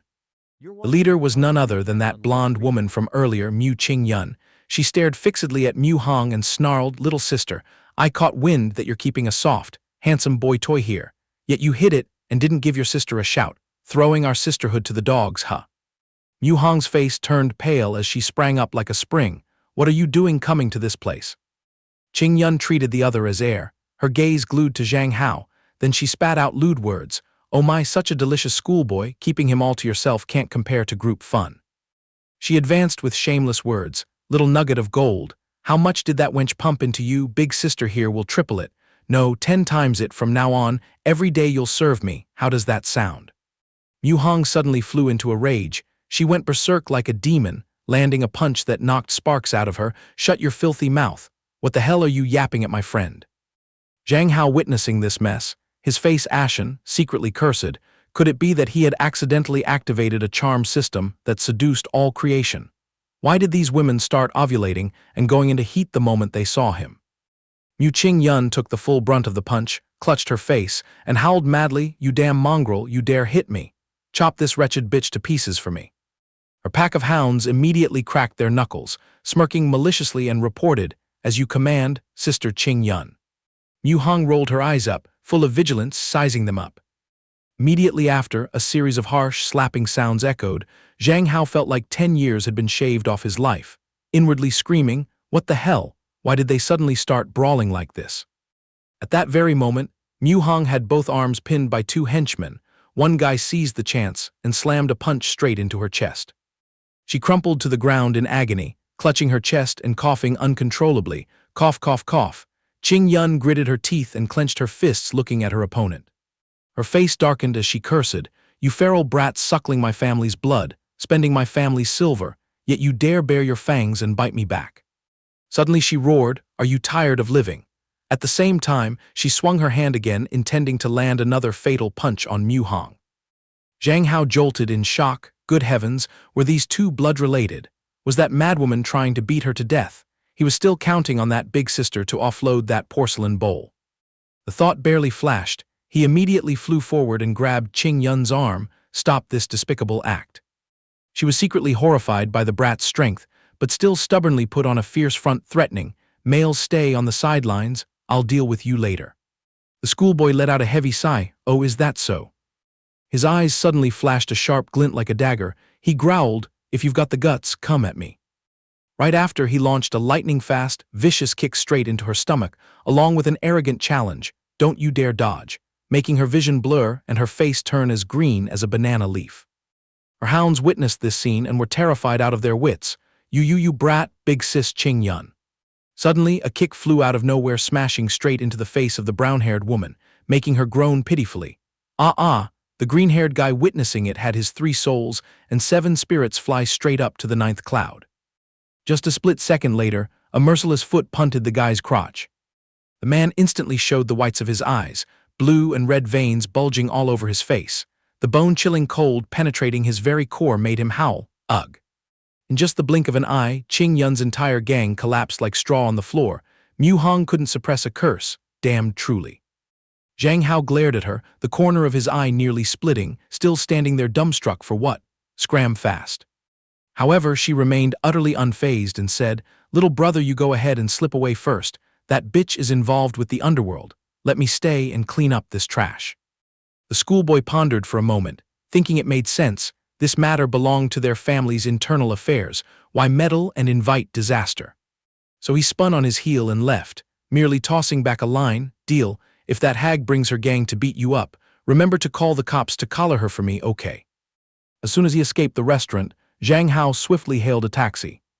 Seated in the car, he exhaled in exhaustion, few thank heavens, finally out of that mess of trouble. At a hidden corner, he hadn't the slightest inkling of. Suddenly a figure in a hat pulled low over the face was silently tailing the car he had just settled into. She had a mask wrapped tightly, her exposed pupils sharp as a wild beast waiting to tear its prey apart. She pulled out her mobile device and reported, "Old Zhang, just now a pretty-faced boy jumped into your car, right? The boss orders you to escort him to the turf." Zhang Hao had his mouth sealed with tape. He faintly caught those drifting fragments of conversation. "Take the money and scram. Consider today you were blind and saw nothing. Yes, I got it. I've carved it into my bones. Can I bolt now?" The schoolboy slowly cracked his eyes open. Another grating voice pounded against his eardrums, "Get lost out of sight." Right at the moment he was staring at the person standing smugly before him. That person was a burly woman with a scar slashing across the corner of her eye, exuding a hardened gangster vibe. A cigarette clamped tightly between her lips. Her deep, gravelly voice rang out, "Money truly is omnipotent. This premium prey later I can knead and mold to my heart's content." The masked woman hurriedly chimed in, "Boss, later let's jack up the price. A top-shelf male like this. For sure those rich young ladies will be willing to fork over more cash." The female boss didn't bother responding, just curled the corner of her lips in a faint smirk looking at Zhang Hao.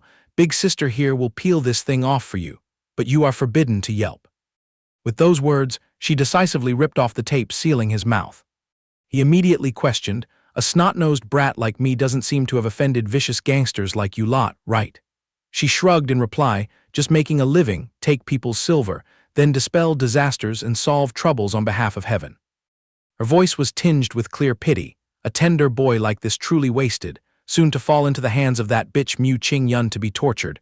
The schoolboy hearing this broke out in goosebumps all over. Heavens, so this scum was Mu Qing-yun's hounds. Mu Hong was completely unreliable. That big sister had boasted she'd handle everything. Tusk, the female boss, stroked her chin calculatingly. "But if you willingly play the role of my Chen Qingdao's husband, then there's still room for negotiation between us two." Zhang Hao put on a provocative smile. "But my taste is for women with bulging muscles. Why not unchain me? Let's wrestle and see who tops whom." Qingdao's lackeys seemed to have just heard the funniest joke of the year. They never stopped mocking. "Oh my, truly a wild stallion. The ship's already sailed yet still stubborn with a sharp tongue. Big sister Qingdao, mount him and break him in." Qingdao at this moment also felt the blood boiling in her veins. Approved. "I absolutely love taming wild stallions. Unshackle him." Concurrently at Wei Nan's president's office, a respectful voice sounded, "President Wei, the combat squad has assembled and is ready." The female secretary added, "The operation is locked and loaded."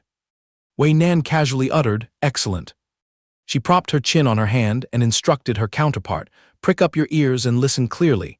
Unless it's the last resort, you are forbidden to rashly intervene in any matter." The secretary immediately complied, "Yes, etched into my bones." Wei Nan contentedly waved her hand signaling, "Proceed." Scene switched to Zhang Hao.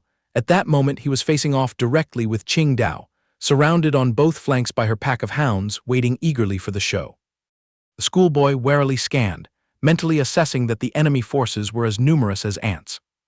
Right after, his eyes darted to a tight corner and spotted a few weapons, his heart secretly plotting, if he could snatch those weapons and simultaneously exploit these women's underestimation of the male species, launch a preemptive strike to knock them off balance, then sweeping clean these small fry might not be an impossible mission.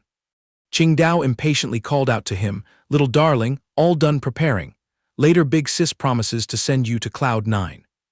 Immediately after, she lunged at the schoolboy like a hungry tiger, pouncing on prey. "Little bro, big sister's coming to eat you up," scaring him into a cold sweat as he stared wide-eyed at his opponent. However, he reacted extremely fast.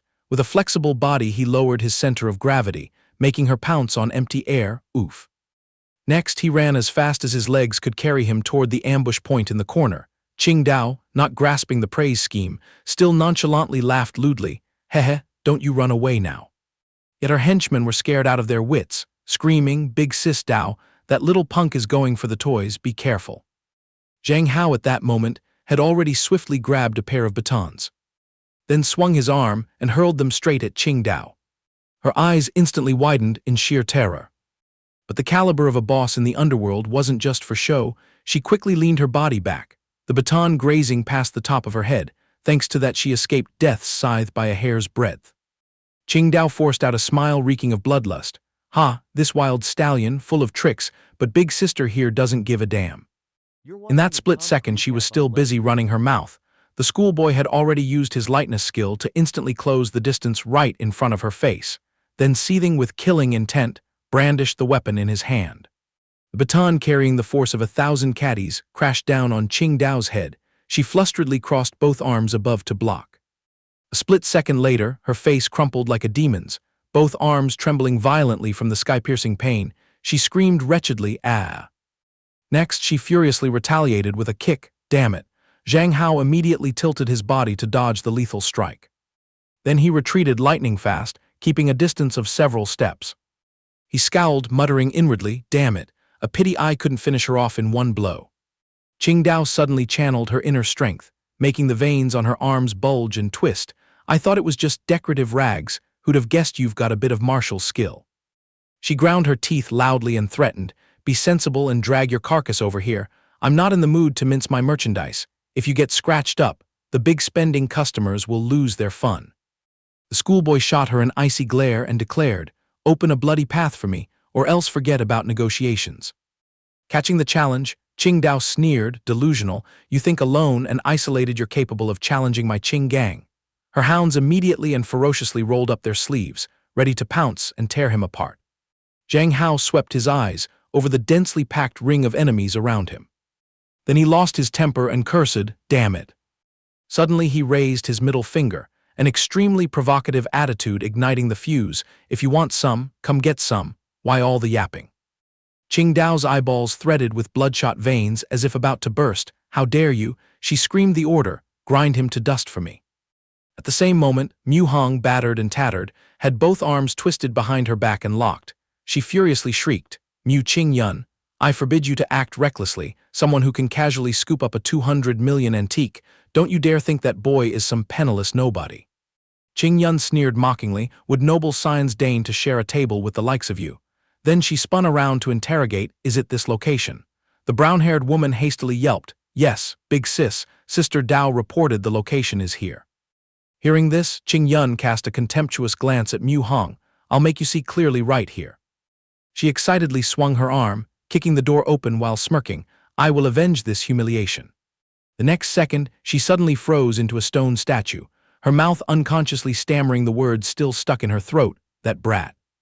Zhang Hao didn't even bother turning his head, smashing a fatal blow with his club into the brown-haired guy behind him, sending him sprawling. He leaped forward and added a bone-penetrating punch to the blonde guy in front of him. Mu Qingyun and her minions stepping in, frozen at the threshold witnessing that bloody scene, she stood dumbfounded, her jaw dropping. Mu Qingyun and her pack of hounds stared wide-eyed and open-mouthed, terrified to the point their faces turned ashen. They let out panicked cries seeing Zhang Hao clutching a weapon in his hand, while the gangster gang lay chopped to pieces, strewn across the floor. Zhang Hao shifted his eyes to Mu Qingyun, petrified at the door. He cracked a half-smile, "So the main character has shown her face." Before her brain could even spark a thought, the door behind Mu Qingyun was kicked flying by a foot, her entire gang of minions tumbling headfirst to the ground. The henchman was hit so brutally he bounced up into the air and dropped like a fallen jackfruit. Seeing him lying unconscious, Mu Qingyun whipped her head back, breaking out in a cold sweat in panic. At this very moment Wei Nan descended. She spoke, "Mu Qingyun, daring to tie up my husband, tired of living, are we?" She curled her lips into an icy smile, shooting a soulless, cold stare toward Mu Qingyun. Mu Qingyun trembled like a leaf sweating bullets upon beholding the queen. She stammered, her lips trembling, Wei Nan, that brat is your man. No wonder that 200 million antique vase." Her words weren't even fully out before Wei Nan cut her off. "Exactly, that item is mine." At this point Mu Qingyun was completely silenced. "Damn it, this time I'm truly screwed."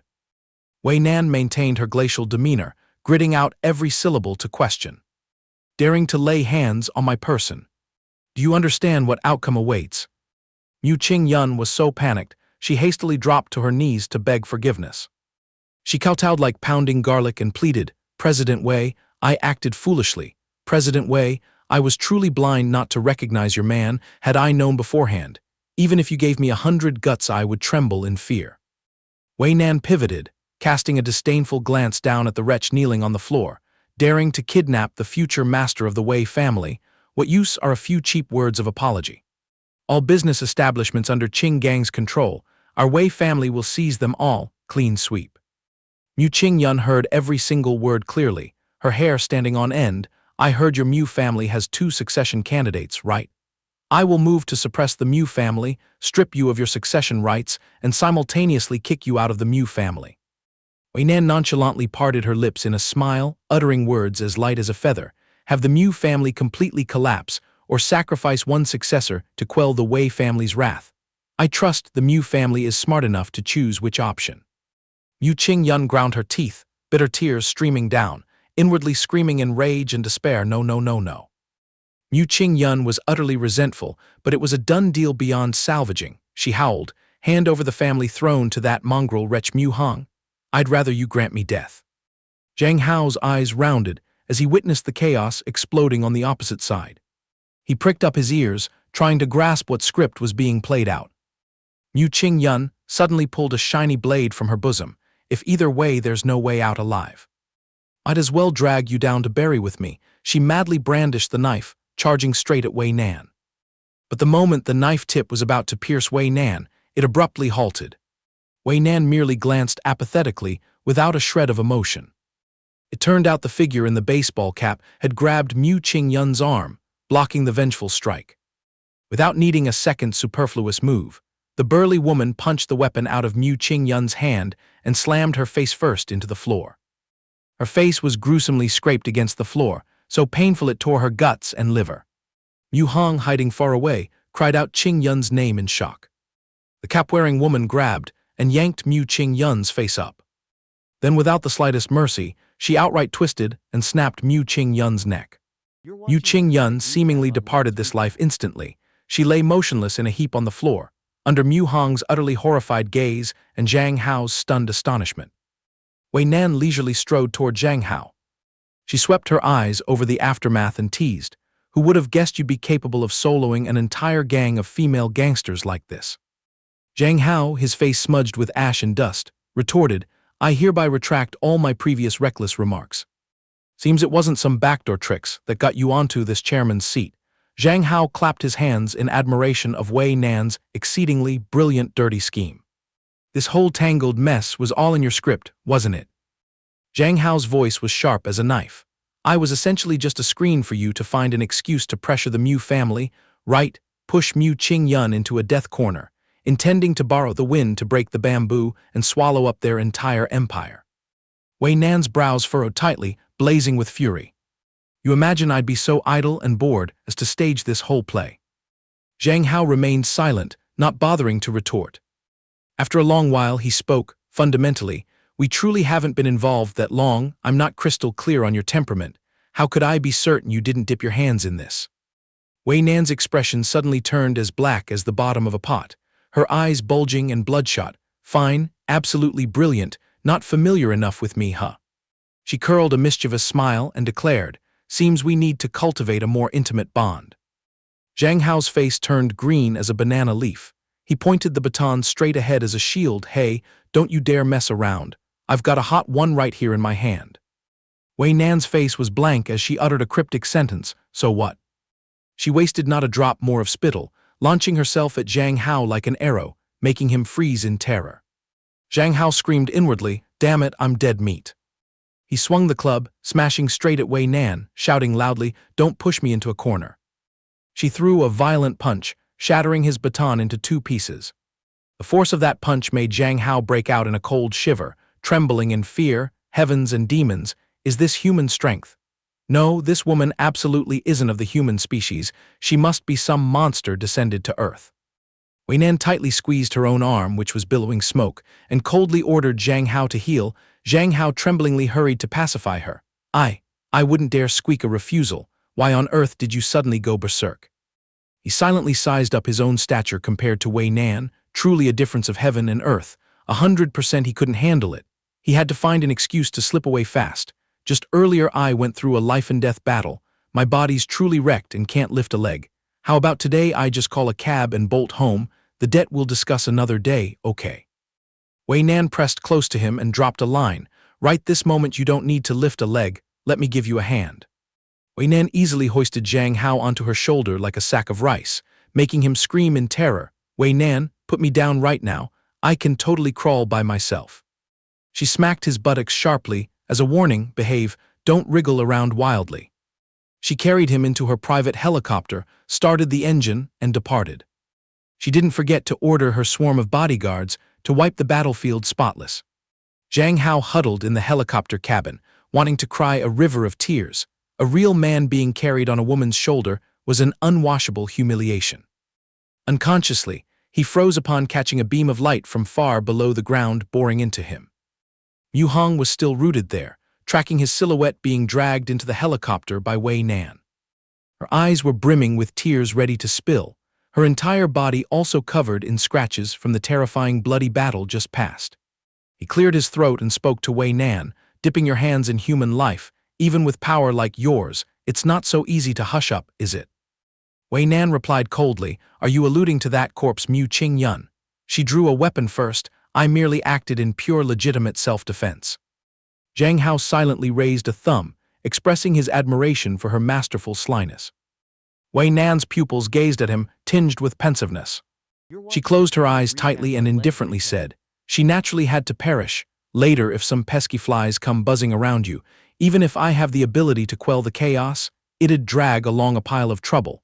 At the very least after this made example, social scum like her will be too wary to keep away from you." She continued with a steely tone, moreover, "This isn't the first time she's laid hands on high school boys, trampling countless sprouts of the nation. Scum like that, minced meat would be too good." Zhang Hao switched to a sarcastic tone, twisting the knife. "You go on and on about righteous, noble principles, but didn't you use the same kidnapping coercion on me?" Wei Nan was so choked by his exposure, she nearly vomited blood. She was cornered, scrambling to justify. "I called and you hung up and vanished without a trace, so I had to resort to forceful measures to summon you." Zhang Hao, hearing this, was speechless. "Good for you.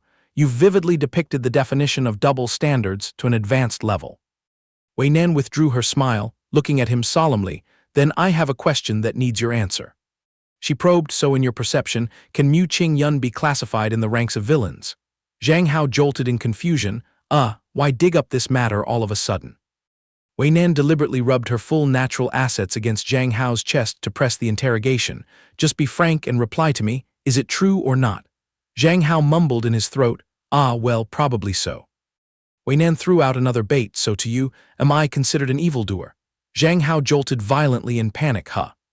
Wei Nan kept her eyes locked onto him, as if craving an affirmation from the other side. Zhang Hao fell into a dilemma, not knowing what words to squeeze out. "Don't look at me with those eyes." His eyes evaded frantically, stammering to soothe. "Not. Probably not," he mentally calculated. After all, this woman had saved his life several times. To salvage it, she probably shouldn't be ranked among the demons, right? Wei Nan curved her lips into a satisfied smile. She grabbed his cheeks, pulling him extremely close, whispering hot breath into his ear, "Both bearing the name of kidnapping you, why is it that I get leniency?" Zhang Hao trembled, even biting his tongue, about that. Wei Nan gently bit his earlobe, mocking, "You yourself also use double standards, don't you?" Zhang Hao fumed, complaining, "Damn it, that's not because." The words stuck in his throat. He was brutally locked on the lips by Wei Nan. The kiss, filled with powerful aggression, nearly suffocated him. The giant iron bird still smoothly sliced through the wind above the clouds. Wei Nan kicked off her high heels, sending them tumbling across the floor. She even started shedding her garments. Zhang Hao's soul flew away as he screamed, "Wei Nan, what degenerate act are you planning?" She didn't bother explaining, simply ordering him to lie still obediently. Zhang Hao howled in horror, "Hey, stop this ridiculous farce right now." Suddenly Wei Nan collapsed, plummeting straight onto his body, crushing Zhang Hao, making him unable to react in time. She pressed close to his eardrum, whispering, "I saved your life so many times, and you won't even bother to repay me a little bit." Zhang Hao trembled like a leaf, resisting. "You've been gnawing my lips to pulp the entire way here. What more the hell do you want?" She bit hard on his collarbone, murmuring, "What's that paltry amount worth?" Wei Nan pressed her entire scorching body down on Zhang Hao, completely cutting off his escape. Damn it, truly screwed now. Zhang Hao's face ashen with fear, slapping sweat bullets, being pounced on by that woman until his whole body. Before his brain could react, he was already pinned by Wei Nan, clutching his neck, locking all movement. "I want to chew your head off." Zhang Hao trembled in panic, begging her to show mercy. Wei Nan lifted her eyes from the position of his abs provocatively. "Stop. So where are your naughty hands resting right now?" Sure enough, his claws were tightly gripping Wei Nan's natural peaks. At that moment he jolted wide awake, but the ship had sailed. Wei Nan curled her lips mockingly. "Your body is clearly more honest than that stubborn mouth." She pushed herself up and demanded bluntly, "Hurry up and publicly date me." Wei Nan used her demure face to straighten herself. "Whether satisfying emotional needs or caressing the flesh, I can make you tingle with delight." Zhang Hao was silenced, both cheeks burning red, unable to squeeze out a word. "Holy Mother of God, do you realize what the hell you're spouting? Please don't use this kind of trick to toy with a man's boundary of self-control." Mingyue Hua picked up a phone call. The voice on the other end informed, "Mu Hong just reported to me that Zhang Hao has been snatched away and vanished by Wei Nan." She calmly replied, "I'm aware of the information, thanks, Auntie Yang." She loosened her hand, letting the phone plop onto her thigh. Then she abruptly stood up and strode very quickly. "Butler, prepare the car. I need to head out right now." The butler anxiously probed, "Miss, it's so late into the night. You still intend to go out?"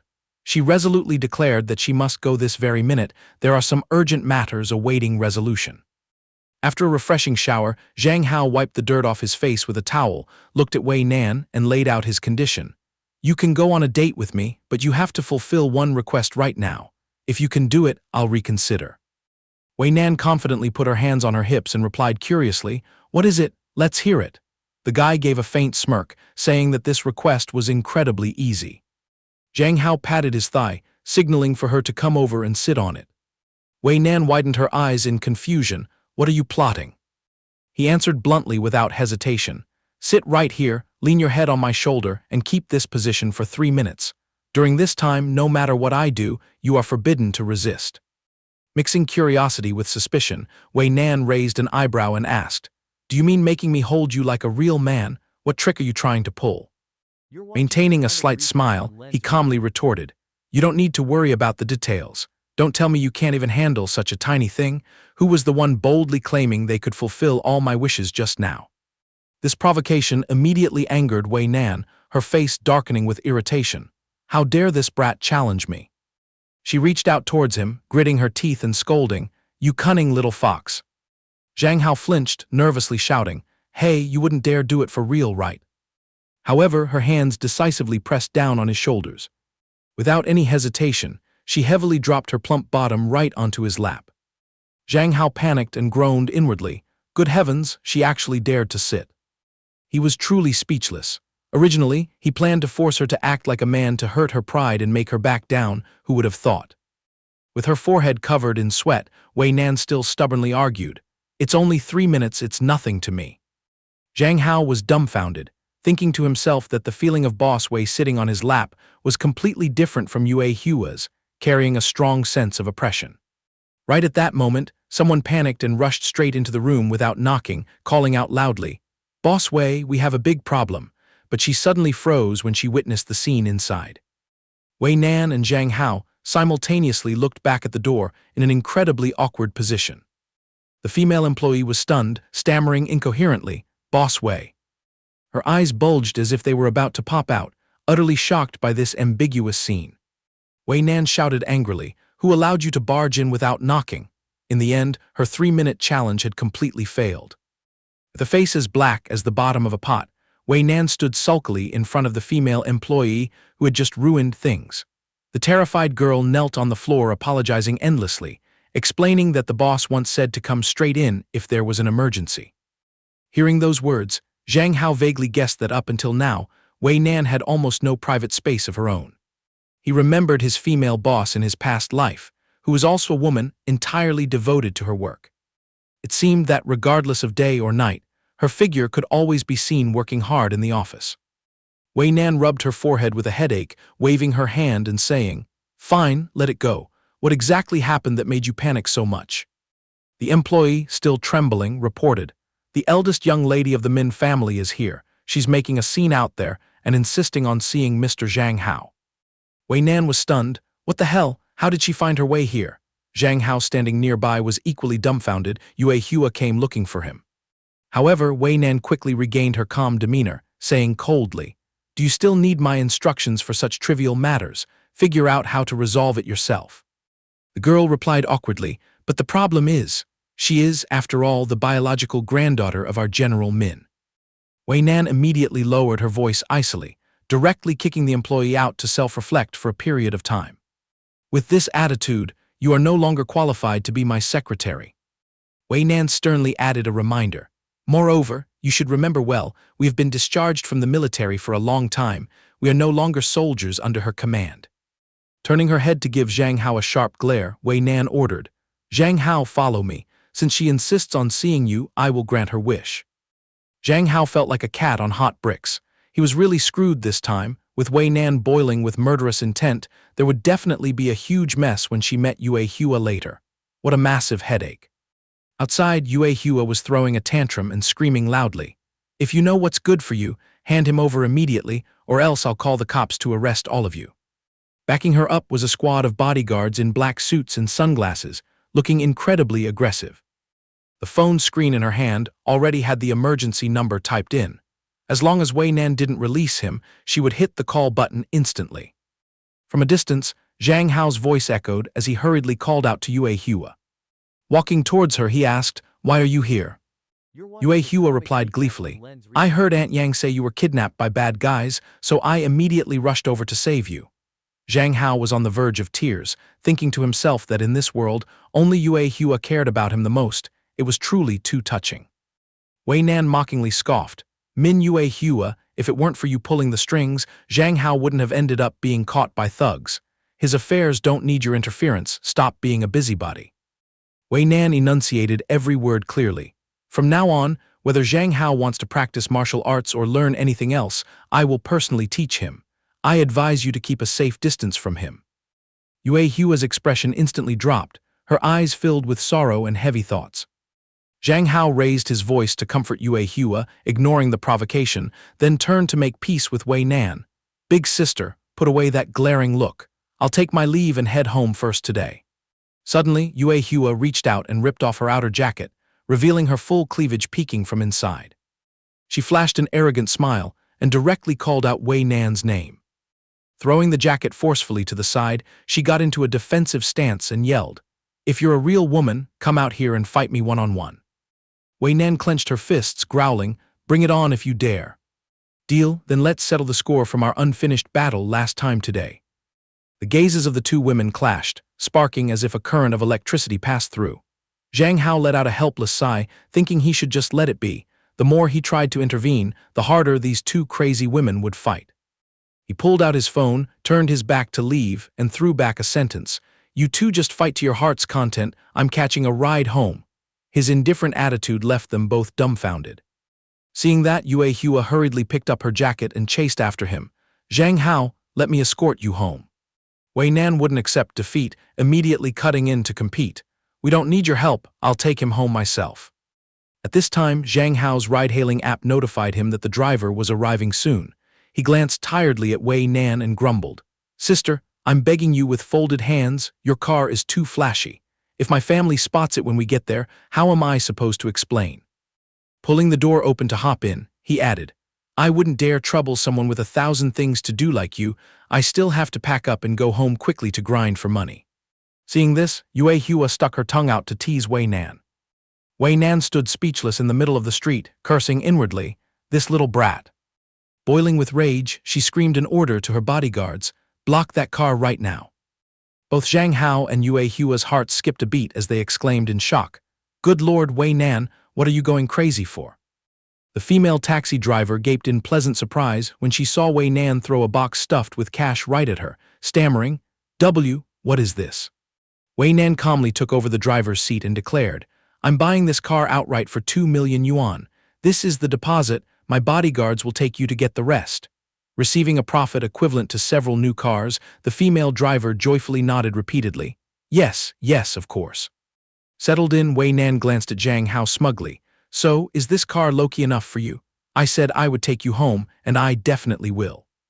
Zhang Hao was utterly speechless, mentally exhausted as he told himself, "I really can't believe this kind of person." The pitch-black night fell upon Zhang Hao's family home.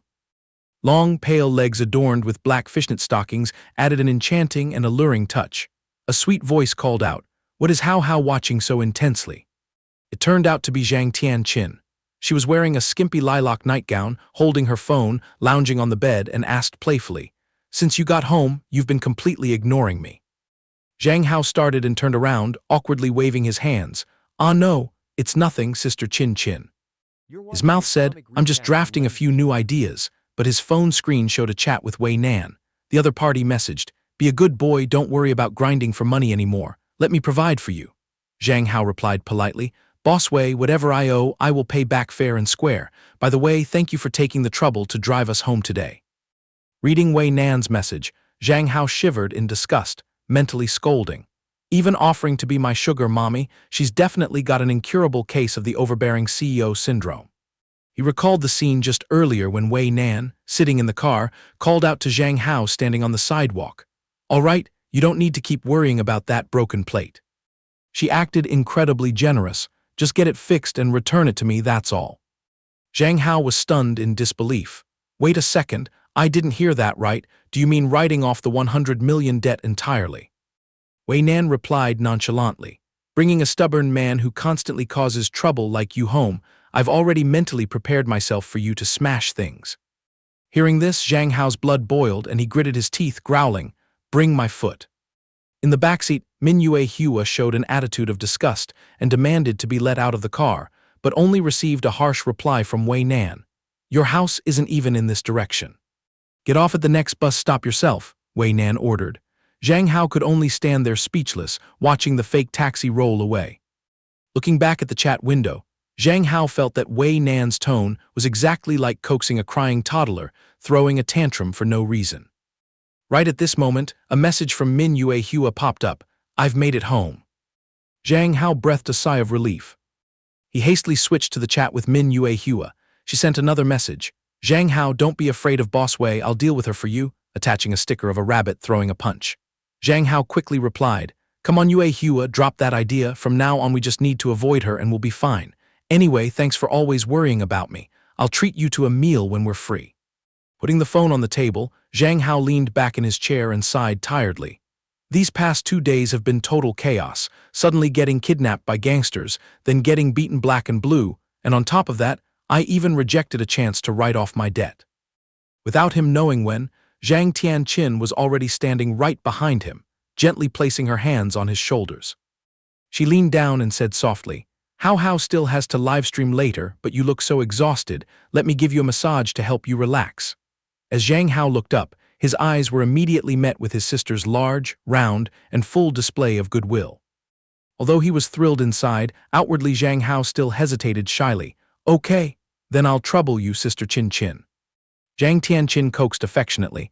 I see Hao is so stressed about making money lately, but a boy doesn't need to work so hard. Seeing you tired breaks my heart. Using that as an excuse, she pressed her body closer so he could feel her softness. Zhang Hao floated in bliss, thinking to himself, Sister Chin Chin's technique is too amazing, it feels so good, my limbs have gone soft and I don't even want to move. Suddenly Zhang Yan's voice echoed from outside. Tianqin, come to my room for a moment. Both of them startled and looked towards the door. Zhang Tianqin stopped her hands completely and answered her mother. She regretfully announced the sad news. What a pity, I can't massage Hao anymore. Zhang Hao nodded understandingly. It's okay, go ahead. Zhang Tianqin cracked open her mother's door, calling out with a bit of nervousness and confusion. Did you call me, Mom? Zhang Yan was holding a book in her hand, her whole body radiating a blazing and gloomy murderous aura. She growled, Zhang Tianqin, try to explain this to me.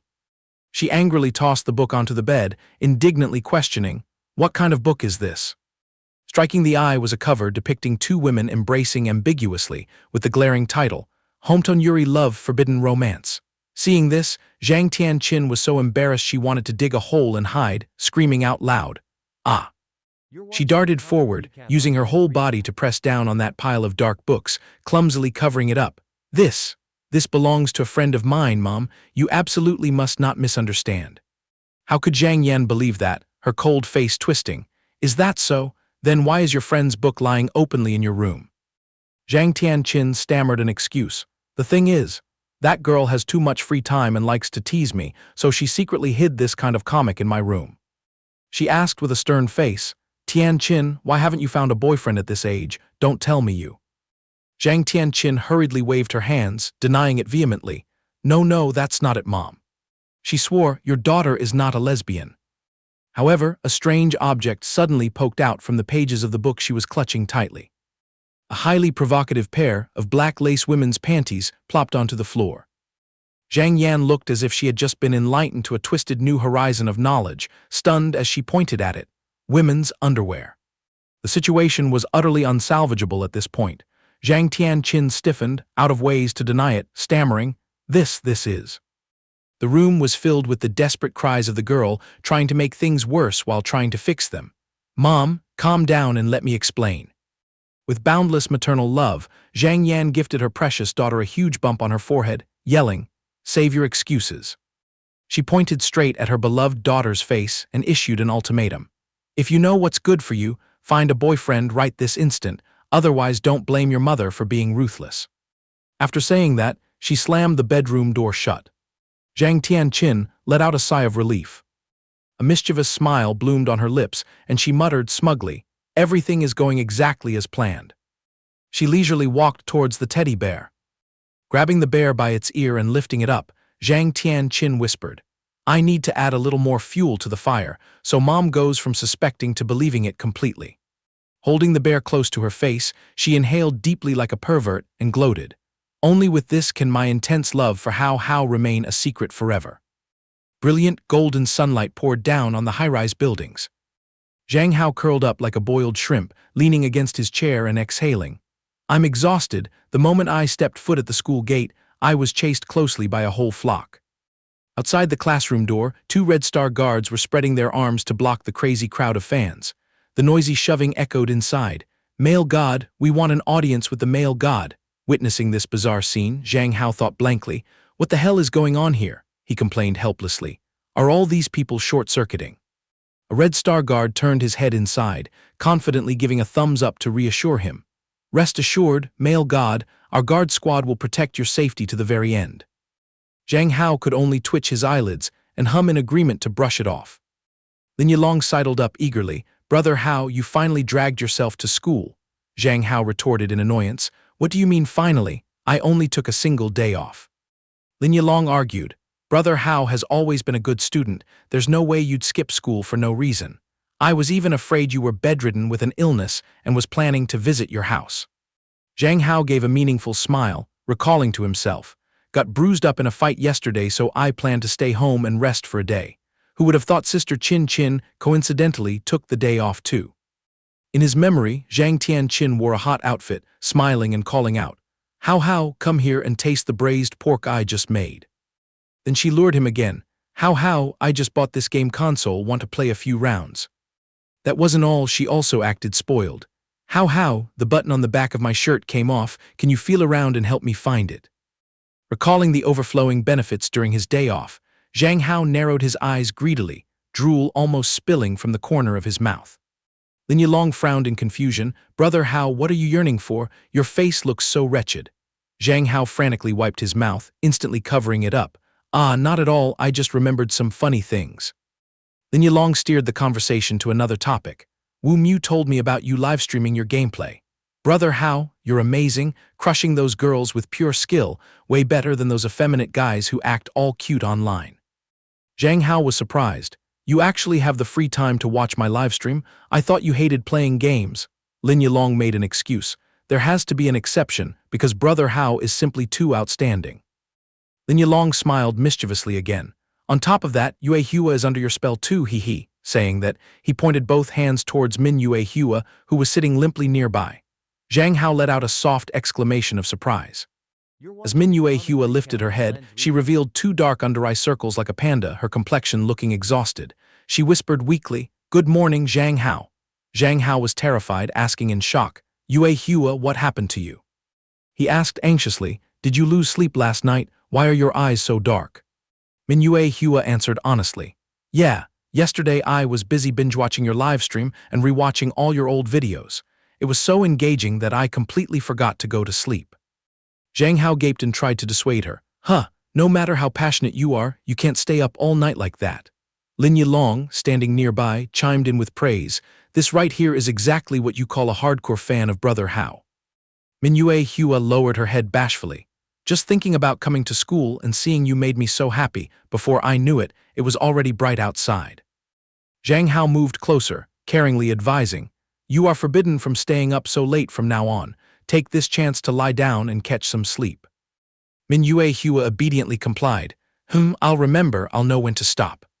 Seeing this, Lin Yilong beside him also started acting coy, diving into Zhang Hao's chest and whining for affection. "Brother Hao is our spiritual vitamin, let me rub against you to recharge." Seeing that, Min Yue Hua also moved closer and asked, "I want to rub too." Zhang Hao pushed them away helplessly, grumbling, "Good Lord, can you two stop treating me like a pet?" The dismissal bell rang, and a stream of people rushed out the door. Lin Yilong happily pulled his hand. "Brother Hao, we have swimming class this coming Friday, let's go buy swimwear." Hearing the word swimwear, Zhang Hao zoned out, his brain automatically generating an image of Lin Yilong wearing a tight pink one-piece swimsuit, pouting his lips seductively and asking, "Brother Hao, is my swimsuit sexy?" Just thinking about it gave him goosebumps. Zhang Hao secretly swore, "There is absolutely no way I can let this guy wear something so hideous." With a serious face as if wanting to prevent a disaster, Zhang Hao gave a firm nod. "Approved, I'll go with you." Then he turned to advise Min Yue-hua, "Yue-hua, you should go home and catch up on sleep." But she insisted, "I want to go too. Taking a nap at noon was enough to regain my strength, I'm fine." Zhang Hao clicked his tongue. "Up to you then. By the way, Yue-hua is still clueless when it comes to swimming, right?" Min Yue-hua scratched her head honestly. Still stuck at square one. Before this, learning just meant going to drink pool water. Zhang Hao didn't know whether to laugh or cry hearing that. He gently patted her head and called out loudly, "Let's head out." On the way, he said, "I promised to teach you how to swim, but I've been too busy to do it. This Friday, I'll personally be your coach." Min Yue-hua smiled radiantly and nodded in agreement. At a certain luxurious cafe, Zhang Tianqin, dressed in a neat suit, was sitting and waiting when a male voice suddenly spoke up. "Hello, may I ask if you are Zhang Tianqin?" She answered briefly, "Yes, that's me." A tall, thin young man with dyed gray hair, dazzling purple eyes, and a face that bore a romantic yet somewhat immature charm, pulled out a chair and sat down. "Sorry to keep you waiting, I am Liang Xian, your blind date for today." Liang Xian rattled off his demands. "The betrothal gift in my hometown averages around 1.5 million yuan. Oh, is your monthly salary over 50,000 yuan? If it's below that, I'm afraid it'll be hard to survive. When having a child, you must hire a private nanny to take care of them. I am absolutely not lifting a finger to do housework." Zhang Tianqin tuned him out, her eyes glued to her phone screen. Liang Xian continued blabbering endlessly, "Not to mention the marital home must be at least 180 square meters. By evening, my younger sister is planning to come up here for college. She'll probably move in with us for a while."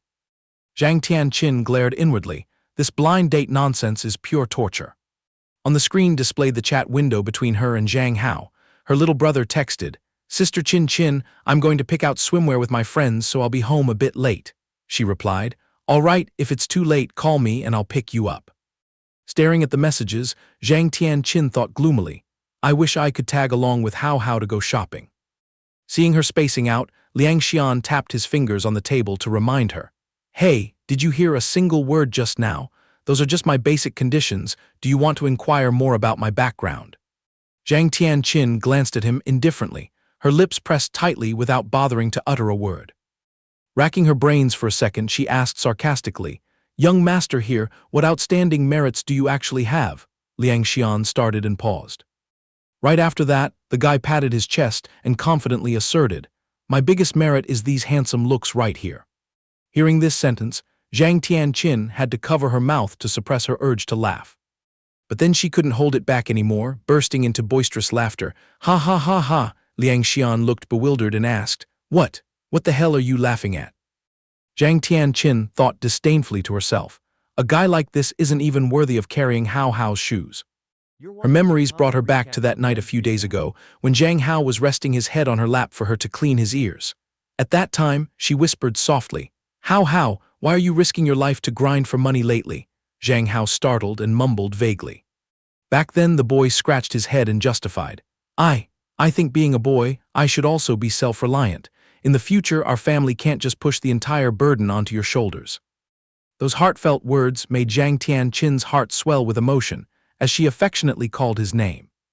Back in reality, Zhang Tianqin rested her chin on her hand, considering wearily, he really can't be put on the same scale as Hao. She gritted her teeth and silently complained, "Good heavens, forcing me to go on a blind date is one thing, but why push this boy-crazy, lustful guy onto me?" Liang Xian on the other side was still as clueless as a cow wearing a hat, asking himself, what exactly did I say wrong to make her laugh so hard? At this moment Zhang Tianqin crossed her arms and declared, "Betrothal gifts, houses, or cars, I can easily take care of, and my monthly income also exceeds 100,000. Liang Xian found it pleasant to the ear, and his eyes lit up as he interjected, "Wonderful, then we—" But Zhang Tianqin immediately cut him off with the word, "but." She lowered her voice icily, dropping a fatal sentence, "Do you think you even have a chance?" Meanwhile, in another turn of events at the shopping mall, Lin Yilong was trying on a swimsuit that looked exactly like a cheesy pink nightgown, extremely short on his body, posing seductively and asking, Brother Hao, take a peek and see if this outfit is pleasing to the eyes." Zhang Hao grimaced, scolding internally, "Pleasing my ass." Huang Yuan gave a fake smile and criticized, "Not approved, Long, I think this outfit still covers up too much." She broke into a cunning smile. "How can this thoroughly show off your beautiful curves?" Lin Yilong snapped back irritably. "Huang Yuan, why did you drag yourself here? You are forbidden from using that vulgar gaze to peep at my precious body, you annoying thing." Huang Yuan replied casually, "Since there's a swimming class, I have to go shopping too. What style is the male god planning to choose? I'm very familiar with men's swimwear fashion. Need me to be a free consultant?" Zhang Hao waved his hand and flatly refused. Thanks for the offer, I'll just pick a normal, conservative one." Lin Yilong hid behind him, muttering curses. "You pervert." Huang Yuan's face flushed with thirst, her hand fondling her phone ambiguously, wiping the drool leaking from the corner of her mouth with her finger, and argued, "How am I a pervert? I'm just admiring the pure beauty of friendship." Min Yue Hua nearby heard that and blinked in confusion. "Us." Lin Yilong hastily clung to Zhang Hao's arm, yelling loudly, "Brother Hao, be careful, they might try to grope you." Zhang Hao despairingly held his forehead, speechless with this bunch of people. Zhang Hao mediated, All right, drop it, being self-sufficient is happiness, whoever likes what can go pick it themselves, it's getting dark anyway, let's gather in one place after we finalize our purchases." The whole group agreed in unison, "Okay, deal." Huang Yuan stared at her phone, smacking her lips in regret. "What a pity, I was planning to hunt some revealing photos of the male god to bring home as my dowry." Min Yue Hua lightly tapped her from behind and called her name. Min Yue Hua timidly asked for a favor. "Can you help me check out a few outfits? I'm clueless when it comes to matching clothes, I don't know how to dress well." Huang Yuan patted her chest confidently. "Piece of cake, just leave it all to this strategist. So, planning to dress up to fish for compliments from the male god this time, huh?" Min Yue Hua shyly admitted. Huang Yuan nodded smugly. "Wonderful, my naive eldest miss has finally been enlightened." Min Yue Hua said modestly, "It's all thanks to you passing on those interpersonal secrets. Applying them has been very effective. Thank you so much." Huang Yuan waved her hand and laughed it off. "We're sisters, no need to be so polite. In the future, if you score anything good, just remember to tip me off so I can get a share." Saying that, she casually pinched Min Yue Hua's cheek. Min Yue Hua nodded obediently, "Sure." Huang Yuan suddenly winked. "You must have clearly defined the feelings in your heart by now, right?" Min Yue Hua's cheeks flushed pink, and she let out a shy hum. Huang Yuan suddenly declared seriously, "Yue Hua, I have a crush on Zhang Hao." "So that's why I—" She leaned her mouth close to Min Yue Hua's ear, whispering to reveal some profound plan. Upon hearing it, Min Yue Hua's expression brightened as if her meridians had just been cleared, unlocking a novel realm of knowledge. Min Yue Hua gave a firm nod. "I understand what you mean." At this time, Zhang Hao began to feel a guilty conscience, his insides churning as he asked himself, "Wait a second, it seems I missed some earth-shattering detail. If Huang Yuan is leading Yue Hua to pick swimwear then—" His train of thought was interrupted by Huang Yuan's shrill call. "Male god, Hao, Long, come out here and grade these outfits we just picked out." A heaving bosom peeked through the sheer layer of blue fabric. Huang Yuan wore a fiery dark blue bikini, lightly resting one hand against the wooden partition, playfully winking provocatively. "Hey," surprised. Zhang Hao's face turned beet red, his jaw dropping as he cursed inwardly. "What the hell is this paper-thin thing, oh my god?" She spun around, confidently showing off her fair bare back and fiery curves in the extremely skimpy swimsuit, turning her head to shoot a flirtatious glance. "So, how many points do I get?" Zhang Hao's face was burning hot. He yelled to cover up his extreme embarrassment. "Who would let you into the water dressed so ridiculously for a swimming class?" Replying to him was Huang Yuan's teasing hip shake.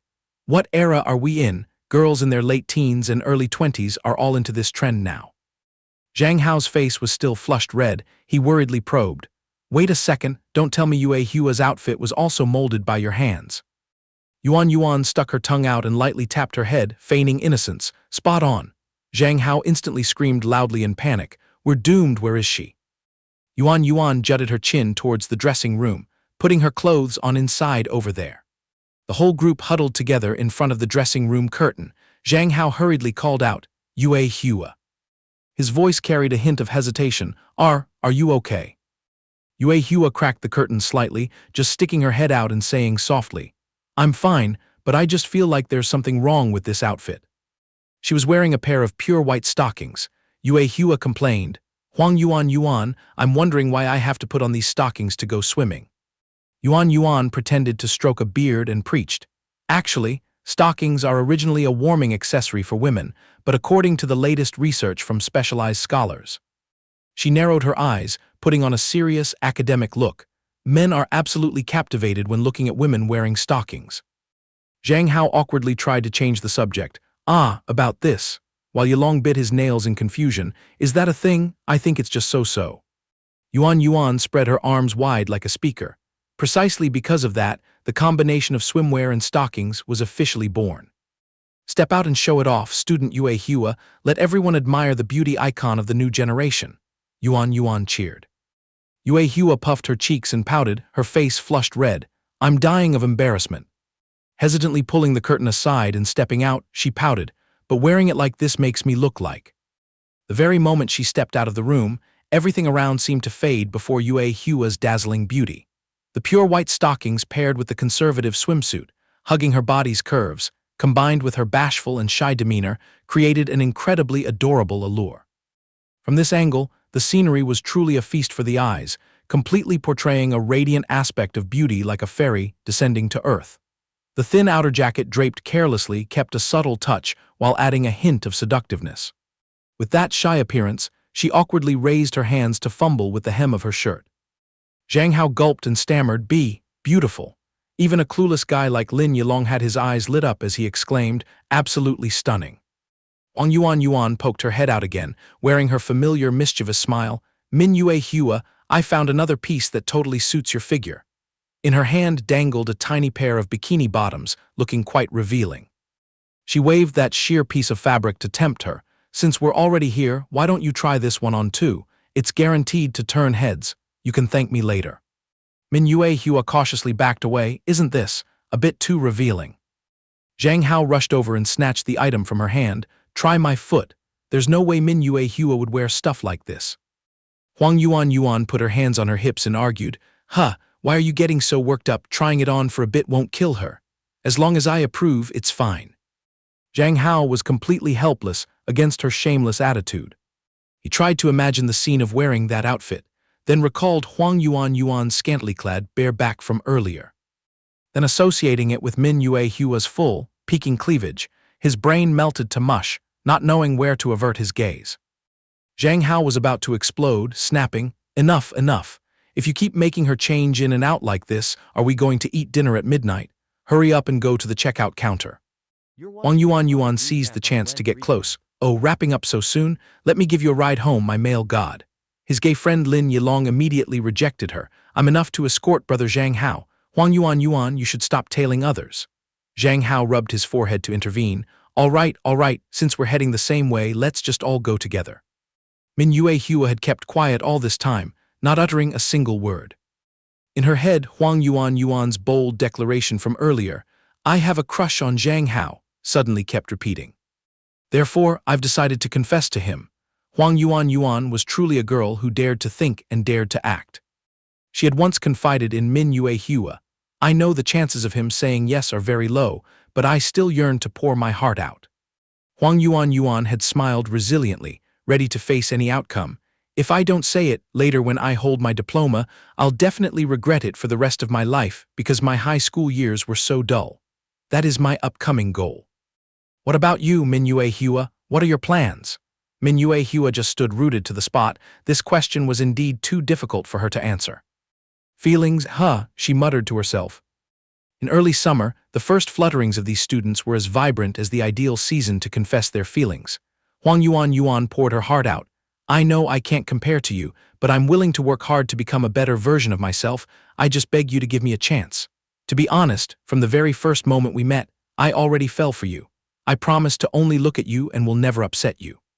She gathered every ounce of her courage and shouted, "I love you. I really like you a lot." Zhang Hao scratched his chin thoughtfully. so dragging me out to this deserted place was actually to flirt and confess. Responding to the beauty's passionate affection, he immediately poured cold water on her. I'm sorry, there will be no result between us. I don't have any feelings for you at all. Huang Yuan's eyes instantly dimmed and turned empty. Are you rejecting me so ruthlessly, without even taking a second to think about it? Zhang Hao sighed. Sorry, if I don't like you, I'll just say I don't like you. If someone who didn't catch your eye insisted on being with you, you'd kick them to the curb too, right? It's better to rip the band-aid off now. Huang Yuan, turn back while you still can. You're making me feel sorry for you. Zhang Hao dealt another critical blow. You're a good girl, let's just stay normal friends from now on. Boo-hoo, getting friend-zoned again, easily making the top list of the most damaging phrases in history. Turning on his heel to leave, Zhang Hao ruffled his hair in frustration and muttered, what a sin, suddenly getting involved in more romantic debt and making another girl shed tears over me. Just then, Lin Yilong came running over breathlessly. Brother Zhang Hao, I've been looking everywhere for you, you hide too well. What's the matter that you're looking for me in such a panic? Lin Yilong held his cheeks, which were as red as tomatoes, and stammered shyly, Today someone asked me to meet them at that deserted corner of the woods over there. Zhang Hao's expression immediately hardened. The deserted corner of the woods. That place is the school's arena for verbal and physical fights. Who dares to invite brother Lin Yilong there to cause trouble? I have to go scope it out. But Lin Yilong shyly added, she wrote a letter confessing her feelings to me a long time ago. Should I go meet her? Zhang Hao fell back in surprise. Wait, so you're getting confessed to? What kind of lucky day is it today that everyone is confessing left and right? Romance has come knocking at your door, so what are you being so shy about? Lin Yilong dreamily embraced his fantasy. But what if I go out there, see that she's so pretty and end up falling for her? I don't want to get tangled up in the web of love this early. Then he awkwardly contradicted himself. But she's so sincere, taking the time to carefully write a letter to me for so long. Brother Zhang Hao, I'm so confused, what should I do? Lin Yilong kept rambling on. Her face must be quite lovely, right? If she's ugly, what excuse can I cling to reject her? No good, Lin Yilong, you shouldn't judge people by their appearance. Zhang Hao ground his teeth and hissed, please spare my ears, brother Lin Yilong. What's there to worry about over such a trivial matter? Let's go, I'll escort you out there. At the area near the vending machine. Sneaking behind a large tree was the trio of Zhang Hao, Lin Yilong, and the backup guest Min Yue Hua. Lin Yilong whispered shyly, why is Min Yue Hua tagging along too? Zhang Hao explained in a low voice, Min Yue Hua is a girl, in case the other party has any dark intentions, she can rush out to save you in time. Looking at the silhouette of the girl waiting in the distance, Lin Yilong nodded, so that's why. Lin Yilong was still anxious. Then I'll step out there, politely reject her, and sprint right back. Saying that, he timidly tiptoed forward. At this moment, Min Yue Hua suddenly turned to ask Zhang Hao, how do you define the feeling of liking someone? Zhang Hao replied, well, everyone has their own unique perception. He mused, as for me, I think that deep down inside us, there's always a silhouette we want to erase but can't, trying to suppress our care but our mind just keeps lingering on it. Is that feeling called liking someone? Zhang Hao had just opened his mouth, then I also haven't, when suddenly, a loud female voice rudely interrupted Min Yue Hua, Lin Yilong, I like you, followed immediately by Lin Yilong's piercing scream. Finishing her words, the girl lunged forward and planted a passionate kiss on him. Zhang Hao was completely stunned. Oh my god, a public forced kiss just like that. Ambushed unexpectedly, Lin Yilong hurriedly wiped his mouth, delivered a thunderous slap to the girl's face and shrieked, you pervert. This scene shocked Zhang Hao even more. What the heck, did he just raise his hand and slap a girl? The male student ran for his life back to his friends. Brother Lin Yilong, are you okay? Lin Yilong got goosebumps all over, threw himself onto Zhang Hao's shoulder, and bawled his eyes out. Brother Zhang Hao, my pure first kiss is gone. Meanwhile, the culprit just stood there blankly holding her face, truly speechless. Seeing how decisively the girl acted, he thought to himself, she looks pretty, but she's so aggressive. The girl stammered an apology, seemingly realizing that the script was going a bit wrong. A moment later, the girl knelt on the ground, and the two of them competed in crying miserably. I got too carried away, please forgive me, long. Zhang Hao helplessly held his forehead and sighed to soothe them. Actually, brother Lin Yilong didn't exactly suffer a loss, it's just that mindsets are a bit different these days. Lin Yilong yelled and shooed her away, get lost, I forbid you from hovering in front of me again. the girl still pleaded. Don't be so ruthless, Long. Zhang Hao had no choice but to advise, Miss, the situation is tense right now, it's better if you just step away for a bit. As the evening glow descended, flocks of birds soared across the sky. Lin Yilong bitterly mentioned the word women, then suddenly roared, women and girls in this world are all untrustworthy things. Hearing it felt so wrong, as if the script had its genders reversed. Lin Yilong let out a loud burp, his cheeks already flushed from the alcohol, and Zhang Hao shared the same fate, hurriedly intervening. That's enough, Lin Yilong, stop chugging, you're dead drunk. The response was the classic line of the wasted, I'm not drunk. Following that, the guy suddenly pointed his spear at Min Yue Hua, loudly complaining. You too, Min Yue Hua, you're no good either, always just tailing and clinging to my brother Zhang Hao all day. Lin Yilong continued his whining and crying performance, tears and snot smearing all over, as he buried his head into Zhang Hao's shoulder and sobbed. Brother Zhang Hao, my precious first kiss was stolen, boo-hoo. Seeing his buddy's snot dangling and about to drop, Zhang Hao frantically dodged. Lin Yilong, you can be drunk but don't do anything reckless. Your snot is getting all over my shirt, you weakling. Min Yue Hua spoke up to gently remind Zhang Hao, your face is completely flushed too, you only drank a little bit, how could you be this drunk? Hearing that, Zhang Hao jolted in shock. He hurriedly pulled out his phone to use as a mirror. Oh God, with a face as red as a boiled shrimp like this. He was doomed. Going home like this would definitely get his ears chewed off by his dad and sister Zhang Tianqin. Looking at the big guy slumped on his shoulder like a child, Zhang Hao smacked his lips. With this wasted state, Brother Lin Yilong won't even be able to drag himself home. Hearing that, Min Yue Hua immediately stood right up. She cleared her throat, offering a highly tempting suggestion. Then, do you want to bring him to my house to crash for the night? Her face flushed pink, waiting shyly, and Zhang Hao nodded, yeah. The tone of the wealthy young lady was a mix of fluster and utter astonishment. The elderly butler stepped out, hesitantly asking, this is. Min Yue Hua quickly ordered, Uncle Butler, please prepare some light snacks for me, and remember to prepare an extra guest room too. The butler respectfully replied, yes, miss. Obedient on the surface, but inside the butler's mind, a storm was brewing. The young miss actually brought 2 boys home for a sleepover. It seems I underestimated how bold the young miss is. The old man gently wiped a bead of sweat from his forehead. The wall fully hung with various firearms perfectly portrayed Min Yue Hua's strong and somewhat edgy personality. Zhang Hao held the phone, a familiar voice rang from the other end, and he reported, yeah, I'm crashing at Lin Yilong's place. He got forcibly kissed by someone today, so his mental state is really unstable. I have to stay and keep an eye on him.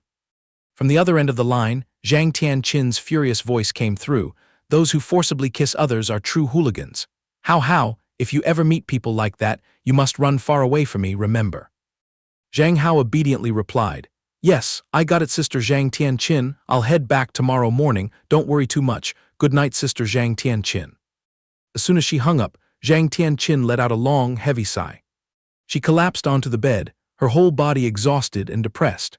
Not being able to see her Hao for an entire day, she felt like she was about to suffocate. At this time, Min Yue Hua was standing in front of Zhang Hao's room, knocking gently on the door. Can I come in for a bit? He replied, come in. When at home, the timid young lady threw on a comfortable set of pajamas paired with tights. Carrying a rattan basket, she said shyly, Uncle Butler asked me to bring you some late-night snacks. She didn't shy away but bluntly expressed her thoughts. Doing this will definitely make your affection points for me go up, right? Zhang Hao burst into laughter, teasing back. Haha, if you want someone to be touched, you shouldn't blurt it out so bluntly like that. Min Yue Hua pulled out a chair and plopped down. Zhang Hao glanced around and wondered. But hey, I heard this room is your inviolable territory, right? Why are you suddenly being so generous to let me sleep here? Min Yue Hua's cheeks flushed even redder, she whispered, because everything placed in this room is my most precious treasure. Oh my, a flawlessly straightforward flirt, dealing critical damage. She gently called out Zhang Hao's name, her eyes full of deep affection, her hand timidly touching his hand. You are also my treasure. Every day I yearn to see you, to chat with you.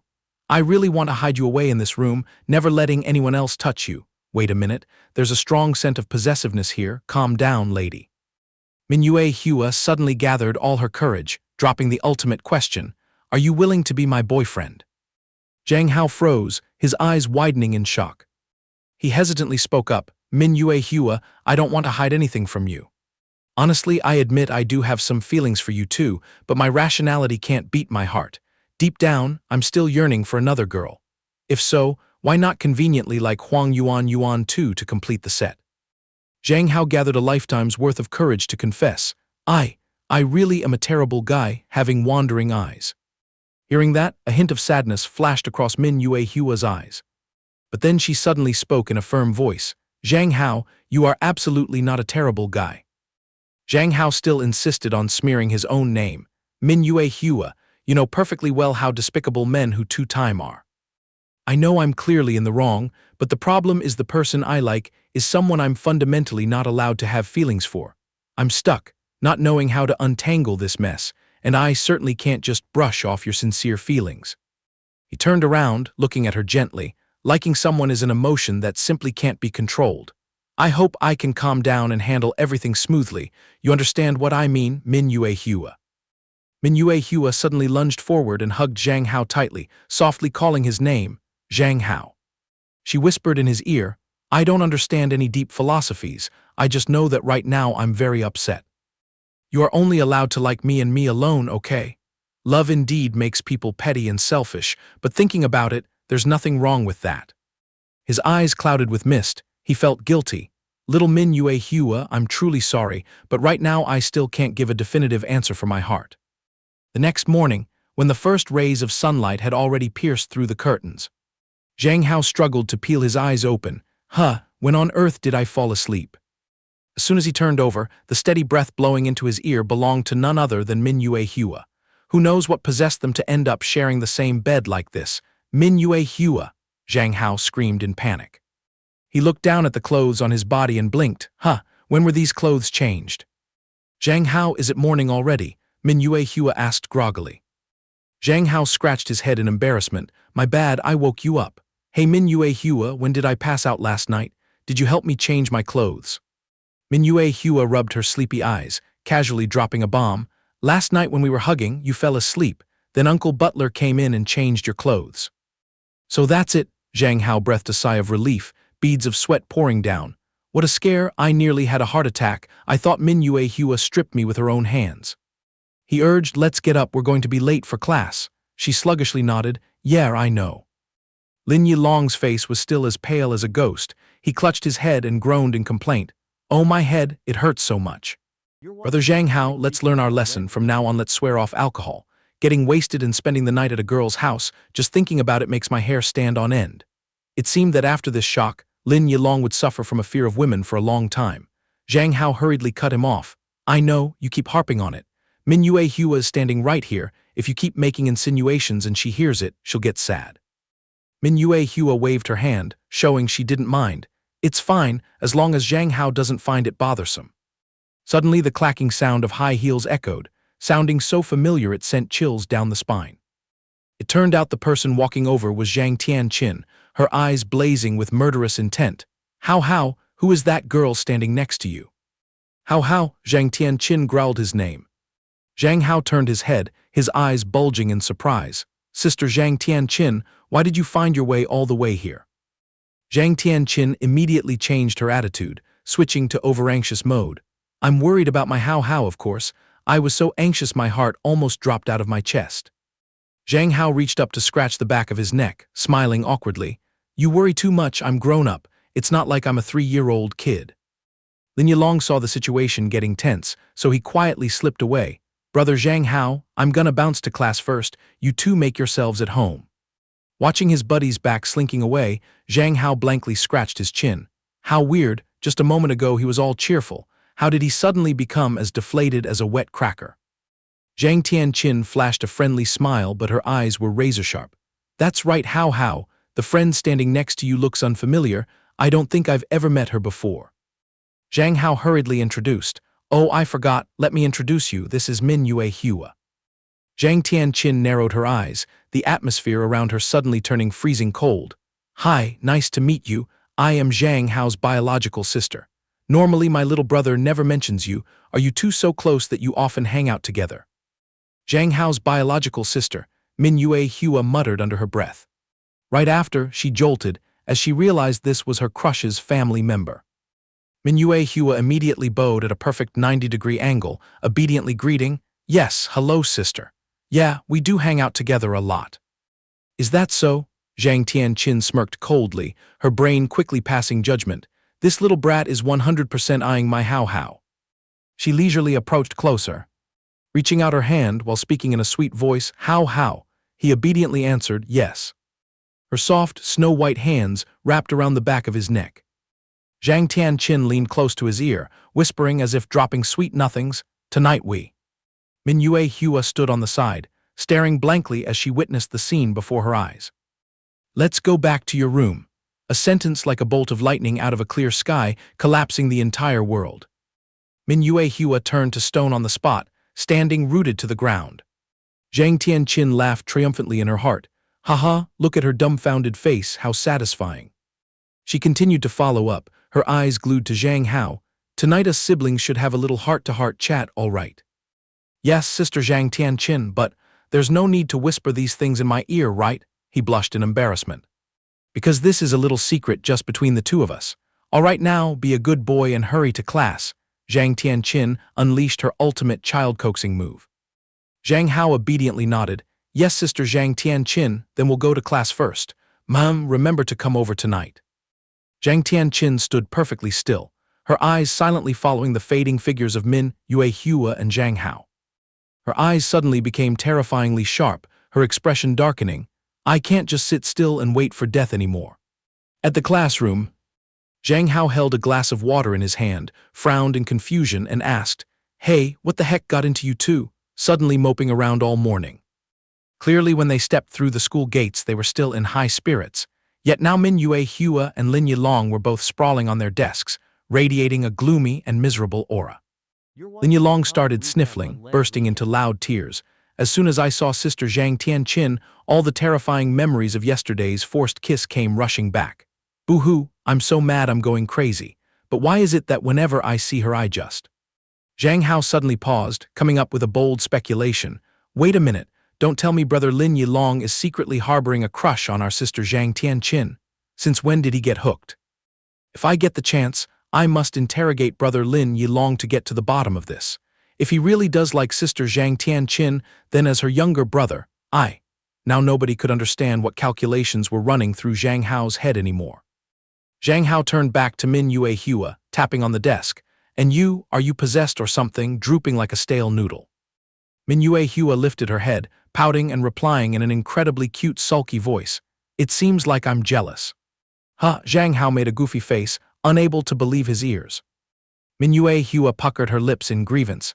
"I know full well she is your biological sister, but seeing you two so glued to each other makes me feel unbearably frustrated. Oh dear." Mingyue Hua blinked, her voice full of longing. "I'm so jealous of your sister, if only I could stick to you every day too. I also want to call you brother Zhang Hao." Zhang Hao sweated, waving his hands. All right, I beg you guys, put this melancholy aside and go buy some snacks to fill your stomachs. Recess is almost over." Late in the afternoon, as soon as Zhang Hao opened the door and stepped into the house, he called out loudly, "Mom, Dad, Sister Zhang Tianqin, I'm home." Just as he stepped over the threshold, the guy muttered as he calculated his plans. "Today, I have to focus on streaming properly, making up for yesterday's laziness, and I still have to grind for money to pay off the debt to Wei Nan." Suddenly, Zhang Tianqin's piercing scream rang out, "Mom, spare me," accompanied by the sharp crack of a forceful whip, mixed with the mother's roars. "Zhang Tianqin, if I don't beat you to pulp today, I won't be satisfied. What's going on here?" It seemed a huge crisis had occurred. The mother was in a fit of rage, brandishing a cane in her hand and roaring, "I can see that you've been itching for a beating lately." As for Zhang Tianqin, she was in a posture sticking her butt up to take the punishment. It was truly a fiery beating, making an outsider like him curious and wanting to eavesdrop.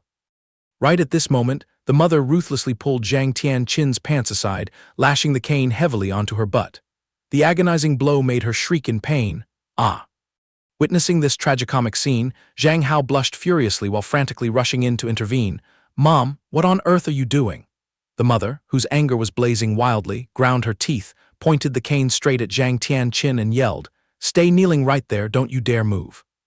Caught by Zhang Hao in such a pathetic state, the girl could only turn her head, crying out miserably, Hao, save me."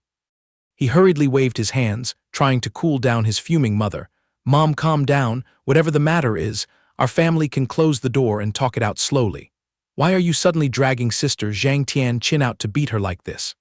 The mother ground her teeth audibly, snapping, Hao, stand aside. Today I must teach this lesbian a lesson." Hearing this, Zhang Hao gaped, his jaw practically dropping to the floor. What? A lesbian? Inside a room, the display cabinets were filled with prestigious trophies. Zhang Tianqin was currently lying flat on the bed, continuously hissing and groaning. "Ah, it hurts to death." Zhang Hao stood by awkwardly, patting and comforting her. "Sister Zhang Tianqin, try to grit your teeth and endure it for a bit." Zhang Tianqin kept her prone posture, her butt covered with red welt marks from the cane. She blushed crimson and mumbled, "I'm sorry for tormenting you like this, but honestly this spot is too awkward. I can't manage to apply the medicine myself." Zhang Hao held a cotton swab soaked in antiseptic. The scene exposed before his eyes made him blush fiercely, having to turn his head away as he stammered a reply. "It's no trouble at all, sister. I'll try my best to be as gentle as possible." But deep down his heart was screaming, "My God, this angle is way too seductive. Who would dare open their eyes wide to look?" Looking at the deep welt marks, Zhang Hao couldn't help but feel heartbroken and lamented. "Oh, Mom, you really hit ruthlessly. Sister Zhang Tianqin's butt and thighs are all swollen up." He curiously voiced his inquiry, but in short, what crime did you commit, Sister Zhang Tianqin? Why did Mom fly into such a thunderous rage? In his heart, he still couldn't help but wonder, how could Sister Zhang Tianqin be a lesbian? Obviously, she pinned me down and kissed me the other day. Zhang Tianqin struggled to lift her head, whispering faintly, "I apologize to you 1,000 times, Hao. The truth is, I really am a lesbian. That last time, I hallucinated that you were the girl I secretly loved, so that's why I—" Her confession left Zhang Hao stunned speechless. She bitterly explained, "Since I was little, I've loathed men and boys, but out of fear of people's judging eyes, afraid of being seen as a freak, I always forced myself to pretend to like boys, forced myself to try and get close and intimate with you." Hearing this, a sense of disappointment flashed across Zhang Hao's heart. He mused, "So it turns out all this time, Sister Zhang Tianqin never had the slightest romantic feelings for me at all." Suddenly Zhang Tianqin propped herself up on her hands, her eyes filled with immense sadness. "I'm truly sorry, Hao. I tried my hardest, but I just couldn't do it. I never wanted to be a lesbian at all. I also yearned to like boys just like any other normal girl." Zhang Hao averted his gaze elsewhere, softly comforting her. "It's all right, Sister Zhang Tianqin." Zhang Tianqin curled herself into a ball, her voice trembling. Hao, I've poured out every ounce of my effort, but—" Her face was now pale white, tears rolling down her cheeks. She pleaded earnestly, "Brother Hao, you should go back to your room first. Please, for the sake of our sibling bond, keep this shameful secret from me." Zhang Hao could only stand rooted to the spot, remaining silent without saying a word. The clock struck past 9 in the evening, in another room. Zhang Hao was busily glued to his phone, searching Google with the keyword sexual orientation, muttering to himself, "What on earth am I supposed to do to help Sister Zhang Tianqin?" On the search bar glaringly sat the text, "How to turn a lesbian straight." His eyes lit up as he scrolled onto a promising result, slapping his thigh with a smack. "There's a way." The top comment with a massive number of likes shared, "I previously had to spend a ton of money to hire a six-pack male model. Every day he would use tricks to seduce her, creating physical contact and even sleeping in the same bed. In short, haste makes waste, just proceed slowly step by step. Start by having the guy wear sexy outfits, then move on to hugs once she's used to the warmth, upgrade to kisses, exchanging kisses steadily every day. After dismantling her defenses, the man will slowly service her, letting her gradually taste the wonders of the male sex. An important note is that during this time, you must absolutely isolate her from other females, keeping it up until she's truly infatuated with men." After reading the secret guide, Zhang Hao's face flushed as red as a gack fruit, using a handsome man trap to turn her straight, to let a lesbian realize the pleasure of being with a man. He stroked his chin thoughtfully. "Tusk, this sounds like a pyramid scheme, not trustworthy at all." He continued to analyze the pros and cons. Suddenly he jumped up, sighing heavily. "Whatever, it's a dead end, there's no other way." He made up his mind with an extremely serious expression. "I have to go sound out Sister Zhang Tianqin's opinion." A hand gently turned the doorknob. Zhang Hao called out softly, "Sister Zhang Tianqin." Zhang Tianqin was now buried head to toe under the blankets, her mouth continuously muttering like chanting scriptures, "I'm a lesbian, I'm a piece of trash. I'm a lesbian, I'm a piece of trash." Witnessing this tragic state, Zhang Hao's determination boiled even more to pull this sister out of the quagmire. He excitedly held up his smartphone, eagerly saying, "Sister Zhang Tianqin, I found a brilliant plan, quickly take a look." She scrambled out from under the blanket and took the phone. "Where, let me see." After scrolling through the screen, her expression remained as gloomy as an overcast sky. Who in this world has enough free time and nobility to sacrifice their own body to play along with this scheme? Besides, the fact that I'm a lesbian, I wouldn't want outsiders to know even if I died. I don't even care about going to work anymore. If on some fine day this foxtail is exposed, letting everyone know I harbor this bizarre preference, I'll definitely be mocked and shunned by the whole society. I'd rather bury my youth within these four walls, at least I can save some face for the family. Hearing those bitter words, Zhang Hao felt utterly helpless. Zhang Tianqin's tears streamed down again. She choked out in surrender. Hao, just leave me be, let me rot in this mess." He frowned, his thoughts running wild. I didn't expect that being caught red-handed by Mom would deal such a fatal blow to Sister Zhang Tianqin's psyche.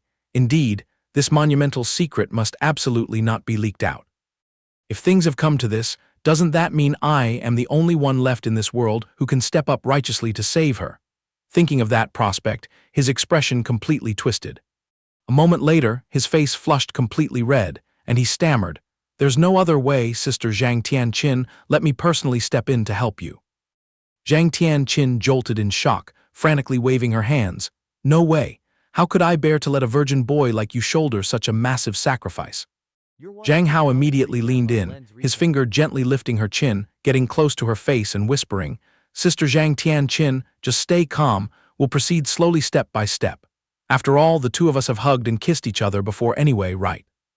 Saying that, he boldly brushed against her hand, asking probing, "How is it, Sister Zhang Tianqin, do you feel any stirring yet?"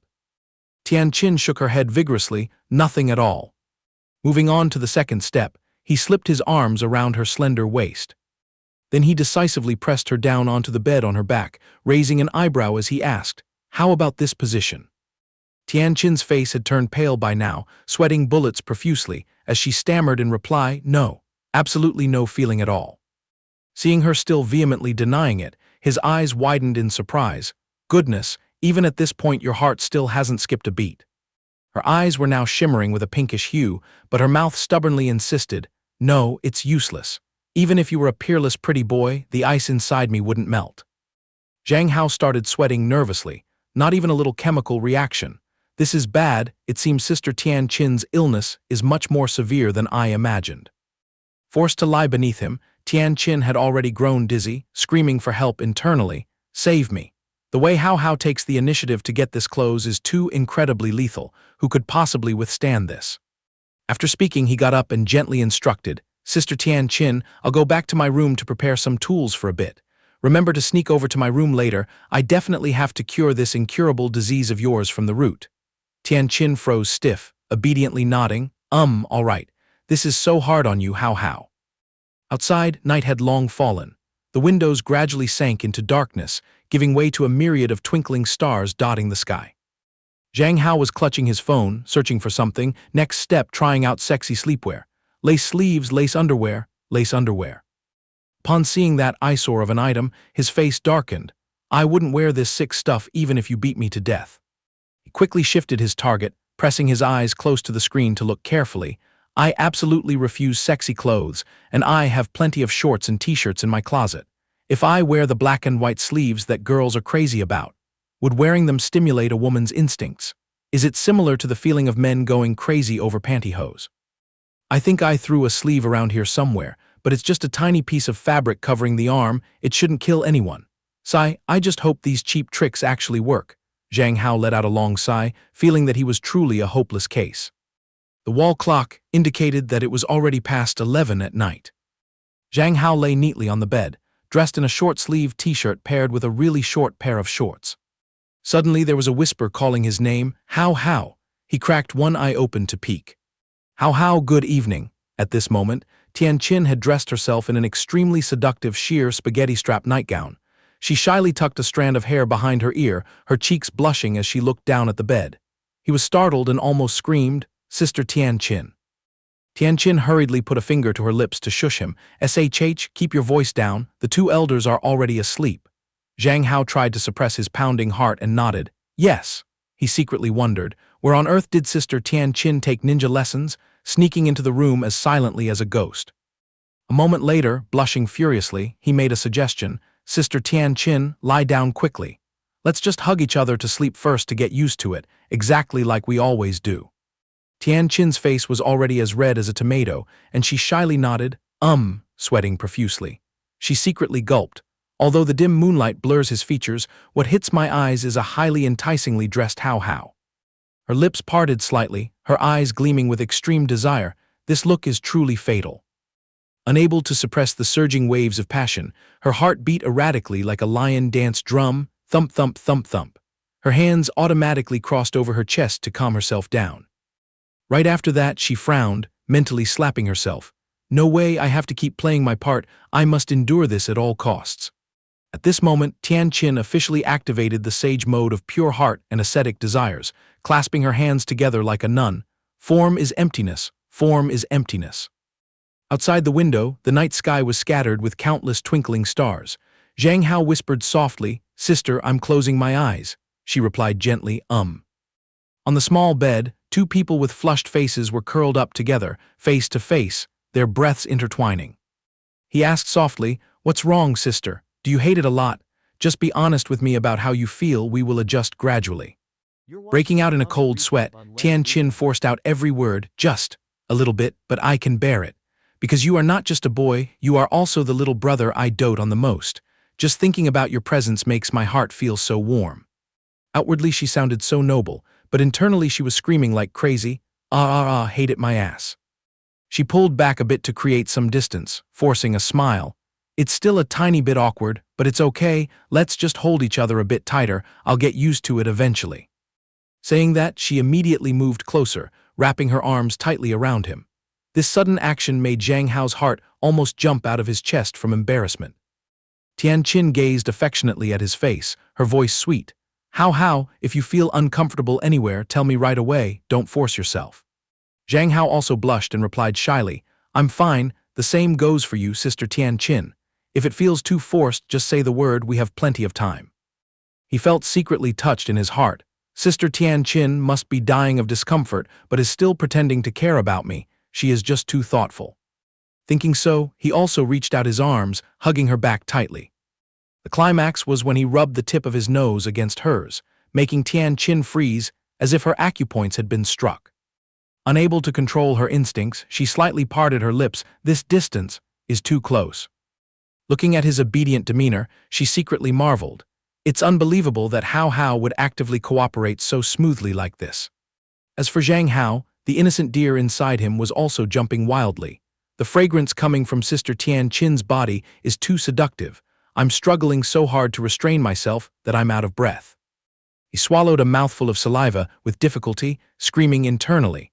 I absolutely cannot let this impulsive emotion ruin the peaceful family atmosphere.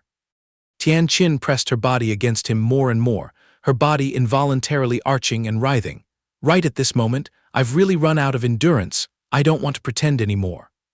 Suddenly he spoke up, breaking the silence. Oh right, Sister Tianqin.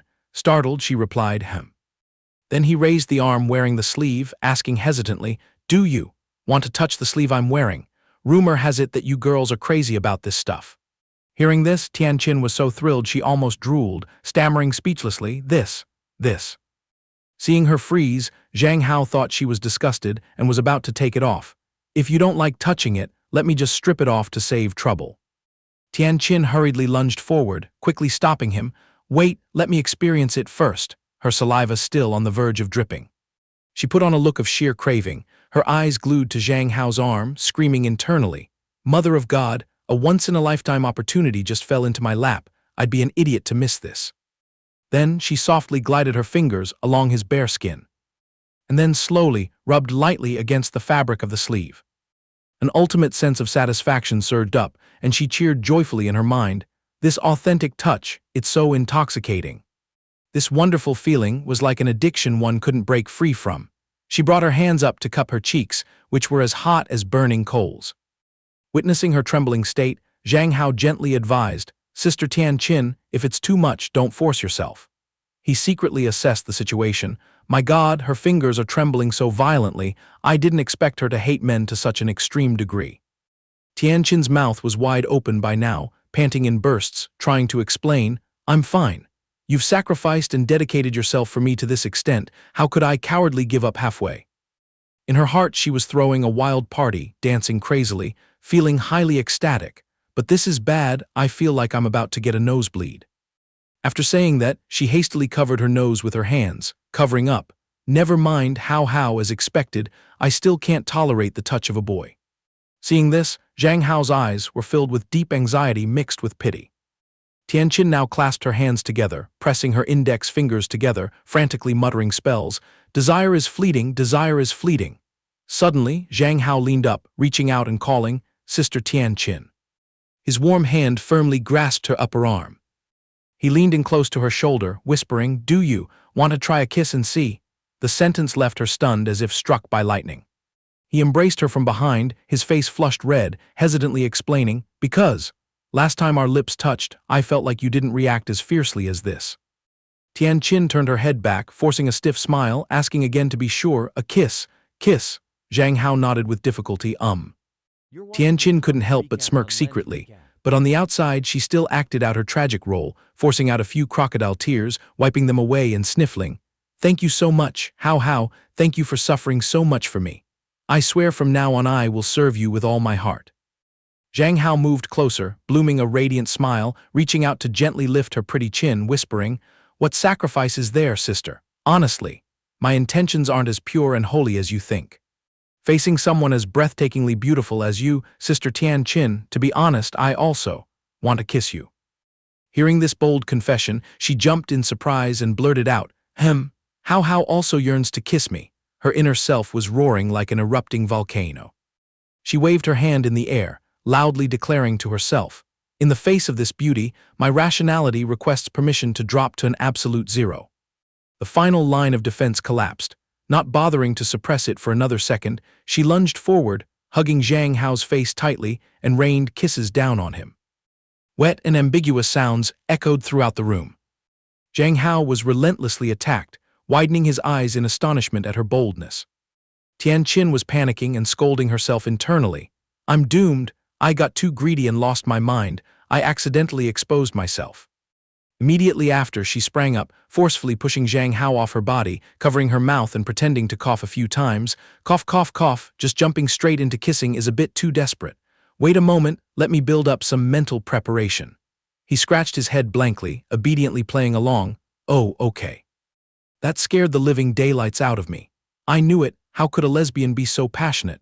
Zhang Hao patted his chest to calm himself, then offered a strategy.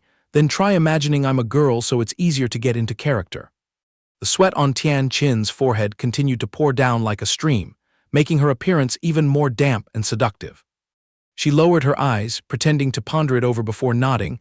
I guess so. Let's start over from the beginning, this time I will take the initiative."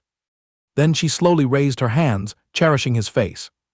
Her cherry lips parted slightly, slowly pressing close to Zhang Hao's lips.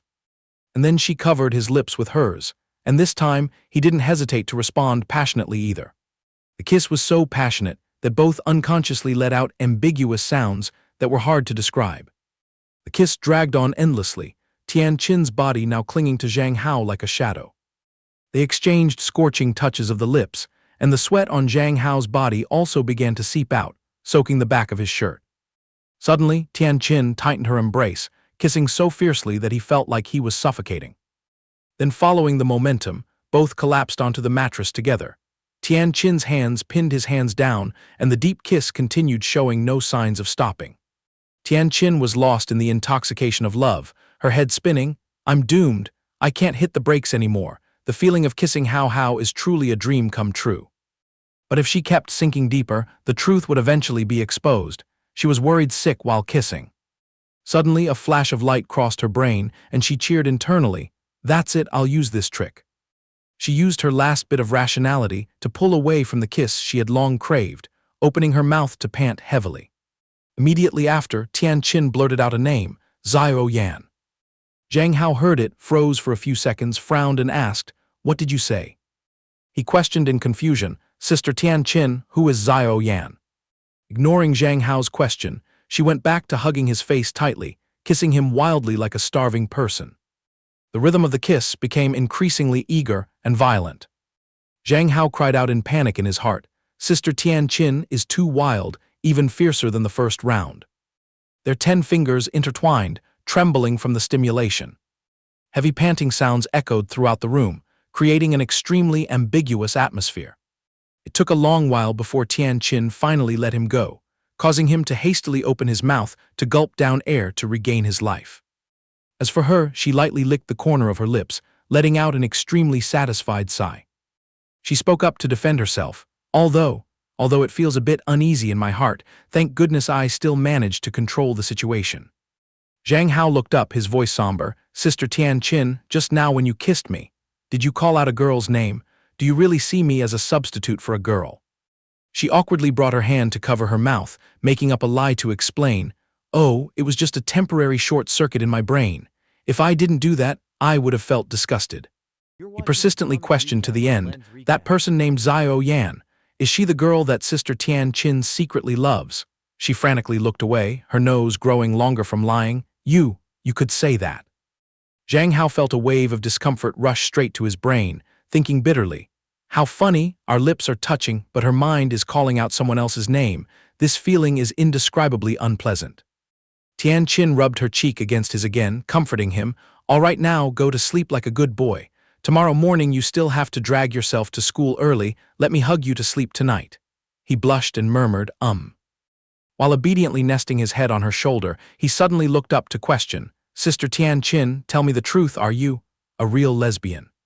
Hearing the critical question, Tian Qin jolted in panic for a split second.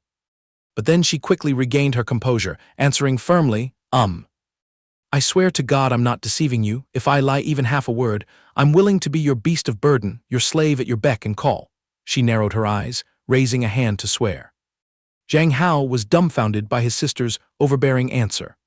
He was completely speechless, muttering in his head, "What the heck is with this slave stuff?" Tian Qin casually pressed his head down onto her chest, patting his back to soothe him. "Sleep well, my baby. Sister Tian Qin will sing a lullaby for you." Soon after, gentle humming melodies echoed, lulling the quiet room to sleep. The next morning, the sun was high in the sky. Everything awakened under the brilliant sunlight, gilding every rooftop. Tian Qin was currently resting her chin on her hand, a bright smile blooming on her lips, tilting her head to admire her little brother who was sleeping soundly. She reached out to caress Zhang Hao's cheek, secretly apologizing in her heart, "I'm 1,000 times sorry, Hao. I didn't mean to fool you like this. I was just afraid you would find me disgusting and distance yourself from me. I desire to be with you to the point of madness, but whether it's the ghost of the past or the shackles of the present, everything forbids me from crossing that line." It was as if an invisible chain was binding her. She looked sorrowfully at his face. Then she gently tucked away a stray lock of hair on his forehead, leaning down to place a light kiss on his cheek. "I had to resort to this lowly trick to keep you. For the rest of my life, I promise to pour my heart and soul into treating you well, making up for the disadvantages I indirectly caused. Please be generous and forgive me, Hao." The house was immersed in a magical, shimmering beauty under the morning sunlight. It was only then that Zhang Hao groggily woke up, stretching and letting out a yawn so big that physiological tears welled up. He rubbed his eyes, staring blankly at the swimming pool in front of him, sluggishly complaining, "I was overly stimulated last night, making my whole body ache this morning like I just got back from a street fight." The group of female students standing nearby blushed furiously as soon as they saw his silhouette, gathering in groups and whispering, "Oh my God, I didn't expect the school idol Zhang Hao to sign up for this class too. We're really in for a feast for the eyes this semester, girls. Totally, so yummy."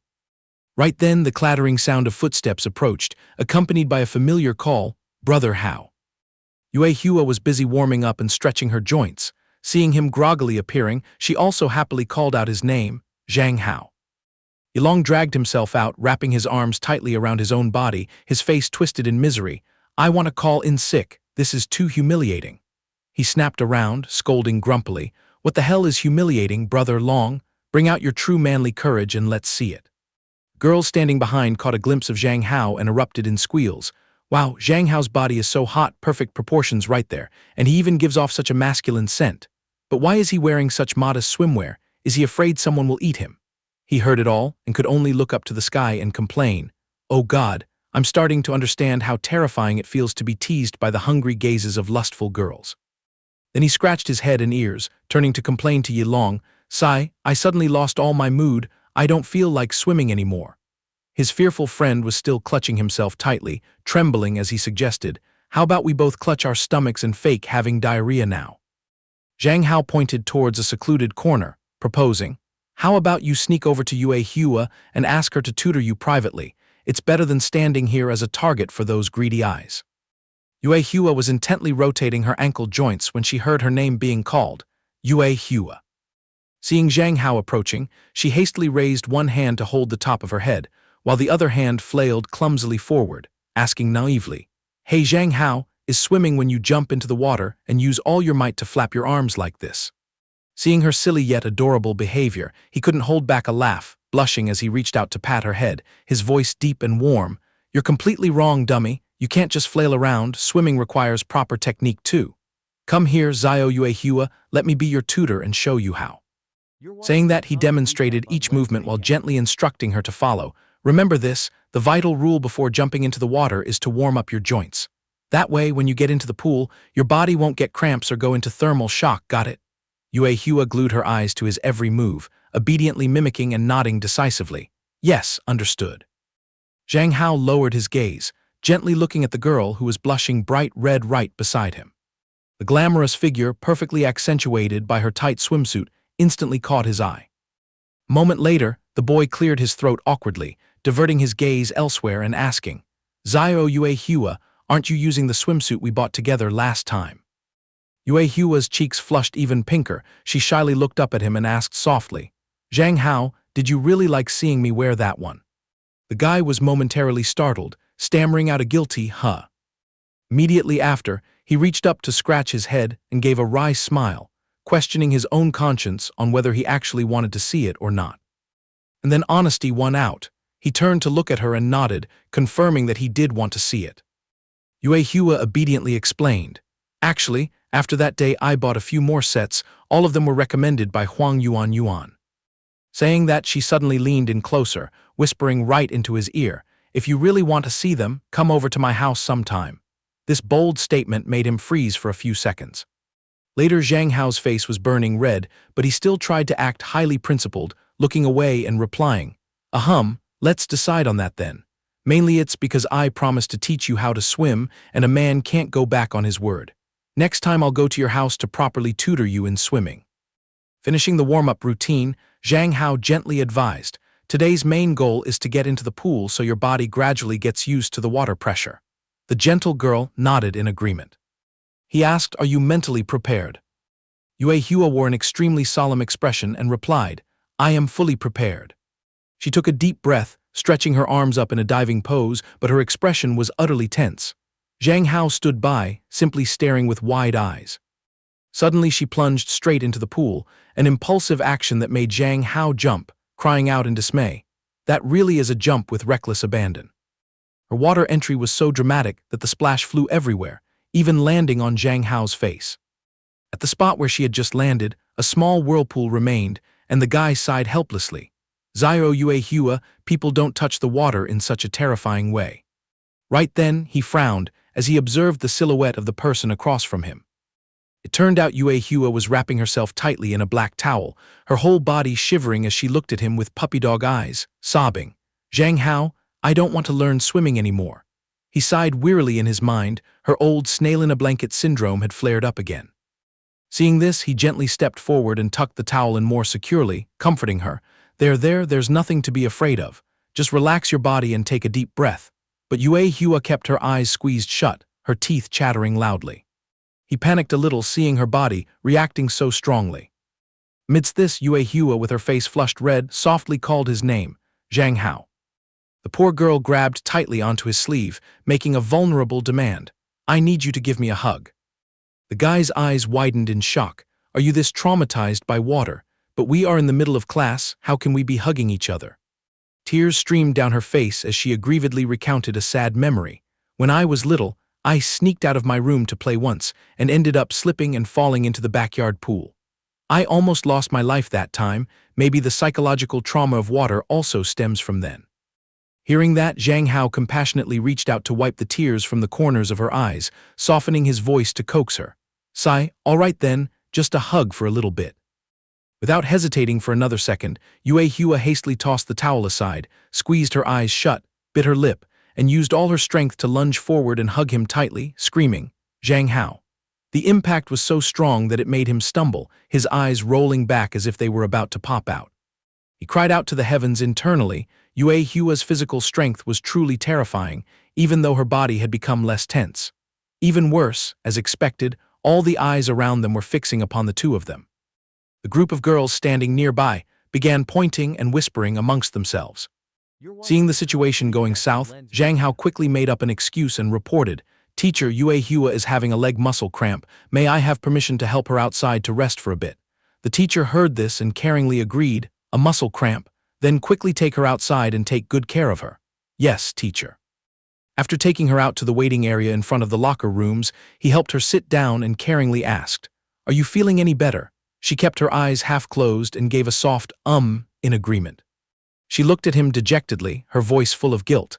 "I'm 1,000 times sorry, Zhang Hao. The pool is really too traumatic for me. I know you really wanted me to overcome it, but I made you lose face again." Zhang Hao tenderly scolded her. "You silly goose, how is this your fault? The one who should be apologizing is me. I clearly knew you were afraid of water, yet I still tried to force you. Let me give you a massage to make up for it." True to his word, he began gently massaging her calves, muttering, "Let's relax the leg muscles first, later I'll massage your shoulders as well." His attentive care made Yue Hua's face burn hot, turning as red as a tomato. She awkwardly turned her face away to avoid his gaze. A moment later, she sneaked a peek down at him, her voice timid and shy. "Zhang Hao, your technique is really good, but could you not just massage the legs? I want you to do it in other places too." Zhang Hao cluelessly stopped his hands, looking up at her full of question marks. "Other places? Where exactly do you mean?" But as soon as he saw her pointing gesture, his face immediately flushed beet red. Yue Hua, looking embarrassed, pointed a trembling finger straight at her chest and whispered, "For example, right here." That sentence made the guy panic and lose all sense of shame, crying out, "Huh, are you kidding me?" He frowned and cleared his throat, strictly correcting her, "You better put away those dark thoughts right now. I am giving you a proper muscle relaxation treatment." Seeing herself get rejected, Yue Hua sulkily pulled her leg back, puffing out her cheeks in a pout. "I don't even want this kind of stretching, I just want you to massage me over there." He was completely speechless and had to discipline her once more. "Yue Hua, put an end to those unreasonable demands right now. In broad daylight and in a crowded place no less, get those indecent thoughts out of your head. Be a good girl and give me your leg." Yue Hua resentfully let her leg drop back down, her sparkling eyes filled with grievance as she argued, "But why on earth not?" Zhang Hao's face was burning hot as he quickly replied, "Because doing that looks extremely perverted and like a hooligan." Had to use all logic to enlighten her brain. That sensitive action is only for people who are in love, understand, and they only dare to do it in secret. This is a school, there are teachers and students everywhere. A girl making that demand to a boy is definitely someone with mental issues. Surely you don't want to be seen as a deviant, right? So absolutely never bring this up again. After listening to his lecture, the girl was stunned for a moment. Then suddenly, her whole body shook again, and her eyes began to well up with tears. She turned her face away, displaying a look of utter sorrow. Zhang Hao patted her shoulder at a loss for words. "Hey now, is there a need to overreact like this?" He groaned internally. Anyone who didn't know the whole story looking at this crying face would probably think she had just gone through some tragic life event. Suddenly, she let her tears fall freely while turning back to declare boldly, "Zhang Hao, I've decided I want to be a pervert." The guy was truly desperate in the face of her logic, blurting out in frustration, "You," he screamed in his mind, "who possessed the gentle and fragile Min Yue Hua of the past." He swore to God, if they weren't in a crowded place, he would turn this silly brat upside down and smack her on the butt for talking so shamelessly. Had to drag out his disciplinary session. Yue Hua, you're only speaking so recklessly because you're naive. You haven't experienced the real world, so you don't know how much perverts are despised by people. The girl covered her head with both hands, arguing back regardless. I don't give a damn as long as you're willing to touch. I mean, willing to massage me there. Plus, I refuse to learn swimming. Seeing that morals couldn't be used to persuade her, Zhang Hao had to compromise. All right then, young lady, listen to me. If you work hard and learn to swim properly, I will agree to fulfill one wish for you. But let me be clear, you are not allowed to make any shameless demands. That promise was like magic, making Yue Hua's eyes light up like the stars. She immediately adjusted her sitting posture straight and nodded obediently. Deal. Zhang Hao covered his face and sighed helplessly. Women truly are the most difficult creatures to understand on the planet. The scene shifted to the headquarters of Fang Hong Corporation, the dazzling sunlight reflecting off the glass surface of the skyscraper, further highlighting the majestic and imposing look of this place. Inside the high-class office, a certain powerful female CEO had been so busy staring at pictures of Zhang Hao all day that her work piled up, and as a result, she had to pull an all-nighter to catch up on the schedule. Wei Nan tiredly dropped the signing pen onto the desk. She brought her hand up to rub her temples, muttering complaints. I'm exhausted. It's all because of that little goblin turning my mind upside down, so I didn't care about the accounting books.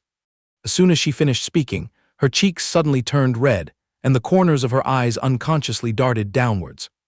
The target of that gaze was none other than the phone lying quietly on the desk, and her brain immediately sent out a signal. Should I just look at it for a little bit longer? Thinking it, she excitedly grabbed the phone, her eyes glued to the screen with intoxication. The wallpaper displayed a fiery scene. She was hugging Zhang Hao's face tightly and giving him a deep kiss. Gazing at that moment, the cold female chairman's eyes suddenly melted in overwhelming happiness. Drowsiness gradually crept in, making her eyelids heavy, but her mouth still unconsciously called out the name of her beloved, Zhang Hao. In a certain elevator cabin, a hand reached out to press the button for the ground floor lobby. Please wait a moment. Suddenly, hurried footsteps echoed along with a pleading voice calling out from outside. When the man stepped in and recognized the face inside, he turned pale and stammered, "Oh my God, Boss Wei." The confused employee scratched his head, nervously initiating a conversation. "Boss, did you also have to grind until this hour?" The powerful woman just let out a cold, flat sound. After that, she took the initiative to speak. "I've bumped into you a few times, and it seems you're always the last one to turn off the lights and leave. Is the manager overloading you with work?" The male employee quickly waved his hands. "No, boss, I'm doing it voluntarily. I was just promoted to team leader, and the project is in full swing, so I have to monitor it closely to prevent any loopholes." Hearing the explanation, Wei Nan casually dropped a sentence, "I see." The atmosphere in the elevator fell into silence again. Through the reflection on the metal wall, it could be seen that the person standing next to the male employee was a charming woman. The woman broke the silence once more. "Since we both often stay late, we run into each other quite a lot, so you look really familiar to me." The male employee seemed confused by this conversation starter. She continued to inquire, "Outside the company boundaries, do you think we've met somewhere before?" The employee looked up, thought for a moment, and replied, "Not to my memory." The woman hummed, "Let me see, your name seems to be Zhang Hao." The woman half closed her eyes, dropping the name with full scrutiny. It turned out to be Wei Nan's mother. She was scrutinizing her daughter's phone screen, smirking playfully. "Oh, is this the darling my daughter is so infatuated with?" Wei Nan jolted awake. She irritably snatched the phone, scowling and raising her voice. "Who asked you to snoop into my private stuff, and what the hell are you doing here at the company?"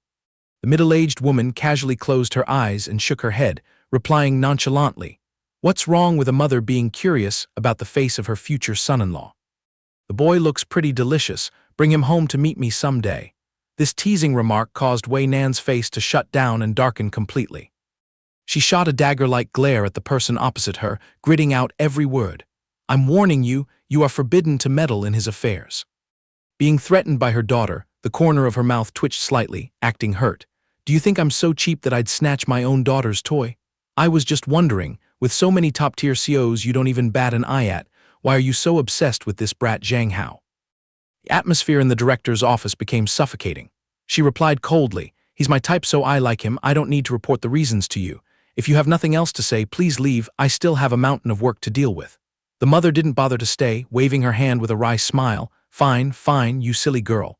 I'm leaving, but remember this, don't fall asleep on your desk anymore. Who's going to take care of you if you get sick?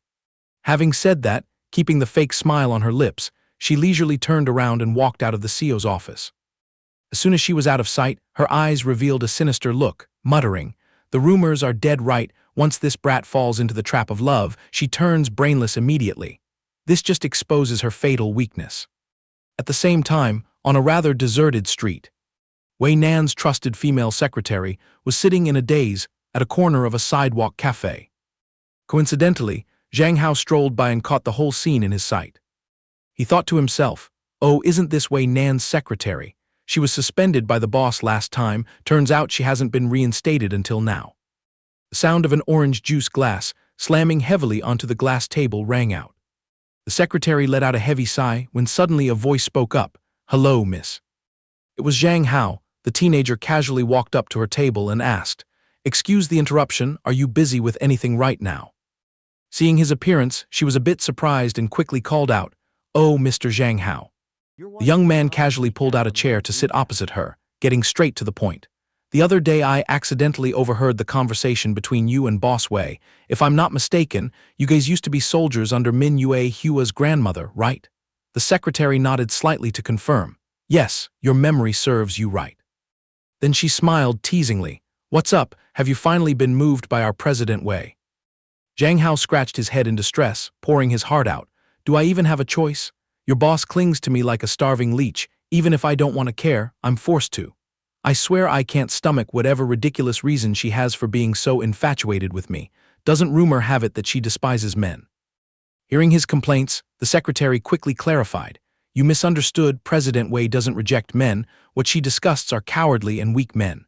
Her biological father was a typical example of that kind of person. He unconditionally obeyed every command from her mother.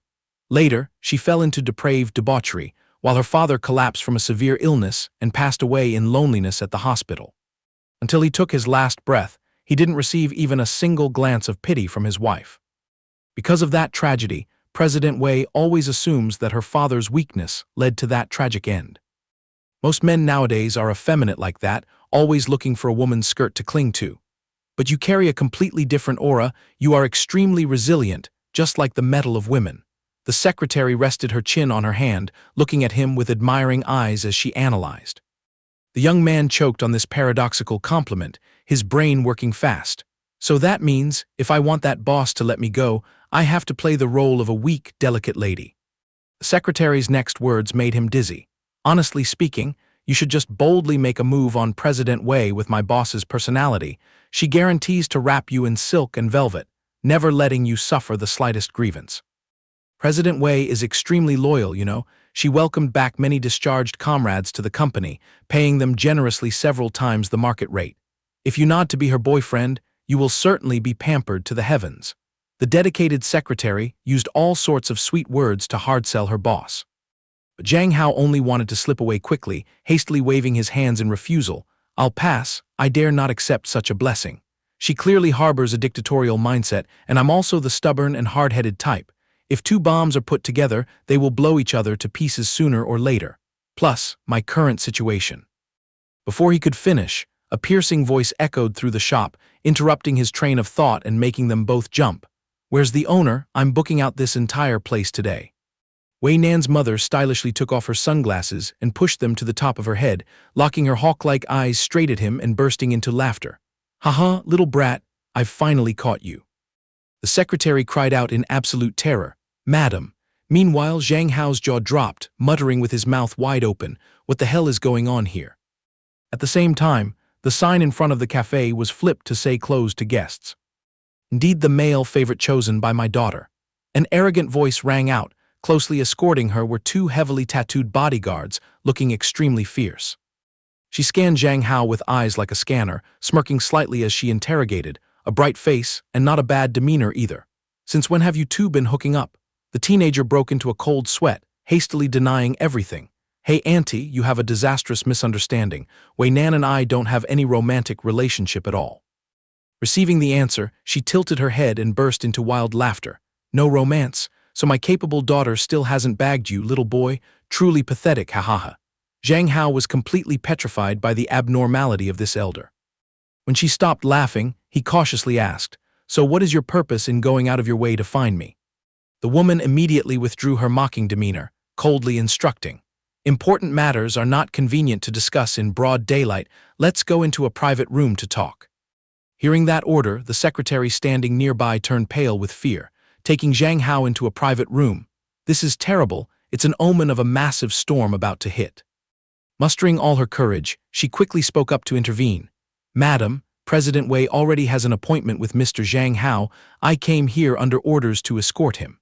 If Madam has an urgent matter, how about we all go to President Wei's office to discuss it together?" That tactful refusal was exchanged for a hair-raising burst of laughter from her. Ha ha ha. Right after, she extended an index finger, crooking it in a highly commanding manner, signaling the secretary to step forward. A chill ran down the secretary's spine, her expression clearly showing uneasiness. However, due to her subordinate status, she still had to bite the bullet and step closer, bowing her head and calling out, "Madam." Suddenly, her face hardened as she threw a thunderous punch straight into the secretary's face. The brutal force was so great that her glasses shattered and flew off, and fresh blood splattered from her mouth. Zhang Hao stood frozen, completely shocked by that cold-blooded act of violence. After taking down the obstacle, she dusted off her hands, stroked her chin, and flashed a cruel smile at the person collapsed on the floor. "Tusk, I haven't practiced for years, so my arm strength is a bit out of control. My apologies. All right, the stumbling block has been cleared. Let's proceed now." She turned sharply and signaled to Zhang Hao. The young man still hadn't digested the sequence of violent events that just took place, glancing at the woman passed out on the floor, his stomach churning. How the hell did things end up like this? He clicked his tongue, the corner of his mouth twitching, his intuition telling him that he had just stepped one foot into a bottomless mud pit. Seeing his attitude, she smirked in praise. "Highly commendable for a kid, you've got strong nerves." If those naive students witnessed that scene just now, they would have more or less wet their pants. He managed to force a corporate smile, keeping a nonchalant face as he replied, "Haha, reporting to Auntie, ever since the day I got tangled up with the burden that is your daughter, I've seen these bloody tricks as daily meals." After replying, his brain started stringing information together. Wei Nan's biological mother. In other words, this woman is the underworld boss of the previous generation. She crossed her arms, nodding and continuing, "Exactly, my daughter has never laid eyes on the weak. But looking at you, you don't seem too keen on my girl, huh? What is it? Is the seat of the son-in-law of the Wei family not appealing enough to you?" In the private room, Zhang Hao sat calmly in the opposite chair, replying confidently, "Auntie, I know my own place. How could a lowly commoner like me climb high enough to match President Wei? If there are no major matters to instruct, I'll take my leave first. My family's rules are very strict. I can't loiter outside past my curfew." Seeing the kid intended to slip away, she stopped beating around the bush. "In that case, I will get straight to the point too. I want to set up a contract with you." Every word she uttered reeked heavily of a cunning scheme. Zhang Hao was dumbfounded, quickly passing the ball away. "Cooperate with me? You've got the wrong person. I'm just a student wearing out my pants on school benches. Where would I get the guts to meddle in the affairs of underworld bosses?" She sneered, waving her hand to explain. "Haha, this mission is truly tailor-made just for you. Through my informants, I am 100% sure that my daughter is crazy about you. As long as you pour some sweet words into her ears, I bet she will obediently offer everything." The young man panicked, crying out to the heavens, "What did you just say?" The woman's facial expression suddenly twisted into pure evil, slowly spilling out the dark plan. "Your mission is to coax my daughter to Country M under the guise of a romantic getaway. I will provide the exact location, you just need to lure the bait into the trap. Once the fish is in the net, my troops will immediately put her under house arrest. In return, I will transfer a massive remuneration to you, enough for you to carry your whole family to settle in another country, enjoying a royal life until the day you die." Zhang Hao's eyes widened, asking skeptically, "You mean you want to hire me as an inside man to betray Wei Nan? What is the meaning of this? She is your own flesh and blood. How can a mother lay a trap and scheme to harm her own biological child?" Her face darkened, her eyes flashing with ambition. "The reason is extremely simple. I want to snatch back the head seat of the Wei family." Then she began to dredge up the dark past. "The little bit of mother-daughter affection left between us has long been crushed. I still remember vividly that stormy night, Wei Nan standing coldly from above, looking down at the person groveling at her feet, next to a dagger stabbed deep into the ground. And the woman lying faintly next to the blade of that knife was none other than her biological mother. At that time, my body was covered with bloody slash wounds. Zhang Hao couldn't help but wonder, retorting, "Allow me to speak frankly, Wei Nan runs the family excellently. The estate under her hands is becoming more and more prosperous. You as the Queen Dowager can just sit back and enjoy the riches. Why bother scheming and fighting for power and tiring yourself out?" She gave a bitter sneer. How could a kid understand the adult world? Currently, apart from a few pennies of charity, I am completely empty-handed in terms of power. So, since you absolutely despise that girl anyway, are you interested in joining hands with me to pull off an earth-shattering heist? The young man chose to remain silent, cursing inwardly. Joining hands with you means selling my life. I'm afraid that once I get the lump of money, I won't have a life left to spend it. In another development outside the room, the poor secretary was tightly tied to a chair. Surrounding her were thugs and minions keeping a strict watch. The secretary kept her head down, with her eyes tightly shut, as if in a coma. But in reality, she suddenly snapped her eyes wide open, bloodstains still scattered across the corner of her lips and chin. She silently assessed the situation. Thank goodness for those years of enduring beatings in the military. That punch wasn't enough to make me lose consciousness completely. The situation is urgent. I must find a way to send word to President Wei immediately. Acting on her thoughts, her two hands tied behind her back started shifting, trying to loosen the rope loops. Right then, from under her sleeve, a compact metal device was exposed, flashing a red alarm light. Returning to the Fanghong group. Inside the chairman's office, Wei Nan was reviewing documents when the phone on the desk suddenly vibrated violently with an emergency call. She coldly pressed the phone to her ear. Report. The other end of the line reported in a panic. "Boss, we have a huge emergency. The old madam blocked Mr. Zhang Hao's way and dragged him into a private room." This shocking news struck down, causing her icy expression to instantly shatter. She stood up furiously, slamming her hand on the wooden desk with a loud bang, gritting her teeth and roaring, "Get the car out for me right now." Shifting the lens back to Zhang Hao, he was still using analytical words to reject the venomous woman. "Your thinking is too short-sighted. Even assuming you managed to kidnap Wei Nan and hide her, the head seat won't easily fall into your hands. The factions supporting her in the family are as numerous as ants. I know you two had deep conflicts in the past, but ultimately blood is thicker than water. If there's any hidden grievance, why not talk face to face and settle it once and for all?" Deep down, he was crying tragically.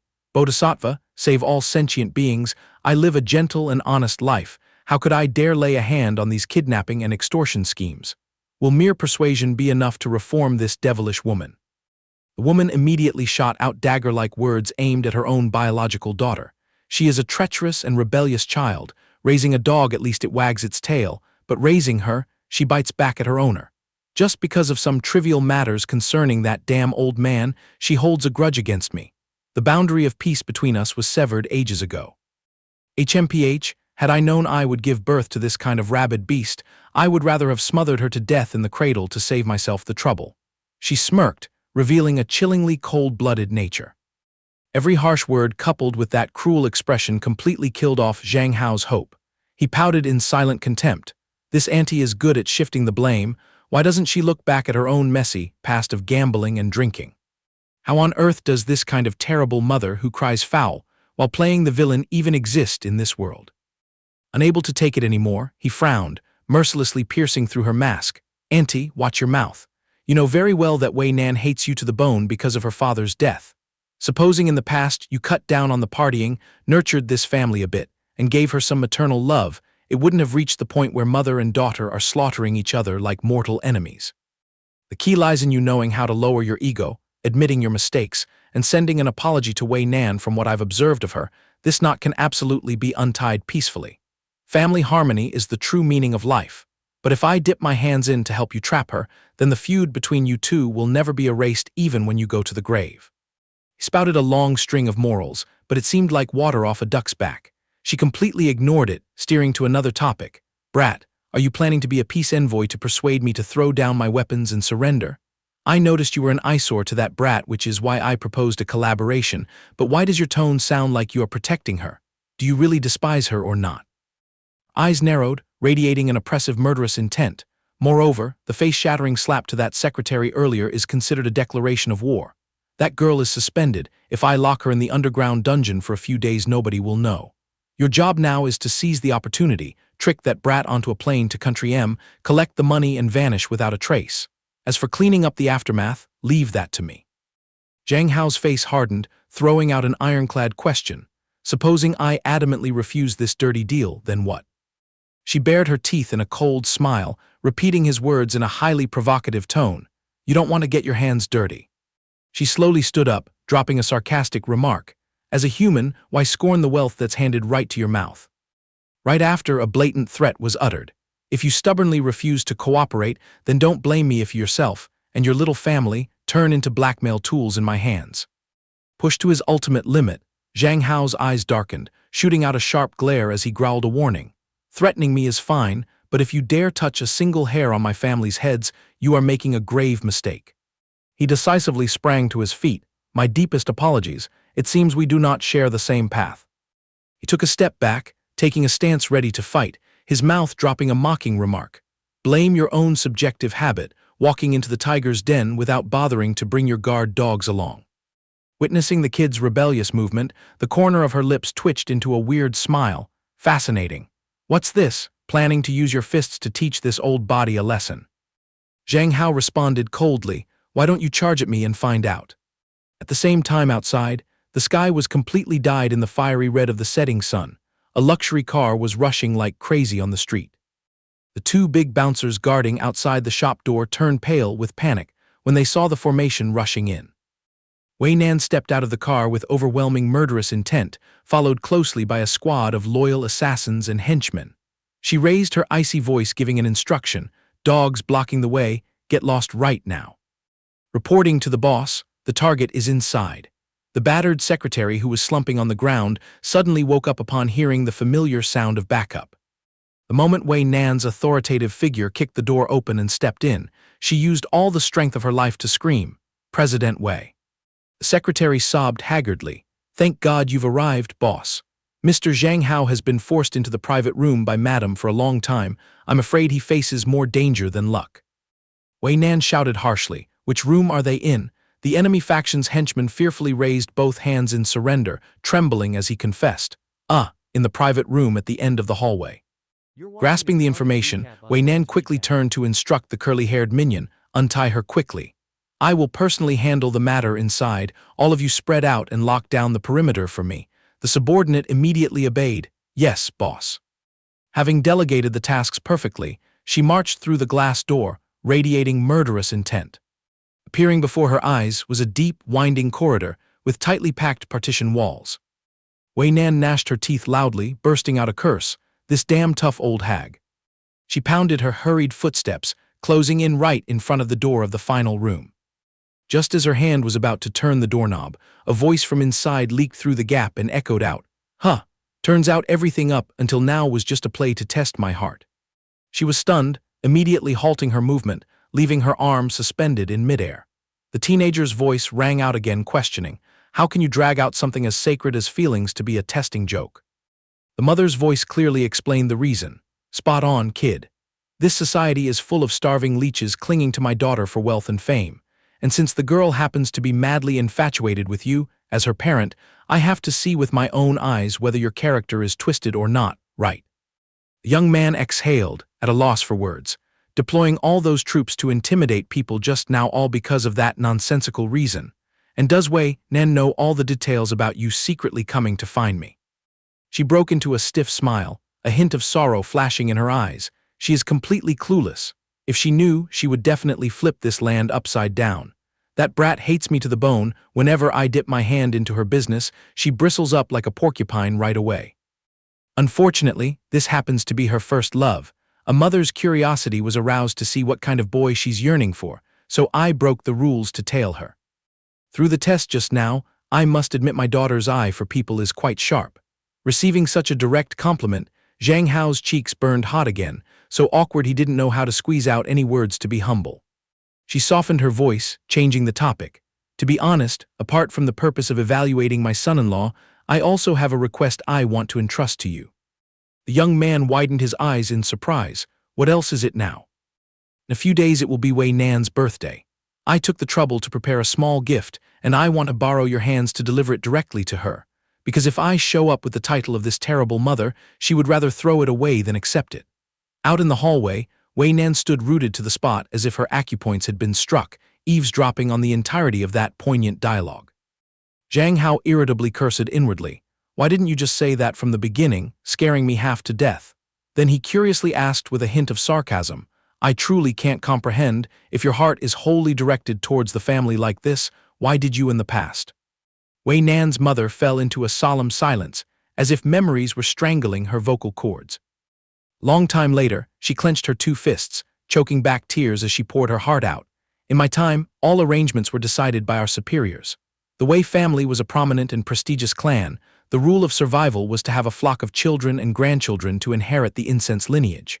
Cruelly, right after Wei Nan was born, her father contracted an incurable disease and lost his ability to be a father. To salvage the bloodline, her grandmother forced me to remarry another man. I refused to obey even if it meant death, and the two of us had an earth-shattering argument to the point where we almost crossed each other's names out of the family registry. Ironically, the person who shared my pillow chose to stand on her side. For the sake of the family's face, he uttered the sentence, 'I can turn a blind eye to you having affairs with other people.' That sentence was like a stab destroying my heart. I felt that the sacred bond of husband and wife had been ruthlessly trampled upon. In despair and hatred, I chose to let myself go, throwing myself headlong into all-night revelries to escape reality." Tears streamed down, she ruffled her hair in utmost remorse. By the day I woke up from the dream and escaped the quagmire, Wei Nan had already grown up and her heart had grown cold towards me. She looked up with pleading eyes. "I truly long for a chance to make amends with the girl. Please be the bridge to help me with this." Zhang Hao bowed his head in deep thought for a long time. Then he scratched his cheek, sighing apprehensively. "I apologize 1,000 times, but I dare not get involved in this grudge." Hearing the refusal, the woman's face crumpled in disappointment. Zhang Hao sincerely advised, "If you truly want to untie the knot with Wei Nan, then you must be the one to untie it. You have to act on your own and cannot borrow someone else's hands. Besides, allow me to tell you the truth, even if you pour out your heart and soul for the rest of your life to make up for it. You can never fill the void of missing maternal love during her childhood years." That sharp concluding sentence stunned her, leaving her dead silent on the spot. Some time later, the space out in the hallway. Zhang Hao pushed the door and stepped outside. Striking his eyes was the figure of Wei Nan still steadfastly waiting. He panicked and blurted out, Wei Nan, why are you haunting this corner?" The powerful girl was now wearing a sullen face, staring intently at him with eyes full of tangled emotions. In the outside world, the night had drawn its pitch-black curtain, the high-rise buildings lit up one after another tearing through the darkness. Amidst the bustling street, a car was zooming by. Sitting comfortably in the passenger seat, Zhang Hao glanced at Wei Nan's angular side profile as she steered the wheel, hesitantly asking, "That tearjerker play just now? You stood outside and heard every single word of it, right?" She didn't bother to turn around, only giving a cold hem. Hesitating for a moment, she apologetically confided, "I'm truly sorry for getting you involved in this mess. I already warned her off, who would have thought she would still shamelessly show her face to bother you." He frowned, blurting out a nosy question. "So in short, how do you plan to handle your relationship with your mother?" She bluntly cut him off. "River water does not interfere with well water, however it was in the past is how it will be in the future. There's nothing to change." Then she briefly glanced over to the passenger seat, tossing out a hypothetical question. "If it were you, if the mother who vanished without a trace years ago suddenly manifested to claim her child back, how would you handle it?" Zhang Hao turned his face to the car window, sinking into a train of thought for a long time. Eventually, he calmly dropped the words, "I only wish she would evaporate completely from my life forever. My life with my current family is extremely fulfilling." Wei Nan smirked at that decisive answer, throwing out an insinuation. "You seem to idolize this patchwork family a lot, huh? Especially that non-blood-related older sister of yours. Are you that deeply infatuated with her?" He scrunched his face in confusion at the probing question. "What the heck? Of course, I cherish them. But what does my family tree have to do with you digging into it?" Wei Nan nonchalantly dropped a bomb. "There's no profound purpose. I plan to bring your entire family to live in my mansion. Sharing the same roof will make it easier for me to assign escorts. Given my position, I bet there will be some more lunatics wanting to use your family as a meat shield to threaten me sooner or later. That far-fetched proposal made Zhang Hao so bewildered he felt like dropping his brain. He immediately crossed his arms over his chest to form an X of refusal, his mouth screaming loudly, "Drop it right now, I unconditionally withdraw. What the hell kind of status do we have that we should move in together?"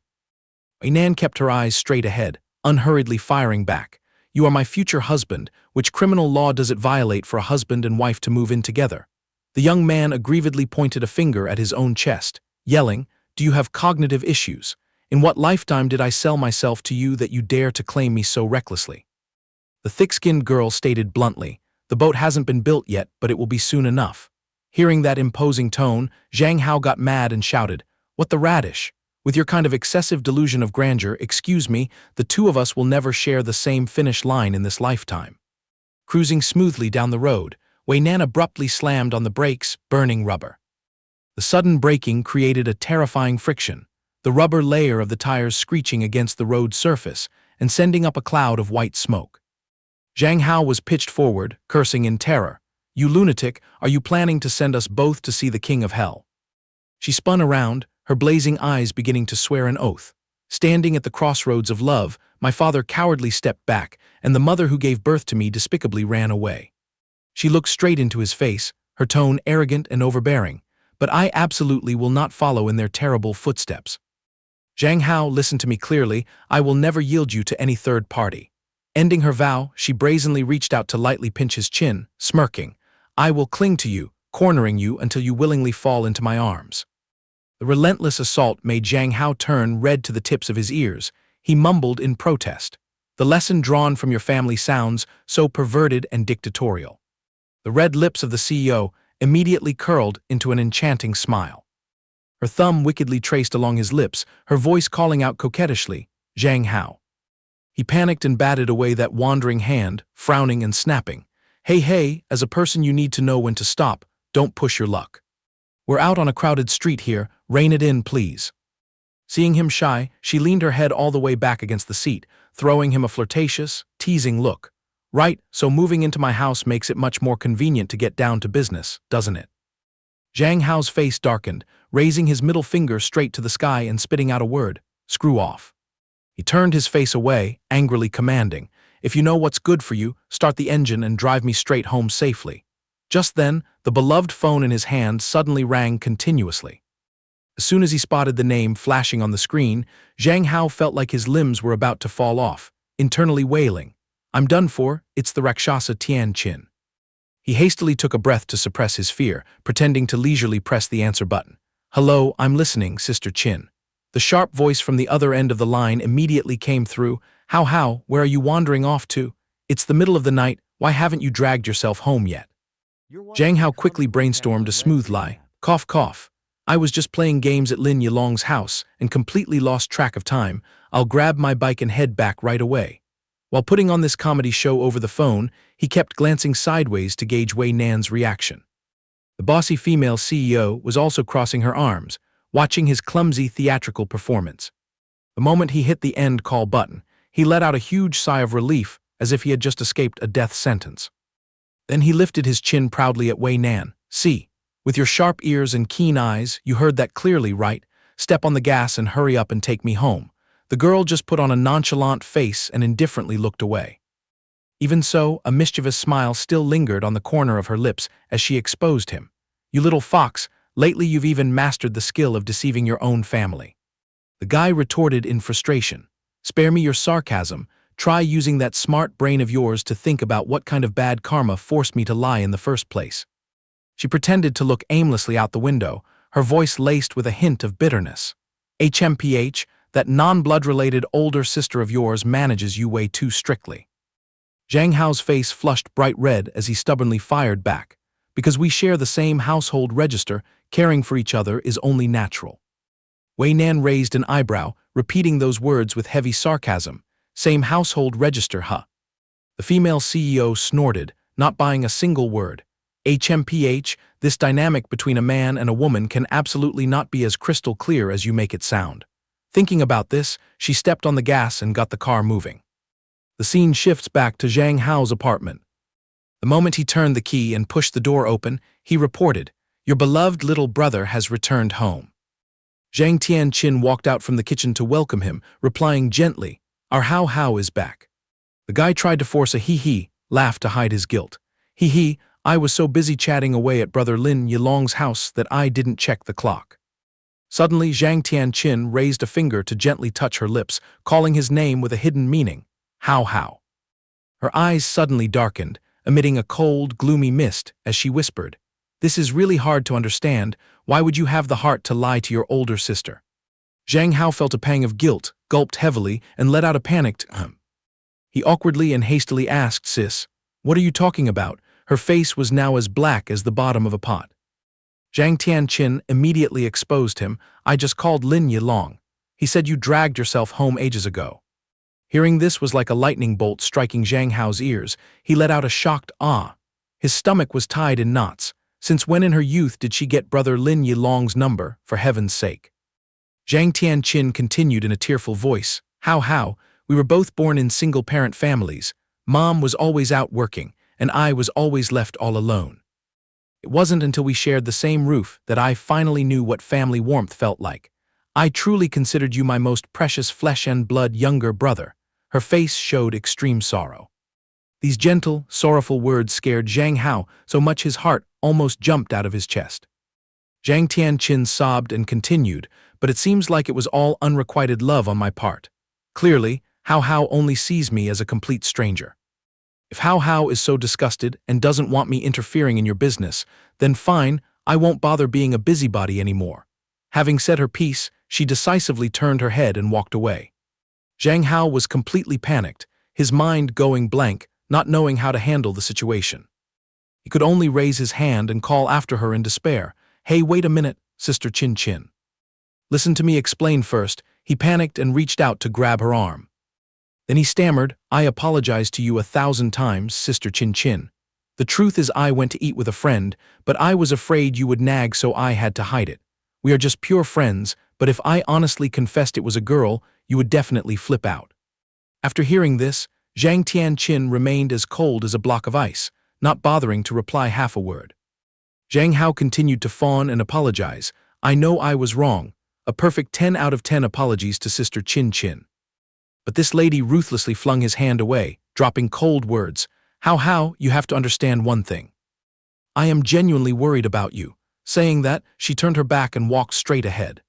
Looking at her lonely silhouette disappearing toward the stairs, he could only faintly whisper, "Sister Chin Chin." Zhang Hao collapsed onto the floor, his face looking bewildered as he muttered, "What's wrong with Sister Chin Chin? Could it be that she's completely disappointed in me?" His inner self screamed tragically. He scratched his head in frustration, blaming himself. "Sister Chin Chin loves me so much, yet I let her down and made her cry. I really am a jerk." At this time, Zhang Tianqin had already bolted straight to her room, leaning her back against the door and standing perfectly still.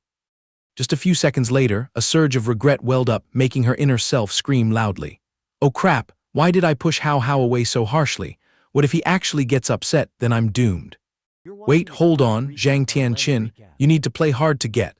I'm pretty sure Hao Hao has feelings for me too. I can't just follow him around like a lost puppy all the time. I need to act a bit aloof occasionally to captivate him." Having only comforted herself for a moment, the girl went soft and dropped to her knees, crying her eyes out internally. But that hand-flinging move just now was way too ruthless. If Hao Hao is really mad, I'll probably have to crawl over and beg for my life, boo-hoo-hoo. Then she immediately pulled herself together and got back to the main point. The most important thing is still that girl Hao Hao tried to cover up and hide. Tonight I have to dig this up by the roots. At the same time, in the living room of a certain house, the washing machine door popped open. Zhang Tianqin reached inside, fumbling for something. It turned out to be the shirt Zhang Hao had just taken off. She pulled it out, pressed it close to her nose, and sniffed it with extreme concentration. Instantly, her detective brain reached a conclusion about the scent. "Wait a minute, this smell is familiar, exactly like the stuff left on the clothes I took away to burn the other day. Don't tell me they were already hooking up back then." A flash of lightning crossed her mind, and she immediately thought of a name. Ironically, could it be that girl named Minhwa Hua? The camera cuts to Zhang Hao, currently scratching his head and yawning widely, looking sluggish like a sleep-deprived person. He mumbled in confusion, "It's a weekend morning. Why did Dad drag everyone out of bed? Where are we going?" His dad replied, "Today is the day we go to the station to pick up your eldest aunt. Eating and sleeping are the only things you're good at." His stepmother saw this and spoke up to defend him. "Oh, come on, old man. He's a growing young man. Sleeping in a bit is fine." Zhang Tianqin secretly glanced at him and offered an idea. "If Hao Hao is too sleepy, he can just take a nap in the car." The guy awkwardly nodded. "Ah yes, that works too." Having said that, he sadly told himself, "I definitely have to find a chance to coax Sister Chin Chin." Zhang Hao's brain jumped to another topic. "Wow, I wonder what the eldest aunt and my cousin look like in this parallel world. I vaguely remember my cousin being a cold, handsome guy with a six-pack. Haven't seen him in a long time. I'm actually quite excited." Suddenly his dad turned around and asked, "Whose kid is that? Why is she just standing there staring at our house?" He looked in the direction his dad was pointing, and upon seeing the person across from them, his eyes bulged out and he exclaimed in shock, "Oh my God." He blurted out, "Yue Hua." At that exact moment, Zhang Tianqin shot a glance like an X-ray scanner, examining the person from head to toe. Zhang Hao asked, "Why are you suddenly showing up here?" At this time, Min Yue Hua was wearing a stylized traditional costume, her hair tied up high looking super cool, and she was glaring fixedly in their direction.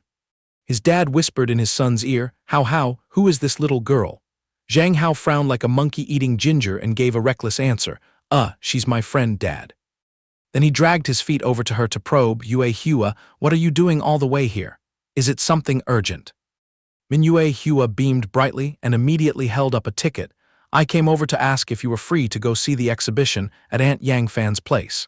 Her demeanor right now was so cute it was lethal. His dad turned to his wife, whispering in her ear, "Look at that, maybe this little girl is heavily crushing on our Zhang Hao." His mother also broke into a sweat, answering, "Oh my, kids these days are so bold, daring to show up right at our door." The two elders just glued their eyes to Zhang Hao and Min Yue Hua, extremely eager for the gossip. As for Zhang Tianqin, she glared at Min Yue Hua with the deadly bullet-like gaze of a demoness, wishing she could swallow the opponent whole. Zhang Hao forced a smile, gesturing toward his family to introduce them. "Yue Hua, let me introduce you. These are my parents and my older sister." The girl's eyes suddenly lit up like car headlights. She frantically smoothed her hair and bowed 90 degrees to greet them. "Yes, I respectfully greet you, Dad, Mom, and Zhang Hao's older sister. I apologize 1,000 times for bothering the family. I am Min Yue Hua, hoping to receive your guidance." The two elders were also startled and hurriedly greeted back, Hello, hello." The mother secretly praised, "Wow, this little girl is quite well behaved and polite." In her head, the girl recalled the butler's love handbook. "Oh, Uncle Butler's flirting secrets are pretty effective. To win over a crush, first you have to get on the good side of the parents and relatives. Girls these days have to charge onto the front lines to chase boys." Suddenly, a pair of long, slender legs stepped forward and interrupted, coldly stating, "Min Yue Hua, right? Are you targeting Zhang Hao, wanting to date him?" The one throwing her weight around was none other than Zhang Tianqin. She pressed in close to Min Yue Hua, while Min Yue Hua looked her straight in the eye without flinching. The little girl's eyes suddenly became extremely serious.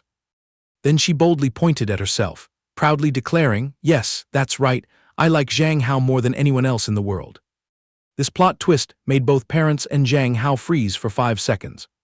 Zhang Tianqin tried to keep a cold face and warned, "Listen carefully, you two absolutely cannot." Before she could extinguish the hope, the dad jumped in to scold, How, I completely forbade you from messing around with dating while you're still in school." Zhang Hao frantically waved his hands, pleading his case in a panic. "Oh my God, I'm innocent, Dad, listen to my explanation first." He hastily explained, "Yue Hua only started bringing a backpack to school in high school. Before that she was entirely homeschooled by private tutors, so she had zero social skills and couldn't utter a word even if you pried her mouth open. I felt so bad for her, so Lin Yilong and I just tutored her on some social skills. She's very grateful to us, it's absolutely not some silly romance." The dad smirked disdainfully, lying without blinking, "Only a ghost would believe you. The girl showed up right at our doorstep, and you're trying to lead your dad by the nose." Then he turned sharply to Min Yue Hua, formally warning her, "Min Yue Hua, Uncle here is very appreciative of your affection for our precious boy, but Uncle does not accept him dating while he's still wearing a school uniform. You can admire him, but chasing and flirting are strictly forbidden. Zhang Hao, sweating profusely, hurried to do damage control. Yue Hua, my family is busy picking up relatives today. It's not convenient to host guests. Let's leave this for later, okay? The little girl obediently nodded. Then he turned to his dad and said, Dad, aren't we busy going to pick up Auntie? Let's head out. We can deal with these trivial matters later. His dad turned sharply away, his face cold, not even grunting in response. As if having just finished loading the data, Min Yue Hua now scratched her head and asked foolishly, no dating allowed. His mother immediately asserted dominance. You have the right to love anyone, but you absolutely cannot touch our Hao. Zhang Hao scratched his head in frustration and groaned, Oh mom, dad, stop overthinking it, we're still tiny, where would we get the brain power to think about men and women stuff? Who even wants to date? Let's hurry up and go pick up Auntie. Zhang Tianqin only then turned around and guaranteed, Mom and Dad, rest assured, I'll handle this case. You two hurry up and go pick up Auntie first, I will escort this little friend safely home. The mother breathed a sigh of relief and entrusted it to her, Then I leave it all to you, Tianqin. Zhang Tianqin smiled a friendly yet chilling smile, waving at Min Yue Hua, little sister, let's hit the road. Suddenly, as if discovering something, the mother turned pale and cried out, wait, something is wrong. Zhang Tianqin brought her face close to Min Yue Hua and whispered, classmate Yue Hua has truly opened my eyes. Right at that moment, Zhang Tianqin was startled when she inhaled the familiar scent on the girl's body. On the other side, her mother flared up with anger witnessing the ambiguous closeness between the two girls. She gritted her teeth and thought to herself, I knew it, our own daughter is setting her sights on someone else's daughter.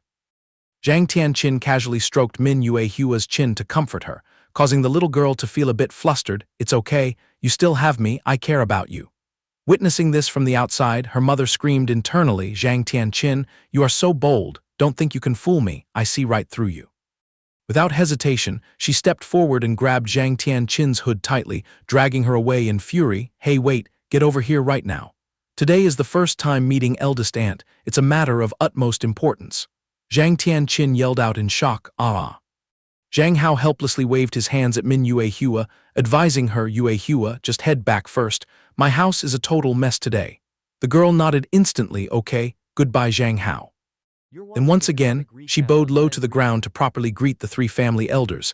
I respectfully greet Zhang Hao's dad, Zhang Hao's mom, and Zhang Hao's older sister. I will take my leave now. This greeting made all three of them wide-eyed and frozen. His mom clicked her tongue in awe. Oh my, this girl is clearly pretty but her behavior is way too highly respectful. His dad also closed his eyes in resignation. Yeah, this educational style is a bit bizarre. Zhang Tianqin alone muttered to herself as if she had cracked a mysterious case. That's not right. The scent on this little girl doesn't match. Damn it, could it be that Hao is still messing around with another woman? Who on earth is that vixen? Thinking of this, the girl's face became even more grim and terrifying. This time, I absolutely have to drag Hao by the neck and interrogate him properly. The camera cuts to the train station.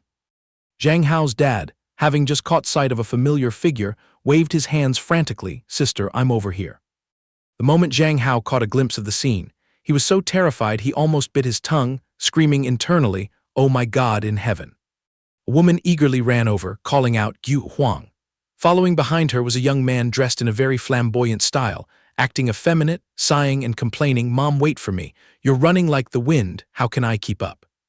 Zhang Hao was stunned, screaming internally, where is my cold, handsome male god of a cousin? What is this creature that's acting all sassy, twisting his body and complaining about being tired in front of me? A while later, when everyone had gathered in the Zhang family's living room, cheerful chatter and laughter filled the air. Oh my, Hao has really blossomed lately. He looks so mature and like a proper young man. The five people sat around chatting. The aunt winked and teased, wow, looking this handsome, there must be a ton of girls dying for him, huh? His mom covered her mouth and smiled brightly. You hit the nail on the head, ha ha ha. They even show up right at our doorstep to hunt him down. The effeminate cousin also smoothed his hair and flattered. Cousin Tianqin also has an overwhelming aura. Auntie is truly too blessed. The mother burst out laughing again. Ha ha ha, you flatter me. My Tianqin isn't lacking either. The satellites orbiting her are too many to count. Zhang Hao's mother was smiling hee hee on the outside. Oh, I guess so, but her face was pale. She glared sideways at her daughter, using telepathy to warn her that Chen kid is blatantly making eyes at you. Please show some expression, lady. Meanwhile, Zhang Tianqin's face had remained as cold as ice this whole time. Zhang Hao noticed the atmosphere was a bit awkward, so he used an excuse to slip away. You guys go ahead and catch up. I'm going down to the kitchen to help Dad cook. As soon as he escaped the living room, he let out a frustrated sigh. I really can't stomach this damn parallel world. Give me back my manly cousin, oh my God. Suddenly a clear voice rang out, startling him. Hao. The cousin suddenly pressed up from behind, winking flirtatiously. Little Hao has grown so big. Looking this gorgeously handsome makes me so jealous. He tried to force a smile. Yes, hello cousin. The cousin kept poking his finger at his shoulder while teasing. Little Hao, wait until you're fully grown. Your brother Chen here will pass on some god-tier courses on picking up girls. Zhang Hao grimaced, thinking to himself, with your effeminate look, you can only lie still and let people pick you up. He quickly changed the subject. Oh, why didn't brother Chen stay and chat with eldest aunt? The cousin pouted sulkily. Those old ladies only know how to gossip about money and men when they get together. So boring. Why bother exhausting myself caring about that? Hearing this, he suggested, then how about we both go down to the kitchen and give my dad a hand? The cousin rolled his eyes and screamed loudly, Ah, are you crazy going into the kitchen? If the cooking smoke clings to us, we'll turn into ugly old husbands later on. The cousin stepped forward, grabbing Zhang Hao's shoulders and shaking them as he advised, Listen to me.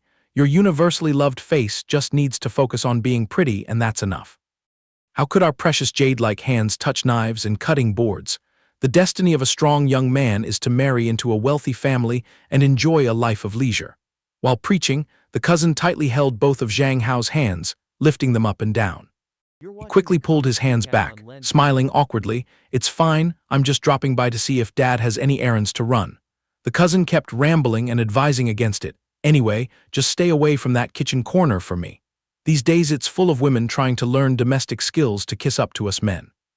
Then the cousin waved his hand and said, Anyway, don't just stand here looking dumb, take me up to your room for a tour. Zhang Hao awkwardly replied, Yes, this way please. So the two guys led each other upstairs. The moment brother Chen plopped down on the bed, he nodded and commented, Wow, pretty soft mattress. But Hao's room is way too empty, there's not a hint of a boy's youthful vibe.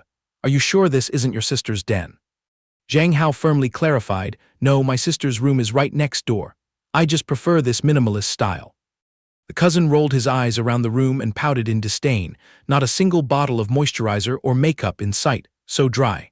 At this rate, Hao is going to end up a lonely spinster. Hao confessed truthfully, Do you have any dating experience at all? The cousin suddenly interrogated. Zhang Hao scratched his head and answered honestly, No, I haven't, brother.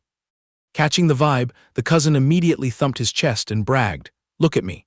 From head to toe, everything is designer brands bought by my girlfriend, cool right?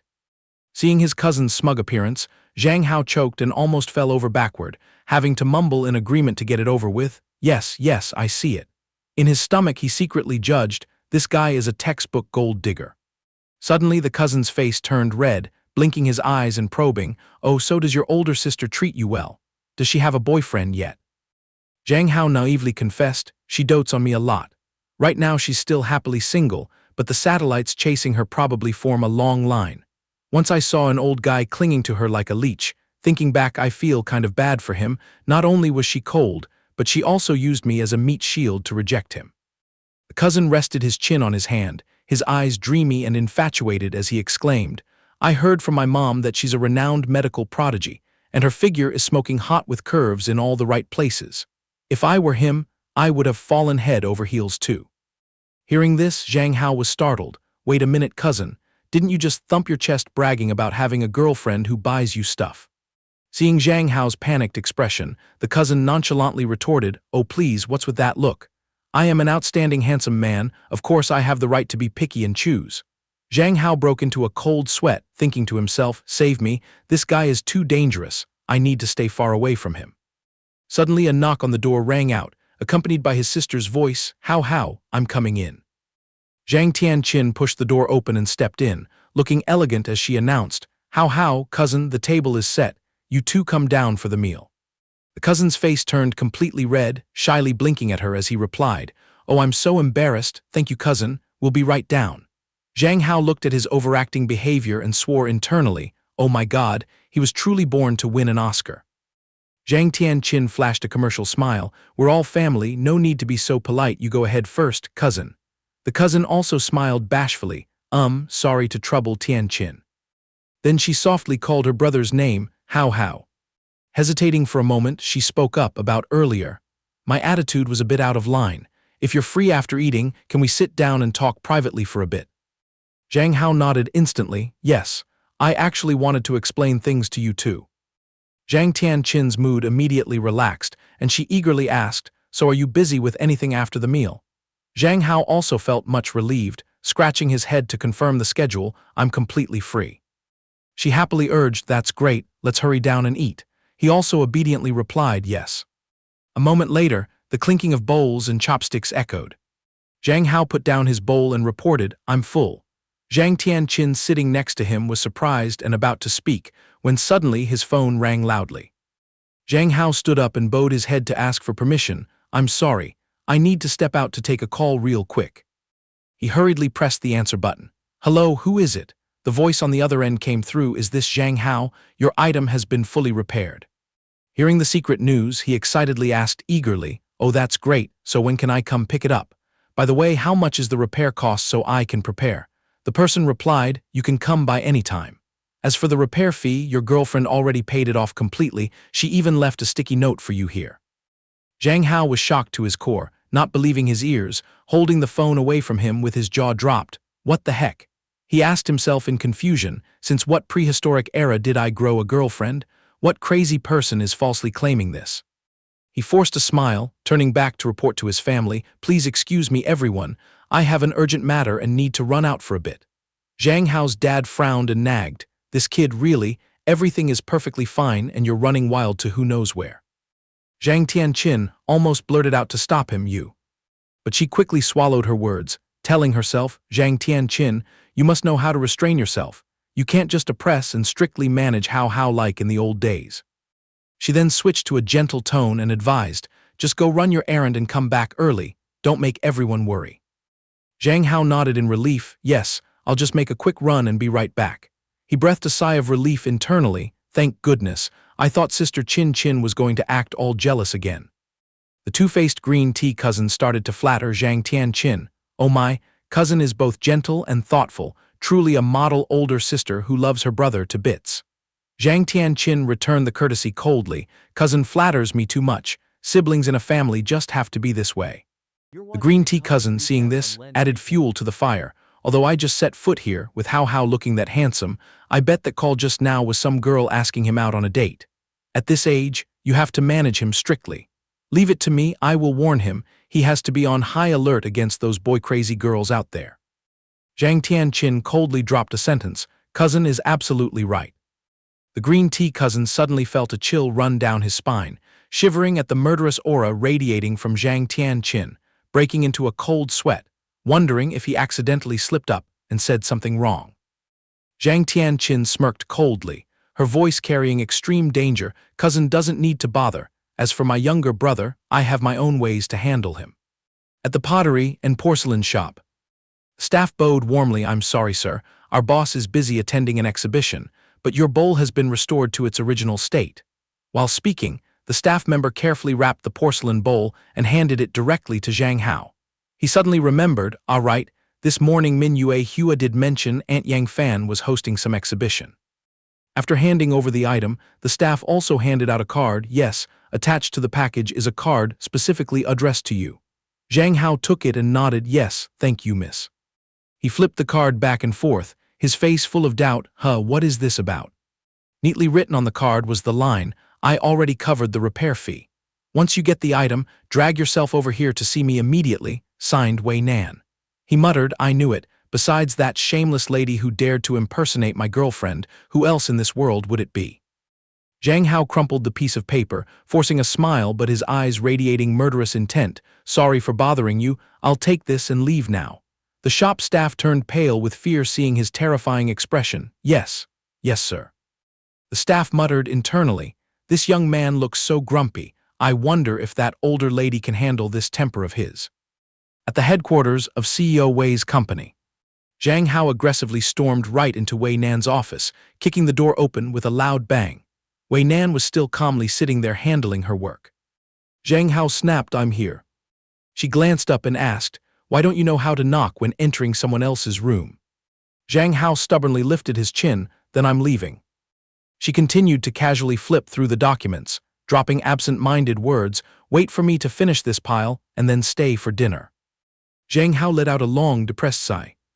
"I'm very busy today, the bowl is restored. Calculate how much you need to compensate me. Oh right, remember to deduct the repair cost. If the remaining balance isn't enough to pay, I will take this bowl to auction and then properly refund you in cash." Wei Nan treated his words like the wind blowing past her ears. "The bowl is intact now, so just give it back to me and we're done. Whatever you want to eat, I'll have my assistant book a table." Zhang Hao was left speechless, telling himself, "The two of us are like a chicken talking to a duck. I say my thing, she says hers. Interacting with this woman is truly going to shorten my lifespan." Zhang Hao held up the bag and argued stubbornly, "If you hide the price and refuse to quote it, I'll take it back. Once it's sold, I will pay you the compensation fairly, not a penny less." Wei Nan slammed the table and stood right up. "Stop right there." She took long strides straight toward Zhang Hao. He retreated a few steps in panic. Hey, what are you trying to do?" Wei Nan snatched the bag from his hands. "Give it to me right now." Having said that, the girl coldly threw the precious bowl straight into the trash can with a loud crash. She crossed her arms and ordered, "It's done, stay and have dinner with me. Consider us even." Zhang Hao stood dead in his tracks, his face turning pale. He stared blankly at the trash can that was vibrating intensely after that fatal throw. His mind replayed the scene where he had to risk his life, enduring all sorts of brutal injuries just to gather a little money to patch up that broken bowl. And now he screamed out in agonizing pain, "If you're not going to use it, then let me sell it." Zhang Hao lunged desperately toward the trash can.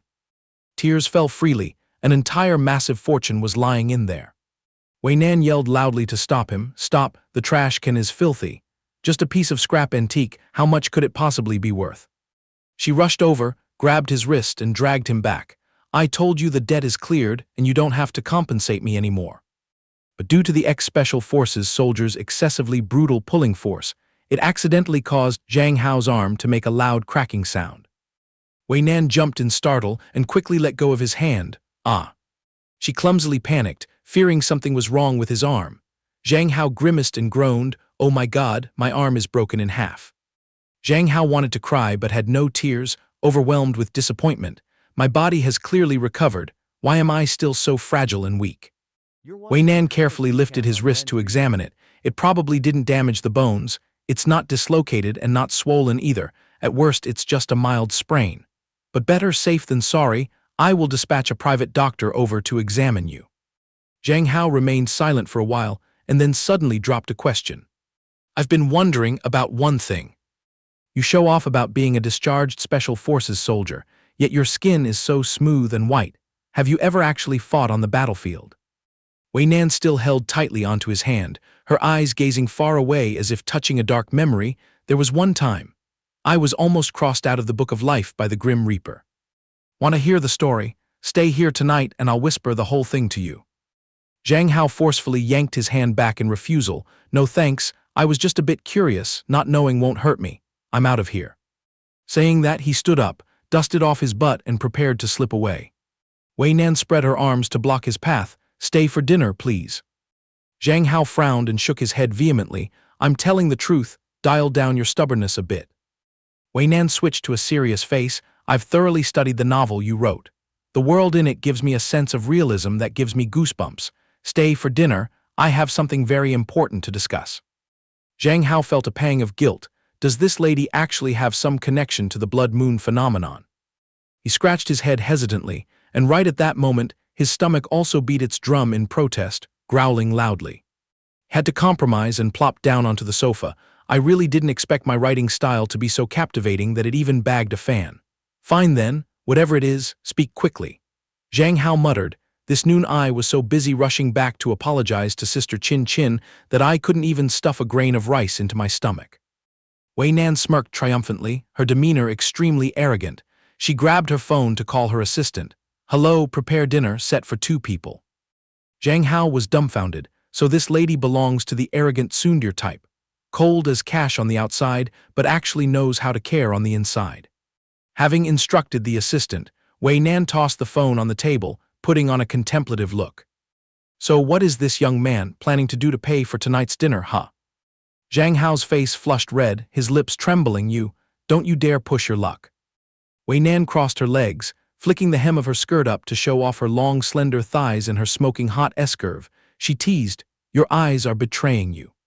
Don't think I'm blind and didn't see you secretly glancing at my thighs this whole time. Zhang Hao blushed fiercely and hurried to explain, CEO Wei's clothes are too sparkly and expensive. A commoner like me curiously taking a peek is only natural. Wei Nan swiftly pinned Zhang Hao down onto the chair. She leaned over closely, pressing both hands on his shoulders with the posture of a bossy CEO. Is that so? Zhang Hao flusteredly stammered, wait a minute, can't you restrain yourself just a little bit? Wei Nan smiled faintly, her eyes full of confidence. Restrain myself? Why should I restrain myself? You were born destined to be mine. Hearing that cheesy line, Zhang Hao flared up. Huh, what do you mean I was born to be yours? Have you been reading too many romance novels, lady? Get off me right now. Zhang Hao landed a smack right on Wei Nan's butt. After that spank, his face flushed bright red with excitement. Oh my, that felt pretty good. Wei Nan remained calmly seated on top of him, snapping, you refuse a toast only to drink a forfeit. Zhang Hao also stiffened his neck and challenged back, bring it on, you think I'm scared of you. You shrew of a woman, watch me spank your butt until it blooms. Zhang Hao used all his might to push Wei Nan off, but her body didn't budge an inch. He dropped his hands in utter helplessness. My God, pushing her feels like trying to shove a boulder, it won't budge. Did this woman grow up on reinforced concrete or what? Seeing that, Wei Nan softened and offered a truce. All right, stop resisting in vain. You just sprained your hand, be careful or you might end up crippled for good. Zhang Hao seized that very opportunity. He forcefully shoved Wei Nan off. Stop clinging to me, we're not on the same path. Wei Nan smiled mysteriously. The reason I've been so persistently chasing the mystery of the blood moon, let me tell you about it. Back at Zhang Hao's house, the green tea cousin stretched and yawned. Tusk, it seems little sister Zhang Tianqin doesn't even spare me a glance, and here I thought I'd found a romantic older sister-younger brother love affair. Suddenly his eyes lit up brightly when he saw Mingyue Hua sauntering over. Oh my God, beautiful as a goddess. The cousin joyfully trotted out to flirt. Today, stepping out and encountering two peerless beauties, surely the matchmaker gods have destined a match for me. The cousin waved his hand in a very flirty manner. Hey there, little sister, who are you looking for standing around here? Mingyue Hua kept her head bowed and didn't say a word. She quietly sidestepped past him, and then just walked straight into the house. Left hanging, the cousin stood alone outside the door, his face blank like a goose pooping. Huh, is this girl openly dissing me? He hurriedly sniffed his body to see if he'd accidentally sprayed some cheap cologne today. Hearing the noise, Zhang Hao's parents poked their heads out the window to check. Zhang Hao's dad called out, Chen, what are you standing dumbstruck at the door for? Zhang Hao's dad spotted Mingyue Hua and gaped in astonishment. Oh my, isn't this that little girl from this morning? He furrowed his brow in displeasure. Why have you come back here again? The green tea cousin still hadn't caught up with the situation, busy taking out a mirror to scrutinize his makeup. Mingyue Hua obediently bowed deeply. Yes, hello, uncle. Zhang Hao's dad frowned in confusion. Just what is your purpose in coming here? Zhang Hao's mom heard the commotion and rushed out. What's all this noise about, dear? Mingyue Hua solemnly presented. Dear aunt and uncle, here is a small token of my sincerity that I've brought for the family. She pulled out a heap of gift boxes from her handbag, distributing them while reciting the names. Yes, this one is for Zhang Hao, the second box is for auntie. The third box is for uncle, and the last one is for the elder sister. Here you are. Before Mingyue Hua could finish, Zhang Hao's dad flatly refused. Drop that intention. Our Hao is still at an age for studying and eating, there can be no nonsense about love and dating. Zhang Hao's mom chimed in, exactly. If you persist stubbornly, we'll report this to your school and your parents. The green tea cousin sighed regretfully. Oh heavens, a celestial maiden descended to earth like this, yet she goes and becomes a stalker of Hao. Mingyue Hua widened her eyes with determination.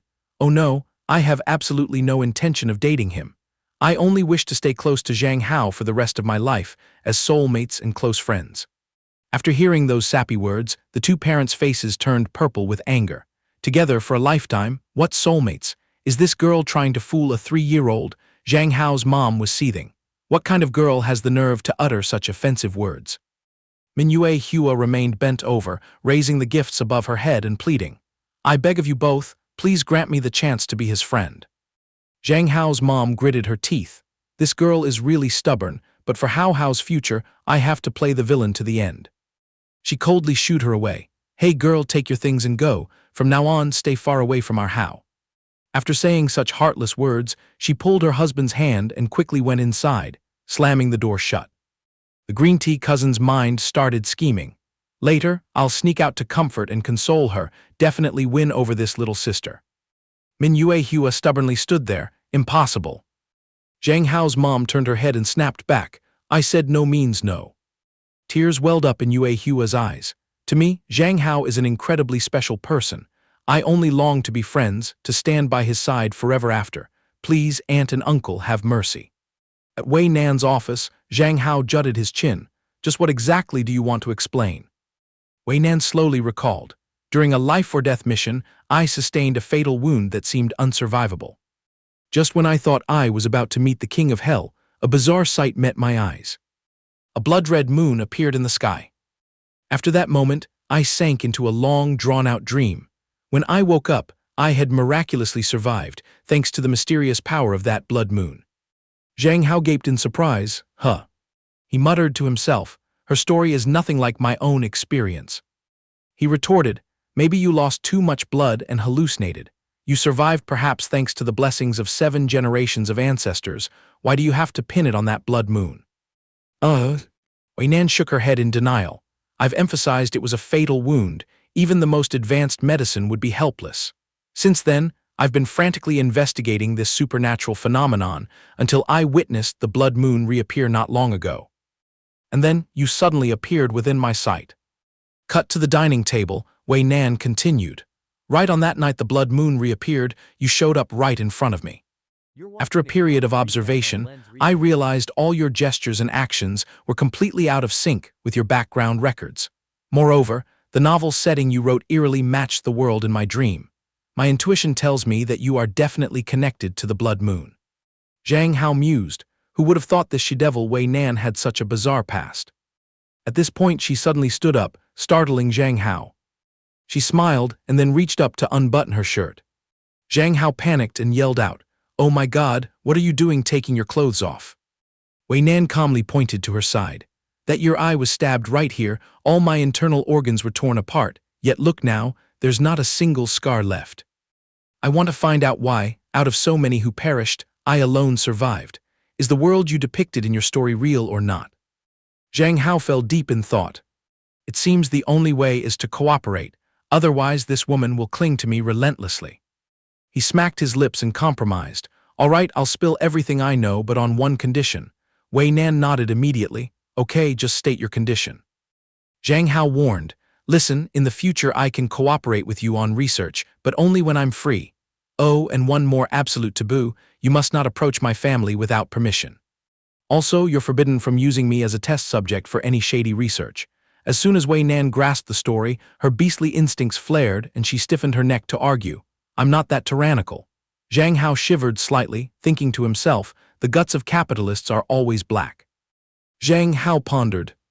It seems from now on, I'll have to interact with Wei Nan a bit more. Without any concealment, he frankly admitted, exactly, I originally don't belong to this world. The thing is, after witnessing the blood moon phenomenon, when I opened my eyes, I had transmigrated straight to this place. Cut back to Zhang Hao's house. Mingyue Hua still stubbornly stood guard at the door, refusing to leave no matter how they shoot her. Zhang Hao's dad scratched his head in frustration, not understanding why this girl was so headstrong, and on top of that, she had such a blank, clueless look on her face. It seems she had been clinging tightly to that book, bag outside in the sun for quite a while. Zhang Hao's dad felt pity and softened his tone. How about this? As long as you don't harbor any dark schemes toward our Zhang Hao, then obviously your uncle and aunt won't be so idle as to forbid you two from being friends. Hearing that, Mingyue Hua cheerfully replied, Yes, uncle, Zhang Hao is my dearest friend on earth, I swear I have no shady intentions. Zhang Hao's dad muttered to himself. This kid forces out a smile that looks so stiff. It seems what Hao Hao said about her being poor at socializing is indeed true. He then gently advised her. It's good that you've thought it through. It's late now, you should go home quickly, lest the adults get worried. Mingyue Hua still whined and pleaded. Uncle, can I please come in and hang out with Hao Hao just a little bit? Zhang Hao's dad sighed and replied. The boy isn't home. Didn't you even bother to text and ask him before coming over? Upon hearing that, Mingyue Hua hastily offered the gifts. Then here are some small presents. I hope you'll accept them for fun, uncle. Zhang Hao's dad cheerfully and politely said. Oh my, thank you, you're so thoughtful. Yue Hua, drenched in sweat, still happily turned to leave. Zhang Hao's parents, witnessing this scene, were speechless, not knowing what else to say. This kid is truly silly. Once inside, the whole family gathered around to open the gifts. Everyone took out the gifts Mingyue Hua had just given to check them out. Zhang Hao's mom immediately picked up a ring to examine. Oh my, this diamond ring, don't tell me this is a real diamond. They're probably all just costume jewelry, right? But I gotta admit, the craftsmanship is exquisite and beautiful. The green tea cousin curled his lip in disdain and thought to himself, pretty, but you can't eat it. What a waste of such beauty. I expected something else, but who knew she'd go buy cheap knockoffs to give away. Zhang Hao's mom picked up another necklace to scrutinize. Our Hao Hao kept praising that girl for being honest. Who would have thought she'd bring these plastic crystal things as gifts? Zhang Hao's dad casually tried on a ring on his finger and clicked his tongue. Honestly, even if it's fake, it probably cost a pretty penny. The craftsmanship looks just like the real thing. It looks a lot like the ring I bought for you at our wedding, honey. Zhang Tianqin strolled out leisurely. Seeing the whole family gathered and gossiping, she excitedly asked, Oh, everyone's here so early, what's all the commotion about?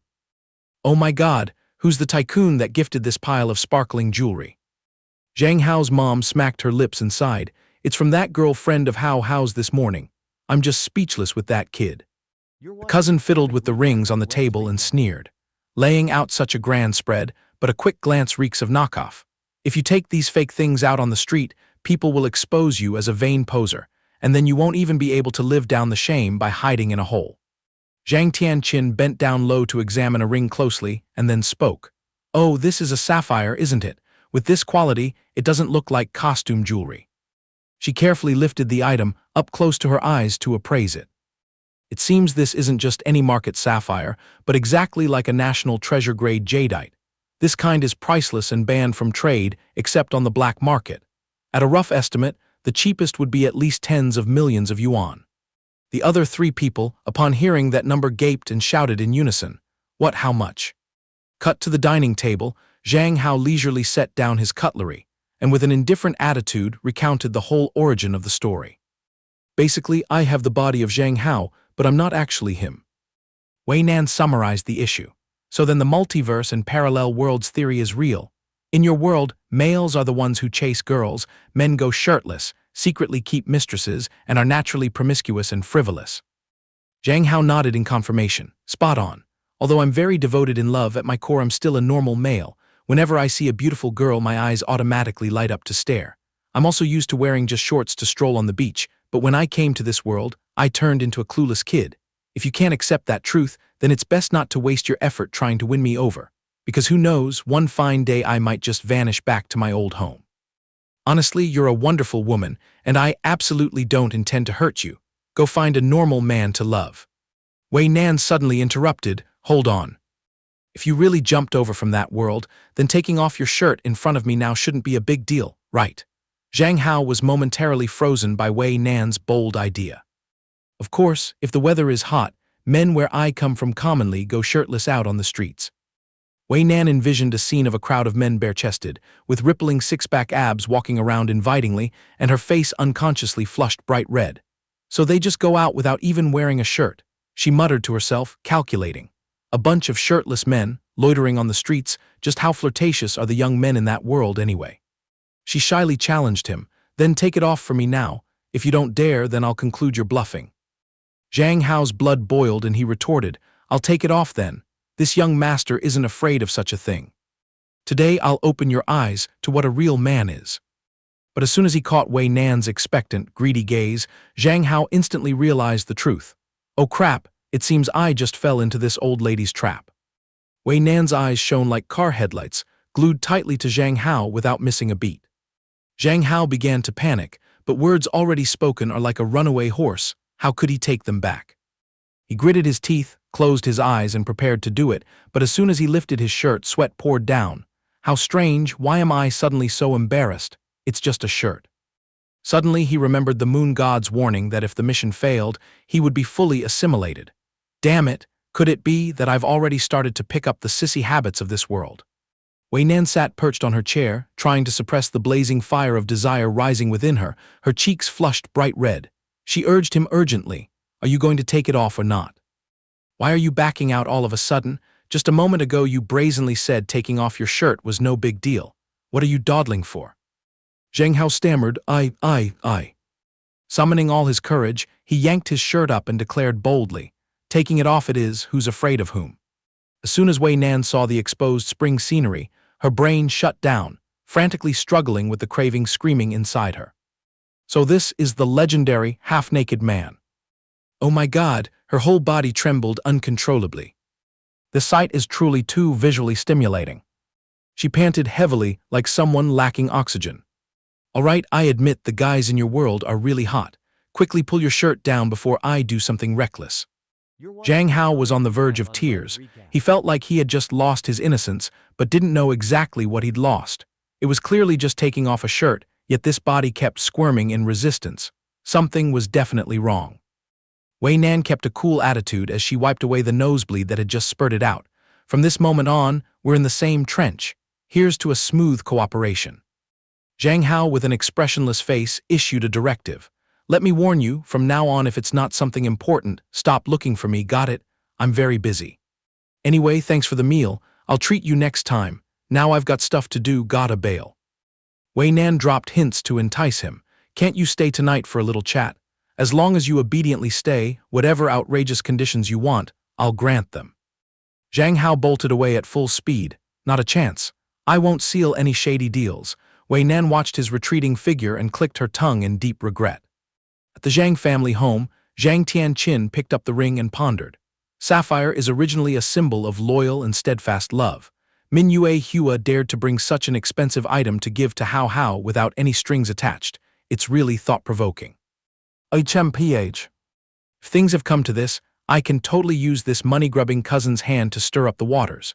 She glanced sideways at the green tea cousin drooling over the pile of gold and jewels, still deluding himself about a sappy love story. I wonder if it's too late to chase after him and ask for that girl's contact info. This jewelry is so dazzling. The brilliant twilight descended, creating an extremely romantic scene that enveloped Zhang Hao's house. Right at that moment, he was dragging his tired feet into the house. As soon as he opened the door, he came face to face with his parents. Yes, Mom and Dad, I just dragged my carcass home.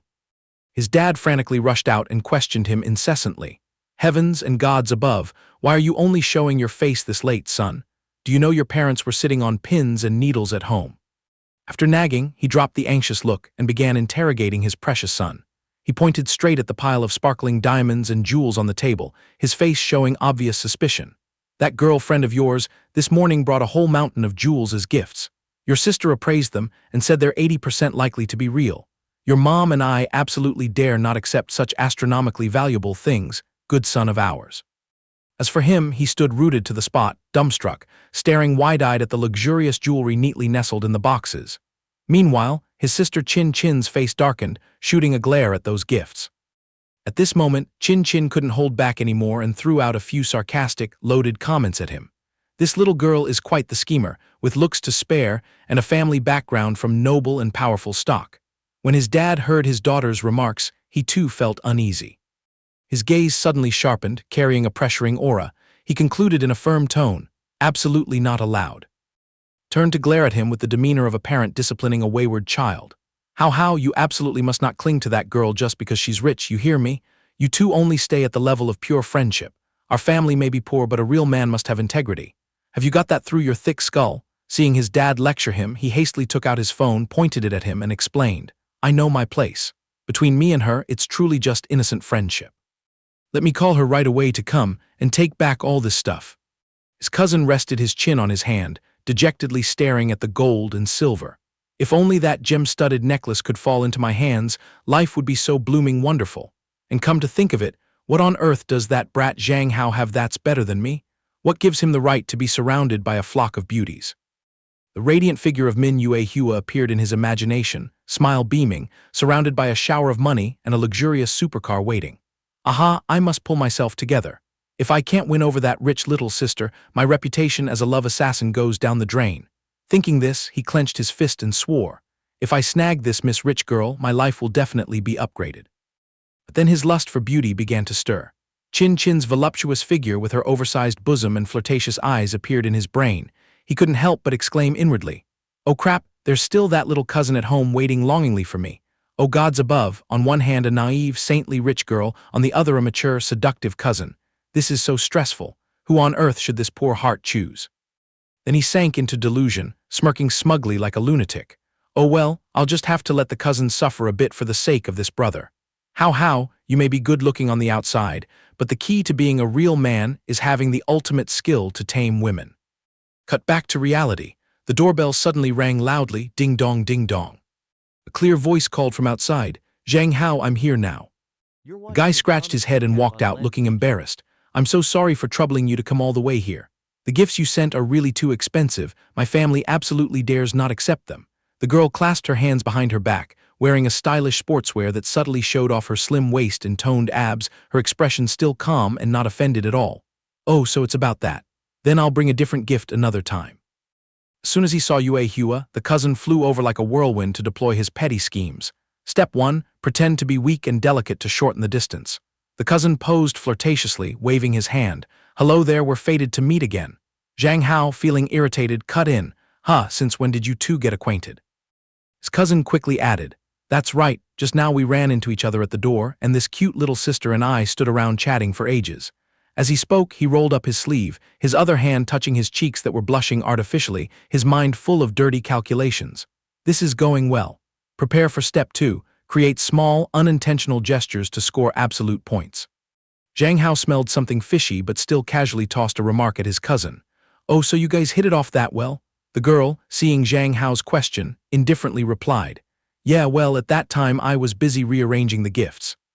The cousin revealed his lecherous nature, a perverted laugh plus cheeks as red as a monkey's butt. His mind jumped to step 3, strike quickly and win by physical contact. With everything calculated, the cousin pretended to trip on the tip of his sandal and lunged toward Yue Hua, who was standing there, forcing out a loud oops. In his head, he painted a beautiful scene, pretending to fall into the beauty's arms, thereby stealing a soft embrace. Seeing an unknown object hurtling toward her, the girl's brain immediately calculated 49 ways to dodge in the coolest way possible. Smack, a crisp sound rang out, a straight kick beautiful as an angel slammed right into the cousin's chest. Crack, the sound of bones creaking was chilling. The cousin was in so much pain that tears streamed down his face, while Zhang Hao standing nearby broke out in a sweat like rain. The girl dusted off her clothes as if nothing happened and said nonchalantly, oh, sorry, you suddenly came charging at me so my foot instinctively acted in self-defense. The cousin lay on the ground coughing pitifully, his face twisted in agony. She feigned superficial concern, looking at the cousin and asking, oh my, how did you slip on a banana peel like that? Are you still alive? Zhang Hao scratched his cheek awkwardly and spoke up. Yue Hua, how about you take your foot off my cousin first before asking if he's okay? His cousin was now plunged into the depths of despair, screaming in silence. Why is life so unfair? The plan failed miserably. What a total humiliation. Zhang Hao pointed at the glittering treasure mountain on the table and said seriously, Yue Hua, I've already talked to you about this. I have no need to receive any gifts. She blinked, not comprehending his meaning, and asked timidly, is it that you don't find these items to your liking? The question made him freeze for a few seconds. To rescue the awkward atmosphere, Zhang Hao's dad cleverly chimed in.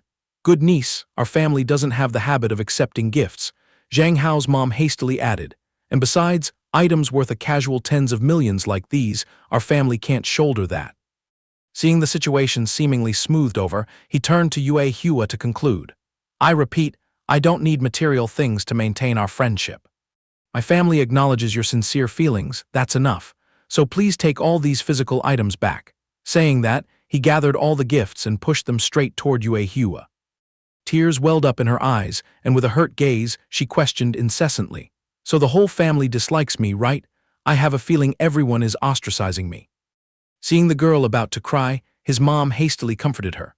Oh, your uncle and I are just worried that you two dating will affect your studies, not that we have any grudge or dislike you. His dad standing nearby also covered his mouth and chuckled. At this moment, Chin Chin finally opened her golden mouth, speaking condescendingly.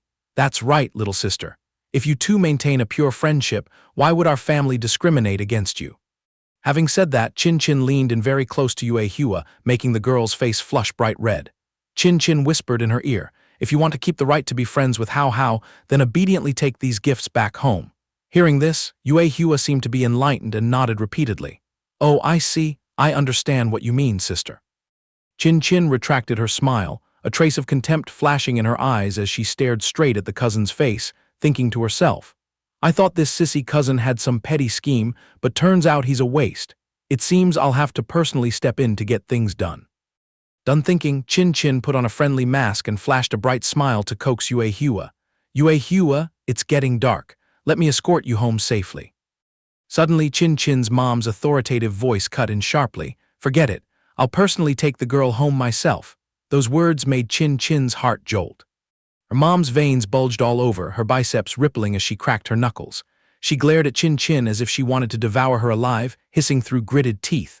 You little brat, what kind of depraved trick are you trying to pull?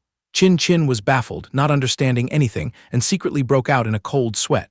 Why does mother's gaze look like bullets? There must be some misunderstanding here. Just then, Zhang Hao suddenly had an epiphany, connecting all the actions and screaming inwardly in horror. Oh my God, could it be that Sister Chin Chin is infatuated with Yue Hua? The atmosphere suddenly sank into an uneasy silence. Chin Chin seemed to read her mother's mind, her face turning pale as a banana leaf, her soul leaving her body, with only one thought left in her heart. I'm screwed. The whole Zhang family piled into the car to escort Yue Hua home. Chin Chin's mom took the driver's seat, Chin Chin was forced into the passenger seat, and in the back seat, Yue Hua sat squarely in the middle, tightly sandwiched between Zhang Hao and the cousin. She sat slumped over, her face like a funeral because her mom had banished her to the front, cursing inwardly. What kind of damn seating arrangement is this? The cousin's shrill voice rang out, cutting off Chin Chin's train of thought. Yue Hua, let's scan each other's WeChat QR codes to become friends. He hastily thrust out his garish pink phone, stuck out his tongue flirtatiously, and cooed. Lately, little sister, are you planning to buy any more jewelry? The question made Yue Hua freeze in awkwardness. Rescue the beauty, Zhang Hao draped his arm over Yue Hua's shoulder and pulled her tightly against his chest, making her blush furiously. He glared warningly at the cousin. Hey bro, Yue Hua's family upbringing is very strict. There's no such thing as casually making friends. Deep down, he was utterly contemptuous. HMPH, I can see right through whatever petty scheme your narrow mind is brewing. The cousin was hit right in the heart, his eyes darting around, stammering. Oh, is that so? Yue Hua also awkwardly chimed in. Yes, I'll follow Zhang Hao's arrangements. Witnessing the two stuck together like glue through the rearview mirror, Chin Chin's jealousy shot up to her brain. She snarled sharply. Hao Hao, scoot away from Yue Hua a bit. The car is spacious. Why do you have to squeeze in and fight for space with our guest? His heart felt as if pierced by thousands of knives, painfully gnawing at the cruel truth.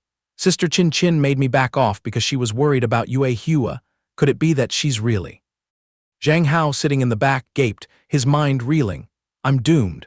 It's 100% certain that Sister Chin Chin has fallen into a love trap with Yue Hua. He stealthily scanned Yue Hua from head to toe and inwardly nodded in admiration. Truly worthy of the name Min Yue Hua, with looks like this, both men and women alike would fall. But anger surged, making his face turn red as a tomato, his fists clenching. This is not good. I have to urgently reconcile with Sister Chin Chin, and I need to immediately start a special training course to straighten out her sexual orientation, hee. Cut to a new day. The early morning sunlight streamed through the window crack, casting brilliant light into Zhang Hao's house. A shrill voice called up from downstairs. Hao Hao, the sun's already up to your butt, get your lazy self up and come eat breakfast, bro. The guy had just crawled out of bed, looking sleepy with messy hair, scratching his head and mumbling. Yes, I'm coming down right now. As soon as he came down, he saw Chin Chin in a thin, negligee nightgown, gently placing breakfast on the table. At that moment he fully woke up, glanced around the house and asked curiously, Huh, Sister Chin Chin, where have our parents disappeared to? Chin Chin answered succinctly. Mom and Dad went to escort the cousin back to his hometown. He blinked in surprise. Ah, so that's how it is. Suddenly, a dark thought flashed through his brain, making his face flush bright red like a pervert. He thought to himself, oh, so that means in this house now, there are only an unmarried man and an unmarried woman alone together. If the time, place, and people are all favorable like this then. He shot a fiery, desirous look toward Chin Chin. Without a second's hesitation, Zhang Hao rushed straight behind Chin Chin, pressing his body close to hers, making her face flush red all over. He whispered, Sister Chin Chin, let me give you a hand. She let out a soft hum as her plump bottom brushed lightly against him, making him also feel embarrassed. Chin Chin finally panicked and turned back, flustered, asking How, what? What are you trying to pull? The guilty guy's face flushed red, and he quickly covered up, yes, Sister Chin Chin, I've been lazy and disobedient to you lately, now let me offer my deepest apologies. His hands were still busy carrying plates of food to the table, while Chin Chin was secretly overjoyed. She thought to herself, originally she planned to eat her fill before coaxing How, but who knew the boy would voluntarily raise the white flag and surrender first. Thinking of this, her eyes sparkled as if containing a whole starry sky as she looked at Zhang Hao. She bit her lip lightly, her cheeks flushed with scheming, her heart screaming with delight, oh wonderful, oh son above, as expected, How still adores me the most, pure bliss all over, how come I'm crazier about you like this, How. Although her inner self was dancing wildly, outwardly she still acted cold and aloof. Her face slightly flushed, she said softly, to be honest, I felt very wrong too, but let bygones be bygones. What matters is your attitude from now on. From now on, let's drop all secrets between us sisters and be honest with each other, okay? Hearing that, the guy was surprised, tilting his head slightly toward her. He froze for 5 seconds, mouth agape and unable to close. Then his gaze suddenly became extremely determined, concluding with one word, yes. Deep inside, he muttered an oath. 1,000 apologies, Sister Chin Chin, wait for me to resolve a few threats smoothly. I will reveal the whole truth to you. Seeing his commitment, she smiled contentedly, reached out to pat him, and advised, I just hope my How is always carefree, cheerful, and healthy every day. That's all I need to be happy from now on, no hiding anything from each other, okay? He leaned close to her ear and whispered, I will obey, Sister Chin Chin. She bloomed a radiant smile like a spring flower, praising, How is so well behaved. He responded with a gaze full of happiness too. But then he suddenly dropped a bombshell. If we've decided to lay everything bare, then you confess honestly, you have a crush on Yue Hua, right? The fatal question made her freeze. She stood dumbfounded at his probing question, bewildered, letting out a huh. Blinking to regain composure, she secretly gloated, oh, this expression of How is jealousy, right, so pinchable. She puffed her cheeks trying to hold back laughter, while How was confused, not understanding what was going on. She raised her hand to caress his cheeks, speaking slowly. So I forbid you from bringing Yue Hua to our house anymore. I'm afraid I can't control my desires. And didn't you once boldly declare you wanted to straighten out my sexual orientation? He gently placed his hand over hers and slowly lowered it, saying seriously, you mentioning it reminds me, it seems we've neglected the special training course for quite a while. Are you in the mood to review old lessons with me today? She was slightly startled in surprise. Then she replied, then I'll have to torment you again, hurry into my room. As soon as the words left her mouth, hot droplets of sweat began to bead and slide down her fair, full bosom. The scene shifted directly into Chin Chin's bedroom. 2 then 3 ambiguous moans continuously sounded, The 2 people now entwined, devouring each other's lips like beasts starved for days. The kiss became increasingly passionate and wetter. The sound of bodies colliding was clearly heard, a thud, the whole room now immersed in the burning breath of carnal desire. The 2 bodies tightly entwined collapsed onto the soft mattress. Another ambiguous sound arose. While Zhang Hao was engrossed in sucking and refusing to let go, she suddenly jerked and spoke up, slow down How, that spot is. He immediately grinned with a lewd expression, Sister Chin Chin, today we must supplement the training curriculum with a new lesson, guaranteed to be more realistic to male physiology. She secretly cried out in her mind, what the hell kind of suitable curriculum? Why do I have a hunch that How is even more versed in these bedroom tricks than I am? Right now, their 2 bodies were pressed tightly together without a gap. He buried his head, kissing and devouring her nape, making her tremble slightly, her bosom heaving faintly with each breath full of allure. She thought to herself, but right now I'm feeling so good I could die, Being intimate and close with Hao Hao like this is absolute top tier, she thought while panting heavily. The image of his platinum blonde hair surfaced in her mind, as if the previous friction between them had never existed. Ah. Stepping out of the room space, the camera shifted to a scene of a woman standing pensively in front of the gate of the Spring Flower Kindergarten. The girl with stylish purple sunglasses muttered, "Must be this address, right?" Inside the office, the principal was scrolling her phone when she heard a knock on the door. She cleared her throat and said, "Please come in." Seeing the visitor push the door open, before the principal could ask, the woman introduced herself. "I am the special executive secretary of the board of directors, here today personally to verify a few matters with you." Hearing such a grand title, the principal was startled and changed her attitude. "Oh, so it's a big shot. My apologies for not greeting you at the door. Please have a seat." The secretary coldly tossed a file onto the table and got straight to the point. "I need to dig up the background of these two children. Back then, they studied at this very kindergarten for a period of time." The principal hurriedly picked it up. "Yes, let me check it out." The secretary continued without blinking. "I'm wondering if back then, it was indeed this cunning little girl who kidnapped this little boy." When the principal opened the file and saw the photo, her eyes widened in shock. The secretary pushed her glasses up slightly with her hand, her voice hardening. "Just what kind of tricks did that brat use to force a duty teacher like you to shut up and cover for her? I hope you'll be wise and spill everything right now." In the principal's hands was the photo of a runny-nosed, snot-faced Chin, and Zhang Hao from their childhood days. The principal was drenched in sweat, stammering, "What is this about?" She bit her lip tightly, eyes extremely bewildered. "How on earth did you dig up this matter?" The secretary cut her off. "You don't need to wonder. Your task is simply to recount the details of that incident for me." The principal fell into an internal struggle, shutting her eyes to recall. Then she began to slowly recount the nightmare named Chin. "I could never forget even in death, that little demon child, when I was on duty." The story reversed into the past. The young teacher's voice rang out in panic. "Chin, confess quickly. Where exactly did you drag Hao off to yesterday?" Saying so, the younger version of the principal grabbed little Chin's shoulders and shook her violently. She screamed frantically, "Where did you hide him?" shouting while shaking her even harder. At this moment, little Chin just curled her lip and released a few words as light as a feather. "Didn't do anything, just asked him to hang out and play for a bit." Then the little girl tilted her chin, looking at the teacher with an icy gaze.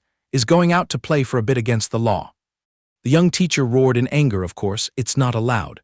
Without my permission, you dared to drag Hao outside. Society now is full of bad people who kidnap children. If a murder happened, who would pay with their life? Are you trying to scare me to death?"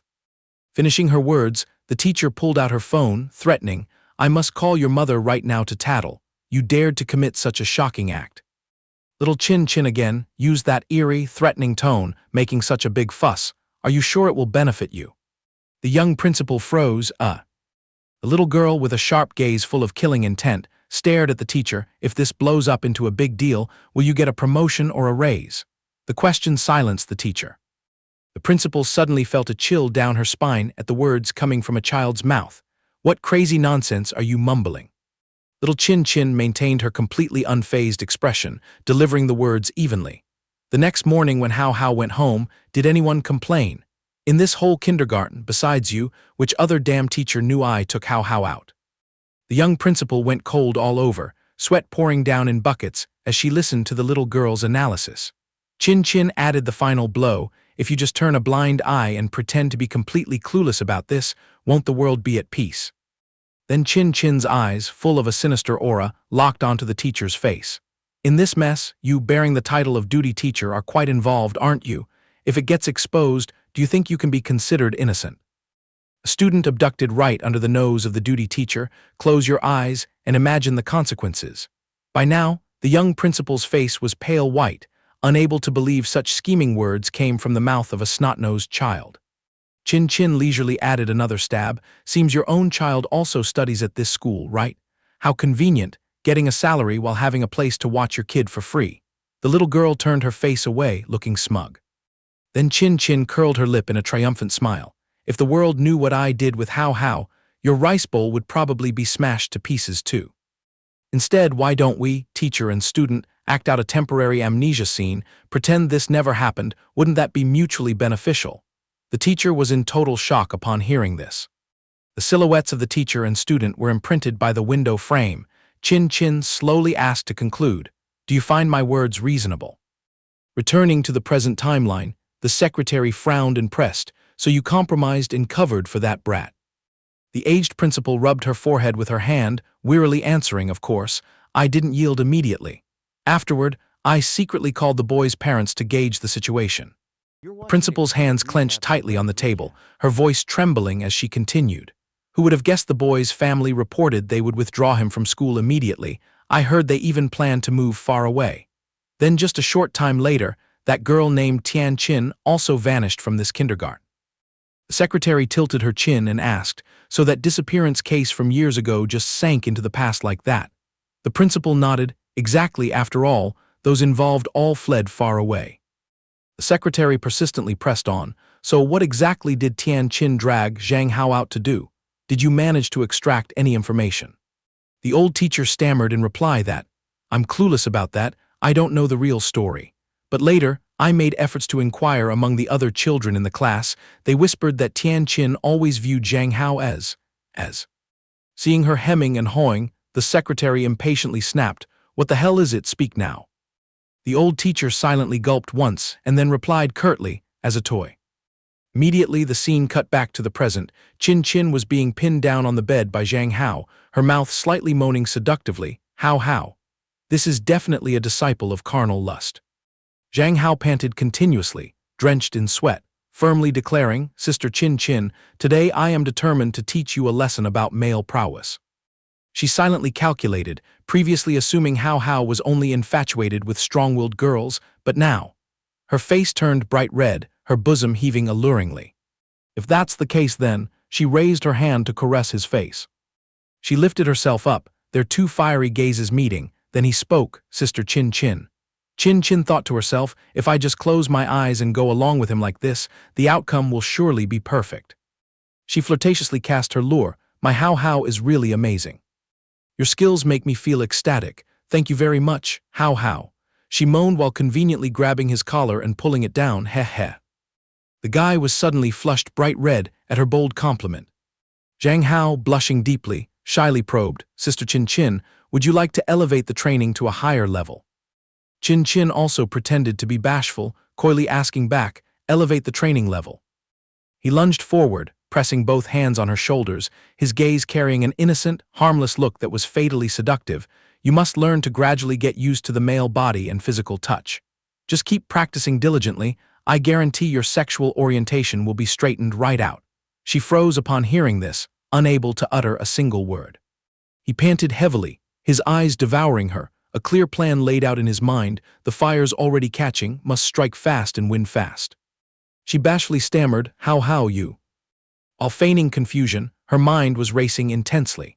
"I've suspected it for a long time. Hao's pure and saintly appearance is just a facade, but in reality, his bedroom skills are incredibly lewd." She boldly yanked away the obstructing blanket, declaring mightily, approved, "From now on, I entrust my entire body to you for unrestricted exploration." She confidently exposed her fiery curves completely, her face flushed with passion, sweat trickling down her skin. He was not to be outdone either, sweating profusely before the exposed spring scenery. His Adam's apple bobbed up and down continuously, gulping loudly in overwhelming passion. He slipped his hand to embrace her slender waist fully. Their faces were so close they could clearly feel each breath. Seeing Chin's extreme seductiveness, he could only mumble like a soul-lost man, "Sister Chin." Their fiery lips entwined again, emitting a wet sound. Unable to contain his desire, he actively pulled up her top, liberating her huge, round, snowy peaks. Those mischievous hands began their hunt, caressing everywhere uncontrollably. Seeing him so bold, she still lay there obediently enjoying the pleasure. The thin outer layer of clothing was gradually peeled off completely. The whole space of the room now was just immersed in the intoxicating scent of a scorching hot session of passionate lovemaking.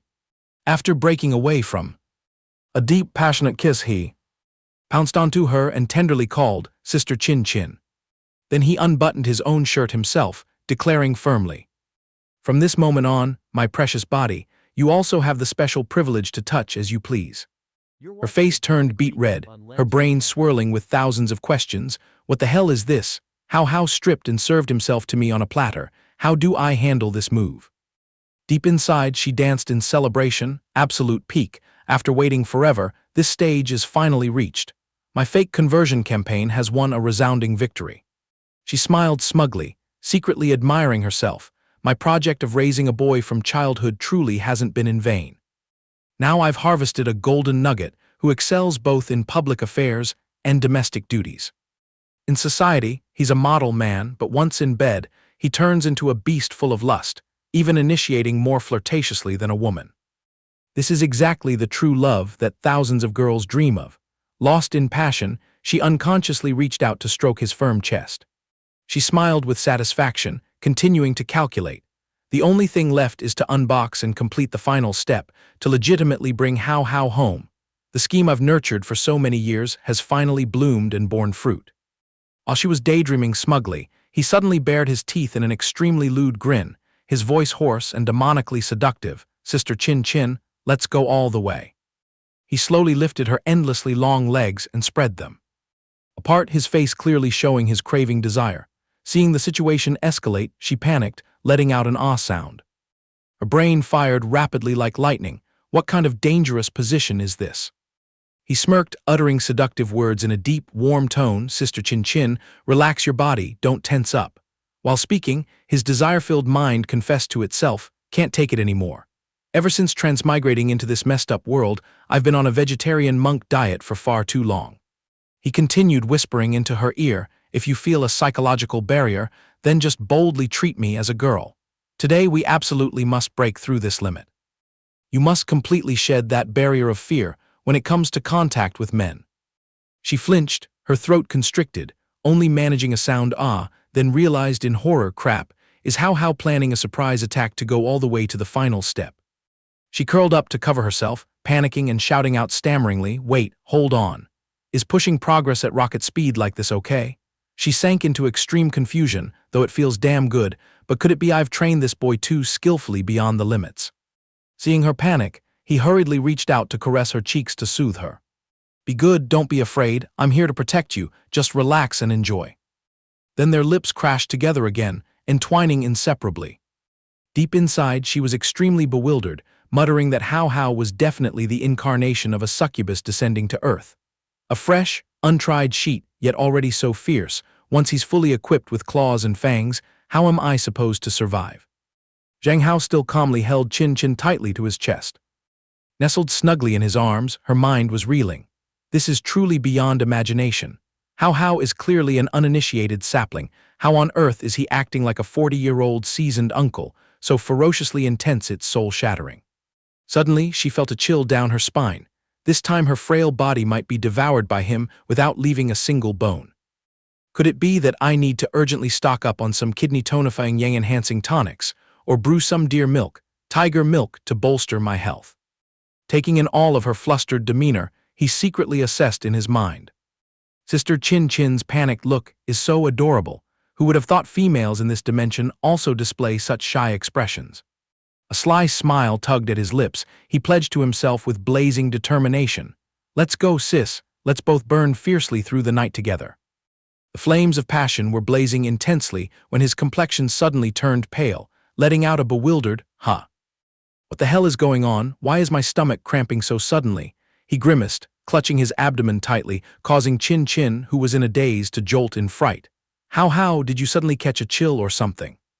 He trembled, teeth chattering, answering, Suddenly my body feels really weird." She blinked in confusion. "Weird how?"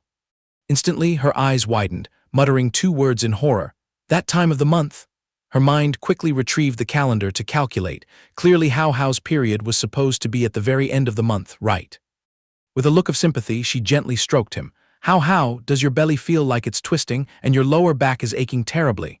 He could only steel himself to endure, struggling to force out one word. "Exactly." Clutching his stomach tightly with both hands, his eyes opened wide in shock. Pausing for about 2 seconds, he had heard rumors long ago that even mighty men could have their red-letter day. Who knew the experience would be this earth-shatteringly painful? Worriedly watching him writhe, she panicked and yelled, "Hao Hao, try to hold on a sec, I'll run and get a glass of warm water right away." Though his insides were churning, he bitterly mocked himself. Oh heavens, the flame of passion just ignited has already turned to ashes so soon. After struggling to help him lie neatly on the bed, Chin Chin gently lifted his pristine white shirt, her cheeks involuntarily flushing red. Just a tiny bit more, and they would have reached the peak of glory.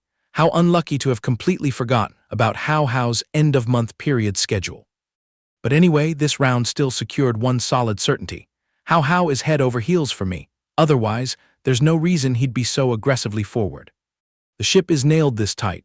The next step is just watching for the right time, place, and harmony to confess my love to Hao Hao directly. She turned around sharply, her mind even more resolute. Regardless of the burning feelings in her heart or the childhood stories, everything must be laid out in detail. By any means necessary, Hao Hao must accept this unfiltered version of me. The hot food was neatly arranged by her. Pulling a chair close to the bedside, she gave a gentle smile. "Hao Hao, sip some warm water and see if your stomach feels any better." Grimacing from the tormenting pain, he groaned helplessly. "Yes, the soreness has eased a bit, but my whole body still feels drained. You've been a doctor for years. Can you prescribe some magic pill to seal away this period thing for good?" Her ears turning pink, she carefully explained. "Hao Hao, any kind of medicine will have side effects. Menstruating is a blessing for the body. It helps balance your hormones and also expels all the bad luck and stress you've been carrying. After this storm passes, your soul will feel light as a feather, not to mention tons of other intangible benefits. Come on, be good, let me massage you a bit, and your muscles and bones will loosen up right away." Having said that, she suddenly propped herself up. Leaning half her body across him, she tapped his shoulder and directed, "Hao Hao, turn and lie on your right side." He hurriedly obeyed. Oh. Just as he turned to lie on his side, seeing her move closer, his face burned hot, secretly guessing what divine massage technique Sister Chin Chin planned to use now. The softness of her bosom naturally pressed tightly against his bare back. Embracing him tightly from behind, she spoke in a deep, warm voice. "I'll wrap my arms around and massage your belly area, just let your body go soft and it'll ease." He obediently relaxed all his muscles. Seeing his cooperative demeanor, she smiled approvingly. "Ah, that's right, very good." Next, she reached for her phone, clearing her throat to announce, "Let me play some meditation music to calm our minds." Melodious tunes flowed out, dyeing the entire room in an infinitely romantic atmosphere. Holding him tightly from his back, she told herself to really let loose. Clear all distracting thoughts from the mind. The young man nestled warmly in the blanket, his face rosy with complete satisfaction. Truly living up to the reputation, it can only be Sister Chin Chin. These skilled hands are more than enough to extinguish the twisting pain of the red-letter day. Suddenly, I no longer want to return to the old world.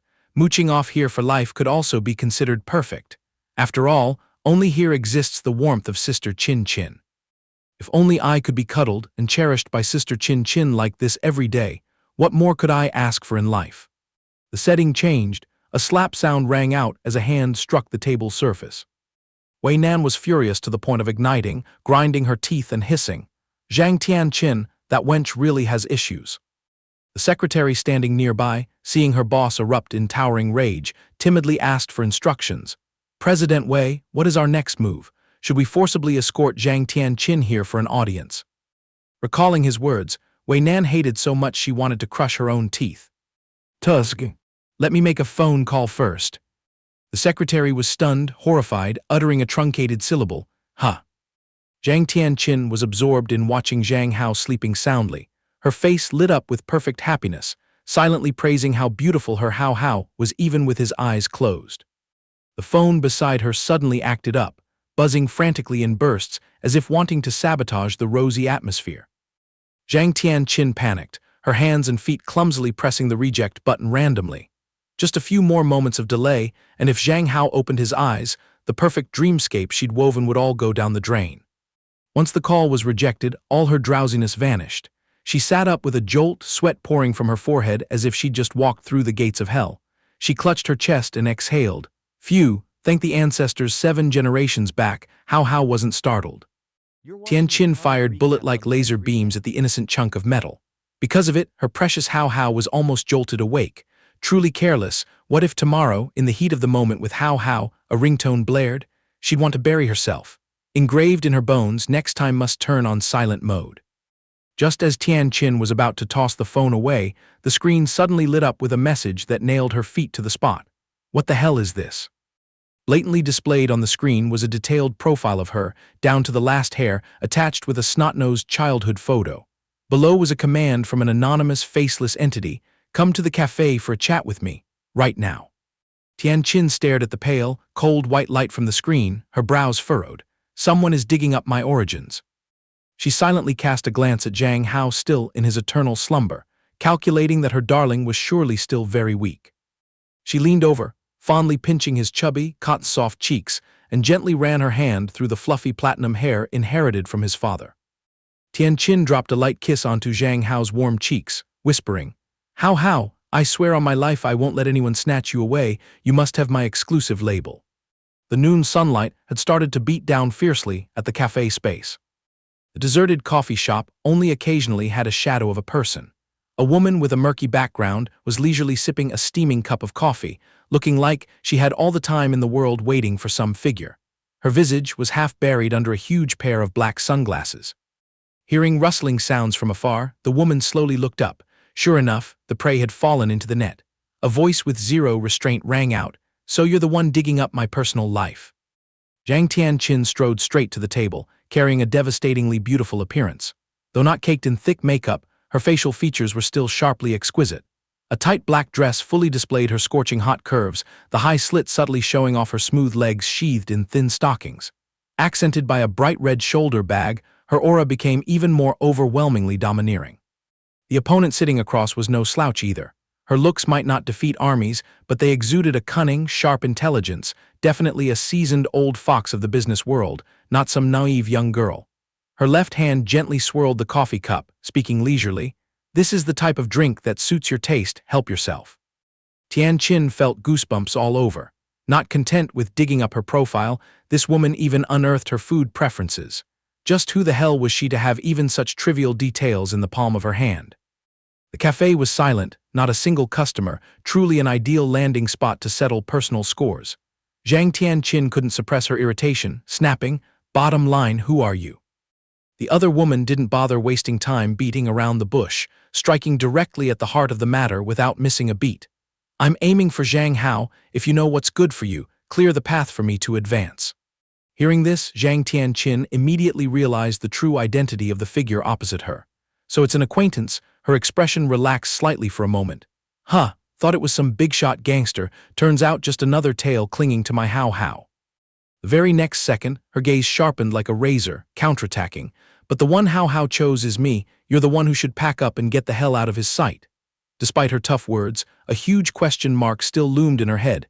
Could this bitch be that secret friend Hao Hao's been hiding all along? The other woman wasn't fazed at all. Zhang Tianqin's threats were like water off a duck's back to her, even pumping more fighting spirit into her to snatch the young pilot. She slapped a thick stack of photos onto the table with a thwack, enough clout to unmask any interfering busybody. If Zhang Hao ever glanced through this pile of photos, he'd surely be deeply hurt. "So I'm not eager to make Zhang Hao see them. But if you keep clinging shamelessly, I'll expose all your achievements in secretly photographing the boy from childhood to adulthood." She slammed the stack of photos on the table with a sharp clatter, the sound ringing out just like neighborhood aunties bickering in the market. But for Zhang Tianqin, these petty tricks weren't enough to be a weakness. She folded her arms, leaning back in her chair with utter arrogance. "Ha ha, so what then? You think throwing up a smokescreen like this can intimidate me?" Tianqin boasted, patting her chest. "Hao Hao placed his trust solely in me, and I am also playing the role of a shield for the boy. You lot only covet Hao Hao's handsome looks, while I've shouldered protecting him since childhood." To finish, Zhang Tianqin delivered a line, cold and full of authority. "Hao Hao has been predestined as my exclusive property." The opponent snorted coldly with contempt. "Ha, hearing the word protection is laughable." Woman also had a hot figure, every curve bursting with vitality. Hands resting leisurely on her knees, she loudly exposed, "Stop dressing up your despicable stalking and spying antics as some noble mission just to cozy up to Zhang Hao. You even schemed and plotted to orchestrate the encounter between his father and your mother, forcing them to marry so you could seamlessly climb into the position of his stepsister on paper." The woman concluded with an attitude hard as steel. To me, Zhang Hao is a priceless gem, not a toy for you to mold as you please. Taking the entire combo of blows, Zhang Tianqin remained petrified, sitting rigid like an emotionless statue. A moment later, she let out a long, weary sigh, seemingly having unmasked the truth. Phew, to dig up that many deep, dark secrets, seems your family fortune is pretty hefty too, huh? Your power must also be quite significant. Tianqin tilted her head back to gaze vacantly at the ceiling, sneering. You people are only used to using money and power to ride roughshod over everyone else, right? Tough luck for you. Hao is not a guy you can buy with money. I bet you threw a pile of cash at him and got completely ignored, so now you're bitter and clinging to him, am I right? Zhang Tianqin looked as if she had grasped every trick that woman had ever used to try and bait her little brother, only to fail miserably and now have to shamelessly drag herself here. Whatever is out of reach is thought to be the best, I understand that logic. But it's a real shame, Hao's heart only has my name in it. Don't even dream of getting a piece of him. The two ladies sat glaring at each other, neither willing to give an inch, staging an uncompromising battle, all because of one devastatingly handsome young man. But that mysterious woman was completely immune to the threat, even generously clapping her hands in crisp applause for the crush's so-called sister. Excellent. No wonder that when you were a snotty 7-year-old, you were already fully capable of terrorizing all the teachers at the kindergarten. While leisurely sipping her coffee, she unhurriedly introduced herself. Let me declare my identity then. My name is Wei Nan, head of Feng Huang Group. Zhang Tianqin froze for a full 5 seconds, stammering, Feng Huang. Clearly, she had never anticipated that a notorious big boss, usually buried in work year-round like Wei Nan, would have so much free time to come and put her in her place. Wei Nan coldly added, the drink I'm treating you is out of respect for you bearing the title of Zhang Hao's sister. I promised him that I would absolutely not lay a finger on his family. Finishing the last drop of the premium coffee, Wei Nan abruptly stood up, lightly wiping a droplet from the corner of her mouth, and issued a steely warning. If you dare to overstep your bounds, I will immediately erase that status of yours as Zhang Hao's family. Zhang Tianqin was taut as a bowstring, gritting her teeth in silence, her mind secretly brewing some unknown scheme. Wei Nan turned on her heel to leave. You brazenly declared that you are the one Zhang Hao has fallen in love with. Then let me ask you in return, are you truly, madly, deeply in love with Zhang Hao? Wei Nan brushed past Zhang Tianqin, who stood frozen on the spot, not forgetting to toss back a remark that ignited a deep contemplation within the girl. Or is it that from the bottom of your heart, the one you truly long for is the real Zhang Hao? Wei Nan turned her back and strode straight away, leaving Zhang Tianqin rooted in silence. When she finally dissected the profound implication in Wei Nan's words, she turned purple with rage, her fists clenched tight as she tried to swallow her fury. She bitterly wished she could launch a kick to smash that woman's jaw right then, but sadly, Wei Nan's figure had long since vanished. She could only stand there helpless, her mouth constantly murmuring the name, Hao. The sky outside had already been dyed in twilight colors. After spending the entire day scorching the bed sheets, Zhang Hao finally groggily opened his eyes. He propped himself up wearily, rubbing his temples and shaking his head vigorously to force himself awake. Meanwhile, Zhang Tianqin had long since landed safely at home and was now turning her back, busily and intently fiddling with something. Discovering his sister brazenly occupying his beloved computer setup, Zhang Hao's heart lurched as he called out in alarm, Sis, Sister Qin. Tianqin hurriedly jumped up to fetch a warm compress for her younger brother, returning a moment later to chirp sweet inquiries like honeyed sugarcane. Hao is awake. Is your tummy feeling all settled now? She came back holding a hot water bag, her lips adorned with a mischievous smile akin to a volcano about to erupt. I've prepared a warm compress for you here. Then, opening her sparkling eyes wide with an expression of pure fake innocence, she began to recount. While you were sound asleep, I accidentally binge-read your novel. Who knew the universe in your story would be so captivating and vivid? Zhang Tianqin added another line. Who would have thought our Hao could craft such a fascinating world?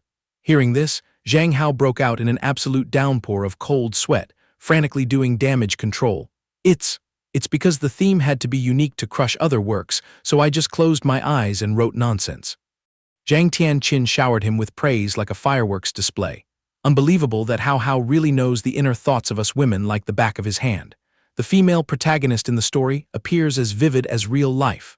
Or is it that, When Hao Hao was little and felt sorry for himself, you conjured up a girl to protect you. Zhang Hao sheepishly scratched his head and ears, sweat pouring down like a shower, but still had to force a smile. This shy, well-behaved little brother demeanor truly made people want to grab a sack and kidnap him away to hide. Zhang Tianqin patted his shoulder with compassionate advice. Hao Hao, fiction can never be twisted into reality, don't you go having silly delusions. If you get confused, I'll drag you by the collar to see a psychologist straight away, you hear. She thoughtfully thrust the hot compress into her little brother's hands, softly instructing, "Here, press this hot water bag against your stomach, it'll make you feel a bit more comfortable." Zhang Hao cautiously accepted it, murmuring softly, "Okay, I'll put it on." Tianqin threw her arms around him with an infinitely sorrowful expression. "Hao Hao, if you're hurting anywhere, you must report it to your sister, got it? I'm worried sick about you."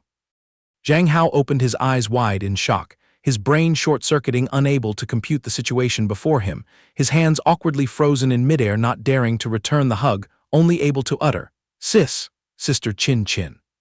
The next day, Zhang Hao had already packed his bag and gone to school, continuing to shoulder the career of learning. At noon, as per usual, he and Minhwa Hua invited each other to the music room to eat. Zhang Hao was munching on a fried cake, his cheeks puffed up huge, his mind drifting as he pondered. Last night Sister Chin Chin was acting so creepy. During the day when the sun's up she's so dignified, so why is it that as soon as the sun goes down, her temperament gets as moody as the weather? Minhwa Hua, sitting beside him, nudged his arm and held out a tiny figurine to grab his attention. "Zhang Hao." He stopped chewing and stared blankly at the little figurine in her hand. She grinned broadly, showing it off. "This is a heartfelt creation I just finished making to give you." He didn't stand on ceremony and snatched it right up. "Thanks, you got the whole bunch of trinkets I sent last time too, right?" Yue Hua replied cheerfully, "Yep, I've carefully boxed and hidden them all away." She glanced over at her own enormous bento box laden with dishes, enthusiastically pushing it over to offer. "Zhang Hao, please have a try." He could only manage a wry smile, gently enlightening his friend. "Little Yue Hua, comrades in arms don't need to fuss over each other like this." Being weighted on hand and foot so suddenly gave him goosebumps all over. Both of Yue Hua's cheeks flushed bright red as she softly tried to explain, "But I just want to give all the best things to Zhang Hao." After all, this girl was simply naive and silly, but inherently kind-hearted, so keeping her as a friend wasn't so bad. Zhang Hao gave a wry smile, reached out and lightly ruffled her hair to appease her. "Throwing toys or stuffing me with good food is welcome, but those expensive trinkets, just drop it, forbidden from bringing any more out." Zhao Hua shyly dropped her gaze to the floor, mumbling under her breath, "Zhang Hao, oh dear, I just wanted to show my sincerity. Am I making your parents even more annoyed this way?" Zhang Hao waved his hand to dispel that gloomy thought. "Nonsense, nothing of the sort. Little Yue Hua is so adorable, loads of people are smitten with her. It's just when you go out chatting with the world, try to be a bit more proper and it'll be perfect." The girl kept shaking her head vigorously. "I don't bother opening my mouth to outsiders, I might just say the wrong thing and make them angrier." Zhao Hua was acting as if she'd been corrupted, sprouting a bunch of self-tormenting thoughts just like a depressed patient. "It must be really annoying for you to hang out with a dimwit like me, huh?" Zhang Hao firmly rejected this. "Not at all. Little Yue Hua is both cute and obedient, being pals with you is my joy." Minhwa Hua's gaze suddenly flashed with unusual sharpness and determination. Somehow she boldly set a condition with him. "If your family holds a grudge against me, please don't you go along with them and start disliking me too, okay? I promise I'll steer clear a whole kilometer away from your family so they won't be annoyed." Zhang Hao laughed helplessly at this naive girl. "You little dummy. It's not that my family discriminates against you, they just have a syndrome of fearing their son will fall in love early." Minhwa Hua mustered all her courage to confide the feelings weighing her down. "I have a hunch your sister sees me as a mortal enemy, always wanting to kick me out of the coop. I've racked my brains and don't know how to suck up to her or how to rebuild myself entirely." Zhang Hao fell into deep thought, clearly sensing his friend's extreme anxiety. He truly couldn't imagine what kind of brutal psychological trauma this girl had gone through in the past to be perpetually stuck, tormenting herself over trivial things. He got up, his hands deftly cleaning up the battlefield of lunch. "I'll sum it up in one line, you don't need to force yourself to change to please anyone else. You were born as the limited edition Minhwa Hua, just give it time and things will work out. It's like learning to dive. With patience you're bound to become a super dolphin. Zhao Hua blinked at him. Oh. Right, Zhang Hao, I know how to swim now. Hearing this, his face relaxed with excitement, his tone becoming enthusiastic too. Excellent, then what kind of gift should I reward little Yue Hua with that's worthy of this? Thinking for a few seconds, he snapped his fingers. That's it. Then he declared firmly, this weekend let's grab our backpacks and go out to play. Zhao Hua joyfully raised both hands in agreement. Approved. In the blink of an eye, the 2-day weekend arrived. Zhang Hao, sticking to his style of a serious young man, had already arrived at the meeting point, wearily waiting for that girl to make her grand appearance. The silhouette of Min Yue Hua finally emerged. Scanning from her heels to the top of her head, he was immediately struck by a walking blob of pink. So today she had transformed into a princess in an entirely pink ensemble from head to toe. This Lolita style was quite gentle on the eyes. Zhang Hao, I have descended upon the mortal realm. Used to seeing her in the daily beggar-like uniform, now witnessing her in this frilly-girly outfit, he couldn't help but be astonished. Wow, today Yue Hua is all dolled up and dazzling for a stroll around town. Keeping an eye on the auspicious hour, he urged, time's up, let's get moving, but Yue Hua quickly raised her hand to signal a halt. Wait, hold on a sec. Then she fished out a tiny notebook from her handbag. On the outside prominently displayed the words, Zhang Hao Dating Manual, with a face as thrilled as striking gold. I've been in seclusion studying this sacred scripture for a very long time. Zhang Hao gave a bland laugh and waved his hand dismissively. You even need to lug a manual just for a casual stroll outside. The girl patiently explained the itinerary with her eyes shining like headlights. First up is watching a movie. The book says, this is a classic film genre you must study when warming up feelings.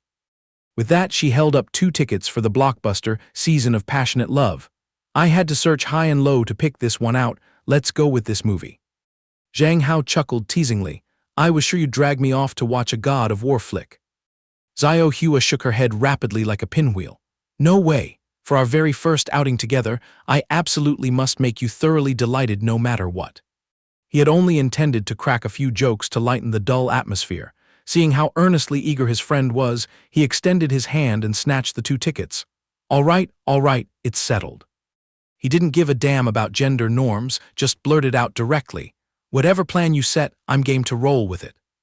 Min Yue Hua today seemed as if possessed, unusually meek and gentle. I appreciate your golden heart, let's head off. A lightning-fast ride later, both landed in the cinema lobby. Running right into the weekend, the place was crowded with people bustling about like a festival. Laden with a full combo of popcorn and drinks, about to stride majestically into the theater, this excessively packed crowd caused Yue Hua a culture shock, leaving her standing frozen in a corner like a statue. Zhang Hao called out from behind her, why have you suddenly taken root here, miss? Let's go into the theater. Zhao Hua's cheeks were faintly flushed, her eyes darting nervously with inner unease. This place is jam-packed with people. Won't we get kicked out for munching and watching a movie at the same time? He burst out laughing and soothed her. Of course you can, as long as the 2 of us don't make a racket, we're in the clear. Hearing that, the girl finally cast off the weight in her heart, her eyes blinking and sparkling like morning dew. Okay. Movie was about to start. The 2 shuffled their way up to the very top row, completely isolated from the noisy crowd below. The 2 seats were placed right next to each other, but each person shrank back, obediently waiting. He also carefully secured both soft drink cups into the cup holder on his side, clearing all obstacles to create the most majestic space for Min Yue Hua. Tusk, with Zhang Hao spontaneously gentlemanly like this, how could any woman resist?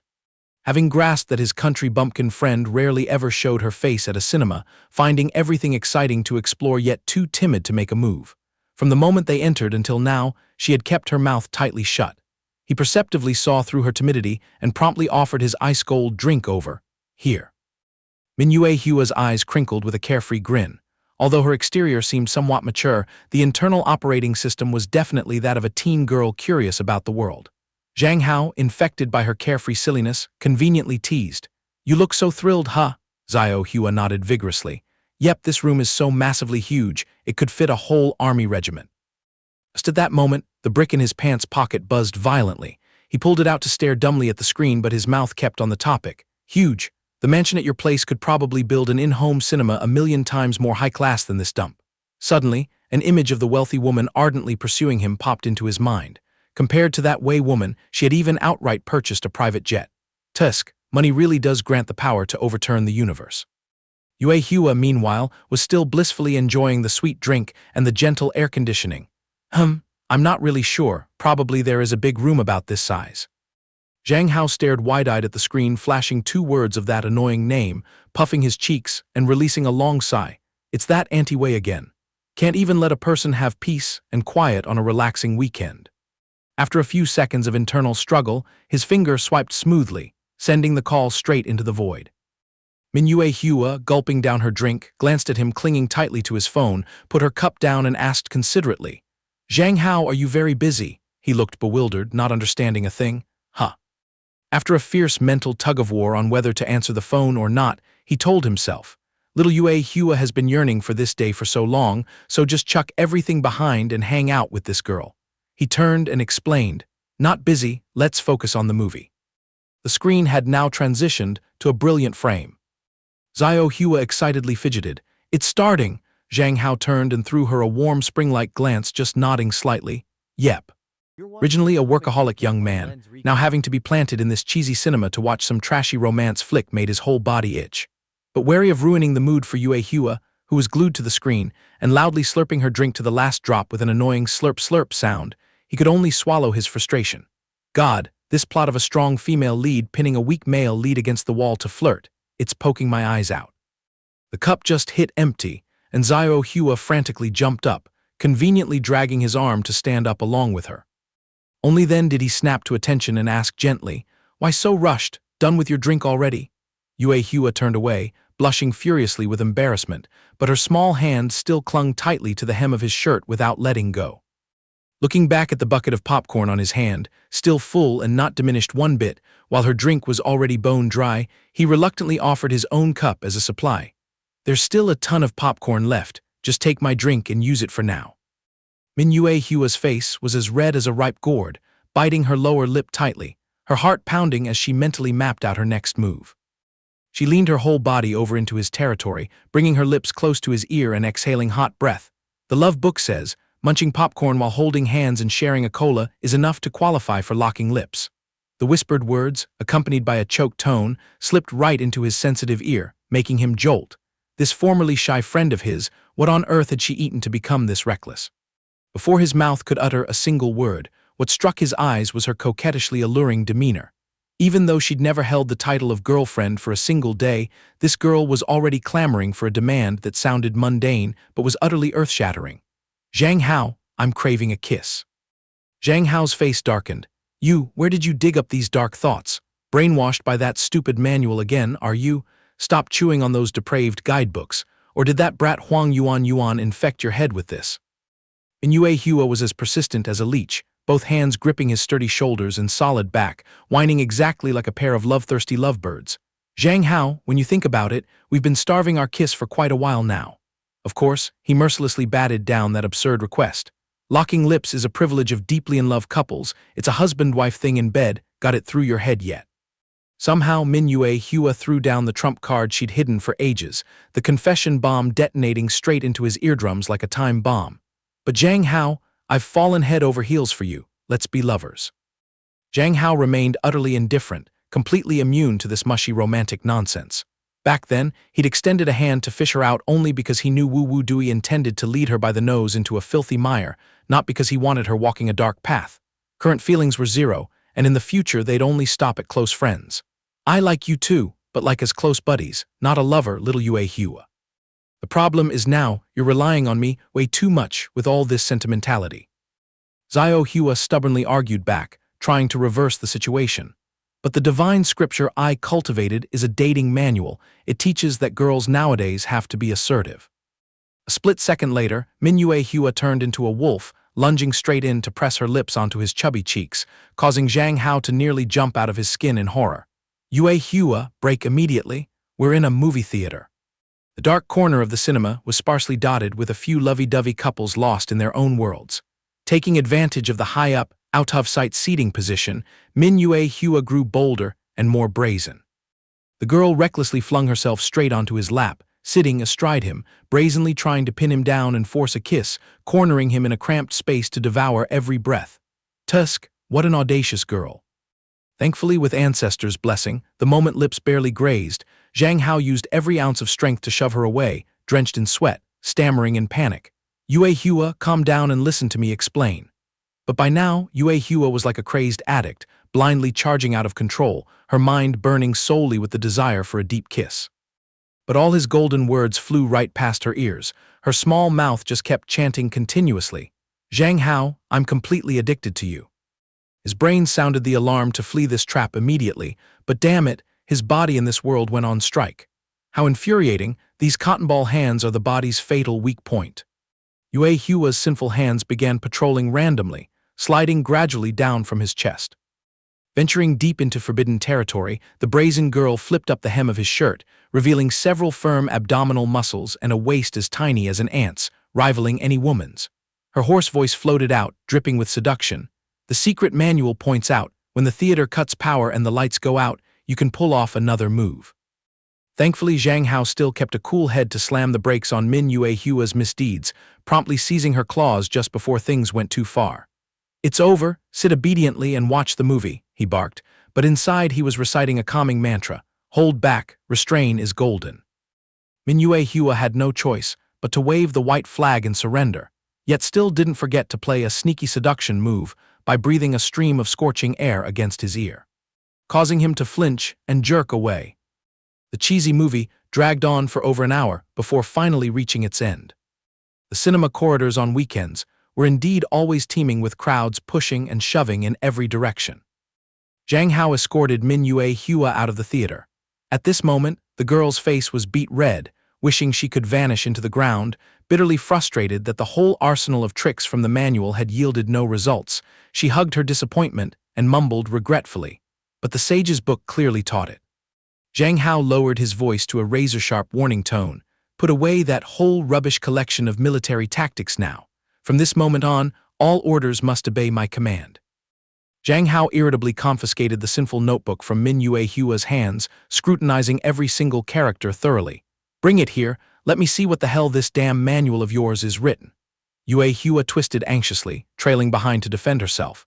Don't joke, it's top 1 trending on Little Red Book. Netizens reviewed it 10 out of 10, no buts. Glancing up and down the list of headings written in those messy simplified characters, he racked his brains but still couldn't decipher their profound meaning. What alien language is this written in? This garbage made it to top 1. Zhang Hao was speechless. He rolled up the notebook and gave a thwack on the top of Yue Hua's head. The girl huddled up trying to reduce the damage but failed. You goldfish-brained idiot, if I've already hauled my ass out here with you, you can turn the sky upside down all you want. Why the hell do you have to put on a show to please me? She pouted, rubbing her swollen, soon-to-be-bruised forehead, indignantly arguing back. But my most intense desire is to stick to you. As long as I'm by your side, I'm willing to be your beast of burden. Zhang Hao suddenly came to a stark realization, seeing that deep down, little Yue Hua always carried an excessive and cowering sense of inferiority. Salvage what remained of Yue Hua's pure soul, he decisively moved to permanently confiscate this heretical book. Just as he was about to stuff it in his pocket, the girl frantically lunged to grapple for it, her tragic expression as if facing life-and-death separation, clutching the notebook like a family heirloom. But how could her weak strength compete? Oh no, please, if you confiscate it, how will I know where to lead you next on our rampage? Having been leading the way all this while, Zhang Hao suddenly halted, turned around and winked suggestively. Let's go. I'll let you have a taste of true earthly pleasure. She had thought it was some paradise-like fairyland. Who knew it was just a humble internet cafe, the kind where teenage boys often hide from their parents, visiting even more regularly than going to class.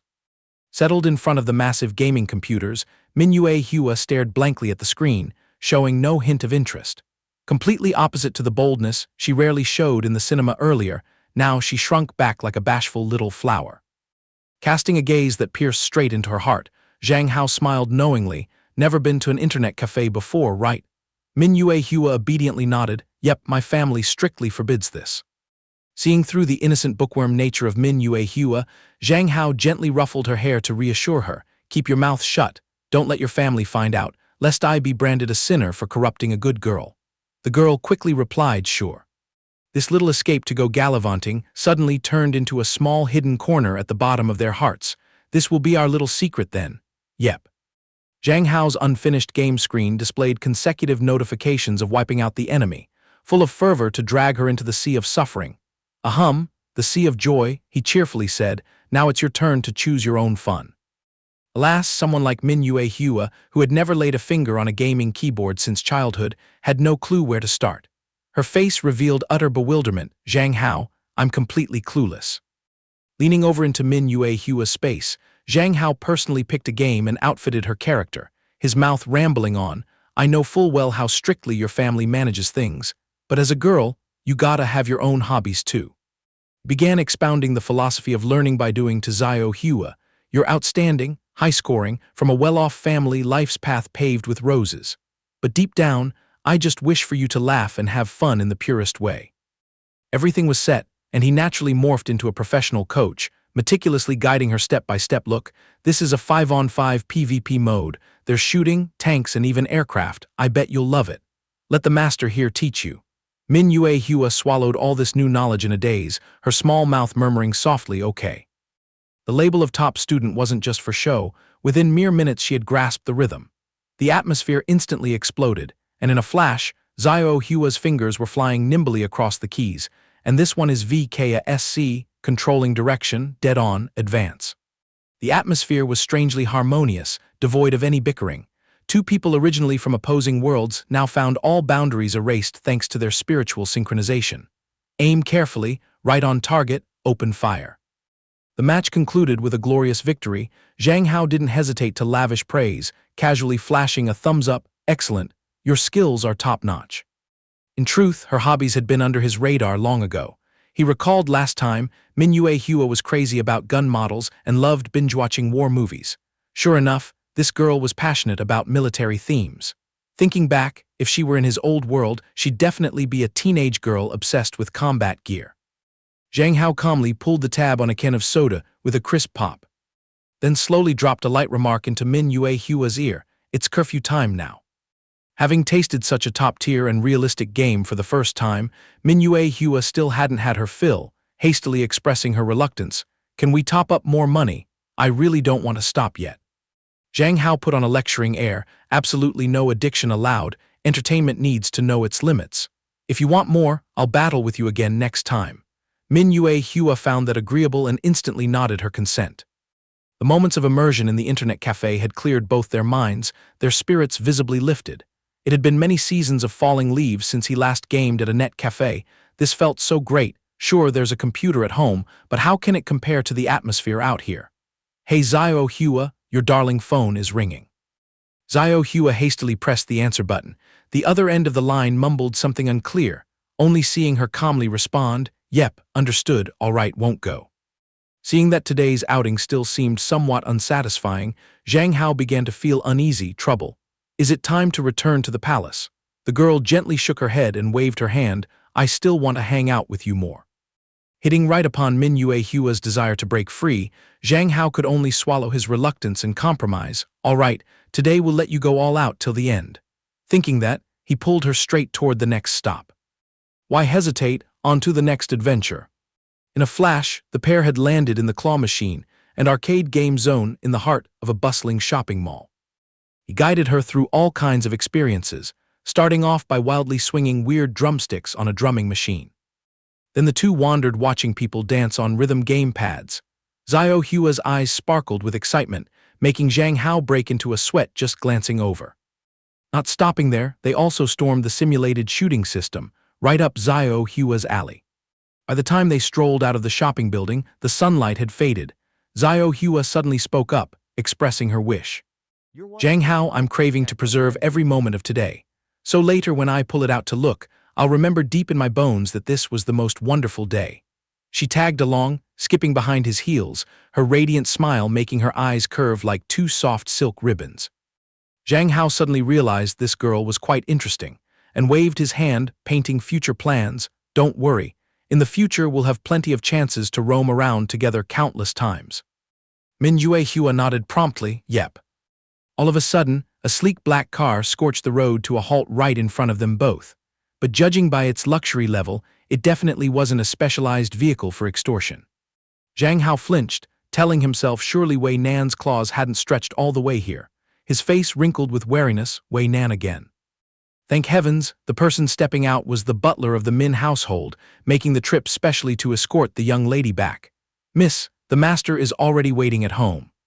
Seeing the familiar figure of the butler, and not the witch Wei Nan, Zhang Hao secretly let out a breath of relief. Min Yue Hua also obediently followed him into the car, preparing to pay respects at the family gate. No sooner had this wave calmed than another storm hit.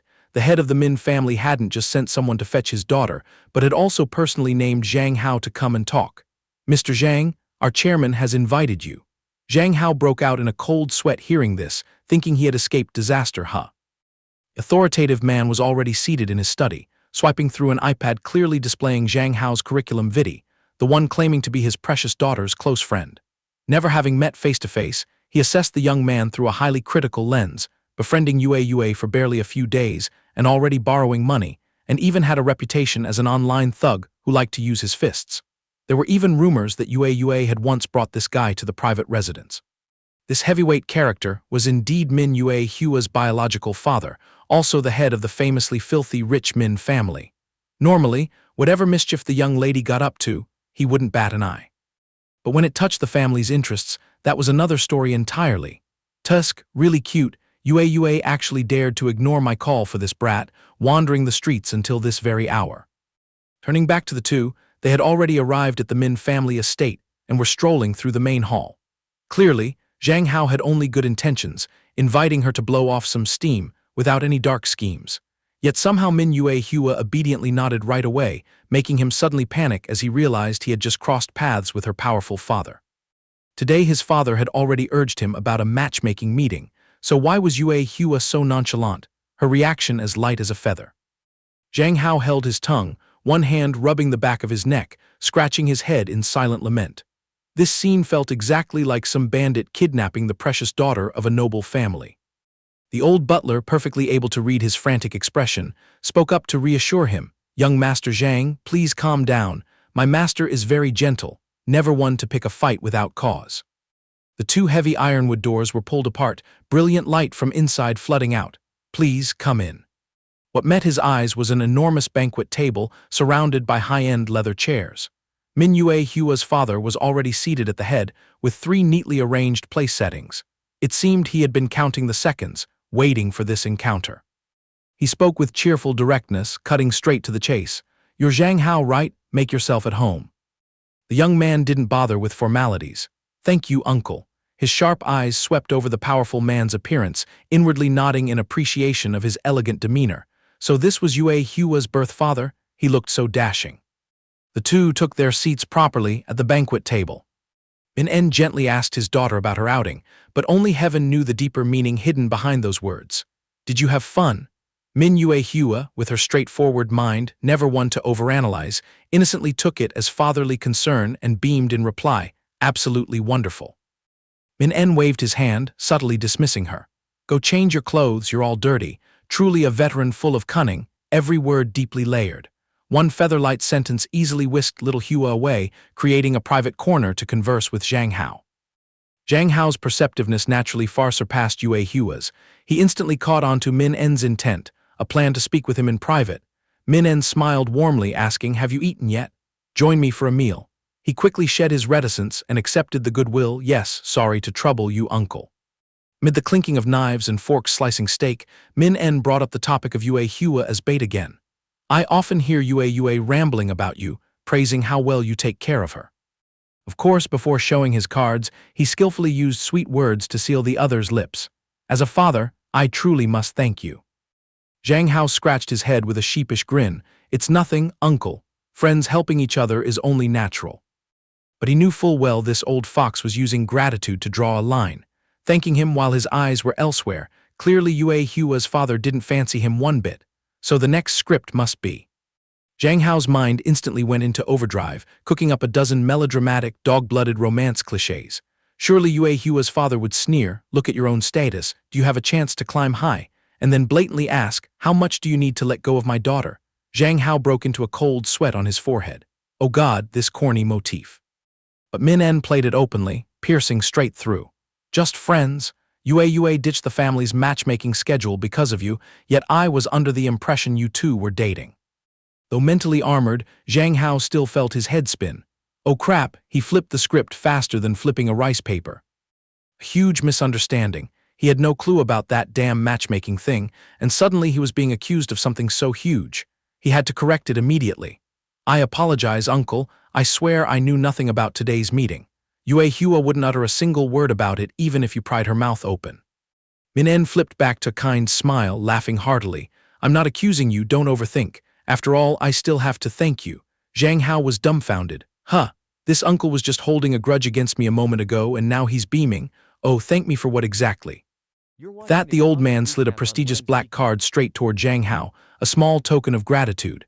Zhang Hao fell back in shock, never expecting that rotten script to twist this way. Good heavens, was drama actually hitting him? Merciful heavens, spare me. Uncle, what is this? Yue Hua and I are close friends. If we're like siblings, money shouldn't come into it.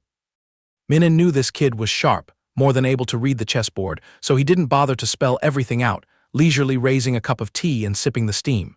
The implication was glaringly obvious. Hadn't it sunk in yet? You're a smart one. Some things lose their beauty when laid bare. Zhang Hao kept his mouth shut, his gaze fixed on the worldly wise man, even though his gut already sensed the rotten direction this was taking. But the old man's attitude was utterly infuriating, exactly the nouveau rich way of crushing someone's dignity with dollars. His jaw tightened from clenching his teeth too hard, desperately suppressing the lump of anger choking him. Getting slapped in the face with money isn't pleasant at all. If you weren't Yue Hua's father, I'd have punched you long ago. Forcing down the boiling rage, Zhang Hao lowered his voice and explained clearly, Uncle, I guarantee you're seeing this all wrong. He blurted out his true feelings about Min Yue Hua all along. The first day we met, I thought she was like a hermit crab, hiding in dark corners, shutting out the world. But once she let down her barriers, I realized she was incredibly fragile, just broken in the communication department. His approach to her wasn't because he sniffed dollars, so my staying by her side comes entirely from my good nature and the sincerity she shows the world. Nothing to do with that fleeting family fortune. Zhang Hao clearly poured out his heart. I know full well that if you weigh family backgrounds, the gap between Yue Hua and me is an abyss of 1,000 fathoms. However, I simply want to be a true confidant to her, and a real confidant doesn't go eyeing each other's property deeds. He gently slid the card back toward little Yue's father, firmly refusing it. So please, uncle, put this away. I absolutely won't be a gigolo. Zhang Hao's lengthy, sincere outpouring completely awakened the old master. This kid actually ignored the massive fortune, only longing for pure friendship with his beloved daughter. Sharp-tongued, the old man softly clicked his tongue, setting down his teacup. Truly the passion of youth. In a blink, he bluntly brought up the night Zhang Hao had slept over at the estate. Rumor has it Yue dragged you home to sleep together, and I mistook you for a male escort. The words were airy yet full of hidden daggers, making Zhang Hao nearly choke on blood. He hurriedly rubbed his neck, vehemently denying it. I've been wrongly accused, uncle. You must have faith in Yue Hua, even as his inner self screamed, admitting the brutal truth. Indeed, Min Yue Hua really did crave him. Yue Hua's father began scrutinizing his appearance, tossing out bait to diffuse the awkwardness. I'm not lying, your facade is quite handsome. A face like this can drive plenty of girls crazy. Zhang Hao hastily waved his hands. Uncle, you're flattering me too much. You're also immensely dashing yourself. Min En burst into delighted laughter. Dashing, huh? Ha, this kid's got a salty wit. Cutting off the comedy act, the old man's eyes hardened with authority. Well, I'll have to rely on you to play the role of Yue Hua's good friend. He stressed the words good friend deliberately, warning him not to dream of anything beyond comradeship. Zhang Hao also straightened his attitude. I swear I will fulfill the mission of being Yue Hua's confidant. The clock ticked quickly, and the meal ended hastily as the big boss of the Min family was still swamped with countless tasks and couldn't linger. Yue, Dad's heading out. Min Yue Hua remained completely unfazed. The old master tenderly reminded his daughter, let Dad set up another gala for you. You're all grown up now, you need to broaden your network. She retorted instantly, Zhang Hao is already my best buddy. He added one more line, well then, make sure you cling tightly to this friend of yours. With that, the old man swiveled toward Zhang Hao, trapping him with a piercing stare right in front of Yue. I have something for you to confirm. The final blow slammed into her eardrums, making her hold her breath. Do you dare swear a venomous oath that you and Yue will forever remain nothing more than siblings? That absolutely no romantic feelings will ever arise between man and woman in this lifetime. Pinned down, Zhang Hao's lips pressed tightly together, his mind suddenly blank, unable to squeeze out a single word. After a moment of gritting his teeth, he slightly bowed under Yue Hua's father's pressure and calmly replied, "I understand your deep meaning, uncle. I will guard the boundaries very carefully." The butler beside them chimed in to urge, "Sir, it's time to depart." Min En slightly curled his lips, "I've grasped it," but his razor-sharp gaze remained fixed on Zhang Hao. He relaxed his tone, "I entrust Yue's affairs entirely to you." Though his words asked for a favor, his heart hadn't truly settled. As he slipped into the car seat, the cunning father whispered to the butler closing the door, "Keep a very close eye on that kid for me." The moment the convoy disappeared, Zhang Hao finally dared to let out a huge sigh of relief, feeling as if he'd just saved his life. Min Yue Hua, seeing him shrug off the tension, anxiously tugged his arm and probed, "Zhang Hao, did my father upset you?" "Not at all." Zhang Hao stuffed his hands into his pockets, mustering a gentle smile to make up for it. A father's protective love for his precious daughter, worried sick about her, I understand deeply. He casually pulled out his smartphone, smacking his lips to keep talking, but suddenly his facial muscles froze, turning as pale as if thrown into an ice cellar. What smacked his vision was a long string of missed calls from Zhang Tianqin, mixed with a few from Wei Nan and Song Qing, but Sister Qin still dominated. Zhang Hao nearly wanted to call an ambulance, his eyes rolling back, mouth agape, inwardly murmuring, "This life is done for." Switching to another scene, in the apartment that had been submerged in tranquil night, suddenly came the clicking sound of a lock. A vague silhouette stumbled into view behind the door. Zhang Tianqin appeared in a disheveled state, her shirt slipping off her shoulder, carelessly revealing the edge of her underwear. Her cheeks were strangely flushed, her eyes drowsy and unfocused. Her fingers still clutched an alcohol can. She was definitely drunk. Just as she dragged herself home, Zhang Hao caught sight of his sister's wasted state and panicked. Why is Sister Qin drinking alone in this corner?" Zhang Tianqin ignored the question. She retorted, How, why did you ignore all my calls?" Her tone tinged with pout, she complained, "Lately you've been staying out late all the time. Even if you don't show your face, you should at least drop me a message so I know you're still alive." Zhang Hao suddenly realized, a surge of guilt gnawing at him. Missing a dozen calls had made Sister Qin feel neglected. He groaned inwardly, "I'm dead meat this time." He obsequiously dropped to his knees at his sister's feet, obediently admitting fault. "Sister Qin, I apologize 1,000 times. I know full well you worry about me. I swear I didn't intentionally ignore you. It was too noisy and I missed the ringtone. Put the can down, let me help you to bed." Zhang Tianqin smiled a sorrowful smile. She murmured, "No need to apologize. At your age, going out and having fun is natural." Then she squinted and asked, "Did you have a blast today?" Zhang Hao scratched his chin with an awkward smile. "Well, we partied like crazy, but ignoring your calls was clearly my fault. I'm sorry." Zhang Tianqin bit her lip lightly. Finally, she chuckled drearily, reached out to ruffle her little brother's hair, and whispered, "If your conscience really bothers you, then spend the whole day with me tomorrow." Zhang Hao nodded in relief, "Absolutely. But tomorrow morning I have an appointment with my boss from the livestream platform." Zhang Tianqin smiled, the rosy clouds on her cheeks even brighter. She whispered, "What a coincidence, I have a class on campus in the morning too. We'll grab the rest of the holiday and stick together in the afternoon, okay?" With that, she ordered, "Hurry into the shower. Later I'll massage your muscles, then you're allowed to crash." Zhang Hao obeyed like a textbook, "Yes." Zhang Tianqin's eyes glued to his retreating back, her expression suddenly collapsed into coldness, her gaze darkening a few shades. Thoughts churned wildly in her brain. First that wench Wei Nan, now Min Yue Hua appears. At this rate, she must strike fast and shape Hao into her exclusive possession. The next morning, tucked away in some random cafe, a lady sat with her legs crossed, full of authority, toying with a glass of iced tea. She spoke, "So sorry to mess up your weekend like this." Zhang Hao, sitting opposite, waved his hands profusely. No worries, no worries. What edict do you have for me, Sister Song?" Song Qing smiled. "Here's the thing, your fan base has been swelling nicely. It's time to drop a move to lock them in." She tossed an iPad over to him and explained further. "Lately, the company plans to shoot a hot trend Goku Raku judo clip to promote a few idols. If you agree, I'll push you as the lead." Suddenly, a vision of himself dolled up in a revealing, high-slit, scorching kimono flashed through Zhang Hao's mind, making him cringe to the core, almost wanting to tattoo "body not for sale" on his forehead. He crossed his arms into an X and wailed, "Sister Song, I'm not some skin-flashing gigolo." Song Ching squinted at him, took a light sip of water, and gracefully held up 2 fingers.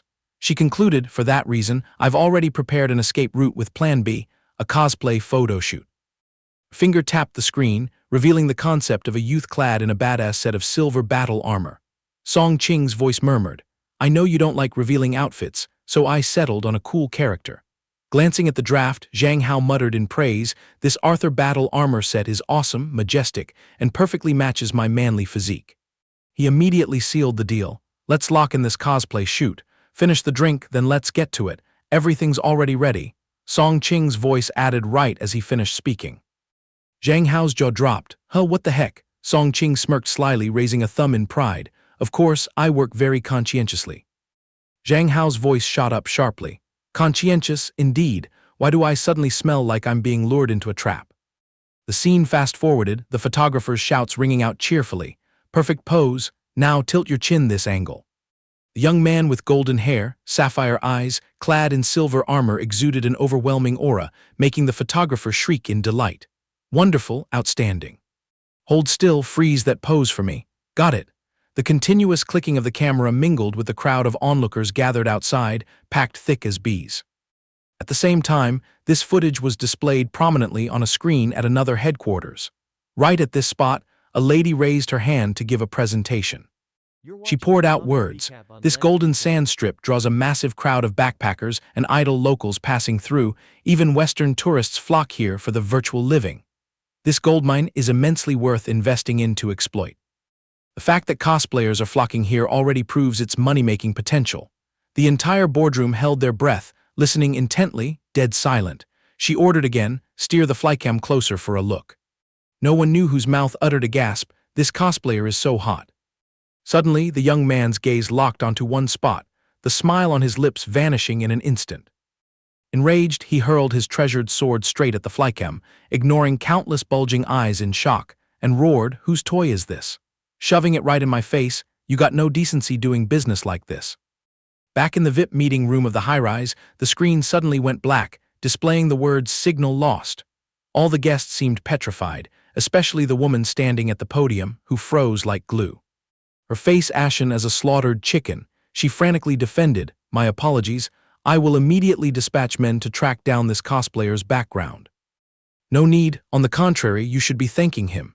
The icy tone of the woman occupying the head seat rang out.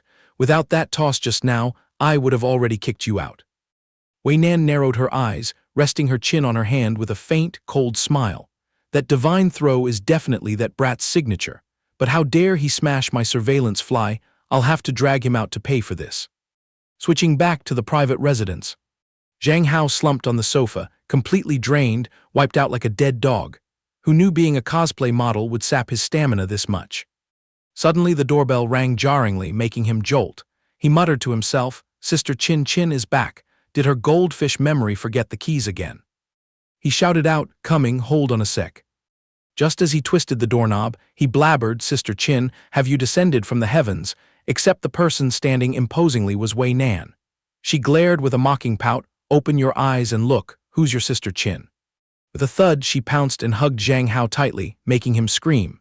"Crazy, I must have switched operating systems when I opened the door."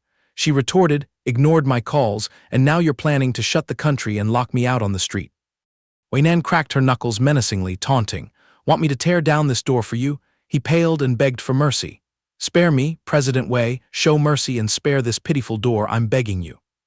After everything settled, the two sat at the guest table to discuss. Wei Nan arrogantly crossed her legs and began interrogating. "We're on the same boat, so why the hell did you go off the grid for 2 days, wandering around with some girl?" Zhang Hao was terrified, meekly soothing her. Yes, it's my foolishness seeking fun. I should have obeyed President Wei and dedicated myself to the great cause of science. Please, Your Majesty, have some tea." She curled her lip, scrutinizing him, "And dressed up all fancy like this. Didn't expect your taste to be this kiddie cosplay stuff." She then mocked further, "What's so fun about parading that face of yours out in public?" Outwardly Zhang Hao clapped along, okay, but don't mock me. You got irritated seeing me hustle, so you came all the way here to lecture me." Inwardly he cursed, "Damn, This old hag just pushed me to be a star a few days ago. Wei Nan lifted her chin to counter. The salary I give you totally outclasses that livestream clowning gig. You like being a jester that much. He wept in his defense. A man in my world is a hero full of towering spirit, and inwardly fumed. You think I like busting my hump? That so-called noble pride crap doesn't let me cling to a woman's skirt. Wei Nan smiled smugly. Good, very manly. Suddenly she lunged forward, grabbing his collar and flipping the card. Then we must settle the matter of you smashing my tech fly today. Zhang Hao's back was drenched in sweat. Stuttering, that toy belongs to your corporation. Just quote the price, I'll transfer the compensation. Please, no violence. Both her ears tinged pink. She leaned close to his Adam's apple and whispered, I have plenty of money, and I have a more fitting punishment. Catching the dangerous scent, Zhang Hao screamed in terror. The hell, what depraved trick are you pulling? Somehow she flipped him onto his back and devoured his lips fiercely.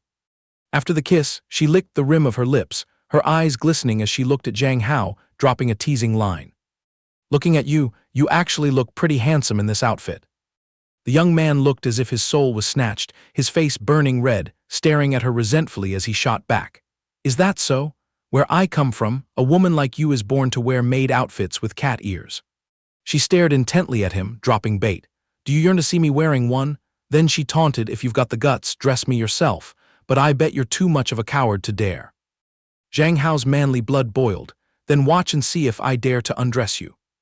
Saying this, he pounced quick as lightning, conveniently grabbing her rear. Wei Nan jolted, breaking into a cold sweat. Zhang Hao's naughty hand slid down to her smooth thighs. He smirked, still arguing whether I dare or not. Their faces pressed together, she whispered, to use such a crude position to lift me, you've got big guts.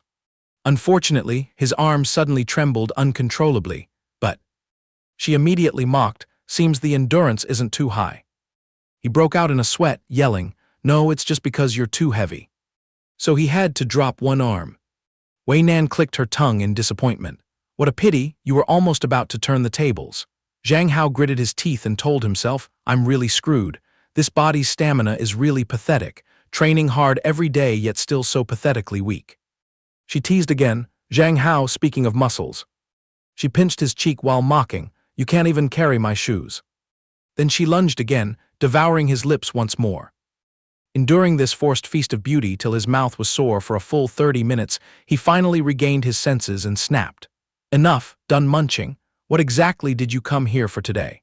She lowered her voice. It's about the blood moon. The blood moon's appearance pattern is originally irregular, but last time, right before it emerged, astronomy recorded a total lunar eclipse. He stared wide-eyed, retorting. Logically, a total lunar eclipse occurs every 2.5 years, but you can't see it from everywhere. She folded her arms across her chest, scrutinizing him, then concluded, this is completely different. Normally, a swallowed moon only happens on the 15th or 16th of the lunar calendar during a full moon, yet that time it fell right at the start of the lunar month during a new moon. He shuddered, astounded. A new moon eclipsed, she nodded. Exactly, a rare anomaly tearing through the night sky. Moreover, magnetic field disturbances swept the entire territory, differing only in intensity. She suddenly lowered her volume. The key is, according to the clues I dug up, the night I witnessed the blood moon half a month ago, the sky was also plagued by the anomaly of a swallowed new moon. His brows furrowed tightly. New moon anomaly, blood moon. In his mind, he instantly connected the dots. He'd bet these two variables are directly linked to how he was thrown into this bizarre world.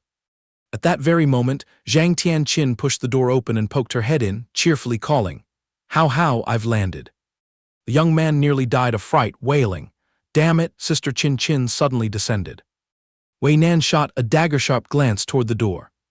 Zhang Tianqin froze in shock at the dog blood scene before her, her hand slackening and dropping the bag of stuff with a thud.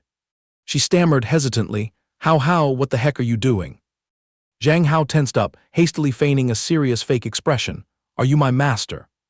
Tianqin's face turned crimson, her jaw dropping in extreme bewilderment, deluding herself that she must be having hallucinations from excessive lust lately. Pulling herself together, she probed, How, why are you dressed so ridiculously? He awkwardly scratched his head to explain. The CEO forced me to wear it. She said my popularity's high, so I have to cosplay to give back to the fans. Hearing the story, she smiled gently. Oh, I see. Hao Hao works so hard, but deep inside she screamed, Hao Hao in blonde hair is melting my heart. He tilted his chin toward the bathroom. I've been stewing in this outfit since morning, all sweaty. I'll go take a quick shower. Tian Qin bent down to pick up the scattered stuff, casually adding, yeah, wash up clean, then come out and I'll press your acupoints to relax your muscles. Just as he turned to bolt, he suddenly had a brain flash and yelped, ah, wait, hold on. Zhang Hao faked an embarrassed stammer. Sorry, Sister Chin Chin, but the thing is, I can't manage this armor by myself. Could you come into the room and help me peel it off? Hearing that, her cheeks ripened like gack fruit, her pupils sparkling as if she'd struck gold. The pair of siblings locked themselves in the bathroom, chatting cheerfully, while actually, without help, these cumbersome costumes are impossible to remove alone. Cosplay outfits are so fiddly to tie, absolutely right, but still better than wearing those skimpy, revealing skirts. I'm so over that stuff. Zhang Hao was drenched in sweat on his forehead, sticking out his tongue to complain. Putting it on was lightning fast, and moving around was smooth. But why the hell is taking it off such a dusty ordeal? But inwardly he was screaming anxiously, President Wei, I beg you, seize this golden opportunity and vaporize immediately for my sake. Zhang Hao forced a smile in the suffocating outfit, muttering complaints that wearing this under the scorching sun felt no different than a canned sardine about to stink. Gazing mesmerized at his bare, magnetic shoulders, Tian Qin couldn't suppress a silent gasp of admiration. Hao Hao's physique right now is truly too alluring. She suddenly leaned forward, bringing her face close to his and whispering, It doesn't stink at all, it's clearly this fragrant. She continued, Besides, I think your cosplay is outstanding, even someone like me who likes women is swooning. The young man asked skeptically, Oh, really? Then let me buy a few more sets, convenient to wear during live streams too. Zhang Tianqin shyly replied, Absolutely, my heart is pounding nonstop right now. If Hao Hao cosplays a few more times, I might get turned straight. He casually answered, If this brings you benefit, I'm willing. She flustered hastily. Great, nothing could be better. Zhang Tianqin's eyes suddenly sparkled. She immediately agreed and instructed. Then let me pick the outfits with you. When you go on air, you absolutely can't wear anything too revealing. The young man's eyes crinkled in a smile. Obviously, my stream specializes in tech stuff. I'll shower real quick, then we'll go choose outfits together. Outwardly, she happily agreed, saying she'd make him a glass of milk, but in truth, her mind was hatching a dark scheme. When the time comes, I must secretly buy a maid outfit and a schoolgirl uniform for Hao Hao to wear. Surely he'd look devastatingly charming in them.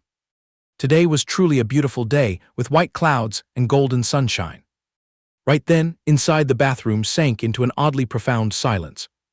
Zhang Hao, struggling to remove his clothes, muttered to himself, Seems Sister Chin Chin is quite fascinated by my cosplay outfits. As long as I can straighten her out, that's golden. Suddenly a familiar voice rang out, and yet that girl dared to claim she's a lesbian. The young man jumped, screaming out loud. What met his eyes was Wei Nan leisurely perched on the edge of the bathtub. He immediately snapped, Why are you still hanging around here? Suddenly his sister's voice came from outside. Hao Hao, what happened to you?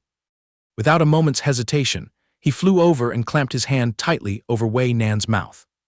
Then feigning calm, he called out the door. Nothing, sis, I just accidentally bumped my big toe on the bathtub corner. Zhang Tianqin sighed helplessly. Why are you always so clumsy? Need me to come in and help check? The young man frantically refused repeatedly. No, thanks, sis. Turning back to that carefree intruder, he fumed angrily. I personally led my sister upstairs, so why haven't you evaporated yet? She replied nonchalantly. Did I ever promise I would leave?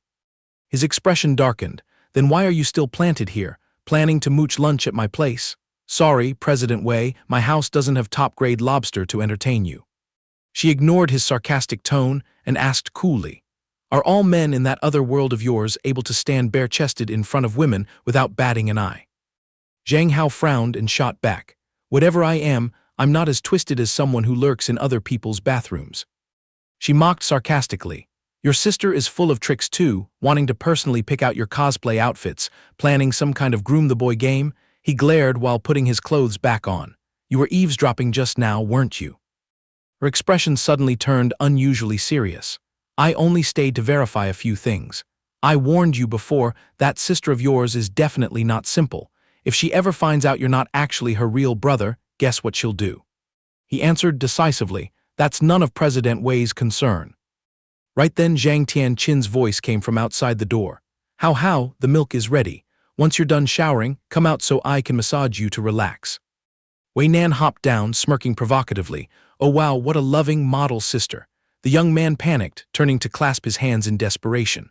I beg you, stop meddling in my family affairs, hurry up and find a way to sneak out. I'm humbling myself to beg you, okay? Wei Nan silently calculated in her head. Zhang Tianqin indeed has a complicated mind, but with Zhang Hao's stubborn nature, forcing him harshly probably won't work. Finishing her thought, she strode toward the window sill and reached to unlock it. Yet with just one casual move, she lifted the entire window frame and tossed it aside, making Zhang Hao's eyes bulge as he wailed in anguish. Oh, my window. As she climbed onto the sill, she left a reminder. Remember to come to my place tomorrow at noon, and also. She swept her gaze over him and declared firmly, your family business, I will definitely meddle. Inwardly she murmured, Zhang Tianqin, just you wait. I will personally tear off your hypocritical mask in front of Zhang Hao. At the same time, in the luxurious Wei family villa, Wei Nan gracefully swung a sharp knife high, then decisively sliced the meat into evenly thin pieces. Her cooking demeanor exuded an irresistible allure, enough to captivate anyone watching.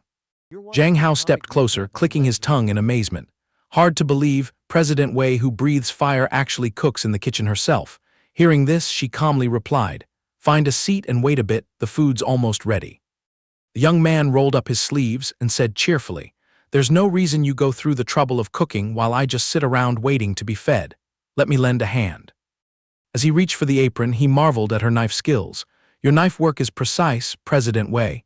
She answered indifferently, it's not like I was born a CEO. She tilted her head to look at him, her voice suddenly dropping a little shyly.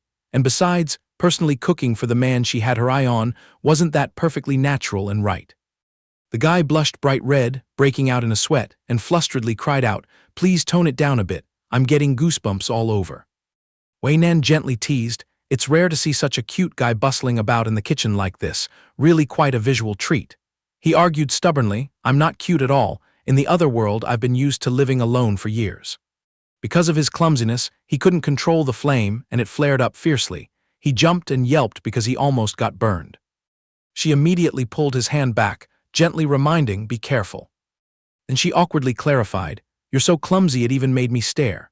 He coughed violently from the smoke while scratching his head. It's been so long since I touched a knife and cutting board that I've gotten rusty. The truth is before I used to work day and night, so I just ordered takeout for convenience. Wei Nan waved her hand, forget it, go sit in the living room and have some water, don't keep messing up my work here. He could only nod ruefully, babbling apologies. Looking at her capable, deft back, he secretly evaluated, who would have thought a domineering boss lady could have such a gentle, domestic side. Soon, a lavish feast, beautifully presented, was laid out, looking extremely tempting. Wei Nan rested her chin on her hand, gaze fixed on him, gently urging, try it.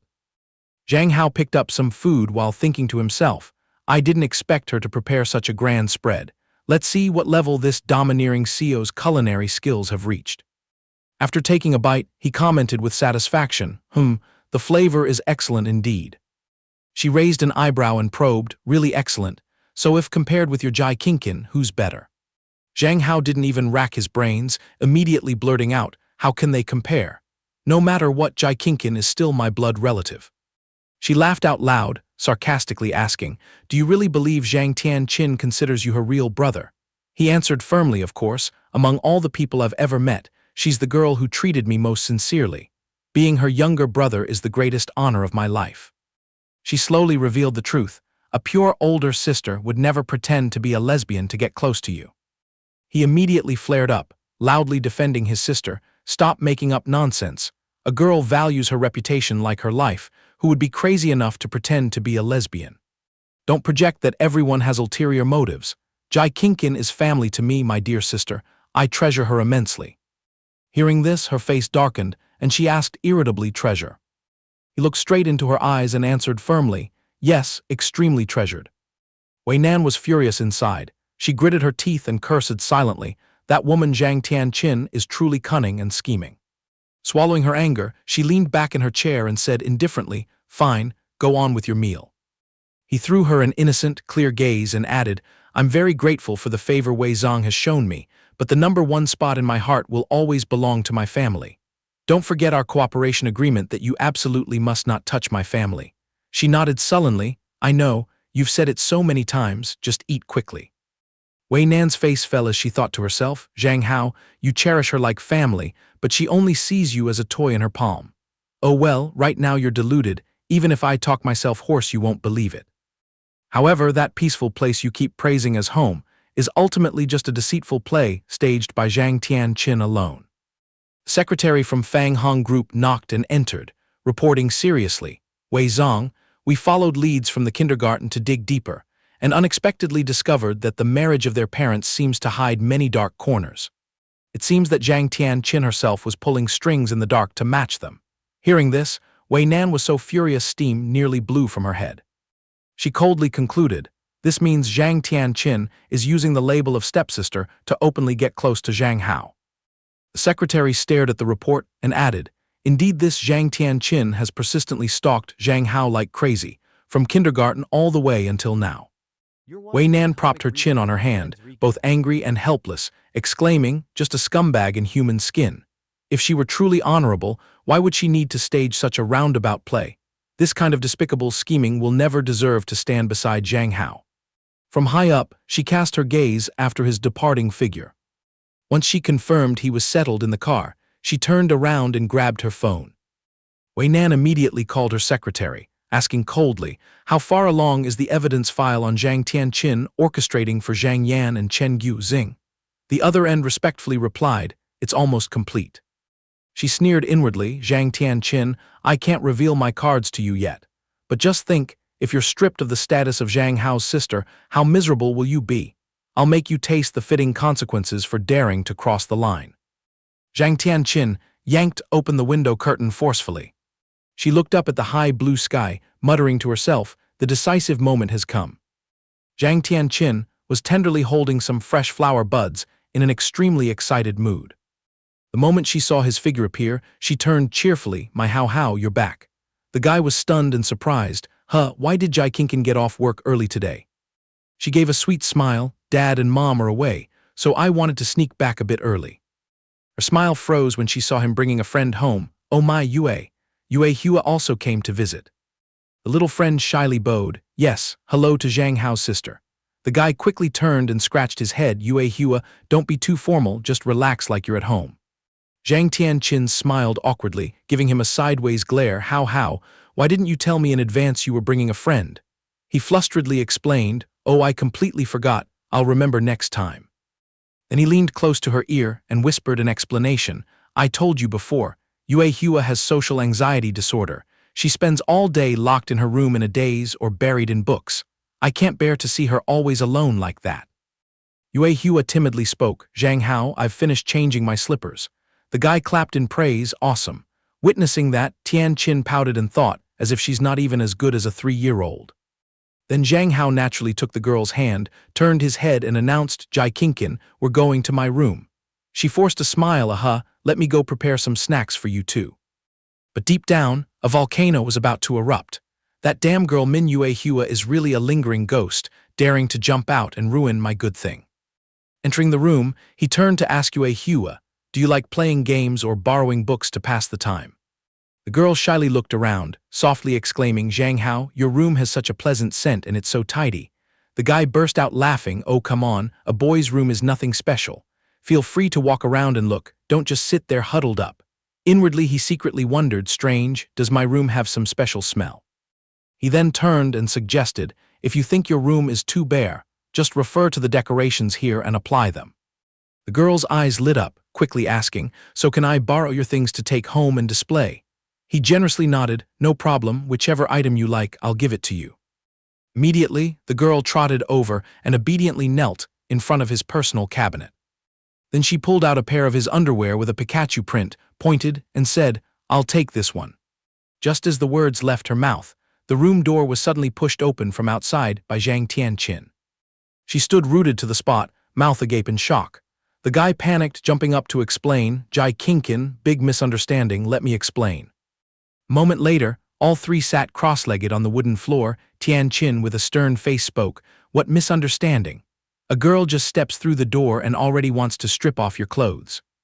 He had no choice but to scratch his head and correct on behalf of his friend. Because her family situation is a bit special, Yue Hua's perception is a little different from normal, but she doesn't have any dark intentions, sister. Zhang Tianqin glanced appraisingly, assessing in her mind, this girl seems simple-minded, not like she's acting. All right, I need to find a way to get rid of her, minimize the time she clings to Hao Hao. Thinking it, she immediately changed her attitude, cheerfully linking arms with Yue Hua, saying with fake warmth, "Oh, my little sister's perception is different from normal. Then do you want to come to my room to play? I'll show you some really interesting things to broaden your horizons." Yue Hua blinked shyly, "Thank you, Zhang Hao's sister. But what kind of interesting thing is it?" She smiled slyly, deliberately blushing. "It's a secret to help you quickly become an adult. That kind of movie that all us girls are crazy about, you know what I mean." The guy panicked, hurriedly waving his hands to stop her. "Oh my God, Jai Kinkin. Don't poison Yue Hua's mind." As he said this, he frantically pulled his friend behind his back. Zhang Tianqin outwardly covered her mouth with a graceful laugh. "Oh dear, I was just planning to have a little heart-to-heart about secret sisterhood stuff." But inside she was fuming, bitterly thinking that brat Hao Hao dares to stretch out his arms to protect that girl. She didn't give up, reaching out to grab Yue Hua's shoulder, pleading, "Us girls have to hang out together to have fun. Come on, let me teach you some top-notch adult entertainment tricks." Zhang Hao narrowed his eyes suspiciously. "Jai Kinkin, you seem really strange today. Don't tell me you're having some intentions towards Yue Hua." Hearing that, she froze for 5 seconds, completely speechless. Then hastily covered up, "Nonsense, no such thing." The guy suddenly widened his eyes in horror, sweat pouring out profusely. Because right in front of his classmate, Zhang Tianqin boldly wrapped her arms tightly around his neck, pressed her chest against him, and coquettishly called, "Hao Hao." The girl Yue Hua exclaimed in shock, Jai Kinkin." As expected, Tianqin pushed Zhang Hao down, giving him a passionate kiss with a sense of marking territory, making his face turn bright red. He whimpered inwardly, "I'm doomed. What's wrong with Jai Kinkin?" After a moment of struggle, both seemed to gradually get lost in that fervent kiss. With great difficulty he pushed her away, panting, "Jai Kinkin, what the hell are you doing?" Then he frantically turned to check on his friend Yue Hua, "Are you okay?" The girl staggered, clutching her chest, looking dazed. I'm about to suffocate to death." Zhang Tianqin's eyes suddenly fell, tinged with sorrow, and she said dejectedly, Hao Hao, I'm 1,000 times sorry. All this time, I've been deceiving you." Night fell with a pouring rain that fell in white sheets. Zhang Hao held an umbrella and hailed a taxi for Yue Hua to go home. After she was settled in the car, he kindly advised, "Be careful on the way. And hey, did my sister's actions just now make you feel uneasy?" Yue Hua sighed softly, shaking her head, Not really, I just felt a bit suffocated in my heart."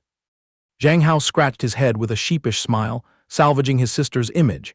That's just Jai Kinkin's way of showing enthusiastic friendliness to guests. "Oh, and just now did you notice that she—" Seeing Zhang Hao hesitate, wanting to say something but stopping, Yue Hua tilted her head curiously. Zhang Hao awkwardly changed the subject, "Oh, never mind. When you get home, remember to text me to let me know you're safe." Yue Hua sat silently in the back seat. She slowly opened her handbag, took out a keychain shaped like a toy gun. Her small hand tightly clutched the keepsake. She muttered to herself, "So the person Zhang Hao misses day and night is actually his own sister." Zhang Tianqin left the room door ajar, standing there hesitantly, her mouth twitching as if wanting to confide.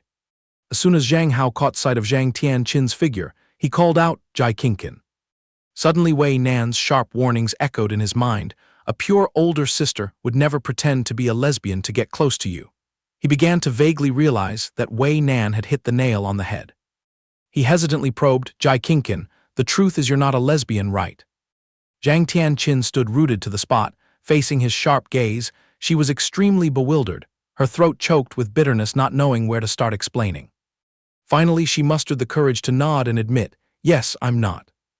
How, I'm so sorry. I've been putting on a deceitful act. I'm not a lesbian at all. It's all because I was too deeply in love with you."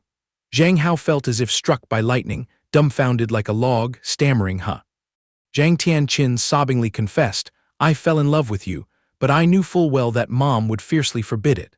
So I had to fabricate this lesbian label to discourage Mom and lower her expectations of me." Zhang Hao was tongue-tied, his head spinning, but, Isn't doing this kind of thing too bizarre and excessive? Regardless of the pouring rain, Zhang Tianqin rushed straight outside, standing in front of Zhang Hao, sobbing, I know. I know very well this action is crazy, but it was the only way to make Mom agree to let us be together. I really can't bear losing you one more time. Zhang Hao felt a pang, hurriedly pulling Zhang Tianqin's hand under the umbrella, gently advising, Jai Kinkin, calm down, you'll catch a cold soaking in the rain like this. You mean losing is from that time we were separated in kindergarten. Like a dam bursting, Zhang Tianqin poured out all her hidden thoughts. Yes, how, so you've truly forgotten all about our childhood. Just to exchange for the chance to be openly and honorably close to you, I willingly traded everything. My only desire was to have you with me morning and night. I am willing to spend the rest of my life making it up to you. Do you know, all these years I have always been like a shadow, silently watching your every step of growth. From elementary school to middle school until this very moment, the truth is I have never taken my eyes off you for half a step. This feeling was so intense it made me lose my reason, made me foolishly do countless stupid things. Just as Zhang Tianqin was pouring her heart out, Wei Nan suddenly appeared, saying icily, it seems I've arrived to sweep up this play just at the right moment. Wei Nan leisurely stepped down from the luxury car, brusquely waving away the flustered assistant trying to hold an umbrella for her. Wei Zhang, your umbrella. She stood alone in the lashing rain, looking straight at Zhang Hao, sneering, what now Zhang Hao, I warned you, didn't I? You cherish her like family, but in her eyes, you're just a target to be hunted. Zhang Tianqin glared, what the hell is this? She was shocked to realize, what has that woman Wei Nan been brainwashing into Zhang Hao's head? Wei Nan coldly added another jab, from the very beginning until now, that woman has only ever deceived you. Zhang Hao bit his lip tightly, silently enduring it all. Wei Nan gestured with her chin, come with me now, Zhang Hao. The you of today is no longer the you of the past, have you forgot? That razor-sharp sarcasm stunned Zhang Hao, freezing him on the spot. Zhang Tianqin screamed hysterically, shut up, this is my family's territory, there's no place for you here. Get lost immediately, or I'll call the police to throw you out. Zhang Hao softly called out wearily, Jai Kinkin. Zhang Tianqin hooked her hand to pull him back, resolutely protecting, How, ignore that crazy woman, you go inside first, let me stay here and clean up this trash. Zhang Hao slowly placed the umbrella in her hand. Zhang Tianqin was stunned, staring wide-eyed at that harsh action, her mouth making a confused sound, Zhang Hao lowered his eyes, his voice soft but decisive, Jai Kinkin, you go inside first. Give me some time, I will definitely give you a satisfactory answer. Zhang Tianqin blankly clutched the umbrella handle, rooted in the misty rain. At Wei Nan's private mansion, she changed into dry clothes and casually tossed a soft towel to Zhang Hao, saying coldly but with a hint of concern, wipe yourself, or you'll get sick. Wipe quickly. Zhang Hao sat silently, his face expressionless. He raised his empty eyes to look at Wei Nan. Wei Nan, are you really so idle that you have to push everything to this dead end? What benefit do you get from exposing my identity right in front of Jai Kinkin, and even scheming to harm her? Do you find this game very amusing? Wei Nan snatched the towel and personally rubbed his hair, sighing with exasperation. Even now you still stubbornly defend your innocent, saintly Jai Kinkin. Want to know the whole truth that badly? Then open your eyes wide and take a good look at the true face of that precious sister of yours. After reading this pile, you'll understand why I've bothered to pull you out of her spider's web. Saying so, Wei Nan threw a thick dossier onto the table. He retorted angrily, you even have so much free time that you'd spend money hiring a detective to dig into my family affairs. Saying that, but Zhang Hao's hand still flipped through the pages. The words that hit his eyes left him utterly shocked. What is this? Kindergarten records. Zhang Tianqin showed signs of psychologically manipulating classmates, bullying and beating anyone who dared to come near Zhang Hao. Attached were a series of photos, video recordings, and a statement signed by the homeroom teacher. Elementary school. Zhang Tianqin brutally assaulted a female student who dared to write a love letter to Zhang Hao, forcing the victim to transfer schools immediately. Attached were injury photos, hospital records, and a mediation report provided by the parents. Zhang Tianqin deliberately enrolled in all the same extracurricular classes, exactly like Zhang Hao's schedule. Zhang Tianqin coldly rejected the acceptance letter from a prestigious high school out of province, just to enroll in a mediocre school closest to Zhang Hao's home. Zhang Tianqin was the one behind the scenes, orchestrating and inciting Zhang Yan to go on a blind date. Accompanied was a secretly taken photo of Zhang Yan meeting Chen Guozing clandestinely. After reading the dossier, Zhang Hao was like a lost soul, unable to believe his eyes. How could such outrageous things be true? Wei Nan folded her arms across her chest, sneering. Documents, photos, videos are all clear right there. Do you still want to justify anything? Honestly, I utterly despise the toxic affection she has for you. It's exactly like a mental illness. She went to great lengths to weave a web, manipulating everything around you, step by step tightening the encirclement, and her scheme almost succeeded. Zhang Hao stammered in his throat, completely losing the ability to retort, "Oh my God." Wei Nan leaned down, whispering clearly into Zhang Hao's ear, "Hey Zhang Hao, maybe you're deluding yourself that this is a sweet indulgence. Well, the psychology of a prisoner often struggles to recognize their own tragedy. That's understandable. Let me explain it more bluntly and understandably for you." As she spoke, she theatrically pulled out a cigarette. "Suppose in that lowly male world of yours over there was a love-struck man stalking a girl." Wei Nan flicked open a Zippo, lit up, and took a long drag. That guy would stoop to any despicable trick. She exhaled a hazy white smoke, her face submerged in darkness, becoming eerie and haunting. He secretly followed, stalked, brutally interfered with her studies, and stifled all her friendships and family ties, just to satisfy his desire to monopolize her. She concluded with a razor-sharp remark, "If that's not called sick, then what the hell is it? Have you ever used your brain to think about this fatal flaw? That precious Jai Kinkin of yours, whom she loves to death, is that really the you of today?" Zhang Hao was petrified, his brain completely shutting down, the mess in his head leaving him speechless. Wei Nan struck preemptively, directly hitting a sore spot. "Have you woken up from your dream and reduced your illusions about that illusory feeling? If you want to find a way back to your old world, you must cut all ties with that sister and obediently cooperate with me on the Blood Moon project, got it?" Zhang Hao was extremely bewildered, his head pounding. "Sorry Wei Zong, my mind is a tangled mess right now. Please excuse me, I'll take my leave first." Wei Nan silently watched him, inwardly assessing the situation. She conceded, "Fine, let me get the car to take you home. The rain is still heavy outside." Zhang Hao immediately waved his hand in refusal. He just wanted a quiet space to piece everything together. "No trouble, Wei Zong, please stop. I'll leave this dossier here." Zhang Hao slammed the file down on the table and scurried away. Wei Nan stood still as a statue, swallowing her anger, watching helplessly as her prey slipped away in stinging frustration. Dragging his steps in the rain, Zhang Hao racked his brains. Wei Nan's razor-sharp words just now were definitely not fabricated. Jai Kinkin truly had terrifying dark sides, resorting to such horrifying methods just to monopolize a person. But deep in his subconscious, fragments of memories screamed at him that Jai Kinkin was not actually a demon. Behind that suffocating oppressiveness, there still existed a sincere warmth. After all, who was the person she truly loved? Which way was his own heart leaning? These knots could only be untied through a face-to-face conversation. As soon as he dragged himself back to the gate, Zhang Hao saw Zhang Tianqin huddled sitting on the ground, enduring the pouring rain like a madwoman. She tore at her hair, unable to comprehend why everything had shattered to this extent. She trembled in fear that Zhang Hao would despise and abandon her. Why did it come to this? Why? Zhang Hao strode closer. He hurriedly extended the umbrella to shield her. He spoke gently, warmly, "Jai Kinkin, I'm home." Zhang Tianqin looked up, her eyes red and brimming with tears. "Welcome home, Hao Hao."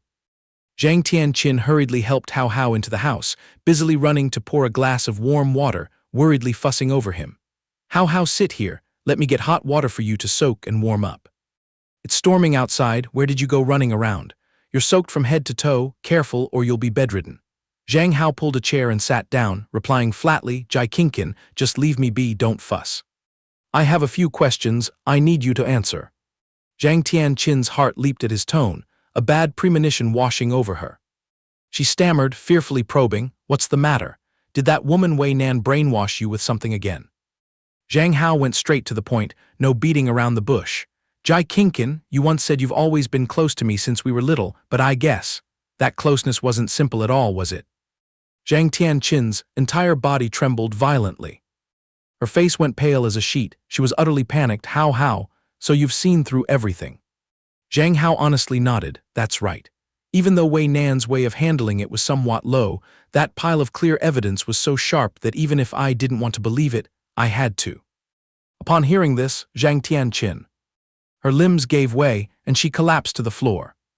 She clutched the hem of her shirt, tears streaming. How, let me tell you an old story. Once upon a time, there was a little girl born into luxury, a harmonious family life originally paved with roses. But then a storm hit, parents divorced, that happy nest shattered into 100 pieces. Dad quickly brought a new wife to build a family, while Mom was so absorbed in work she pushed her daughter aside. So the little girl had to live sometimes at Dad's house, sometimes being shoved to Mom's, tossed around like a ball. At Dad's house, the cruel stepmother saw her as a thorn in her side, scolding and cursing, even beating her ruthlessly. And the biological father was so cowardly that, when he saw his own child being abused, he shut up like a clam, not daring to utter a word. The peak was when the heartless stepmother threw her out onto the street. A child not even 6 years old had to live rough on the streets for half a month, until finally, her biological mother found her and took her back. And then on, the little girl built a thick wall around herself.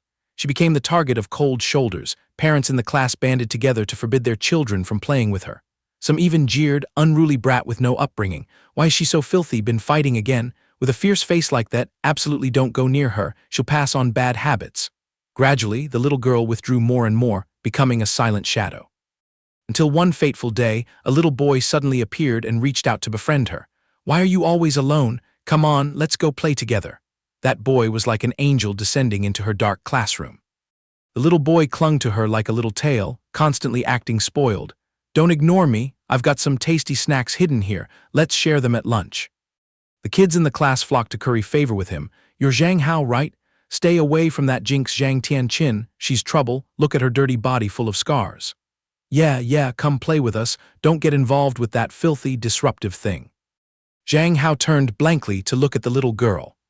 The little girl, feeling wronged, turned sharply away, shrinking into a dark corner, thinking bitterly. Of course, I'm being thrown away like a rag again. However, Zhang Hao happily ran over. Tightly holding Zhang Tianqin's dirty hands, his eyes bright as stars, he called out clearly, Jai Kinkin. Let's play together, I don't think she's like what you guys say, clearly she's super cool. It was the boy's foolishly gentle tolerance that pierced the icy wall in her heart. The little girl burst into sobs. Like a miracle, the boy's image took deep root in the depths of her heart. Zhang Hao diligently applied medicine to Zhang Tianqin's bruises. He patted his chest and declared boldly, from now on, you have to take good care of yourself. If you keep getting beaten black and blue like this, later when I become a doctor, I'll take you on as my exclusive patient. From that moment on, the boy became her only companion, cherished by the little girl as the priceless treasure of her life. Then a terrifying incident happened. The little girl accidentally caused a huge disaster. The little boy suffered such a severe psychological shock that his memory was completely wiped clean. His parents immediately transferred schools and took him away without a trace. The only light in the little girl's life was extinguished. From then on, she sank into the quagmire of torment. But instead of giving up, she resolved to cling to the only light that had ever shone on her. She frantically threw herself into studying medicine, the unfinished dream of the boy from back then, strenuously learning to groom her appearance and hone her social skills. All to forge the most perfect version of herself, hoping that one day she would be worthy to stand beside him. However, just watching from afar couldn't satisfy the thirst. The desire to possess and the instinct to protect swelled within her, urging her to use every means to stalk, to create excuses to get close to him again. She even shamelessly used her own parent to openly don the label of a biological sister, and she swore she had not a shred of remorse. Even if the price was eternal damnation, with no turning back, she was willing. Zhang Hao felt his insides churn after hearing this, so this was the karmic bond tying Zhang Hao of this world and Jai Kinkin. Zhang Tianqin collapsed completely. She buried her face on the floor and confessed, How, I was wrong. I am truly a psychopath with a sick possessive desire. And the crazy daughter in that story is none other than me. 1,000 apologies, How. I have done terrible things, it's only natural if you loathe me. How, because I loved you too much, I went to any lengths to imprison you by my side, I would go insane if I had to share you with anyone else. Hot tears streamed down her cheeks. She bowed her head, ready to accept any insults, for the fanatical love she had for Zhang Hao had blinded her, trampling all worldly morals. Zhang Hao furrowed his brow in thought, never expecting that his childhood self had experienced such a twisted bond. No wonder sometimes fragments of memory flickered through his mind. But after all, Qin Qin had always poured her heart out treating and protecting him well. Though they were called siblings under one roof, they shared not a single drop of blood, and moreover, his feelings for her were also.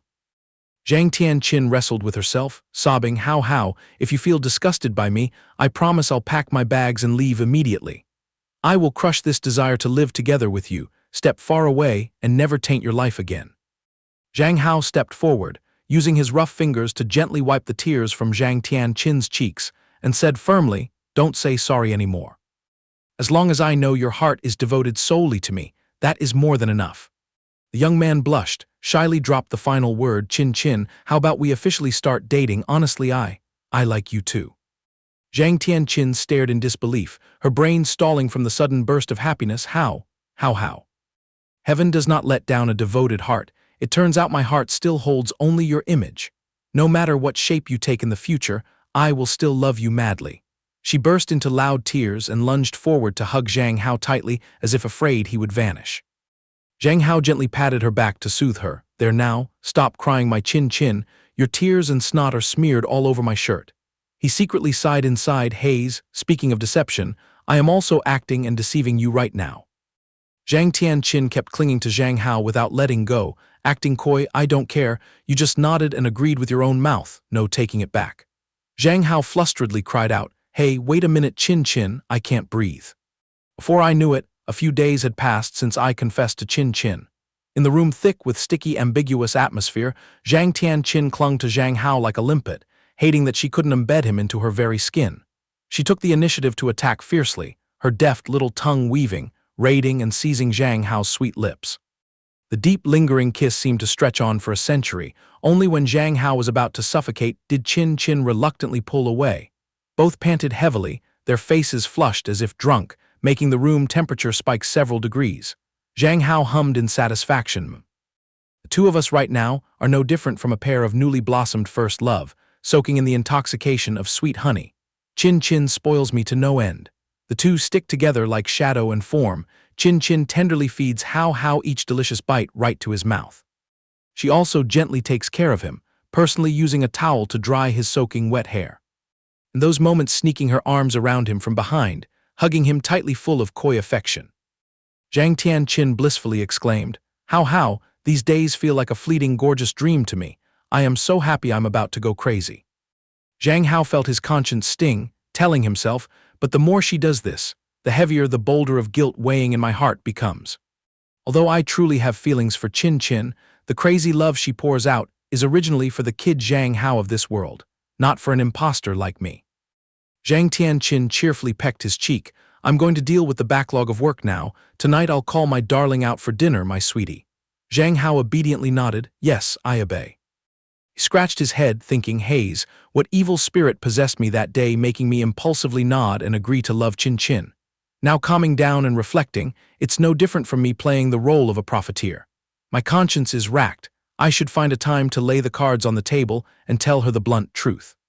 But what if all the truth is exposed? Will Qin Qin accept a fake like me?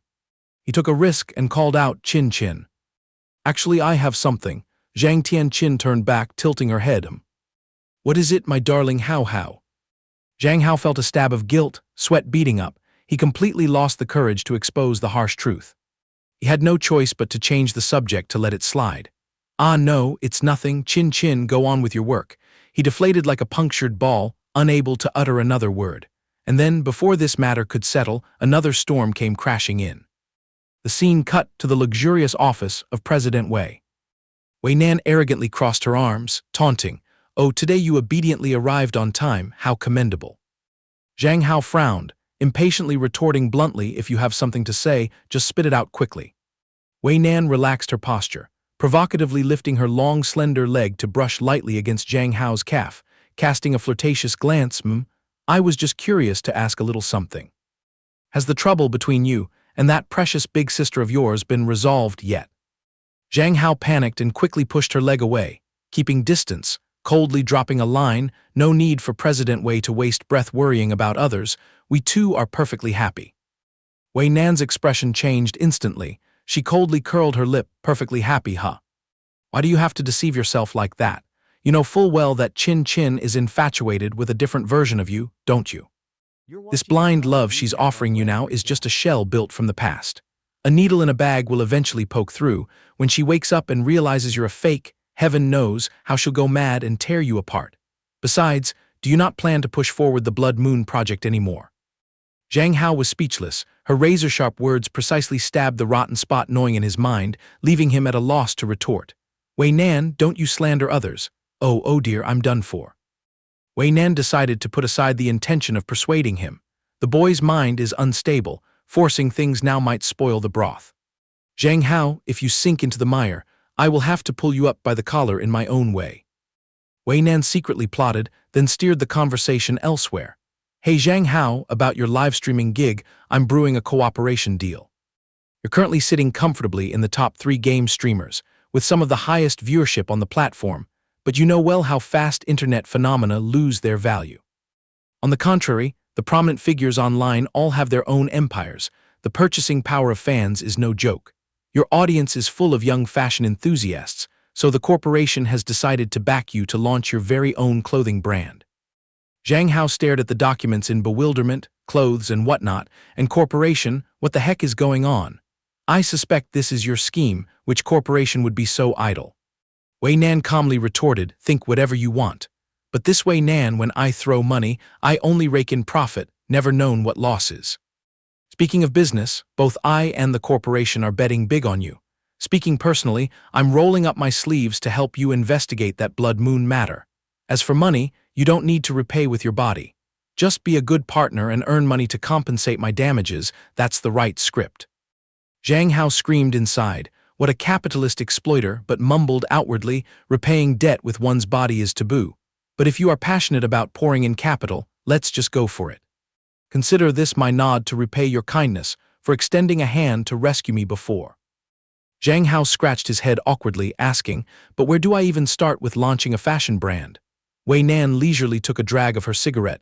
Normally you love arguing, rack your brain and think for yourself.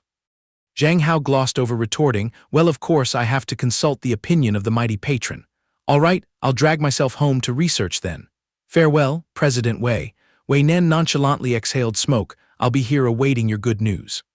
She watched Zhang Hao's figure gradually disappear. Wei Nan curled her lip, plotting, my move is truly top-notch. With my web of informants, sowing discord and driving a wedge between those two is as easy as flipping a hand. Just throw this pile of evidence out, and his online career would be bombarded with stones and bricks, but that would be too shoddy. That move would hurt Zhang Hao, and then he'd grab his sandals and run far away from me, truly shooting myself in the foot. Zhang Hao, you're not the type of man who likes hiding behind a woman's skirt. You need to swim out into the big sea of career and stop clinging to Zhang Tianqin. As for me, I'll play my ultimate card called Blood Moon. Let's see if you automatically steer back to my side. Wei Nan viciously stubbed out her cigarette butt, her sharp gaze declaring, I will pull out my signature Wei Nan special move to snatch you ahead of that woman. Just stepping into the house, Zhang Hao immediately buried his head into designing a fashion brand full of personal style. Zhang Tianqin came into the room, speaking coyly, is my darling Hao grinding away? Zhang Hao's heart skipped a beat, hurriedly replying, my draft is all finalized, I'll go to sleep in a bit. Zhang Tianqin brought over a hot glass of milk, overflowing with concern and asking, this clothing business thing, is it a target assigned by your company? Don't work yourself to death, it breaks my heart. Zhang Hao turned to reassure her, I'm fine Chin Chin. The company's fully backing me so the progress is swift. Once the path is clear, I'll be relaxed right away. Zhang Tianqin quietly calculated. The company Hao is dedicated to seems to be the backyard of the Wei family corporation. She slowly placed the milk glass on the table. Then wrapped her arms around Hao, smiling with eyes squinting, Hao, the boat is already cast. Why work so hard? I myself can easily earn enough to support you. Outside is full of storms and you're still so young. Just as the two were chattering, Mother suddenly pushed the door in to remind them, making Zhang Tianqin and Hao spring apart like coils. It's late, Hao go to sleep, and Chin Chin quickly scoot back to your room now. Zhang Tianqin muttered a small yes, Hao remember to close your eyes early. Seeing the two stick together like glue, Mother couldn't help mumbling, no matter how much sisters love each other, when it's time to sleep, do you have to be so clingy like sharing a bed? Zhang Tianqin still lingered, unwilling to go. She stayed behind to remind, Hao, remember to drink up the milk. I'll leave it there a bit and come back to clean up. Zhang Hao frantically waved his hands. No need, sis, I can handle it myself. Chin, rest assured and go restore your energy. Zhang Hao thought to himself, recently Chin seems to be taking care of me a bit excessively. Morning carrying a bag to school, evening burying his face in the computer to live stream and work. Though the two had little time to flirt, she was always like a charging station, pumping him full of enthusiasm. He lifted the glass of milk and took a sip. Could it be that these sweet, peaceful days truly belong to me forever? Early the next morning. In the classroom, Zhang Hao listlessly sprawled on the desk, letting out a bored sigh. Mingyue Hua busily ran over and ruffled Zhang Hao's hair to comfort him. What's up that you're so gloomy, Zhang Hao? I've been seeing you slouched on the desk, tired from somewhere. Zhang Hao shook his head. I'm still showing my teeth here, Zio Yue Hua, not sick at all. It's just that recently I've been about to launch my fashion brand, reach the promotion stage, but still haven't managed to hire a top-notch model. Suddenly, Zhang Hao lifted his head and stared intently at Yue Hua, discovering that this pure sweet beauty was exactly the image he had been searching high and low for. He gasped inwardly, aha, the treasure is standing right in front of me. Zhang Hao jumped up as if striking gold, gripping Yue Hua's shoulders and pleading, Zio Yue Hua, when the bell rings for dismissal, please save my neck, I'm begging you. Yue Hua frowned blankly, what's the matter? After class at a fancy film studio, Yue Hua was dragged by Zhang Hao to play the model for the brand new collection. Luckily, Yue Hua's beauty miraculously matched the clothes, making the shoot flow unbelievably smoothly. That's right, curl your lip a tiny bit, tilt your head a little to the left, nice, perfect, absolutely peak. Zhang Hao proudly raised his face, my Zio Yue Hua naturally a perfect 10 with no flaws. A face that looks like it could spout milk, yet her aura is haughty and noble, plus a pair of long pale legs, tusk, a masterpiece. The whole crew was dazzled and praised. Miss Min is really a newcomer, why not sign an exclusive modeling contract with us? Min Yue Hua waved her hands frantically. The photo team clicked their tongues in deep regret. What a pity, won't you reconsider for a few more seconds? Zhang Tianqin walked in carrying bags big and small of food. My darling Hao has squeezed out all his strength working in vain. Zhang Hao's eyes widened. Sister Qin, what wind blew you all the way here? She lifted the food bags and waved them, bringing some provisions to resupply my beloved Hao and all the civil and military officials here. My arrival didn't cut the workflow, did it? The whole staff, seeing Zhang Tianqin appear, whispered among themselves. The boss's big sister is truly a beauty and incredibly thoughtful. Wei Nan suddenly showed her face, chiming in, oh, is there a gathering here that it's so lively? Zhang Tianqin bristled like a hedgehog the moment she saw Wei Nan. Why did you drag your carcass here? Wei Nan cocked her face to lecture. I am his superior and also the investor, my land, why can't I step on it? You bearing the title of a nominal big sister, loafing around poking your nose into business here. Zhang Tianqin was not easily bullied, slapping back, shut your trap, idle investor coming to inspect. Or are you afraid our Hao is slacking off? Firestorm erupted between the two women. Wei Nan counterattacked, your Hao. You're just gilding your own face, don't misappropriate the term family, real family doesn't pull those dirty tricks like you. Zhang Tianqin laughed coldly, oh wow, bearing the title of a high-class boss, but using filthy tricks to spy on employees. Private lives isn't exactly fragrant either. Hao's matters are more than sufficiently handled by me alone, no need for you to burn your energy.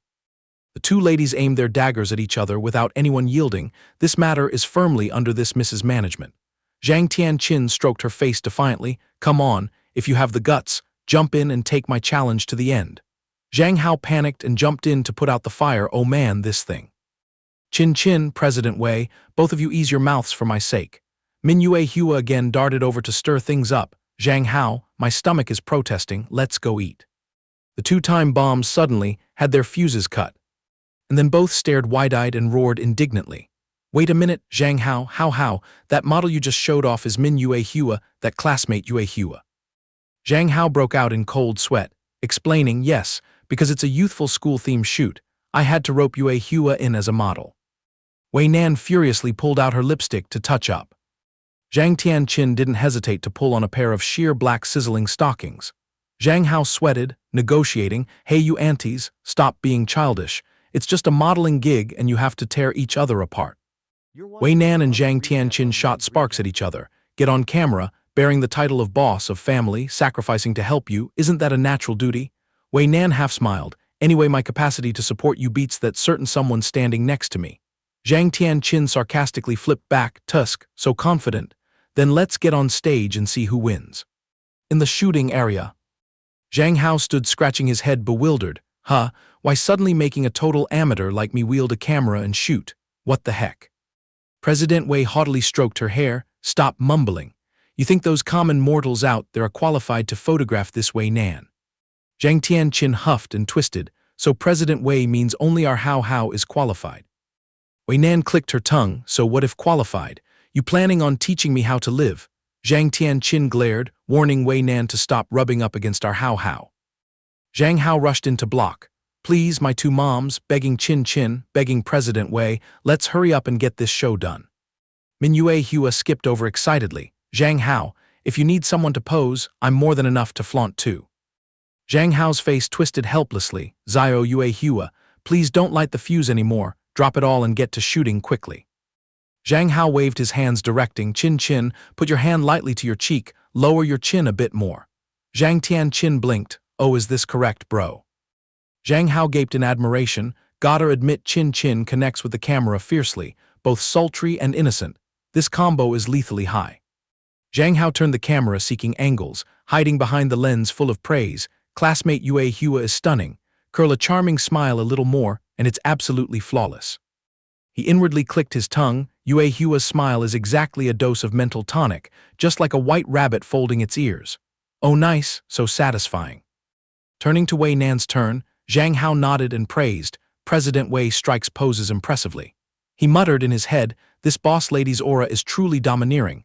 Her imposing air overwhelms the other two ladies completely." He waved his hand directing, "President Wei, stick your left leg forward a bit." She raised an eyebrow like this. Zhang Hao floated as if on clouds. The refined pleasure of standing and bossing around the powerful president, obediently posing, was strangely exhilarating. The shooting went as smooth as oil. Zhang Hao busily rearranged the backdrop, shifted the light cluster a tiny bit to the left. In the blink of an eye, it was dark outside. Mingyue Hua glanced at Wei Nan's scorching curves and couldn't help a little jealous blood boiling inside. "Nice and perfect, that's a wrap." Zhang Hao hastily clasped his hands and bowed to everyone. "You guys worked too hard today. Many thanks to everyone for lending a hand. Someday I'll treat everyone to a grand feast to wash off the dust." Wei Nan raised her face cockily. "Trivial matters. If you get stuck anywhere, just give me a shout. Anyway, someone of my caliber can shoulder it all easily." Zhang Tianqin subtly mocked. President Wei, with 100 tasks and 1,000 jobs, still deigned to come and serve our Hao. We're deeply grateful for this kindness. But next time, no need to trouble you to interfere. I'll stick close and be Hao's lackey, more than qualified to do as well as you."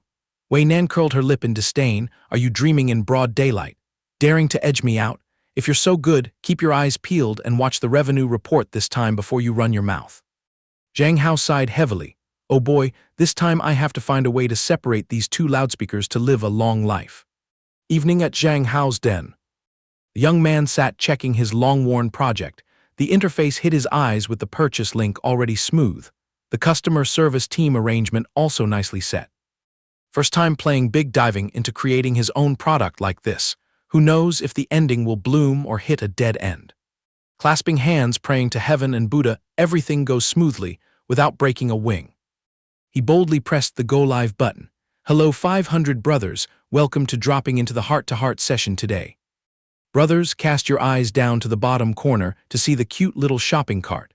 Being forced by the company's targets, I had to bite the bullet and squeeze out this tiny clothing brand. Since my audience is heavily female, the opening double launch I'm favoring by releasing all women's items first. Men's clothing just wait calmly later, and it'll be clear."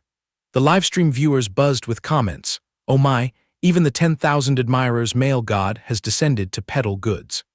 Zhang Hao continued flapping his lips. "This is my first spiritual brainchild. A newbie sticking his face out to sell, very green, hope 500 brothers raise high and strike gently to place orders." The fan group wailed, Oh God, the dream of the pure male god is shattered, in the end must kneel and beg the capitalists. That fellow streamer in the same keyboard warrior blabbering trade had long been eyeing Zhang Hao with malice, watching the broadcast while smirking wickedly. Heh heh, this move you buried yourself, bro. Right on cue, boycott squad swarm and tear him apart. Hao barely opened his mouth to promote an item when netizens mobbed and stoned him. This streamer relying on his face dares to peddle clothes to scam money, buying God and selling Saint Ha. He's slitting folks' throats, luring into a trap to slash nicely. Hey, if I buy clothes, do I get his daily life photos as a gift? Did you ladies leave your brains at home? He sees you as gold mines to dig. Only a crazy person would buy, okay? What's with this bunch just looking at clothes? Is anyone dead? Zhang Hao glanced at the comment panel and mumbled, "Tusk, just as I expected." Netizens itchily clicked straight into the shopping cart to peek at the newly shelved outfits. Oh my gosh, heaven come look, this model looks insanely familiar. Is this the national female president trending on Weibo? Seems her surname is Wei. Damn, President Wei of Fenghong also stooped to model. What kind of design is this? Switching over to the hospital, folks there also buzzed. Oh, that face, the outstanding young representative of this city, big sister Zhang Tianqin. She went solo modeling, quick share into the group to see the look. The speed of placing orders and comment coverage shot up like a storm. Hey, honestly speaking, the clothes are flattering and eye-catching. Did the host design them himself? Zhang Hao puffed his chest, boasting about his creative passion.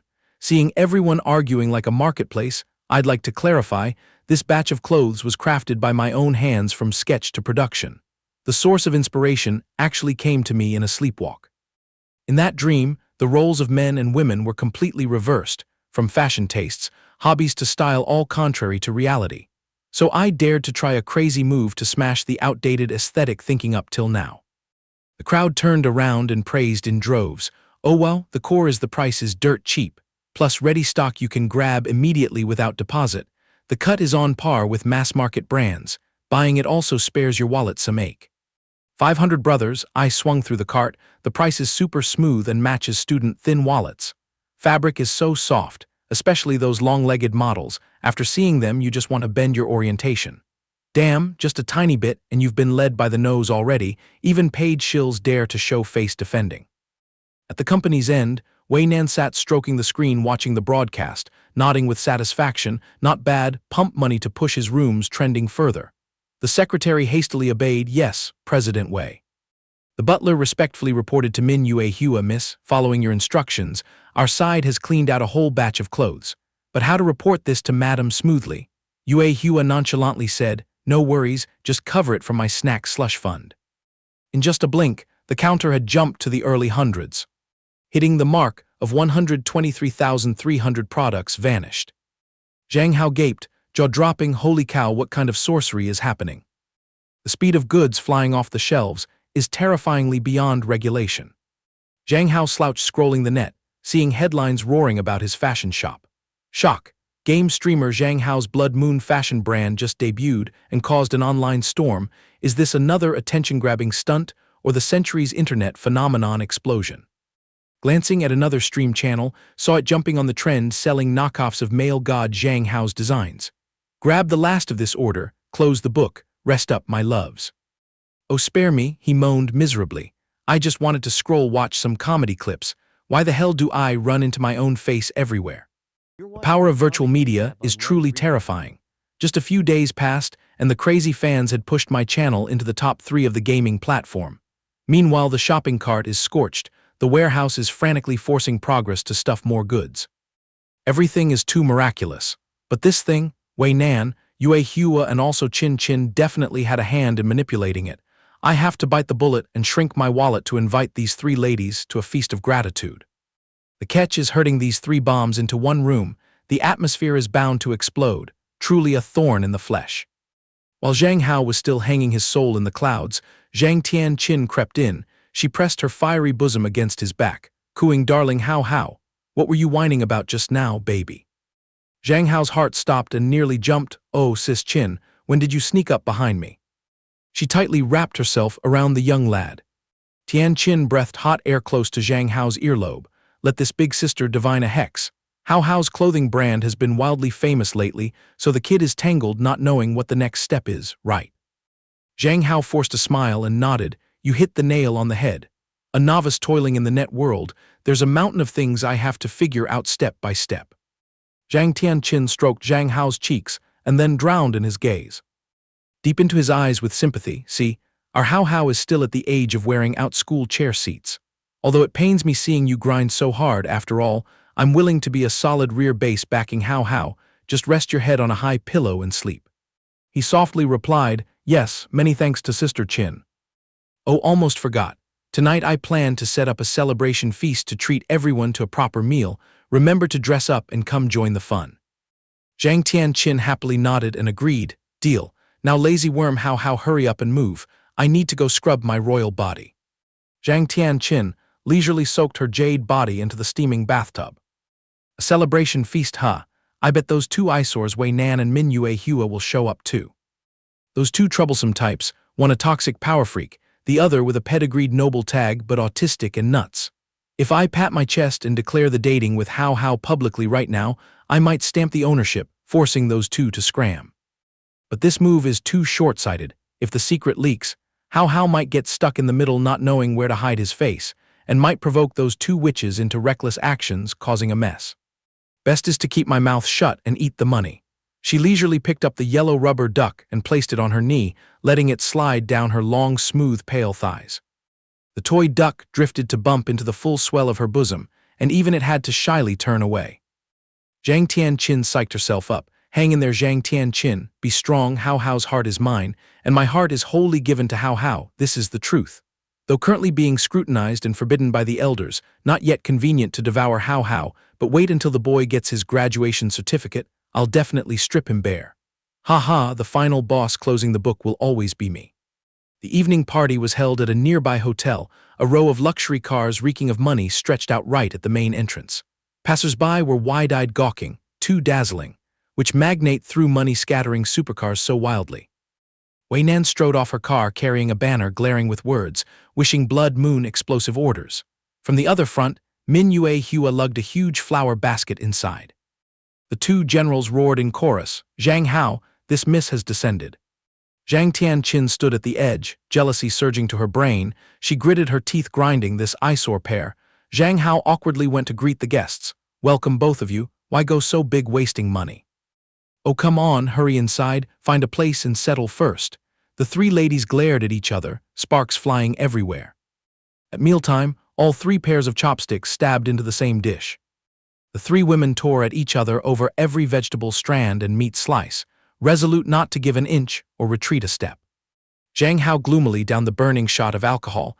Min Yue Hua immediately frowned and reminded him, a fledgling whose wings haven't fully grown should cut down on the booze. Throughout the drinking session, despite Sister Qin and Wei Nan taking turns making snide remarks at each other, the atmosphere was overall quite lively. However, his alcohol tolerance was too trash. Zhang Hao had to rush to the side door to throw up his guts, scratching his head in wonder. Does this body reject alcohol or what? Just a tiny sip and the world is already spinning. Lucky that I pretended to step out for some fresh air in time, otherwise throwing up right at the table would be humiliating beyond belief. Suddenly, a hand reached out with a tissue. Here, wipe your mouth. Zhang Hao took the tissue, thaw. NKS, but wait a minute. The person looming right in front of him was none other than the god of the blood moon. Hello there, it's been a while. Zhang Hao shrank back. The god of the blood moon appeared as if popping up from the ground, waving her hand in a friendly manner. Hey buddy, how have you been lately? Zhang Hao silently gulped. Zhang Hao's drunkenness completely vanished, his face pale as a sheet. He stammered, why you? You're that god of the blood moon. The god of the blood moon gracefully glided down like a descending fairy. She affectionately stroked Zhang Hao's chin. Absolutely correct. Seems like you've gotten used to the sweet life in this dimension over the past few days, haven't you? Being the boss of your own work, having a beautiful girlfriend plus a basket of crazy stalkers tailing you, a heartthrob loved by thousands indeed. Have you enlightened yourself to this truth yet, sweetheart? You are being assimilated to become a core citizen of this realm. That manly macho image you've always been proud of is evaporating completely. I prophesied it beforehand. In the end, you'll just be swallowed whole by this world. Let me reveal another mystery, that thing about the electromagnetic soul waves of humanity merging together. Zhang Hao furiously roared, soul merging what the hell? What kind of gibberish are you spouting, lady? I will always be me, end of discussion. Tell me the truth, exactly what kind of trick do I have to pull for you to kick me back to reality? Or do you plan to lock me in this corner until I die of old age? The god of the blood moon smirked bewitchingly. All power over life and death lies right in your hands, sweetie. I'm off. Anyway, that milestone is approaching soon. We'll reunite sooner or later, baby. Zhang Hao frantically reached out and called after her, hey now, stop right there. But the figure of the god had already vanished into thin air. The guy muttered in deep regret, so unfair, I haven't even finished interrogating her. Zhang Hao cursed inwardly, holy crap, that goddess disappeared without a trace, dipping so fast. What the heck is soul merging, being swallowed, and what's with that nonsense milestone? Can't she just speak human language instead of being so damn cryptic? Zhang Hao scratched his head in total helplessness. Mingyue Hua hesitantly walked over and patted Zhang Hao's shoulder. I waited forever and didn't see you show your face inside. Are you still breathing? Zhang Hao smacked his lips. I'm fine, just came out to catch some cold breeze to sober up my brain. Where are Sister Chin Chin and Wei Nan? Mingyue Hua anxiously replied, those two are having a war of words in there. Are you sure you're not sick? Zhang Hao dodged the question, just drank a bit too much, I'm perfectly fine. Let's go, time to sneak away. Mingyue Hua obediently nodded. She muttered inwardly, that weird blood moon stuff, an alternate world he was rambling about earlier, must be the drunken babble of a boozehound, right? I totally can't digest this bunch of theories. After a while, Zhang Hao's boring trajectory repeated itself like an old movie reel, still the same loop of school, home, and his office. Although the time spent involving Sister Chin Chin was cut down, the flames of passion for the lovebirds remained very enduring. In a flash, 2 months passed. Autumn knocked on the door. Huang Yuan wrapped in a jacket came to class shivering. Oh my god, it's freezing this morning. Is winter already preparing to strike? Ilong was speechless and corrected him. Drop the cluelessness, man. Only a few autumn leaves have fallen and you're already calling for winter. Huang Yuan pouted. That's cap, my hands are literally freezing here. Judge for yourself, bro, am I right, Zhang Hao? Zhang Hao was busy burying his face in his precious phone, letting it go in one ear and out the other, answering blindly, yeah, probably. Huang Yuan peeked at his face, then smirked slyly and teased. Is Zhang Hao secretly texting some flirty little sister that you're so absorbed you forgot the world? Zhang Hao jolted and immediately flipped the screen down. Don't have the habit of snooping on other people's phones, okay? Yilong also chimed in to lecture. Absolutely right, Zhang Hao is now a famous star on the internet. You can't just flirt with any girl anywhere, right bro Zhang Hao? Mingyue Hua sported a sweet outfit, gliding over and waving good morning. Seeing her, Zhang Hao's face turned beet red and he stammered, gee good morning Mingyue Hua. Mingyue Hua curiously peeked over and asked what Zhang Hao was grinding on. Huang Yuan loudly snitched, 100% he's hitting on long-legged babes. Zhang Hao has fallen into a playboy everyone. Zhang Hao was speechless, covering his face with his hand. Shut your trap and stop spinning tales, hurry up your feet, we're about to be late for school. During class, the teacher smacked her ruler on the desk. The whole flock keep quiet and listen to me announce this.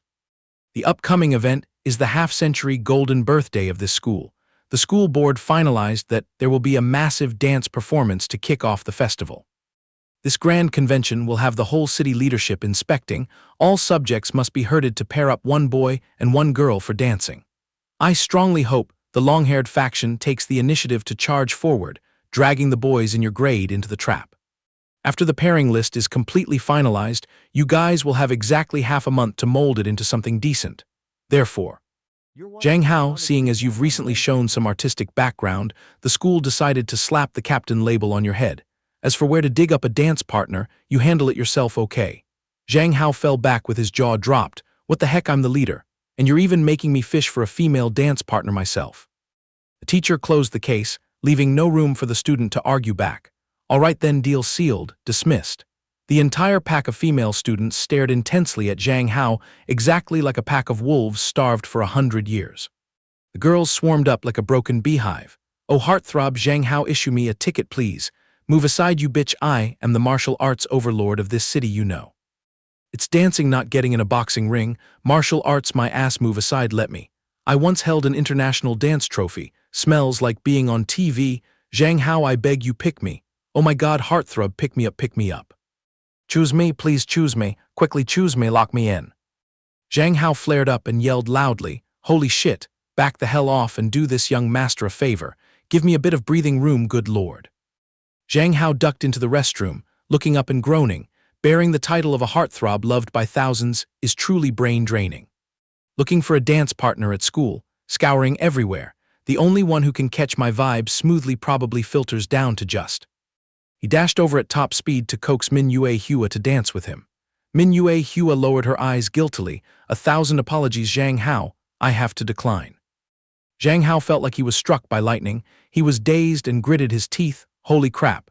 This is the first rejection of my life since I transmigrated to this world. The young man gloomily huddled into a corner, muttering with a sense of grievance. Why would a normally totally obedient Yue Hua suddenly throw cold water at me like this? Yue Hua stammered, hey, now it's not because I hate you. I don't know shit about dancing. My old lady warned me to keep a low profile, no going all out to show off. This gig will have everyone's eyes glued to it. If I drag myself onto the dance floor, I'll definitely lose face. Besides, I'm totally clueless when it comes to dancing. I'll definitely drag Zhang Hao down into the mud. I don't want to be your burden, not to mention. Yue Hua was still busy making excuses when Zhang Hao cut her off. Those who hastily surrender before going into battle will be losers their whole life. Yue Hua mumbled her excuse, but I'm scared. Zhang Hao puffed out his chest and declared, I don't know how to dance either, but I hold the ultimate secret manual. Yue Hua, do you dare to bet your trust on me this one time? This time I swear to make them go wide-eyed and look at you in a completely different light. At the dance studio, the instructing teacher tapped the beat and reminded Yue Hua, hold tightly onto Zhang Hao's waist, don't be so stiff. Zhang Hao coaxed, Yue Hua, please stop tensing up, just treat me like a piece of rotting wood and you'll be fine. Yue Hua felt sorry for herself and shed tears. I'm sorry, I'm too useless, I don't know how to do anything at all. Zhang Hao ruffled her hair and sweetly comforted her. It's okay, I'm right here to guide you hand in hand. The female trainer glanced at the clock and finalized, all right, we're breaking camp here today. Tomorrow the intensity will be much higher, kids. Clean up the battlefield and scram. The two of them shouted yes in unison. Yue Hua unloaded the heavy burden in her heart. She plopped down on the floor and gulped down a bottle of mineral water. Zhang Hao inwardly evaluated. When throwing punches, Yue Hua leaped and bounded so fast. What kind of twisted character setting is this contrast? The guy turned around, sensing a wave of murderous intent shooting towards them. Huh, why do I keep feeling a chill down my spine like someone is stalking us? Yue Hua pulled Zhang Hao's arm and asked, Zhang Hao, are you possessed by a ghost? He startled, shook his head to brush it off, probably just hallucinating, it's nothing, let's bounce. The guy pondered, hallucination. Luckily, I've been doing physical training lately, otherwise this body would have shut down ages ago. Min Yue Hua called out and pointed towards the row of lockers, hey Zhang Hao. My locker got a bad omen here. Zhang Hao darted over to take a look and saw the padlock was completely jammed with chewing gum by someone. Holy shit, who plays this dirty? It's completely stuck now. What the heck, chewed gum? Yue Hua, don't act rashly. Let me call the school disciplinary committee to come down and bust their necks. Zhang Hao frowned, sniffing a scent of danger. It's obvious someone is directing their spearhead at Yue Hua. Looks like I have to turn on high alert mode. The next day, after PE class ended, Yilong clapped his hands and hailed, Bro Hao, you danced so smoothly just now. Oh, but how is the dancing gig between you two going? Zhang Hao replied indifferently, just so. The guy lifted his head and saw Yue Hua grabbing her shoes. Flashing from the sole of the shoe was a blinding silver light. Zhang Hao furrowed his brows, what the hell is that? Then he roared, hit the brakes, Yue Hua. He lunged forward and smacked the shoe down to the floor, several razor-sharp sewing needles clattered out. Hot blood rushed to his brain, he cursed loudly. Oh, for crying out loud, what kind of damned scumbag did this? Whoever pulled this garbage trick, drag yourself out here for me. You dare to do it, but don't dare to own up to it. Huang Yuan shivered with chills. Holy crap, that's too vicious. Who has the free time and crazy mind to stuff needles into Yue Hua's shoes? Yilong also flared up, exactly, trying to play murder here. So despicable it's beyond saving. Crowd standing in inner and outer circles buzzed with gossip. Oh look, heartthrob Zhang Hao is swearing. It must be some jealous person furious that Min Yue Hua snatched the dance spot with the heartthrob, so they played dirty on her right. Zhang Hao frowned and analyzed. It's obvious Yue Hua is normally withdrawn and closed off. Why would she suddenly get caught up in such a vicious and malicious grudge? It's 10 out of 10 because of this crappy dance partner gig causing a disaster. Someone is intentionally trying to injure Yue Hua to kick her off this stage. This low-class trick is blatantly obvious now. The culprit is truly a slippery eel, not daring to confront head-on because they are terrified of the mighty background of the Min family. At this rate, this young master must personally take action to hunt down the culprit to protect Yue Hua to the very end. When the recess bell rang, Zhang Hao smacked his lips and questioned Yue Hua, "Have you accidentally kicked someone's rice bowl lately? So brutal, exactly who has such innate evilness?" Yue Hua racked her brain to recall, then timidly said, "I don't think so." Zhang Hao warned carefully, "No matter what, you must turn your red alert on to guard your life." Zhang Hao looked up and instantly froze. A potted plant was hurtling down, aiming straight at Yue Hua's head. He launched himself like lightning and roared. Yue Hua dodged quick, smash. Zhang Hao used his own body as a shield for her. The entire ceramic pot slammed right onto the top of his head with a bang. A stream of fresh blood slowly dripped onto Yue Hua's cheek. She panicked to the extreme. "Zhang Hao, your head. Are you still alive?" Zhang Hao gritted his teeth and staggered to his feet, swearing, "What the flying fuck, you dare chuck a flower pot at my head?" Yue Hua whimpered, "Your head is split open." Zhang Hao brushed it off. "This petty scratch can wait. I absolutely won't let that bitch get away." He dashed straight up to the rooftop and caught a female student who was wailing out loud. He questioned, "The culprit who dropped the flower pot is none other than you, right? What reason do you have to be so utterly vicious?" She bawled and sniffled. "Oh God, heartthrob Zhang Hao, I didn't mean to bust your head open. It's all because that scheming Min Yue Hua played the innocent deer. What the hell gives her the right to snatch you away, huh? Acting like an innocent with countless sins, huh? Whose coattails is she riding to climb into the position of your dance partner anyway? Carrying her bare face up there, does she even have the skills? Just relying on being born with a silver spoon in her mouth gives her the right to swallow the heartthrob whole. She's out of her league. Oh heartthrob how, I accidentally smashed you till you bled. I can only use my death to apologize to you." Zhang Hao glided like the wind, lunging forward to grab onto that girl's wrist. "Listen to my slap of reality." Then he forcefully yanked and hurled the girl out into the middle of the freezing rooftop balcony with a thud, locking it down with one straightforward sentence, "I saved you solely out of human decency. Drop the delusional sense of your own position. And hardcode this right into your brain for me. The person I locked in is Yue Hua. Whether she has the skills or not is entirely up to me to decide." Yue Hua trotted all the way up after him, covering her face and sobbing as she called out, "Zhang Hao." Zhang Hao's vision started to blur. "Yue Hua, you found your way up here, huh? Oh shit, what is wrong with me?" A whole bunch of film reels flashed by. Shattered fragments of memories echoed back. He was utterly bewildered, unable to digest the messy ruins manifesting before him. What is this nonsense? Zhang Hao woke up with a start from his coma, cracking his eyes open to see everything spinning in chaos. He grimaced, clutching his head and groaning, "My brain hurts so much. Was that action movie real just now a hallucination?" Seeing him struggling to get up, Yue Hua was overjoyed. "Oh my God, you've risen from the dead, Zhang Hao."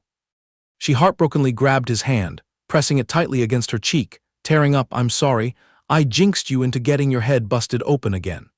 Suddenly her eyes blazed with raging murderous intent. "You just lie down and rest, Zhang Hao. I will go deal with that bunch and execute justice on behalf of heaven for you." She clenched her fists with a crack, declaring she would chop that bitch into pieces. Zhang Hao was scared out of his wits, chills running down his spine, hastily jumping up to stop her. "Please, I beg you, Yue Hua, tone it down.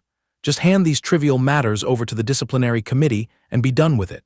Didn't that brawl last time getting you thrown into the isolation room teach you a lesson?"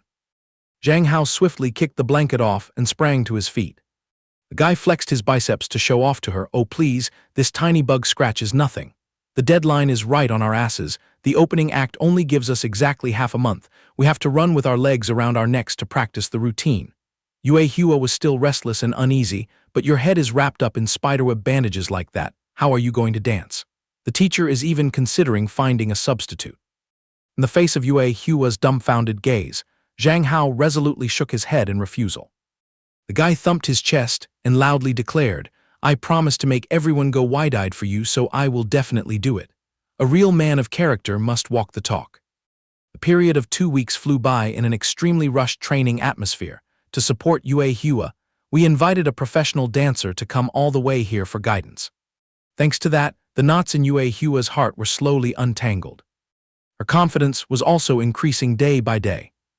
However, a sudden phone call from her mother dumped a bucket of cold water on Yue Hua. As soon as he heard the voice, Zhang Hao immediately recognized it was Mayor Min, her mother. In his memory, this lady was always buried in work, rarely seen taking the initiative to call and check on her daughter despite being frequently away from home. From the other end of the line, Yue Hua's mother's voice echoed flatly about the upcoming opening performance. I have directly asked the school to let you withdraw. Just scrap that idea. After all, you've never danced before. I don't want you to become a laughing stock in front of the whole world. Hearing the bad news, Yue Hua panicked entirely. All the preparation efforts going down the drain just because of one sentence. What should she do now? The girl frantically pleaded, but Mom, we've poured our sweat into practicing for so long. My friend Zhang Hao also poured his heart into helping me. If I quit halfway now then. Before she could finish, Mayor Min's voice coldly cut her off. Yue Hua, be a good girl and listen to me. In reality, she was only worried about it affecting her own face. This event gathers the entire city leadership, the press, as well as colleagues, and even my rivals will be there. So many eyes will be scrutinizing you. As the heir of the Min family, you are not allowed to expose your face too much. You must prioritize the family. Yue Hua was so flustered she broke into a sweat, stammering endlessly, but I. Unexpectedly, Zhang Hao reached out and snatched the phone. The guy cleared his throat, speaking seriously to the powerful mayor. Hello, Auntie Min, please excuse my intrusion. I am Zhang Hao, Yue Hua's classmate. I apologize for the abruptness. He lowered his voice with utmost sincerity. I earnestly beg you to please allow Yue Hua to participate in this performance. In your eyes, perhaps your daughter is not suited to stand on stage, but she has poured her entire heart and soul into this act. Just from hearing rumors that you would attend, she has worked tirelessly. Please believe in your daughter this one time. We will prove it to everyone. Yue Hua is absolutely not inferior to anyone, much less will she make you lose face. Just come and see for yourself and you'll know. Next to him, Yue Hua held her breath waiting for her mother's verdict. Then the girl gathered all her courage and snatched the phone back, decisively declaring, Mom, no matter what, I am determined not to give up. Remember to come watch your daughter perform. Bye, Mom. Right after saying that, she pressed to hang up immediately, leaving Mayor Min on the other end of the line stunned and dumbfounded. Seeing Yue Hua dejectedly looking down, Zhang Hao couldn't help but feel anxious. He called out softly, Hey Yue Hua. The girl spoke up in a tiny voice, I'm really sorry, Zhang Hao. Looking up at him with sincere eyes, she asked, would you mind staying back to practice with me a little longer? Zhang Hao zoned out before that beauty.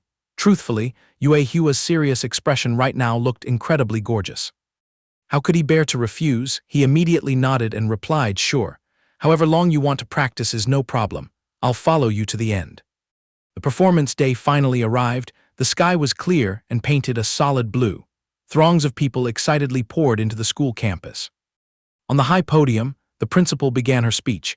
Today is the grand ceremony celebrating the 50th anniversary of the establishment of Alliston Academy. Sincere thanks to all levels of leadership and distinguished guests for gathering here to share the joy in this wonderful moment. Half a century, a journey of arduous struggle, we have moved forward shoulder to shoulder. Down in the guest seating area, Mayor Min, Yue Hua's mother, was also sitting leisurely in attendance. In a corner, Wei Nan yawned repeatedly while scrolling on his phone, complaining, truly spouting a lot of nonsense. The principal's voice continued echoing evenly. Alliston is always proud to carry out excellent nurturing work, committed to bringing outstanding talents to society, blah blah blah. After a long-winded talk, the principal finally flashed a radiant smile and declared, now the performance of Alliston Academy officially begins. The stage lights flared up brilliantly. Zhang Hao and Yue Hua stepped out into the middle of the halo of light preparing to perform. The audience below immediately buzzed with whispers. Wow, it's the tango routine from Scent of a Woman. The crowd excitedly screamed and cheered passionately, go heartthrob Zhang Hao. Today Zhang Hao sported a suit looking incredibly dapper, walking shoulder to shoulder with Yue Hua, who looked gorgeous in an elegant purple dress. The two locked eyes, exchanging an implicitly understood smile. Graceful footsteps began to glide along with the music. Zhang Hao whispered into her ear, Yue Hua, let the whole world see how much energy you radiate, let's go. Filled with emotion, the girl nodded and replied, Below the stands, Mayor Min didn't take her eyes off the performance for a single second. Inwardly, she also had to nod in admiration. Extremely excellent, not a single flaw. Yue Hua herself was now completely immersed in the dance routine. The students below cheered in delight. Oh, heartthrob Zhang Hao is so handsome, they dance exactly like professionals. Others chimed in to praise. The female partner dancing with him is amazing too, truly a talented boy and a beautiful girl. Reaching Wei Nan's ears, these words made her stomach boil with anger. HMPH, this guy Zhang Hao is getting way too intimate with that brat. Mayor Min pondered deeply. In her mind, Yue Hua was inherently a lonely child, withdrawn in nature and rarely associating closely with anyone. Yet now, witnessing the image of her daughter looking radiant, her confident aura shining brilliantly on stage like this. Zap, the entire rig of stage lights completely blacked out. Both Zhang Hao and Yue Hua froze. What's going on? Power outage. The audience below also fell into chaos. What's going on, God? Why is it pitch black? The music died too. Is it a special act? A sudden power outage right at the climax like this. The crowd started buzzing with discussion. Will the show be straight up cancelled now? The students scrambled to turn on their phone flashlights and loudly booed. What kind of operation is this? Give the lights back right now. We want to watch the heartthrob perform. The parents also lost all patience and yelled. So in short, is this performance still watchable? How does the school's logistics team work? We went through the trouble of taking time off work to come watch this. My child still has to perform later, so what's the plan? Zhang Hao was left speechless too. Damn it, why did the power have to cut out exactly at this moment? Consider it an occupational hazard. Suddenly the principal called out to him, Student Zhang Hao, trouble you to come over here for a moment. He hurriedly ran over and asked the principal, ma'am, what exactly is going on? The principal grimaced and explained, just checked and found a broken circuit. Mechanics are fixing it, but it will take about 20 minutes to finish. Hearing that, Zhang Hao flipped out, make the audience grow roots sitting and waiting for 20 minutes. Then it's a total disaster. The principal waved her hand helplessly. Looking at this situation, we can only put a stop to it.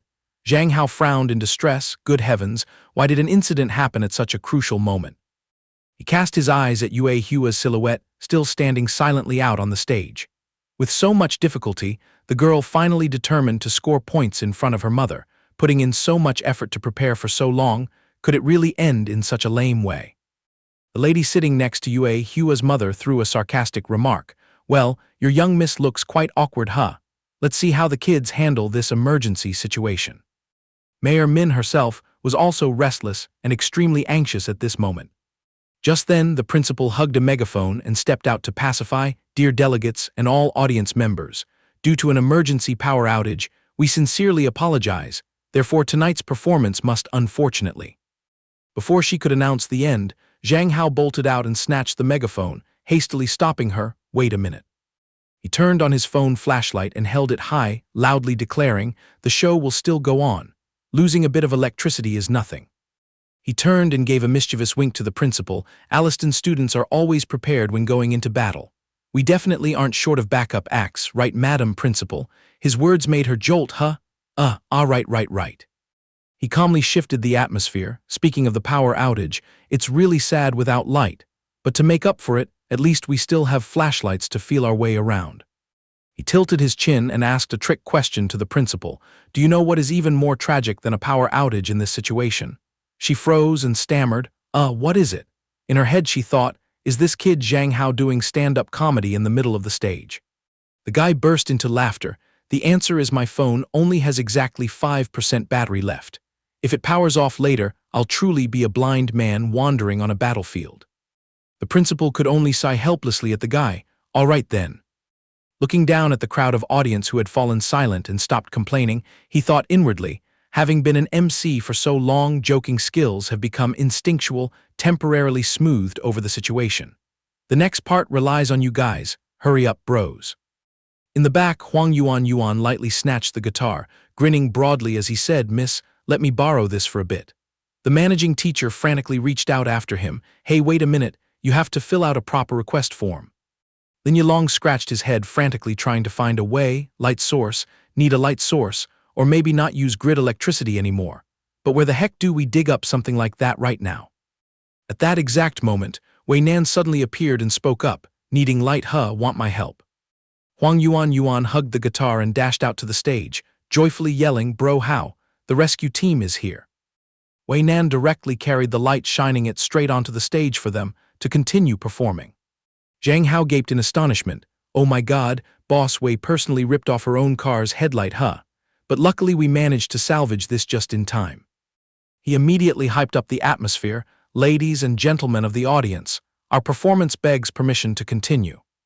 Zhang Hao imparted a few words before performing.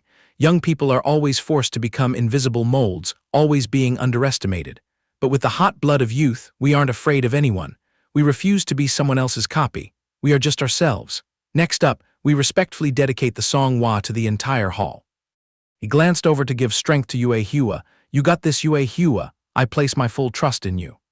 Yue Hua also instantly regained her spirit, nodding and getting into a ready stance. Huang Yuan immediately strummed the guitar strings hard in his hands, creating a pounding melody. Zhang Hao belted out his voice through the small megaphone. "Out there they mock us as a bunch of good-for-nothings. Go ahead and criticize, we don't need your pity." Following his every singing beat, Yue Hua launched herself and glided. "To hell with how the world gossips, it can never hurt this proud heart." Her every arm and leg movement fluidly swept across the background melody, making the audience below watch in a trance, as if manifesting the scene of standing precariously on the edge of despair, green in experience and filled with helplessness. Mayor Min nodded in profound appreciation. "Even if there is no solid foundation under your feet, this place is your safe haven." Yue Hua unfurled, every smooth movement matching perfectly with Zhang Hao's vocals. "Because we were born as ourselves, the brilliant colors tearing through the dark night. No need to waste words deceiving ourselves into borrowing someone else's shell. Stand up straight and loudly declare, 'I am not afraid.'" After the event ended, the crowd of people gradually headed home. The electrical system had also brightly lit up again by this time.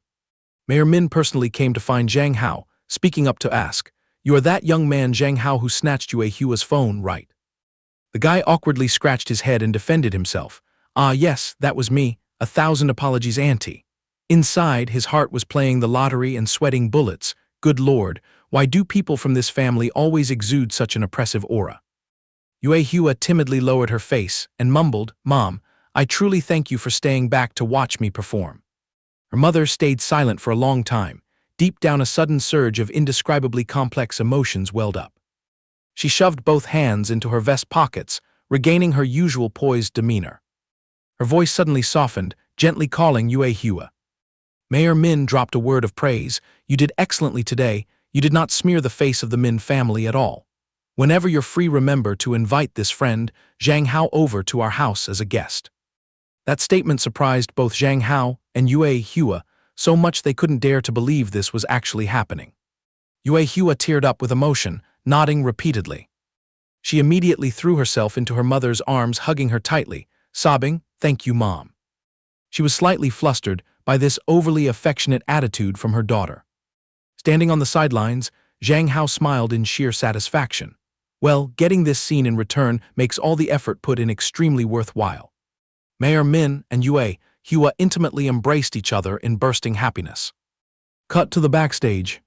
Zhang Hao chugged down an energy drink, sighing in relief. This time, though a bit reckless, it was all handled smoothly, preserving Yue Hua's face in front of her mother. "Being a bit smug, it truly lives up to my name." While he was busy reveling in his own smugness, a timid hand tugged at his shirt hem. Zhang Hao. Yue Hua hesitantly stepped forward and asked softly, "Hey, do you have some free time right now?" The guy blinked blankly, not quite catching her meaning, huh? And then the two led each other to the gym.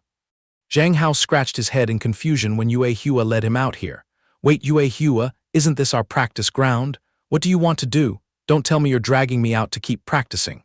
The wound on my head hasn't fully healed yet, you know." The girl awkwardly waved her hands. "No, it's not that. It's because this place holds the secret memories of us two. That's why I chose it. Just hear me out first. Zhang Hao, the time spent seriously practicing with you recently, I truly felt incredibly happy." Yue Hua slowly poured her heart out, explaining that ever since transferring to this class, every morning when I wake up, I look forward to going to school with you. Whenever break time comes, I always find excuses to chat with you a few more words. Every weekend, I hope to hang out with you. You know so many things, and I admire you immensely." Her voice grew increasingly choked. "You've taught me so much, taught me what it feels like to like someone, what friendship is, what it means to dare to think and dare to act, how to stand up and resist, and how to live true to myself. But precisely because of your appearance, I feel like I'm gradually losing myself." Every word that came out of her mouth left Zhang Hao stunned and astonished. She boldly laid bare her heart. "Whenever I see you happily joking around with other girls, my chest tightens with a stabbing pain, and at night I toss and turn unable to sleep, plagued by nothing but nightmares." She pressed closer to him. "At first I thought I had some kind of terminal illness, but when I went to ask Huang Yuan, it dawned on me that this was no sickness at all." Yue Hua took his hand, her gaze gentle as she softly called out, "Zhang Hao."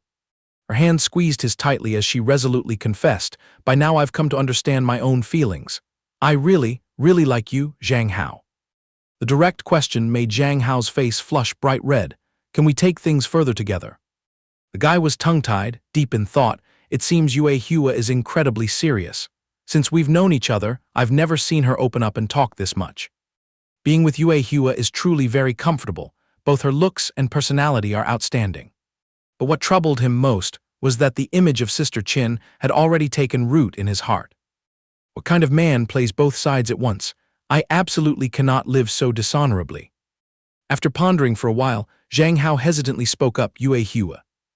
No matter how awkward it was, he still had to speak the truth. "I truly appreciate your sincere feelings, but I cannot accept them." Heart shattered, Yue Hua hung her head in humiliation and despair. He wanted to open his mouth and confess the truth right then, that he was a flower already spoken for by Sister Qin. But before the words could burst out, she threw herself at him like a moth to a flame, wrapping him in a tight embrace. Zhang Hao turned beet red, frantically trying to pry her off. "Hey now, Yue Hua." In response, her arms only tightened further, her tearful voice resolute, "I will forever like you, Zhang Hao." She exclaimed with full sincerity, "No matter what happens, I will still be here waiting for you." Yue Hua stood on tiptoe, pressing her lips close to his as if about to kiss him, whispering her vow, "I will always wait for you, Zhang Hao." Outside the window, faint light filtered in, casting shadows of the two figures inside. Just a wall away, Wei Nan was puffing on a cigarette, seemingly having caught every word of what had transpired. A trace of gloomy irritation flickered deep in her eyes. Scene shifts to the men's changing room. Zhang Hao ripped off his shirt, lamenting in frustration, "Oh man, in front of Sister Qin I just freeze up and get awkward, can't do anything as outstanding as Yue Hua praised me to be. Damn it, now that Yue Hua has me in her grip, what am I supposed to do?" He angrily tossed his shirt onto the floor, no more thinking about it, just change quickly and bolt home. Before he could do anything, the door burst open and Wei Nan strode right in, startling him. Catching the scene before her, the girl curled her lips in a sly grin. "Oh." Zhang Hao panicked, hastily grabbing the clothes on the floor to cover his chest. "Hey, what the hell, don't you know how to knock properly? And this is the men's restricted area, why are you barging in here without permission?" Wei Nan marched right up and locked his neck with her arm. "Spare me the lectures. So, did Yue Hua just lay her cards on the table and confess to you?" The guy stammered in shock. How did you know?" Sensing something off, he shouted even more frantically, "No way, you were eavesdropping on us." Wei Nan let out a scoff, "Humph, but the way you rejected her pleased me quite a bit." Zhang Hao yelled, pleased about what the hell. She casually twirled the bunch of keys in her hand, flinging a reproach, "Zhang Hao, watching you flirt all over the place with Yue Hua made my eyes itch, but I'm still generous enough to have dismantled a headlight to come rescue you." She brazenly crossed her legs on the sofa and bossily ordered, "You have to compensate me for my losses." Zhang Hao, terrified, quickly composed himself to appease her. "Hold on, big sis, take it slow, let's talk it out, no need for hands-on action. I'll compensate you all right, just name your price." The girl reached out and gently tugged at the edge of her fishnet stockings, saying leisurely, "You know what? All the model husbands and fathers in this world have the duty of dressing their wives every day. So, I want you to." Seeing her pull the stockings down even further, Zhang Hao, scared out of his wits, lunged forward to stop her. Wait, what do you think you're doing?" She tossed the stockings onto his lap and ordered bluntly, "Serve me by putting these stockings back on, come on." Zhang Hao felt a rush of blood to his nose, nearly spurting out, screaming internally, "What the hell, this CEO is way too perverted. If I remember correctly, in this world, putting stockings on a woman is equivalent to tying a necktie for a man in my world. Is this madwoman inviting me to play some kind of roleplay game? Zhang Hao's trembling hands fumbled closer to Wei Nan's leg, inwardly groaning, "Oh dear Lord, Boss Wei is taking the joke too far. Would touching like this be considered crossing the line?" Little Angel immediately appeared in his head whispering, "Absolutely it would. Committing such an impure act, would you still be worthy of Sister Chin?" The little devil on the other side argued back shrilly, "Who says so? It's doing a good deed to help someone. Besides, she just did you a favor, you ought to repay her." A fierce battle erupted between the two ideologies. The angel fiercely scolded the devil's side as debauched and sinful. The devil stuck its face out provocatively, "And so what? At least I'm not a coward like you who only dares to think but never dares to act." The angel, at a loss for words, stammered, You. Zhang Hao shook his head vigorously to dispel the chaotic thoughts in his brain, making a final decision, screw it. A debt of gratitude left unsettled is not the style of a real man. As he cautiously put the stockings on Wei Nan, he curiously asked, "Hey Boss Wei, just noticed this now. Why are you so obsessed with wearing stockings?" The girl sneered pointedly, "How tacky of you, remember this is the worldwide standard of formal attire for the fairer sex. With my status, I must maintain a dignified appearance when attending important events. What, you disapprove?" Zhang Hao lifted Wei Nan's heel, pulling the fabric up while muttering, "It's not exactly disapproval. It's just that in my original world, this item carries a bit of a certain erotic connotation." His casual remark made Wei Nan jolt, her legs trembling slightly. Her face instantly flushed red, letting out a soft cry, "Ah."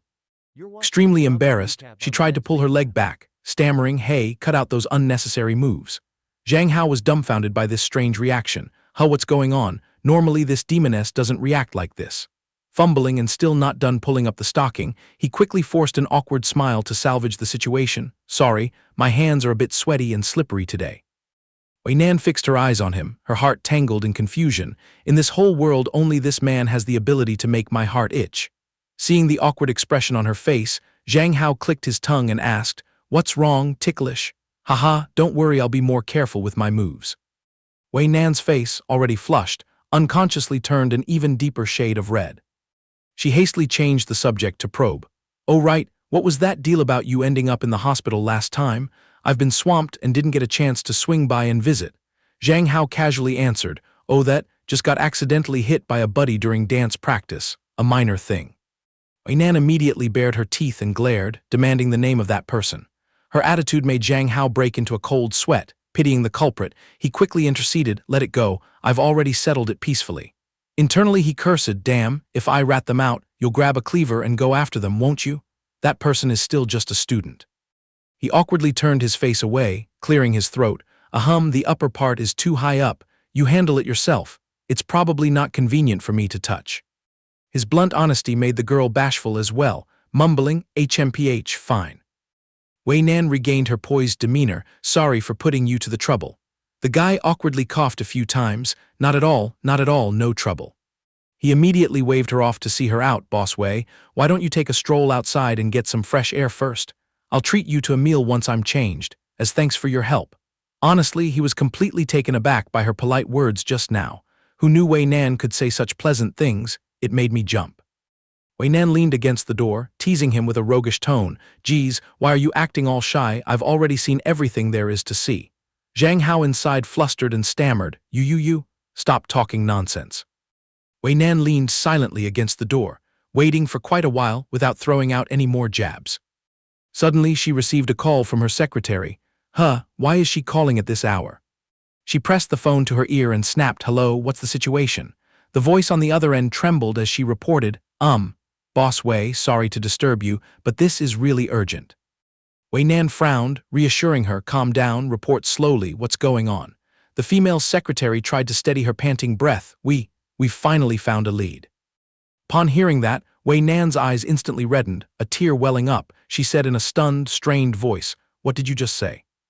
Her hand dropped, lowering the phone. She only managed to reply tersely, "Understood, I'm on my way immediately." Wei Nan called through the crack of the door to Zhang Hao inside. "I have an urgent matter, the meal will have to be postponed. Remember, you owe me." Zhang Hao, in the middle of changing, startled, "Yeah, take care." He scratched his head curiously. What kind of emergency did this way Nan woman run into that made her bolt off like that? Her attitude changed so fast, like she turned into a completely different person. Outside, night had fallen pitch black. Arriving home, Zhang Hao threw himself onto the bed with a flop, letting out a long exhale. Phew, finally I can toss my brain aside and rest. Just as he was about to sleep, Zhang Tianqin peeked at the door and called, How not asleep yet, little bro? He scrambled to sit up, dazed. Sister Qin, it's late, do you need something? She marched straight into the room, forcing a smile. Our How really is the heartthrob adored by thousands, multi-talented and skilled, and can even dance too.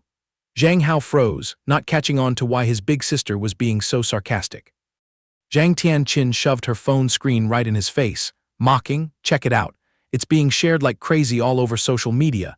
The photos are all blurry, but I recognized my precious little brother instantly. What hit his eyes was a photo capturing the duo dance of him and Yue Hua on stage. Zhang Tianqin pouted in a sulk.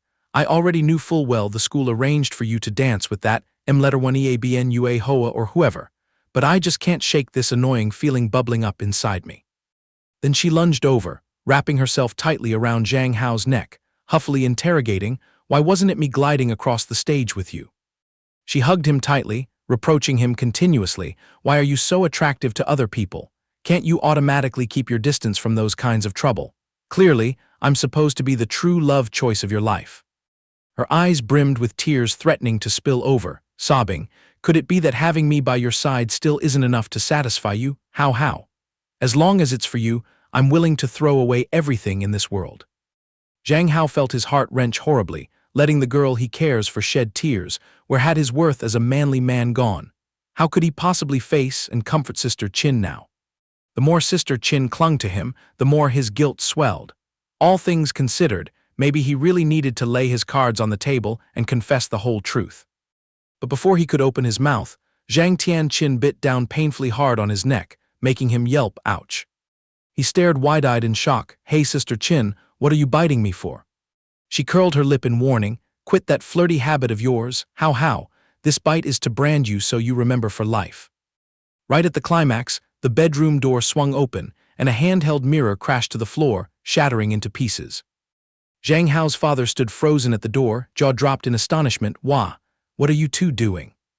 Both Zhang Tianqin and Zhang Hao stiffened like wooden statues, caught red-handed like this. What excuse could they possibly cook up to talk their way out of what just happened? His father's face turned as pale as a banana leaf. He panikedly covered his mouth and stepped back, stammering repeatedly, You two? What kind of nonsense were you two just up to? The illicit couple jolted and whipped their heads around to look at the parent. Zhang Hao hastily covered his neck, stuttering, Dad. Zhang Tianqin also mumbled, sweating, we were. A moment later, both culprits sat huddled together under immense pressure. Zhang Yan's authoritative voice cut sharp, spit it out now. Zhang Yan interlaced her fingers, resting her chin on them, her face black as the bottom of a pot, coldly exposing and interrogating. What on earth was that disgusting scene just now? Zhang Tianqin forced a smile, hastily deflecting to explain, Mom, you're blowing things out of proportion. How and I were just goofing around a little. Zhang Yan slammed the table in rage, bellowing, Is there any kind of sibling relationship in this world that goofs around in such an indecent manner? She unleashed a torrent of fury. You wretched girl, you two are blood relatives, sisters from the same family, is that carved into your very bones or not? Both were scolded into utter silence. Zhang Tianqin bowed her head low, hiding her expression, while Zhang Hao broke out in a cold sweat, thinking to himself, Never in my life since being born have I seen the Queen Mother fly into such a thunderous rage. Zhang Yan, still not cooled down, continued scolding, Engrave this into your brains for me. Men and women must maintain proper distance, and with the sensitive familial status you two have right now, you must be even more careful about your words, your behavior, and keeping proper boundaries. Zhang Tianqin didn't utter a single word of rebuttal, just bit her lip tightly and endured. Zhang Hao's father, lurking behind, quickly tried to smooth things over and appease her. All right, dear, calm down. The kids get it now. Zhang Yan, still fuming, cursed further, truly an obstinate brat who doesn't know what's proper, been sullen and freakish since childhood, and whenever something happens she just clams up without a single word to say. Zhang Yan threw out bitterly, If I had known, back then I would have forbidden her from living with that useless father of hers once and for all.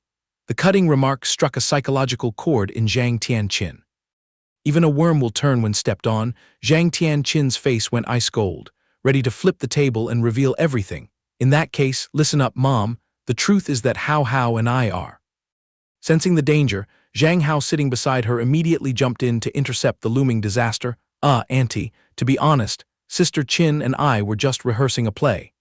I begged her to help coach me. The school is about to stage a musical about a vampire countess. The guy confidently threw up a smokescreen, and I was unlucky enough to draw the lead role, so I borrowed Sister Qin as a scene partner to get into character, that's all. Hearing such a perfectly reasonable excuse, Zhang Yan choked up in embarrassment. So you were rehearsing a play. Zhang Hao, diving deep into his act, flashed an innocently innocent smile. Zhang Tianqin shot him a sidelong glare, silently calling his name in her heart, Hao, while outwardly chiming in yes. Zhang Yan mulled it over. The boy Hao is honest by nature. Surely he wouldn't be so idle as to fabricate a story to fool me, so she exhaled and softened her tone, so it turns out I misunderstood you too. But she didn't forget to add finally, learn from this and cut back on the excessive goofing around from now on. Zhang Hao nodded like a woodpecker. Yes, I'll remember. Cold sweat beading his forehead, he silently thanked the heavens. If I hadn't stopped Sister Qin in time just now, this house would have exploded.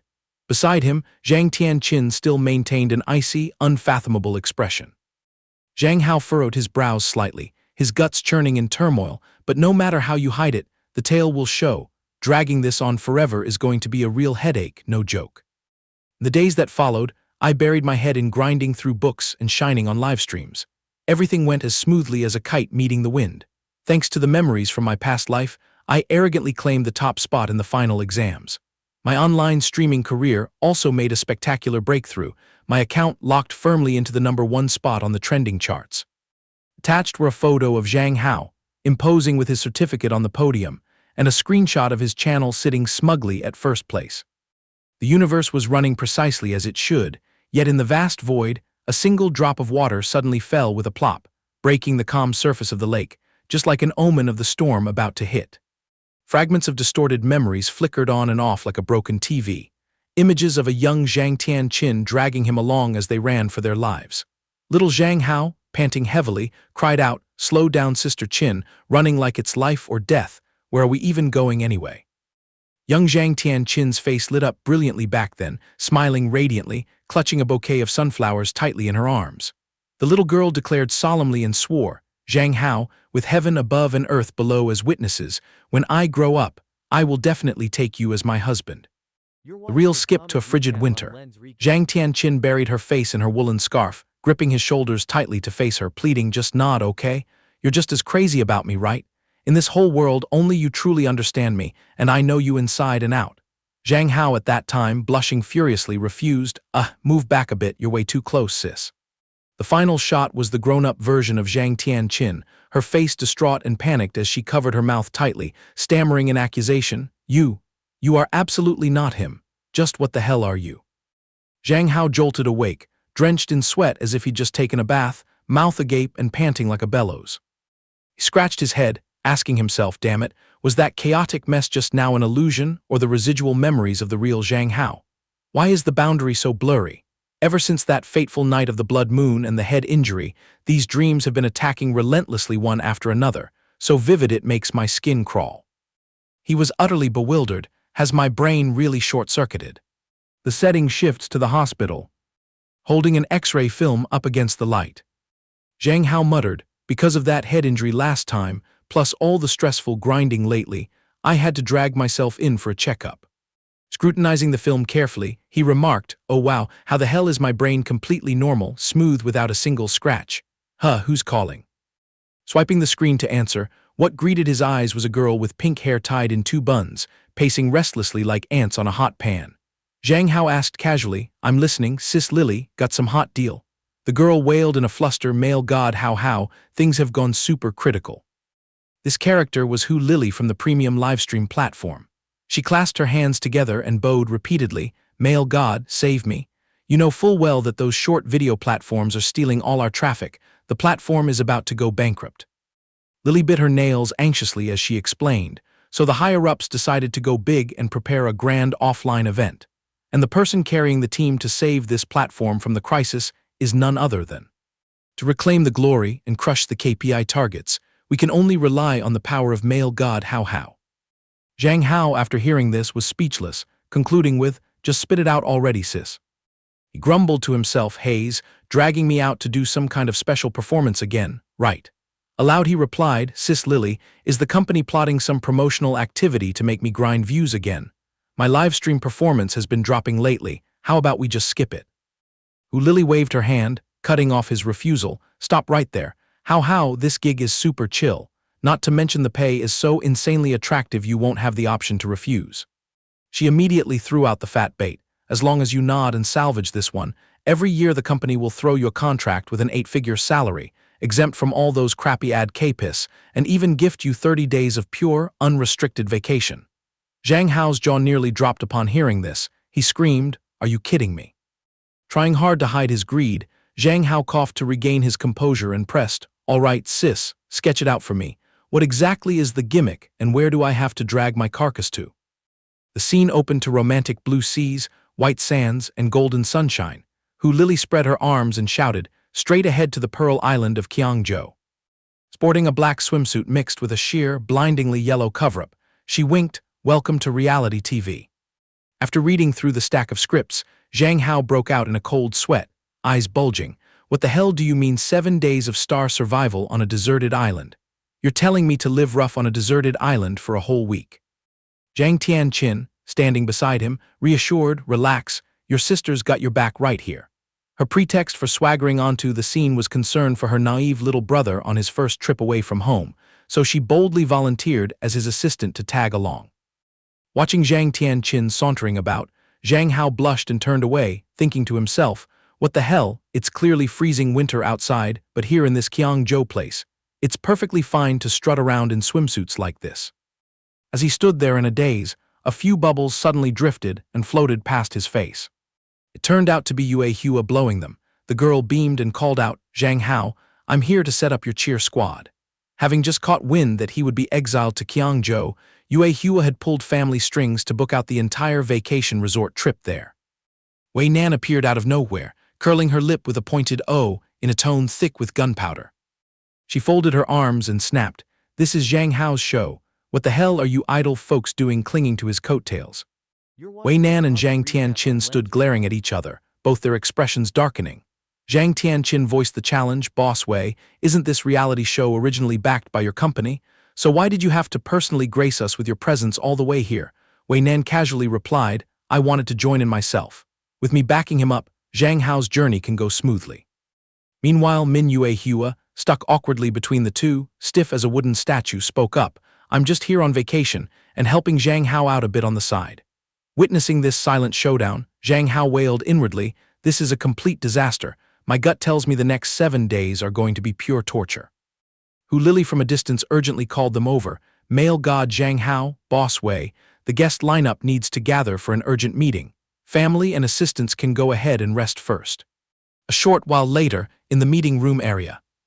Around the long table sat 9 people. Dominating the center seat was a man with brownish-yellow hair. He cleared his throat a hum and spoke up, "Folks, is everyone here?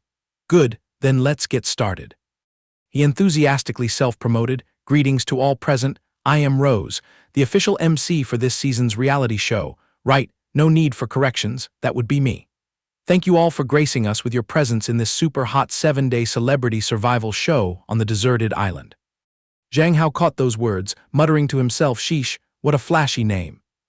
Rose threw a finger heart straight towards Wei Nan, continuing in a sycophantic tone, "That's right. This season, alongside our famous guests, the organizing committee has also successfully managed to invite Boss Wei to join us, even though her schedule is insanely packed." In response, Wei Nan merely nodded very lightly. Rose pushed his glasses up with his hand, beginning to explain the rules. Our racetrack consists of 8 elite competitors. Everyone will pair up into teams of 2 for the showdown. Ha ha ha! Through 2 fiery elimination rounds, the organizing committee will find the ultimate survivor. The champion team will take home the title of the ultimate duo. He rambled on. The first round lasts 2 days. The opening day will feature a doubles beach volleyball match, and on the next day we'll switch gears to a 2-on-2 capture the flag game. Rose added, both games follow direct knockout rules. Points will be distributed by ranking. First place grabs a full 4 points, second place gets 3 points, third place grudgingly takes 2 points, and the absolute worst team gets a consolation 1 point. As easy as eating candy, right, everyone? On the opposite side, Wei Nan didn't bother perking up her ears to listen, just buried her face in her phone, completely at ease. Suddenly, Rose raised his voice emphatically. The core is that the results of the first round will determine your fates in the second round. Mark my words. Only at this moment did Wei Nan deign to lift her eyes, granting him a sliver of attention. Rose slapped his hand against the photo of the island on the screen behind him, his voice full of excitement. Our second round is precisely a grueling 5-day journey of hardship on the deserted island of Qiangzhou. Any duo who crosses the finish line together safely will have completed the mission. Rose concluded, the organizing committee will issue each person a basic survival kit and a rescue flare to participate in this game. As for the more premium gear, you'll have to rely on your points from round 1 to scramble for them. That's how the rules roll. The staff have already handed out the scripts and regulations, so folks, study up yourselves. Staff member holding a stack of papers pressed them into Zhang Hao's hand, saying deferentially, please accept this, sir. Zhang Hao nodded with a smile, yes, thank you. Inwardly, however, he sighed again, my first time dipping my toes into filming a show, turns out everything is rigidly scripted. From every move to the guests' personalities are all forced into a mold. Just as he was straining his eyes halfway through reading, a hand suddenly reached out and snatched the papers away. Zhang Hao, dumbfounded, cried out, hey. Immediately after, right before his wide, horrified eyes, Wei Nan casually tore the rule book in two. She said nonchalantly, let's just play it like this, why would our team need these crappy scripts? Zhang Hao could only scream internally. Oh dear God, even at this stage she still insists on playing the domineering CEO role. Rose broke out in a cold sweat, stammering, boss Wei, this is. Wei Nan immediately shot him a glare sharp as a butcher's knife, tilting her chin up, got a problem with it. Rose hastily waved his hands like signal flags. No ma'am, I wouldn't dare, consider it settled then. Dear guests, feel free to mingle and lock in your teammates yourselves. The battle will officially start filming in 3 days. Short while later at the beach area, a guy with styled blue hair named Zhao, a big shot game streamer with nearly 4.8 million fans, and a balding, shiny-headed uncle named Dao Xiang, also a heavyweight in gaming with over 1 million fans, were crowding around. Zhao eagerly fussed to recruit, boss Wei, how about teaming up with me? I swear I won't hold you back. Dao Xiang standing next to him immediately elbowed the kid aside, sucking up, kid, move over, boss Wei is on my side. I bet our team would at least snag top 2 even at our worst. Taking in that whole eyesore of a scene, Zhang Hao muttered to himself, everyone's scrambling to latch onto Wei Nan's coattails. Well, it's understandable with the sponsor in your pocket. Getting through the next few days would be a breeze even with your eyes closed. Suddenly, a flash of pink swayed close to Zhang Hao, shyly speaking up, hello there. Trio of beauties strode over. The one with dazzling blonde hair was Hu Zai, a comedy streamer with 940,000 fans. The girl with fiery red hair was Lisa, a beauty expert with 1.33 million followers. And finally the black-haired Lao Tong, a gaming goddess wielding over 2.22 million fans. Hu Zai chirped, male god Zhang Hao, your reputation flies far, join my team, I'll be your human shield. Lisa swayed flirtatiously, we're both top tier in looks, I've taken a liking to you, interested in a mutually beneficial partnership. Lao Tong also jumped in, Zhang Hao, you're really handsome, how about we form a couple pair? My engagement numbers are pretty massive too. Zhang Hao awkwardly scratched his head, humming and hawing for ages before managing to squeeze out an Internally he gloated, so my charm is just as blazing hot as boss Wei's after all. Watching from a distance, Zhao's eyes turned green with envy, seething inside, that damn brat, just relying on a slightly pretty face and already flirting around, seducing everyone. Zhao walked over with his face in a scowl, sneering sarcastically, oh wow, and here I was wondering what great luminary it might be. Turns out it's the 1 in 1,000 years pretty boy who's arrived, no wonder he's attracting so much public attention. Zhang Hao humbly greeted, hello, Zhao. Those comedy skits on your streams are really captivating. Zhao put on his sharp-tongued act again, poking, oh please, I wouldn't dare accept that praise. Us lot grinding games to the point of exhaustion every day can't earn as much as you using your face and body as capital. You're the platform's golden boy, after all. Zhang Hao forced an awkward smile to brush it off, just so, blessed to have the platform's support. but deep down he was already scowling. Is this guy deliberately picking a fight or what? Zhao continued his jabs. Speaking of which, that kid on my team last time was well taken care of by you, wasn't he? Seems like he's your schoolmate. Now his fanbase has been completely sucked dry by you. Pretty ruthless tactics you've got there. Zhang Hao was at a loss for words, sneering inwardly, HMPH. So he's been nursing a grudge and deliberately lay in ambush to get revenge on me here, huh? Zhao thrust his chin out challengingly. This show is dead boring.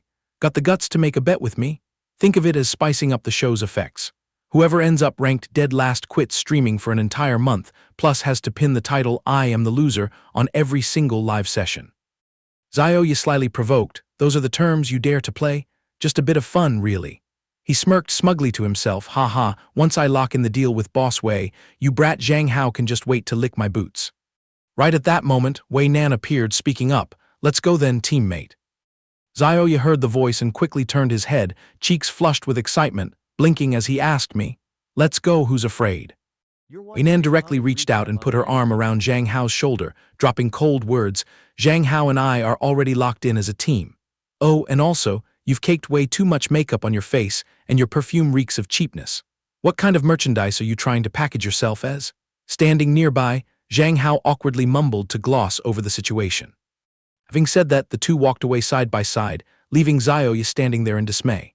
Zhang Hao grumbled, I've told you so many times not to make decisions on your own. Wei Nan raised her eyebrows and retorted, with me standing right here, were you planning to run off and team up with someone else? Zhang Hao helplessly surrendered, fine. Zhao stood rooted to the spot, watching their retreating backs, gritting his teeth as he swore viciously, Wei Nan, Zhang Hao, just you wait. His face at this moment was puffed up exactly like a pufferfish. Zhang Hao curiously prodded, why did you suddenly cross over to become a streamer out of nowhere, and with so many fans too? Wei Nan leisurely replied, I just casually turned on a live stream room and used some data to refresh it a bit, and it instantly blew up. Isn't this all to help you out? Zhang Hao patted his chest and affirmed, you need to have faith in me, I'm a straight guy, I'm more than capable of snatching the prize on my own. Wei Nan waved her hand, fine, I believe you, but let's put this aside for now. I have another matter I want to interrogate you about. Wei Nan lowered her voice. Remember that time I was on a phone call and left immediately? Recently, I've been secretly investigating for you, and the result is that I dug up a guy who also babbled about seeing a blood moon and simultaneously claimed to be from another world. As realization hit Zhang Hao, his expression turned upside down, exclaiming in shock, what? He stammered in disbelief. What the hell? You're saying he also comes from the same world as me? Is this real or a joke? Wei Nan nodded firmly. That's right. That person said with his own mouth that he once saw a blood moon, and moreover lived in another world. It's just that his situation is a bit special. Wei Nan concluded, in short, regardless of whether his claims are true or false, I will personally go and verify them carefully. Zhang Hao wasn't entirely convinced, muttering to himself, what on earth does your careful verification actually entail? Why do I always sense a whiff of danger? Zhang Hao lowered his head in deep thought. If Boss Wei isn't talking big, then that person's experience is exactly identical to mine, meaning the secret of the blood moon and the transmigration might finally be brought to light. Wei Nan reached out and rubbed Zhang Hao's head, her voice steady, rest assured, I've kept your matters close to my heart. After all, you belong to me anyway. Zhang Tianqin appeared out of nowhere, letting out a cough to announce her presence. Zhang Tianqin flashed a smile that reeked of danger. How, are you done chatting with your temporary teammate yet? Let's go find a place to rest for a bit, so I can apply some sunscreen for you, okay? Zhang Hao had to hastily make his escape with Wei Nan. Boss Wei, it's getting late, let's head back and regroup first.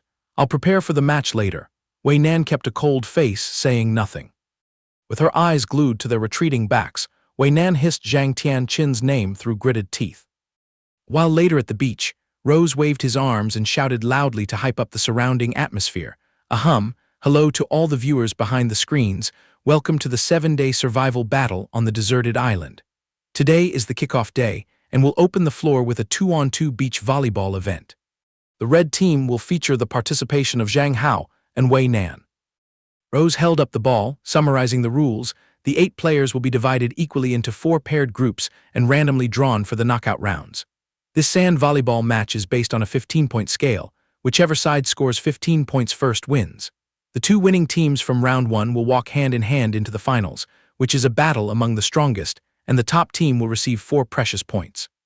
The participating streamers lined up on one side, their fighting spirit boiling with excitement, as Rose screamed at the top of his lungs, "So dear viewers, the beach, golden sunshine, gorgeous weather, and sweat, the first round of the sand volleyball competition officially begins."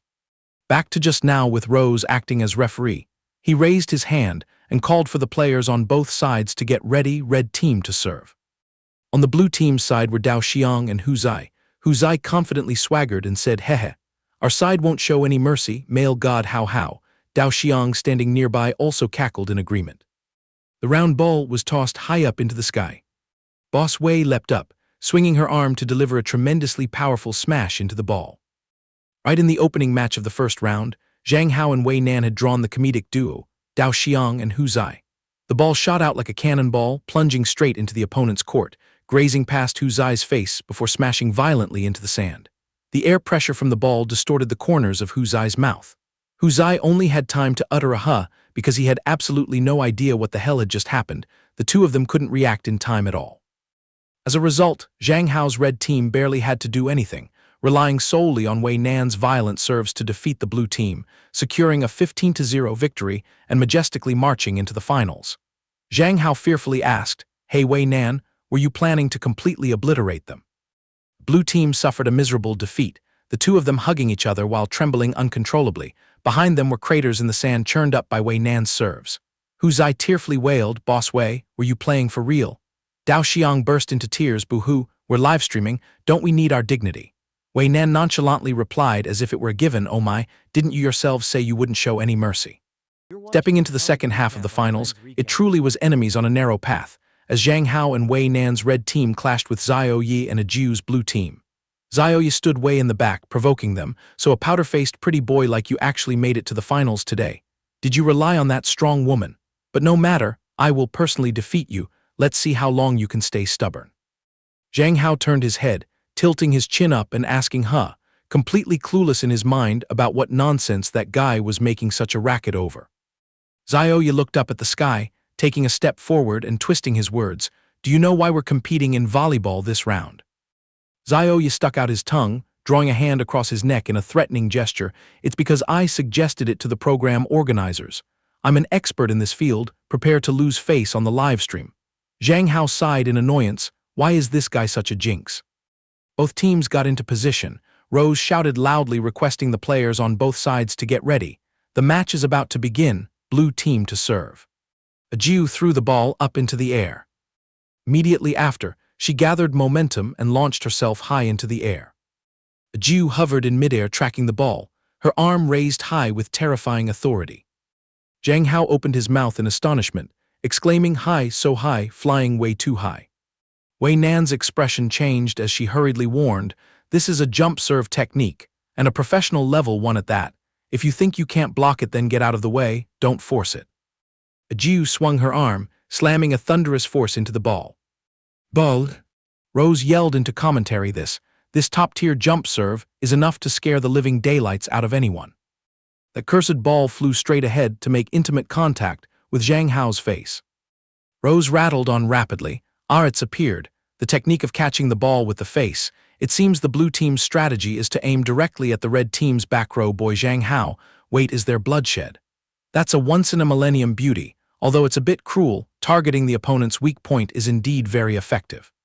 Wei Nan's face darkened. She frantically ran over and called out in worry, "Zhang Hao," while the boy was hunched over, both hands tightly clutching his nose and mouth. Xiao Yi, standing on the other side of the battlefield, started his punchable mocking routine again. "Ayo, sand volleyball is a 2-on-2 game. If you're stuck with someone holding you back, the teammate has to carry double the burden. Boss Wei, you picked the wrong partner. Good looks aren't useful everywhere. Just like my Ajiu here, she's a retired soldier, very powerful, isn't she?" Wei Nan angrily growled, "All of you shut your mouths." Zhang Hao immediately reached out to stop her, gently telling Wei Nan there was no need for that. He slowly raised his head, his expression sharp, cold, and utterly furious. Zhang Hao said in a low voice, "It seems I look like someone easy to bully, huh? Haha, Wei Nan, just trust me, I'll teach them the true meaning of cruelty." The match continued despite Zhang Hao's facial injury. Wei Nan and Zhang Hao frantically clung to the score and desperately defended. The scoreboard now indicated 14-14, the match point. Rose shouted loudly, "The life or death point, the right to serve belongs to the red team." Wei Nan took a deep breath and exhaled, swinging her arm to toss the ball high. The blink of an eye, Wei Nan launched herself into the sky and delivered a heavy smash, sending the ball into the enemy's court. Rose excitedly screamed, "Boss Wei does a jump smash and retaliates in the exact same manner. Will this overwhelming aura determine the victory?" The ball tore through the wind, hurtling straight toward Zhao's battered and swollen face as he frantically shrieked, "Aiming at my face again, I'm dead meat for sure." The ball slammed into Zhao's body and bounced back. He lost his balance and fell flat on his back, screaming in panic, "Oh mommy," while Rose howled, shocking, Zhao actually managed to save it. The ball hovered as it flew toward the boundary line of the net. Wei Nan immediately dashed over. Rose hollered again, "Boss Wei wants to smash the ball to finish it off." A Jew also took great strides running over, shouting loudly, "Don't you dare." Rose instantly followed up. A Jew stretches out her long arms, attempting to block it. Just as Wei Nan bent her knees about to smash the ball, Zhang Hao suddenly uttered, "Trust me." He muttered under his breath, "The sand is very soft. If you want to apply force, you have to plant your feet firmly into the sand, transferring the power from the bottom up to your hands." Wei Nan glanced sideways at him. The smashing motion instantly halted. Instead, Wei Nan skillfully tilted her wrist, borrowing the strength of her index finger to hook the ball to redirect it. The ball's trajectory veered toward the position where Zhang Hao was lying in wait. He borrowed the momentum to launch himself and strike downward. Rose was so thrilled he choked up. "Wow, what?" Boss Wei didn't finish it. That was a fake-out passing technique, setting the table for back row Zhang Hao. Rose shouted loudly, "With this cannon blast from Zhang Hao, will Zhao even survive to receive it?" That cursed ball once again showed fierce and violent affection to Zhao's face, making him wail in agony. "Oh, Daddy," Rose yelled excitedly. The ball smashed straight into Zhao's face. "A point is scored, they won the point." Rose jumped up and down screaming, "An amazing comeback. The red team is the final winner." The first leg of the competition officially concludes. Zhang Hao and Wei Nan excellently took the lead, bagging all 4 points. The first day of activities ends here. Court is dismissed. Everyone head back and rest. At the lounge room, Zhang Hao felt like he was caught in the middle of a battlefield. Wei Nan sat imposingly on his right instructing, "The next round is crucial. It's best to let me take the offensive. You just make sure to." Zhang Tianqin on his left cooed, How just ignore it and stop listening. Close your eyes and rest for a bit, sweetie." Min Yue Hua stood looming from behind and poked him. "Zhang Hao, drink some water."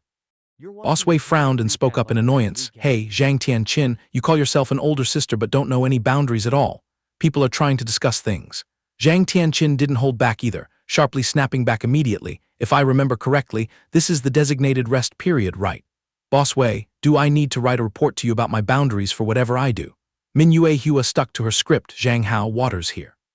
Zhang Hao was depressingly stuck at this three-way crossroad, his mind taut as a bowstring as he internally groaned. "I knew this situation would happen."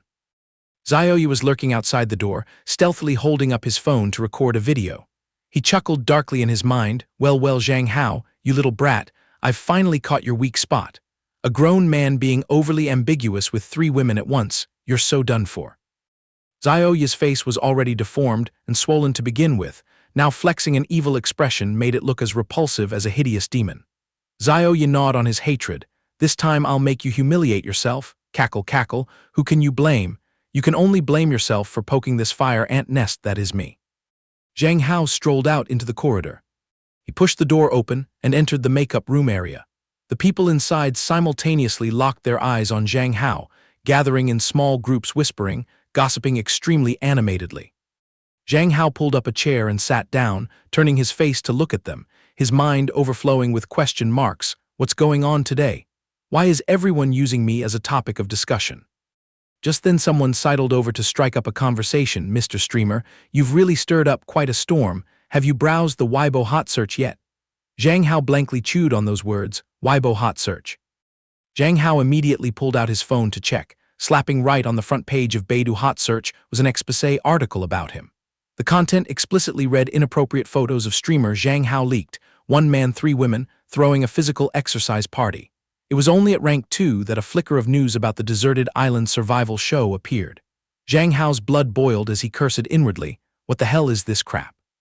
sneaking around taking secret photos, then framing and slandering me with this group orgy nonsense, playing this dirty. Who the hell can defend against this? Clicking to open it, what struck his eyes was a photo of him sitting dead center among Min Yue Hua, Zhang Tianqin, and Wei Nan. The catch was that besides him, the faces of those three ladies were all mysteriously blurred out. Zhang Hao's gears started turning as he thought, how bizarre, this picture was clearly taken last night. The secret photographer actually had the free time to censor the faces of those three, leaving only my face perfectly visible like this. Zhang Hao frowned and pondered, this illicit affair scandal involves so many people, it's extremely detrimental to my persona image. The showbiz industry nowadays highly values an artist's image. The rival dropping this bomb is intending to drive me to a dead end. If I fail to wash this clean, I'm destined to vanish from the industry forever. Suddenly Zhao popped out from some crack, shoving his face close to him and prying, "Hey male god Zhang Hao. This scandal news must have been dug up by some paparazzi dogs trying to ruin things, right?" And he whipped to the side acting out tearful sympathy, directing and acting out his own moans. How, think about it. Who on earth has such a venomous snake's heart? It's not easy for us male streamers to stick to this profession. If I catch the culprit, I swear I won't forgive him. Boys help boys indeed. Glancing at his glib and fake mouth, Zhang Hao smiled thinly and thought, surely it wasn't the little brat barking right in front of me who did this, huh? Just at that moment, a figure barged over, tossing Zhao aside to clear the way, shouting, "Get out of the way." Zhao jumped in fright and shrieked in pain, ouch. Zhao irritably turned his head to curse out loud, "Who's the blind bastard?" But the moment he saw the newcomer's face, his throat choked up, all the blood draining from his face. It was none other than Wei Nan, holding a file of the passenger list to the island in her hands. Wei Nan spoke in an icy tone, "I've ordered my subordinates to meticulously screen the detailed information of everyone who boarded the island in the past week. Digging out the mastermind behind these dirty tricks will be as easy as flipping a hand." Clad in a black swimsuit, Wei Nan with a stone-cold expression said, "I know full well someone is wary of my shadow, which is why they cowardly hid my face." Wei Nan spat out every word dripping with killing intent. "Whichever gutsy bastard pulls these tricks, I'll send him evaporating from the face of the earth without a sound. Once I open my mouth, I absolutely follow through." Having said that, she swept a gaze as sharp as a blade pinning straight onto a certain someone's silhouette. The surrounding crowd heard this and had their souls scared out of their bodies, timidly shrinking back, while Zhao's heart violently lurched, his facial skin turning as pale as a sheet of paper, cold sweat pouring down profusely. Zhang Hao stood on the sidelines scratching his neck, laughing it off as he said, indebted to Boss Wei's concern, "But these trivial little matters won't trouble your precious hands yet, besides I'm still here." Zhang Hao reached out and lightly pinched Wei Nan's cheek, causing her to let out a surprised gasp, "Oh." Zhang Hao whispered, "This is a crowded place after all. You should cut back on spewing such blatant threats like this."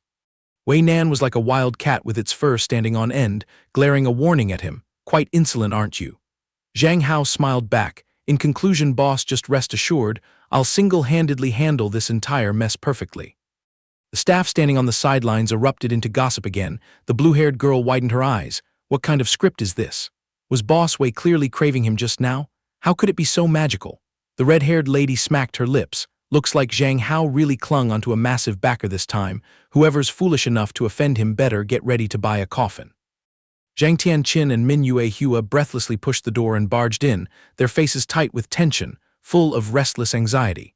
Zhang Tianqin called out, "How," while Min Yue Hua abruptly called out, "Zhang Hao." Zhang Hao turned his head to look, asking in bewilderment, "Sister Qin Yue Hua, what's wrong with you two?" Zhang Tianqin rushed over to grab Zhang Hao's hand, asking urgently, How, you're still okay, right? Don't lay a finger on this mess, just leave it there, and I will handle it with full authority." Zhang Tianqin analyzed clearly, "I've pictured it all. Last night, whoever managed to linger around that studio, waiting for the critical moment to pull a trick, I've already narrowed down the targets. The next step, I will unleash my special skills to dig out the bastard who stabbed you in the back. I swear on my life I won't let them off." Zhao stood huddled in a corner, scared out of his wits. Zhao was terrified out of his mind, screaming internally, "What the hell? This female yaksha is actually Zhang Hao's flesh and blood." Min Yue Hua glared aggressively and spoke up, "Zhang Hao, drag the culprit out here, I'll beat him up for you. If I gauge that I can't beat him alone, I'll call my grandma to bring an entire squad of guards over to deal with him." Zhang Hao panicked, waving his hands to stop the two sisters who were boiling like a cauldron. He sweated as he coaxed, "Hit the brakes, ladies. The plot is going a bit too far. There's no need for such drastic measures." Zhang Hao forced out a comforting smile. "This humble one is immensely grateful for the kindness and protection of you beautiful sisters. Thank you, thank you." In his gut he muttered to himself, "I, Zhang Hao, am an indomitable man standing tall between heaven and earth. How could I resign myself to being a gigolo hiding behind women's shadows?" Zhang Hao kept a cold tone. "It's just some small fry flapping their lips. Let's just loosen the leash and let the bullet fly a little longer to see what happens."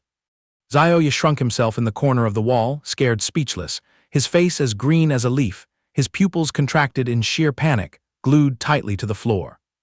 Stepping into the second day of shooting at the Capture the Flag coordinates, the giant waterfall poured down with a thunderous roar, sending white foam flying all over the area.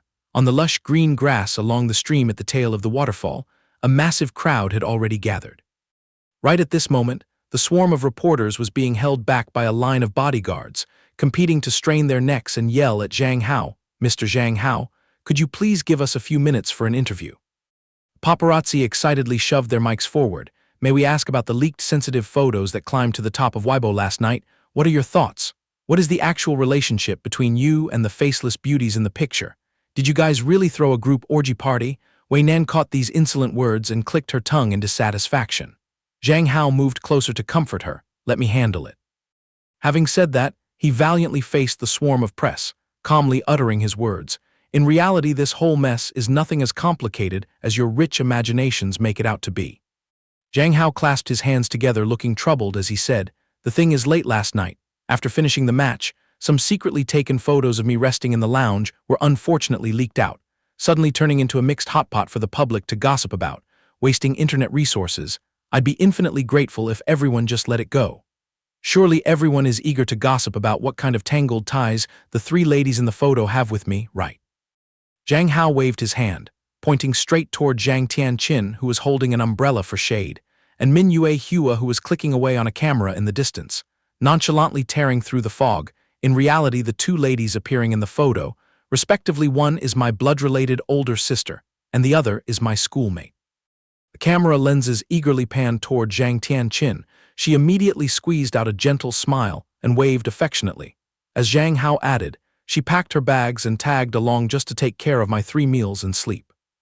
Right after that, the camera focus hit Min Yue Hua. Zhang Hao continued leisurely. As for this fellow schoolmate, she was originally backpacking on a trip, but by some stroke of luck bumped into our show's crew, so I grabbed her to be my coolie assistant, specializing in holding the camera to snap photos and record videos. To wrap it up, Zhang Hao gestured toward Wei Nan and affirmed, "The final mysterious beauty is none other than my opponent on the arena, the female demon national boss Wei Nan here. I suppose I don't need to introduce her any further, right?" Zhang Hao ruffled his hair, sighing as he said, "Late last night we were gathered in a group dissecting strategies for the Capture the Flag round, arguing a bit too hotly. There was some slight accidental physical contact.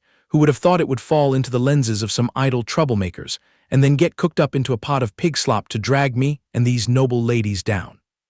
Zhang Hao loudly steered the narrative. "Folks, try using your brains and see. Does it make any sense at all? One is my own flesh and blood, one is my school buddy, and the last one is the lofty pillar-like boss that everyone thirsts for. With these kinds of ties, how on earth could any illicit backdoor affairs happen with a ragged streamer like me?" Zhang Hao abruptly held out his phone screen, putting on a tragic victim's tone. Not to mention, everyone scrutinized this closely. The faces of those 3 ladies are wiped completely blurry, leaving exactly my front face taking the hit. The motive is way too obvious, isn't it? Zhang Hao patted his chest generously. "This Zhang Hao is true gold that fears no fire. Even though I haven't dug out who that backstabbing rock thrower is, if they have the guts to leak dirty photos, I wonder if they have the guts to drag their rat face out here to confront me face to face." In a hidden corner far away, Zhao huddled in hiding, both arms clutching himself tightly in extreme unease. Zhang Hao maintained his calm demeanor. "I firmly believe that this pile of fake news is ultimately just fabricated garbage. The sharpest weapon to smash all filthy tricks is sincerity. Anyway, thank you folks for laying out your mats to eagerly watch the drama. Right after this, I will yield the broadcast back to the second day's race of the masterpiece Deserted Island Survival." Wei Nan stood on the sidelines with her arms crossed over her chest watching the show. the corners of her lips drawing a satisfied smile, her tone unable to hide her pride as she thought to herself, indeed the manly man that this lady has set her sights on, just casually doing that, yet still managing to conveniently buff the show with a whole basket of fame. Zhang Tianqin standing nearby heard it clearly, immediately showing a resentful attitude. Boss Wei, please rein your mouth in. Our Hao here just barely struggled out of the media's tiger mouths and snake venom. Wei Nan didn't mind it in the slightest, clicking her tongue as she replied, right now his level of slippery bullshit has reached the tier of having a completely thick skin. His heart and lungs don't even skip a beat anymore.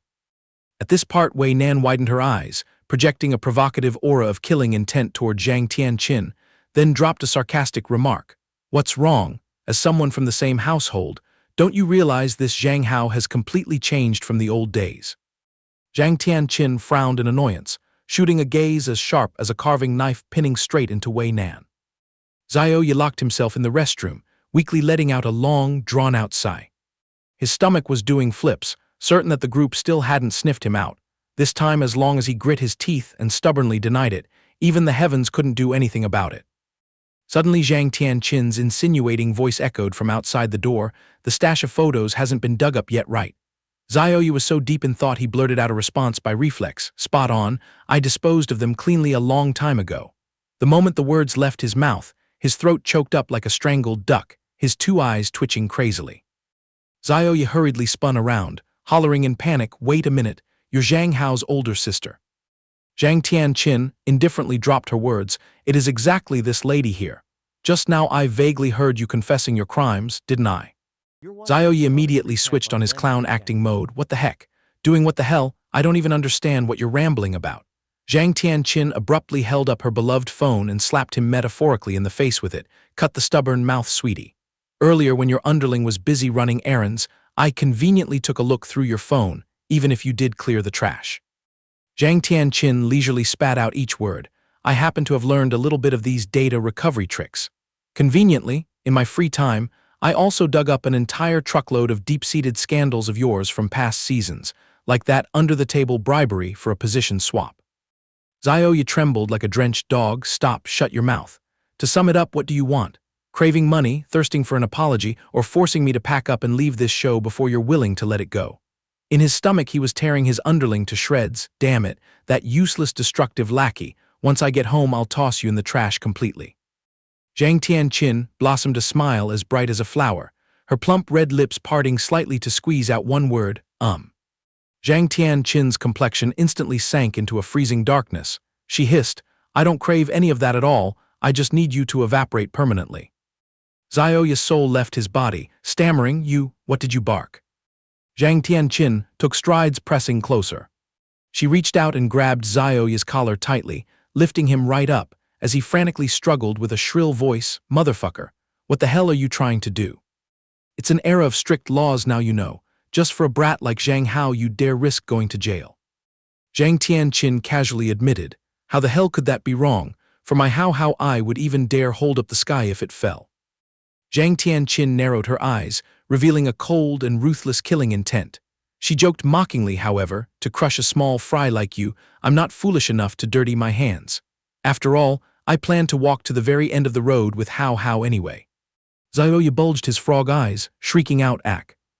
Zhang Tianqin insinuated, but even if I play the good guy, once that pile of garbage that paved your way to promotion is plastered all over the internet, there will definitely be people who find you an eyesore and want you to evaporate, right? So what the next move should be, your brain is more than capable of understanding it, isn't it? Zhao being held suspended in midair, chattered and groaned. I understand, gulp gulp gulp, I'm suffocating. Zhao was tossed back onto the ground. He fell with a heavy thud onto the floor, his tears and snot smearing and mixing together, his throat coughing violently as if he was choking on water, cough cough cough cough. Zhang Tianqin flashed an arrogant smile and turned on her heel to leave, dropping a final sentence, be a good boy and do your job, sweetie. Zhao's guts ached like they were being sliced as tears streamed down his face. Boo-hoo, why is my luck so dogshit to poke at that shooting star of bad luck Zhang Hao? Zhang Tianqin swaggered smoothly out of the toilet area. Along the way, she suddenly bumped into Min Yuehua. Zhang Tianqin smiled faintly. Little friend Yuehua, you're too slow. This circus act is already over. However, if you still intend to grit your teeth and act as a meat shield for Hao Hao. Zhang Tianqin stretched a cunning smile, then just come over and have a proper talk with this big sister. Not long after, at the flag-capturing base, Rose held a megaphone and shouted loudly, "The deadly capture the flag race. The decisive battle between the Zhang Hao and Wei Nan alliance against Zhao Yi and a Jew's faction officially begins." The moment his voice dropped, Zhao Yi had already lowered his head and charged desperately to the front lines. Rose howled excitedly. The feast has just been served, and Zhao Yi has already fired the starting shot to charge. Zhang Hao exclaimed in alert, "Here comes trouble." Who would have thought? Zhao Yi threw both his knees to the ground with a thud, sliding a long distance out of momentum until he prostrated himself right at Zhang Hao's feet, startling him completely. After that screeching break, Zhao Yi clung tightly to Zhang Hao's legs, crying out loudly and whining, "Oh male god Zhang Hao, 1,000 wrongs, 10,000 wrongs, it's all my fault for blindly biting at you. I was foolish and didn't know my own limits, daring to bang the gong and challenge heavenly majesty. My heart is truly a garbage dump. I am a pile of stinking shit. I beg your lordship to show mercy. This round I raise the white flag to surrender. I stand no chance to compete with you at all." Zhang Hao's brain short-circuited because he couldn't understand what kind of ridiculous situation was unfolding. He wondered in confusion, holy shit, is the plot completely broken? His mouth hastily blurted out, what kind of clown act is this little brat putting on now? Zhao Yi, with tears smearing his face, groaned, "Big bro Hao, ancestor Hao, leave me a way out to survive, please. This round I kneel and beg to withdraw unconditionally. I only hope your lordship can be magnanimous and wipe away all those unlucky nonsensical matters from before for me." Rose stood dumbfounded and cried out, "Oh hey teacher Zhao Yi, the war has already started, the cameras are rolling wildly, what kind of script are you acting out?" Zhao Yi screamed until his throat was hoarse, "I'm withdrawing, I'm out, I'm not shooting any more of this crap." Zhao Yi frankly admitted that he himself was the secret photographer, as well as the one who personally uploaded the defamatory news onto social media, leaving everyone present stunned in amazement, hastily raising their phones to record. Zhao Yi tearfully confessed further that hiring keyboard warriors or splashing money to push the hot search were all done single-handedly by him. Wei Nan heard this and frowned slightly, maintaining a silent demeanor as if calculating something. Zhao Yi's tears were streaming down, continuously admitting his faults and begging to go home, his crying bursting out into sobs. Because Zhao Yi's team automatically forfeited, the match officially concluded, with the victory leaning toward Zhang Hao and Wei Nan, helping them smoothly advance to the next round at the resort villa. Zhang Hao was just opening the door while muttering to himself, truly not understanding what kind of blow Zhao Yi had suffered to suddenly spill all the secrets. The door had barely cracked open when Zhang Hao got a fright, noticing a figure inside, and blurted out a confused mumble. Standing there was Zhang Tianqin, her soft hair tied in a neat ponytail, her graceful figure concealed in a pure white short dress, exuding a fresh and ethereal beauty. Zhang Hao's cheeks flushed red. He stared wide-eyed at the person opposite, stammering for a while before finally uttering, Sis Chin." Zhang Tianqin rushed over and hugged him tightly, calling out Hao Hao in a sweet tone. Zhang Hao, still dumbfounded, asked, Why is Sis Chin in my room?" Zhang Tianqin smiled and explained, "It's a piece of cake for family to get in. Today is a rare occasion that you finished early, so I took the chance to visit." Zhang Hao, though pleased, was still shy. His gaze accidentally swept over Zhang Tianqin's alluring curves, and he secretly marveled inside. He cleared his throat, pretending to be serious, and asked, "Did you just shower? So is there something you came to find me for?" Zhang Tianqin suddenly fell silent, a trace of worry flashing across her face. She recalled Wei Nan's earlier provocation, saying that as an older sister, didn't she notice that Zhang Hao had completely changed? At that time, Zhang Tianqin had frowned and retorted, "What do you mean by that?" Wei Nan only replied with a cold snort. Next, she smugly curled her lip, mocking that it seemed her title as an older sister only amounted to that much. Mingyue Hua, standing nearby, suddenly cut in, "No matter what form Zhang Hao takes, I will always be infatuated with him." Wei Nan shot her a glare. "Did I ask you?" Mingyue Hua calmly replied with a simple, "Oh."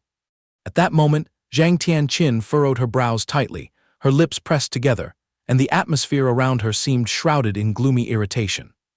Zhang Tianqin thought to herself, "I'm the same, No matter what Hao Hao becomes, I will always love him, and no one can compare to my feelings for Hao Hao.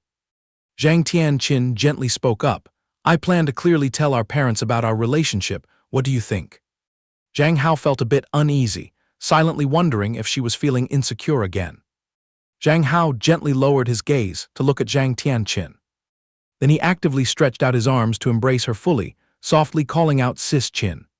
Zhang Hao resolutely replied, I completely agree with you. In the blink of an eye, it was time for the deserted island survival challenge. The helicopter landed on the designated island, and Rose loudly announced the final round, lasting 5 days, officially starting. The contestants would be divided into 2-person teams, carrying basic tools to overcome the hardships on this island. Before them was a lush, vibrant primeval forest.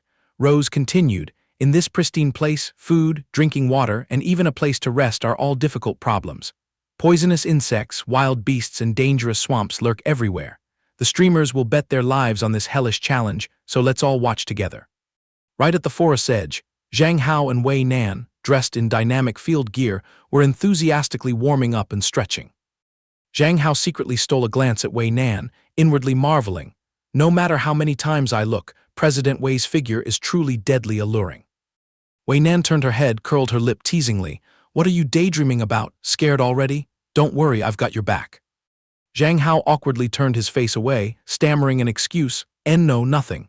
Let's just get ready to move out. As they ventured deeper into the forest, Wei Nan instructed him to heighten his vigilance and follow closely in her footsteps. Zhang Hao obediently trailed behind, nodding in compliance. Wei Nan suddenly spoke up, oh right, and opened her hand to reveal a few sprigs of mint. She further explained, in this place, where would you find mosquito spray or vitamin B? We'll just have to rub some of these leaves on. Forest mosquitoes are very vicious. Zhang Hao nodded in praise. President Wei truly lives up to her reputation as a former Special Forces soldier. Her survival experience is indeed top-notch. Wei Nan confidently patted her chest. Rest assured, with me here, these little challenges are nothing but mosquitoes. Zhang Hao immediately and excitedly gave a thumbs up, showing his admiration for the big boss. The two continued moving. Wei Nan pointed ahead, saying there was a river, and suggested going there to rest and grab a bite to eat. Zhang Hao very obediently nodded in agreement. Once they were standing before the water, Wei Nan began to divide the tasks. She would go to the riverbank to try her luck at catching some fish. There were sure to be edible fruits in the forest, so she asked Zhang Hao to wander around and pick some. Zhang Hao immediately stood at attention, obeying the boss's orders. Wei Nan did not forget to carefully instruct him. If you encounter any danger, you must use the signal gun and walkie-talkie to call for rescue immediately. Absolutely do not try to be a hero. Zhang Hao obediently replied, yes, I've got it memorized. Wei Nan nodded encouragingly. Go on, I'll have the grilled fish ready before you get back. Zhang Hao smiled and nodded. As he walked away, Zhang Hao's mind wandered. Wei Nan, after this show is over, we should decisively end things between us. Not long after, Zhang Hao came back lugging a bunch of wild berries. Hearing his footsteps, Wei Nan turned her head to look. Zhang Hao called out loudly, I found this bunch, though I'm not sure if they're edible, just picked them randomly and brought them back. He was holding the fruit in one arm, and with his other hand, he casually leaned against a nearby tree branch, completely unaware of a snake's tail dangling just above. Wei Nan quickly wiped a water droplet from her chin, smiling and praising, not bad at all. She was about to show off her own catch, but before she could finish her sentence, she froze and her face changed color. Wei Nan panicked and shouted, stand still right there. Zhang Hao was clueless, confused, and asked what she was talking about. His hand, which was gripping the branch, just so happened to touch the grayish tail of the snake. The creature immediately reared up, coiled, bared its fangs, and flicked its tongue threateningly, scaring Zhang Hao stiff and making his limbs freeze. The snake opened its mouth full of sharp fangs and lunged forward, aiming to inject its venom. Without a second thought, Wei Nan rushed over and pushed Zhang Hao away, the consequence being that the slick-skinned beast bit straight into her side near her armpit. With lightning-fast reflexes, Wei Nan grabbed and squeezed the head of the venomous snake. Then she swung her hand and hurled the creature far away. Zhang Hao was panicked and hastily asked Wei Nan if she was okay. Wei Nan clicked her tongue in annoyance, her knee scraped and bleeding from the fall just now. She quickly used her hand to press firmly on the bite wound, wincing as she reported, I've been hit. Upon hearing this, Zhang Hao's face turned as pale as a sheet, his mind racing to find an emergency first aid method for a snakebite. He frantically held Wei Nan tightly, telling her not to move to avoid spreading the venom and to just grit her teeth and endure it a bit. Wei Nan could only groan in pain. Meanwhile, at the command tent, a staff member rushed in to report to the director that the medical team had just checked the monitor and judged it to likely be a non-venomous water snake, but still recommended sending a rescue team. Director Kim decisively nodded. Of course we have to rescue them. However, he then revealed a meaningful smile, instructing the rescue team to take their time getting there, not to rush and spoil the fun. Right at the scene, Zhang Hao had already brought his face close to the bite wound, causing Wei Nan to panickedly ask what he was trying to pull. He very seriously reassured her, "Don't fidget. I have to suck out some of the poisoned blood. Don't worry, I swear I have no dark intentions." Wei Nan's face flushed bright red, and she stammered out, "Suck." Immediately after, she shuddered, her lips pressed tightly together to stifle a fragmented moan. Wei Nan's whole body trembled slightly, and she mumbled, "Slow down, wait a moment." She hastily covered her mouth with her hand, inwardly crying without tears, silently calling out to the heavens, who would ever do first aid like this for a snakebite? From the surveillance monitor, Wei Nan's helpless moaning was heard, making the director's face turn purple, and he quickly shouted to cut this segment immediately, absolutely forbidding its broadcast. The assistant beside him wiped his sweat and reported that it had already been cut ages ago and an ad had been inserted. Standing right outside the command tent, Zhang Tianqin silently listened to all the ambiguous sounds coming from inside. Her expression was terrifyingly cold, impossible to guess what she was plotting. The mouthful of blood he had just sucked was spat out onto the scattered grass. Zhang Hao quickly wiped his mouth, turned to her, and said to wait a moment while he went to find something to bandage the wound. Wei Nan hurriedly called him back, "Wait." She leaned her back against the ancient tree trunk, raised an eyebrow, and asked, "Who on earth taught you that movie-style snakebite first aid?" Wei Nan irritably scolded him, "You didn't even bother to check if it was venomous before you dared to suck. If it was highly poisonous, you'd be dead, you know, watching too much TV."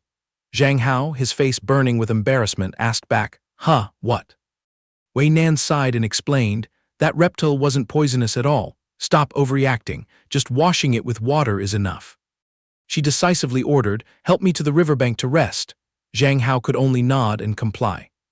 On the way to search, the orange-haired medic instructed her colleague that when they found the person, they just needed to check the wound and minimize any interference with the game. The black-haired medic nodded in understanding, when suddenly a voice spoke up asking to accompany them. The orange-haired one turned around, wondering who the other person was, while the black-haired one exclaimed with delight. The black-haired one cheerfully called out Zhang Tianqin's name, and she just calmly confirmed it was her. Zhang Tianqin curiously asked how the other person knew her.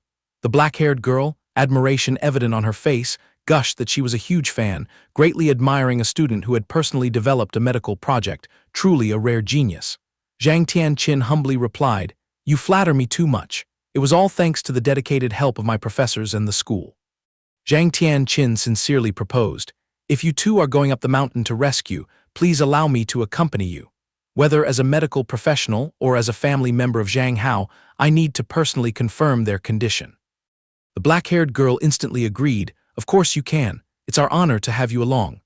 Zhang Tianqin waved her hand in embarrassment, "Come on, you're flattering me too much. Along the way, I'll rely on your help for everything." The medic nodded quickly, "All right, let's set off then." As night fell, a bright moon hung overhead, and from a cave by the cliffside, a flickering firelight shone out. Zhang Hao sat meekly to the side, timidly speaking up, "Hey, you've been staring at me since morning, it's making my hair stand on end." Wei Nan still kept her sharp gaze fixed on him. Zhang Hao scratched his head and asked, "Aren't we participating in a show? Can you tell them to turn off the cameras for a bit?" Wei Nan lifted her chin proudly and replied, "I'm the sponsor. If I say turn them off, they turn off." Zhang Hao pursed his lips in a sulk, Yeah, I know." Wei Nan suddenly leaned over and whispered that the following content might be banned from broadcasting. She unexpectedly lunged forward, using her strength to pin Zhang Hao down to the ground. Zhang Hao frantically cursed in his head, "What the hell is she suddenly getting so close to me for?" Wei Nan answered curtly, "I want to." Zhang Hao yelled, "Damn it, what is it that you want? Did the snake venom seep into your brain or what? Let go of me now." Wei Nan was as immovable as a rock, firmly pinning him underneath. Without a word, she directly and domineeringly locked lips with Zhang Hao. Zhang Hao broke out in a cold sweat, inwardly lamenting, "This is bad. This girl is freakishly strong. I can't even struggle." A moment later, their lips finally parted, and both were panting heavily. Wei Nan brushed her hair back and said in a hoarse voice, "Did you know, just now I could have torn this curtain to bandage the wound." She slowly pulled the hem of her shirt down, smiling enchantingly, "But I purposely saved it for you." Outside, the sound of footsteps stepping on the dewy, wet grass rustled. A medic grumbled in confusion, "How strange, they should be around this area." The two guides walked ahead, with Zhang Tianqin following closely behind. They whispered that the cameras here had suddenly lost signal and communications were cut off, hoping nothing bad had happened. Zhang Tianqin bit her lip anxiously, silently calling Hao Hao's name in her heart. A staff member panicked and cried out, "We're screwed. I've lost track of the boss." Suddenly, the bush next to Zhang Tianqin shook violently, causing her to whip around in alarm. She warily asked, "Who is it?" A dark figure hiding behind softly replied, "It's me, sis." Zhang Tianqin's eyes widened in surprise as she recognized Min Yue Hua. The girl, dressed all in black, slowly stepped out and coolly announced that she knew their location and that there were traces left ahead. The black-haired girl looked back and called to Zhang Tianqin, judging this direction was wrong, and suggested turning to another path. The black-haired girl then dazedly exclaimed, "Huh, where did the person disappear to?" Zhang Tianqin followed Min Yue Hua, blurting out the question of why she had appeared in this perilous place. Min Yue Hua calmly answered, "I was just tailing the two of them the whole time." Upon hearing this, Zhang Tianqin was stunned, inwardly scolding her for being so audacious, daring to come all the way here alone. She sternly warned, "I know perfectly well you have feelings for Hao Hao, but he will never reciprocate. Don't waste your efforts anymore." Min Yue Hua still coldly replied, "I know that myself perfectly well." The girl declared firmly, "As long as I can stay close to Zhang Hao, no matter who he chooses, I am content." Min Yue Hua halted her steps, her voice suddenly hardening, "But suppose that person dares to hurt Zhang Hao." Murderous intent flared in her eyes. "I will not hesitate to blow her brains out." Zhang Tianqin, walking behind, heard that icy declaration of war, but her face remained as still as a lake's surface, impossible to fathom what she was scheming. Back in the cave, Zhang Hao's hands were pinned down. He struggled and yelled, "Hey, stop it right now. Have you lost your mind? Let go so I can talk." Zhang Hao tried his best to dissuade her, "Don't keep sliding down this wrong path." His shirt had already been pulled up to his chest. Wei Nan clicked her tongue, pinning the blame, "All the sins are caused by you. You're the one who lit the fuse." Zhang Hao looked pained and with an innocent expression cried out, "Huh." Wei Nan's face flushed bright red, drenched in sweat. She planted her hands, pressing close to Zhang Hao, asserting that this time she was determined not to let him escape so easily. Zhang Hao flusteredly stammered, "Wei, President Wei." Before the words were even out, Wei Nan had bent down and planted a kiss on his chest. Wei Nan panted lightly, her tongue darting out to lick her lips provocatively. She teased, "Your mouth denies it so much, but your body is cooperating so obediently. You idiot, why do you always like to hide your true feelings?" Zhang Hao was utterly distraught, screaming internally, "It's really over. Could my precious body really be buried in this place?" Suddenly a shout rang out, shattering the atmosphere and making both Zhang Hao and Wei Nan jump in fright.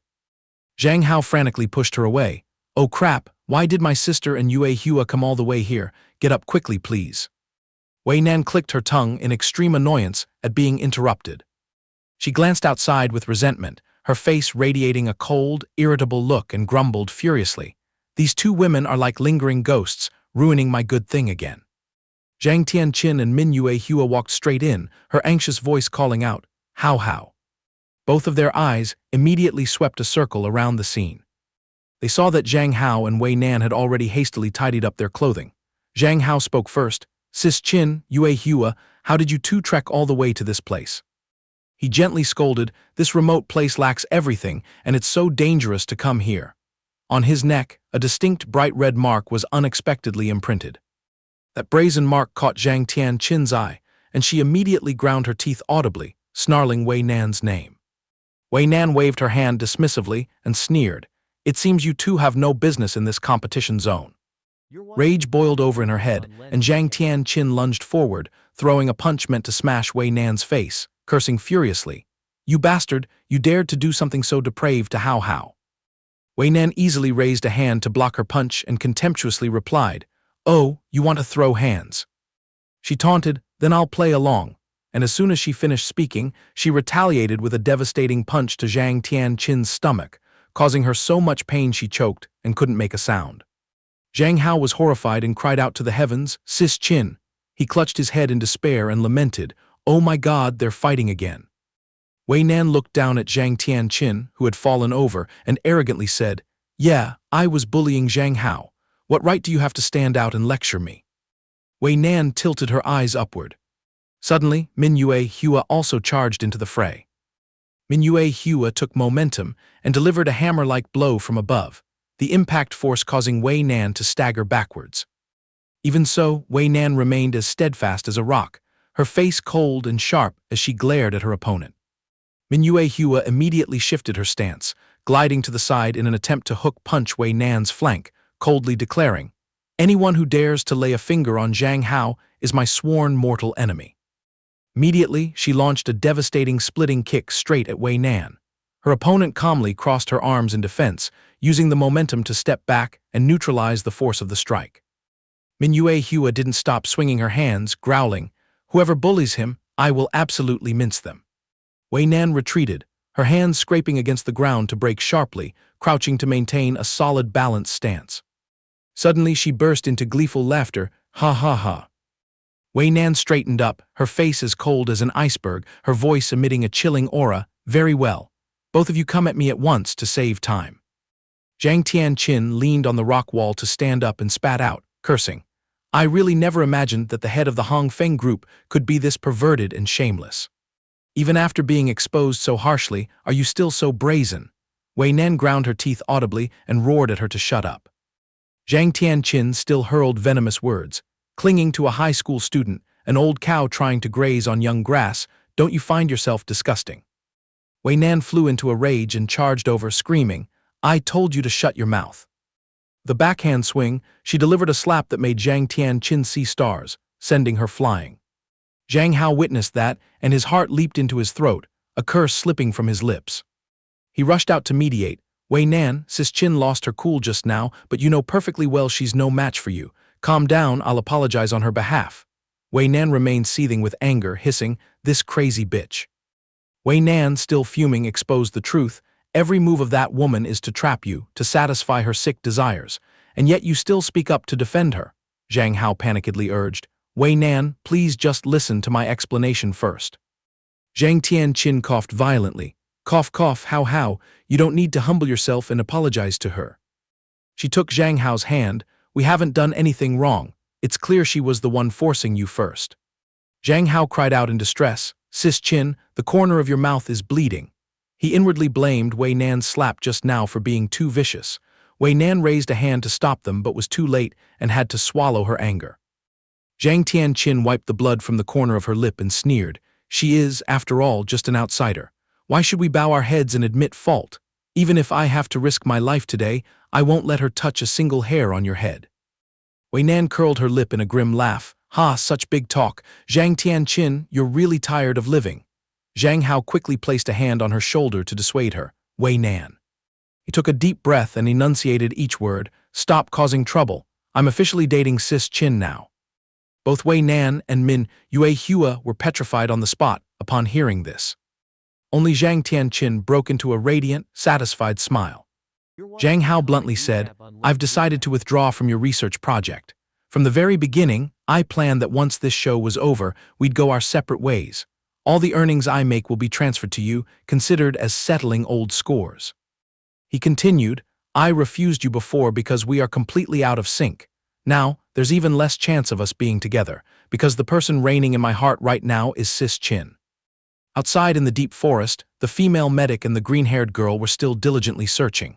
The green-haired girl guessed that they were lingering nearby. The medic asked joyfully, "Did you find a trace?" The other girl nodded quickly. The medic grumbled irritably, "How did that Tianqin girl just wander off on her own?" The green-haired girl shrugged, "Don't ask me, I don't know her at all, but she definitely didn't go alone." The green-haired girl scrutinized footprints on the ground and reported that it seemed like a whole group of people. The medic exclaimed in surprise, "Oh." Before them appeared the cave on the mountainside. The green-haired girl pointed and exclaimed, "They're definitely hiding in there. Look, there's firelight coming from the cave." Back inside, Zhang Hao decisively concluded, "Therefore." He cut it short. "Regarding the relationship between me and Sis Chin, I hope you won't interfere and disrupt it anymore. There truly is no future between us." Wei Nan furiously roared, "Shut your mouth."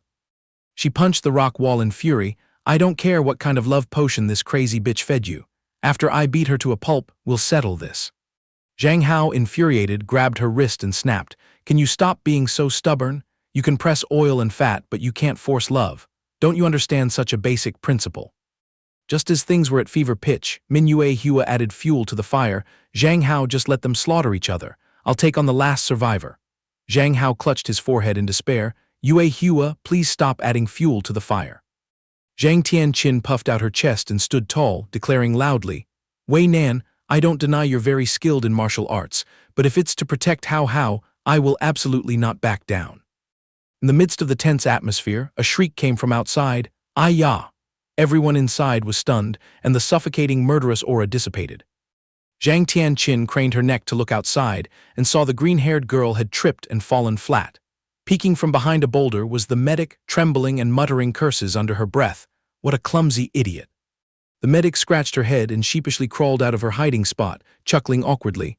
"Ah-ha-ha, did we interrupt at a bad time?" The cold, clear moon illuminated the space. The group shuffled out of the cave. The medic breathed a sigh of relief. "President Wei and everyone are safe and sound. That's a relief. Let me call on the walkie-talkie to give the good news to the director." Immediately, Wei Nan grabbed her shoulder tightly and said in a low voice, "Hold it right there." Her face darkened, casting a razor-sharp gaze. "After we get out of here, what should be said and what should be kept quiet? You know your limits, right?" The medic trembled in fear and stammered, "Yes, we promise to be as silent as clams." The girl hurriedly assured, "You can sleep soundly, boss. I'm very tight-lipped." But just as the words left her mouth, her eyes suddenly bulged wide open, her pupils constricted, and an agonizing, gut-wrenching whimper escaped her lips. From behind, a dark arrow pierced through her backpack and stabbed straight into the middle of the girl's chest. The point penetrated from her back to the front, drops of bright red blood dripping down. Wei Nan jerked in shock, her mind quickly processing, a crossbow bolt. Before she could identify the enemy, from a blind spot nearby, a gleaming dagger swung at her relentlessly. Wei Nan's gaze shifted lightning fast. She stepped back, skillfully dodging the deadly blade path from the green-haired woman. But the speed of the dagger swing was too fast, and the sharp blade still grazed the front of Wei Nan's clothing, leaving a shallow, bleeding cut. She froze, exclaiming in surprise. The green-haired assassin flashed a proud, triumphant smile. Without hesitation, Zhang Hao charged forward, swung his leg for a kick, and shouted, "Wei Nan, get out of the way." Zhang Hao's full-force kick sent the green-haired woman flying, but she still quickly raised her forearm to block most of the damage. A chill ran down Wei Nan's spine. From deep within the darkness of the forest, a cold glint had just flashed. She immediately hugged Zhang Hao tightly and threw herself to the side to dodge. With a thwip, the second arrow embedded deeply into the ground, its tail still vibrating intensely. Zhang Hao breathed out heavily, cold sweat covering his head, thinking to himself, "Holy shit, that was close. I almost went to meet my ancestors." Zhang Tianqin rushed over in alarm to check on him. How, are you hurt anywhere?" From the bushes, a group of people emerged. The one in front clapped slowly, mocking, "Worthy of the title Swallow Queen Wei, your limbs are still as agile as before, not bad at all." It was a woman with dark skin, clad in a tight-fitting outfit, her left eye concealed by a pure black eye patch. Wei Nan pressed tightly on her bleeding wound and glared, "I can't believe you've managed to keep your wretched life until now." Zhang Hao asked softly, confused, "Who exactly are these thugs, your sworn enemy?" Wei Nan nodded sharply, "Right on the mark. They're a notorious criminal organization, a bunch of extreme, bloodthirsty maniacs." She jerked her chin toward the jet-black coiled snake tattoo on that woman's thigh and explained, "Look at that disgusting tattoo. It's the symbol of the Ouroboros gang. I have a deep-seated blood feud with them from my past." The one-eyed woman smirked, raised her index finger and wagged it, "Deep-seated blood feud. Oh no, it's not that serious." After that, she raised her voice and roared, "Damn it, it's a blood debt that must be repaid in blood. It's either you or me. It's not over until one of us is dead, swallow way." She excitedly boasted about lying in wait for years, seizing this once-in-a-lifetime opportunity. "It's rare to see you so careless, without your bodyguards, and even smashing the cameras yourself, completely cutting off reinforcements. Ryan, let's go." She spread her arms wide as if welcoming victory, a golden opportunity for revenge delivered right to our hands. How could we bear to refuse? Suddenly, Zhang Tianqin loudly and clearly called out, "Wait." She slowly raised both hands in surrender, showing submission. Zhang Tianqin kept a steady voice to negotiate. "I surrender. Your target is Wei Nan's life. We useless people are completely uninvolved." She began to bargain. "Let us go, and we swear we'll keep our mouths shut as if we never saw anything. Once we're back to safety, I'll immediately transfer a hefty sum to you." Deep down she calculated she had to get Hao Hao out of this hellish place at all costs first. That woman clapped in praise. "Wow, this little sister is quick-witted, knowing how to trim your sails to the wind and wash your hands clean. It's true you're completely unrelated. Boys, tie them up." She laughed savagely, turning on them in a flash. "But as a professional in the underworld, why would I be stupid enough to leave living witnesses? Don't worry, I'll send you off painlessly." Wei Nan muttered under her breath, "I told you, you can't reason with these lunatics." Wei Nan gave a decisive order. "When the melee starts soon, I'll hold them off. Zhang Tianqin, Min Yue Hua, you two find a way to spot an opening during the chaos and drag Zhang Hao out of here at full speed." Zhang Hao grimly assessed the situation. Escaping is probably harder than reaching the sky. He glanced at the assassins and thought to himself that they had clearly planned this meticulously. There were only 4 visible. Who knew how many more pawns were lying in ambush around here? He had to rack his brains for a cicada shedding its shell strategy. Luca waved her hand, ordering the killing of those 2 troublesome women. The henchmen immediately rushed forward like mad dogs. Wei Nan and Min Yue Hua charged in to block the enemy. Zhang Tianqin retreated far back and called out urgently, "Hao Hao." She anxiously urged, "Run with me now." At the same time, the green-haired woman had closed in, wildly slashing her knife at Zhang Tianqin, roaring, "Think you can run?" Zhang Hao shielded her with his body and yelled, "Sis Qin, step back." Zhang Hao threw a devastating punch that knocked away the green-haired woman's slash. She cursed furiously, "You little brat, tired of living." Zhang Tianqin's jaw dropped in shock, unable to believe that Hao Hao possessed such formidable martial arts skills. Was this really happening? Zhang Hao shouted hoarsely, "Wei Nan Yue Hua, stop fighting and retreat quickly with me." Both girls simultaneously turned to look. Luca narrowed her eyes, scrutinizing Zhang Hao, muttering, "That kid." She silently raised the deadly crossbow. Scene transitioned to the command tent, where the lively clinking of glasses was heard. Hu Lili raised a glass of foaming beer and flattered, "Let's raise a toast to congratulate the director on guiding the show to a resounding success. The ratings will surely sit proudly at the top spot." Director Kim swelled with pride and laughed heartily. "It's all thanks to the enthusiastic working spirit of our team." Hu Lili continued to fawn, "Boss, this time you're definitely going to strike it rich. When you get promoted, remember to give me a leg up too, okay?" The director cheerfully patted his chest. Small matter, cheers." In complete contrast to that merry scene, Zhang Hao's group was now panting heavily like sled dogs. The 4 of them had been forced into a corner. Wei Nan skeptically asked again, "Are you sure about going into this cave?" Zhang Hao affirmed confidently, "Trust me. I felt a draft coming from inside earlier, which means this cave has 2 openings. There must be a way out." He clicked his tongue, "Though I can't guarantee it 100%. It's better to take a blind leap than to stay here and forfeit our lives." Luca gloated from the outside, mocking them, "This bunch is completely out of juice. Get them." Wei Nan pushed the other's shoulders, "Go, hurry." She took a firm stance at the cave entrance, calmly analyzing, "This alley is incredibly narrow, so they'll have to line up and rush in one by one. I can easily take them on one-on-one." Zhang Hao stammered, "But you?" Wei Nan glared and snapped, "Stop acting like a wimp. I brought this disaster upon myself, so I'll deal with it. You 3 just run out of here and find help." At this moment, the ponytail female assassin rushed in, cursing loudly, "You've got a big mouth, haven't you? Thinking you can take us all on alone? Stop being so cocky, you little brat." Wei Nan screamed until her voice cracked, "Get the hell out of here." Zhang Hao gritted his teeth in silence. He decisively turned around and sprinted away, urging the other two to follow closely. Min Yue Hua nodded firmly.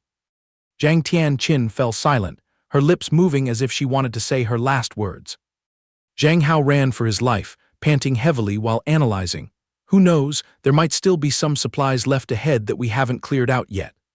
After running for a while, they stumbled upon the pile of ashes from earlier. Zhang Hao rejoiced, found the stuff. He squeezed through a narrow crevice, secretly feeling triumphant. My intuition was right, the way out is right here.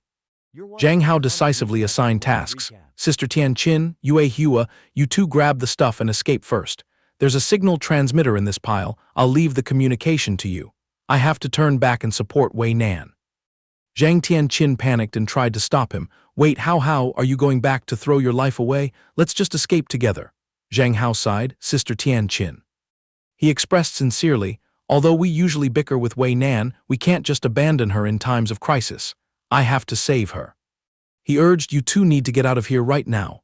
After saying that, he dashed back. Zhang Tianqin choked up and called out after him, How. She stood rooted to the spot, her eyes staring blankly as Zhang Hao's back gradually faded into the darkness. A gloomy sense of emptiness surged in her heart. Why did she suddenly feel like Hao had become so unfamiliar and out of reach?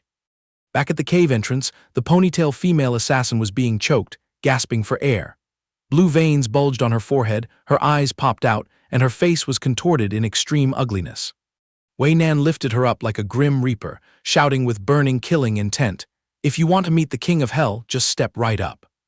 Luca stomped her feet and cursed, damn it, we tracked them down in such a hurry that we didn't bring any firearms.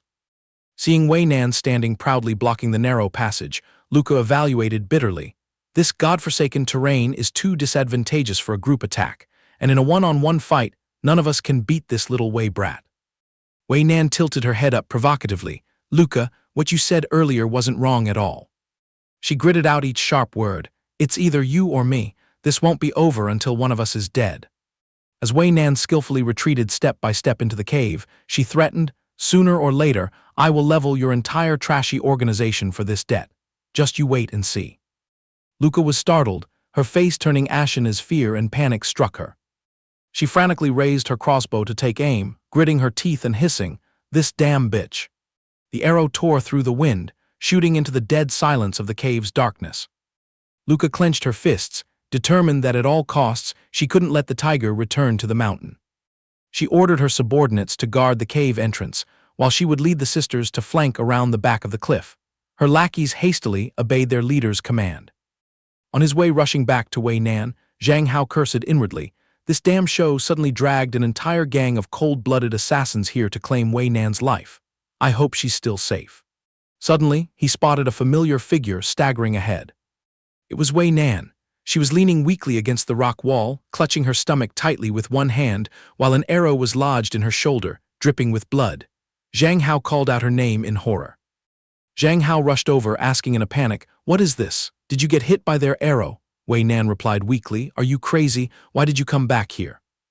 Zhang Hao breathed a sigh of relief. Thank goodness I came back for you. That way leads outside, I'll get you out of here. Wei Nan shook her head in refusal. Just drop it, do me a favor and get out of here fast. What if those bastards catch up? Zhang Hao yelled, shut up, let me handle this. Zhang Hao forcefully wrapped his arms around Wei Nan and scooped her up in a princess carry. Holding her completely in his arms, he declared firmly, I'm absolutely taking you with me, just leave it to me. Wei Nan's cheeks flushed red as she stubbornly questioned him, why are you throwing yourself into a death trap? Didn't you want to cut all ties with me? Wouldn't it be better to just let me disappear from this world?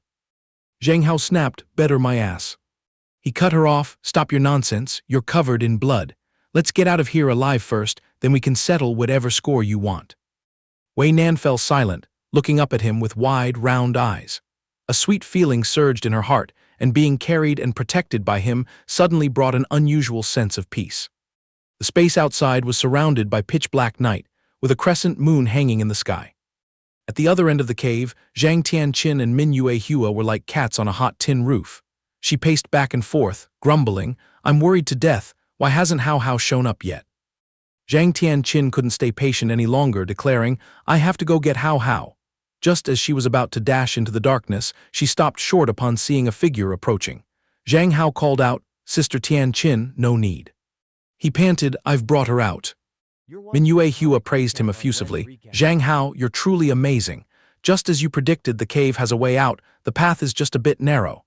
Meanwhile, Zhang Tianqin stood petrified, watching him holding Wei Nan snugly. Zhang Hao carefully lowered Wei Nan onto the stone ground. Zhang Hao hurriedly pleaded, "Sister Tianqin, Wei Nan has been severely injured by an arrow, please check her wound quickly."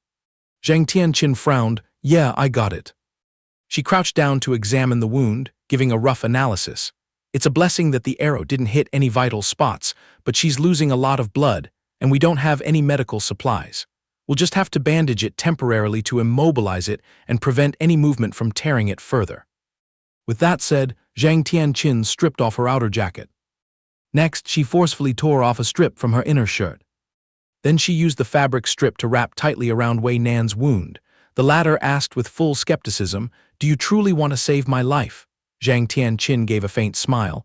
"What's wrong? Afraid I might use this chance to kill you." As she tied the knot on the bandage, she said, "Since Hao Hao risked his life to save you, I won't be so heartless as to let his efforts go down the drain, however." Zhang Tianqin stood up straight, delivering a cold verdict. "Right now, death is still knocking on our door. Who knows when those hounds will flank us, so after saving you, I will drag Hao Hao far away first." Zhang Hao hastily intervened. "Wait, Sister Tianqin." Zhang Hao spoke up, saying that Sister Zhang Tianqin was spot on. The target of those people was originally him, and now that he was covered in injuries, dragging him along would only hold everyone back, and if not handled well, the whole group would end up dead. Wei Nan whispered that she was still investigating the blood moon phenomenon. Once she escaped safely, she should go find Secretary Kim, who would enlighten her about everything. Zhang Tianqin was dumbfounded upon hearing this, blankly asking back, "What?" Zhang Hao waved his hand, saying there was no time to gossip about these things right now. "Let me carry you out of here first, and we'll figure out the rest later."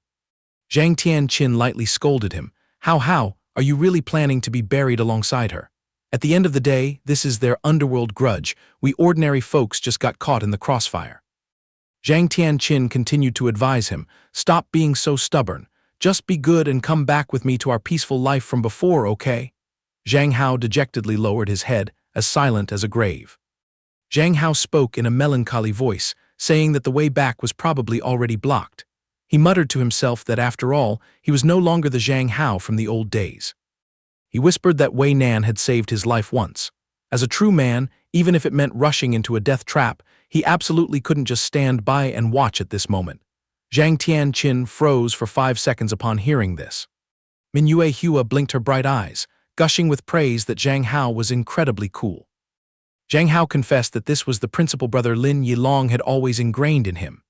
Deep in his heart, the image of brother Lin Yilong from the old world suddenly rushed back. For the sake of true brothers, he wouldn't hesitate to cross mountains and rivers, scale a mountain of swords, or plunge into a sea of fire. Zhang Hao bent down and instructed, "Sister Tianqin, you and Yue Hua hurry and run first. Go find reinforcements immediately, I'll support Wei Nan." Zhang Tianqin immediately brushed it off, saying, "What kind of joke is this? What alien language are you babbling?" Zhang Tianqin said anxiously, "How could I abandon you to run away by myself? Seriously, what's wrong with you? You're nothing like your usual self. Since when did you start playing the macho man?"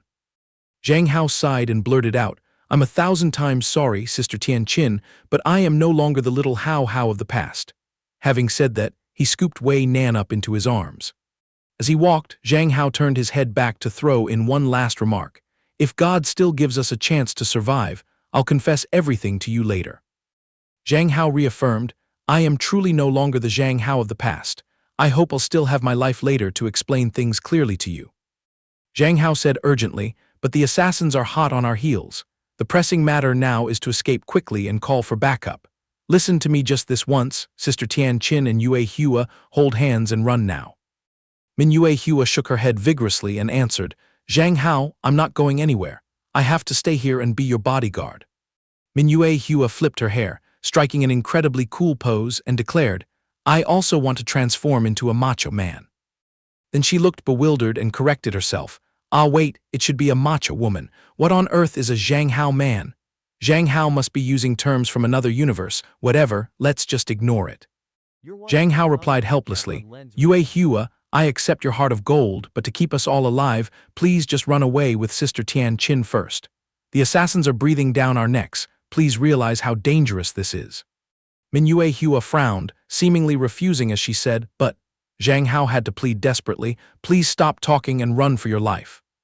Mingyue Hua said tearfully, "If I return as a soulless shell, what meaning would a world without Zhang Hao have? I don't want to be apart from you, and I'm even more afraid of losing you." Zhang Tianqin, standing nearby, chimed in, "I agree too." Zhang Tianqin said resolutely, "I just want to stick with you." Suddenly a shrill voice cut in, "Oh my, do you all still have the free time to act out a cheesy romantic drama?" Hearing this, the whole group jumped in fright. It turned out to be Luca. She had brought a whole troupe with her. She gave a cold smile and asked, "Tired of playing cat and mouse yet?" Seeing that scene, Zhang Hao's stomach tied in knots. He lamented despairingly in his mind, "We're totally screwed. With this many enemies, we're all going to kick the bucket." The noisy sounds of a scuffle echoed from all directions, making the director wake up groggily, muttering, What the hell is that noise?" The guy yawned repeatedly, pulling open the tent flap and crawling out, covering his mouth while grumbling. Where did all this headache-inducing noise suddenly come from? The moment he looked up, the director's pupils shrank and his face displayed a look of extreme panic.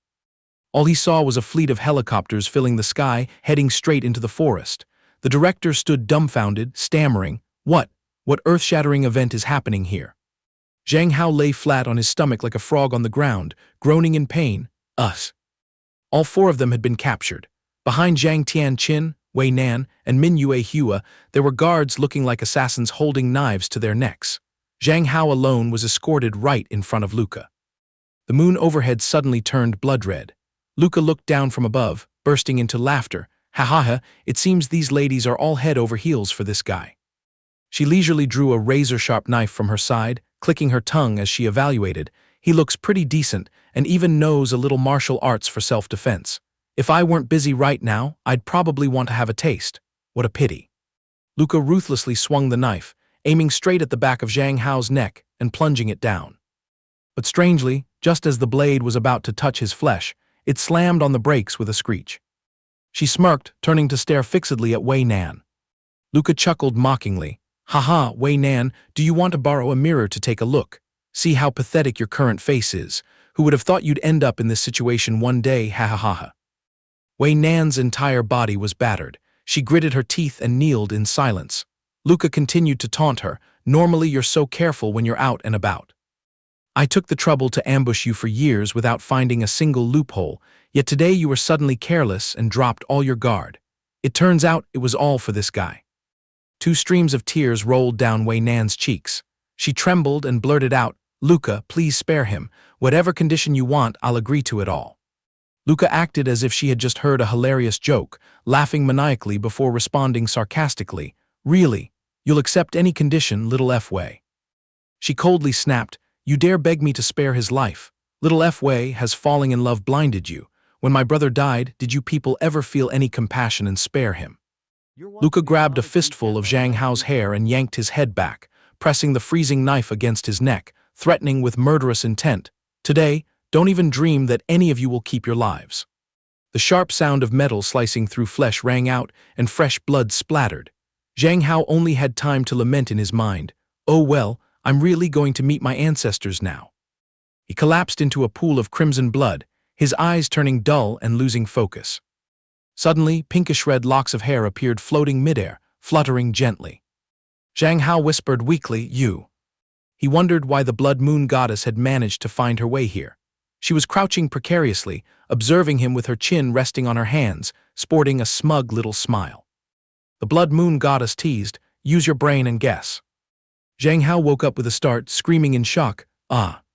Zhang Hao bounced up like a spring, rubbing his neck and muttering, "Didn't I just log out of the earth?" He hadn't yet bothered to notice that his body had completely recovered to its original state. Suddenly, a sickly sweet voice rang in his ears, "Hubby," making Zhang Hao almost drop his heart out of his chest. With a face doubting his very existence, he turned to look at the person. She asked attentively, "What's wrong? Sleep paralysis again?" Zhang Hao asked back in bewilderment, "What did you just call me?" It was Wei Nan. She blinked in confusion and replied, "I called you hubby." On the bustling street, streams of people hurriedly walked towards their companies. They flocked through the keycard turnstiles one after another. The scene inside the building was even more crowded and bustling. Zhang Hao sat comfortably in the car, looking at the scenery. His brain clicked and he thought to himself, "Spot on, I've safely landed back in my original world. This is clearly my old workplace."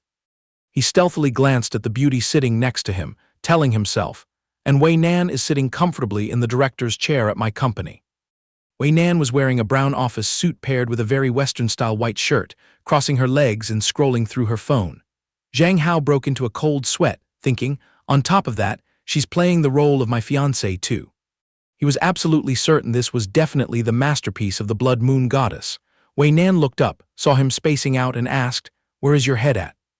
Wei Nan reminded him, "About the time we discussed bringing your dad over to live with us, have you made a final decision yet?"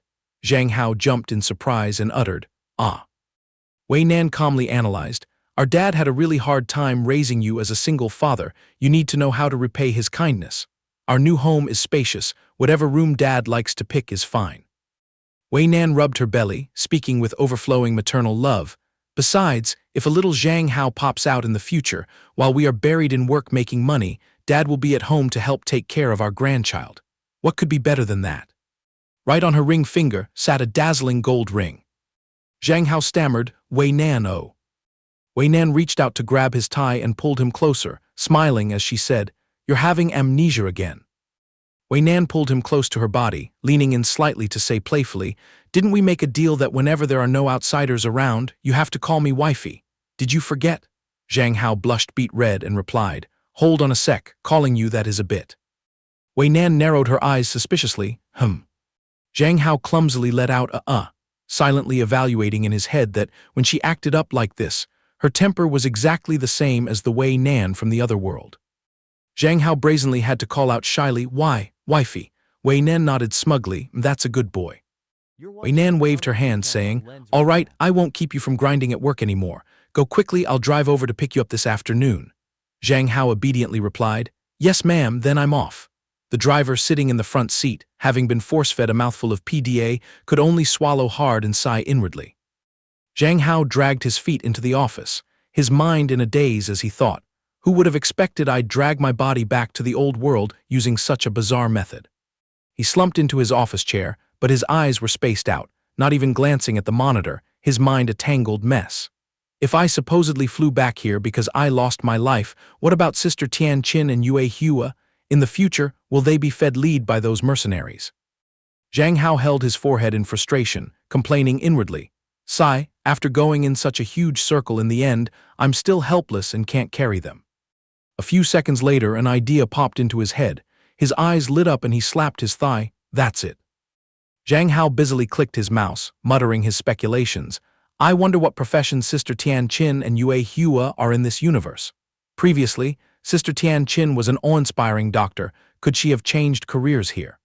He immediately jumped online and typed the search keyword Zhang Tian Qin.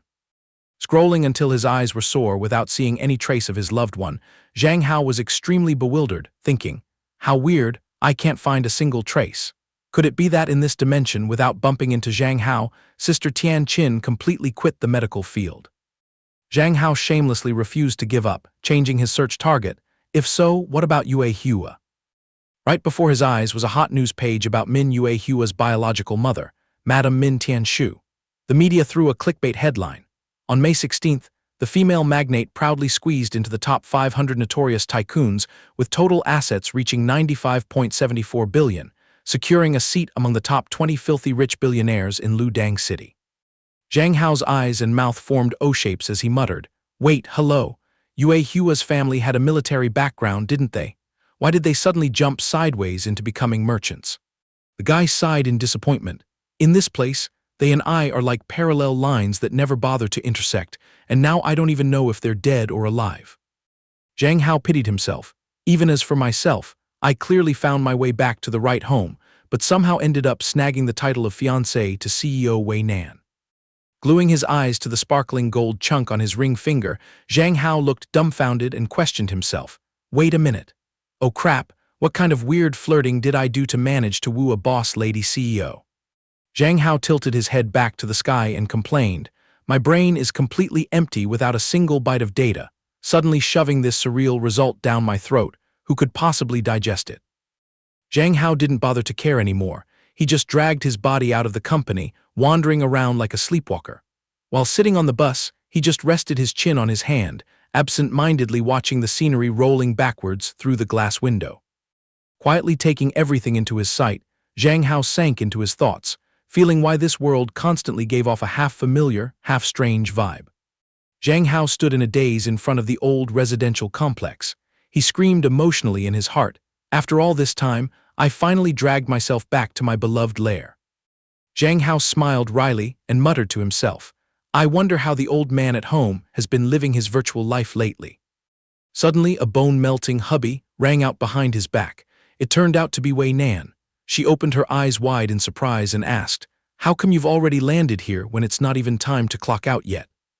Wei Nan strolled over and whispered, "I was still hatching a plan to surprise you. Who knew you'd sneak back so early?" Zhang Hao asked back in bewilderment, "A surprise?"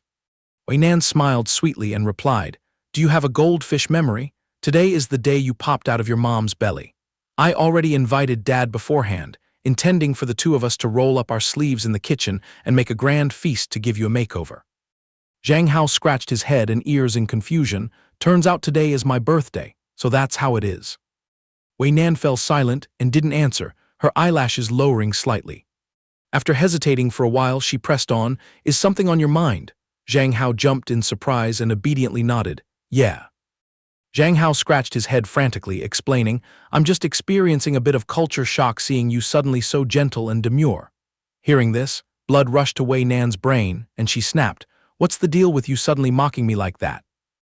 Zhang Hao gulped, telling himself, "Before being thrown to the other world, let alone dating, my interactions with Wei Nan were as bland as dishwater. How could I possibly just close my eyes and jump into living as a married couple with her?" Zhang Hao cleared his throat, Why, wifey, if I confess the truth now, it'll probably sound a bit silly. A girl with surplus beauty, overflowing talent, and lots of ambition like you, why would you plant your roots in a nobody like me?" Upon hearing this, Wei Nan's cheeks suddenly flushed red. Wei Nan changed her tone to a shy, coaxing one, mixing scolding with comfort.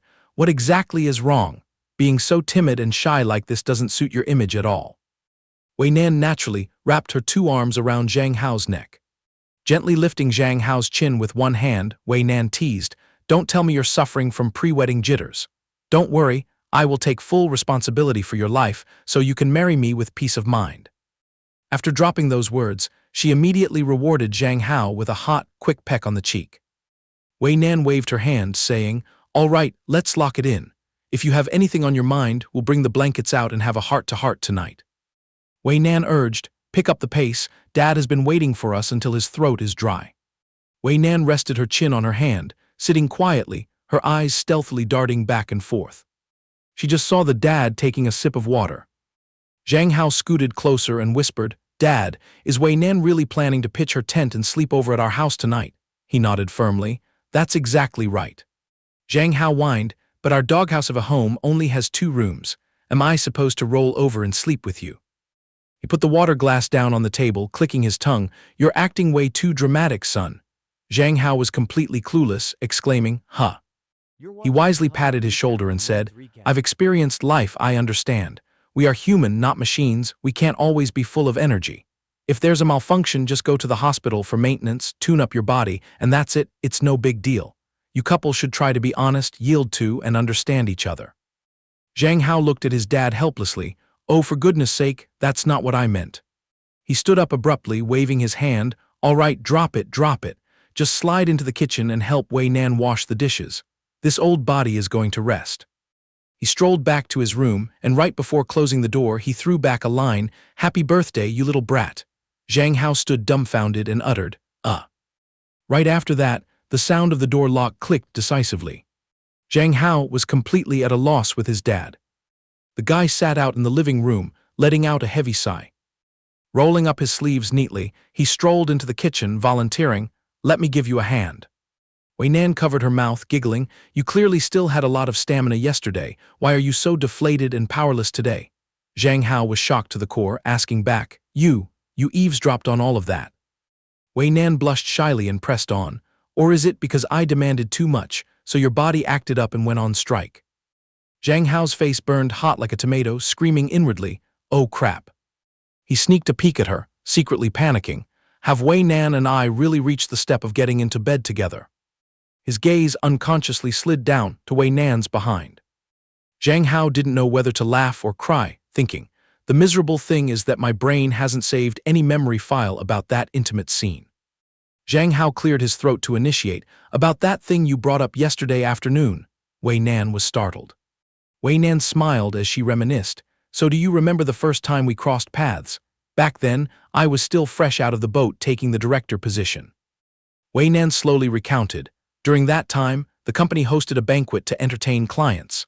There was a boss who threw his weight around, acting inappropriately and harassing me, even despicably slipping drugs into my wine and forcing me to drink. That time, the shameless bald client deliberately shoved the wine glass, forcing Wei Nan to down it. Zhang Hao at that time rushed out, tightly gripping the old man's hand, and declared loudly, I'm sorry, our Nan Nan is currently tracking her ovulation to have a baby.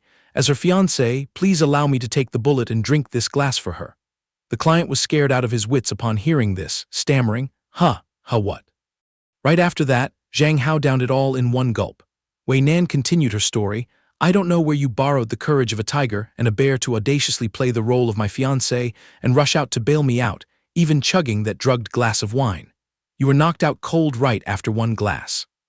Zhang Hao at that moment collapsed and embraced Mother Earth. Wei Nan panicked and screamed, Ah, while the client turned pale. Zhang Hao was foaming at the mouth, his eyes rolling back, yet he still tried to drag his dying breath to whisper, Wine. This wine is spiked, don't drink it. Wei Nan was absolutely shocked and yelled, What? Next she spun around and fired a questioning at Boss Chen, You old fart, what kind of dirty trick are you playing here? The old man held his head and wailed miserably, I'm innocent, I clearly put in an aphrodisiac, there was no sleeping pill. Realizing his slip of the tongue, he hurriedly covered his mouth with his hands, but it was too late. The surrounding crowd began to shoot dagger-like glares at him and whisper among themselves. Wei Nan enthusiastically continued, After that incident, the two of us brought a complaint to the police station to report him. That client, Boss Chen, was completely ruined and suffered utter humiliation. While waiting outside the hotel doors, Wei Nan asked in concern, Can you hold up?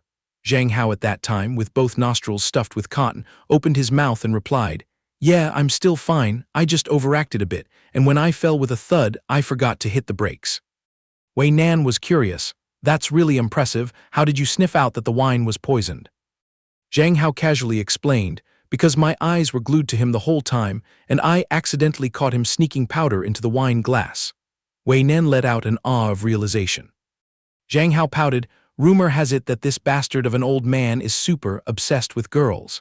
I was constantly worried he would pull some degenerate trick on you. Sure enough, my speculation was dead on. Wei Nan narrowed her eyes in suspicion.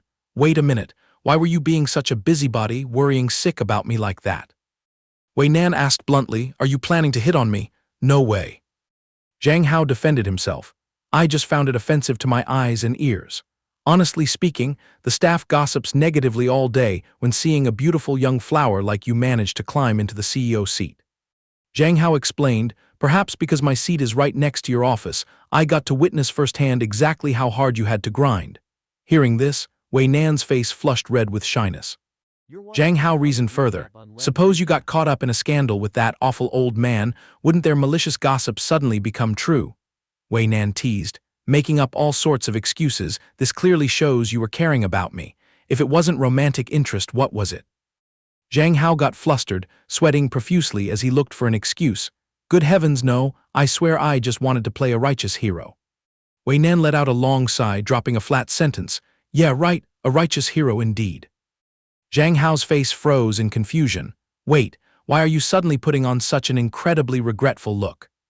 Wei Nan covered the corners of her mouth with her hand, smiling charmingly. She smiled and probed, So have you ever dropped your dignity for anyone yet? Zhang Hao stammered, Not yet, I still don't have any prospects. Wei Nan mocked, Single by sheer skill since you were in your mom's belly? Zhang Hao grimaced, With a toxic mouth like yours, no wonder not a single soul wants to be your friend. Back to reality, Wei Nan continued, Since that time, spending so much time together naturally sparked feelings between us. Zhang Hao's two arms sneakily wrapped around from behind, fully embracing Wei Nan's waist. He held her tightly from behind, resting his chin on her petite shoulder. Wei Nan softly called, "Hubby dear." Zhang Hao broke into a sweet smile, telling himself that listening to Wei Nan recount this reel of youthful memories, even though his brain hadn't saved any specific data, deep down in his heart, a strangely warm and happy feeling suddenly surged up. Gazing at the intertwined silhouettes of the two of them reflecting on the water surface in the sink, Zhang Hao marveled. So bumping into Wei Nan in this world is actually such a wonderful thing. Zhang Hao softly spoke, "Nan Nan." Wei Nan curiously hummed and Zhang Hao asked, "Do you believe in the parallel universe theory?" Zhang Hao repeated his question to Wei Nan, "Do you think parallel worlds exist?" Hearing this, Wei Nan froze for a few seconds. Her voice dropped as she repeated, "Parallel worlds. Everything was going so well, why are you suddenly bringing up this sci-fi topic?" Zhang Hao hesitated before speaking. "You probably think my wires are crossed, but I just got lost in an endlessly long dream, and chances are it wasn't a dream at all, it was a real world." Zhang Hao explained, "In that place there was also a Wei Nan. You were also flirting with me, but our relationship, well, only stopped at the level of life-and-death comrades, just being somewhat close friends." Wei Nan parted her lips, intending to interrupt and say something. Zhang Hao slightly tightened his embrace, confessing, "Anyway, you're holding my earth-shattering secret. The catch is that in the other world there are still two extremely important figures. To save me, they had to step into a death trap, and the risk of them dying is extremely high." In the quiet atmosphere of the kitchen, Zhang Hao's voice just kept sounding out steadily. He felt tormented because at the same time, he had to deceive the girl who had placed her complete trust in him, unable to straightforwardly lay everything bare just yet. Zhang Hao choked up, I'm really tangled up like a mess of silk threads, can't even tell what's real anymore. I know this all sounds crazy to you, but you're the only one I can pour my heart out to, Wei Nan turned around, pressing her soft palms against Zhang Hao's cheeks, and let out a soft "m" of comfort. Wei Nan gently pinched Zhang Hao's cheeks, pouting, "If you won't spill your guts to me, then who were you planning to tell?" Wei Nan whispered, "If the heavens allow it, I truly want to cling to you for the rest of my life." Wei Nan's lips curled into a gentle smile, "But I don't want you to carry a belly full of regrets, just forcing yourself to live day by day. If your heart is still unsettled, I won't be happy either so." Wei Nan's smile, though radiant, carried a tinge of sadness and torment. As she turned away, a bewitching crimson glow began to emanate from her. She declared, "If you still have unfinished obsessions and want to leave this place, I'm ready to let go so you can settle your own affairs in peace." Zhang Hao panicked and cried out, Wei Nan you." His mind instantly flashed with suspicion about that blazing red light. Wei Nan leaned in so close to Zhang Hao, whispering, "Just now, does that count as the first time you've ever lowered yourself to act cute with me since we got together?" Zhang Hao jolted, stammering, Zhang Hao's voice trembled, changing tone, You, don't tell me you." Wei Nan took the initiative, leaning forward to seal Zhang Hao's lips with a kiss. In a flash, a scene zipped through his mind of the two of them, locked in a passionate kiss. But it was when the lovebirds were dressed in gorgeous wedding attire, exchanging a kiss that vowed 100 years of commitment. Zhang Hao was stunned to realize this was without a doubt his stolen memory. As their lips parted, Wei Nan instructed him, "Carve this into your bones and inscribe it on your heart for me. No matter if it's the ends of the earth or some distant universe, I will definitely turn everything upside down to find you. And I will tie you up tight and never let go." In her eyes, a flame of unwavering resolve ignited. Zhang Hao screamed, "Wei, my wife," his heart in chaos howling inside, "What the hell is going on, blood moon?" All of a sudden, Zhang Hao's irises flashed with a blazing red light. His eyelids grew unbearably heavy and slammed shut on their own, impossible to resist. He murmured with difficulty, "Qi." Zhang Hao's body shattered into thousands of crimson specks of light and then evaporated without a trace. Wei Nan maintained her outstretched hand posture, exuding an indescribable loneliness. Wei Nan sighed, "Faded away that fast, huh? So the next act is probably my turn to vanish, right?" A bewitching voice rang out, so this was your final choice?" It was the blood moon goddess. She materialized imposingly behind Wei Nan, her tone full of amusement. "I was dead sure you were the jealous type, with a passion for absolute possession." Blood moon goddess bent down slightly, wrapping her arms around Wei Nan from behind, breathing hot air into her ear. "I already gave you the hint. Clearly, you had more than enough power to monopolize him, and the two of you could just lounge around enjoying this world until old age, with no one to stop you. Yet now, you suddenly toss his life over for someone else to decide. Even if it ends perfectly, you'll just end up with a whole bunch of love rivals on your hands. Wei Nan was completely unfazed by the Blood Moon Goddess's sweet talk. She calmly retorted, "If using this method gives him a chance to reappear, I bet they and I will all share the same will. Besides." Wei Nan tilted her head slightly, casting a sideways glance at the Blood Moon Goddess, flashing a smile brimming with pride and sky-high confidence, and declared boldly, "This love competition thing, I'm an expert." The Blood Moon Goddess clapped her hands enthusiastically, praising, "Ha ha, I really dig your character now." She clicked her tongue, "If it weren't like that, where would I get a good show to watch? It's a rare chance that I crawled over to his universe, so take a last good look around. After this affair, you won't be seeing it anymore." Wei Nan stared intently out the window. The scenery outside was simple yet steeped in the flavor of everyday life, bringing a surprisingly serene and warm feeling. Patches of golden sunlight streamed through the window gap. Wei Nan raised her slender hand, her gaze glued to the engagement ring, lamenting with regret. "If only I could stuff this in my pocket and take it with me, that'd be sweet." Her hands gradually lost their color, becoming transparent, and then disintegrated into shattered fragments. And so, Wei Nan also evaporated from this world. No one knows how much time passed. Zhang Hao groggily woke up, still mumbling out of habit, "Wife." Zhang Hao, still half asleep and not yet having assessed the surroundings, continued rambling, "Wife, what were you babbling about? What's this about going and not going?" The reply he got was a roar of "Got you now, you punk," accompanied by a fierce hand lunging over to clamp his mouth shut. Zhang Hao whimpered, It turned out to be Min Yue Hua. She yelled loudly, "You damn pervert." Zhang Hao was abruptly pinned flat to the ground by Min Yue Hua, her hand sealing his mouth tight. Zhang Hao froze up, thinking, "What the hell? Where's my wife evaporated to? What the heck is this place?" Min Yue Hua shouted, "Don't you dare move, lie there obediently." The two locked eyes in utter confusion. Zhang Hao went, "Ah, Miss Yue Hua." Yue Hua looked at him, equally shocked, blurting out, "Oh." The sky was clear blue with wisps of white clouds, and the air was brimming with comical, cheerful vibes. The girl realized she'd pounced on the wrong prey and hurriedly released her hand, frantically apologizing. "Oh gosh, oh my, I'm sorry, 1,000 apologies." Aha, Zhang Hao seemed to catch a familiar scent, secretly deducing that if he wasn't losing his mind, this scene was once again directed by that anti-blood moon goddess. He fished out his phone to check the time. It read June 13th, 2029, the clock showing 10:31. He clicked his tongue, thinking, "Looks like I've been tossed somewhere again." The time zone here seemed a few years behind his original timeline. Zhang Hao recalled that weirdo goddess's habit of flinging him everywhere at the drop of a hat. Even though his brain was currently on strike, he absolutely had to keep a cool head. Connecting all the dots, that Blood Moon Goddess was definitely up to her old trick of stuffing him into parallel universes to flirt with the girls he liked.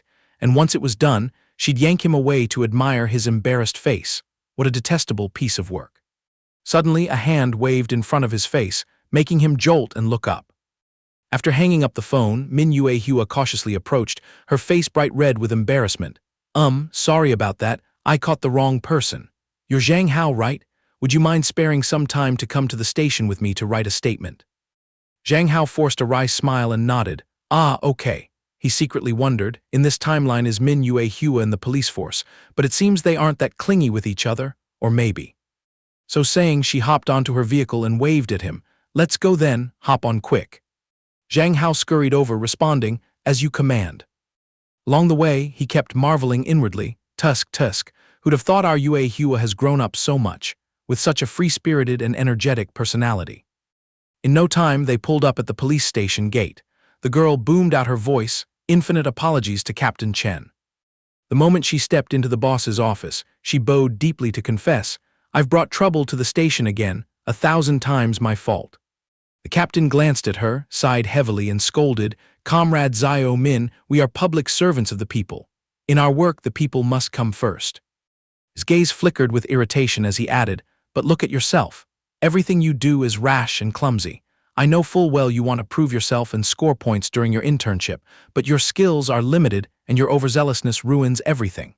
Even for a petty case, you have to barge in and grab the wrong person." He bellowed, "Go and apologize to them right now. Absolutely hopeless. See if they demand any compensation. Min Yue Hua, roasted by her boss, blushed to the roots of her hair and mumbled a sincere apology. I'll turn over a new leaf. I won't dare do it again. Lurking outside the door were a few colleagues passing by. Seeing her getting chewed out by the boss, they gathered and whispered among themselves, truly a case of overenthusiasm plus stupidity equals sabotage. Serves her right to be nailed by the captain. I heard her family background is pretty solid, that's how she squeezed in here. A Nepo kid born with a silver spoon, why throw herself in here to suffer torment? With that scatterbrained attitude, she'll probably flunk out during the internship. Zhang Hao stood rooted in the room, hearing those people with too much time on their hands badmouthing her. He sighed, realizing that no matter where she went, Yue Hua got ostracized. Zhang Hao couldn't stand it and jumped in to defend her, reporting, Comrade Captain, Comrade Min didn't cause me any trouble at all. I fully felt her fiery passion for serving the country and the people. What's more, I bet she's very capable. Just now we briefly discussed and already found traces of the case. We'll definitely nab the criminal and throw him in the cage, won't let him strut around outside the law. He winked at her, signaling, Am I right, Comrade Min Yue Hua? The girl, still dazed, heard him call her name and immediately nodded like a woodpecker. Ah, yes, that's right. Zhang Hao grabbed her hand and pulled her up, solemnly declaring before the boss, I place my full trust in her. She's more than capable of smashing this case wide open. He continued in a heroic tone, Please give her a chance to prove herself. This is the earnest, heartfelt plea of a law-abiding citizen. Min Yue Hua looked at him with glistening, grateful eyes. After leaving the stifling atmosphere of the police station, the two rode together back to the apartment complex, under the golden glow of the setting sun. Zhang Hao and Yue Hua plopped down on the sofa. He picked up a stack of case files, flipping through them for a while. Zhang Hao turned to verify the info. Hey, this recent case is about some pervert who specializes in stalking and stealing female students' underwear, right? Min Yue Hua's face flushed crimson as she nodded awkwardly. Correct. Her face darkened as she began explaining, This city hasn't had many major pervert cases lately, so it's unclear if this is a lone amateur or an entire network. But according to leaked intel, this guy likes to hover around and steal stuff at the West City subway station, age probably under 25. Mentioning the part where she tackled him to the ground, she suddenly scratched her head in embarrassment. Actually, I was still tailing them when I suddenly saw Zhang Hao standing there looking all shifty, so She hung her head low and murmured an apology. I sincerely apologize for scaring the living daylights out of you. Zhang Hao chuckled, ruffling her hair, and said gently, Oh, come on, it's nothing. You and I aren't strangers. I wouldn't hold a grudge over such trivial things. Her face turned as red as a gack fruit as she stammered, the two of us know each other. Zhang Hao smiled faintly, changing the subject. Cough, cough, that aside, Comrade Yue Hua, your stakeout and solve method sounds a bit cumbersome. As he spoke, Zhang Hao sternly critiqued her epic fails. First, lying in wait at the perpetrator's lair is the right playbook, but you sport the full uniform and that flashy motorcycle. It's basically begging to be spotted. What criminal would commit a crime while a cop's eyes are burning a hole in them, unless they've got a loose screw? He raised 2 fingers and added, Second, sitting around waiting for pie to fall from the sky is the worst method of the century. You'll end up with nothing but wasted time and youth. Why don't we use a net to catch the fish? Hearing that, the girl looked baffled and asked, A net. Zhang Hao's hand glided swiftly over the computer mouse, chattering as he worked. Exactly. The first step is to plow through those shady 18-plus websites, then dive into the city's online groups where perverts gather. Finishing his words, Zhang Hao immediately pulled up a black market website and then covered Yue Hua's eyes with his hand, warning, Minors are forbidden from peeking. Min Yue Hua's face flushed beet red as she retorted, Nonsense, I'm a grown adult already. Continued his spiel, Step 2 is to act as a spy infiltrating the den, lock onto the target, and then set the bait for the fish to bite. On the screen appeared his steamy chat logs with a bunch of voyeurs who specialized in secretly filming women in shopping malls. One guy posted, Message me for the extraction password. Another demanded, Wanna trade resources? Nothing ventured, nothing gained. An anonymous member in the group jumped in to praise, Premium stuff, sensei. Seeing the prey had nibbled the bait, he followed up in chat, I guarantee credibility. Any bros got tasty prey, just hit me up, I'll handle everything. He typed under a fake account, Word is tomorrow afternoon, there's a car model hiring event at the Line 20 subway station, all top-tier long-legged beauties. Any comrades interested in joining? Wrapping it up, he glanced at her with a scheming look. All right, now for the final crucial part. For the fish to bite, the bait has to be fragrant. The girl once again put on her clueless face. No sooner said than done. That very afternoon at the subway station, the loudspeaker blared, "Attention please, the train has arrived at Guangji Bridge Station. Please alight in an orderly manner, do not push or shove. Thank you. Next stop, Juziju Bridge." Zhang Hao donned a schoolgirl's dress, a thick face mask, and a flowing wig, instantly transforming into a heartthrob hottie lurking at the station. He secretly shed tears thinking that using his beloved as bait would be too despicable, so he clenched his fist and swore a sacred oath in his heart. "I've seen her shapely legs with my own eyes." His current appearance made him look exactly like a naive, delicate girl, to the point even the author would get a nosebleed and exclaim, "Oh my god, this is the first time Zhang Hao has cross-dressed so flawlessly. Bro, you look way too smooth as a girl." The station system announcement echoed steadily, "We have arrived at Station 20. Please alight at your leisure, do not push or shove. Next stop, Station 20. Streams of bustling, noisy crowds passed by. Wearing women's clothes for the first time, Zhang Hao couldn't hide his awkwardness. He pulled his mask up high to cover his face, inwardly lamenting, "Dressing like this and going out in public is just too embarrassing." Immediately after, Zhang Hao patted his chest to reassure himself, "What's there to fear? It's just a few pieces of fabric on the body. A real man marches forward. That upskirt creep, just you wait, I'm coming for you." Mingyue Hua trotted over and hugged his arm tightly. With flushed cheeks, she gently stroked a lock of her hair and cooed playfully, "Pretty big sister, let's head out."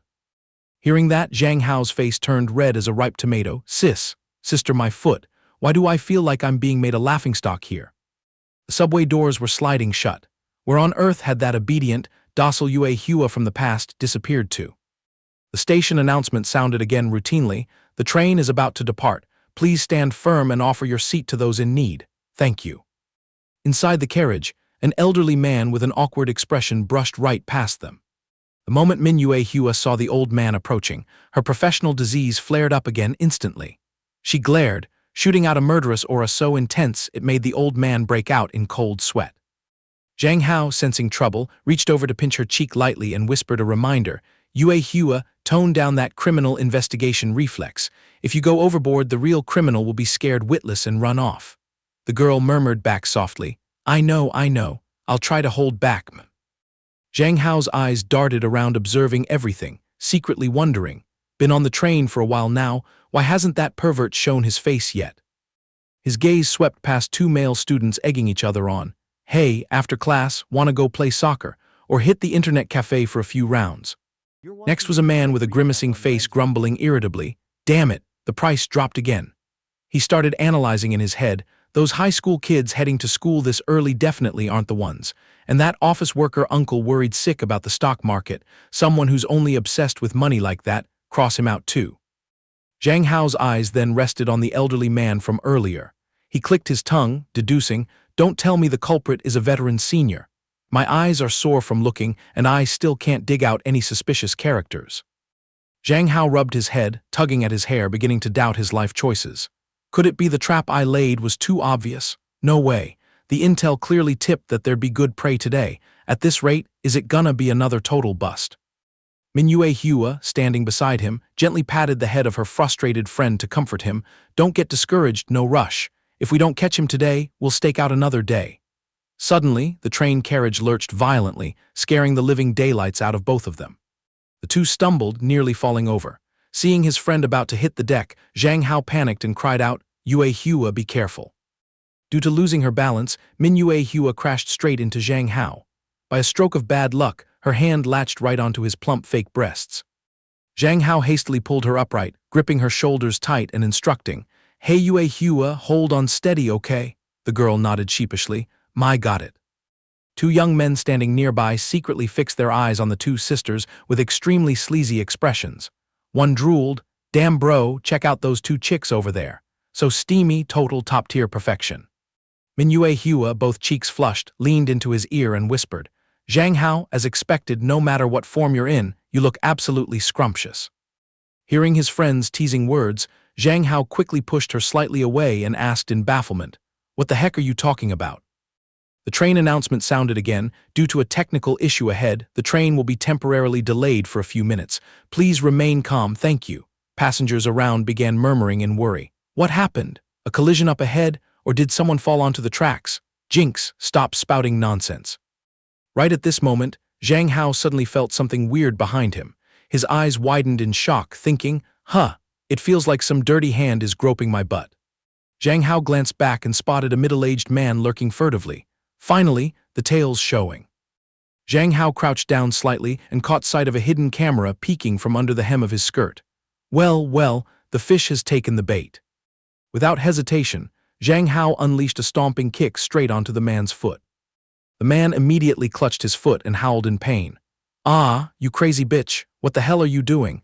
Do you have any idea how expensive these shoes are? Zhang Hao shot him a contemptuous glare, curling his lips into a cold smirk. Ha, a true beast in human clothing. Never thought a face like yours belonged to a pervert who gets off on upskirt photos. Hearing the deep, warm male voice, the man was both shocked and furious, howling, What, you're a guy?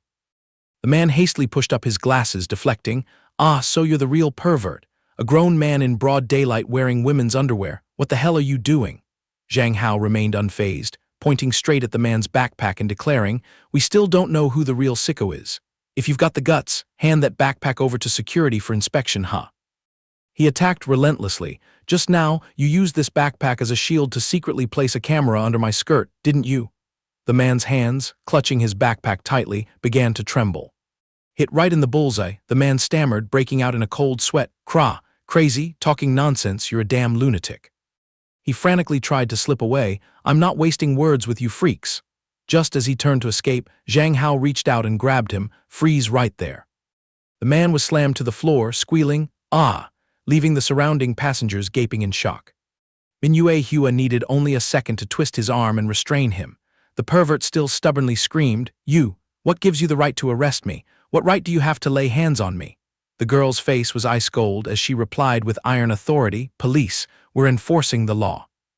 The moment the man heard the word police, his face drained of all color, his jaw hanging open in terror. What, you two are undercover cops. Mingyue Hua maintained her deadpan criminal investigation expression, affirming, That's right, and let me make it clear to you, my Zhang Hao here is not the pervert, the real sicko is you. The man's miserable wails echoed throughout the carriage. Zhang Hao stood there speechless, watching his friend put on an insanely cool act. He softly called, Yue Hua. After nabbing the peeping Tom, the two immediately escorted him back to the police station. Thanks to this feat, Zhang Hao was specially awarded a certificate by the captain with the title, Friend of the Fairer Sex, Shining Example of the People. Looking at the certificate, he was speechless, but all in all, it helped Yue Hua catch the criminal. Zhang Hao held the certificate with a sheepish smile, thinking to himself, Anyway, the captain and fellow colleagues finally recognized Yue Hua's capability. That's a good thing indeed. That evening, the two decided to hit a pub to celebrate their victory, at a bar with pulsating lights and music. Zhang Hao scrolled through his phone and discovered social media flooded with pictures of himself in a dress. He didn't know whether to laugh or cry, pointing at the screen and lamenting, But why is my cross-dressing photo all over the news? My dignity's been fed to the dogs online. They even headlined it, Hero Sacrifices Dignity, Cross-Dresses for Justice. Mingyue Hua by this time had downed so much alcohol her face was burning red. She slurred, You looked pretty hot cross-dressing. She kept calling his name, Zhang Hao, oh Zhang Hao, you're probably sick of hearing this, but I really want to say thank you. Hearing that, he quietly lifted his eyes to look at her. At this point, her eyes brimmed with tears. Turns out, my life just doesn't work without you. Zhang Hao looked at his friend and smiled warmly, replying, Yue Hua, it's just that you're not used to socializing, and your way of doing things is a bit rigid.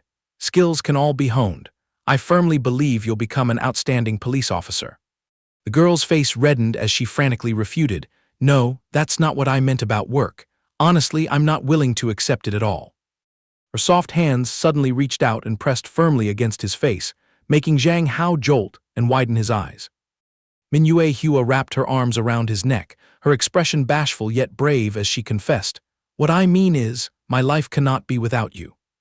Her face was as red as boiled lobster as she stammered, What I'm trying to say is. Her lips whispered, repeating, I can't live without you by my side. Hearing that, Zhang Hao hurriedly reached out to pinch her cheeks to sober her up. Yue Hua, you've drunk way too much, you're dead drunk, right? She squinted her tipsy eyes and retorted, I'm not drunk. Bring out more booze, I can down another 10 glasses. Suddenly she burst into loud, childlike sobs, pouring out all her pent-up grievances to him. Zhang Hao, do you have any idea how lonely and miserable my life is? Boo-hoo-hoo. She lowered her eyes, confessing sadly, actually, it's because I was so passionate that I decided to apply to the police academy. Yue Hua recalled the judgmental stares from before, her voice choking. But those people kept spreading rumors that I relied on my grandmother's influence to worm my way into the force. They all ganged up to isolate me. As she spoke, her frustration surged. She snatched a glass of liquor from the table and yelled indignantly, I clearly put in the work with my own ability. I never pulled those stunts. Yue Hua tilted the glass and downed it in one go. After drinking, she continued feeling sorry for herself, and then even my own family turned around and pressured me. Seeing her down alcohol like water, Zhang Hao quickly snatched the glass away. Yue Hua, dial it back, drink less, lady. She ignored him and kept pouring her heart out. They started nagging me to find a boyfriend fast, threw me a whole basket of photos of spoiled rich brats to force me into blind dates. Her eyes welled up as she choked out, but I kicked them all to the curb. How could those small fry ever compare to you? Her voice gradually faded to a mosquito-like whisper, they don't stand a chance. Zhang Hao sat beside her listening to this confession, utterly speechless, his mind spiraling in confusion. Oh crap, Yue Hua is really letting the booze take over. I've only known her in this world for a few days. How is she suddenly blurting out such sappy love confessions? Before she could finish her sentence, her head slumped straight onto him. Zhang Hao fumbled to support her limp body. At that moment, her stomach churned violently, and then the most horrifying thing happened. She opened her mouth and vomited spectacularly all over Zhang Hao. Zhang Hao let out a shrieking curse. Good heavens! The bartender at the counter heard the scream and craned his neck to look over. Seeing that he seemed about to grab his stuff and bolt, the bartender quickly called out, Hey bro, your girlfriend puked all over the floor and you're planning to just dip. Zhang Hao scratched his head with an awkward laugh, bowing and apologizing profusely. Sorry man, really sorry. We'll pay for the cleanup. Sincere apologies, boss. After cleaning up and leaving the pub, Yue Hua was now obediently sprawled on his back. Zhang Hao piggybacked her along the seaside promenade. He asked softly, How is it? Been feeling the sea breeze and strolling for a while, is your head any clearer? Min Yue Hua groaned weakly, but the world is still spinning. He then stopped walking. The silhouettes of the two stretched long under the hazy moonlight. All right, get down then. I have a trick to help you sober up fast. He gently set her down on the sand. The sound of waves lapping the shore mingled with their whispers. Is this pressure okay? It hurts a little. While Zhang Hao focused his strength on pressing her acupoints, Min Yue Hua asked curiously, Zhang Hao, where did you learn this acupressure massage skill?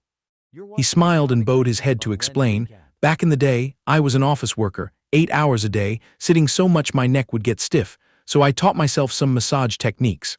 Plus, if I ever got fired by the boss, I'd have a trade to fall back on to earn a living. Having a few extra skills really pays off. Min Yue Hua, feeling bashful, softly called his name, Zhang Hao. She let the silence hang in the air for a few seconds. Then she turned her face away and said gently, Thank you so much. Seeing her pull her foot back, Zhang Hao asked in surprise, We're not done yet. You don't need me to continue the acupressure. She slowly stood up, flashing him a bright smile. Yeah, I've thought it all through carefully. She lowered her face slightly, a faint smile on her lips under the moonlight that was beginning to shift into a strange color. I can't be selfish and keep holding on to you, making you stay in this world forever. He gaped stunned, Yue Hua. She raised a hand to cut him off, continuing firmly, Zhang Hao, you have a place where you belong waiting for you. Zhang Hao was shaken, thinking, so that's how it is. The brilliant red hue of the moon was reflected in his eyes. His vision began to blur. The blood moon had appeared again. And just like that, his figure gradually faded away, vanishing into nothingness in the blink of an eye, leaving her alone and desolate on the empty beach. Min Yue Hua quietly slipped her hand into her pocket. She pulled out a small keychain shaped like a gun, fiddling with it with a tinge of sadness, then murmured softly, I'll wait for you at that familiar place. The blood moon goddess materialized out of nowhere behind Min Yue Hua, stroking her chin. This little Miss Min looks fragile and easily broken on the outside. The goddess floated lazily in the air, yawning as she assessed, but when it came time to make the decision to let go, she was surprisingly decisive. She shot the girl a sideways glance and prodded, competing for favor against those two ladies who are both charming and sharp. Little girl, you don't have much of a chance, not to mention whether that Zhang Hao will even make it back alive is still an unknown. Hearing those provocative words, the girl maintained an unusually calm demeanor. In the very next moment, Min Yue turned her face away, tossing back an extremely confident smile. As long as you keep your promise, we will definitely win. Returning to the real timeline in Zhang Hao's hospital room, Wei Nan was currently sitting pensively by his bedside caring for him. Unconsciously, she lifted her head to gaze into the empty space. Sensing the presence of Min Yue, who had just returned, she spoke up. Min Yue, it seems your mission went smoothly. Thank you so much. Afterwards, Yue turned toward the corner of the room where Zhang Tianqin, Zhang Hao's older sister, was huddled up sitting. She said, "Next, it's your turn to take the field. I hope you have what it takes to drag Zhang Hao back here." Wei Nan's expression darkened severely as she added a serious warning. This is his life. Absolutely no mistakes allowed. Everything depends on you now. Hearing that entrusted task, Zhang Tianqin gently raised her face, her eyes carrying a tinge of sadness as she replied, I understand what I need to do. As for Zhang Hao, he felt his body free-falling through a deep, boundless space. Another deep sleep began, ready to embrace a new destination. In the two previous parachute jumps, he had respectively visited timelines where Wei Nan and Yue existed. One more detail that nagged at him immensely was that both Wei Nan and Yue in those parallel worlds seemed to be in on some secret. They acted as if they already knew he would disappear. Could it be that those girls also have the ability to traverse dimensions? If this logic held true, then that blood moon goddess must have made a secret pact with the three girls, giving them a chance to reunite with him in different dimensions only to take him away again. But what on earth was the purpose of this game? Just as his thoughts were a tangled mess, he suddenly heard a familiar voice calling his name, Zhang Hao. Zhang Hao opened his eyes and found himself standing in the middle of a bedroom. His brain hadn't even finished loading to figure out what the hell was going on. Then he realized the surrounding scenery belonged to yet another completely foreign dimension. This latest space jump was another resounding success. But the most absurd part was that he had been shrunk back into a snot-nosed brat still in elementary school. Zhang Hao stood dumbfounded in the middle of the soccer field, wondering blankly, so spatial teleportation also twists the timeline along with it. Well, that makes sense. Last time Yue was already a grown young woman. Suddenly a shout rang out, Zhang Hao, watch your head. Because he was lost in thought, he didn't dodge in time and ended up taking a leather ball straight to the face. Zhang Hao lay sprawled on the field, head spinning, lamenting, God, can't the system give me a cooler entrance instead of this slapstick every single time? A moment later, Zhang Hao was carried by some friends to the school's infirmary. He jolted awake. As soon as he opened his eyes, he saw the familiar girl sitting watch by the bedside, Sister C1E7M. C1E7M was busily peeling fruit, waiting for him to wake up. Zhang Hao stammered to confirm, Sister, are you really Sister C1E7M? C1E7M. Zhang Tianqin remained silent for a long while. How, I've been sitting here waiting for you for a very long time. There's something I absolutely must hear you admit with your own mouth. Hearing that tone, Zhang Hao's heart raced and his legs trembled. This way of talking reeking of a criminal interrogation, it was definitely the demoness C1E7M, C1E7M. Zhang Tianqin lowered her voice coldly, probing. In short, are you the original version of Hao or not? Zhang Hao gulped audibly. Just as expected, Sister C1E7M had also chased after him to this world. Zhang Hao had no choice but to obediently confess honestly, yes, I'm not the childhood sweetheart Zhang Hao you grew up with. It was just an accident that I ended up possessing his body. My origin is an ordinary handsome young man from another world, who unluckily ran into a blood moon while out at night and got tossed here to replace the old Zhang Hao, which spawned a whole bunch of tragicomic messes.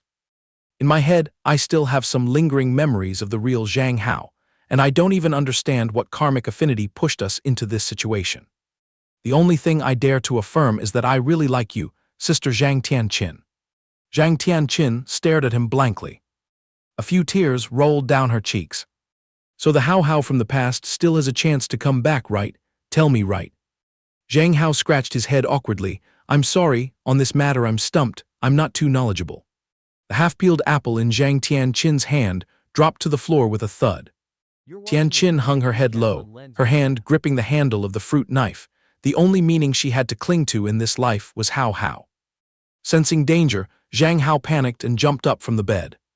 Tianqin slowly brought the sharp blade close to her own neck. If he has vanished, then what meaning is there for me to keep living in this world? Put that down right now, Zhang Hao shouted in panic. Ignoring the danger, he lunged forward and grabbed the blade with his bare hand to stop her. Are you crazy? Don't do something stupid. All this trouble was brought by me. So I'll be the one to clean it up with my own hands. If I've brazenly stolen the body of the real Zhang Hao, then the one who deserves punishment should be me, Zhang Hao said, trembling as he wrestled the knife away, and pointed the tip at his own chest. Who knows, maybe if my life fades away, he might have a chance to revive. Tianqin turned pale, her pupils constricting from shock. Zhang Hao said recklessly, on the off chance that if I do this, the other Hao will awaken. I promised, didn't I? I'll use this life to repay what I owe you. Blood dripped from his palm, drop by drop onto the bedsheet. Tianqin tremblingly refuted, don't talk nonsense. You clearly know this place isn't the reality over there. How could Hao possibly come back? You won't know if you haven't tried, right? Zhang Hao gave a bitter smile. Perhaps when I die, this illusory world will collapse as well. The moment that smile just bloomed on his lips, Zhang Tianqin seemed to glimpse the silhouette of the old Hao flickering behind it. Zhang Tianqin lost her bearings in panic. No, I can't dare gamble like that. She screamed in fear, I can't stand by and watch you do that. Zhang Hao looked at her heartbrokenly, oh sister, C-1EA7M, C-1EA7M. Right at that critical moment, Zhang Hao's parents along with the supervising teacher barged in through the door. Teacher, is our Zhang Hao unharmed in any way? The teacher laughed it off to soothe them. It's nothing, sir and madam, just a minor scratch. Boys bumping into each other playing soccer is a common occurrence. Father Zhang Hao, sir, this is the infirmary where your child is resting. His condition is very stable. As soon as they stepped through the door, what met the parents' eyes was the sight of their son, with a hand covered in blood, pointing a knife at his chest. Both of them were scared out of their wits and screamed, Zhang Hao, be careful, son. The accompanying teacher immediately dashed forward like a deity, just like Spider-Man swinging on webs, knocked the knife to the ground. The teacher erupted in thunderous fury, scolding, at such a young age you're already fooling around with knives, and making a fellow student bleed so badly, you've got some nerve. Zhang Hao frantically waved his hands to explain, teacher, it's not like that, you misunderstood. We were just talking when his dad rushed over and hugged him. Hao, come home with dad quickly, let the teacher handle the school matters. Your hand is bleeding too much, you need to go to the hospital to stop the bleeding right away. Zhang Hao struggled and refused to leave. Before being dragged roughly outside, he still tried to turn his head to clear the girl's name.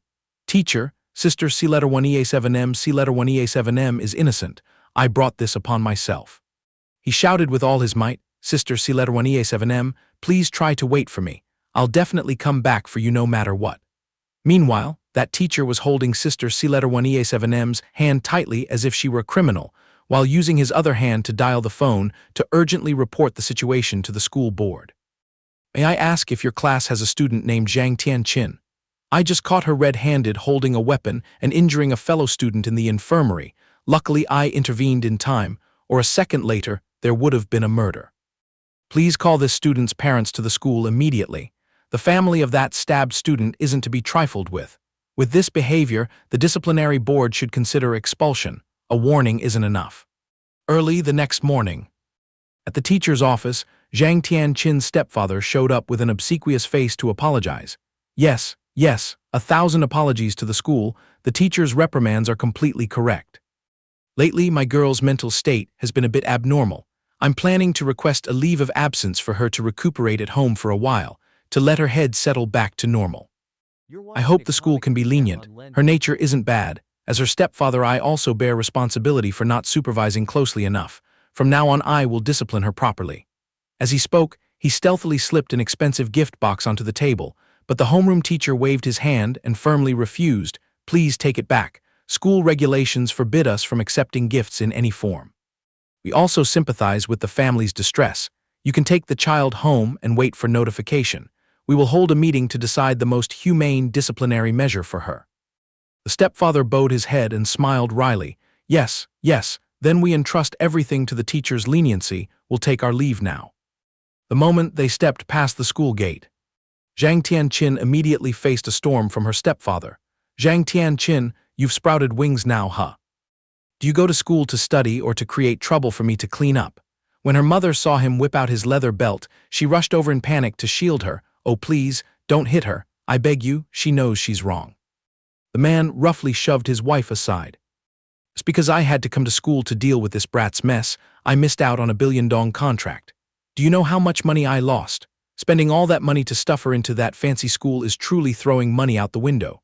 Tian Qin's mother trembled and turned to plead with her daughter. "Dear, quickly apologize to your father. Admit your mistake so he can calm down." Zhang Tianqin glared stubbornly and replied, "You can beat me to death, but don't you dare lay a finger on my mother." Hearing the child talk back, the stepfather's blood boiled. "Oh ho, you even dare to lecture me? Think about where the money comes from to feed two deadweights like you and your mother all these years. To be clear, you and your mother are just parasites living off my blood. Forbid me to touch your mother. I'll beat her right in front of you. In this house I am the king. Let's see if your mother dares make a peep." Before the belt could even whip down on her mother, the stepfather's bald head took the full brunt. A glass vase flew straight into his face. He clutched his head and howled miserably, "You impertinent little brat." But then he recoiled in terror when he saw Zhang Tianqin was brandishing the fruit knife, pointing it straight at him. Tianqin's mother shrieked in horror. "Tianqin, don't do anything rash, child. By the grace of 7 generations of ancestors," the razor-sharp knife tip stopped abruptly right next to his eyeball.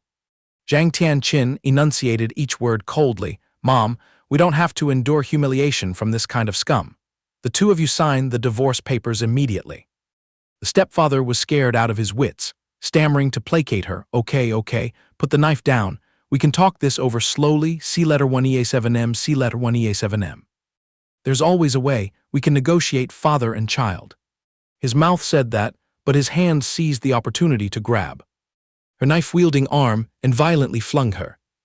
Zhang Tianqin was hurled away by the force, her back slamming harshly against the cold wall.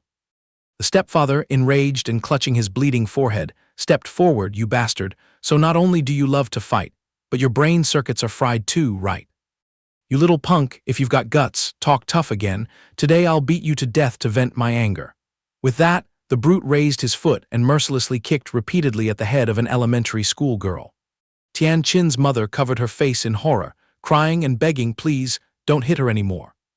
At the same time, down in the apartment building lobby, Zhang Hao had managed to track down the residential area of Zhang Tianqin thanks to scraps of clues he'd gathered. From inside a small apartment, the man's curses and foul language could be heard outside. "You crazy bunch, today that brat dared to stab me with a knife. Who knows if tomorrow she'll set the house on fire." Next came the voice of a woman, resigned and pleading. "The child is still young and impulsive. I hope you can be magnanimous and forgive her this once." But the slapping sounds from the husband continued unabated. "Forgive my ass."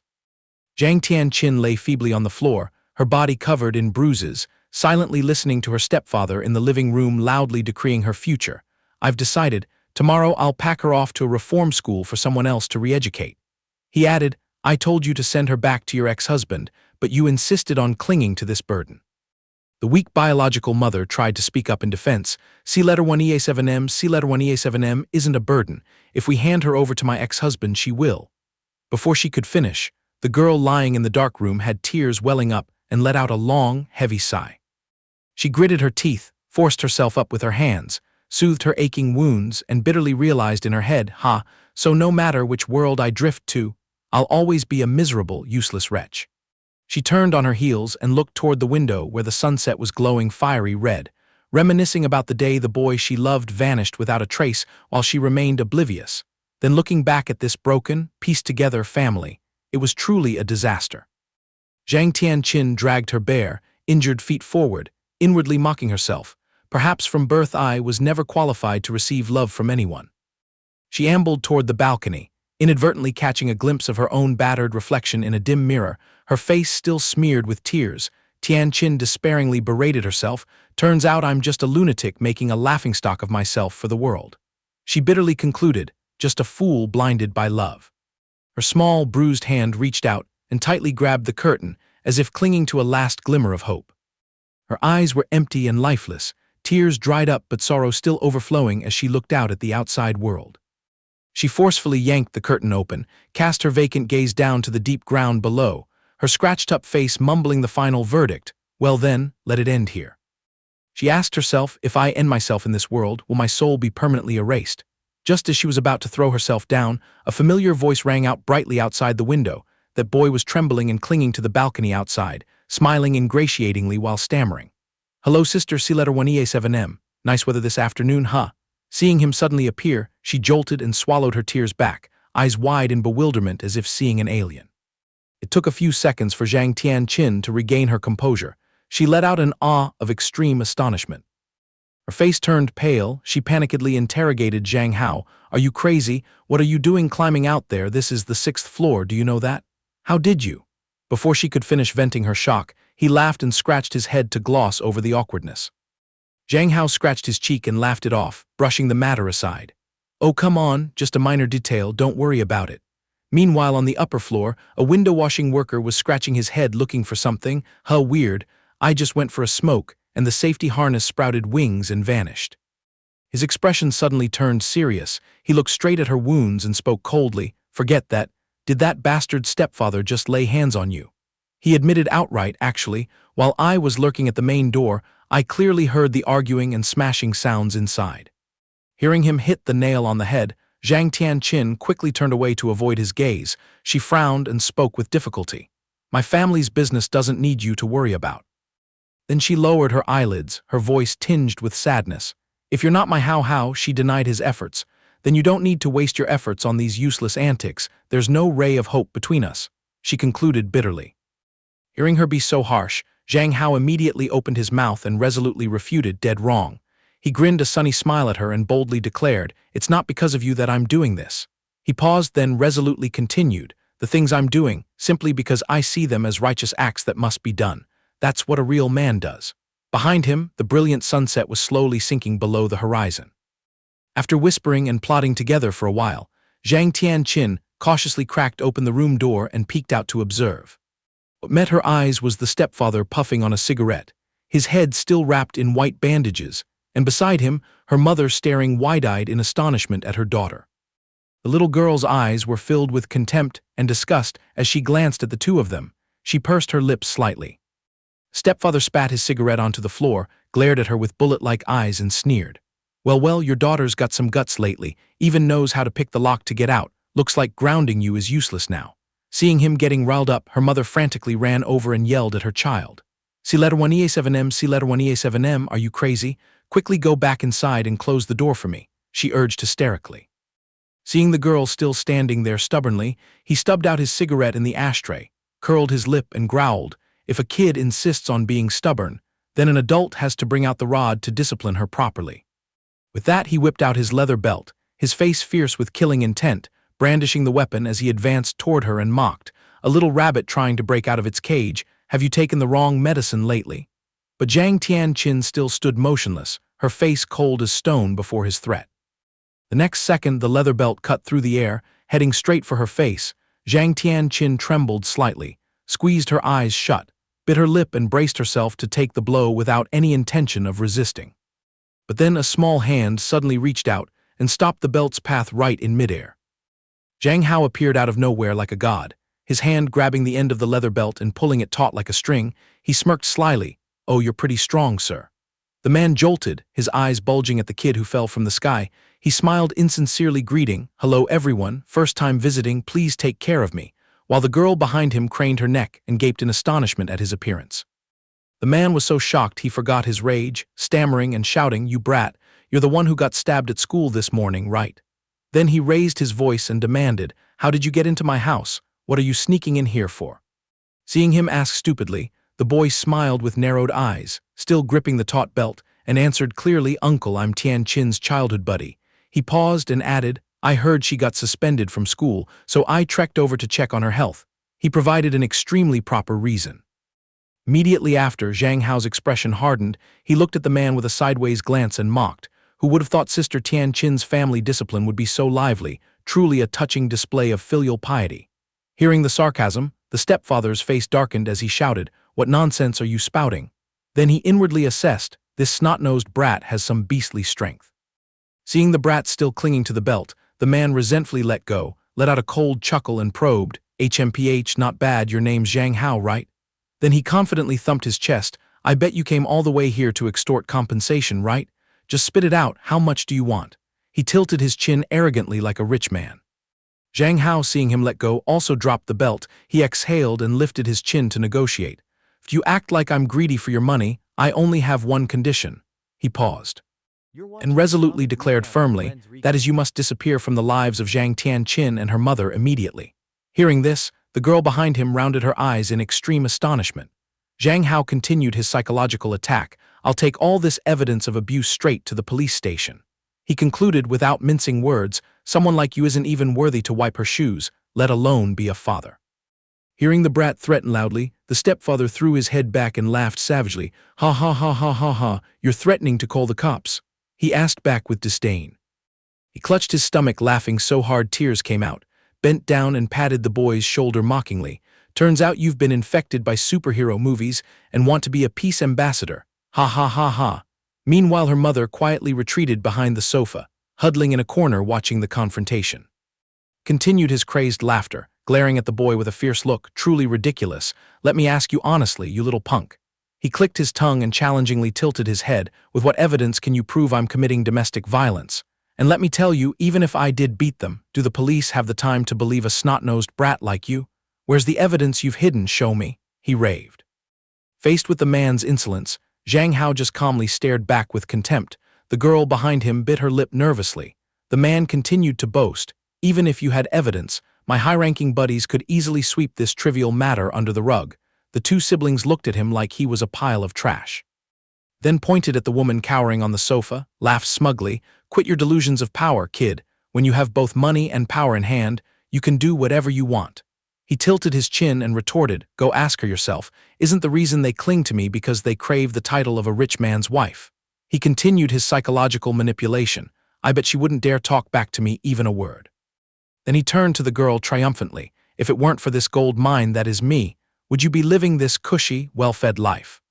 Seeing that the man was beyond mad, Zhang Hao could only sigh wearily, half closing his eyes and shrugging, making the stepfather frown and grunt suspiciously.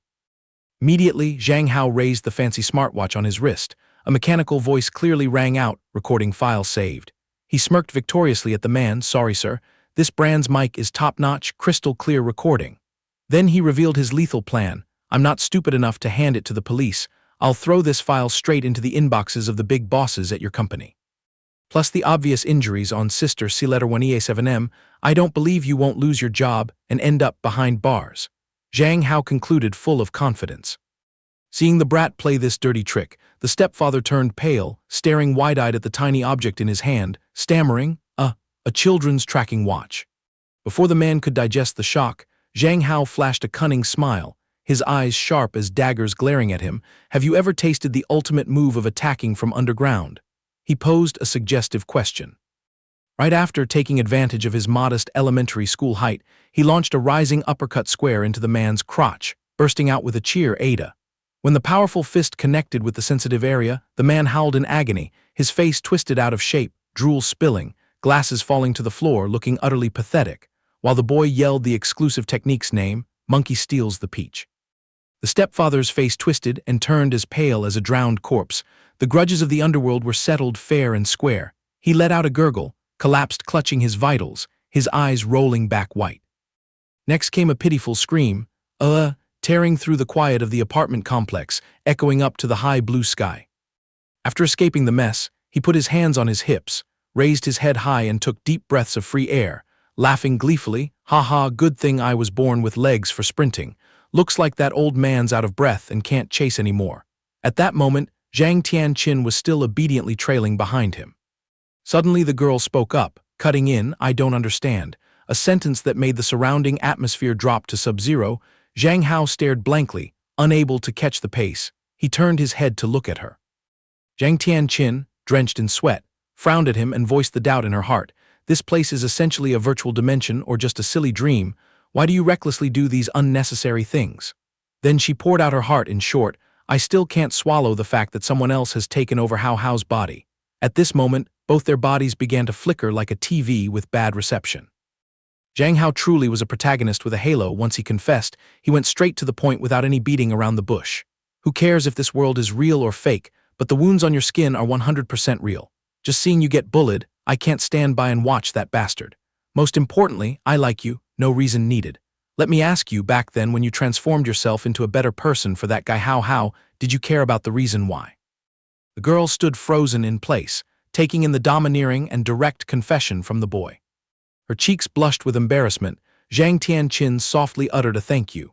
But she confessed, if I turned my back on Hao Hao, it would be no different from denying my own existence of over 10 years. The gentle refusal was spoken. I would lose all reason for living in this world. Therefore, I'm 1,000 times sorry. Just as her back was about to recede into the distance, the boy Zhang Hao hastily reached out and held tightly onto his beloved. The boy softly coaxed, my wish is just to see you live a life for yourself. Zhang Tianqin was stunned and dazed by that consolation.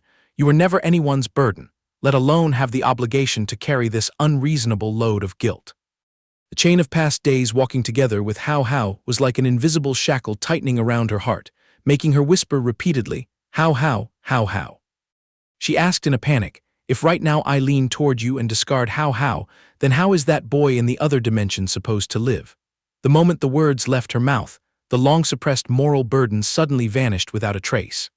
Zhang Tianqin gazed intently at the tiny picture set in the pendant, bewilderedly murmuring, not knowing which path she should choose that would be right. Holding both her hands, the boy slowly explained, I'm not so idle as to force you to erase memories, abandon that Hao Hao or deny the past. It's precisely those pains, joys, and even old dreams that have molded the wonderful you of today. Zhang Tianqin was like a blind person suddenly seeing light, staring at him dumbfounded. Though the worried look was still evident, Zhang Hao immediately cut her off with a pitiful expression on the verge of tears.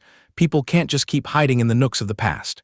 He rambled on, even if you decide to stay alone forever, your feet still have to keep moving forward, because the purpose of life can't be summed up in just 2 words, nostalgia.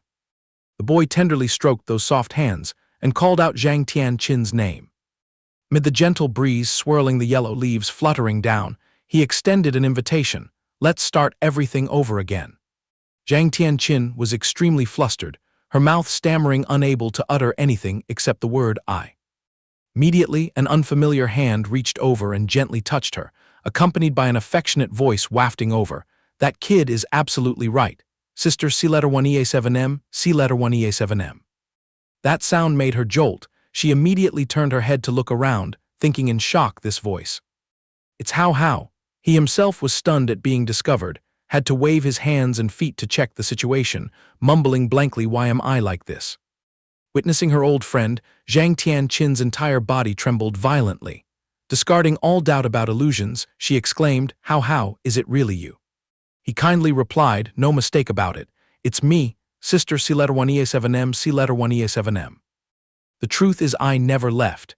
He and Zhang Hao are fundamentally from the same root. This experience is amazing. Up until now, I've just had to observe from a third-person perspective. Reaching up to touch and confirm this body that was right here, Hao Hao further explained, but to boost Sister C-1EA7M's motivation, I don't even know what magical method I used to jump straight out here. Zhang Tianqin burst into tears like rain, looking utterly pitiful. He had no choice but to soothe her, Sister C-1EA7M, C-1EA7M, you really should live for your own life, because over the years you've shouldered too much for me. Finally, he voiced his hidden feelings, and moreover, I owe you a sincere apology. The memory of her words suddenly flooded back, that she simply just used her own way to protect him. Back then he was a victim of bullying, the girls in class carrying snakes big and small plotting, in a bit we'll stuff this into his backpack, you guys just pretend to be deaf and blind. Watch us torment him, ha ha ha. The accomplice girl next to her not only didn't stop her but added fuel to the fire, oh my, you're so devious, later he's bound to cry miserably. That little demon bared her teeth and jeered, it's his fault for being unlucky and having no mother, serves him right, ha ha ha. Zhang Tianqin stood nearby, her face cold as ice, her mind seemingly brewing some plan. In the end, she charged in and beat those brats who were picking on him to a pulp, leaving him sitting in a heap on the ground shedding tears like a weakling. Crying long and short tears from fright, he stammered, You look so terrifying, I'm trembling all over now, woo woo woo woo. Zhang Tianqin grabbed his collar tightly, enunciating each syllable sharply. We promise to stick together. You're not allowed to be scared, quickly follow me home.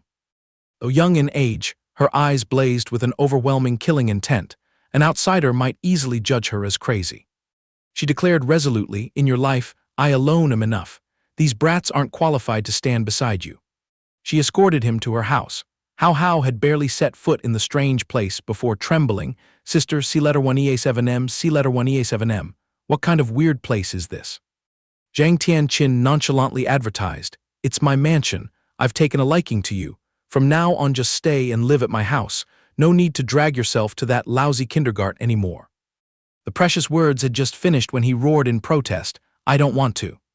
He chattered his teeth and complained, You always play this dictatorial game, always forcing me to do things I hate. I want to go back. The boy screamed, I want to go home, I hate you. He ranted on without caring about the other's darkening expression.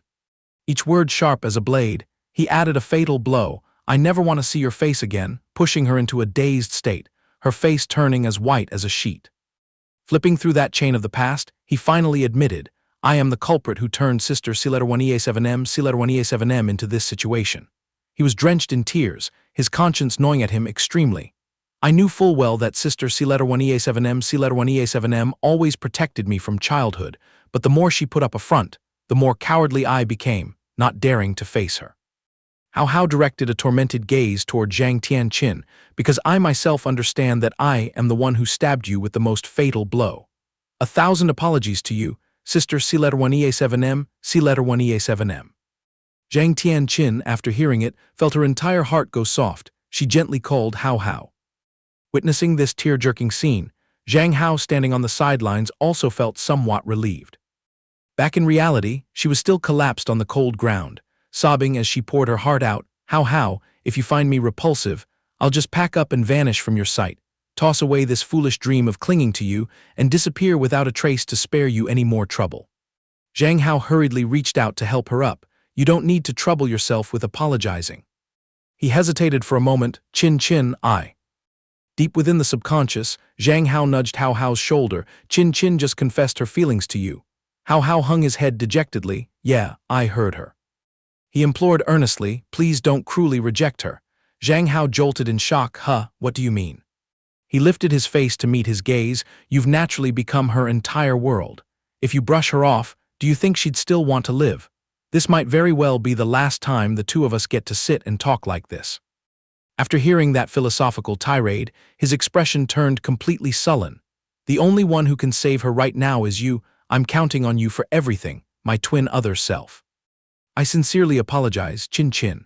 The young man with shoulder-length platinum hair spoke in a sorrowful tone, making Zhang Tianqin unable to bear it as she softly called out with a sob, Zhang Hao. Tusk, what a boring script.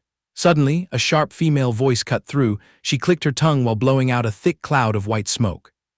Fiddling with her pipe, dressed in a flashy modern hanfu, the red-haired woman exhaled a thin wisp of smoke and sneered, Who has the free time to watch this bland, cheesy family reunion drama? You all tearing each other apart would be much more entertaining. I'm craving a scene where blood flows like a river. The sound of her voice made every single pair of eyes at the scene swivel straight toward her. Everyone was utterly shocked, having no clue which corner this woman had popped out from. However, Zhang Hao seemed to know this character very well, as he murmured the two words, Blood Moon, in a childlike tone.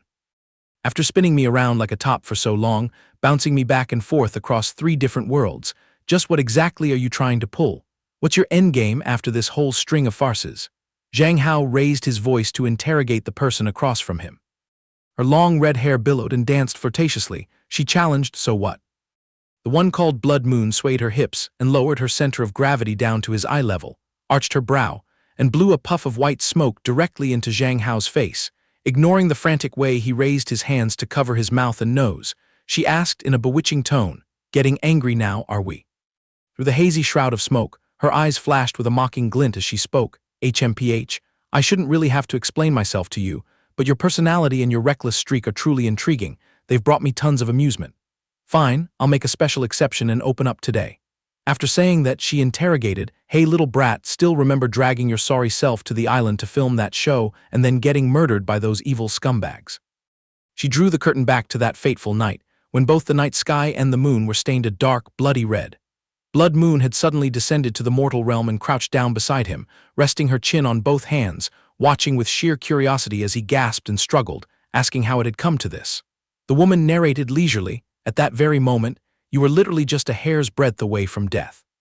But you're my favorite little toy. Did you really think I'd just let you die a pointless death like that?"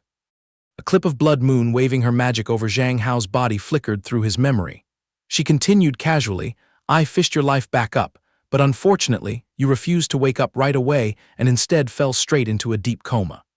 Right at that golden moment, I discovered an extremely fascinating phenomenon existing inside your body. Two pieces of soul sharing a single body, fiercely clashing yet smoothly yielding in rhythm. This is truly a rare and hard-to-find sight I've never experienced before." Blood Moon curled her lips into a smug grin and said, "So my brain instantly sparked the idea to design an even more explosively entertaining game." Figures of Min Yue Hua, Wei Nan, and Zhang Tianqin slowly surfaced alongside the woman's voice. "I arranged for 3 girls who had fallen in love with you to each enter your spiritual world in turn. At a time when you were completely defenseless, I wanted to see what choices those women would make. Lock you up tight in the dream realm, or rip the illusion apart to pull you back to reality. Maybe they'd become so infatuated, sinking deep into the fantasy of living happily with you, that they'd get trapped with no way out. There's also the possibility they'd expose each other, start a civil war, or even rip each other apart out of jealousy and possessiveness to monopolize you." The more she recounted, the more Blood Moon felt her blood surging to its peak. She grew exhilarated, her cheeks flushed, and she concluded in a shrill voice, a morality test simply too brilliant for words. But suddenly, Blood Moon clenched her fist and crushed her pipe, her voice dropping to a deep, rumbling growl. "However, I was thrown completely off beat, never predicting these girls would call a truce, suppress their personal greed, and join hands to fish you back out." Blood Moon ground her teeth audibly, both hands darting out to knead Zhang Hao's cheeks. "Just what kind of magic do you possess, really? When you think about it, you're just a little brat who's somewhat cute-looking, nothing more." Zhang Hao put on a baffled expression, mercilessly swatted her hands away, and retorted gruffly, "So what? This stupid little test of yours is over. Now please hurry up and send me back home." Blood Moon scrambled to her feet, plastered on a gentle smile, and nodded, all right then." But quicker than a flash of lightning, her gaze flipped to a disdainful look directed at him. She smirked and teased, "But Zhang Hao, I'm afraid your time is about to run out." All 3 listeners were frightened out of their wits. Zhang Tianqin's jaw dropped as she stammered, What's going on?" The woman curved her lips into a faint smile and added, "You must all know perfectly well that my power only exists for a brief moment from the time the Blood Moon appears, and this potency is about to expire any second now. The first one is you." Her pupils reflected the image of the platinum-haired boy, a frail, sickly young man. "I overheard your plea to become strong, so I brought forth a perfect version from another dimension to help fulfill that wish. Next is you, you arrogant little brat." Her other eye cast its reflection upon Zhang Hao's form. "I need to open your eyes to the truth. The very moment you arrived here, there's a high probability you had already collapsed from overwork. I merely forcibly extended a bit more of your lifespan." Blood Moon crossed her 10 fingers in a gesture. "And now your 2 souls are tightly bound together. Haven't you been getting throbbing headaches lately, seeing hallucinations, and experiencing a bunch of fragmented, repetitive memories?"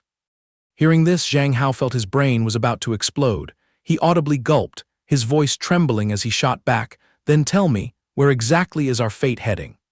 Blood Moon wasn't the least bit concerned like he was. She cackled frivolously, putting on an adorably cat-like demeanor as she concluded, "Based on previous experiences, the highest likelihood is you both will turn into schizophrenic lunatics, thrashing around until the 2 souls crash into each other, and then finally vanish completely from the world." Zhang Hao yelled out in terror, "What did you say?" He secretly recalled how Wei Nan had previously mentioned that she'd discovered an elderly mental patient who kept rambling day and night about the Blood Moon phenomenon. Could that be her handiwork? "This is no good. Both Hao Hao's disappearing is impossible." Zhang Tianqin suddenly shouted loudly from behind. tears streaming down her face, but her voice still extremely stubborn as she cried, "I absolutely refuse to accept this." The white-haired version of Zhang Hao also spoke up in agreement. "That's right. You go around with the title of a god who transports people's souls to another world, and now you're not even taking responsibility, planning to just abandon them and run away." Upon hearing this, the woman acted as if she'd just heard something incredibly hilarious. She laughed until tears welled up. "Abandon and run away. Oh good heavens, ha ha ha." She narrowed her eyes, casually tossing out a remark to her patched-up toy. Ordinarily, most of the world would just switch to a new toy. This final jab was aimed right at Zhang Hao's face. He fully understood the implication but remained silent, not bothering to retort. Putting aside whether Blood Moon's power would truly bottom out, one thing was certain. She definitely wouldn't lend a helping hand unconditionally. Zhang Hao furrowed his brow, deep in thought. His soul and that boy's had been linked for so long, he really did feel like he was gradually changing, often becoming hesitant and indecisive. Coupled with Wei Nan's investigation and everything Blood Moon had just revealed, it was crystal clear.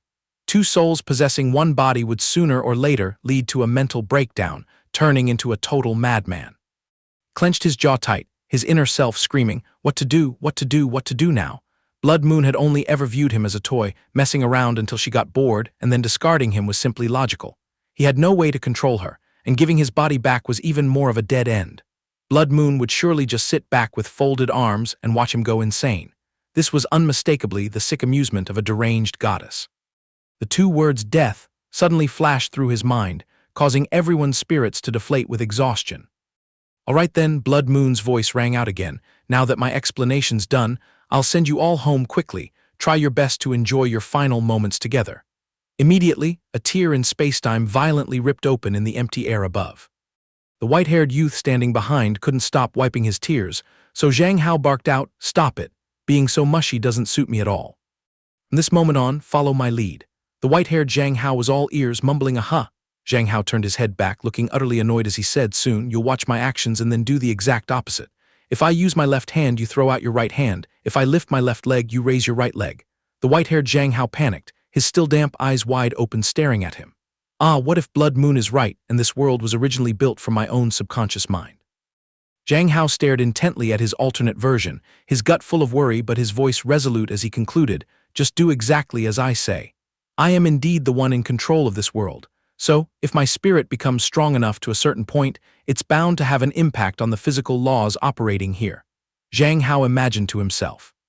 The white-haired Zhang Hao furrowed his brows and nodded, "I've got it clearly." Zhang Hao instructed, "Remember to keep in perfect sync with my every move, just like a mirror reflection."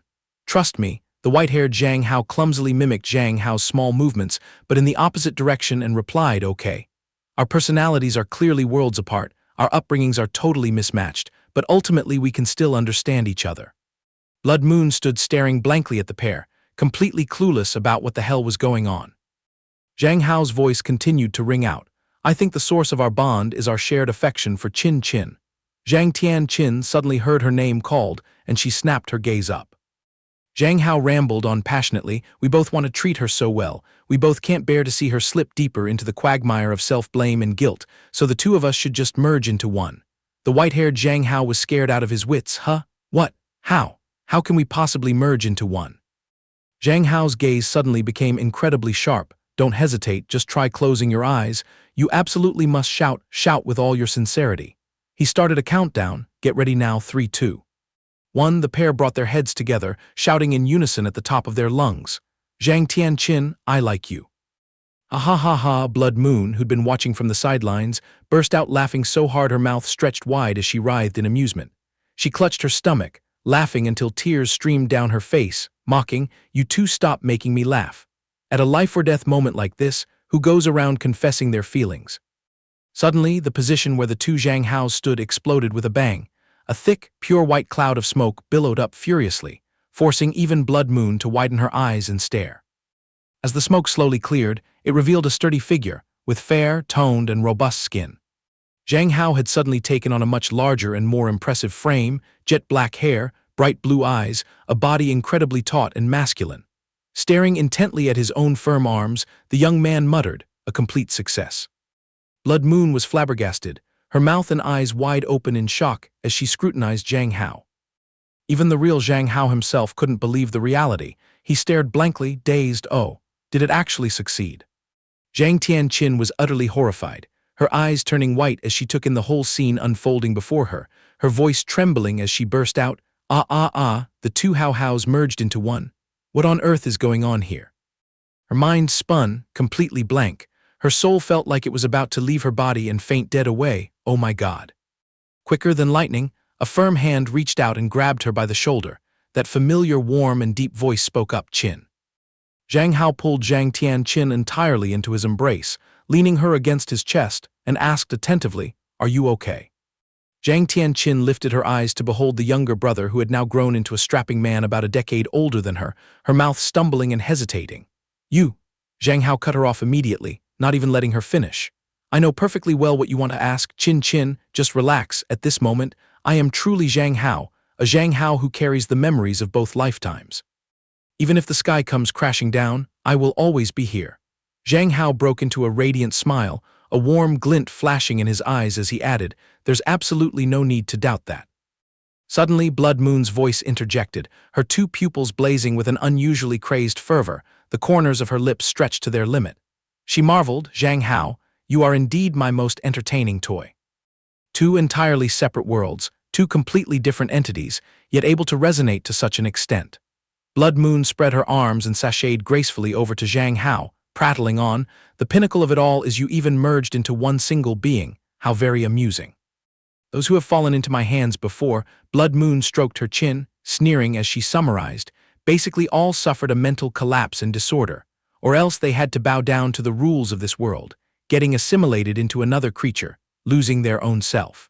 Her fiery red hair billowed loose in the air. In the blink of an eye, she pressed right up close to Zhang Hao, caressingly lifting his chin as she said, "But as for you, little brat, this perfectly combined state of yours, I'm seeing it for the very first time. I order you, before the next Blood Moon season arrives, absolutely do not fool around to the point of death. Now I'll send you back." Despite Zhang Tianqin standing beside him being horrified by that brazen act, Zhang Hao replied indifferently, "I hope things will go as you say." Suddenly he tilted his face up, casting a profoundly unfathomable glance, and leisurely said, "Oh, that's right. Although it might be a bit presumptuous, I still want to ask one question. Have you been deeply hurt in a romantic relationship before?" Zhang Hao delivered this bolt from the blue, causing Blood Moon's eyes to widen in shock, her complexion drastically changing, cold sweat pouring down in streams, her mouth agape as she stammered, "Huh? What? What nonsense are you spouting, you stinking little brat?" His gaze carried a touch of pity and reluctance to dig deeper into her pain, based on the pattern where every cycle you pick out a new toy. He gestured with his hands to illustrate, and then suspiciously continued, "And the targets you go for are always male. You have such a strong vendetta against men, I'd venture a guess," Zhang Hao re-emphasized. "I'm just guessing here, okay? You must have been played with emotionally before, and then developed a disgust for all those awful, self-important men, right?" Blood Moon became increasingly flustered, her whole face flushing bright red, as if her darkest secret had been exposed, her tongue tying in knots as she stuttered, You. Her embarrassment turning into fury, Blood Moon roared like thunder, shut up, stop talking nonsense. If you dare make any more wild guesses, I won't." She hadn't finished her sentence when Zhang Hao covered his mouth, laughing, "Oh, did I hit a sore spot?" After teasing her with a few lines for fun, he turned around and snatched the hand of his little older sister, their entire bodies wrapped in a glowing red aura. Several spots on Zhang Hao's body were starting to show signs of fading away. He grinned cheekily at Zhang Tianqin. "In this world, there are bound to be a few good men left, like me for example." Blood Moon bristled at this sight, blood rushing to her head. She tightened her fists and bellowed, "You narcissistic little brat, sickeningly arrogant. This cycle is over, just you wait. Next time I will definitely find you and settle the score." Zhang Hao's figure was gradually blurring. He beamed and replied, "All right, I'll always be waiting for you. I figure it takes you a very long time to crawl down to the human world once. You must be quite lonely and alone, right? Next time around, I'll play with you all the way to the end." He paused for a beat and then hastily added, "One more thing, thank you so much, Blood Moon." This sudden thank you made Blood Moon suddenly feel a bit shy and embarrassed. She fell completely silent, not bothering to reply, quietly listening as Zhang Hao finished, "For helping me live an incredibly interesting life, giving me the chance to meet the true love of my life." The seemingly endless night passed in the blink of an eye. His bleary pupils opened to find the stark white ceiling right before his eyes. His head still spinning, Zhang Hao tiredly opened his eyes amidst a chorus of voices calling his name over and over. Zhang Hao, Zhang Hao.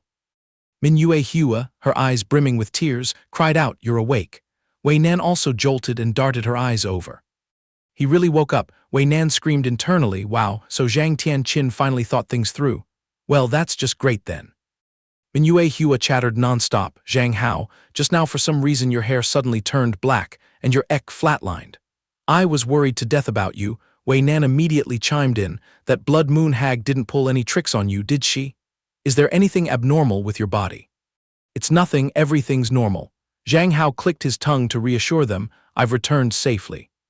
"It's good that you're back," Wei Nan declared with a fierce face, "that blood moon god. If you hadn't returned, I would have definitely drawn up a revenge plan for you." Manhwa Hua also had an extremely serious, stern look. "Me too. Whether immortal or demon, I wouldn't let her off easy." Zhang Hao hastily intervened to calm them down. Okay, she won't be surfacing again for the time being." Piecing together what she said, it's only during the window when the physical phenomenon of the blood moon appears, he solemnly explained that she can sneak down to the human world to act. Based on that, I boldly predict her next visit will be in. Wei Nan interjected, 7 years, I've already investigated thoroughly. The girl rambled on, there's also a small faction of fanatical believers in the mortal world who worship the blood moon. They firmly believe the blood moon is a deity that governs destiny and bestows joy.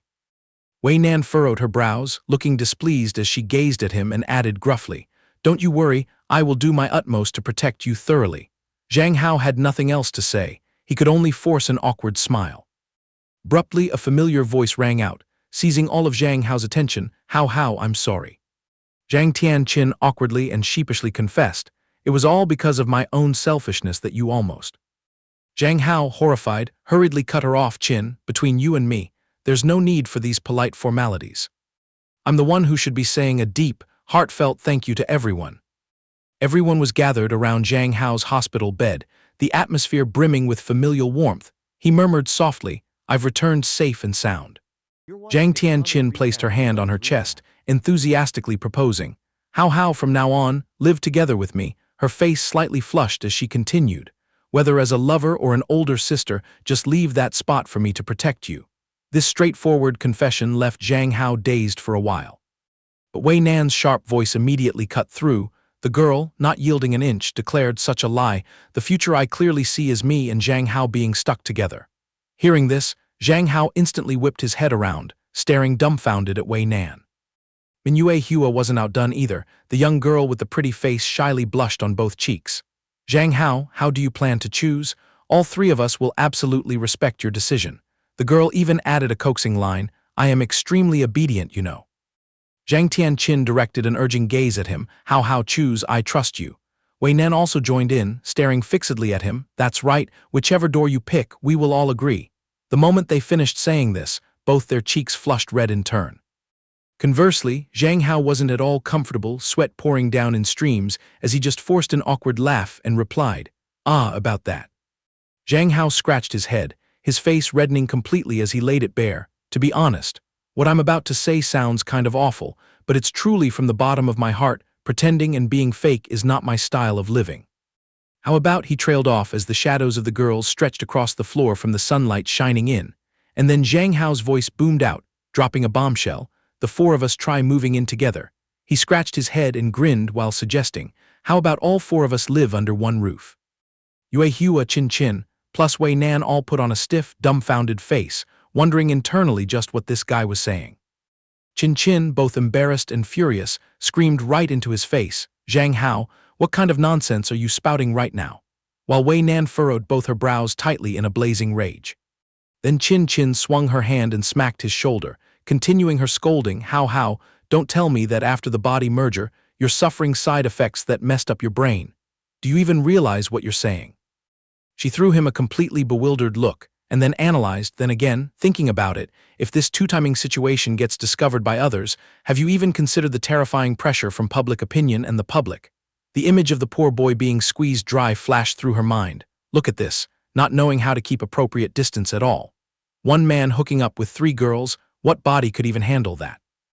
Wei Nan didn't hesitate either, immediately adding a line.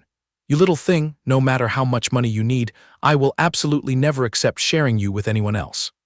Then she crossed her arms over her chest, tilted her chin up in a posh manner and sarcastically jabbed right at Qin Qin's face, especially a type like Zhang Tianqin, that's even more strictly forbidden. Qin Qin, infuriated, ground her teeth audibly and growled, Wei Nan, you dare. Wei Nan still tossed her head, full of confidence, and taunted. I was already being incredibly merciful. Tolerating the two of you moving in and living together for a while is fine, but under the status of maids or passing acquaintances, you can draw lots for whichever you prefer. Qin Qin finally snapped, her fury erupting as she sharply retorted against Wei Nan's arrogant words. That's enough. Do you think just by throwing money and power around you can look down on everyone and bully others? Wei Nan, no less sharp-tongued, immediately snatched the conversation back. I find this method perfectly normal, saves the brainpower of scheming like some other people. He sat stunned on the sidelines, watching the two of them argue, and sighed in dismay. Oh my God, whenever these two fierce ladies come face to face, it's like they want to burn everything around them to ashes. Suddenly tearing through that head-splitting verbal war, Yue Hua yelled out, I don't care at all. She pressed her hand to her chest, brimming with fiery determination as she affirmed, whatever Zhang Hao wants, I'm willing to accept. As long as I can stay by Zhang Hao's side and he shares a little bit of his love with me, I'll accept anything. He cast a gentle gaze toward the girl with the rosy cheeks, softly calling her name, Yue Hua. Next, she reached her hand into her pocket to look for something and then blurted out, right. I memorized the guide from classmate Zhang Hao and took notes on the necessary skills to please a person. Upon hearing this, he panicked and hastily asked, what necessary skills?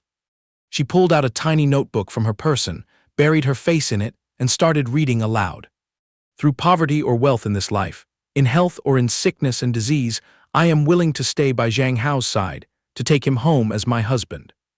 Qin Qin, along with Wei Nan, dropped their jaws, thinking to themselves, this is literally reciting the wedding vows verbatim, isn't it? The girl, shy and blushing, murmured softly, even if in this lifetime I never have the chance to wear a wedding dress, just being able to stay by the side of the one I like is enough for me.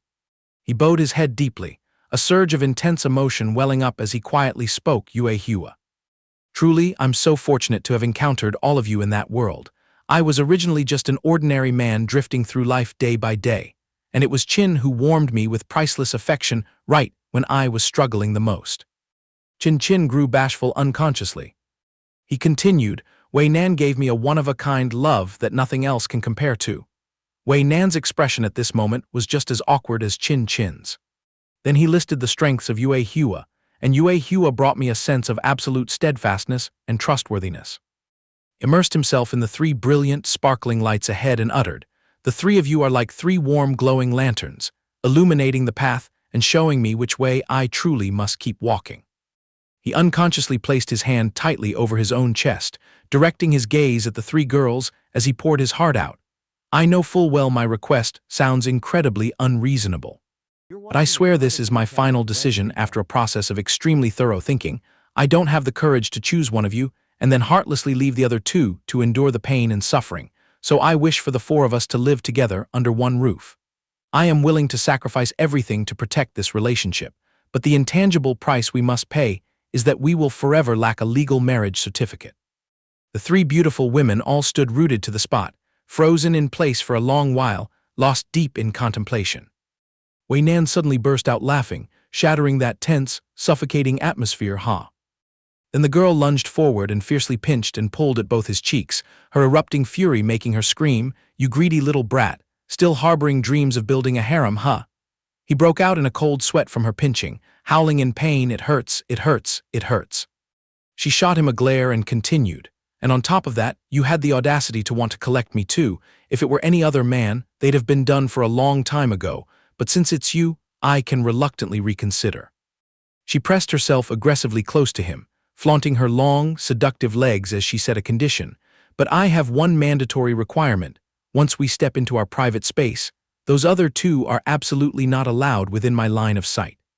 Qin Qin put on a grimacing, furious face, her ears burning as she snapped back at that condition. What did you just say? Before anyone could react, she leaned in and caressingly stroked the young man's jet black hair. Let's finalize this. Your first time absolutely has to belong to me. I want to have your children." Chin Chin found this too grating on her ears, so she kicked her away, bristling with utmost seriousness. "Wei Nan, what nonsense are you talking about? He's still a boy of school age. Hao, stand behind me, I will protect you." Then with a stern face and resolute expression, she cast a burning gaze at him and concluded, "No, toss aside the title of older sister or relative. As your lover, I will shield and protect you." She smiled a meaningful smile, secretly calculating in her mind, Hao has already made a decision like this. I'll just have to pretend to agree for the time being, but Hao's love is definitely finite. It can't possibly be spread perfectly even like a still pond. Given enough time and patience, I'm certain of winning and gradually claiming Hao entirely. Wei Nan, irritated by the sight of her, placed her hands on her hips, putting on a contemptuous look as she taunted, "Hey, Miss Zhang over there, since we've decided to live under the same roof, we need to clearly establish who comes first and who comes after, correct? I'm the oldest here, superior in every way without rival. The position of first wife belongs to me. You wouldn't dare have any objections, would you?" Chin Chin's face darkened as she immediately shut her down mercilessly. "I absolutely do not agree. I've lived beside Hao for the longest time, so only I am worthy of that position." Seeing this, Yue Hua also hurriedly buted in to claim her say, "Forget about age. Here only classmate Zhang Hao and I are actual peers." So the entire room turned into an arena erupting in fierce warfare. Wei Nan loudly retorted to Yue Hua's provocation. "Ha, a little snot-nosed kid like you has no right to speak here. I am the chairman of Feng Hong." Chin Chin, not backing down, puffed her cheeks and glared, mocking, tusk, pulling out titles and power again to ride roughshod over others, disgustingly despicable. Wei Nan, infuriated by Chin Chin's razor-sharp tongue, snapped back, "What did you say, you scheming, manipulative woman?" Zhang Hao, drenched in sweat, rushed in to mediate. "Wait a moment, please, don't fight anymore. Oh, for heaven's sake, my leg." All three girls panicked, their faces draining of all color as they cried out simultaneously, "Zhang Hao, Hao, are you okay? Are you hurt anywhere?" The young guy scratched his head and ears, grinning as he corrected, Ha, it's nothing really, I'm just begging you all not to brawl so loudly over me anymore, okay?" Chin Chin suddenly realized she'd been painfully tricked and immediately threw herself into his arms to scold him. "You're good, you little brat, daring to deceive me." Wei Nan copied her exactly, lunging onto him and whining, Hao, you're so bad." Zhang Hao, pinned down and clawed at by the two women, immediately waved the white flag, crying out, "I know I was wrong, I'm sorry, okay." With both cheeks glowing red, he swept his gaze across the three of them and concluded with a word of thanks. "And that's not all, this world is truly, incredibly wonderful." The script fast-forwarded 2 years later, at Zone 10 of the island. He sat cross-legged, flipping through a few pages of a newspaper reporting on himself, then clicked his tongue, HMPH, feels like there are countless pairs of eyes lurking and watching us. In a flash, a smooth, delicate arm brought food right up to his mouth, open wide, classmate Hao. Chin Chin showed off her seductive body curves, swaying flirtatiously, open your mouth and obediently take some more vitamins, come on. From afar, a high-pitched, melodious voice drifted over, "Darling, don't listen to her seduction. We should start physical training from today. It's time to prepare properly for pregnancy."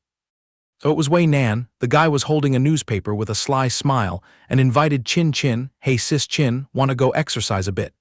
Chin Chin fumed at this, clenched her fists, gritted her teeth and muttered, "That woman." At that moment, another voice suddenly interrupted. Zhang Hao had just finished working out, drenched in sweat. "We still have an unfinished one-on-one match." It turned out the speaker was Yue Hua. The guy readily replied, "Approved, as you wish." After settling the match, he began to ponder, "I've always been curious about what defines a true man. Like health, a steel spirit, or a grandiose career with endless money. Well, those are true but not enough. I believe the core is keeping a cool head, knowing exactly what you want and then taking action and daring to shoulder all consequences of your decisions. That's a real man." Standing in the serene atmosphere, he uttered a very romantic line, "The weather is gorgeous today."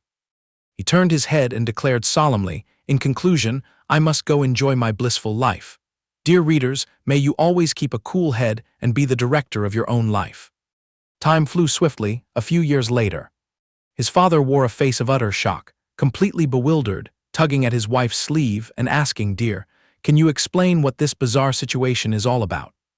Before the old couple now stood a child, with captivating heterochromatic eyes. The old lady bent down, staring at the letter in her hand, and read aloud to Dear Mom and Dad, "I sincerely apologize for disappearing for so long. Currently Wei Nan, Sister Chin, and a school friend are living very prosperously. Oh, and this is our product, also your precious grandchild. After reading that, the old lady froze for 5 seconds as if acupressure pointed. She was stunned, then screamed, shaking the whole house. What is this? This little kid was made by Hao Hao himself. I've been upgraded. But without any marriage, a child appears. How could our Hao Hao be so reckless? The husband hurriedly soothed his wife. Calm down, dear. After all, Hao Hao is all grown up. Just finish reading what else he wrote. Yes, and the next part of the letter reads, I asked the butler from my school friend's family to bring this little one to meet you. Lately work has been overwhelming, so I must trouble you too. I'm sending the boy for you to look after for about a month, so grandparents and grandchild can bond.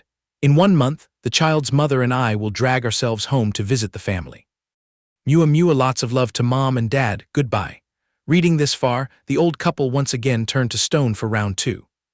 The father eagerly scooped up the child, holding it like a fragile egg and cooing, while the mother scowled, her face darkening, grumbling, that brat Hao Hao clearly said he was going on vacation without a word. Now look, he's brought back a grandchild. Don't you think this is fishy? Then she squinted suspiciously and interrogated, this kid is clearly Hao Hao's flesh and blood, but who on earth is its biological mother? The husband, engrossed in playing with the grandchild, suddenly froze and blinked. The old lady immediately turned to glare at the butler, thrusting the letter and grilling him. You're from Manhwa Hua's family, you must know the situation, right? The butler broke out in a sweat, hastily pulled out a handkerchief to wipe, and replied flustered, oh, sorry madam, I truly know nothing. The eldest miss only assigned me to bring this child here and told me to watch over it. Just as the atmosphere fell silent, the door burst open. A lady with an extremely elegant demeanor strode in and shouted, servants, search and find that scoundrel for me. The 2 house owners looked at each other dumbfounded like, hello, what the heck is going on in my house? The old couple clung to each other and screamed in panic, who on earth are these ladies? Please be informed, this platinum-haired lady is none other than the mother of Wei Nan, the head of the Wei family. The woman with an air of supreme confidence pushed up her glasses and greeted, hello, aren't you my in-law? My sources reported that my precious grandchild has landed back in the country, so I had to come check immediately. The moment her eyes spotted the child, she squealed with delight, oh my, is this grandma's precious treasure? Unbelievably adorable, every feature exactly like my little Nan. The 2 house owners, terrified, thought to themselves, the mother of President Wei is this young. She rushed over, stroked the child's hair and cooed, little darling, eat well and grow up fast, so you can later shoulder the Feng Hong Corporation, and whatever you do, don't be whimsical and stubborn like that Nan, your mother. Suddenly another uninvited guest stormed in, bristling with killing intent and bellowed, what Wei family Feng Hong? Who gave you permission to lay a finger on my own grandchild? An elderly matriarch with majestic white hair sneered, just a mere merchant dare to bring a gang barging into someone else's home, and even dare to caress my darling grandchild. It turned out this big shot was Miss Min, the renowned commander of the Southeast Military Region. Wei Nan's mother leisurely turned her head with a mocking smirk. Commander Min, I suggest you get your eyes checked. One look at this boy, and you can tell he's the blood of our Wei family. Examine carefully, does his face have any resemblance to your little miss?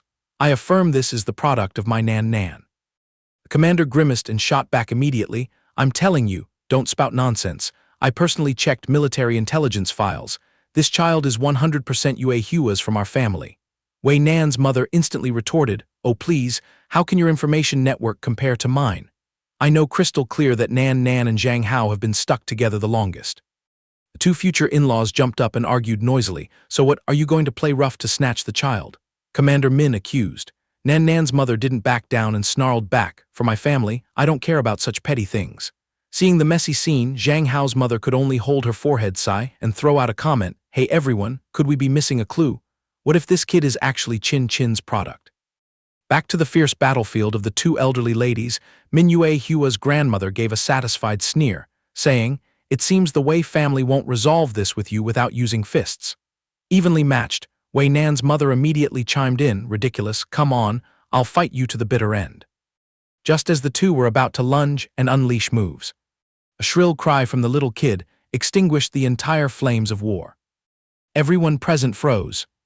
The atmosphere suddenly fell silent as a sheet, no one daring to make a peep. Miss Min's grandmother then cleared her throat.